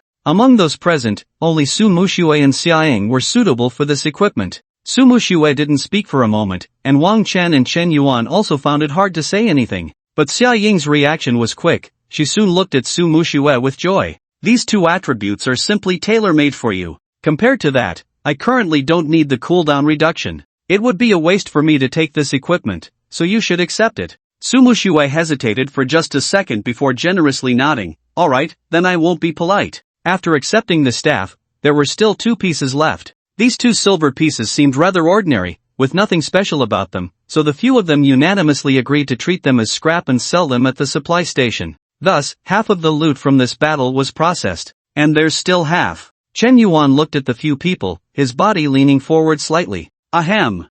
Let me say a few words. Ha? Su Muxue and Xiaoying both looked at him in surprise. I mean, buddy, is this the kind of posture you should be putting on? Can't tell the big king from the little king, huh? Wang Chen also had a half smile on his face. Of course, this definitely had no other meaning, he simply found it amusing. Watching Chen Yuan's pretentious demeanor, Wang Chen felt he had already guessed what was coming. Sure enough, he saw Chen Yuan holding a straight face for a long time, finally unable to suppress the corners of his mouth that were rising. Brothers, I leveled up again. Level 25. And I unlocked a new skill. Chen Yuan slammed the table, exuding an air of authority, his disdainful gaze seeming to look down on all around him like ants. With one wave of attack, I'm going straight to level 25 today. Just this operation, let's see if it's impressive or not. Chen Yuan couldn't help but burst into laughter, his demeanor radiating pride. Finally, I've shown my face today, hee. However, Xiaoying was fine, her level was the lowest, and she still had quite a gap to level 25, so she was somewhat amazed.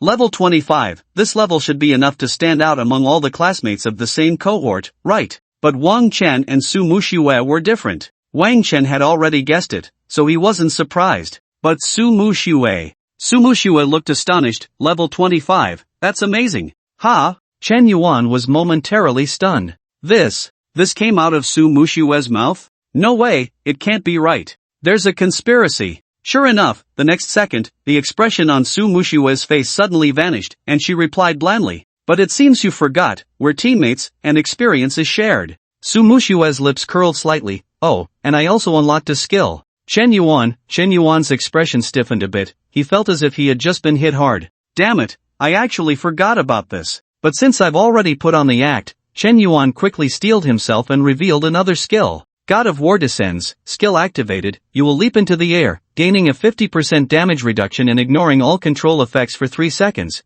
creating a God of War force field with a diameter of 100 meters upon landing. The God of War force field lasts up to 10 seconds. During its existence, you will gain a 50% damage bonus, and enemies within the force field will be silenced for 1 second and suffer a 30% damage reduction until the force field disappears. Skill cooldown, 60 seconds. A long string of skill effects appeared, capturing everyone's attention. As they continued to read, their expressions turned to astonishment. This was just one skill, but the effects were extensive. Moreover, this was a rare long-distance displacement skill, a force displacement. Once the skill was activated, he ignored all control until he landed, simply. Straightforward and brutal. Wang Chen couldn't help but show a hint of admiration in his eyes. Divine skill, divine skill. You, a heavy armored warrior, paired with such a freakish skill. Tisk tsk, good lad, you've really hit the jackpot this time. Typically, the role of a heavy armored warrior in a team configuration isn't usually the standout one.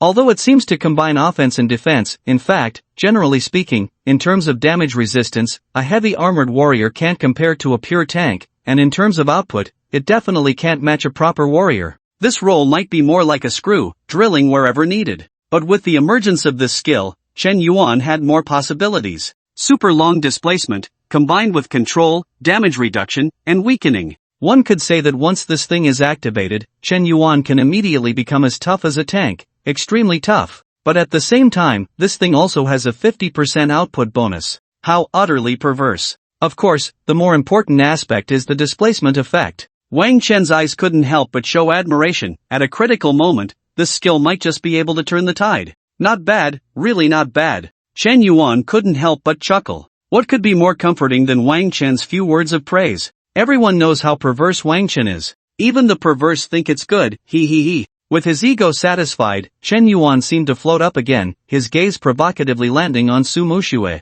So, Su the academic powerhouse, is this skill impressive enough? Su Muxue. Although she knew he was just showing off, to be fair, the strength of this skill was indeed domineering. So even if she wanted to deliberately put him down, she found herself at a loss for words. Su Muxue couldn't help but feel a bit helpless. Well, it's okay, indeed. It really is quite good. There was no way to criticize this. Chen Yuan was instantly happier, his face beaming like a blooming flower. It was as if he was already the victor in this contest of pride. This was akin to the most solemn and serious wager among boys. I'll concede you're impressive. Who can withstand that? Chen Yuan couldn't help but smile broadly. Alright, keep it low-key. But I've already shown off, Su the academic powerhouse, aren't you going to reveal your skills? TCH. Look at Chen Yuan. So childish. Su Mushua rolled her eyes and casually released her skill introduction. It looked incredibly calm and breezy. But if you looked closely, you could still see the subtle expectation in Su Mushua's eyes.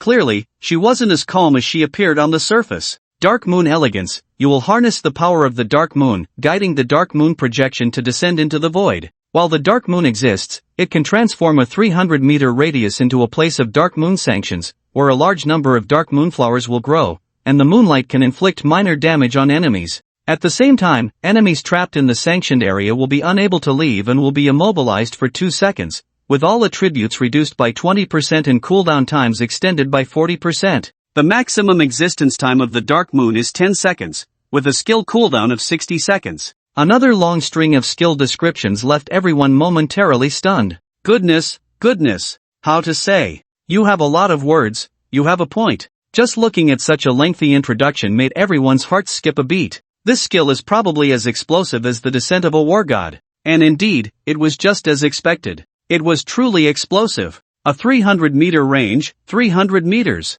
This exaggerated range is simply ridiculous. Although the damage seems low, that doesn't matter. Wang Chen is least afraid of lacking damage. This skill seems to lean more towards control. Even the disgusting effect of increasing cooldown times is included. Just imagine, if someone on the opposing side uses a skill with a long cooldown, once this effect kicks in, won't they be completely dumbfounded? They can't attack. Not a single hit. Wang Chen couldn't help but smile at the thought of that scene. These two skills, how should one put it? A big trap for a small trap, a death domain. Silence, immobilization, plus a whole bunch of debuffs, TSK. Who wouldn't be confused if they encountered that? Chen Yuan was now dumbfounded, unable to speak for a moment. Wang Chen was also at a loss for words. After holding it in for a long time, he finally managed to squeeze out 2 words. Impressive. Well, to be honest, this evaluation seems a bit brief. But the value is high, no matter what kind of flattery you use. Which phrase can compare to these 2 words?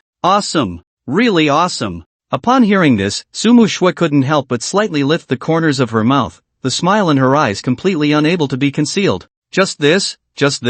Did you see that? Wang Chen praised me too. Awesome. Really awesome. Not long after, the dishes were served. The few of them ate while continuing to chat casually. Regarding these 2 skills, Wang Chen offered some of his own insights and new possibilities. Listening to Wang Chen's interpretations, both of them felt they had gained a lot. It must be said that many of Wang Chen's ideas were truly eye-opening. By the time they had all eaten enough, even Chen Yuan was slumped in his chair, holding his stomach. The atmosphere on site gradually turned into whispers after the meal. A few jokes made the cohesion of this small team seem to grow stronger, including Xiaoying. Although she remained taciturn, her state was clearly much more relaxed during this casual conversation. Until, after a brief silence, Su Mushua suddenly changed the topic. This morning, that Frogman tribe. Did you notice? It was when the Frogman chief was surrounded. Wang Chen immediately looked up. You mean those Frogman warriors around? Su Mushua's eyes brightened. It seemed he had noticed too. Su Mushua nodded. Those Frogman warriors. I actually felt that those monsters were like robots. Killing them was just killing them. But in today's Frogman tribe, I seem to see for the first time how should I put it? A complete, independent, civilization belonging to their frogmen. Yes, that's exactly the feeling. Su Mushua couldn't help but beam, looking at Wang Chen with eyes that seemed to shine. Their reaction at that time was truly tragic. All the frogmen, from all directions, rushed to support the Frogman chief. Su Mushua's gaze became a bit dazed. At that moment, I felt like I had become a villain. But Chen Yuan and the others were really in danger, and I continued to shoot them. Chen Yuan listened, somewhat confused. At that time, he was busy fighting and hadn't noticed that kind of scene at all. But Wang Chen empathized, as he had also witnessed such a shock. Wang Chen took a deep breath. Perhaps, this is war, a war that can even lead to the extinction of a race, brutal and tragic, where you live or die. In the face of the crisis of extinction, the cohesion of these frogmen is indeed shocking. Compared to those goblins before, they seem much stronger. They are more like a civilized intelligent race.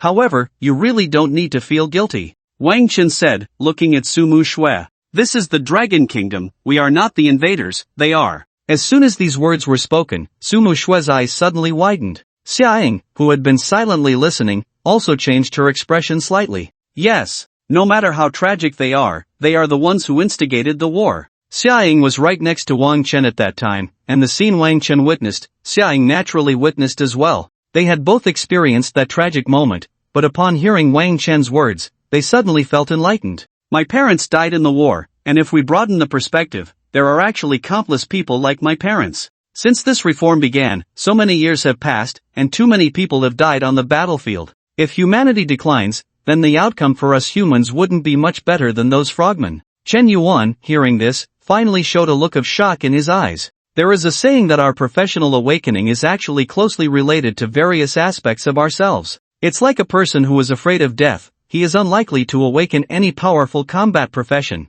So, old Wang, no wonder you were able to awaken such an abnormal aura master. It turns out your vision is so broad. Wang Chen, get lost. Stop flattering me. Humph. Chen Yuan scoffed. There really are all kinds of people, some even refuse to listen to flattery. Come on. Learn from me, this is what we call having a broad mind. We can handle any kind of flattery. As Chen Yuan spoke, he began to make exaggerated expressions. Hurry up. My mind is so broad, why aren't you flattering me a bit? Even if you don't want to hear it, I want to. Wang Chen. Su Muxue rolled her eyes and silently turned her head away. Only Xiaoying covered her mouth and chuckled softly. In the afternoon, the group continued to level up. The frogman chief had already been defeated, and the remaining frogmen had become a scattered mess. This was naturally an opportunity not to be missed. Throughout the afternoon, the four of them fully implemented the essence of blitzkrieg and guerrilla warfare, executing beautiful assaults. The entire process can only be summarized with one word: exhilarating.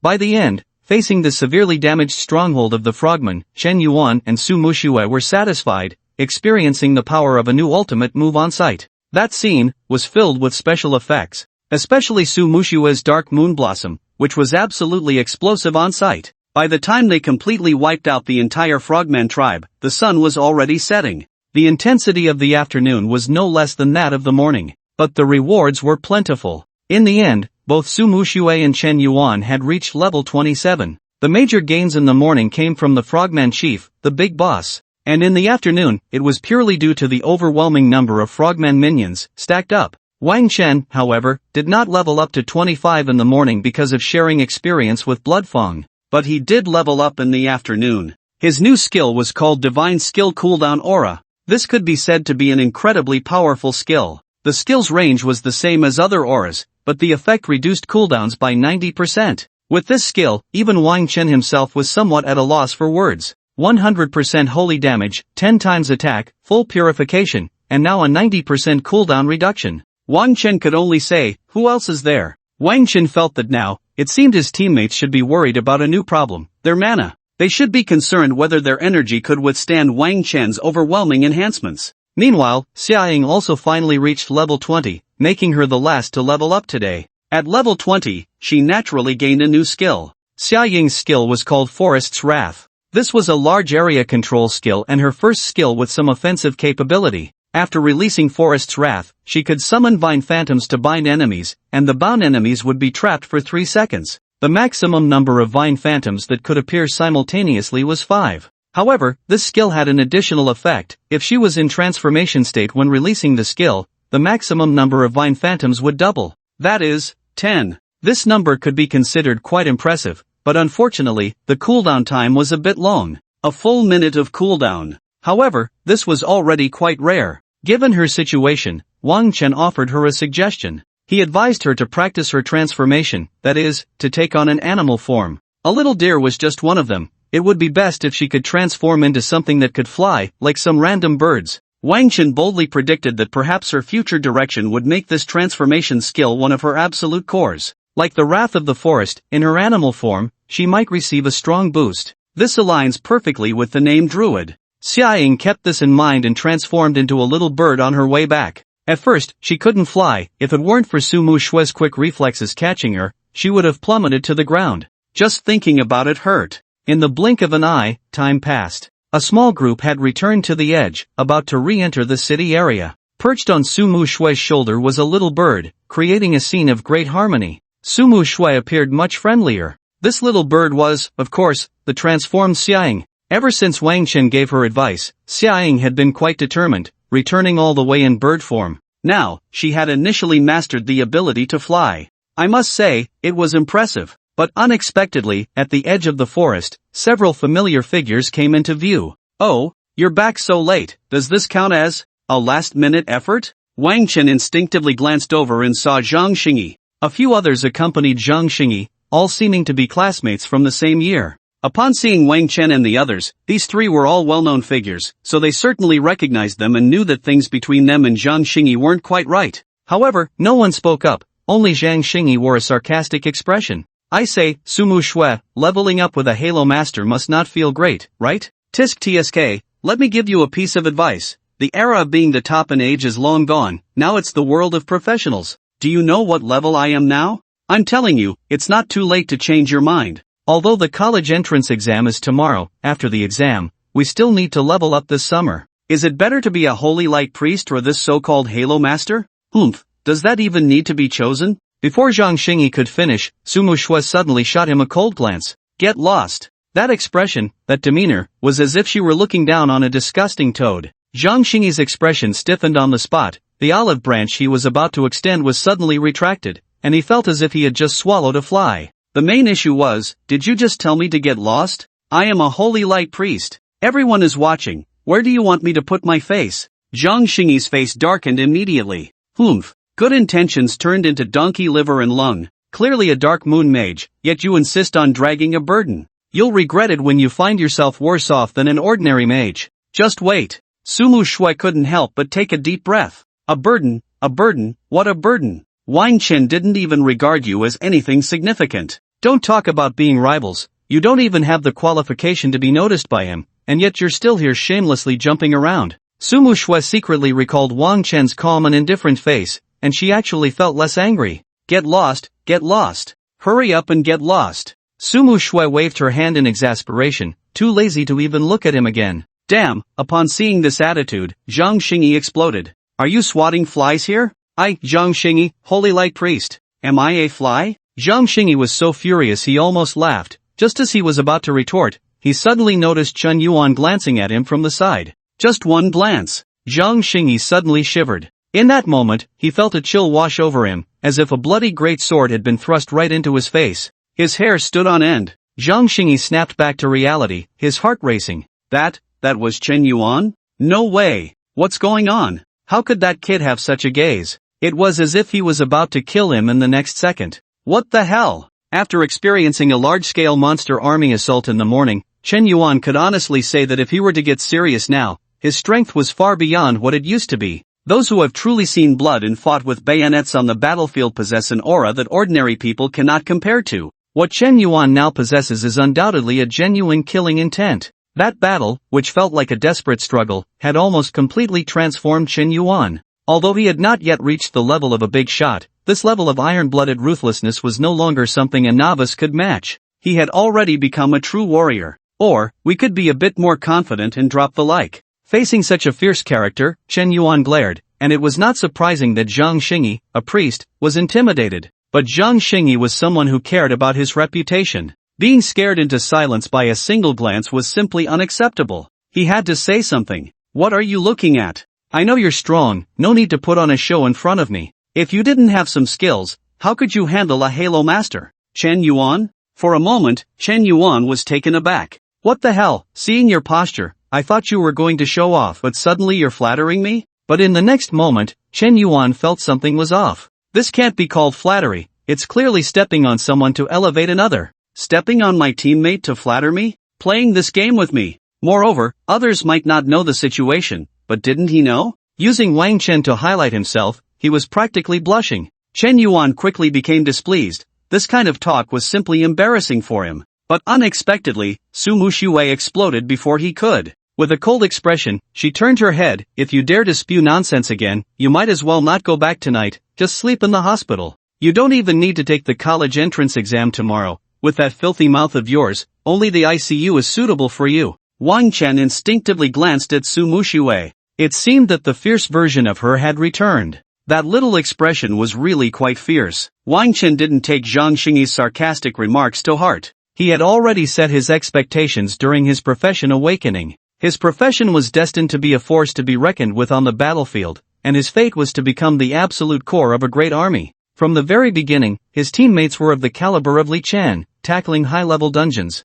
He even had achievement badges to prove it. In comparison, this so-called Zhang Xingyi, just a monkey. Who would feel offended by seeing a little ant waving its arms? It wasn't even on the same level. On the contrary, looking at the fierce Su Muxue again, Wang Chen found it quite amusing. Although she was fierce, he suddenly felt she was a bit inexplicably cute. Wang Chen noticed his inner thoughts and his mouth twitched slightly. What the hell am I doing? Damn! Wang Chen's inner turmoil was, of course, unknown to Su Muxue. At this moment, Su Muxue was clearly a bit annoyed. Although she was small, her gaze was truly fierce. The dark moon mage coming from the shadows was devoid of emotion. Wang Chen even felt like she might suddenly draw her sword at any moment. Ah no, take out her staff. Do you understand? If you dare to say another half-word, you can call 120 immediately. This cold voice, combined with a condescending and indifferent tone, made Zhang Xingyi nearly explode with anger. He was a holy light priest. Who dared to hit him? Zhang Xingyi's face turned extremely ugly, and he couldn't help but glare at Wang Chen with even darker eyes.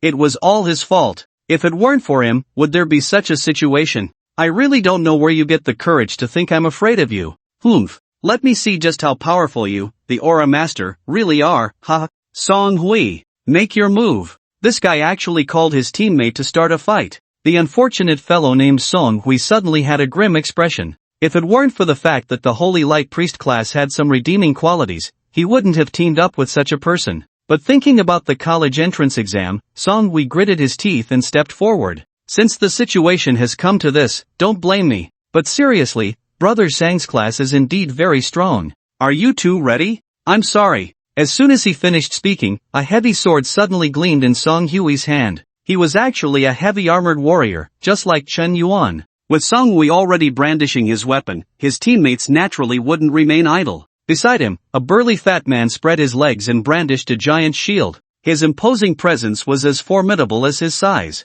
Behind them, two girls raised their staffs. Seeing this setup, they were truly ready for battle. Upon witnessing such a scene, Chen Yuan, who was already feeling uncomfortable, immediately exploded with anger. Damn it! You really think you can just push us around? With a low growl, Chen Yuan's murderous aura was unleashed without reservation. With the heavy sword in hand, he transformed, charging towards Song Hui like a ferocious beast. Yes, there were 5 people on the opposite side, but Chen Yuan directly charged in. The ferocity of a warrior was evident. In contrast, the guys on the other side, they were at a completely different level. It wouldn't be an exaggeration to call them rookies. At the forefront, Song Hui felt his hair stand on end as he met Chen Yuan's unwavering gaze. This was no mere brawl, it felt like a fight to the death. As a heavy armored warrior, Song Hui actually felt his legs weaken at this moment. But the distance between them was short, and in the blink of an eye, Chen Yuan was already in front of him, with no choice but to strike. Fortunately, at that moment, a faint golden glow suddenly illuminated Song Hui's body.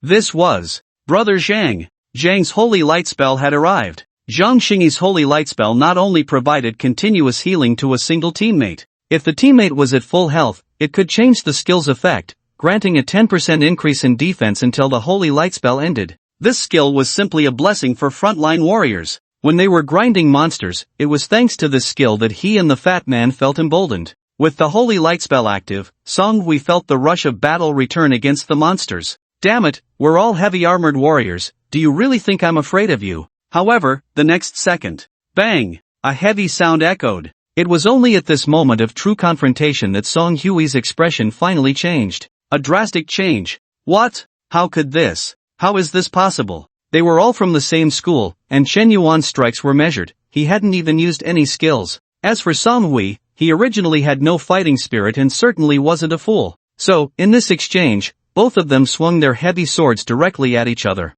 Chen Yuan led the charge, relying solely on his own strength without any enhancements. But Song Hui had the holy light spell active. Yet at the moment of impact, when the sound echoed, everyone was watching as Song Hui suddenly trembled all over, as if he had endured some immense force, staggering back 4 or 5 steps. Once he steadied himself, Song Hui instinctively looked up, his face filled with horror. His eyes were as if he had seen a ghost. What the hell? Your strength, is it cheating? They were all warriors, and they had only awakened a few days ago. How could your strength be this overwhelming? In that moment, a strong tremor, combined with a tremendous force transmitted from the sword, hit him. He felt his hands go numb all at once, and he nearly dropped the sword. It was as if he were facing an opponent from an entirely different level. After the shock in Song Hui's eyes, disbelief quickly took over. This kind of power meant absolute offensive capability, and he had additional defensive enhancements. This meant that Chen Yuan's actual attack power was completely overwhelming him. There was almost only one explanation that made sense.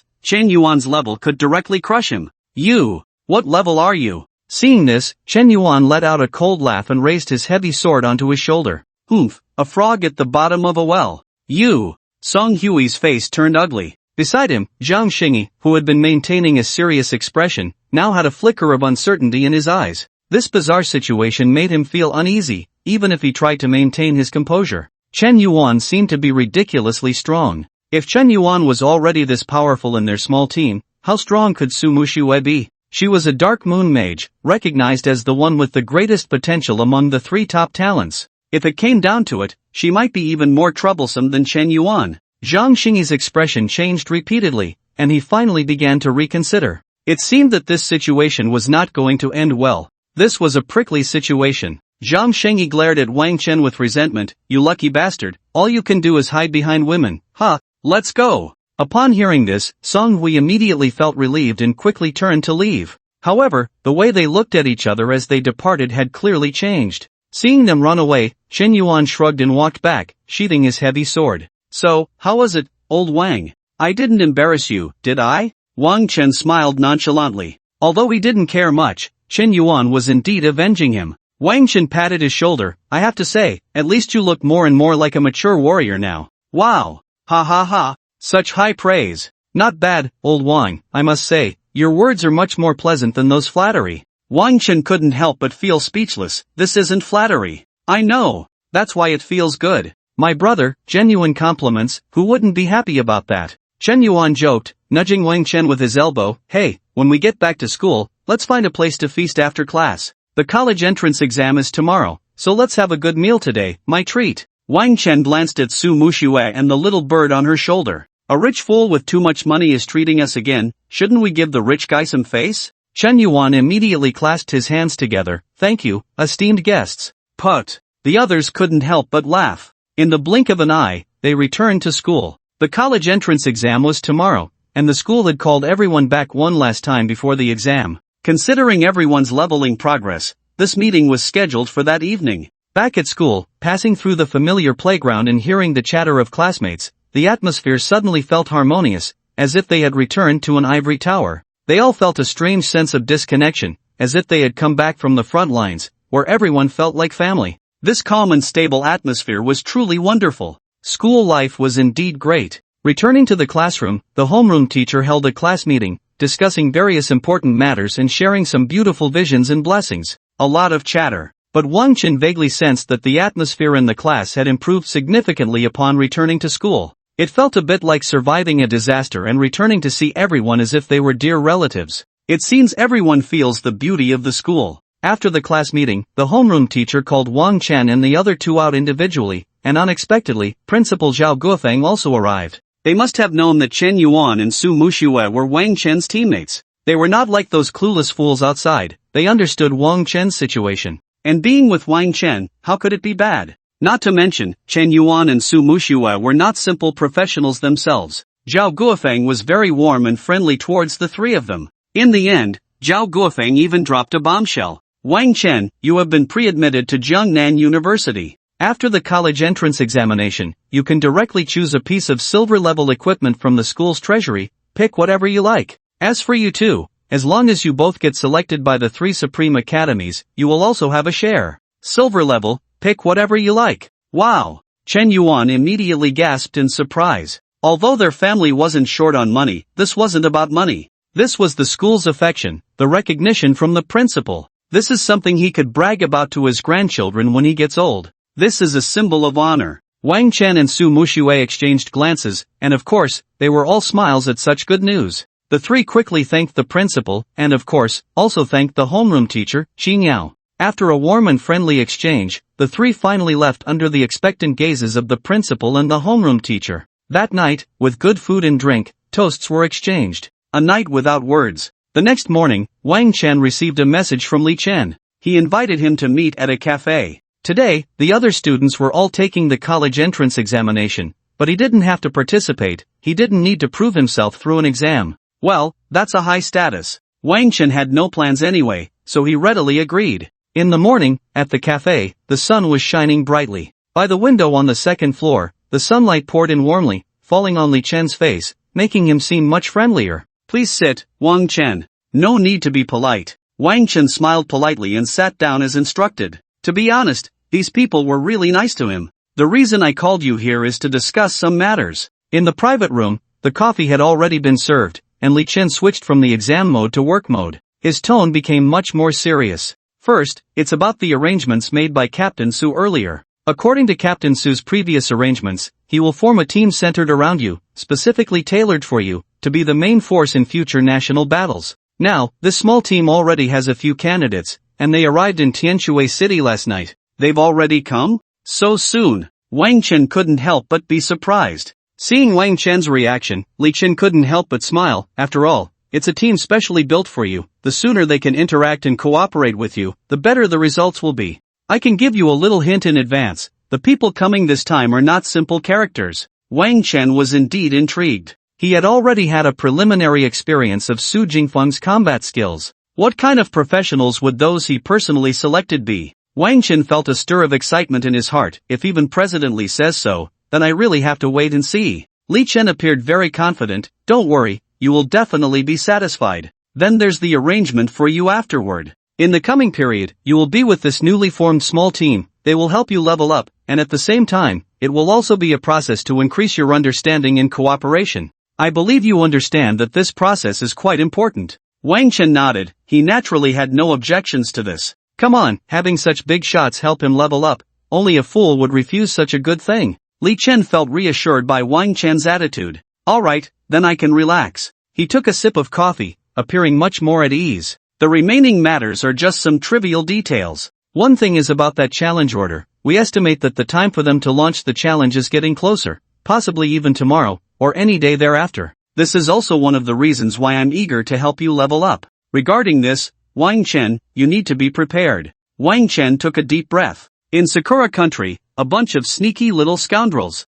Just wait, one day. Wang Chen nodded solemnly. Now, the other thing is about the future of the new team. After discussions from above, the nature of this small team is essentially prepared for the national war. However, after the national war, whether this small team continues to exist will not be interfered with by the higher-ups. Everything will depend on your own wishes. After all, I've heard that you've been keeping a low profile these days, teaming up with classmates to level up, and I've heard your relationship is quite good, something about 90,000. Li Chen smiled ambiguously, seemingly teasing.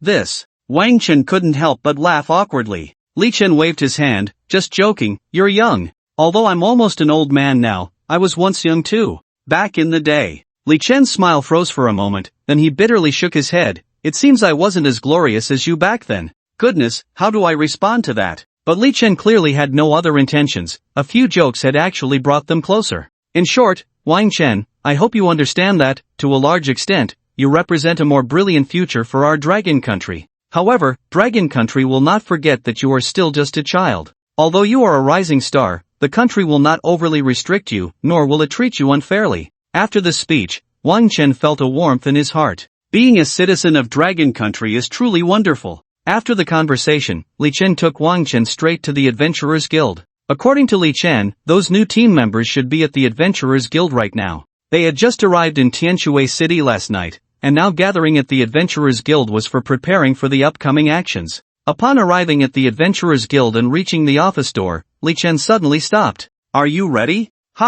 Wang Chen was momentarily stunned, then quickly realized he was talking about meeting the new teammates. Wang Chen couldn't help but smile wryly. This quirky uncle was still teasing him at this time. Li Chen smiled slightly and patted Wang Chen on the shoulder. Don't worry, you are the one and only aura master in the world, the strongest support that has ever appeared. Although they are all strong, you are no worse than anyone. Wang Chen couldn't help but feel a bit moved. He was actually encouraging him. It seemed those guys were quite abnormal, and Li Chen was worried that meeting such strong individuals would affect his mindset. Wang Chen felt like crying. This quirky uncle was really too kind. But conversely, if Li Chen was like this, how abnormal could these new teammates be? Wang Chen felt even more excited. The door opened, and Li Chen stepped inside. Thank you all for waiting. Look who I brought over, our genius aura master, Wang Chen. As the words fell, Li Chen stepped aside, and Wang Chen immediately saw the scene in the office. The first thing that caught his eye was a young man sitting on the sofa with his legs crossed.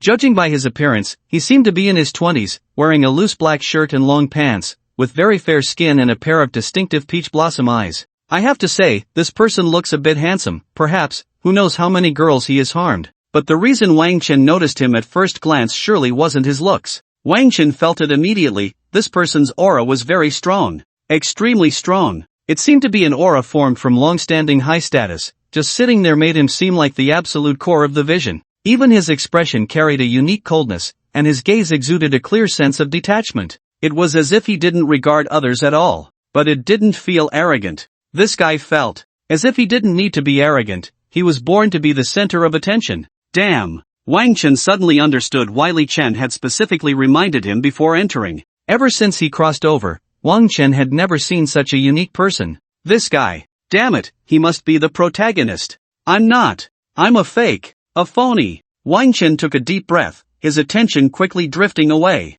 Next to this cold man, on a small sofa to the side, sat a woman with a graceful figure. Tight-fitting pants, a simple t-shirt, and an ultra-short women's denim jacket. Wow, she's a beauty. Wang Chen noticed that this woman seemed to have long legs. Especially with the ultra-short jacket, the hem barely reached her ribs, which made her body proportions quite explosive. On top of that figure, she had a head of platinum wavy long hair, and it looked like there was quite a lot of it. Overall, she was definitely a mature woman, the kind with a strong presence. Judging by her aura, she seemed more like a free-spirited, capable career woman. But when Wang Chen's gaze met hers, she suddenly curled her lips, her eyes brazenly seeming to devour him. So, this is the legendary Wang Chen, huh? Not bad looking. Do you have a girlfriend? Huh? Wang Chen was momentarily dumbfounded. I have to say, this woman was definitely the second person to leave a deep impression on him. What concerned Wang Chen wasn't her somewhat inappropriate attitude. What truly astonished him, even made him incredulous, was the sudden change in her gaze when they locked eyes. Her eyes seemed to speak. In that moment, before she even opened her mouth, Wang Chen had already understood her meaning. She was interested in him. Of course, this wasn't genuine interest. Wang Chen wasn't that narcissistic. This statement mainly referred to that gaze. Just like now, after Wang Chen's obvious shock, the woman's gaze changed again. It was a smile that seemed to tease, as if she had truly set her sights on her prey. She found herself very interesting. Goodness, you're teasing a little boy here. This woman's gaze clearly conveyed that meaning. Wang Chen couldn't help but feel somewhat offended. What does that mean? Are you signaling something? But on the other hand, he couldn't help but be intrigued. Her eyes were truly fascinating. And upon hearing her shocking words, the few people in the office couldn't help but glance at her, especially Li Chen's reaction, which revealed a hint of a wry smile. Wang Chen immediately understood the implication. He was helpless. In front of him, this woman dared to speak so directly, and he was left feeling helpless. This undoubtedly indicated one thing, perhaps everyone present had a high status. High enough that Li Chen, the president of the Tianshui City Professionals Guild, couldn't restrain them at all. Wang Chen remained composed.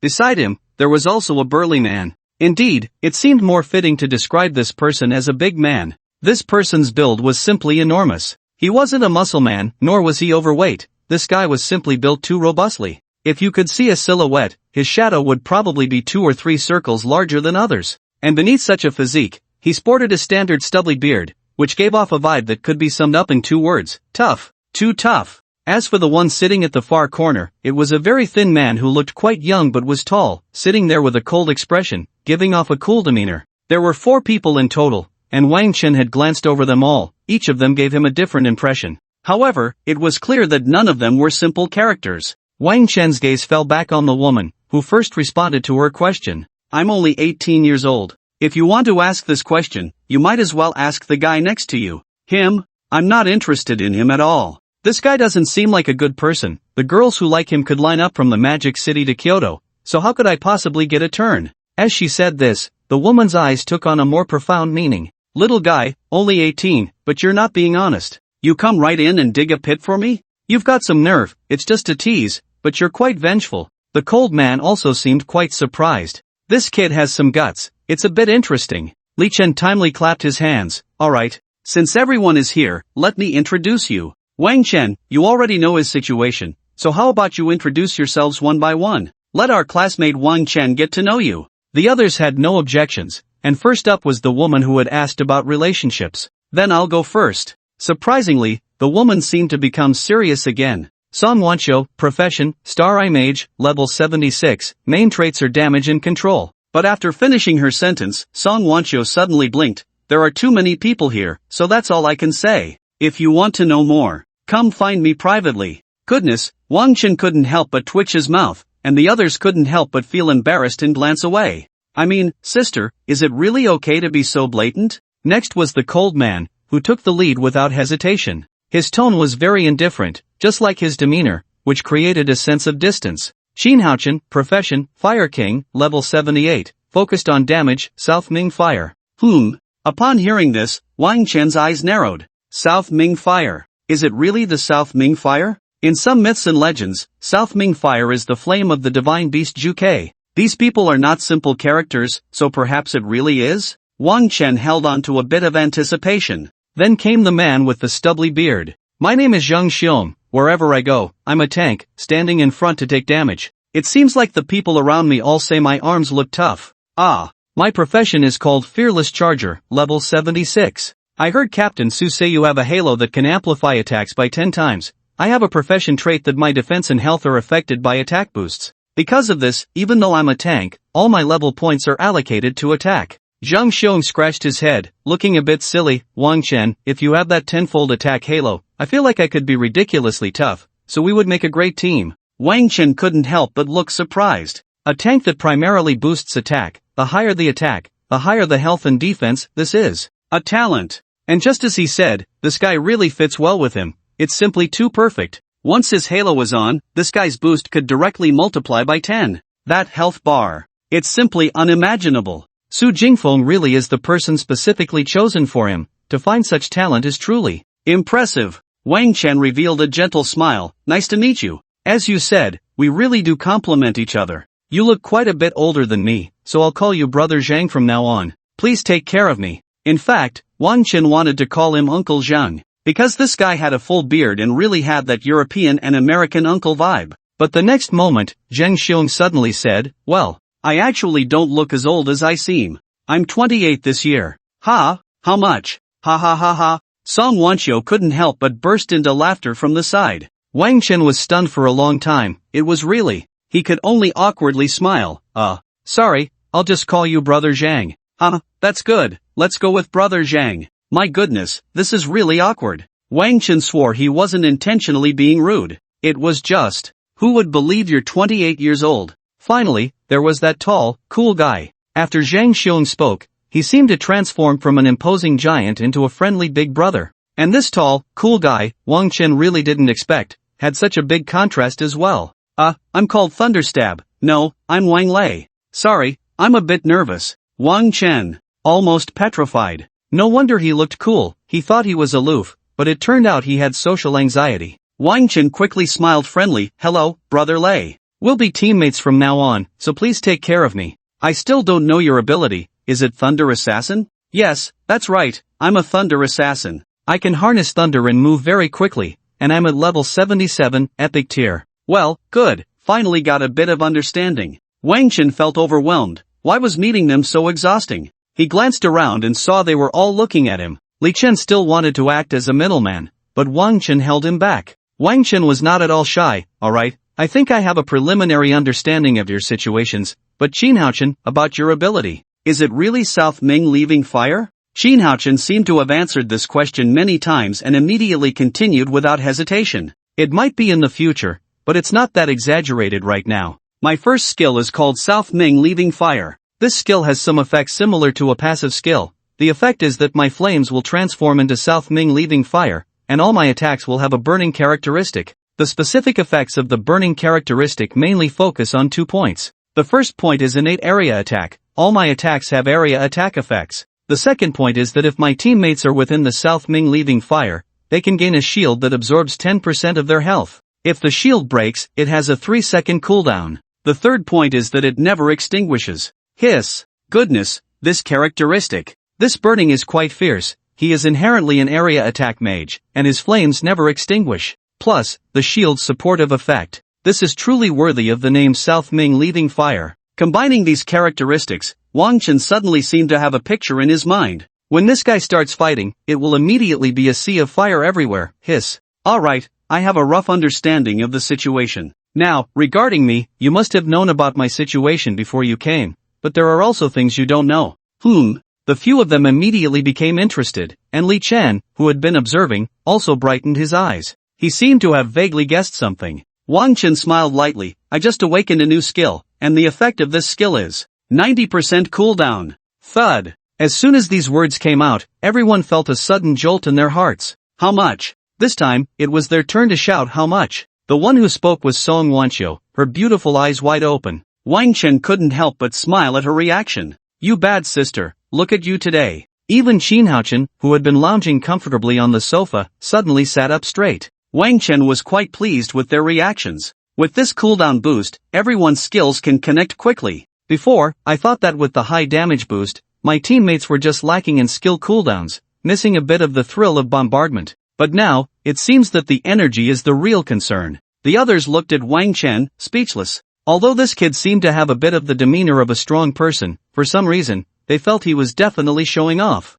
And in fact, ha ha ha, Wang Chen secretly laughed to himself. That's right. I'm just showing off. Nanming Lihua, are you feeling cocky? Just you wait, I'm not afraid of you at all. With my boost, you better kneel down and call me daddy. On the sofa, everyone gathered together, including Li Chen. After a preliminary understanding, the situation was already quite clear. Although they weren't familiar, it didn't matter. As a team participating in the national battle, they would get to know each other sooner or later. There was plenty of time ahead. That's all I have to say, the rest is up to you. You came to Tianshui City, right? You must have some arrangements? Qin Haochen leaned forward, looking serious. Indeed, Captain Su has already given us some arrangements for what comes next. At this point, Qin Haochen paused. I heard you have a mutated dark gold level pet beast? Wang Chen nodded vigorously and casually released Bloodfang from the side. Bloodfang had grown quite large, nearly 3 meters long, and suddenly appearing in the office made the place feel a bit cramped. TSK, presently, this place is a bit shabby. Having been cooped up in the pet ball, Bloodfang seemed to be bursting with energy, immediately expressing its dissatisfaction by rubbing its large head against Wang Chen's leg. A smile unconsciously appeared on Wang Chen's face as he reached out to pat its head. Its name is Bloodfang, a descendant of the dragon blood crocodile. The dragon lineage has awakened, allowing it to use dragon flame and dragon might. Besides its inherent skills as a blood crocodile, it has also awakened 3 additional water-type skills. The others couldn't help but examine Bloodfang. Its main body was a fierce red, covered with black patterns. To be honest, Bloodfang looked far more aesthetically pleasing than an ordinary blood crocodile. This should be called the romance unique to exotic beasts. They had all seen creatures like blood crocodiles, but compared to Bloodfang, they were simply incomparable. Dark gold level, truly exceptional. This little guy following you has a bright future ahead. You could say he will elevate the blood crocodile race to a new height. Wang Chen. I say, Sister Wanqiu, Bloodfang can understand you. Don't praise it so directly, its tail is already up in the air. As soon as he said this, unexpectedly, Bloodfang really did raise its tail high. Ah, it. The others couldn't help but be amazed and chuckled. After a moment, Qin Haochen brought the topic back. According to Captain Su's arrangements, our next focus will be on leveling you up, and also getting to know each other. And Bloodfang. As a Halo Master, Bloodfang is your only means of combat. Its growth is equally essential. So the leveling process will be together with you and Bloodfang. Wang Chen nodded, indicating there was no problem. Nowadays, Bloodfang's status was already self-evident. If these people dare not bring Bloodfang, Wang Chen might just flip the table and end the meeting right there. Although these people are strong, he is truly one of a kind. As for Li Chen's previous worries, pressures, and insecurities, impossible. Absolutely impossible. Really, I am the world's #1 assistant. Do you think I would feel inferior? Next, let's discuss the specific arrangements. Our first stop is the Ice and Snow Cave. This is an epic level dungeon. Although our team isn't fully assembled yet, taking on a dungeon of the same level isn't a big deal for us. Everyone here is no ordinary person. Not to mention, there's also you, the surprise from the Dragon Kingdom. Wang Chen merely smiled slightly at this. Although this guy was praising him, which felt somewhat gratifying, he couldn't lose his composure. He couldn't just sit there like he did with Chun Yuan, cracking jokes for fun. But then Song Wancho suddenly said mysteriously, "Little brother, let me tell you a secret, this dungeon has surprises." What surprises? In light of the surprise, Wang Chen decided to ignore her words for now. But unexpectedly, Song Wancho smiled meaningfully, her beautiful eyes filled with a gaze that seemed to whisper endless sweet nothings. "Do you want to know? Call me sister." Wang Chen. Let's just say, her eyes were truly terrifying. They could captivate anyone. And what she meant by sister clearly wasn't anything serious. Wang Chen awkwardly chuckled. "I mean, Wancho, even if you don't say it, I'll find out eventually, right?" However, Song Wancho suddenly leaned forward a bit. "What do you mean calling you Wancho? Call me sister." "Ah, no." Wang Chen felt a chill. Sure enough, those two words in her context were not serious at all, confirmed. Wang Chen wasn't falling for that. Well, the weather is nice today, so when are we setting off?" Qin Haochen and Wang Lei both had a smirk on their faces. Clearly, they understood everything. Wang Lei didn't expect that although he was socially anxious, he understood quite a bit. Only Zhang Xiong, the older brother, didn't catch on. What's the difference between calling her Wancho and calling her sister? Aren't they both sister? Everyone immediately looked at him, their expressions filled with meaning. Oh, the naive older brother, the difference is huge. In unison, no one explained it to him. Qin Haochen went along with Wang Chen's intention, avoiding any awkwardness. "The departure time, we can set off shortly. Before we leave, there are a few things we need to confirm. According to Captain Su and our unanimous opinion, Wang Chen, from today onwards, you will be the captain of this team. Regarding this, I think you should have enough mental preparation, right?" Wang Chen nodded. Of course, he was prepared. His professional nature meant he could handle more tasks and notice more issues. Being captain is no problem, but, is it too early for me to take on that role now? Qin Haochen chuckled lightly. "Don't be afraid. One day, you'll have to stand on your own. Given your situation, it's inevitable. With us backing you up, starting a bit earlier is fine." For a moment, Wang Chen truly felt some pressure. These people were all epic level, already close to level 70. To have him command a battle at this level, whoa. Wang Chen took a deep breath. "Alright, no problem. I will do my best. When the time comes, I will rely on all of you. If there are any mistakes, please bear with me." The older brother's expression was kind. "It's okay. With me leading the way, there's nothing to fear. Just go for it boldly. With us here, you have plenty of opportunities to grow." Wang Chen politely nodded. To be honest, this older brother really was a true older brother. Then there's the matter of the team name. "Do you have any good suggestions for our team's name?" You want me to come up with one?" Wang Chen was surprised for a moment, then his expression turned a bit strange. Are you all really sure you want me to do it? The names I come up with might be a bit flashy." Little did he know, Qin Haochen's eyes lit up. This could work. We are a national battle team, facing the whole world. Being a bit flashy isn't necessarily a bad thing for our international image. Oh, is that so? Wang Chen thought carefully, and it seemed to make sense. After all, the situation for Longhua was already dire. What if I am a bit flashy? It's not like Longhua has any more enemies to gain. Wang Chen pondered seriously, and gradually a name began to form in his mind. Junlin. The two short words made everyone's eyes light up. Ruling the world, Junlin. Not bad at all. Everyone unexpectedly thought it was good. Wang Chen smiled. "As long as you all think it's good, I'm just worried it might attract too much hatred. What level of audacity does it take to claim to rule the world?" Song Wancho chuckled lightly. "You can't say that. With your strength, claiming to rule the world isn't an exaggeration at all. The team you've formed is definitely unmatched by any other team. You will surely sweep through everything." Why is this sister suddenly praising me? Wang Chen was almost flattered. "Not at all, you all are very strong too, just in your 20s, yet you are all epic level. Not to mention your abilities are quite extraordinary." Everyone couldn't help but laugh along. Alright, enough of this mutual flattery. The next thing is the last matter. Wang Chen listened attentively. Qin Haochen said seriously, "Although it seems our little team has decent combat power, in fact, we are lacking a support role for logistics. Although you are also a support, at least so far, your abilities are more about buffs or functionality. Recovery and survival, that's currently our team's shortcoming. After all, it's still early, and the number of people in this team will gradually expand. But at least for now, facing epic-level dungeons, your own safety is far from sufficient. Although I can provide shields, that level of strength is simply not enough. In light of this situation, before we came, Captain Su asked us to bring you a piece of equipment." "Oh, there's equipment too?" Goodness, having the backing of the country is great, they've thought of everything in advance. Wang Chen's eyes brightened considerably, and soon, Qin Haochen handed him the equipment. Ding! You have obtained new equipment, Undying Holy Garment, Hero. Undying Holy Garment, Hero Equipment Level 20, increases health by 10%. Special effect, Undying, when the wearer's health drops to 3%, the wearer will enter a state of absolute health lock, and health cannot continue to decrease. This effect lasts for 5 seconds, and after the state ends, the wearer's health will recover to 30%, cooldown time 1 hour. Looking at the equipment description, Wang Chen quickly nodded. It was pretty much as he expected. This was a very strong survival item, equivalent to a famous blade. However, the 5 seconds of time, once triggered, could also provide additional healing, which was something the famous blade did not possess. Wang Chen readily accepted it. This was also a safety net for the upcoming leveling process. Alright everyone, does anyone have anything to add?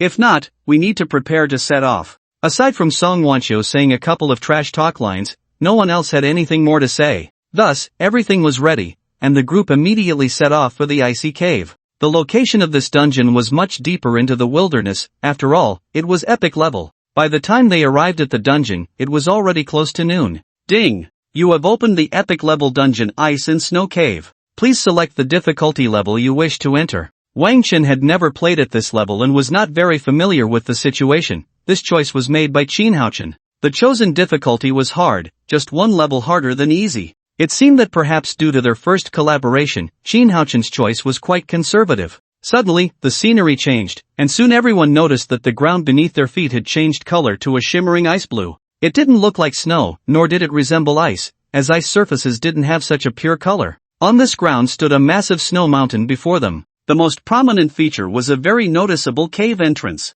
The entrance of the cave was quite spacious, probably about 10 meters high. Clearly, this cave was the so-called Ice and Snow Cave. The group exchanged glances, and the eldest brother, Zheng Xiong, stepped forward without hesitation. Follow me, I'll handle the exploration. Wang Lei took a half step back. I'll take the rear, my reflexes are quicker, and I'll handle the backup. Wang Chen found himself in the middle, and the group began to advance in this formation. The color of the cave walls was similar to the ground, and as they entered the cave, they discovered that the rock walls were also a crystalline blue. Although it looked incredibly transparent, they could not see anything deeper inside. There's nothing at the entrance, which means everything is inside the cave. Monsters are likely to appear soon, Qin Haochen said quietly while observing the surroundings. Wang Chen rubbed his arms. It was surprisingly cold in the Ice and Snow Cave, quite realistic. Turning back to take a look, Wang Chen's pupils suddenly constricted slightly. Behind them, the entrance they had come through had vanished. Where the entrance used to be, there was now only a wall of shimmering ice blue.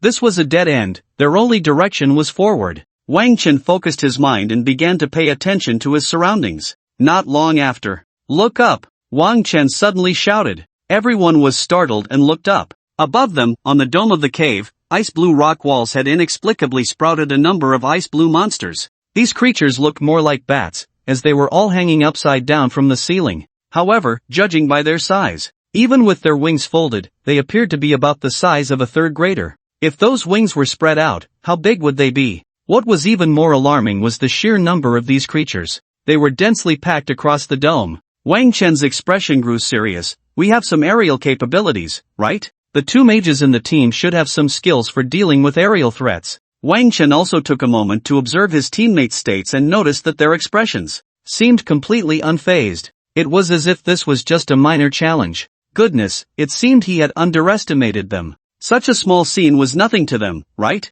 Don't worry, it's not a big deal, you should have a bit of faith in us. Finally, Qin Haochen added, and have confidence in yourself. As these words fell, a large swath of red suddenly appeared in Wang Chen's peripheral vision. He looked in shock, and to his astonishment, the monsters above had all sprouted blood-red eyes. The next second, the sound of flapping wings filled the air. It was hard to describe what kind of scene it was. Looking around, the upper part of the entire cave was almost instantly filled. Everywhere he looked, it was all these creatures with their large flapping wings. Ice Spirit Guardian, level 71. As the guardians of the outer layer of the Ice and Snow Cave, they regard all outsiders as mortal enemies. Their speed is as fast as lightning, and their wings are sharper than knives. The Cold Wave, the only skill of the Ice Spirit Guardian, releases a cold aura around its body, causing a small amount of damage, a 60% slow, and a 10% damage reduction. Upon seeing this information, Wang Chen suddenly felt a sense of déjà vu. This kind of information panel truly resembles that of a minor monster.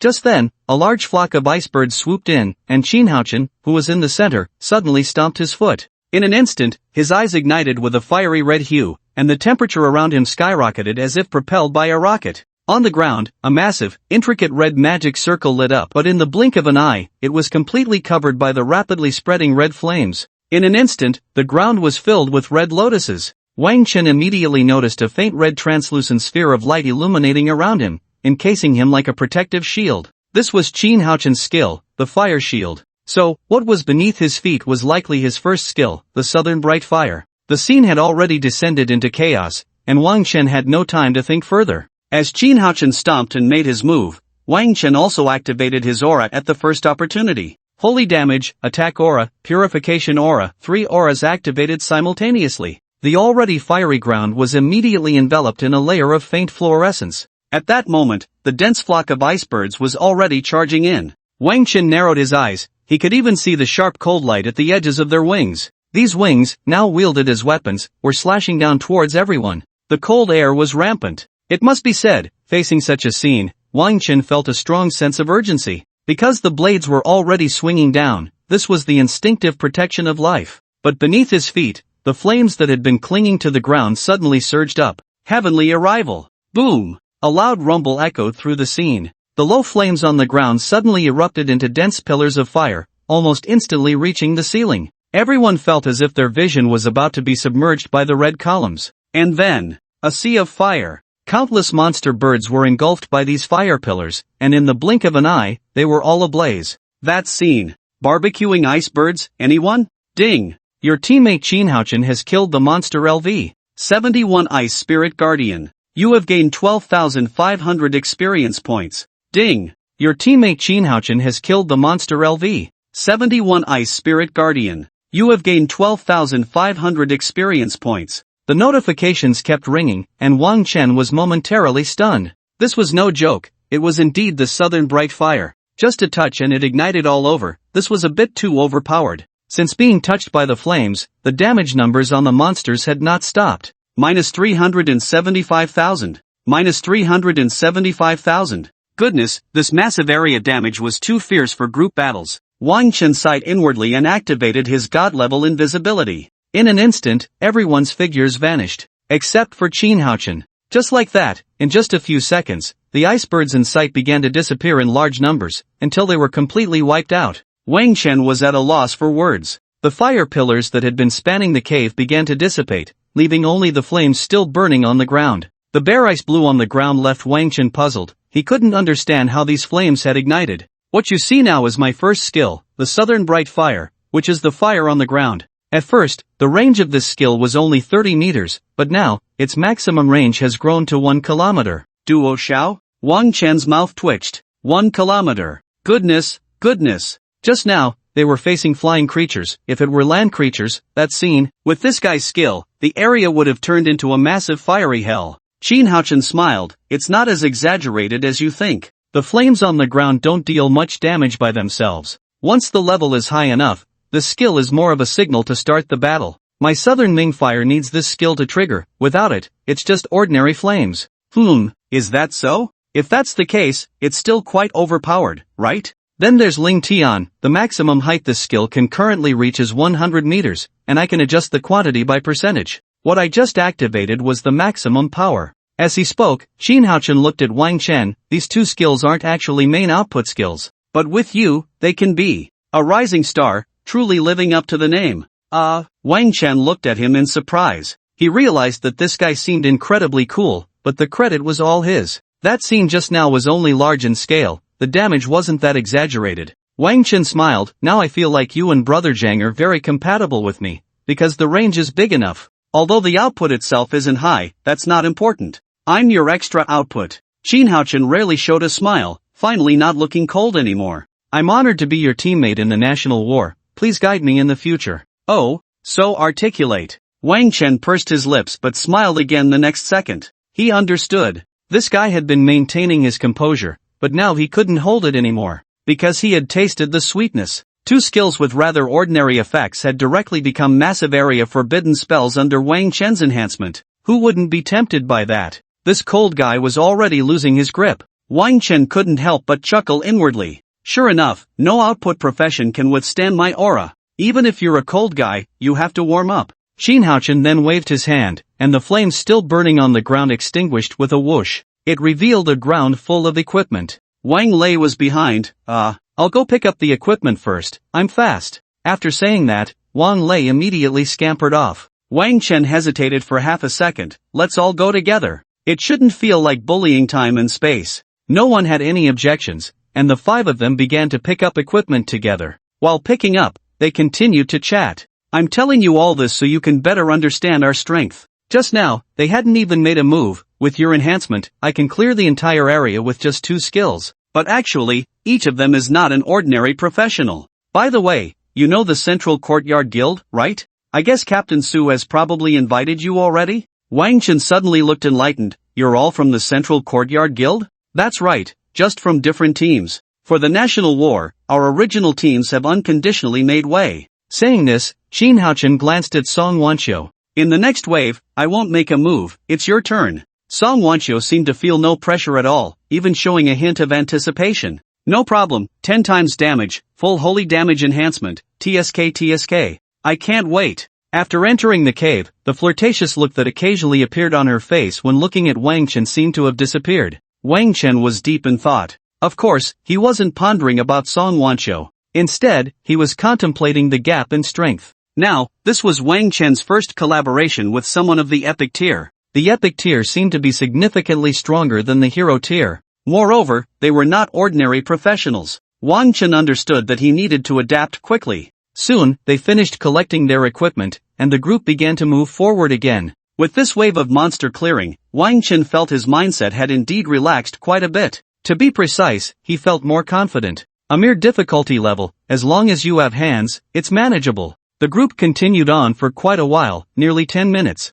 But they encountered nothing. Have you noticed that this cave seems to have gotten bigger? Wang Chen said thoughtfully, looking up at the ceiling. It has indeed gotten bigger, which means the monsters that appear later will be larger in size, Song Wanqiu replied seriously, raising her head. Larger? Wang Chen took a deep breath. Just then, a sudden violent tremor appeared ahead. Everyone immediately stopped in their tracks. The tremor felt almost like an earthquake. The group looked ahead in astonishment. They saw a massive light array suddenly appear on the ground in front of them. Following that, a vague giant figure gradually took shape within the light array. Hiss! So big! The enormous shadow loomed before them, and Wang Chen couldn't help but widen his eyes slightly. Huge! Exaggeratedly large! What appeared before them was a supergiant bear with white fur. This cave had been continuously expanding, and now, the height of the dome was visually about 30 meters. But this giant bear's head was almost touching the ceiling. What the hell? Standing in the cave, they looked like a few little ants in front of it, and Wang Chen's heart twitched violently.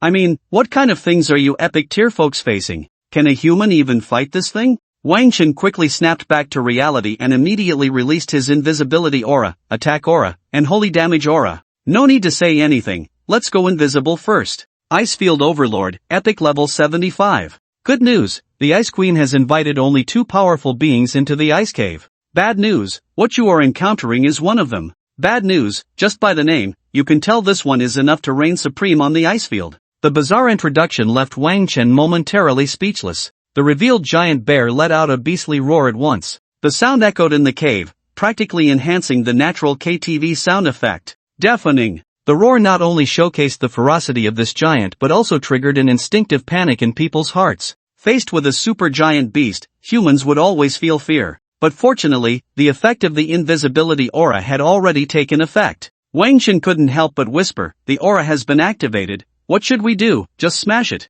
Wang Chen was genuinely doubting whether it would be more appropriate to adopt a flanking tactic against such a creature. In other words, kite it. But in this cave environment, just this one bear was almost filling the entire cave. How could you kite it? Well, maybe it wasn't impossible? Just as he was thinking, unexpectedly, the giant bear suddenly lost sight of them and became furious. Roar, a fierce roar. Then, to everyone's astonishment, the giant bear actually curled up its body. And then, it rolled. This guy rolled over. Oh no, it rolled over. Wang Chen's pupils constricted violently. Slow down aura. In an instant, the slowdown aura took effect, and with a 90% reduction in speed, the speed the giant bear had just picked up suddenly dropped back down. Tortoise speed. Wang Chen let out a slight sigh of relief. At this moment, Zheng Xiong, who had been at the forefront, brightened his eyes and turned to Wang Chen, revealing a confident smile. Just in time to encounter this situation, and by the way, let me show you my abilities.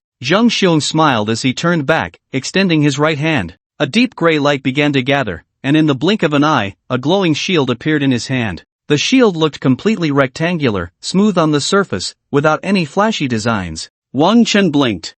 This should be Zhang Xiong's professional trait, just like Qin Haochen's southern Ming fire. However, this shield looked to be about 3 meters high and 2 meters wide. Although it was not small in comparison to a human size, the guy in front of him was nearly 30 meters tall. Facing such a creature, what good was a 3-meter-high shield? Before Wang Chen could speak, Zheng Xiong, who had turned back to face the giant bear, suddenly dropped the shield to the ground. Then, the 3-meter-high, 2-meter-wide shield began to expand rapidly. 5 meters high and 3 meters wide, then 10 meters high and 5 meters wide. Wang Chen couldn't help but be astonished. Under Wang Chen's shocked gaze, Zheng Xiong held up the 10-meter-high shield, facing the slowly rolling giant bear. He charged forward. That's right. This guy charged right in. Fearless charge. A booming shout echoed. Then came a heavy collision that felt like fists hitting flesh. Bang! Wang Chen was so shocked that his mouth slightly dropped open. He saw with his own eyes that the 30-meter-high giant bear was not only stopped in its tracks but even bounced off the ground.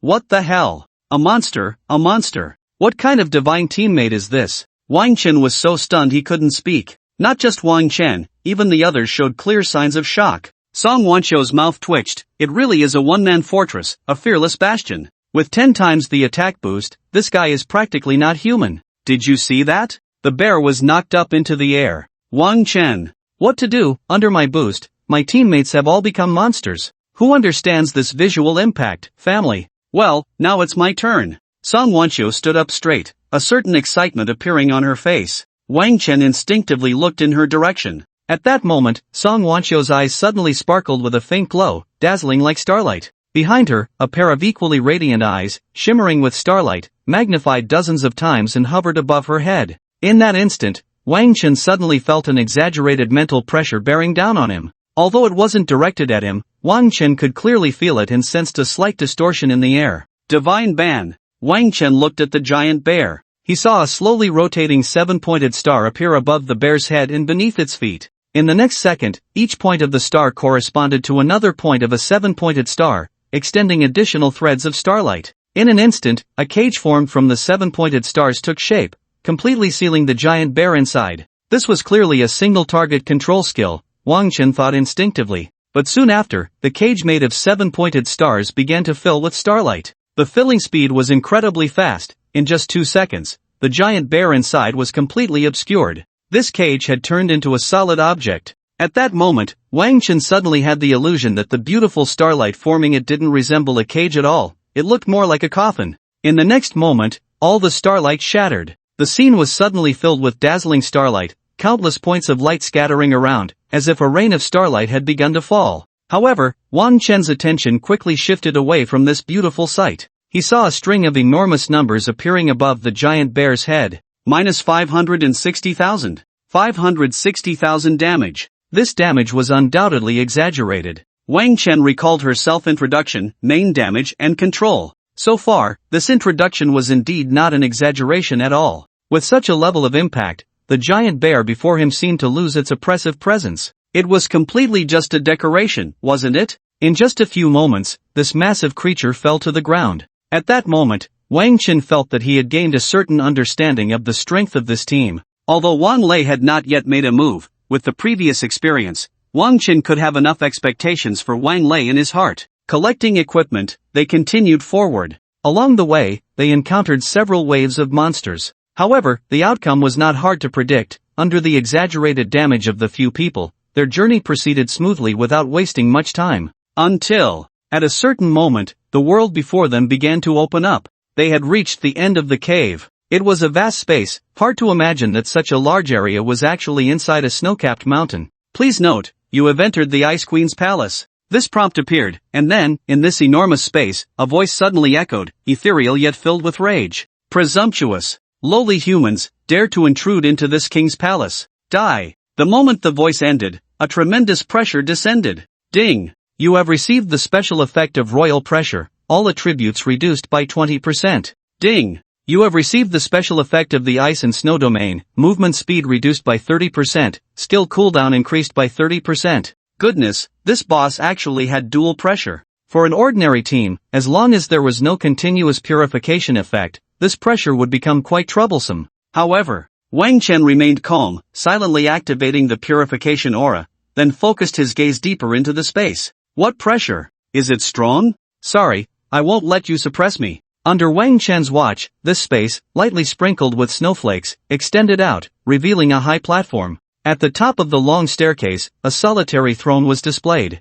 In front of this throne stood a woman in a long ice blue gown, wearing an ice blue crown, holding a scepter made of ice crystals. Ice Queen, Epic, the master of the ice and snow cave, the supreme ruler, her strength is as unreachable as her beauty. However, at this moment, the expression on the Ice Queen's face appeared quite incredulous. The suppression was actually completely ineffective? They could actually apply purification skills to everyone, how could this be? Wang Chen gazed intently, unable to suppress a smirk. This guy seems to be in a bit of discomfort. Wang Chen knew that the moment of the decisive battle had arrived, and immediately activated all the auras at once. Except for invisibility, all other enhancements were fully activated at this moment. The support is in place, the rest is up to you. Beside him, Song Wancho's face radiated with confidence, no problem. At the same time, far above on the platform, the Ice Queen's scepter fell to the ground with a clang. Annoying humans, you shall meet your god. In an instant, a blizzard surged forth, roaring like a giant wave, crashing down upon them.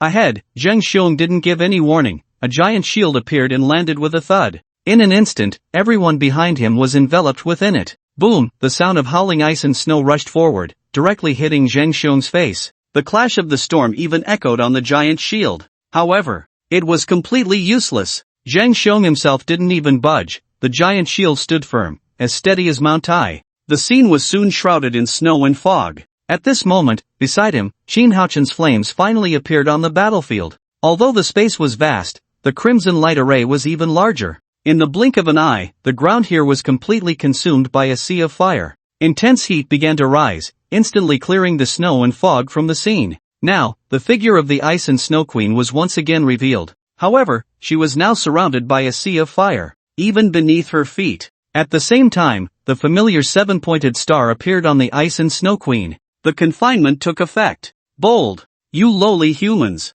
The Ice and Snow Queen continued to bark, but the flames swirling on the ground had already begun to roar up her body. Massive damage was already starting to take effect. Yet, this seemed only to be the beginning. Wang Chen had been observing the entire scene. He saw Qin Haochen raise his hand. In the distance, the slowly rotating seven-pointed star, which had begun to gradually transform into a solid form, started to gather a fiery red glow. Soon, a larger magic array, even bigger than the seven-pointed star, began to form. Crack! At the moment the seven-pointed star shattered completely, the large magic array above descended a torrent of incandescent light. It was almost like a giant pillar of incandescent light, completely submerging the Ice and Snow Queen's body. Wang Chen couldn't help but take a deep breath. How exaggerated would the damage be? Moreover, Wang Chen also noticed that Qin Haochen and Song Wancho's actions were clearly coordinated. When the southern Ming fire blossomed everywhere, Song Wancho's confinement took effect. This was clearly creating an opportunity for Qin Haochen,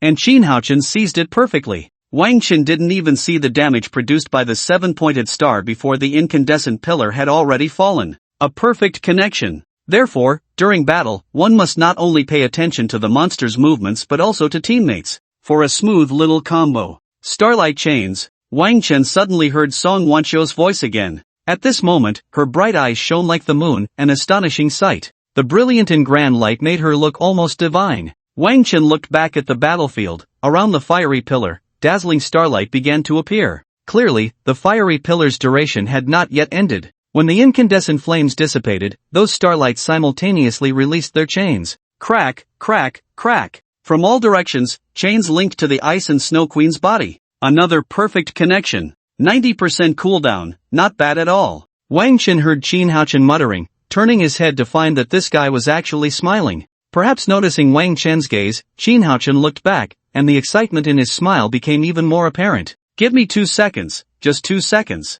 When it's ready, let's do it again. Wang Chen couldn't help but feel a bit speechless. But watching the fiery pillar descending again in the distance, Wang Chen felt as if he had grasped a new direction. It seemed he had underestimated the significance of the 90% cooldown aura. With the boost from this aura, there was so much more that teammates could accomplish. Wang Chen couldn't help but think of Captain Su. If this skill were in his hands, he could probably make it shine. Wang Chen couldn't help but grin. His aura master seemed to be stronger than he could currently imagine. Minutes gradually passed. Under Song Wancho's continuous control, the Ice and Snow Queen couldn't mount any effective resistance at all. And Qin Haochen was like a damage-dealing machine. The Ice and Snow Queen would never believe that one day, a being of ice and snow would be roasted. After the Ice and Snow Queen let out an ambiguous sound, this battle came to a complete end. Ding! Your teammate Qin Haochen has killed the Ice and Snow Queen. You have gained 100,000 experience points. Ding! You have successfully cleared the Ice and Snow Cave. Please leave the dungeon within 10 minutes.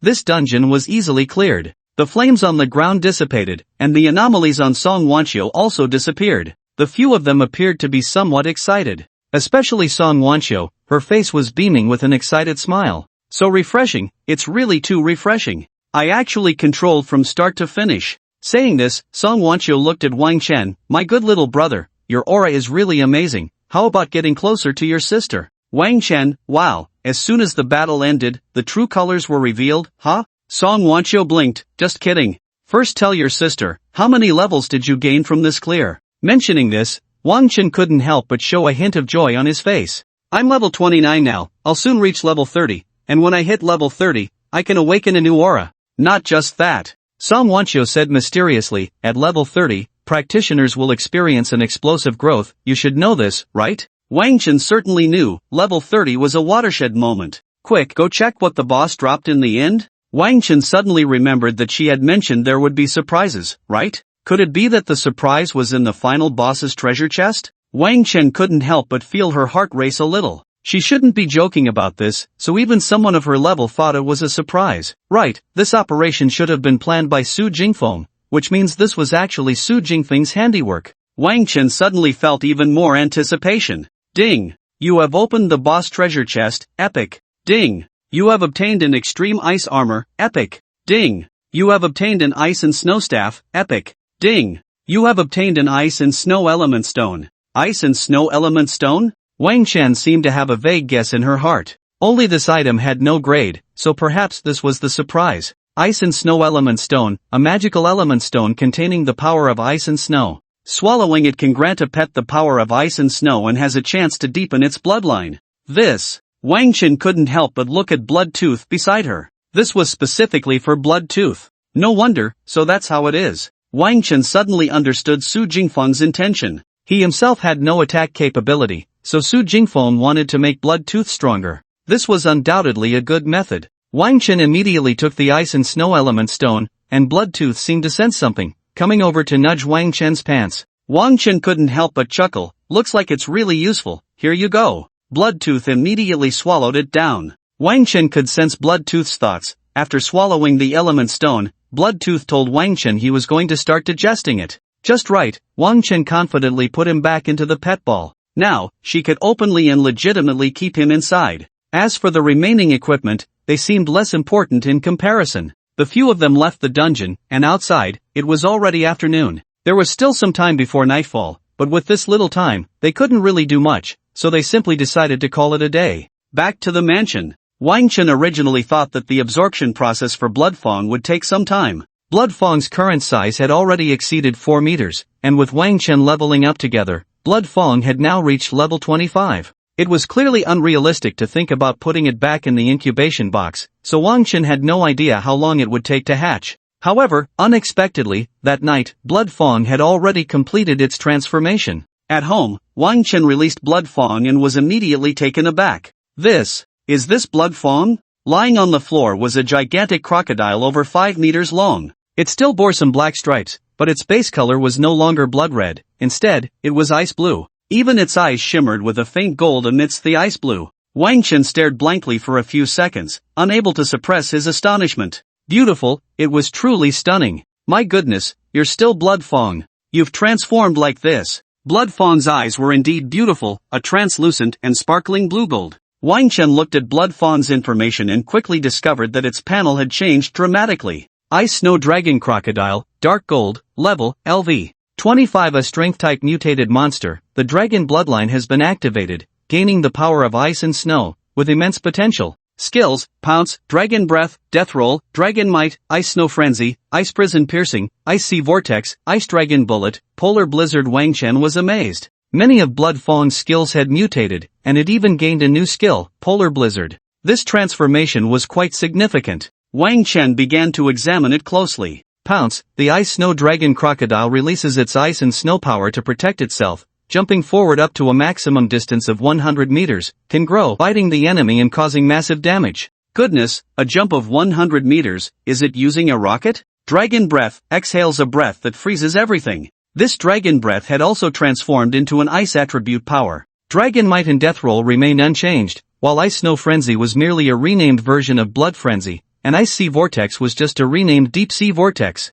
But the rest had changed. Ice Prison Piercing releases an ice prison to trap the enemy, continuously generating ice spikes to attack the enemy, causing frequent small amounts of damage. Ice Dragon Bullet shoots out a dragon-shaped energy to attack the enemy, dealing massive damage upon hitting and freezing the enemy for 2 seconds. The prototypes of these two skills did not have so many effects, they were clearly mutated. And finally, there was the newly appeared Polar Blizzard. Polar Blizzard, the Ice Snow Dragon Crocodile releases a polar force field that moves with itself, within which a powerful blizzard will sweep through, dealing massive damage to all enemies in the area. The maximum radius of the force field is 100 meters, can grow, lasting 30 seconds, with a cooldown of 180 seconds.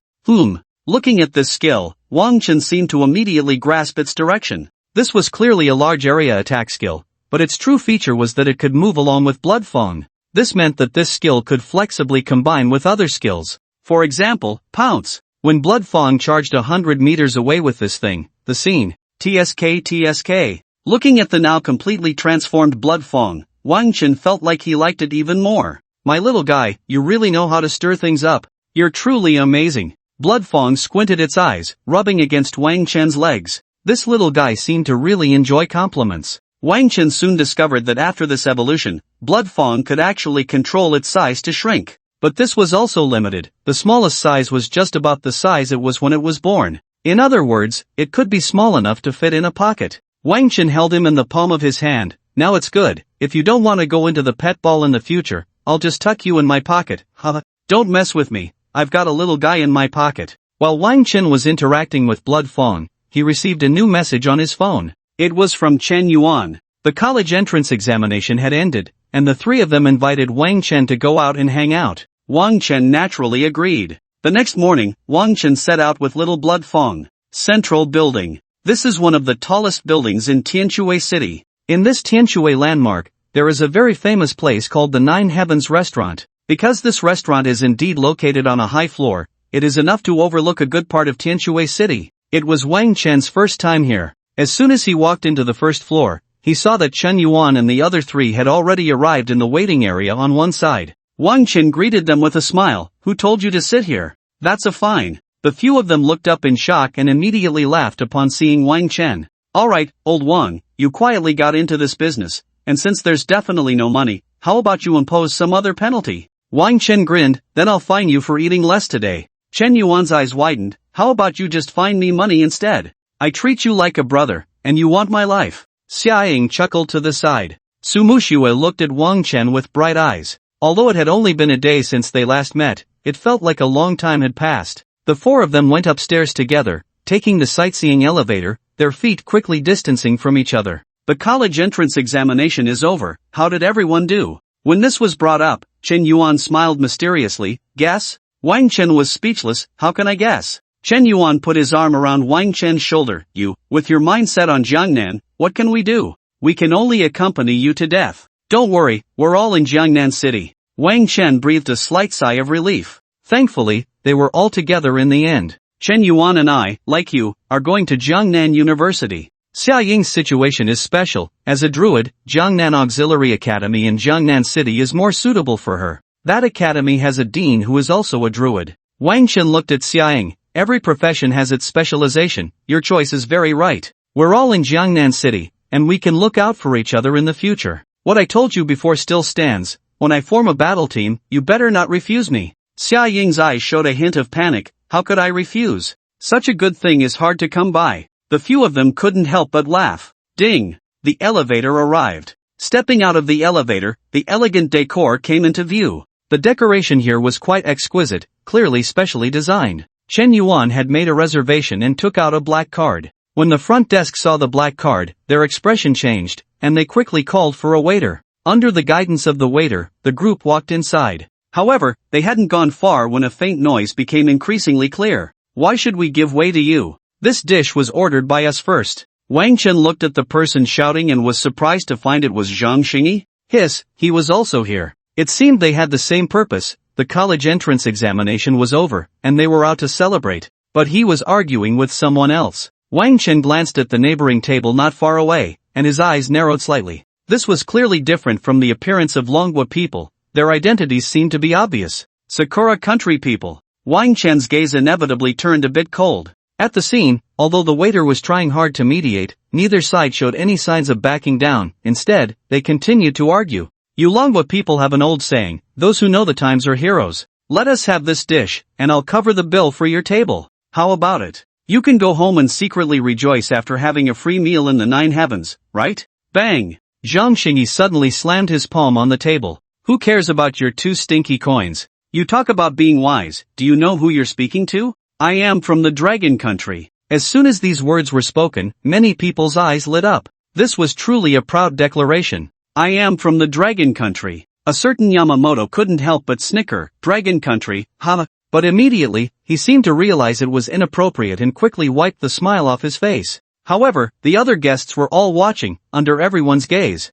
This guy clearly looked down on the dragon country people. Zhang Xingyi's expression darkened. Let me tell you, I don't care what kind of behavior you have in the cherry blossom country, on the land of our dragon country, you must abide by our rules. First come, first served. That's the rule. The entire venue erupted in cheers. Well said. Good lad. What a man. Yamamoto and his companions couldn't help but look increasingly grim. As it became apparent that the crowd was turning against them, a fierce look gradually emerged in Yamamoto's eyes. Baka! Shut your filthy mouths. Do you know who I am? A bunch of ignorant commoners. The crowd was instantly stunned. Could it be that these little cherry blossom brats had some extraordinary background? Now, everyone really began to quiet down. A smug expression appeared on Yamamoto's face as he turned to Zhang Xingyi. Friend, there's an old saying in China, you won't shed tears until you see the coffin. I advise you not to seek trouble for yourself. You wouldn't want to make a big fuss over a mere dish, would you? Now, obediently let us have that dish, and I can pretend nothing happened.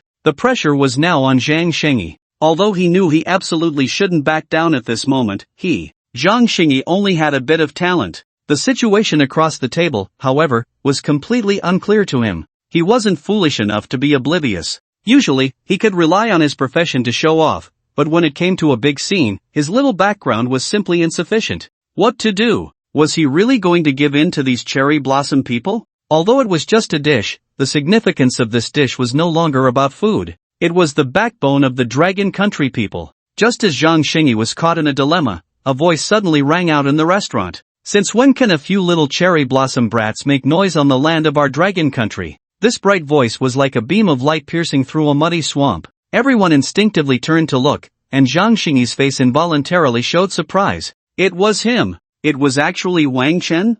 Yamamoto also turned to Wang Chen. He didn't expect someone would come looking for trouble, and his face darkened considerably. Friend, you better think carefully, the trouble he's bringing will now fall on you. Ha! Wang Chen let out a cold laugh. Trouble? Just a few little cherry blossom brats. What trouble could they bring? You guys, are the people from the cherry blossom country really this ignorant of the world? As he spoke, Wang Chen had already walked over to Zhang Xingyi's table, glanced at Zhang Xingyi's stunned face, and ignored it. I'm saying this today, you don't have to give that dish to him. If anything happens, just report my name. Zhang Xingyi couldn't help but widen his eyes. How? How dare he? Wasn't it said that he had no background at all, and that his family was poor to the bone before his awakening? But, if he really has no background, the aura Wang Chen exudes at this moment. This is not something an ordinary person can possess. Even if someone were to tell him that Wang Chen is a rich second generation or a bureaucrat's son, Zhang Xingyi would probably find it hard to believe otherwise. His presence is truly formidable.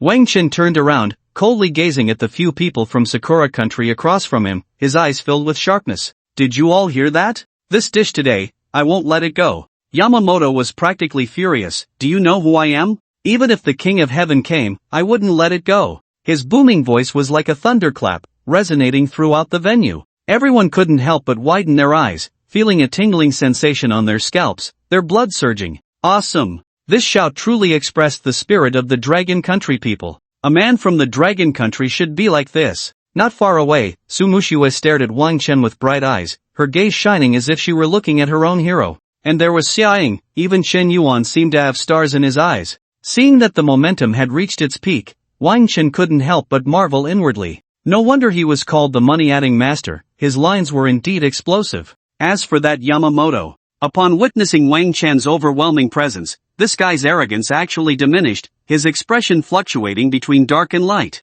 Wang Chen didn't want to bother with whether this guy had any background, it was all the same to him. Just a few people from Sakura country, even if they rebelled, he could suppress them. Friend, we in the Dragon Country indeed have a saying, those who know the times are the true heroes. Now, I return this saying to you, unchanged. Finish this meal and hurry back to your tiny place. The cherry blossoms in your hometown have bloomed, you should go back and take a look at them. It will remind you of your Mama-san. Bang! Yamamoto suddenly trembled all over, his chest crashing against the table. Bastard! How dare you humiliate me? Wang Chen's lips curled slightly as he turned to look at Zhang Xingyi's table. If these few rascals dare to cause trouble again, just come find me directly. This dish, I absolutely won't give it to them. Did everyone hear that clearly? The few people present were still in shock, nodding blankly. It was Zhang Xingyi, seeing Wang Chen about to leave, who suddenly spoke up. Wait! Wang Chen's gaze fell, and he saw Zhang Xingyi's hesitant expression.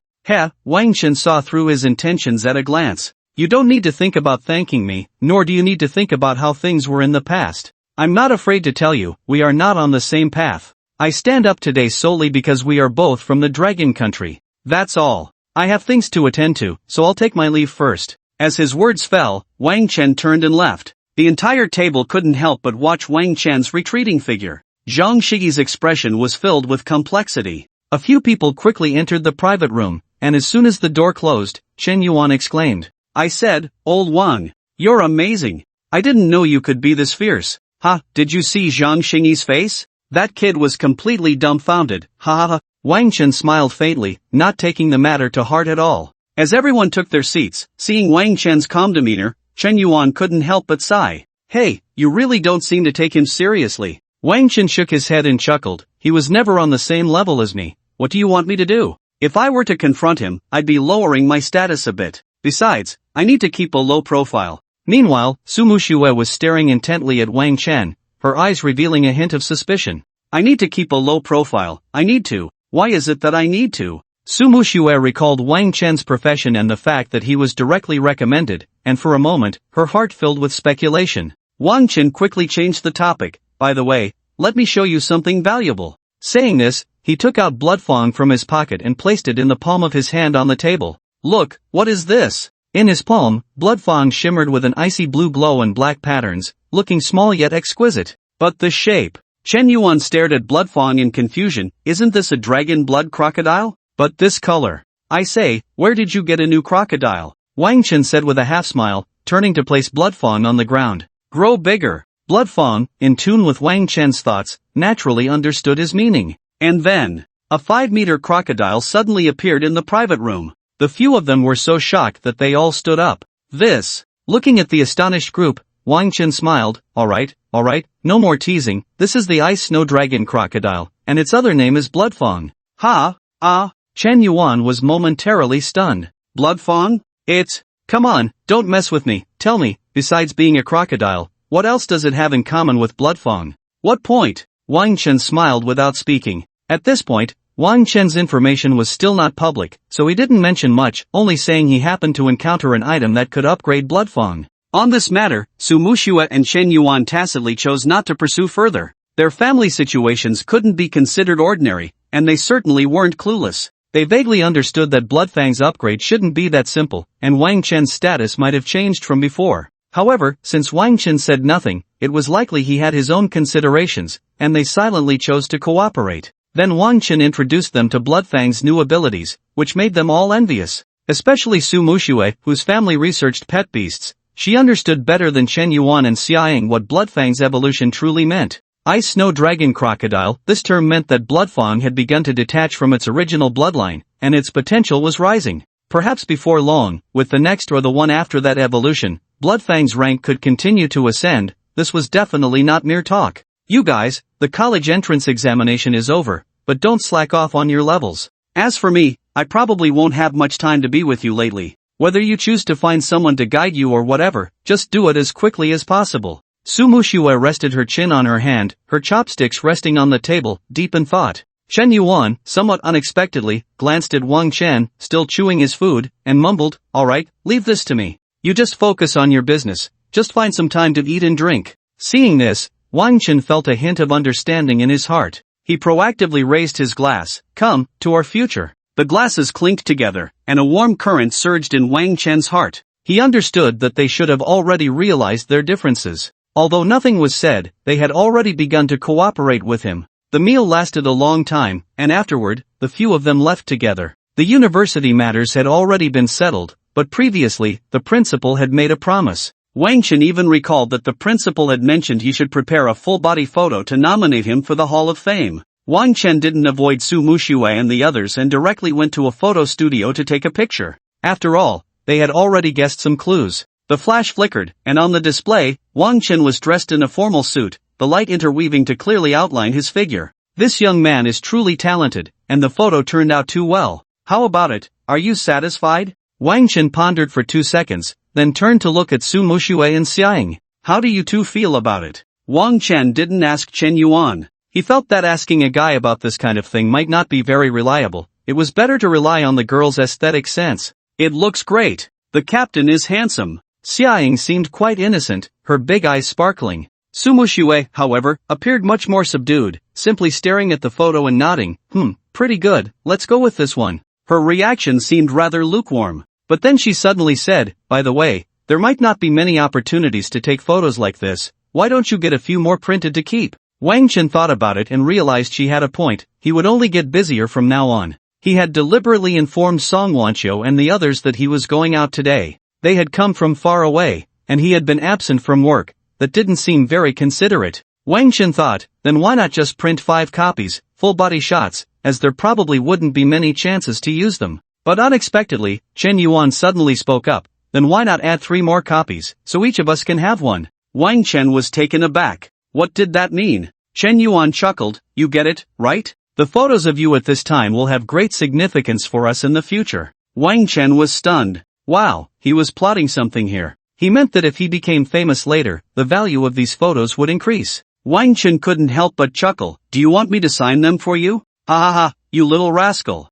Wang Chen shook his head in amusement and turned to the shopkeeper, asking for 10 prints. What Wang Chen didn't see was that behind him, Chen Yuan turned to Su Muxue and winked, then lowered his head to send a message on his phone. You owe me a favor. Su Muxue. In a flash, Su Muxue's face turned a bit red, and she quickly looked away. This guy. How did he find out? Chen Yuan soon received a reply. Okay. He couldn't help but smile. My emotional intelligence is off the charts. After finishing his request with the shopkeeper, Wang Chen turned back to the 4 of them and looked for a moment. How about we take another group photo? Chen Yuan's eyes lit up immediately. This is great. Yes. Let's take a photo of the 4 of us together, and then one of you with each of us. Ha. Chen Yuan couldn't help but grin widely. Oh, and you should change your outfit for the group photo. Let's not make it so formal. Wang Chen looked at Chen Yuan suspiciously. Although what he said wasn't wrong, why did it feel like this kid was up to something mischievous? On the other side, Su Muxue stared blankly at Wang Chen, and after a moment, her face turned even redder as she lowered her head and took out her phone.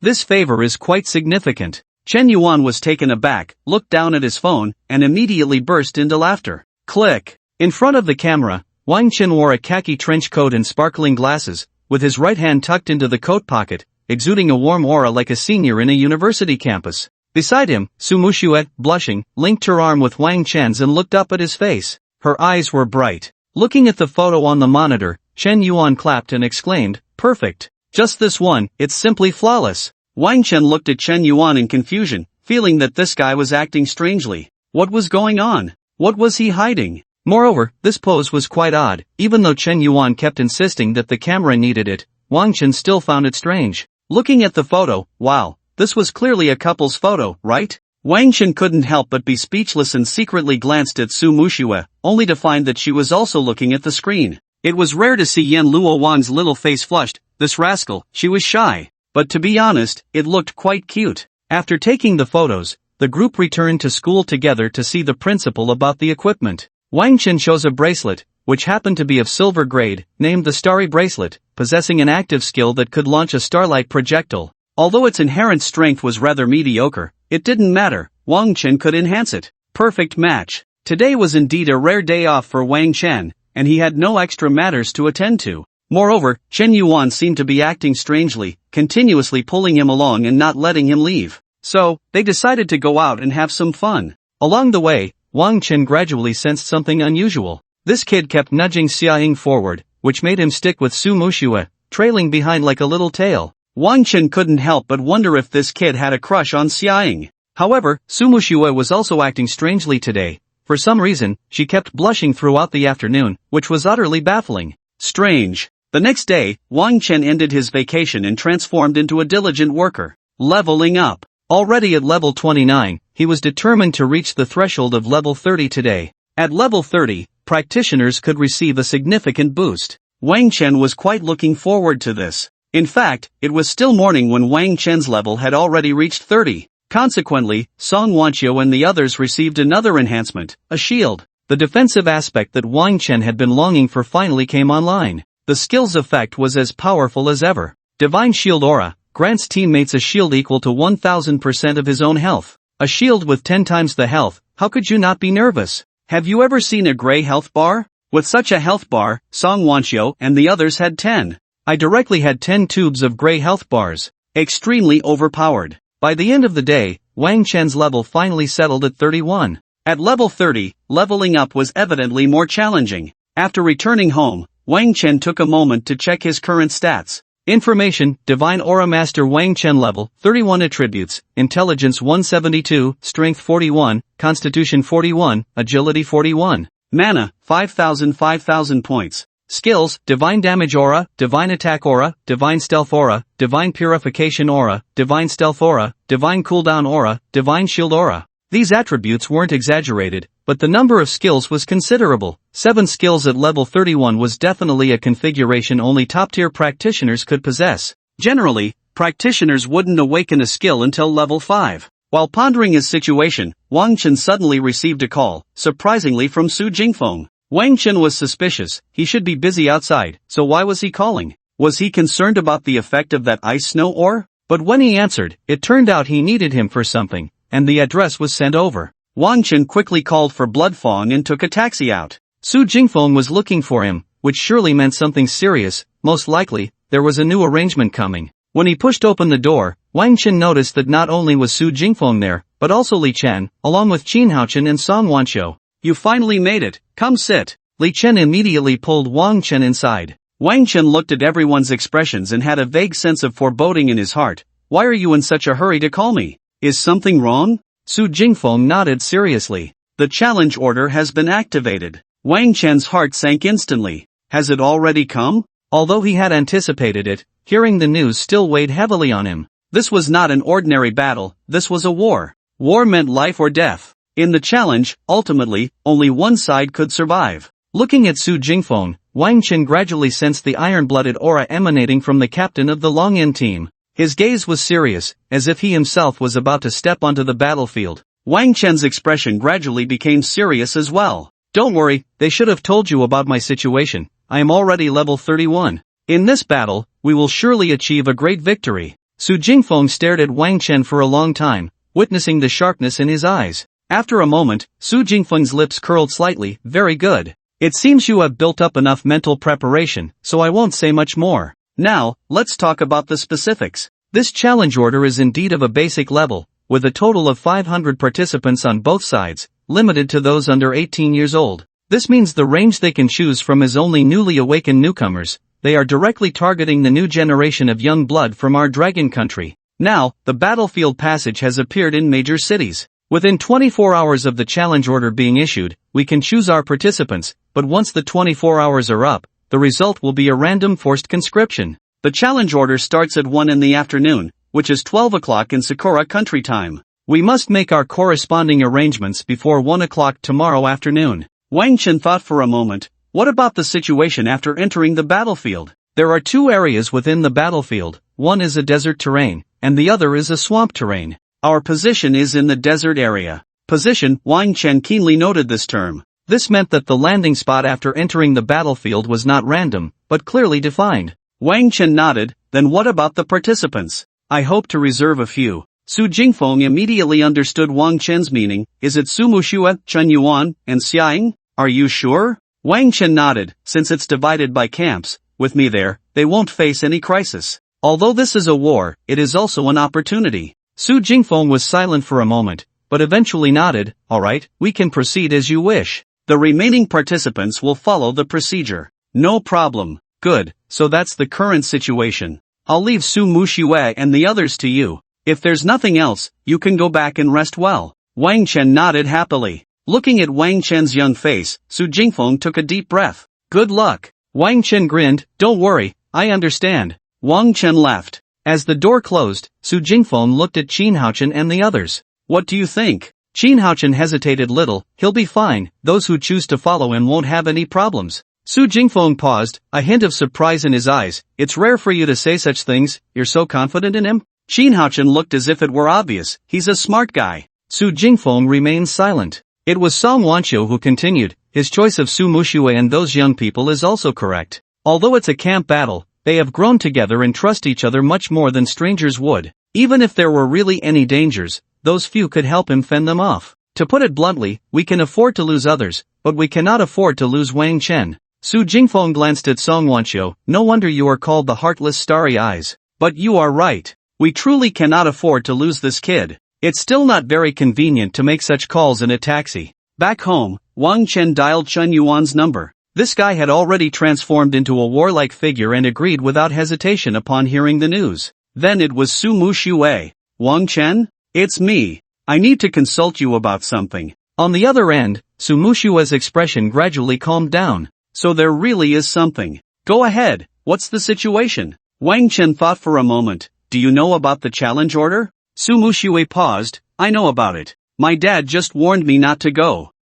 Wang Chen was momentarily at a loss for words. He didn't expect that she had already received the news. Such things couldn't be kept secret. However, her father had clearly opposed it in advance, so what to do? Wang Chen felt a bit stuck. Although this was a battle for the country, it wasn't right to force someone, was it? After all, this battlefield was one where you either lived or died. It only ended when one side was completely wiped out. But Su Muxue quickly spoke up. Since you called me, it means you're going, right? Yeah, I'm going. Su Muxue fell silent for a moment, hugging her knees and remaining quiet for several seconds. You will definitely go? Wang Chen was taken aback, her tone. Aren't you not going? Su Muxue replied, just answer. Wang Chen couldn't help but fall silent. He felt like he had guessed Su Muxue's meaning. If I go, will you come with me? Even if your father actually opposes this.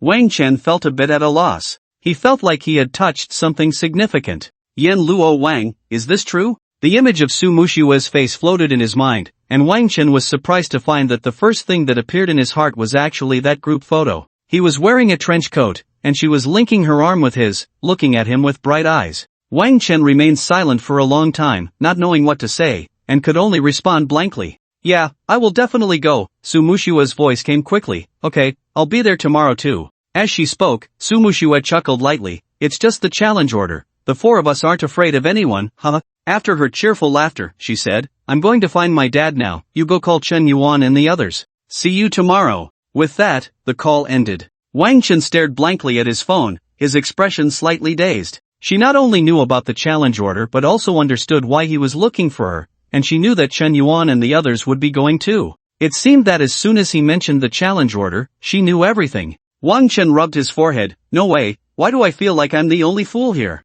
That guy Chen Yuan was acting strange all day yesterday. In the living room, a tall middle-aged man was sitting on the sofa in his pajamas, watching the news. When he saw Su Muxue come out, Su Che glanced at her. What's wrong, my good daughter? Come to watch the news? Sumushua bit her lip, hesitating for a moment, and silently sat down on the sofa. Dad, why do you oppose me participating in the challenge order? Suche remained expressionless, but upon closer inspection, there was a hint of a smile in the corner of his eye. I've already told you about the dangers of the challenge order. It's a situation where you either live or die. How could I let you go into such a dangerous situation? Sumushua couldn't help but argue, but that's to protect our home and country. As citizens of Longwa, how can we live in hiding and evade our responsibilities? Dad, your daughter is a dark moon mage. Suche snorted coldly. I don't care about your responsibilities. All I know is that you are my precious daughter. If you die out there, what do you want me to do? Then, Sumushua shrank her neck, muttering softly, isn't there still my sister? Unexpectedly, Suche exploded, nonsense. What kind of ridiculous talk is that? You two are both my precious daughters, neither of you can have an accident. Do you understand? Saying this, Suche snorted coldly, don't think I don't know what you're planning. Let me tell you, don't even think about it. Tomorrow your mother will be home watching you, you are not allowed to leave the house. Humph. After saying this, Suche strode away. Sumushua's small face was momentarily dazed. It was hard to believe that her usually gentle father had suddenly lost his temper today. What was going on? Her father rarely got angry with her. Sumushua looked bewildered. Should she sneak out? After all, he wouldn't be home tomorrow. That's what she'll do. Sumushua couldn't help but rub her forehead, feeling a mix of emotions as she returned to her room. Wang Chen, oh Wang Chen, I'm about to run away from home for you. You blockhead. On the other side, just as Sumushua returned to her room, a woman's figure emerged from the kitchen, glanced at her daughter's room, and then hurried back to the living room. I told you, Lao Su, didn't you call me during the day to say that if Mushua wanted to go, we shouldn't stop her? Why are you suddenly against it now? What do you know? Listen to me, tomorrow at home, don't keep too tight a watch on her. If she wants to go out, just turn a blind eye and let her go. Ha? What do you mean? Heh, you don't know, do you? That kid Wang Chen must have called our Mushue. If she doesn't even dare to sneak out, what kind of love is that? Xiaoying had no objections to this matter. She didn't even ask much. As soon as she heard the three of them were going, she immediately agreed. With that, Wang Chen's heavy responsibility was suddenly lifted. However, after the heavy responsibility, there was an even heavier one. Battlefield space. To be honest, Wang Chen felt a real pressure in his heart. Since he had brought them in, he had to ensure they came out safely. If it had been before, Wang Chen might not have made this decision. But now, he was daring. Because of the god-level shield aura. With the shield and invisibility as double insurance, what did Wang Chen have to worry about? He truly didn't believe that the other side could break through a shield with 10 health bars. They wouldn't be able to do it even if they tried their hardest. Wang Chen's gaze gradually turned sharp. Little Sakura, since you all brought the opportunity to my doorstep, don't blame me for being ruthless. This time, I'll just collect a little interest first. Time flew by. The next morning, Wang Chen set off for the Adventurers Guild, where the four of them had agreed to meet. Unexpectedly, Chen Yuan was the earliest to arrive, and he even looked a bit sleep-deprived. Wang Chen couldn't help but frown. What time did you sleep last night? Chen Yuan's face turned bitter at this question. I couldn't sleep at all last night. Just thinking about the big battle got me all excited. Ha ha ha ha. Wang Chen burst into laughter. Just as he thought, this kid was a warrior at heart. To his surprise, when Sumushua arrived, she also looked unwell. Wang Chen was curious, you didn't sleep well either? Me? Who else didn't sleep well? Sumushua instinctively looked around. Xiaoying and Wang Chen seemed fine, but Chen Yuan was sporting dark circles under his eyes. Chen Yuan awkwardly smiled. I was too excited to sleep. Sumushua was speechless. My dad absolutely refused to let me go. I don't know what's wrong with him. He actually got angry last night. He hardly ever gets angry with me. Chen Yuan was shocked. So what are you doing now? Sumushua glanced at Wang Chen. I snuck out. What the heck? Chen Yuan was dumbfounded and immediately gave her a thumbs up. But Wang Chen was not one to just watch the fun. The conversation from last night was still fresh in his mind, and he now understood why she insisted on coming. Coupled with the speculation that had arisen last night, this made Wang Chen's expression quite complex. Thank you. Sumushua carefully observed Wang Chen's expression, and soon a hint of a smile appeared in her eyes. But she held back her laughter. If my dad comes after me, you all have to help me block him. After all, this is official business. We're doing this for the glory of the country. On the other side, Chen Yuan carefully observed the two, glancing at Wang Chen and then at Sumushua. The look in this kid's eyes quickly took on a different flavor. This atmosphere, something's going on. TSK, these two must have had some kind of incident, huh? Chen Yuan immediately nudged Wang Chen. Did you hear that? You better advise your uncle not to steal away the academic powerhouse Su. My weight with Xiaoying is limited, and this verbal skill still needs you to step up. Hearing this, Wang Chen suddenly felt a jolt. Good for you, Chen Yuan. What do you mean by steal away? You're still stirring up trouble here. You little brat, you've already seen through the trickery, haven't you? Wang Chen immediately kicked out. Get lost. What the hell? What are you doing, buddy? Su, academic powerhouse, help. In the morning, everyone seemed to be busy. Li Chen arranged for a staff member to give Wang Chen and the other three a temporary class. It was mainly to provide knowledge and analyze past challenge cases. After a morning of cramming, Wang Chen felt that the direction had indeed become much clearer. By noon, the group arrived at the backyard, where Li Chen and the others were. Surprisingly, Wang Chen also saw two other people, Zhang Xingyi and Jin Lu. Upon seeing Wang Chen and his three companions arrive together, Zhang Xingyi's expression was evidently a bit complicated. That day, Wang Chen had actively stepped in to help him out. Although Zhang Xingyi had previously looked down on Wang Chen, ever since that day, he had sensed something was off. Wang Chen was probably not what he had always thought. In their team, Wang Chen had managed to maintain his position, and it even seemed like he was the backbone, which likely hinted at deeper issues. Today, learning about the list of participants from Tianshui City for the challenge only solidified his thoughts. There were only 250 spots, Long Country wouldn't let them in to die.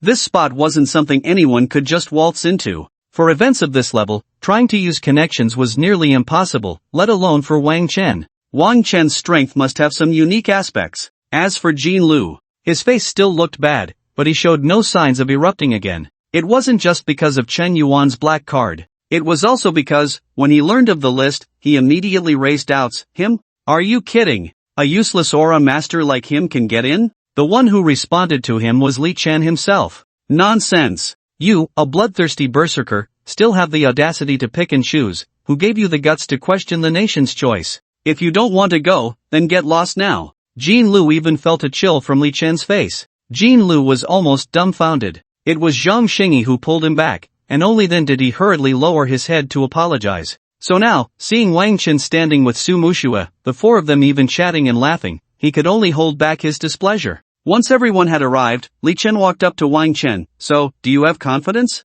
At this, not just Zhang Xingyi, but even Su Mushue and the other three were shocked. This was Li Chen, the president of the Tianshui City Practitioners Guild. How could they be so familiar? And the way he spoke, it felt like he was entrusting all hope to him?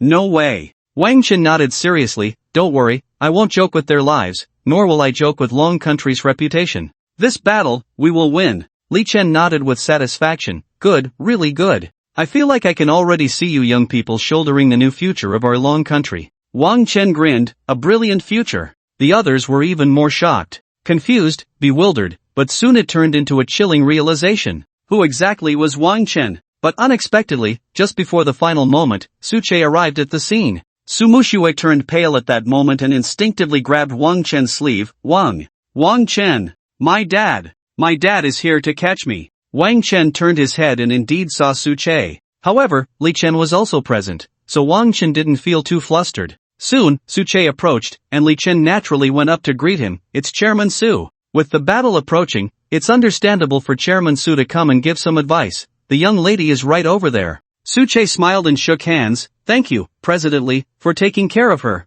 Not at all. As he got closer, Su Che's expression turned stern, looking as if he had truly come to seek justice. Meanwhile, Su Mushue was clearly hiding behind Wang Chen. Su Che said calmly, look at you, you've grown up, your wings have hardened, and your old man can't control you anymore. Su Mushue was momentarily stunned. Dad, this isn't stubbornness on my part, this is a matter of national pride. Su Che snorted coldly, we'll settle this later. As his words fell, Su Che's gaze finally landed on Wang Chen. Just for a second, his expression suddenly became warm and friendly. Wang Chen, it's nice to see you again. Su Mushue was almost dumbfounded. What the heck? Weren't you fierce? Where's your fierceness? Wang Chen was also a bit confused. Hello, Uncle Su. Well, although Mushue acted impulsively, after all, this is. Alright. Su Che waved his hand, a clear smile in his eyes. Good kid, Mushue has called you. I understand everything. I'm not here to seek justice. Even if I were to seek justice, it would be after you all return. Su Mushue. Goodness, can't escape it, can we? Suche solemnly grasped Wang Chen's hand. Wang Chen, I won't say too much, I'll just say one thing. This challenge, Mushue, I leave in your care. I hope you will bring her back safely. This isn't just the words of a citizen of Longwa, but a father's entrustment. As soon as he finished speaking, Su Mushue's eyes turned red. And Wang Chen, at that moment, looked at this kind-faced, burly middle-aged man, sensing the seriousness in his gaze. Vaguely, Wang Chen seemed to detect a different undertone. Was he only referring to Su Mushue's safety? Wang Chen keenly sensed that it was probably not just that. Although he specifically mentioned it was regarding this challenge, Wang Chen felt that his meaning was far more profound. Wang Chen instinctively glanced at Su Mushue and immediately noticed her slightly reddened eyes, causing his heart to skip a beat. It felt like a huge wave had been stirred up. What's going on? You two, father and daughter, are rehearsing this in advance, right? Wang Chen felt something strange in his heart, as if he was only carrying a burden, but suddenly a mountain had dropped onto his shoulders. Reflecting on the past, Wang Chen ultimately found that his mind lingered on that one photograph. Looking back now, it seemed that photograph was quite fitting. Wang Chen unconsciously lifted the corners of his mouth, withdrew his gaze, and then said seriously to Suche, Uncle Su, rest assured, since I dare to take her with me, I naturally have the confidence to bring her back. I will definitely return her safe and sound. Suche stared at Wang Chen for 2 seconds before nodding. He didn't know if he had gotten the answer he wanted. Perhaps not, because this guy, Wang Chen, didn't reveal any flaws in his words. But at this point, it was inappropriate to linger any longer. Suche glanced at Su Mushue, said nothing more, waved his hand, and turned to leave. He certainly understood Su Mushue's abilities, he knew he didn't need to say much. After exchanging a few pleasantries with Li Chen, Suche quickly left. Chen Yuan quietly leaned in, hey, have you met Uncle Su before? Yeah. Wow. Impressive, you met Uncle Su so early. Wang Chen shot him a glare, annoyed. You brat, do you think I can't tell what you're saying? Wang Chen ignored him because, at that moment, although Su Mushue's eyes were no longer red, she still seemed emotionally low. Clearly, the atmosphere from just now had created some kind of illusion for her, a feeling that was hard to shake off. Wang Chen was also at a loss, not knowing how to handle the situation, so he randomly changed the topic to draw her attention. It's about to start, everyone adjust your mindset. Remember the Frogman tribe? The war we are about to face is 100 times more brutal than that. Everyone needs to prepare mentally. The ones you will be killing in the challenge are real living people. Xia Ying's face immediately turned pale. Even Chen Yuan's expression became serious, clearly replaying some intense scenes in his mind. And Su Mushue, as expected, was distracted, which relieved Wang Chen a bit. The challenge officially began. Li Chen, as the president of the Tianshui City Practitioners Guild, took out a black token and then opened a vortex. This was the battlefield space created by the challenge token. Under the tense and anxious gazes of Li Chen and the others, Wang Chen led them inside. The world spun around. When the feeling of solid ground returned, Wang Chen immediately sensed a dry and hot breeze. Looking around, he found himself surrounded by yellow sand. It was truly a sky full of yellow sand. Apart from the sky and the desert, there was no other scenery in sight. Glancing around, he saw Su Mushue and the others nearby, which reassured him, and he began to check the virtual map. This was a function available in the battlefield space, allowing them to see their real-time location as well as the real-time positions of team members. During this time, Wang Chen noticed many light circles appearing nearby, with figures emerging within them. The number of people increased rapidly, and soon the surroundings became noisy. But Wang Chen didn't pay immediate attention, he was focused on the map. According to the map,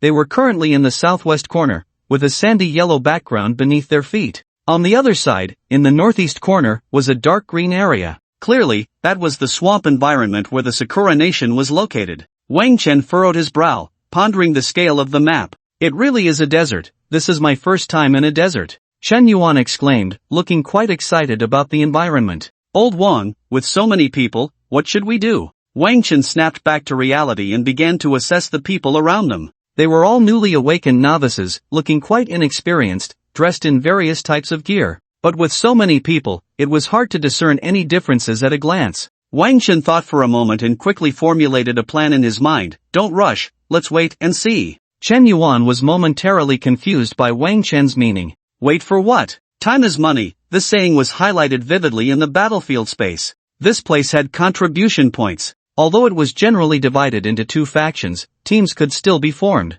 They were both allies and competitors. The standard for competition was which team killed more. Under such rules, the side that acted first would naturally have the advantage. Of course, it could also mean being the first to meet their demise. Chen Yuan was clearly a bit anxious, but after so long, Wang Chen still had his authority, and Chen Yuan knew Wang Chen must have his reasons. Sure enough, not long after, a loud shout suddenly erupted from the chaotic scene. Everyone, quiet down. Listen to me. The scene immediately quieted down considerably. With so many people, Wang Chen couldn't see who was barking like a dog, only hearing the voice continue. We are the team from the Magic City. In our team, we have a fire mage, an ice mage, a holy shield knight, a great sword warrior, and the rest are all rare professions. Most importantly, we have an S-rank top-tier professional, a thunder mage, as our leader. Do I need to explain how strong an S-rank professional is? I won't waste more words. Rare professionals who are willing to follow us, come behind me. Listen carefully.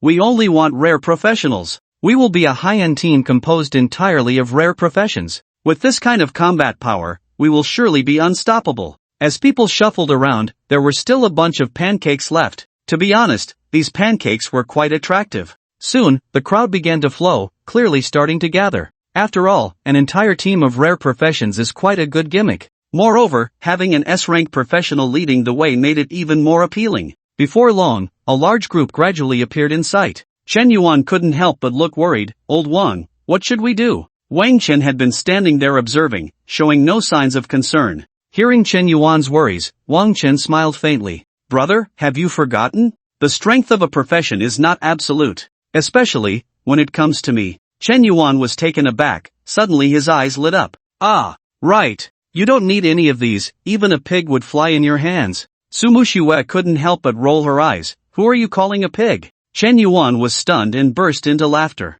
Gradually, the situation at the scene had developed quite a bit. Over there, a large wave of people had gathered, and at a glance, there seemed to be more than 100. Looking at it this way, the remaining scattered professionals, huddled in groups of 2 or 3, were indeed far less intimidating than they were. Wang Chen noticed that at the front of that group, there was a very obvious white figure. It should be a white trench coat, surprisingly with a high collar, making this person stand out in all white. At this moment, there was a lackey beside him, bowing his head to report. Brother Tian, the people are almost gathered. Look, should we count them now to avoid anyone trying to sneak in, and also check the numbers? Brother Tian stood quietly, his chin blocked by the high collar of the trench coat, revealing only half of his face. He didn't say a word, just glanced at him indifferently and nodded. The lackey immediately scampered off. He continued to stand there, his gaze quietly fixed on the distance, which was towards the northeast. The remaining scattered people seemed insignificant in his eyes. Wang Chen then withdrew his gaze, the corners of his mouth subtly curving upwards. Chen Yuan, we can start now.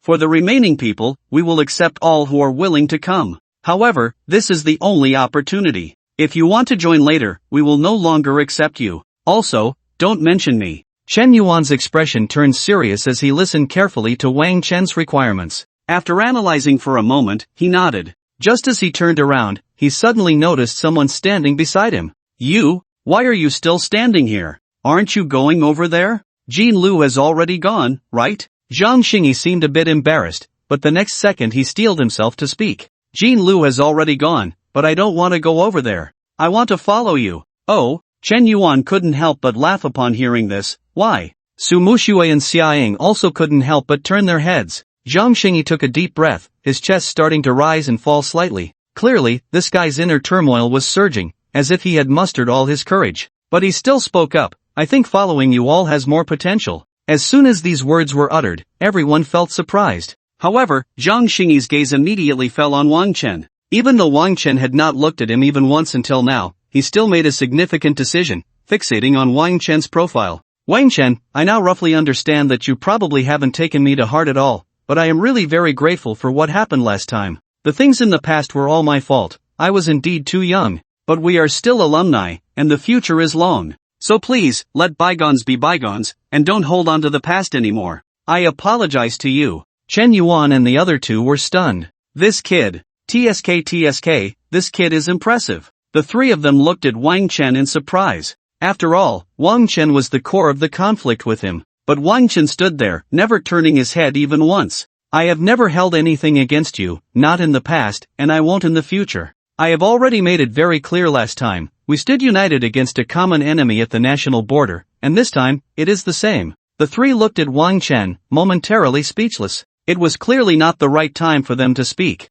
However, they understood Wang Chen's meaning. Help, they would definitely help, but only regarding matters between nations. Once they returned to their own territory, what happened to this kid would have nothing to do with them. That was Wang Chen's meaning. Zhang Xingyi stared blankly at Wang Chen, and after a moment, he slightly lowered his head. I understand. From his expression, it was evident that he felt a hint of despondency. He understood that he could no longer enter this circle. The three naturally ignored him, and Chen Yuan quickly began to shout loudly. Everyone, look here. Listen up. We want ordinary professionals. And we also want the remaining rare professionals who wish to join. But, this opportunity is limited to this one time. Here, I can't guarantee what kind of results we can achieve because results depend on everyone's joint efforts. But I can say that the survival rate of this team will be the highest among all the challenges, bar none. That's all I have to say. Believe it or not, those who believe, come over now, and we will take you to conquer the world. Tian Shankuan.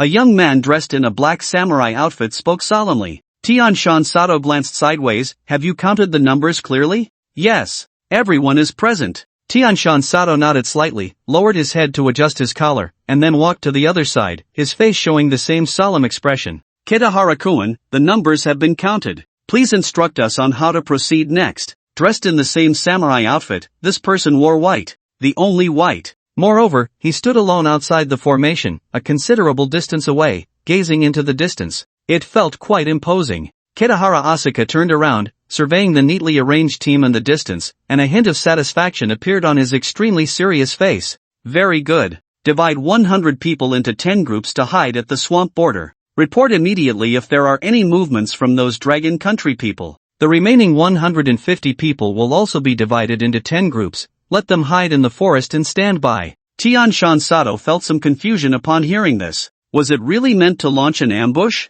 The selected ones this time were all young people, facing those death warriors enhanced by forbidden techniques. Those Dragon Country people were nothing but soft-shell shrimp. Was it necessary to employ such tactics? But despite his doubts, Tian Shan Sato immediately acted according to the orders. Soon, figures began to disappear one by one. Once everyone had withdrawn, Kitahara Asuka looked at the returning report from Teshima. Teshima-kun, you seem to have some doubts. Teshima was taken aback. I wouldn't dare. Kitahara was surprisingly perceptive. Kitahara Asuka smiled faintly. There are no outsiders here, no need to be reserved. I know without you saying that you must think we should take the initiative, am I right? Teshima nodded. To be honest, that was exactly what he was thinking. A confident smile appeared on Kitahara Asuka's face. So, what do you think those people from the Dragon Kingdom are thinking? Teshima couldn't help but stiffen. Kitahara Asuka noticed his expression. This is a struggle between nations. No one will cower before a fight. Without a doubt, their thoughts will be the same as yours.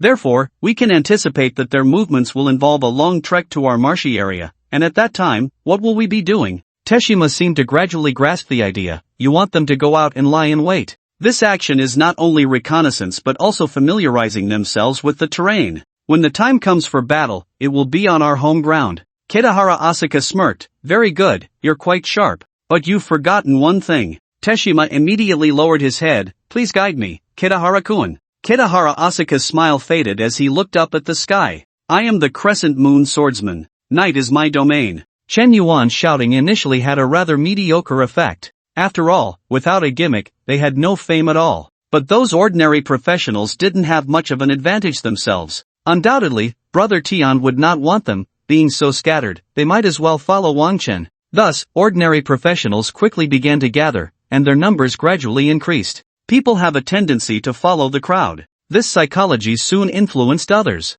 Ultimately, the remaining 100 or so people really did all gather on Wang Chen's side. The scene was thus completely divided into two factions. On the other side, the sycophant Song Jinyao looked somewhat displeased. Brother Tian, look at this. Brother Tian seemed to be deep in thought, only snapping back to reality upon hearing the voice, glancing instinctively at Wang Chen's side. Their numbers were not as many as here. Brother Tian's expression showed no change, just a rabble, no need to pay attention. Have everyone below prepare, we should set off. Alright. Brother Tian withdrew his gaze, his eyes once again falling into the distance, a hint of coldness beginning to stir deep within. Meanwhile, on Wang Chen's side, Wang Chen looked at the gathered crowd and turned to glance at the man in the white outfit. See you, buddy. As the words fell, Wang Chen silently activated the god-level invisibility aura. Whoosh! Instantly, the more than 100 people on site vanished from their spots. This sudden scene immediately stunned the people on the opposite side. What the hell? Where did they go? They were just here.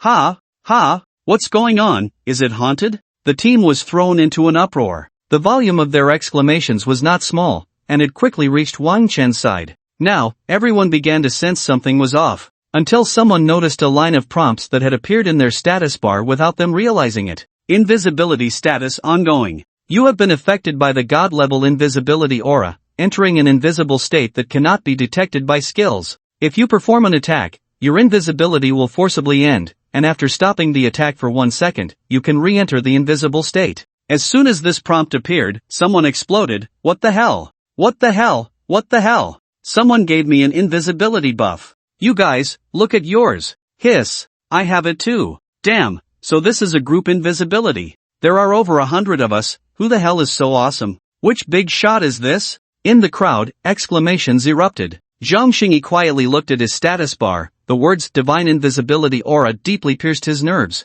Zhang Xingyi's mind was completely blank. An aura, what is that? Do I even need to think? This is a skill of an aura master, and the only aura master present, besides Wang Chen, could be anyone else. Divine invisibility aura, those words felt like a mountain, heavily crashing onto his heart. Wang Chen, he truly was not an ordinary aura master. It turned out he was so impressive that a single aura could make over 100 people invisible, and it was a continuous invisibility that couldn't be detected. Who the hell can handle this? What kind of ridiculous aura master is this? Zhang Xingyi couldn't help but look towards Wang Chen at the front, his eyes revealing no emotion at all. He was stunned. Zhang Xingyi was completely stunned. Chen Yuan and the others at the front couldn't help but chuckle at the chaos among the crowd. They weren't worried. This aura not only provided invisibility but also masked sounds, so their shouting was not a problem at all. Seeing these people so shocked, they felt a sense of pride. Oomph, now you know who the big shot is, right? After a moment, a voice rang out.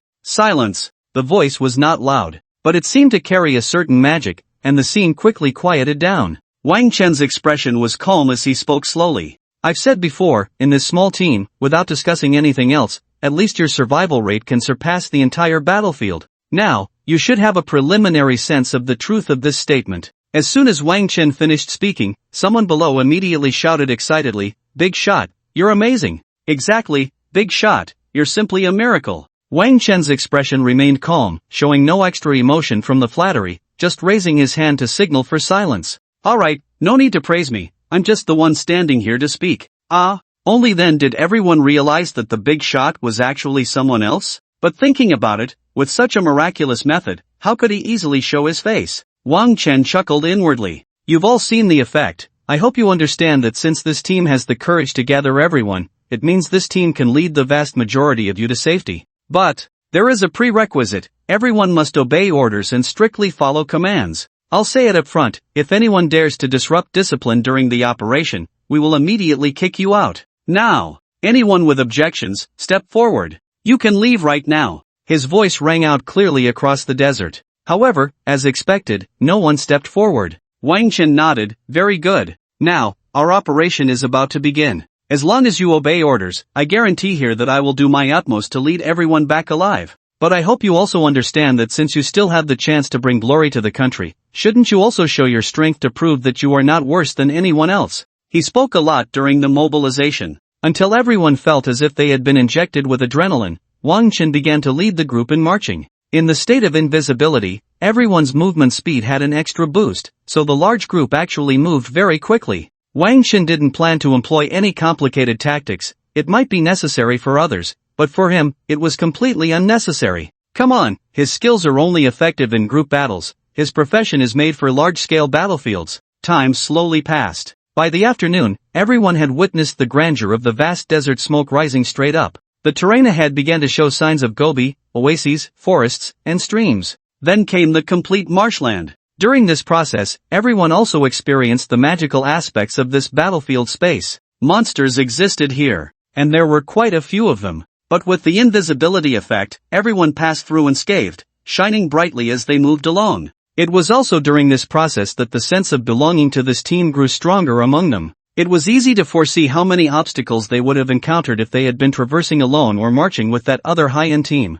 They might have suffered significant losses before even reaching the Sakura country. But now, it was simply exhilarating. Those monsters seemed to have turned blind. Until at one moment, while moving forward, Wang Chen suddenly felt a message from Blood Fong. Something's up. Wang Chen's heart tightened, and he immediately slowed down while starting to communicate with Blood Fong. Wang Chen had long been aware of Blood Fong's keen sense of smell. Under Blood Fong's guidance, soon, the shaded area ahead caught Wang Chen's attention. Here, the thicket wasn't particularly dense, but the branches were quite sturdy. It was already evening, and in such areas, hiding was completely feasible. Wang Chen immediately stopped and turned to ask, "Is there anyone skilled in detection? Step forward immediately." Soon, a lean young man stepped out. "I can do it." Wang Chen gave him a quick once-over. "Briefly introduce your abilities." The lean guy replied, "My detection ability is of the mental type. I can sense the number and location of enemies within a certain range." Wang Chen pondered, "Will your detection alert the enemy? Does your detection count as an attack?"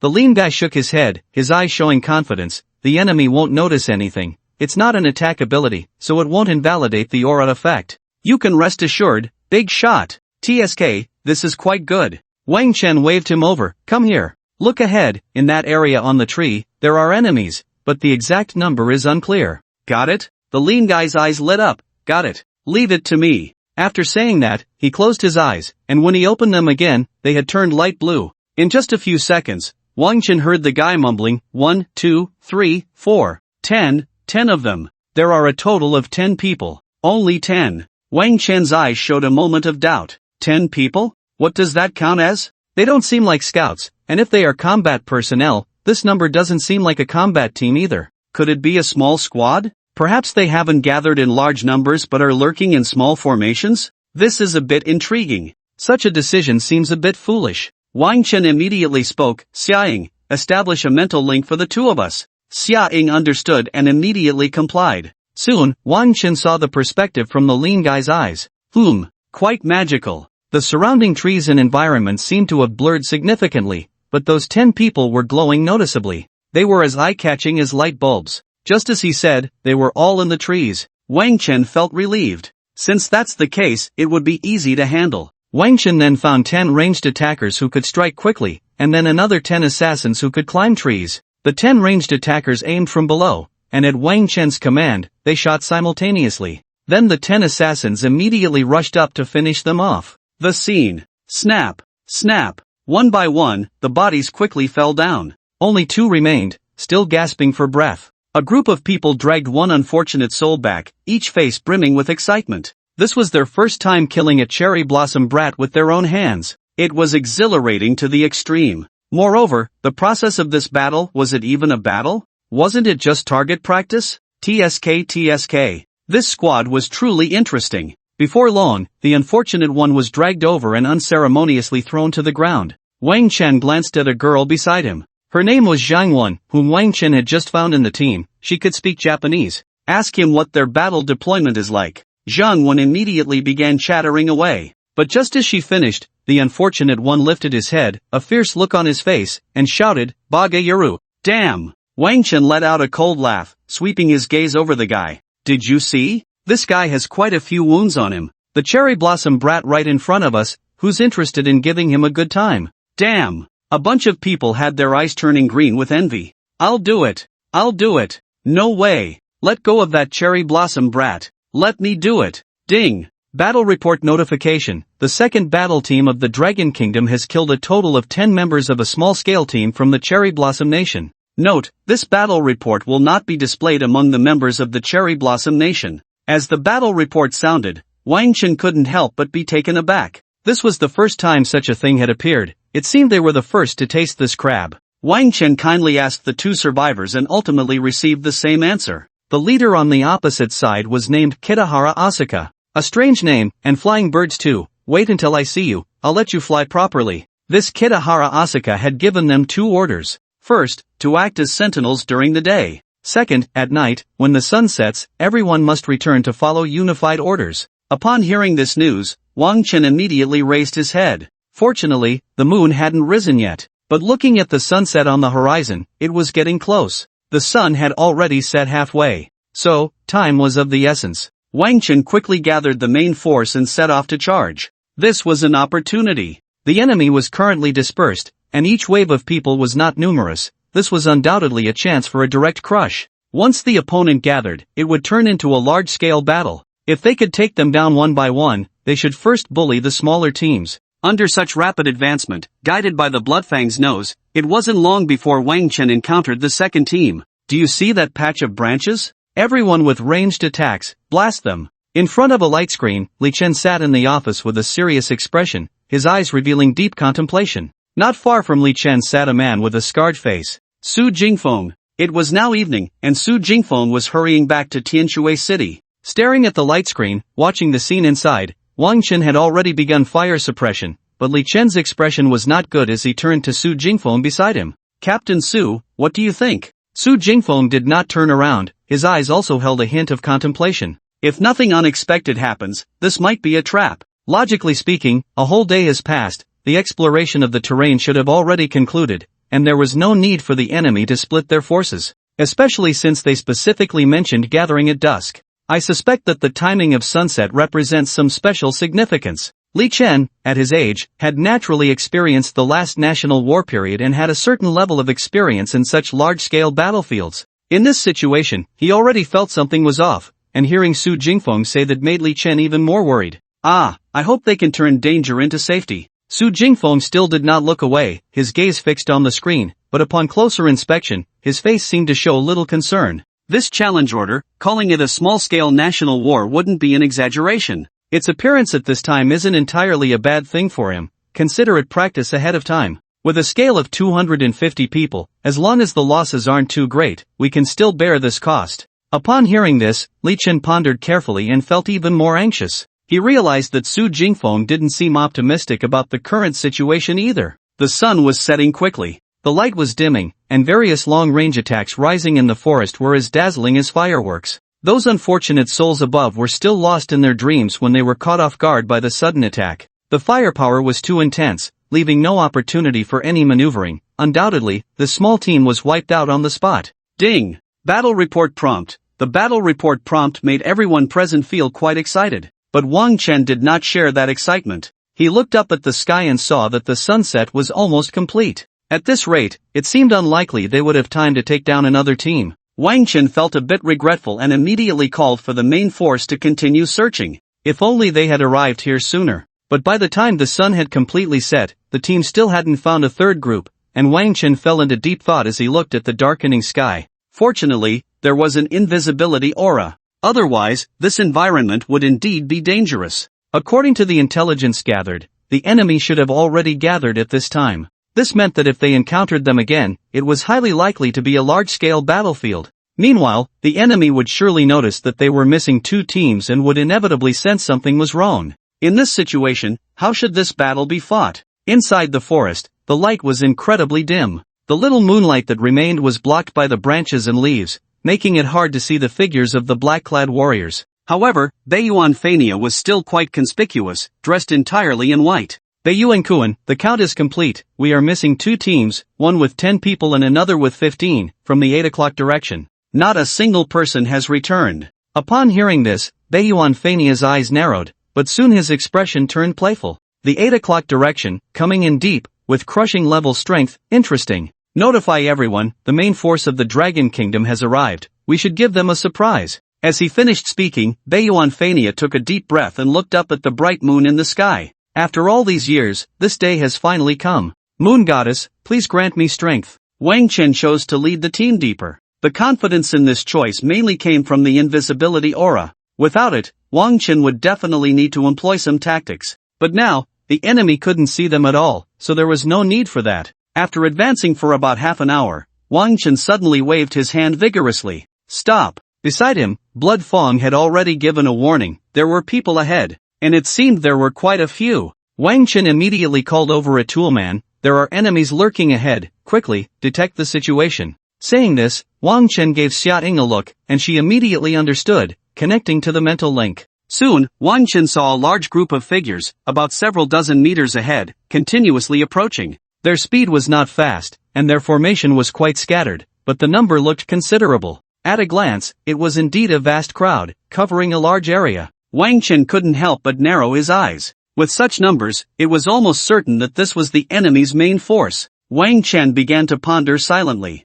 There was no doubt that the enemy now knew they were in the forest. This scattered formation, not too close yet definitely not far apart, occupying such a large area, was clearly indicative of a large-scale search. The enemy was looking for them. This posture clearly aimed to annihilate them completely. However, this formation seemed not so advantageous for Wang Chen and his team. At least, the chance of launching a blitzkrieg was extremely slim, as the enemy's positions were too dispersed, making it nearly impossible to wipe them out in one go. Once the fighting started, it would inevitably turn into a large-scale protracted battle. This was not the optimal choice. What Wang Chen wanted more was a decisive victory without losing a single soldier. By the way, where was the enemy leader, that Beiyuan Fania? Wang Chen began to search carefully, and soon, after passing a tree's shadow, a figure in white appeared. A white samurai outfit. Wang Chen's gaze sharpened. All the surrounding enemies were dressed in black, but this guy was in white. Clearly different, he was evidently not an ordinary character. Most likely, this should be Beiyuan Fania himself. Wang Chen couldn't help but ponder silently. Was there a possibility that he could find an opportunity to take him out in an instant? However, in such a situation, that seemed quite difficult. Wang Chen remained silent for a moment, then turned to look behind him. Everyone, get ready for battle. Also, we need a few assassins with high mobility and high burst damage capability. Those with such traits, step forward. The crowd exchanged glances, their eyes gradually flickering. After a moment, 4 or 5 figures stepped forward. Wang Chen immediately pulled them over. First, introduce your abilities. Among these people, one was a rare class. The rest were just ordinary classes, and their abilities were not particularly strong. To put it bluntly, they were too mediocre. But Wang Chen didn't mind too much, as he was there to support them. Wang Chen had Xia Ying establish a mental link with them. Listen up, you 5 have an additional task. Do you see that guy in white? In a moment, there will be a full-scale battle here, but you don't need to engage in this battlefield for now. Your task is that guy in white.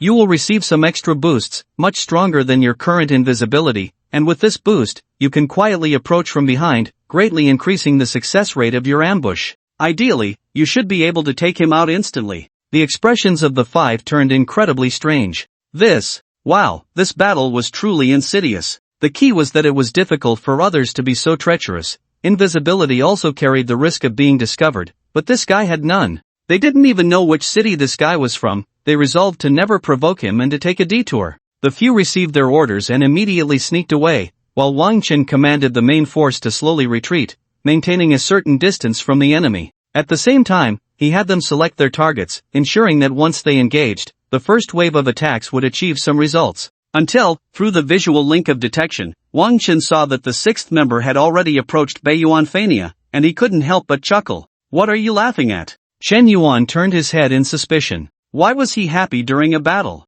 I remembered a famous saying. Wang Chen narrowed his eyes. War is a dirty game, and I am a dirty player. As soon as he finished speaking, Wang Chen suddenly shouted, everyone, listen up. Let the battle begin. At the same moment, the God-level damage aura activated, providing a 10% increase. The God-level attack aura activated, granting a 20% increase. As soon as the auras were unleashed, gasps filled the air. Damn! Look at the boost! What the hell? So awesome! Ah, I have it too. Double attack and holy damage. I'm kneeling before the big shot. In the dim jungle, young men dressed in black warrior outfits were carefully observing their surroundings, each holding their respective weapons. But at that moment, a massive crimson fireball suddenly appeared out of nowhere, hurtling towards them at breakneck speed. What the hell? We've got trouble. The sound of frantic Japanese chatter erupted. However, this was just the beginning. After the fireball, water balls, wind blades, and arc-shaped light blades suddenly emerged ahead, and so on. At first glance, it looked like a massive wave of attacks was crashing down upon them. The young men on the scene were momentarily stunned. What the hell? Where did this come from? Quick, defend! Where are the tanks? Tanks, get in front! Damn it, my magic isn't ready! Enemy attack! Enemy attack! Everyone, defend quickly! The cries echoed across the battlefield. But these attacks came too suddenly. There was not a hint of warning. It was as if they had truly appeared out of thin air, crashing down the moment they showed up. As they watched, the wave of attacks was already upon them. The tanks raised their large shields, or their heavy armor emerged. However, they couldn't hold up. It was simply impossible. How could there be that many tanks? In their formation, the number of tanks was the least. They were there to kill, not to take hits. But now, it was fortunate if a tank could step up, but the unfortunate ones left unprotected were doomed, forced to turn and flee for their lives. But how could they possibly escape in time? The wave of attacks immediately overwhelmed the unfortunate souls at the front. They fell on the spot. It was like cutting wheat. A large number fell down at once. Behind the team, Kitahara Asuka was both shocked and furious, his face looking extremely grim. Retreat! Ranged units, fall back! Tanks, get in close! Hurry! His broken Japanese shouted weakly, but it had little effect. Those who were meant to fall still went down in droves. In just a few seconds, at least 20 or 30 had fallen, and that was with a dispersed formation. If they had been in a tight formation, over 200 of them would have been directly cut in half. Kitahara Asuka's face darkened to the extreme, 8 teeth exposed. Just as he finished speaking, a violent sound of slicing winds suddenly appeared from behind. An ambush! Kitahara Asuka was taken aback, immediately bending down and rolling forward. There were actually people behind him, not just one. Kitahara Asuka was both shocked and furious. Were these Dragon Country people ghosts? They had snuck up so close without him noticing at all. Although he managed to dodge the blade itself, the cold light that shot out condensed into a sharp edge, striking him solidly. Massive damage numbers immediately popped up. Minus 9,863. Minus 9,527. Minus 13,207. The rare class's 6th player was the most ruthless, dealing over 10,000 damage in one hit. Just like that, a strong golden light erupted from Kitahara Asuka. What? Kitahara Asuka's eyes widened in disbelief. This was invincibility triggered. In that one wave, his life-saving gear was directly knocked out. Kitahara Asuka's face paled slightly. Are you kidding me? What kind of ridiculous damage is this? One wave of ambush, and his precious weapon was gone? Kitahara Asuka found it hard to believe. When did the young professionals of Dragon Country become this powerful? Asuka Kitahara's face twisted in rage. This couldn't go on any longer. They had to retreat now. The enemy had clearly come prepared, specifically ambushing them, and even he had been targeted. If this continued, they would all be done for today. Retreat! All units withdraw. Asuka Kitahara immediately shouted in Japanese, and a lightsaber appeared in his hand. The blade was a shimmering silver. Damn Dragon Kingdom people! You will pay the price! With a voice full of hatred, Asuka Kitahara swung his long sword fiercely. Whoosh! A flash of light cut through the air, creating a crescent moon of brilliance. The radiance was incredibly strong, and the sharpness was terrifying. The 5 of them couldn't help but turn pale. This didn't look like a beginner's attack. Who had a beginner this fierce? Are you cheating or what? In their astonishment, the light illuminated their pale faces, and in that moment, they all faced the risk of falling. On the other side, Wang Chen, who had been watching the battle, couldn't help but narrow his eyes. Shield, activate. The God-level shield aura activated, with a 10% boost. Although it was just a small increase, a shield appeared on the health bars of the 5, surprisingly as long as their health bars. In this moment of crisis, the 5 of them changed their expressions drastically. No one could understand the exaggerated power, but they knew they might die here. However, the next second, a sudden boost fell upon them. They were astonished to find their health bars completely filled with gray. Bang! A strong tremor shook the scene, and the 5 were pushed back several meters by the powerful sword energy. Regaining their senses, they exclaimed, "Hiss! I'm not dead? The shield! It's the shield! We just got a shield! I saw it too, damn it, that shield is as long as my health bar. I actually lost health. If it weren't for that shield, wouldn't I be dead by now? It's a boost, we got an extra shield aura. Damn! This is incredible! No wonder he's a big shot. Damn, the big shot is amazing!" One by one, they marveled, and looking across, Asuka Kitahara seemed to see a ghost, staring at them in disbelief. No, not dead? Are you kidding me? The amount my health bar drops determines the amount of boost I get. My attack just now was almost doubled. How could this not kill? Asuka Kitahara was stunned, completely at a loss, and without saying a word, he turned and began to flee. The invincibility time was about to end, and his current state was nearly empty. A single hit would finish him. If he stayed any longer, even a deity couldn't save him today. Where's the priest? Priest! Heal me quickly! As he ran frantically, Asuka Kitahara shouted in despair. What happened tonight had completely overturned his understanding. First, these guys appeared like ghosts, launching a surprise attack. Then he, Asuka Kitahara, was surrounded by 5 assassins, and a single encounter with a famous sword could shatter him. Even more absurd was that his self-destructive class trait couldn't take even one person down with him. His S-class bloodied swordsman felt like plastic. While running wildly, Asuka Kitahara observed the battlefield situation. Currently, the Dragon Kingdom's ranged attacks had already taken out quite a few of the dead soldiers, and the enemy's melee classes were closing in. It was one-sided, completely one-sided. The enemy seemed fearless, with one person holding off two of them. Asuka Kitahara's mood was terrible. Hurry up and retreat. Everyone withdraw with me. Ding. Battle report. The second team of the Dragon Kingdom has killed 82 members of the Sakura Kingdom.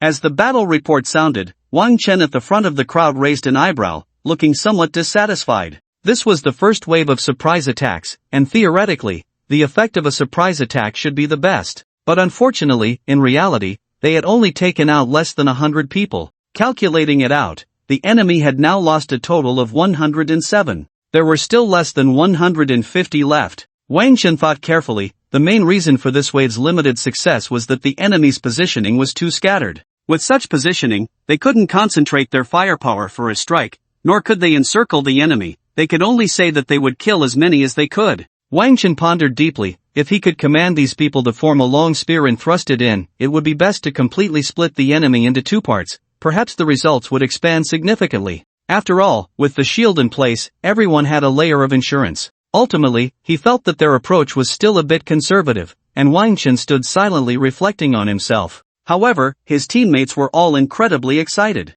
This was a great victory. They had taken out over 80 of the enemy at the cost of 0 casualties on their side, with even fewer people. This was undoubtedly a major triumph. And the key to this great victory undoubtedly came from that inconspicuous Aura Master. The crowd couldn't help but start cheering. The Aura Master is amazing. The big shot is amazing. Who would dare say the Aura Master is trash from now on? Wow! From now on, the Aura Master is my dad. As everyone cheered, 5 young figures approached Wang Chen. Compared to the excitement of others, they looked guilty. Big shot. We held you back. We didn't complete the task. None of the 5 of us killed a single person. Wang Chen came to his senses, glanced at their faces, and quickly revealed a faint smile. It's okay, you all did very well. I saw the whole process. That Baiyuan Fania's profession is not simple. Given that you had no understanding of the enemy, what you achieved is already commendable. The 5 exchanged glances and then lowered their heads again. The more Wang Chen said this, the more uncomfortable they felt. Even if the enemy was strong, they were 5 against 1. No matter how you looked at it, it was still 5 against 1, and with such a strong aura, it was simply a disgrace. The 5 couldn't help but feel a surge of emotions. Next time, please continue to send us into battle. We will definitely kill him next time. Wang Chen couldn't help but smile. The cohesion of this team had already begun to rise. The yellow sand filled the sky. Compared to the daytime, the temperature in the desert had become extremely low. It was like night and day. Wenchang City was simply absurdly large. In the sand and dust, a large group of people slowly walked through the desert, each with faces like frostbitten eggplants. It had been a whole day. They hadn't even managed to walk out of the desert and had lost a good dozen people. They hadn't even seen the enemy's shadow yet, and they had already suffered casualties. What kind of situation was this? Throughout the day, they encountered all sorts of monsters in the desert, almost no less than 10 times. Ding! Battle report shows. The sound of the battle report rang out again. As they listened to the content of the report, when the number 82 appeared, everyone couldn't help but widen their eyes. 82, a full 82. The enemy only had 250 people, and they had already taken out almost half. But they, up to now, hadn't even killed an enemy, let alone walked out of the desert. The scene immediately began to stir. Some people were even close to breaking down, starting to cry uncontrollably. Everyone quiet. A furious roar suddenly came from the front, and the team settled down a bit. The sycophant Song Jinyao took a deep breath and looked at the white figure ahead. Brother Tian, could this battle report be wrong? They only have a little over 100 people, which is dozens fewer than us. How could they have killed so many? Lu Tian's expression was also not good. He frowned and stared into the distance. Leading a group of rabble and achieving this is indeed quite an accomplishment. But that's about it. They undoubtedly encountered the enemy's main force. With their numbers, to take down so many enemies, they must have nearly wiped out their entire army by now. Upon hearing this, Song Jinya seemed to suddenly grasp the situation. Hiss! Right, Brother Tian is right, they must have almost all died. Hee. As expected of Brother Tian, he saw the situation clearly at a glance. Lu Tian ignored the flattery. Pass it down, tell everyone not to worry. Although we don't know how they managed to do it so quickly, there's no doubt that about 150 people from Sakura country are all ours. It's Brother Tian. I'm on it. On the light screen, Wang Chen's contemplative expression was clear, while Li Chen's face was full of smiles. This kid. Just over 100 people, and they made the other side's 200 or so scatter like rats. Ah, well done, great job. These little brats from Sakura country should know the strength of our dragon country. Beside them, Su Jingfeng also had a hint of a smile on his face, but it quickly faded. This is indeed a victory, but next time, achieving such results won't be so simple. Using the same trick a second time won't work as well. Li Chen's smile instantly vanished, because Su Jingfeng was right. Who gets caught in the same trap twice? Next time, the other side would definitely be on guard. So, Captain Su, what does that mean for Wang Chen and the others' chances in the future? Are we just waiting for the main force on the other side to converge? Those little brats haven't even left the desert yet. Su Jingfeng shook his head slightly, a playful smile at the corner of his mouth. Of course, it's not that there are no opportunities. It all depends on how this kid Wang Chen operates. In the jungle, Wang Chen sat on the ground. Not just Wang Chen, everyone was resting on the ground, forming small circles and excitedly discussing among themselves. After a fierce battle, they certainly needed to rest. That was Wang Chen's intention. It had already been a day's trek, and professionals are still human. As for their movements, those Sakura brats fled in a panic, leaving traces that were easy to track. In Wang Chen's small circle, Chen Yuan propped his head up, looking puzzled. It's really strange, how could those guys run so fast that our people couldn't catch up at all? Only when they went invisible could we keep up, but as soon as they attacked, their invisibility broke, and they immediately pulled away. It's bizarre. Wang Chen nodded. That's also why I ordered a halt to the pursuit. If we keep this up, our people are bound to get hurt, and that kind of loss is completely unnecessary. Chen Yuan looked annoyed. It's odd. We're all professionals. Why can they run so fast with their skills? Even tanks can't keep up. Wang Chen's gaze deepened, his voice lowered significantly. Have you heard of Shishingwan? Ha? What one? Wang Chen couldn't help but chuckle. I heard it's a kind of forbidden drug that can unleash potential, but you can only live to your 30s or 40s after taking it. The people we encountered today are probably all death warriors who took this kind of forbidden drug. Their ability to escape so quickly is likely one of the drug's effects. Hiss. You might be onto something. Chen Yuan's eyes suddenly lit up. When I was fighting them, I really saw quite a few of them with red eyes. I was wondering what kind of profession could have red eye disease. Turns out they took the forbidden drug. The others couldn't help but ponder quietly. So, what do you plan to do next? Su Muxue, sitting beside Wang Chen, asked. Wang Chen thought carefully for a moment, then sighed. We are limited in numbers after all, and it's difficult to surround the opponent. To annihilate them all at once definitely requires the right timing and location. So for now, we can only act according to the situation. After we rest for a while, we should start the pursuit. Everyone here is a professional. Going a few days without sleep is not a problem at all. The atmosphere gradually quieted down, the night was beautiful, and the moon was full. About half an hour passed, and Wang Chen stood up. Gather everyone. Chen Yuan's spirit jolted, and he immediately stood up. All personnel, gather.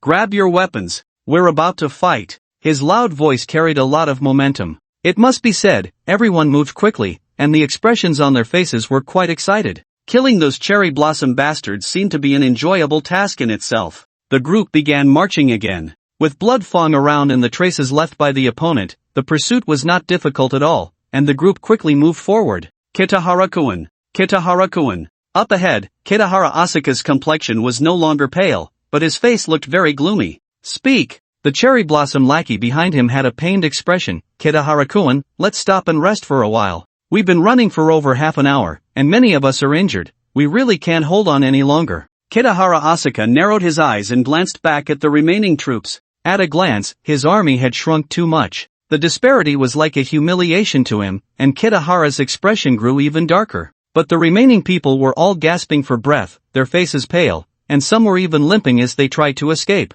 The scene was both comical and heartbreaking. Kitahara fell silent for 2 seconds, then irritably waved his hand. Stop and rest. But don't just sit down. Pass it on, everyone, split into 3 parts, forming 3 concentric circles for positioning. The distance between each must not be less than 3. Must not be less than 5 meters. The lackey looked confused but quickly complied. Being able to rest was good enough. These people moved quickly and soon completed the formation. Kitahara Asuka wore a stern face, observing the surrounding formation, lost in thought as the events of the night replayed in his mind. These damned dragon country people, what secret weapon do they possess? It's simply unfathomable. Stop. Less than half an hour had passed when Wang Chen noticed that Blood Fong had issued a warning. They had discovered the opponent's tracks. In their invisible state, their movement speed had an exaggerated 100% boost, so moving this quickly was not surprising. Wang Chen quickly called for the tool and began reconnaissance as usual. When he saw the opponent, they had actually formed 3 large circles, each layer spaced quite far apart. Wang Chen couldn't help but look at the figure in the very center, a hint of killing intent in his eyes. This bastard was indeed a menace. This guy had managed to create a formation that could perfectly counter him in such a short time. Although the opponent had significantly fewer people, the arrangement still covered a large area. Completing the encirclement was almost impossible. He couldn't just have everyone hold hands to surround the opponent, that would only lead to them being picked off one by one, resulting in heavy casualties. Damn it, what should I do? Wang Chen's eyes were contemplative, wondering if there was any way to wipe them all out. But after thinking it over, it seemed there was no good solution. However, there was one approach that wasn't entirely unfeasible, and Wang Chen began to calculate in his heart.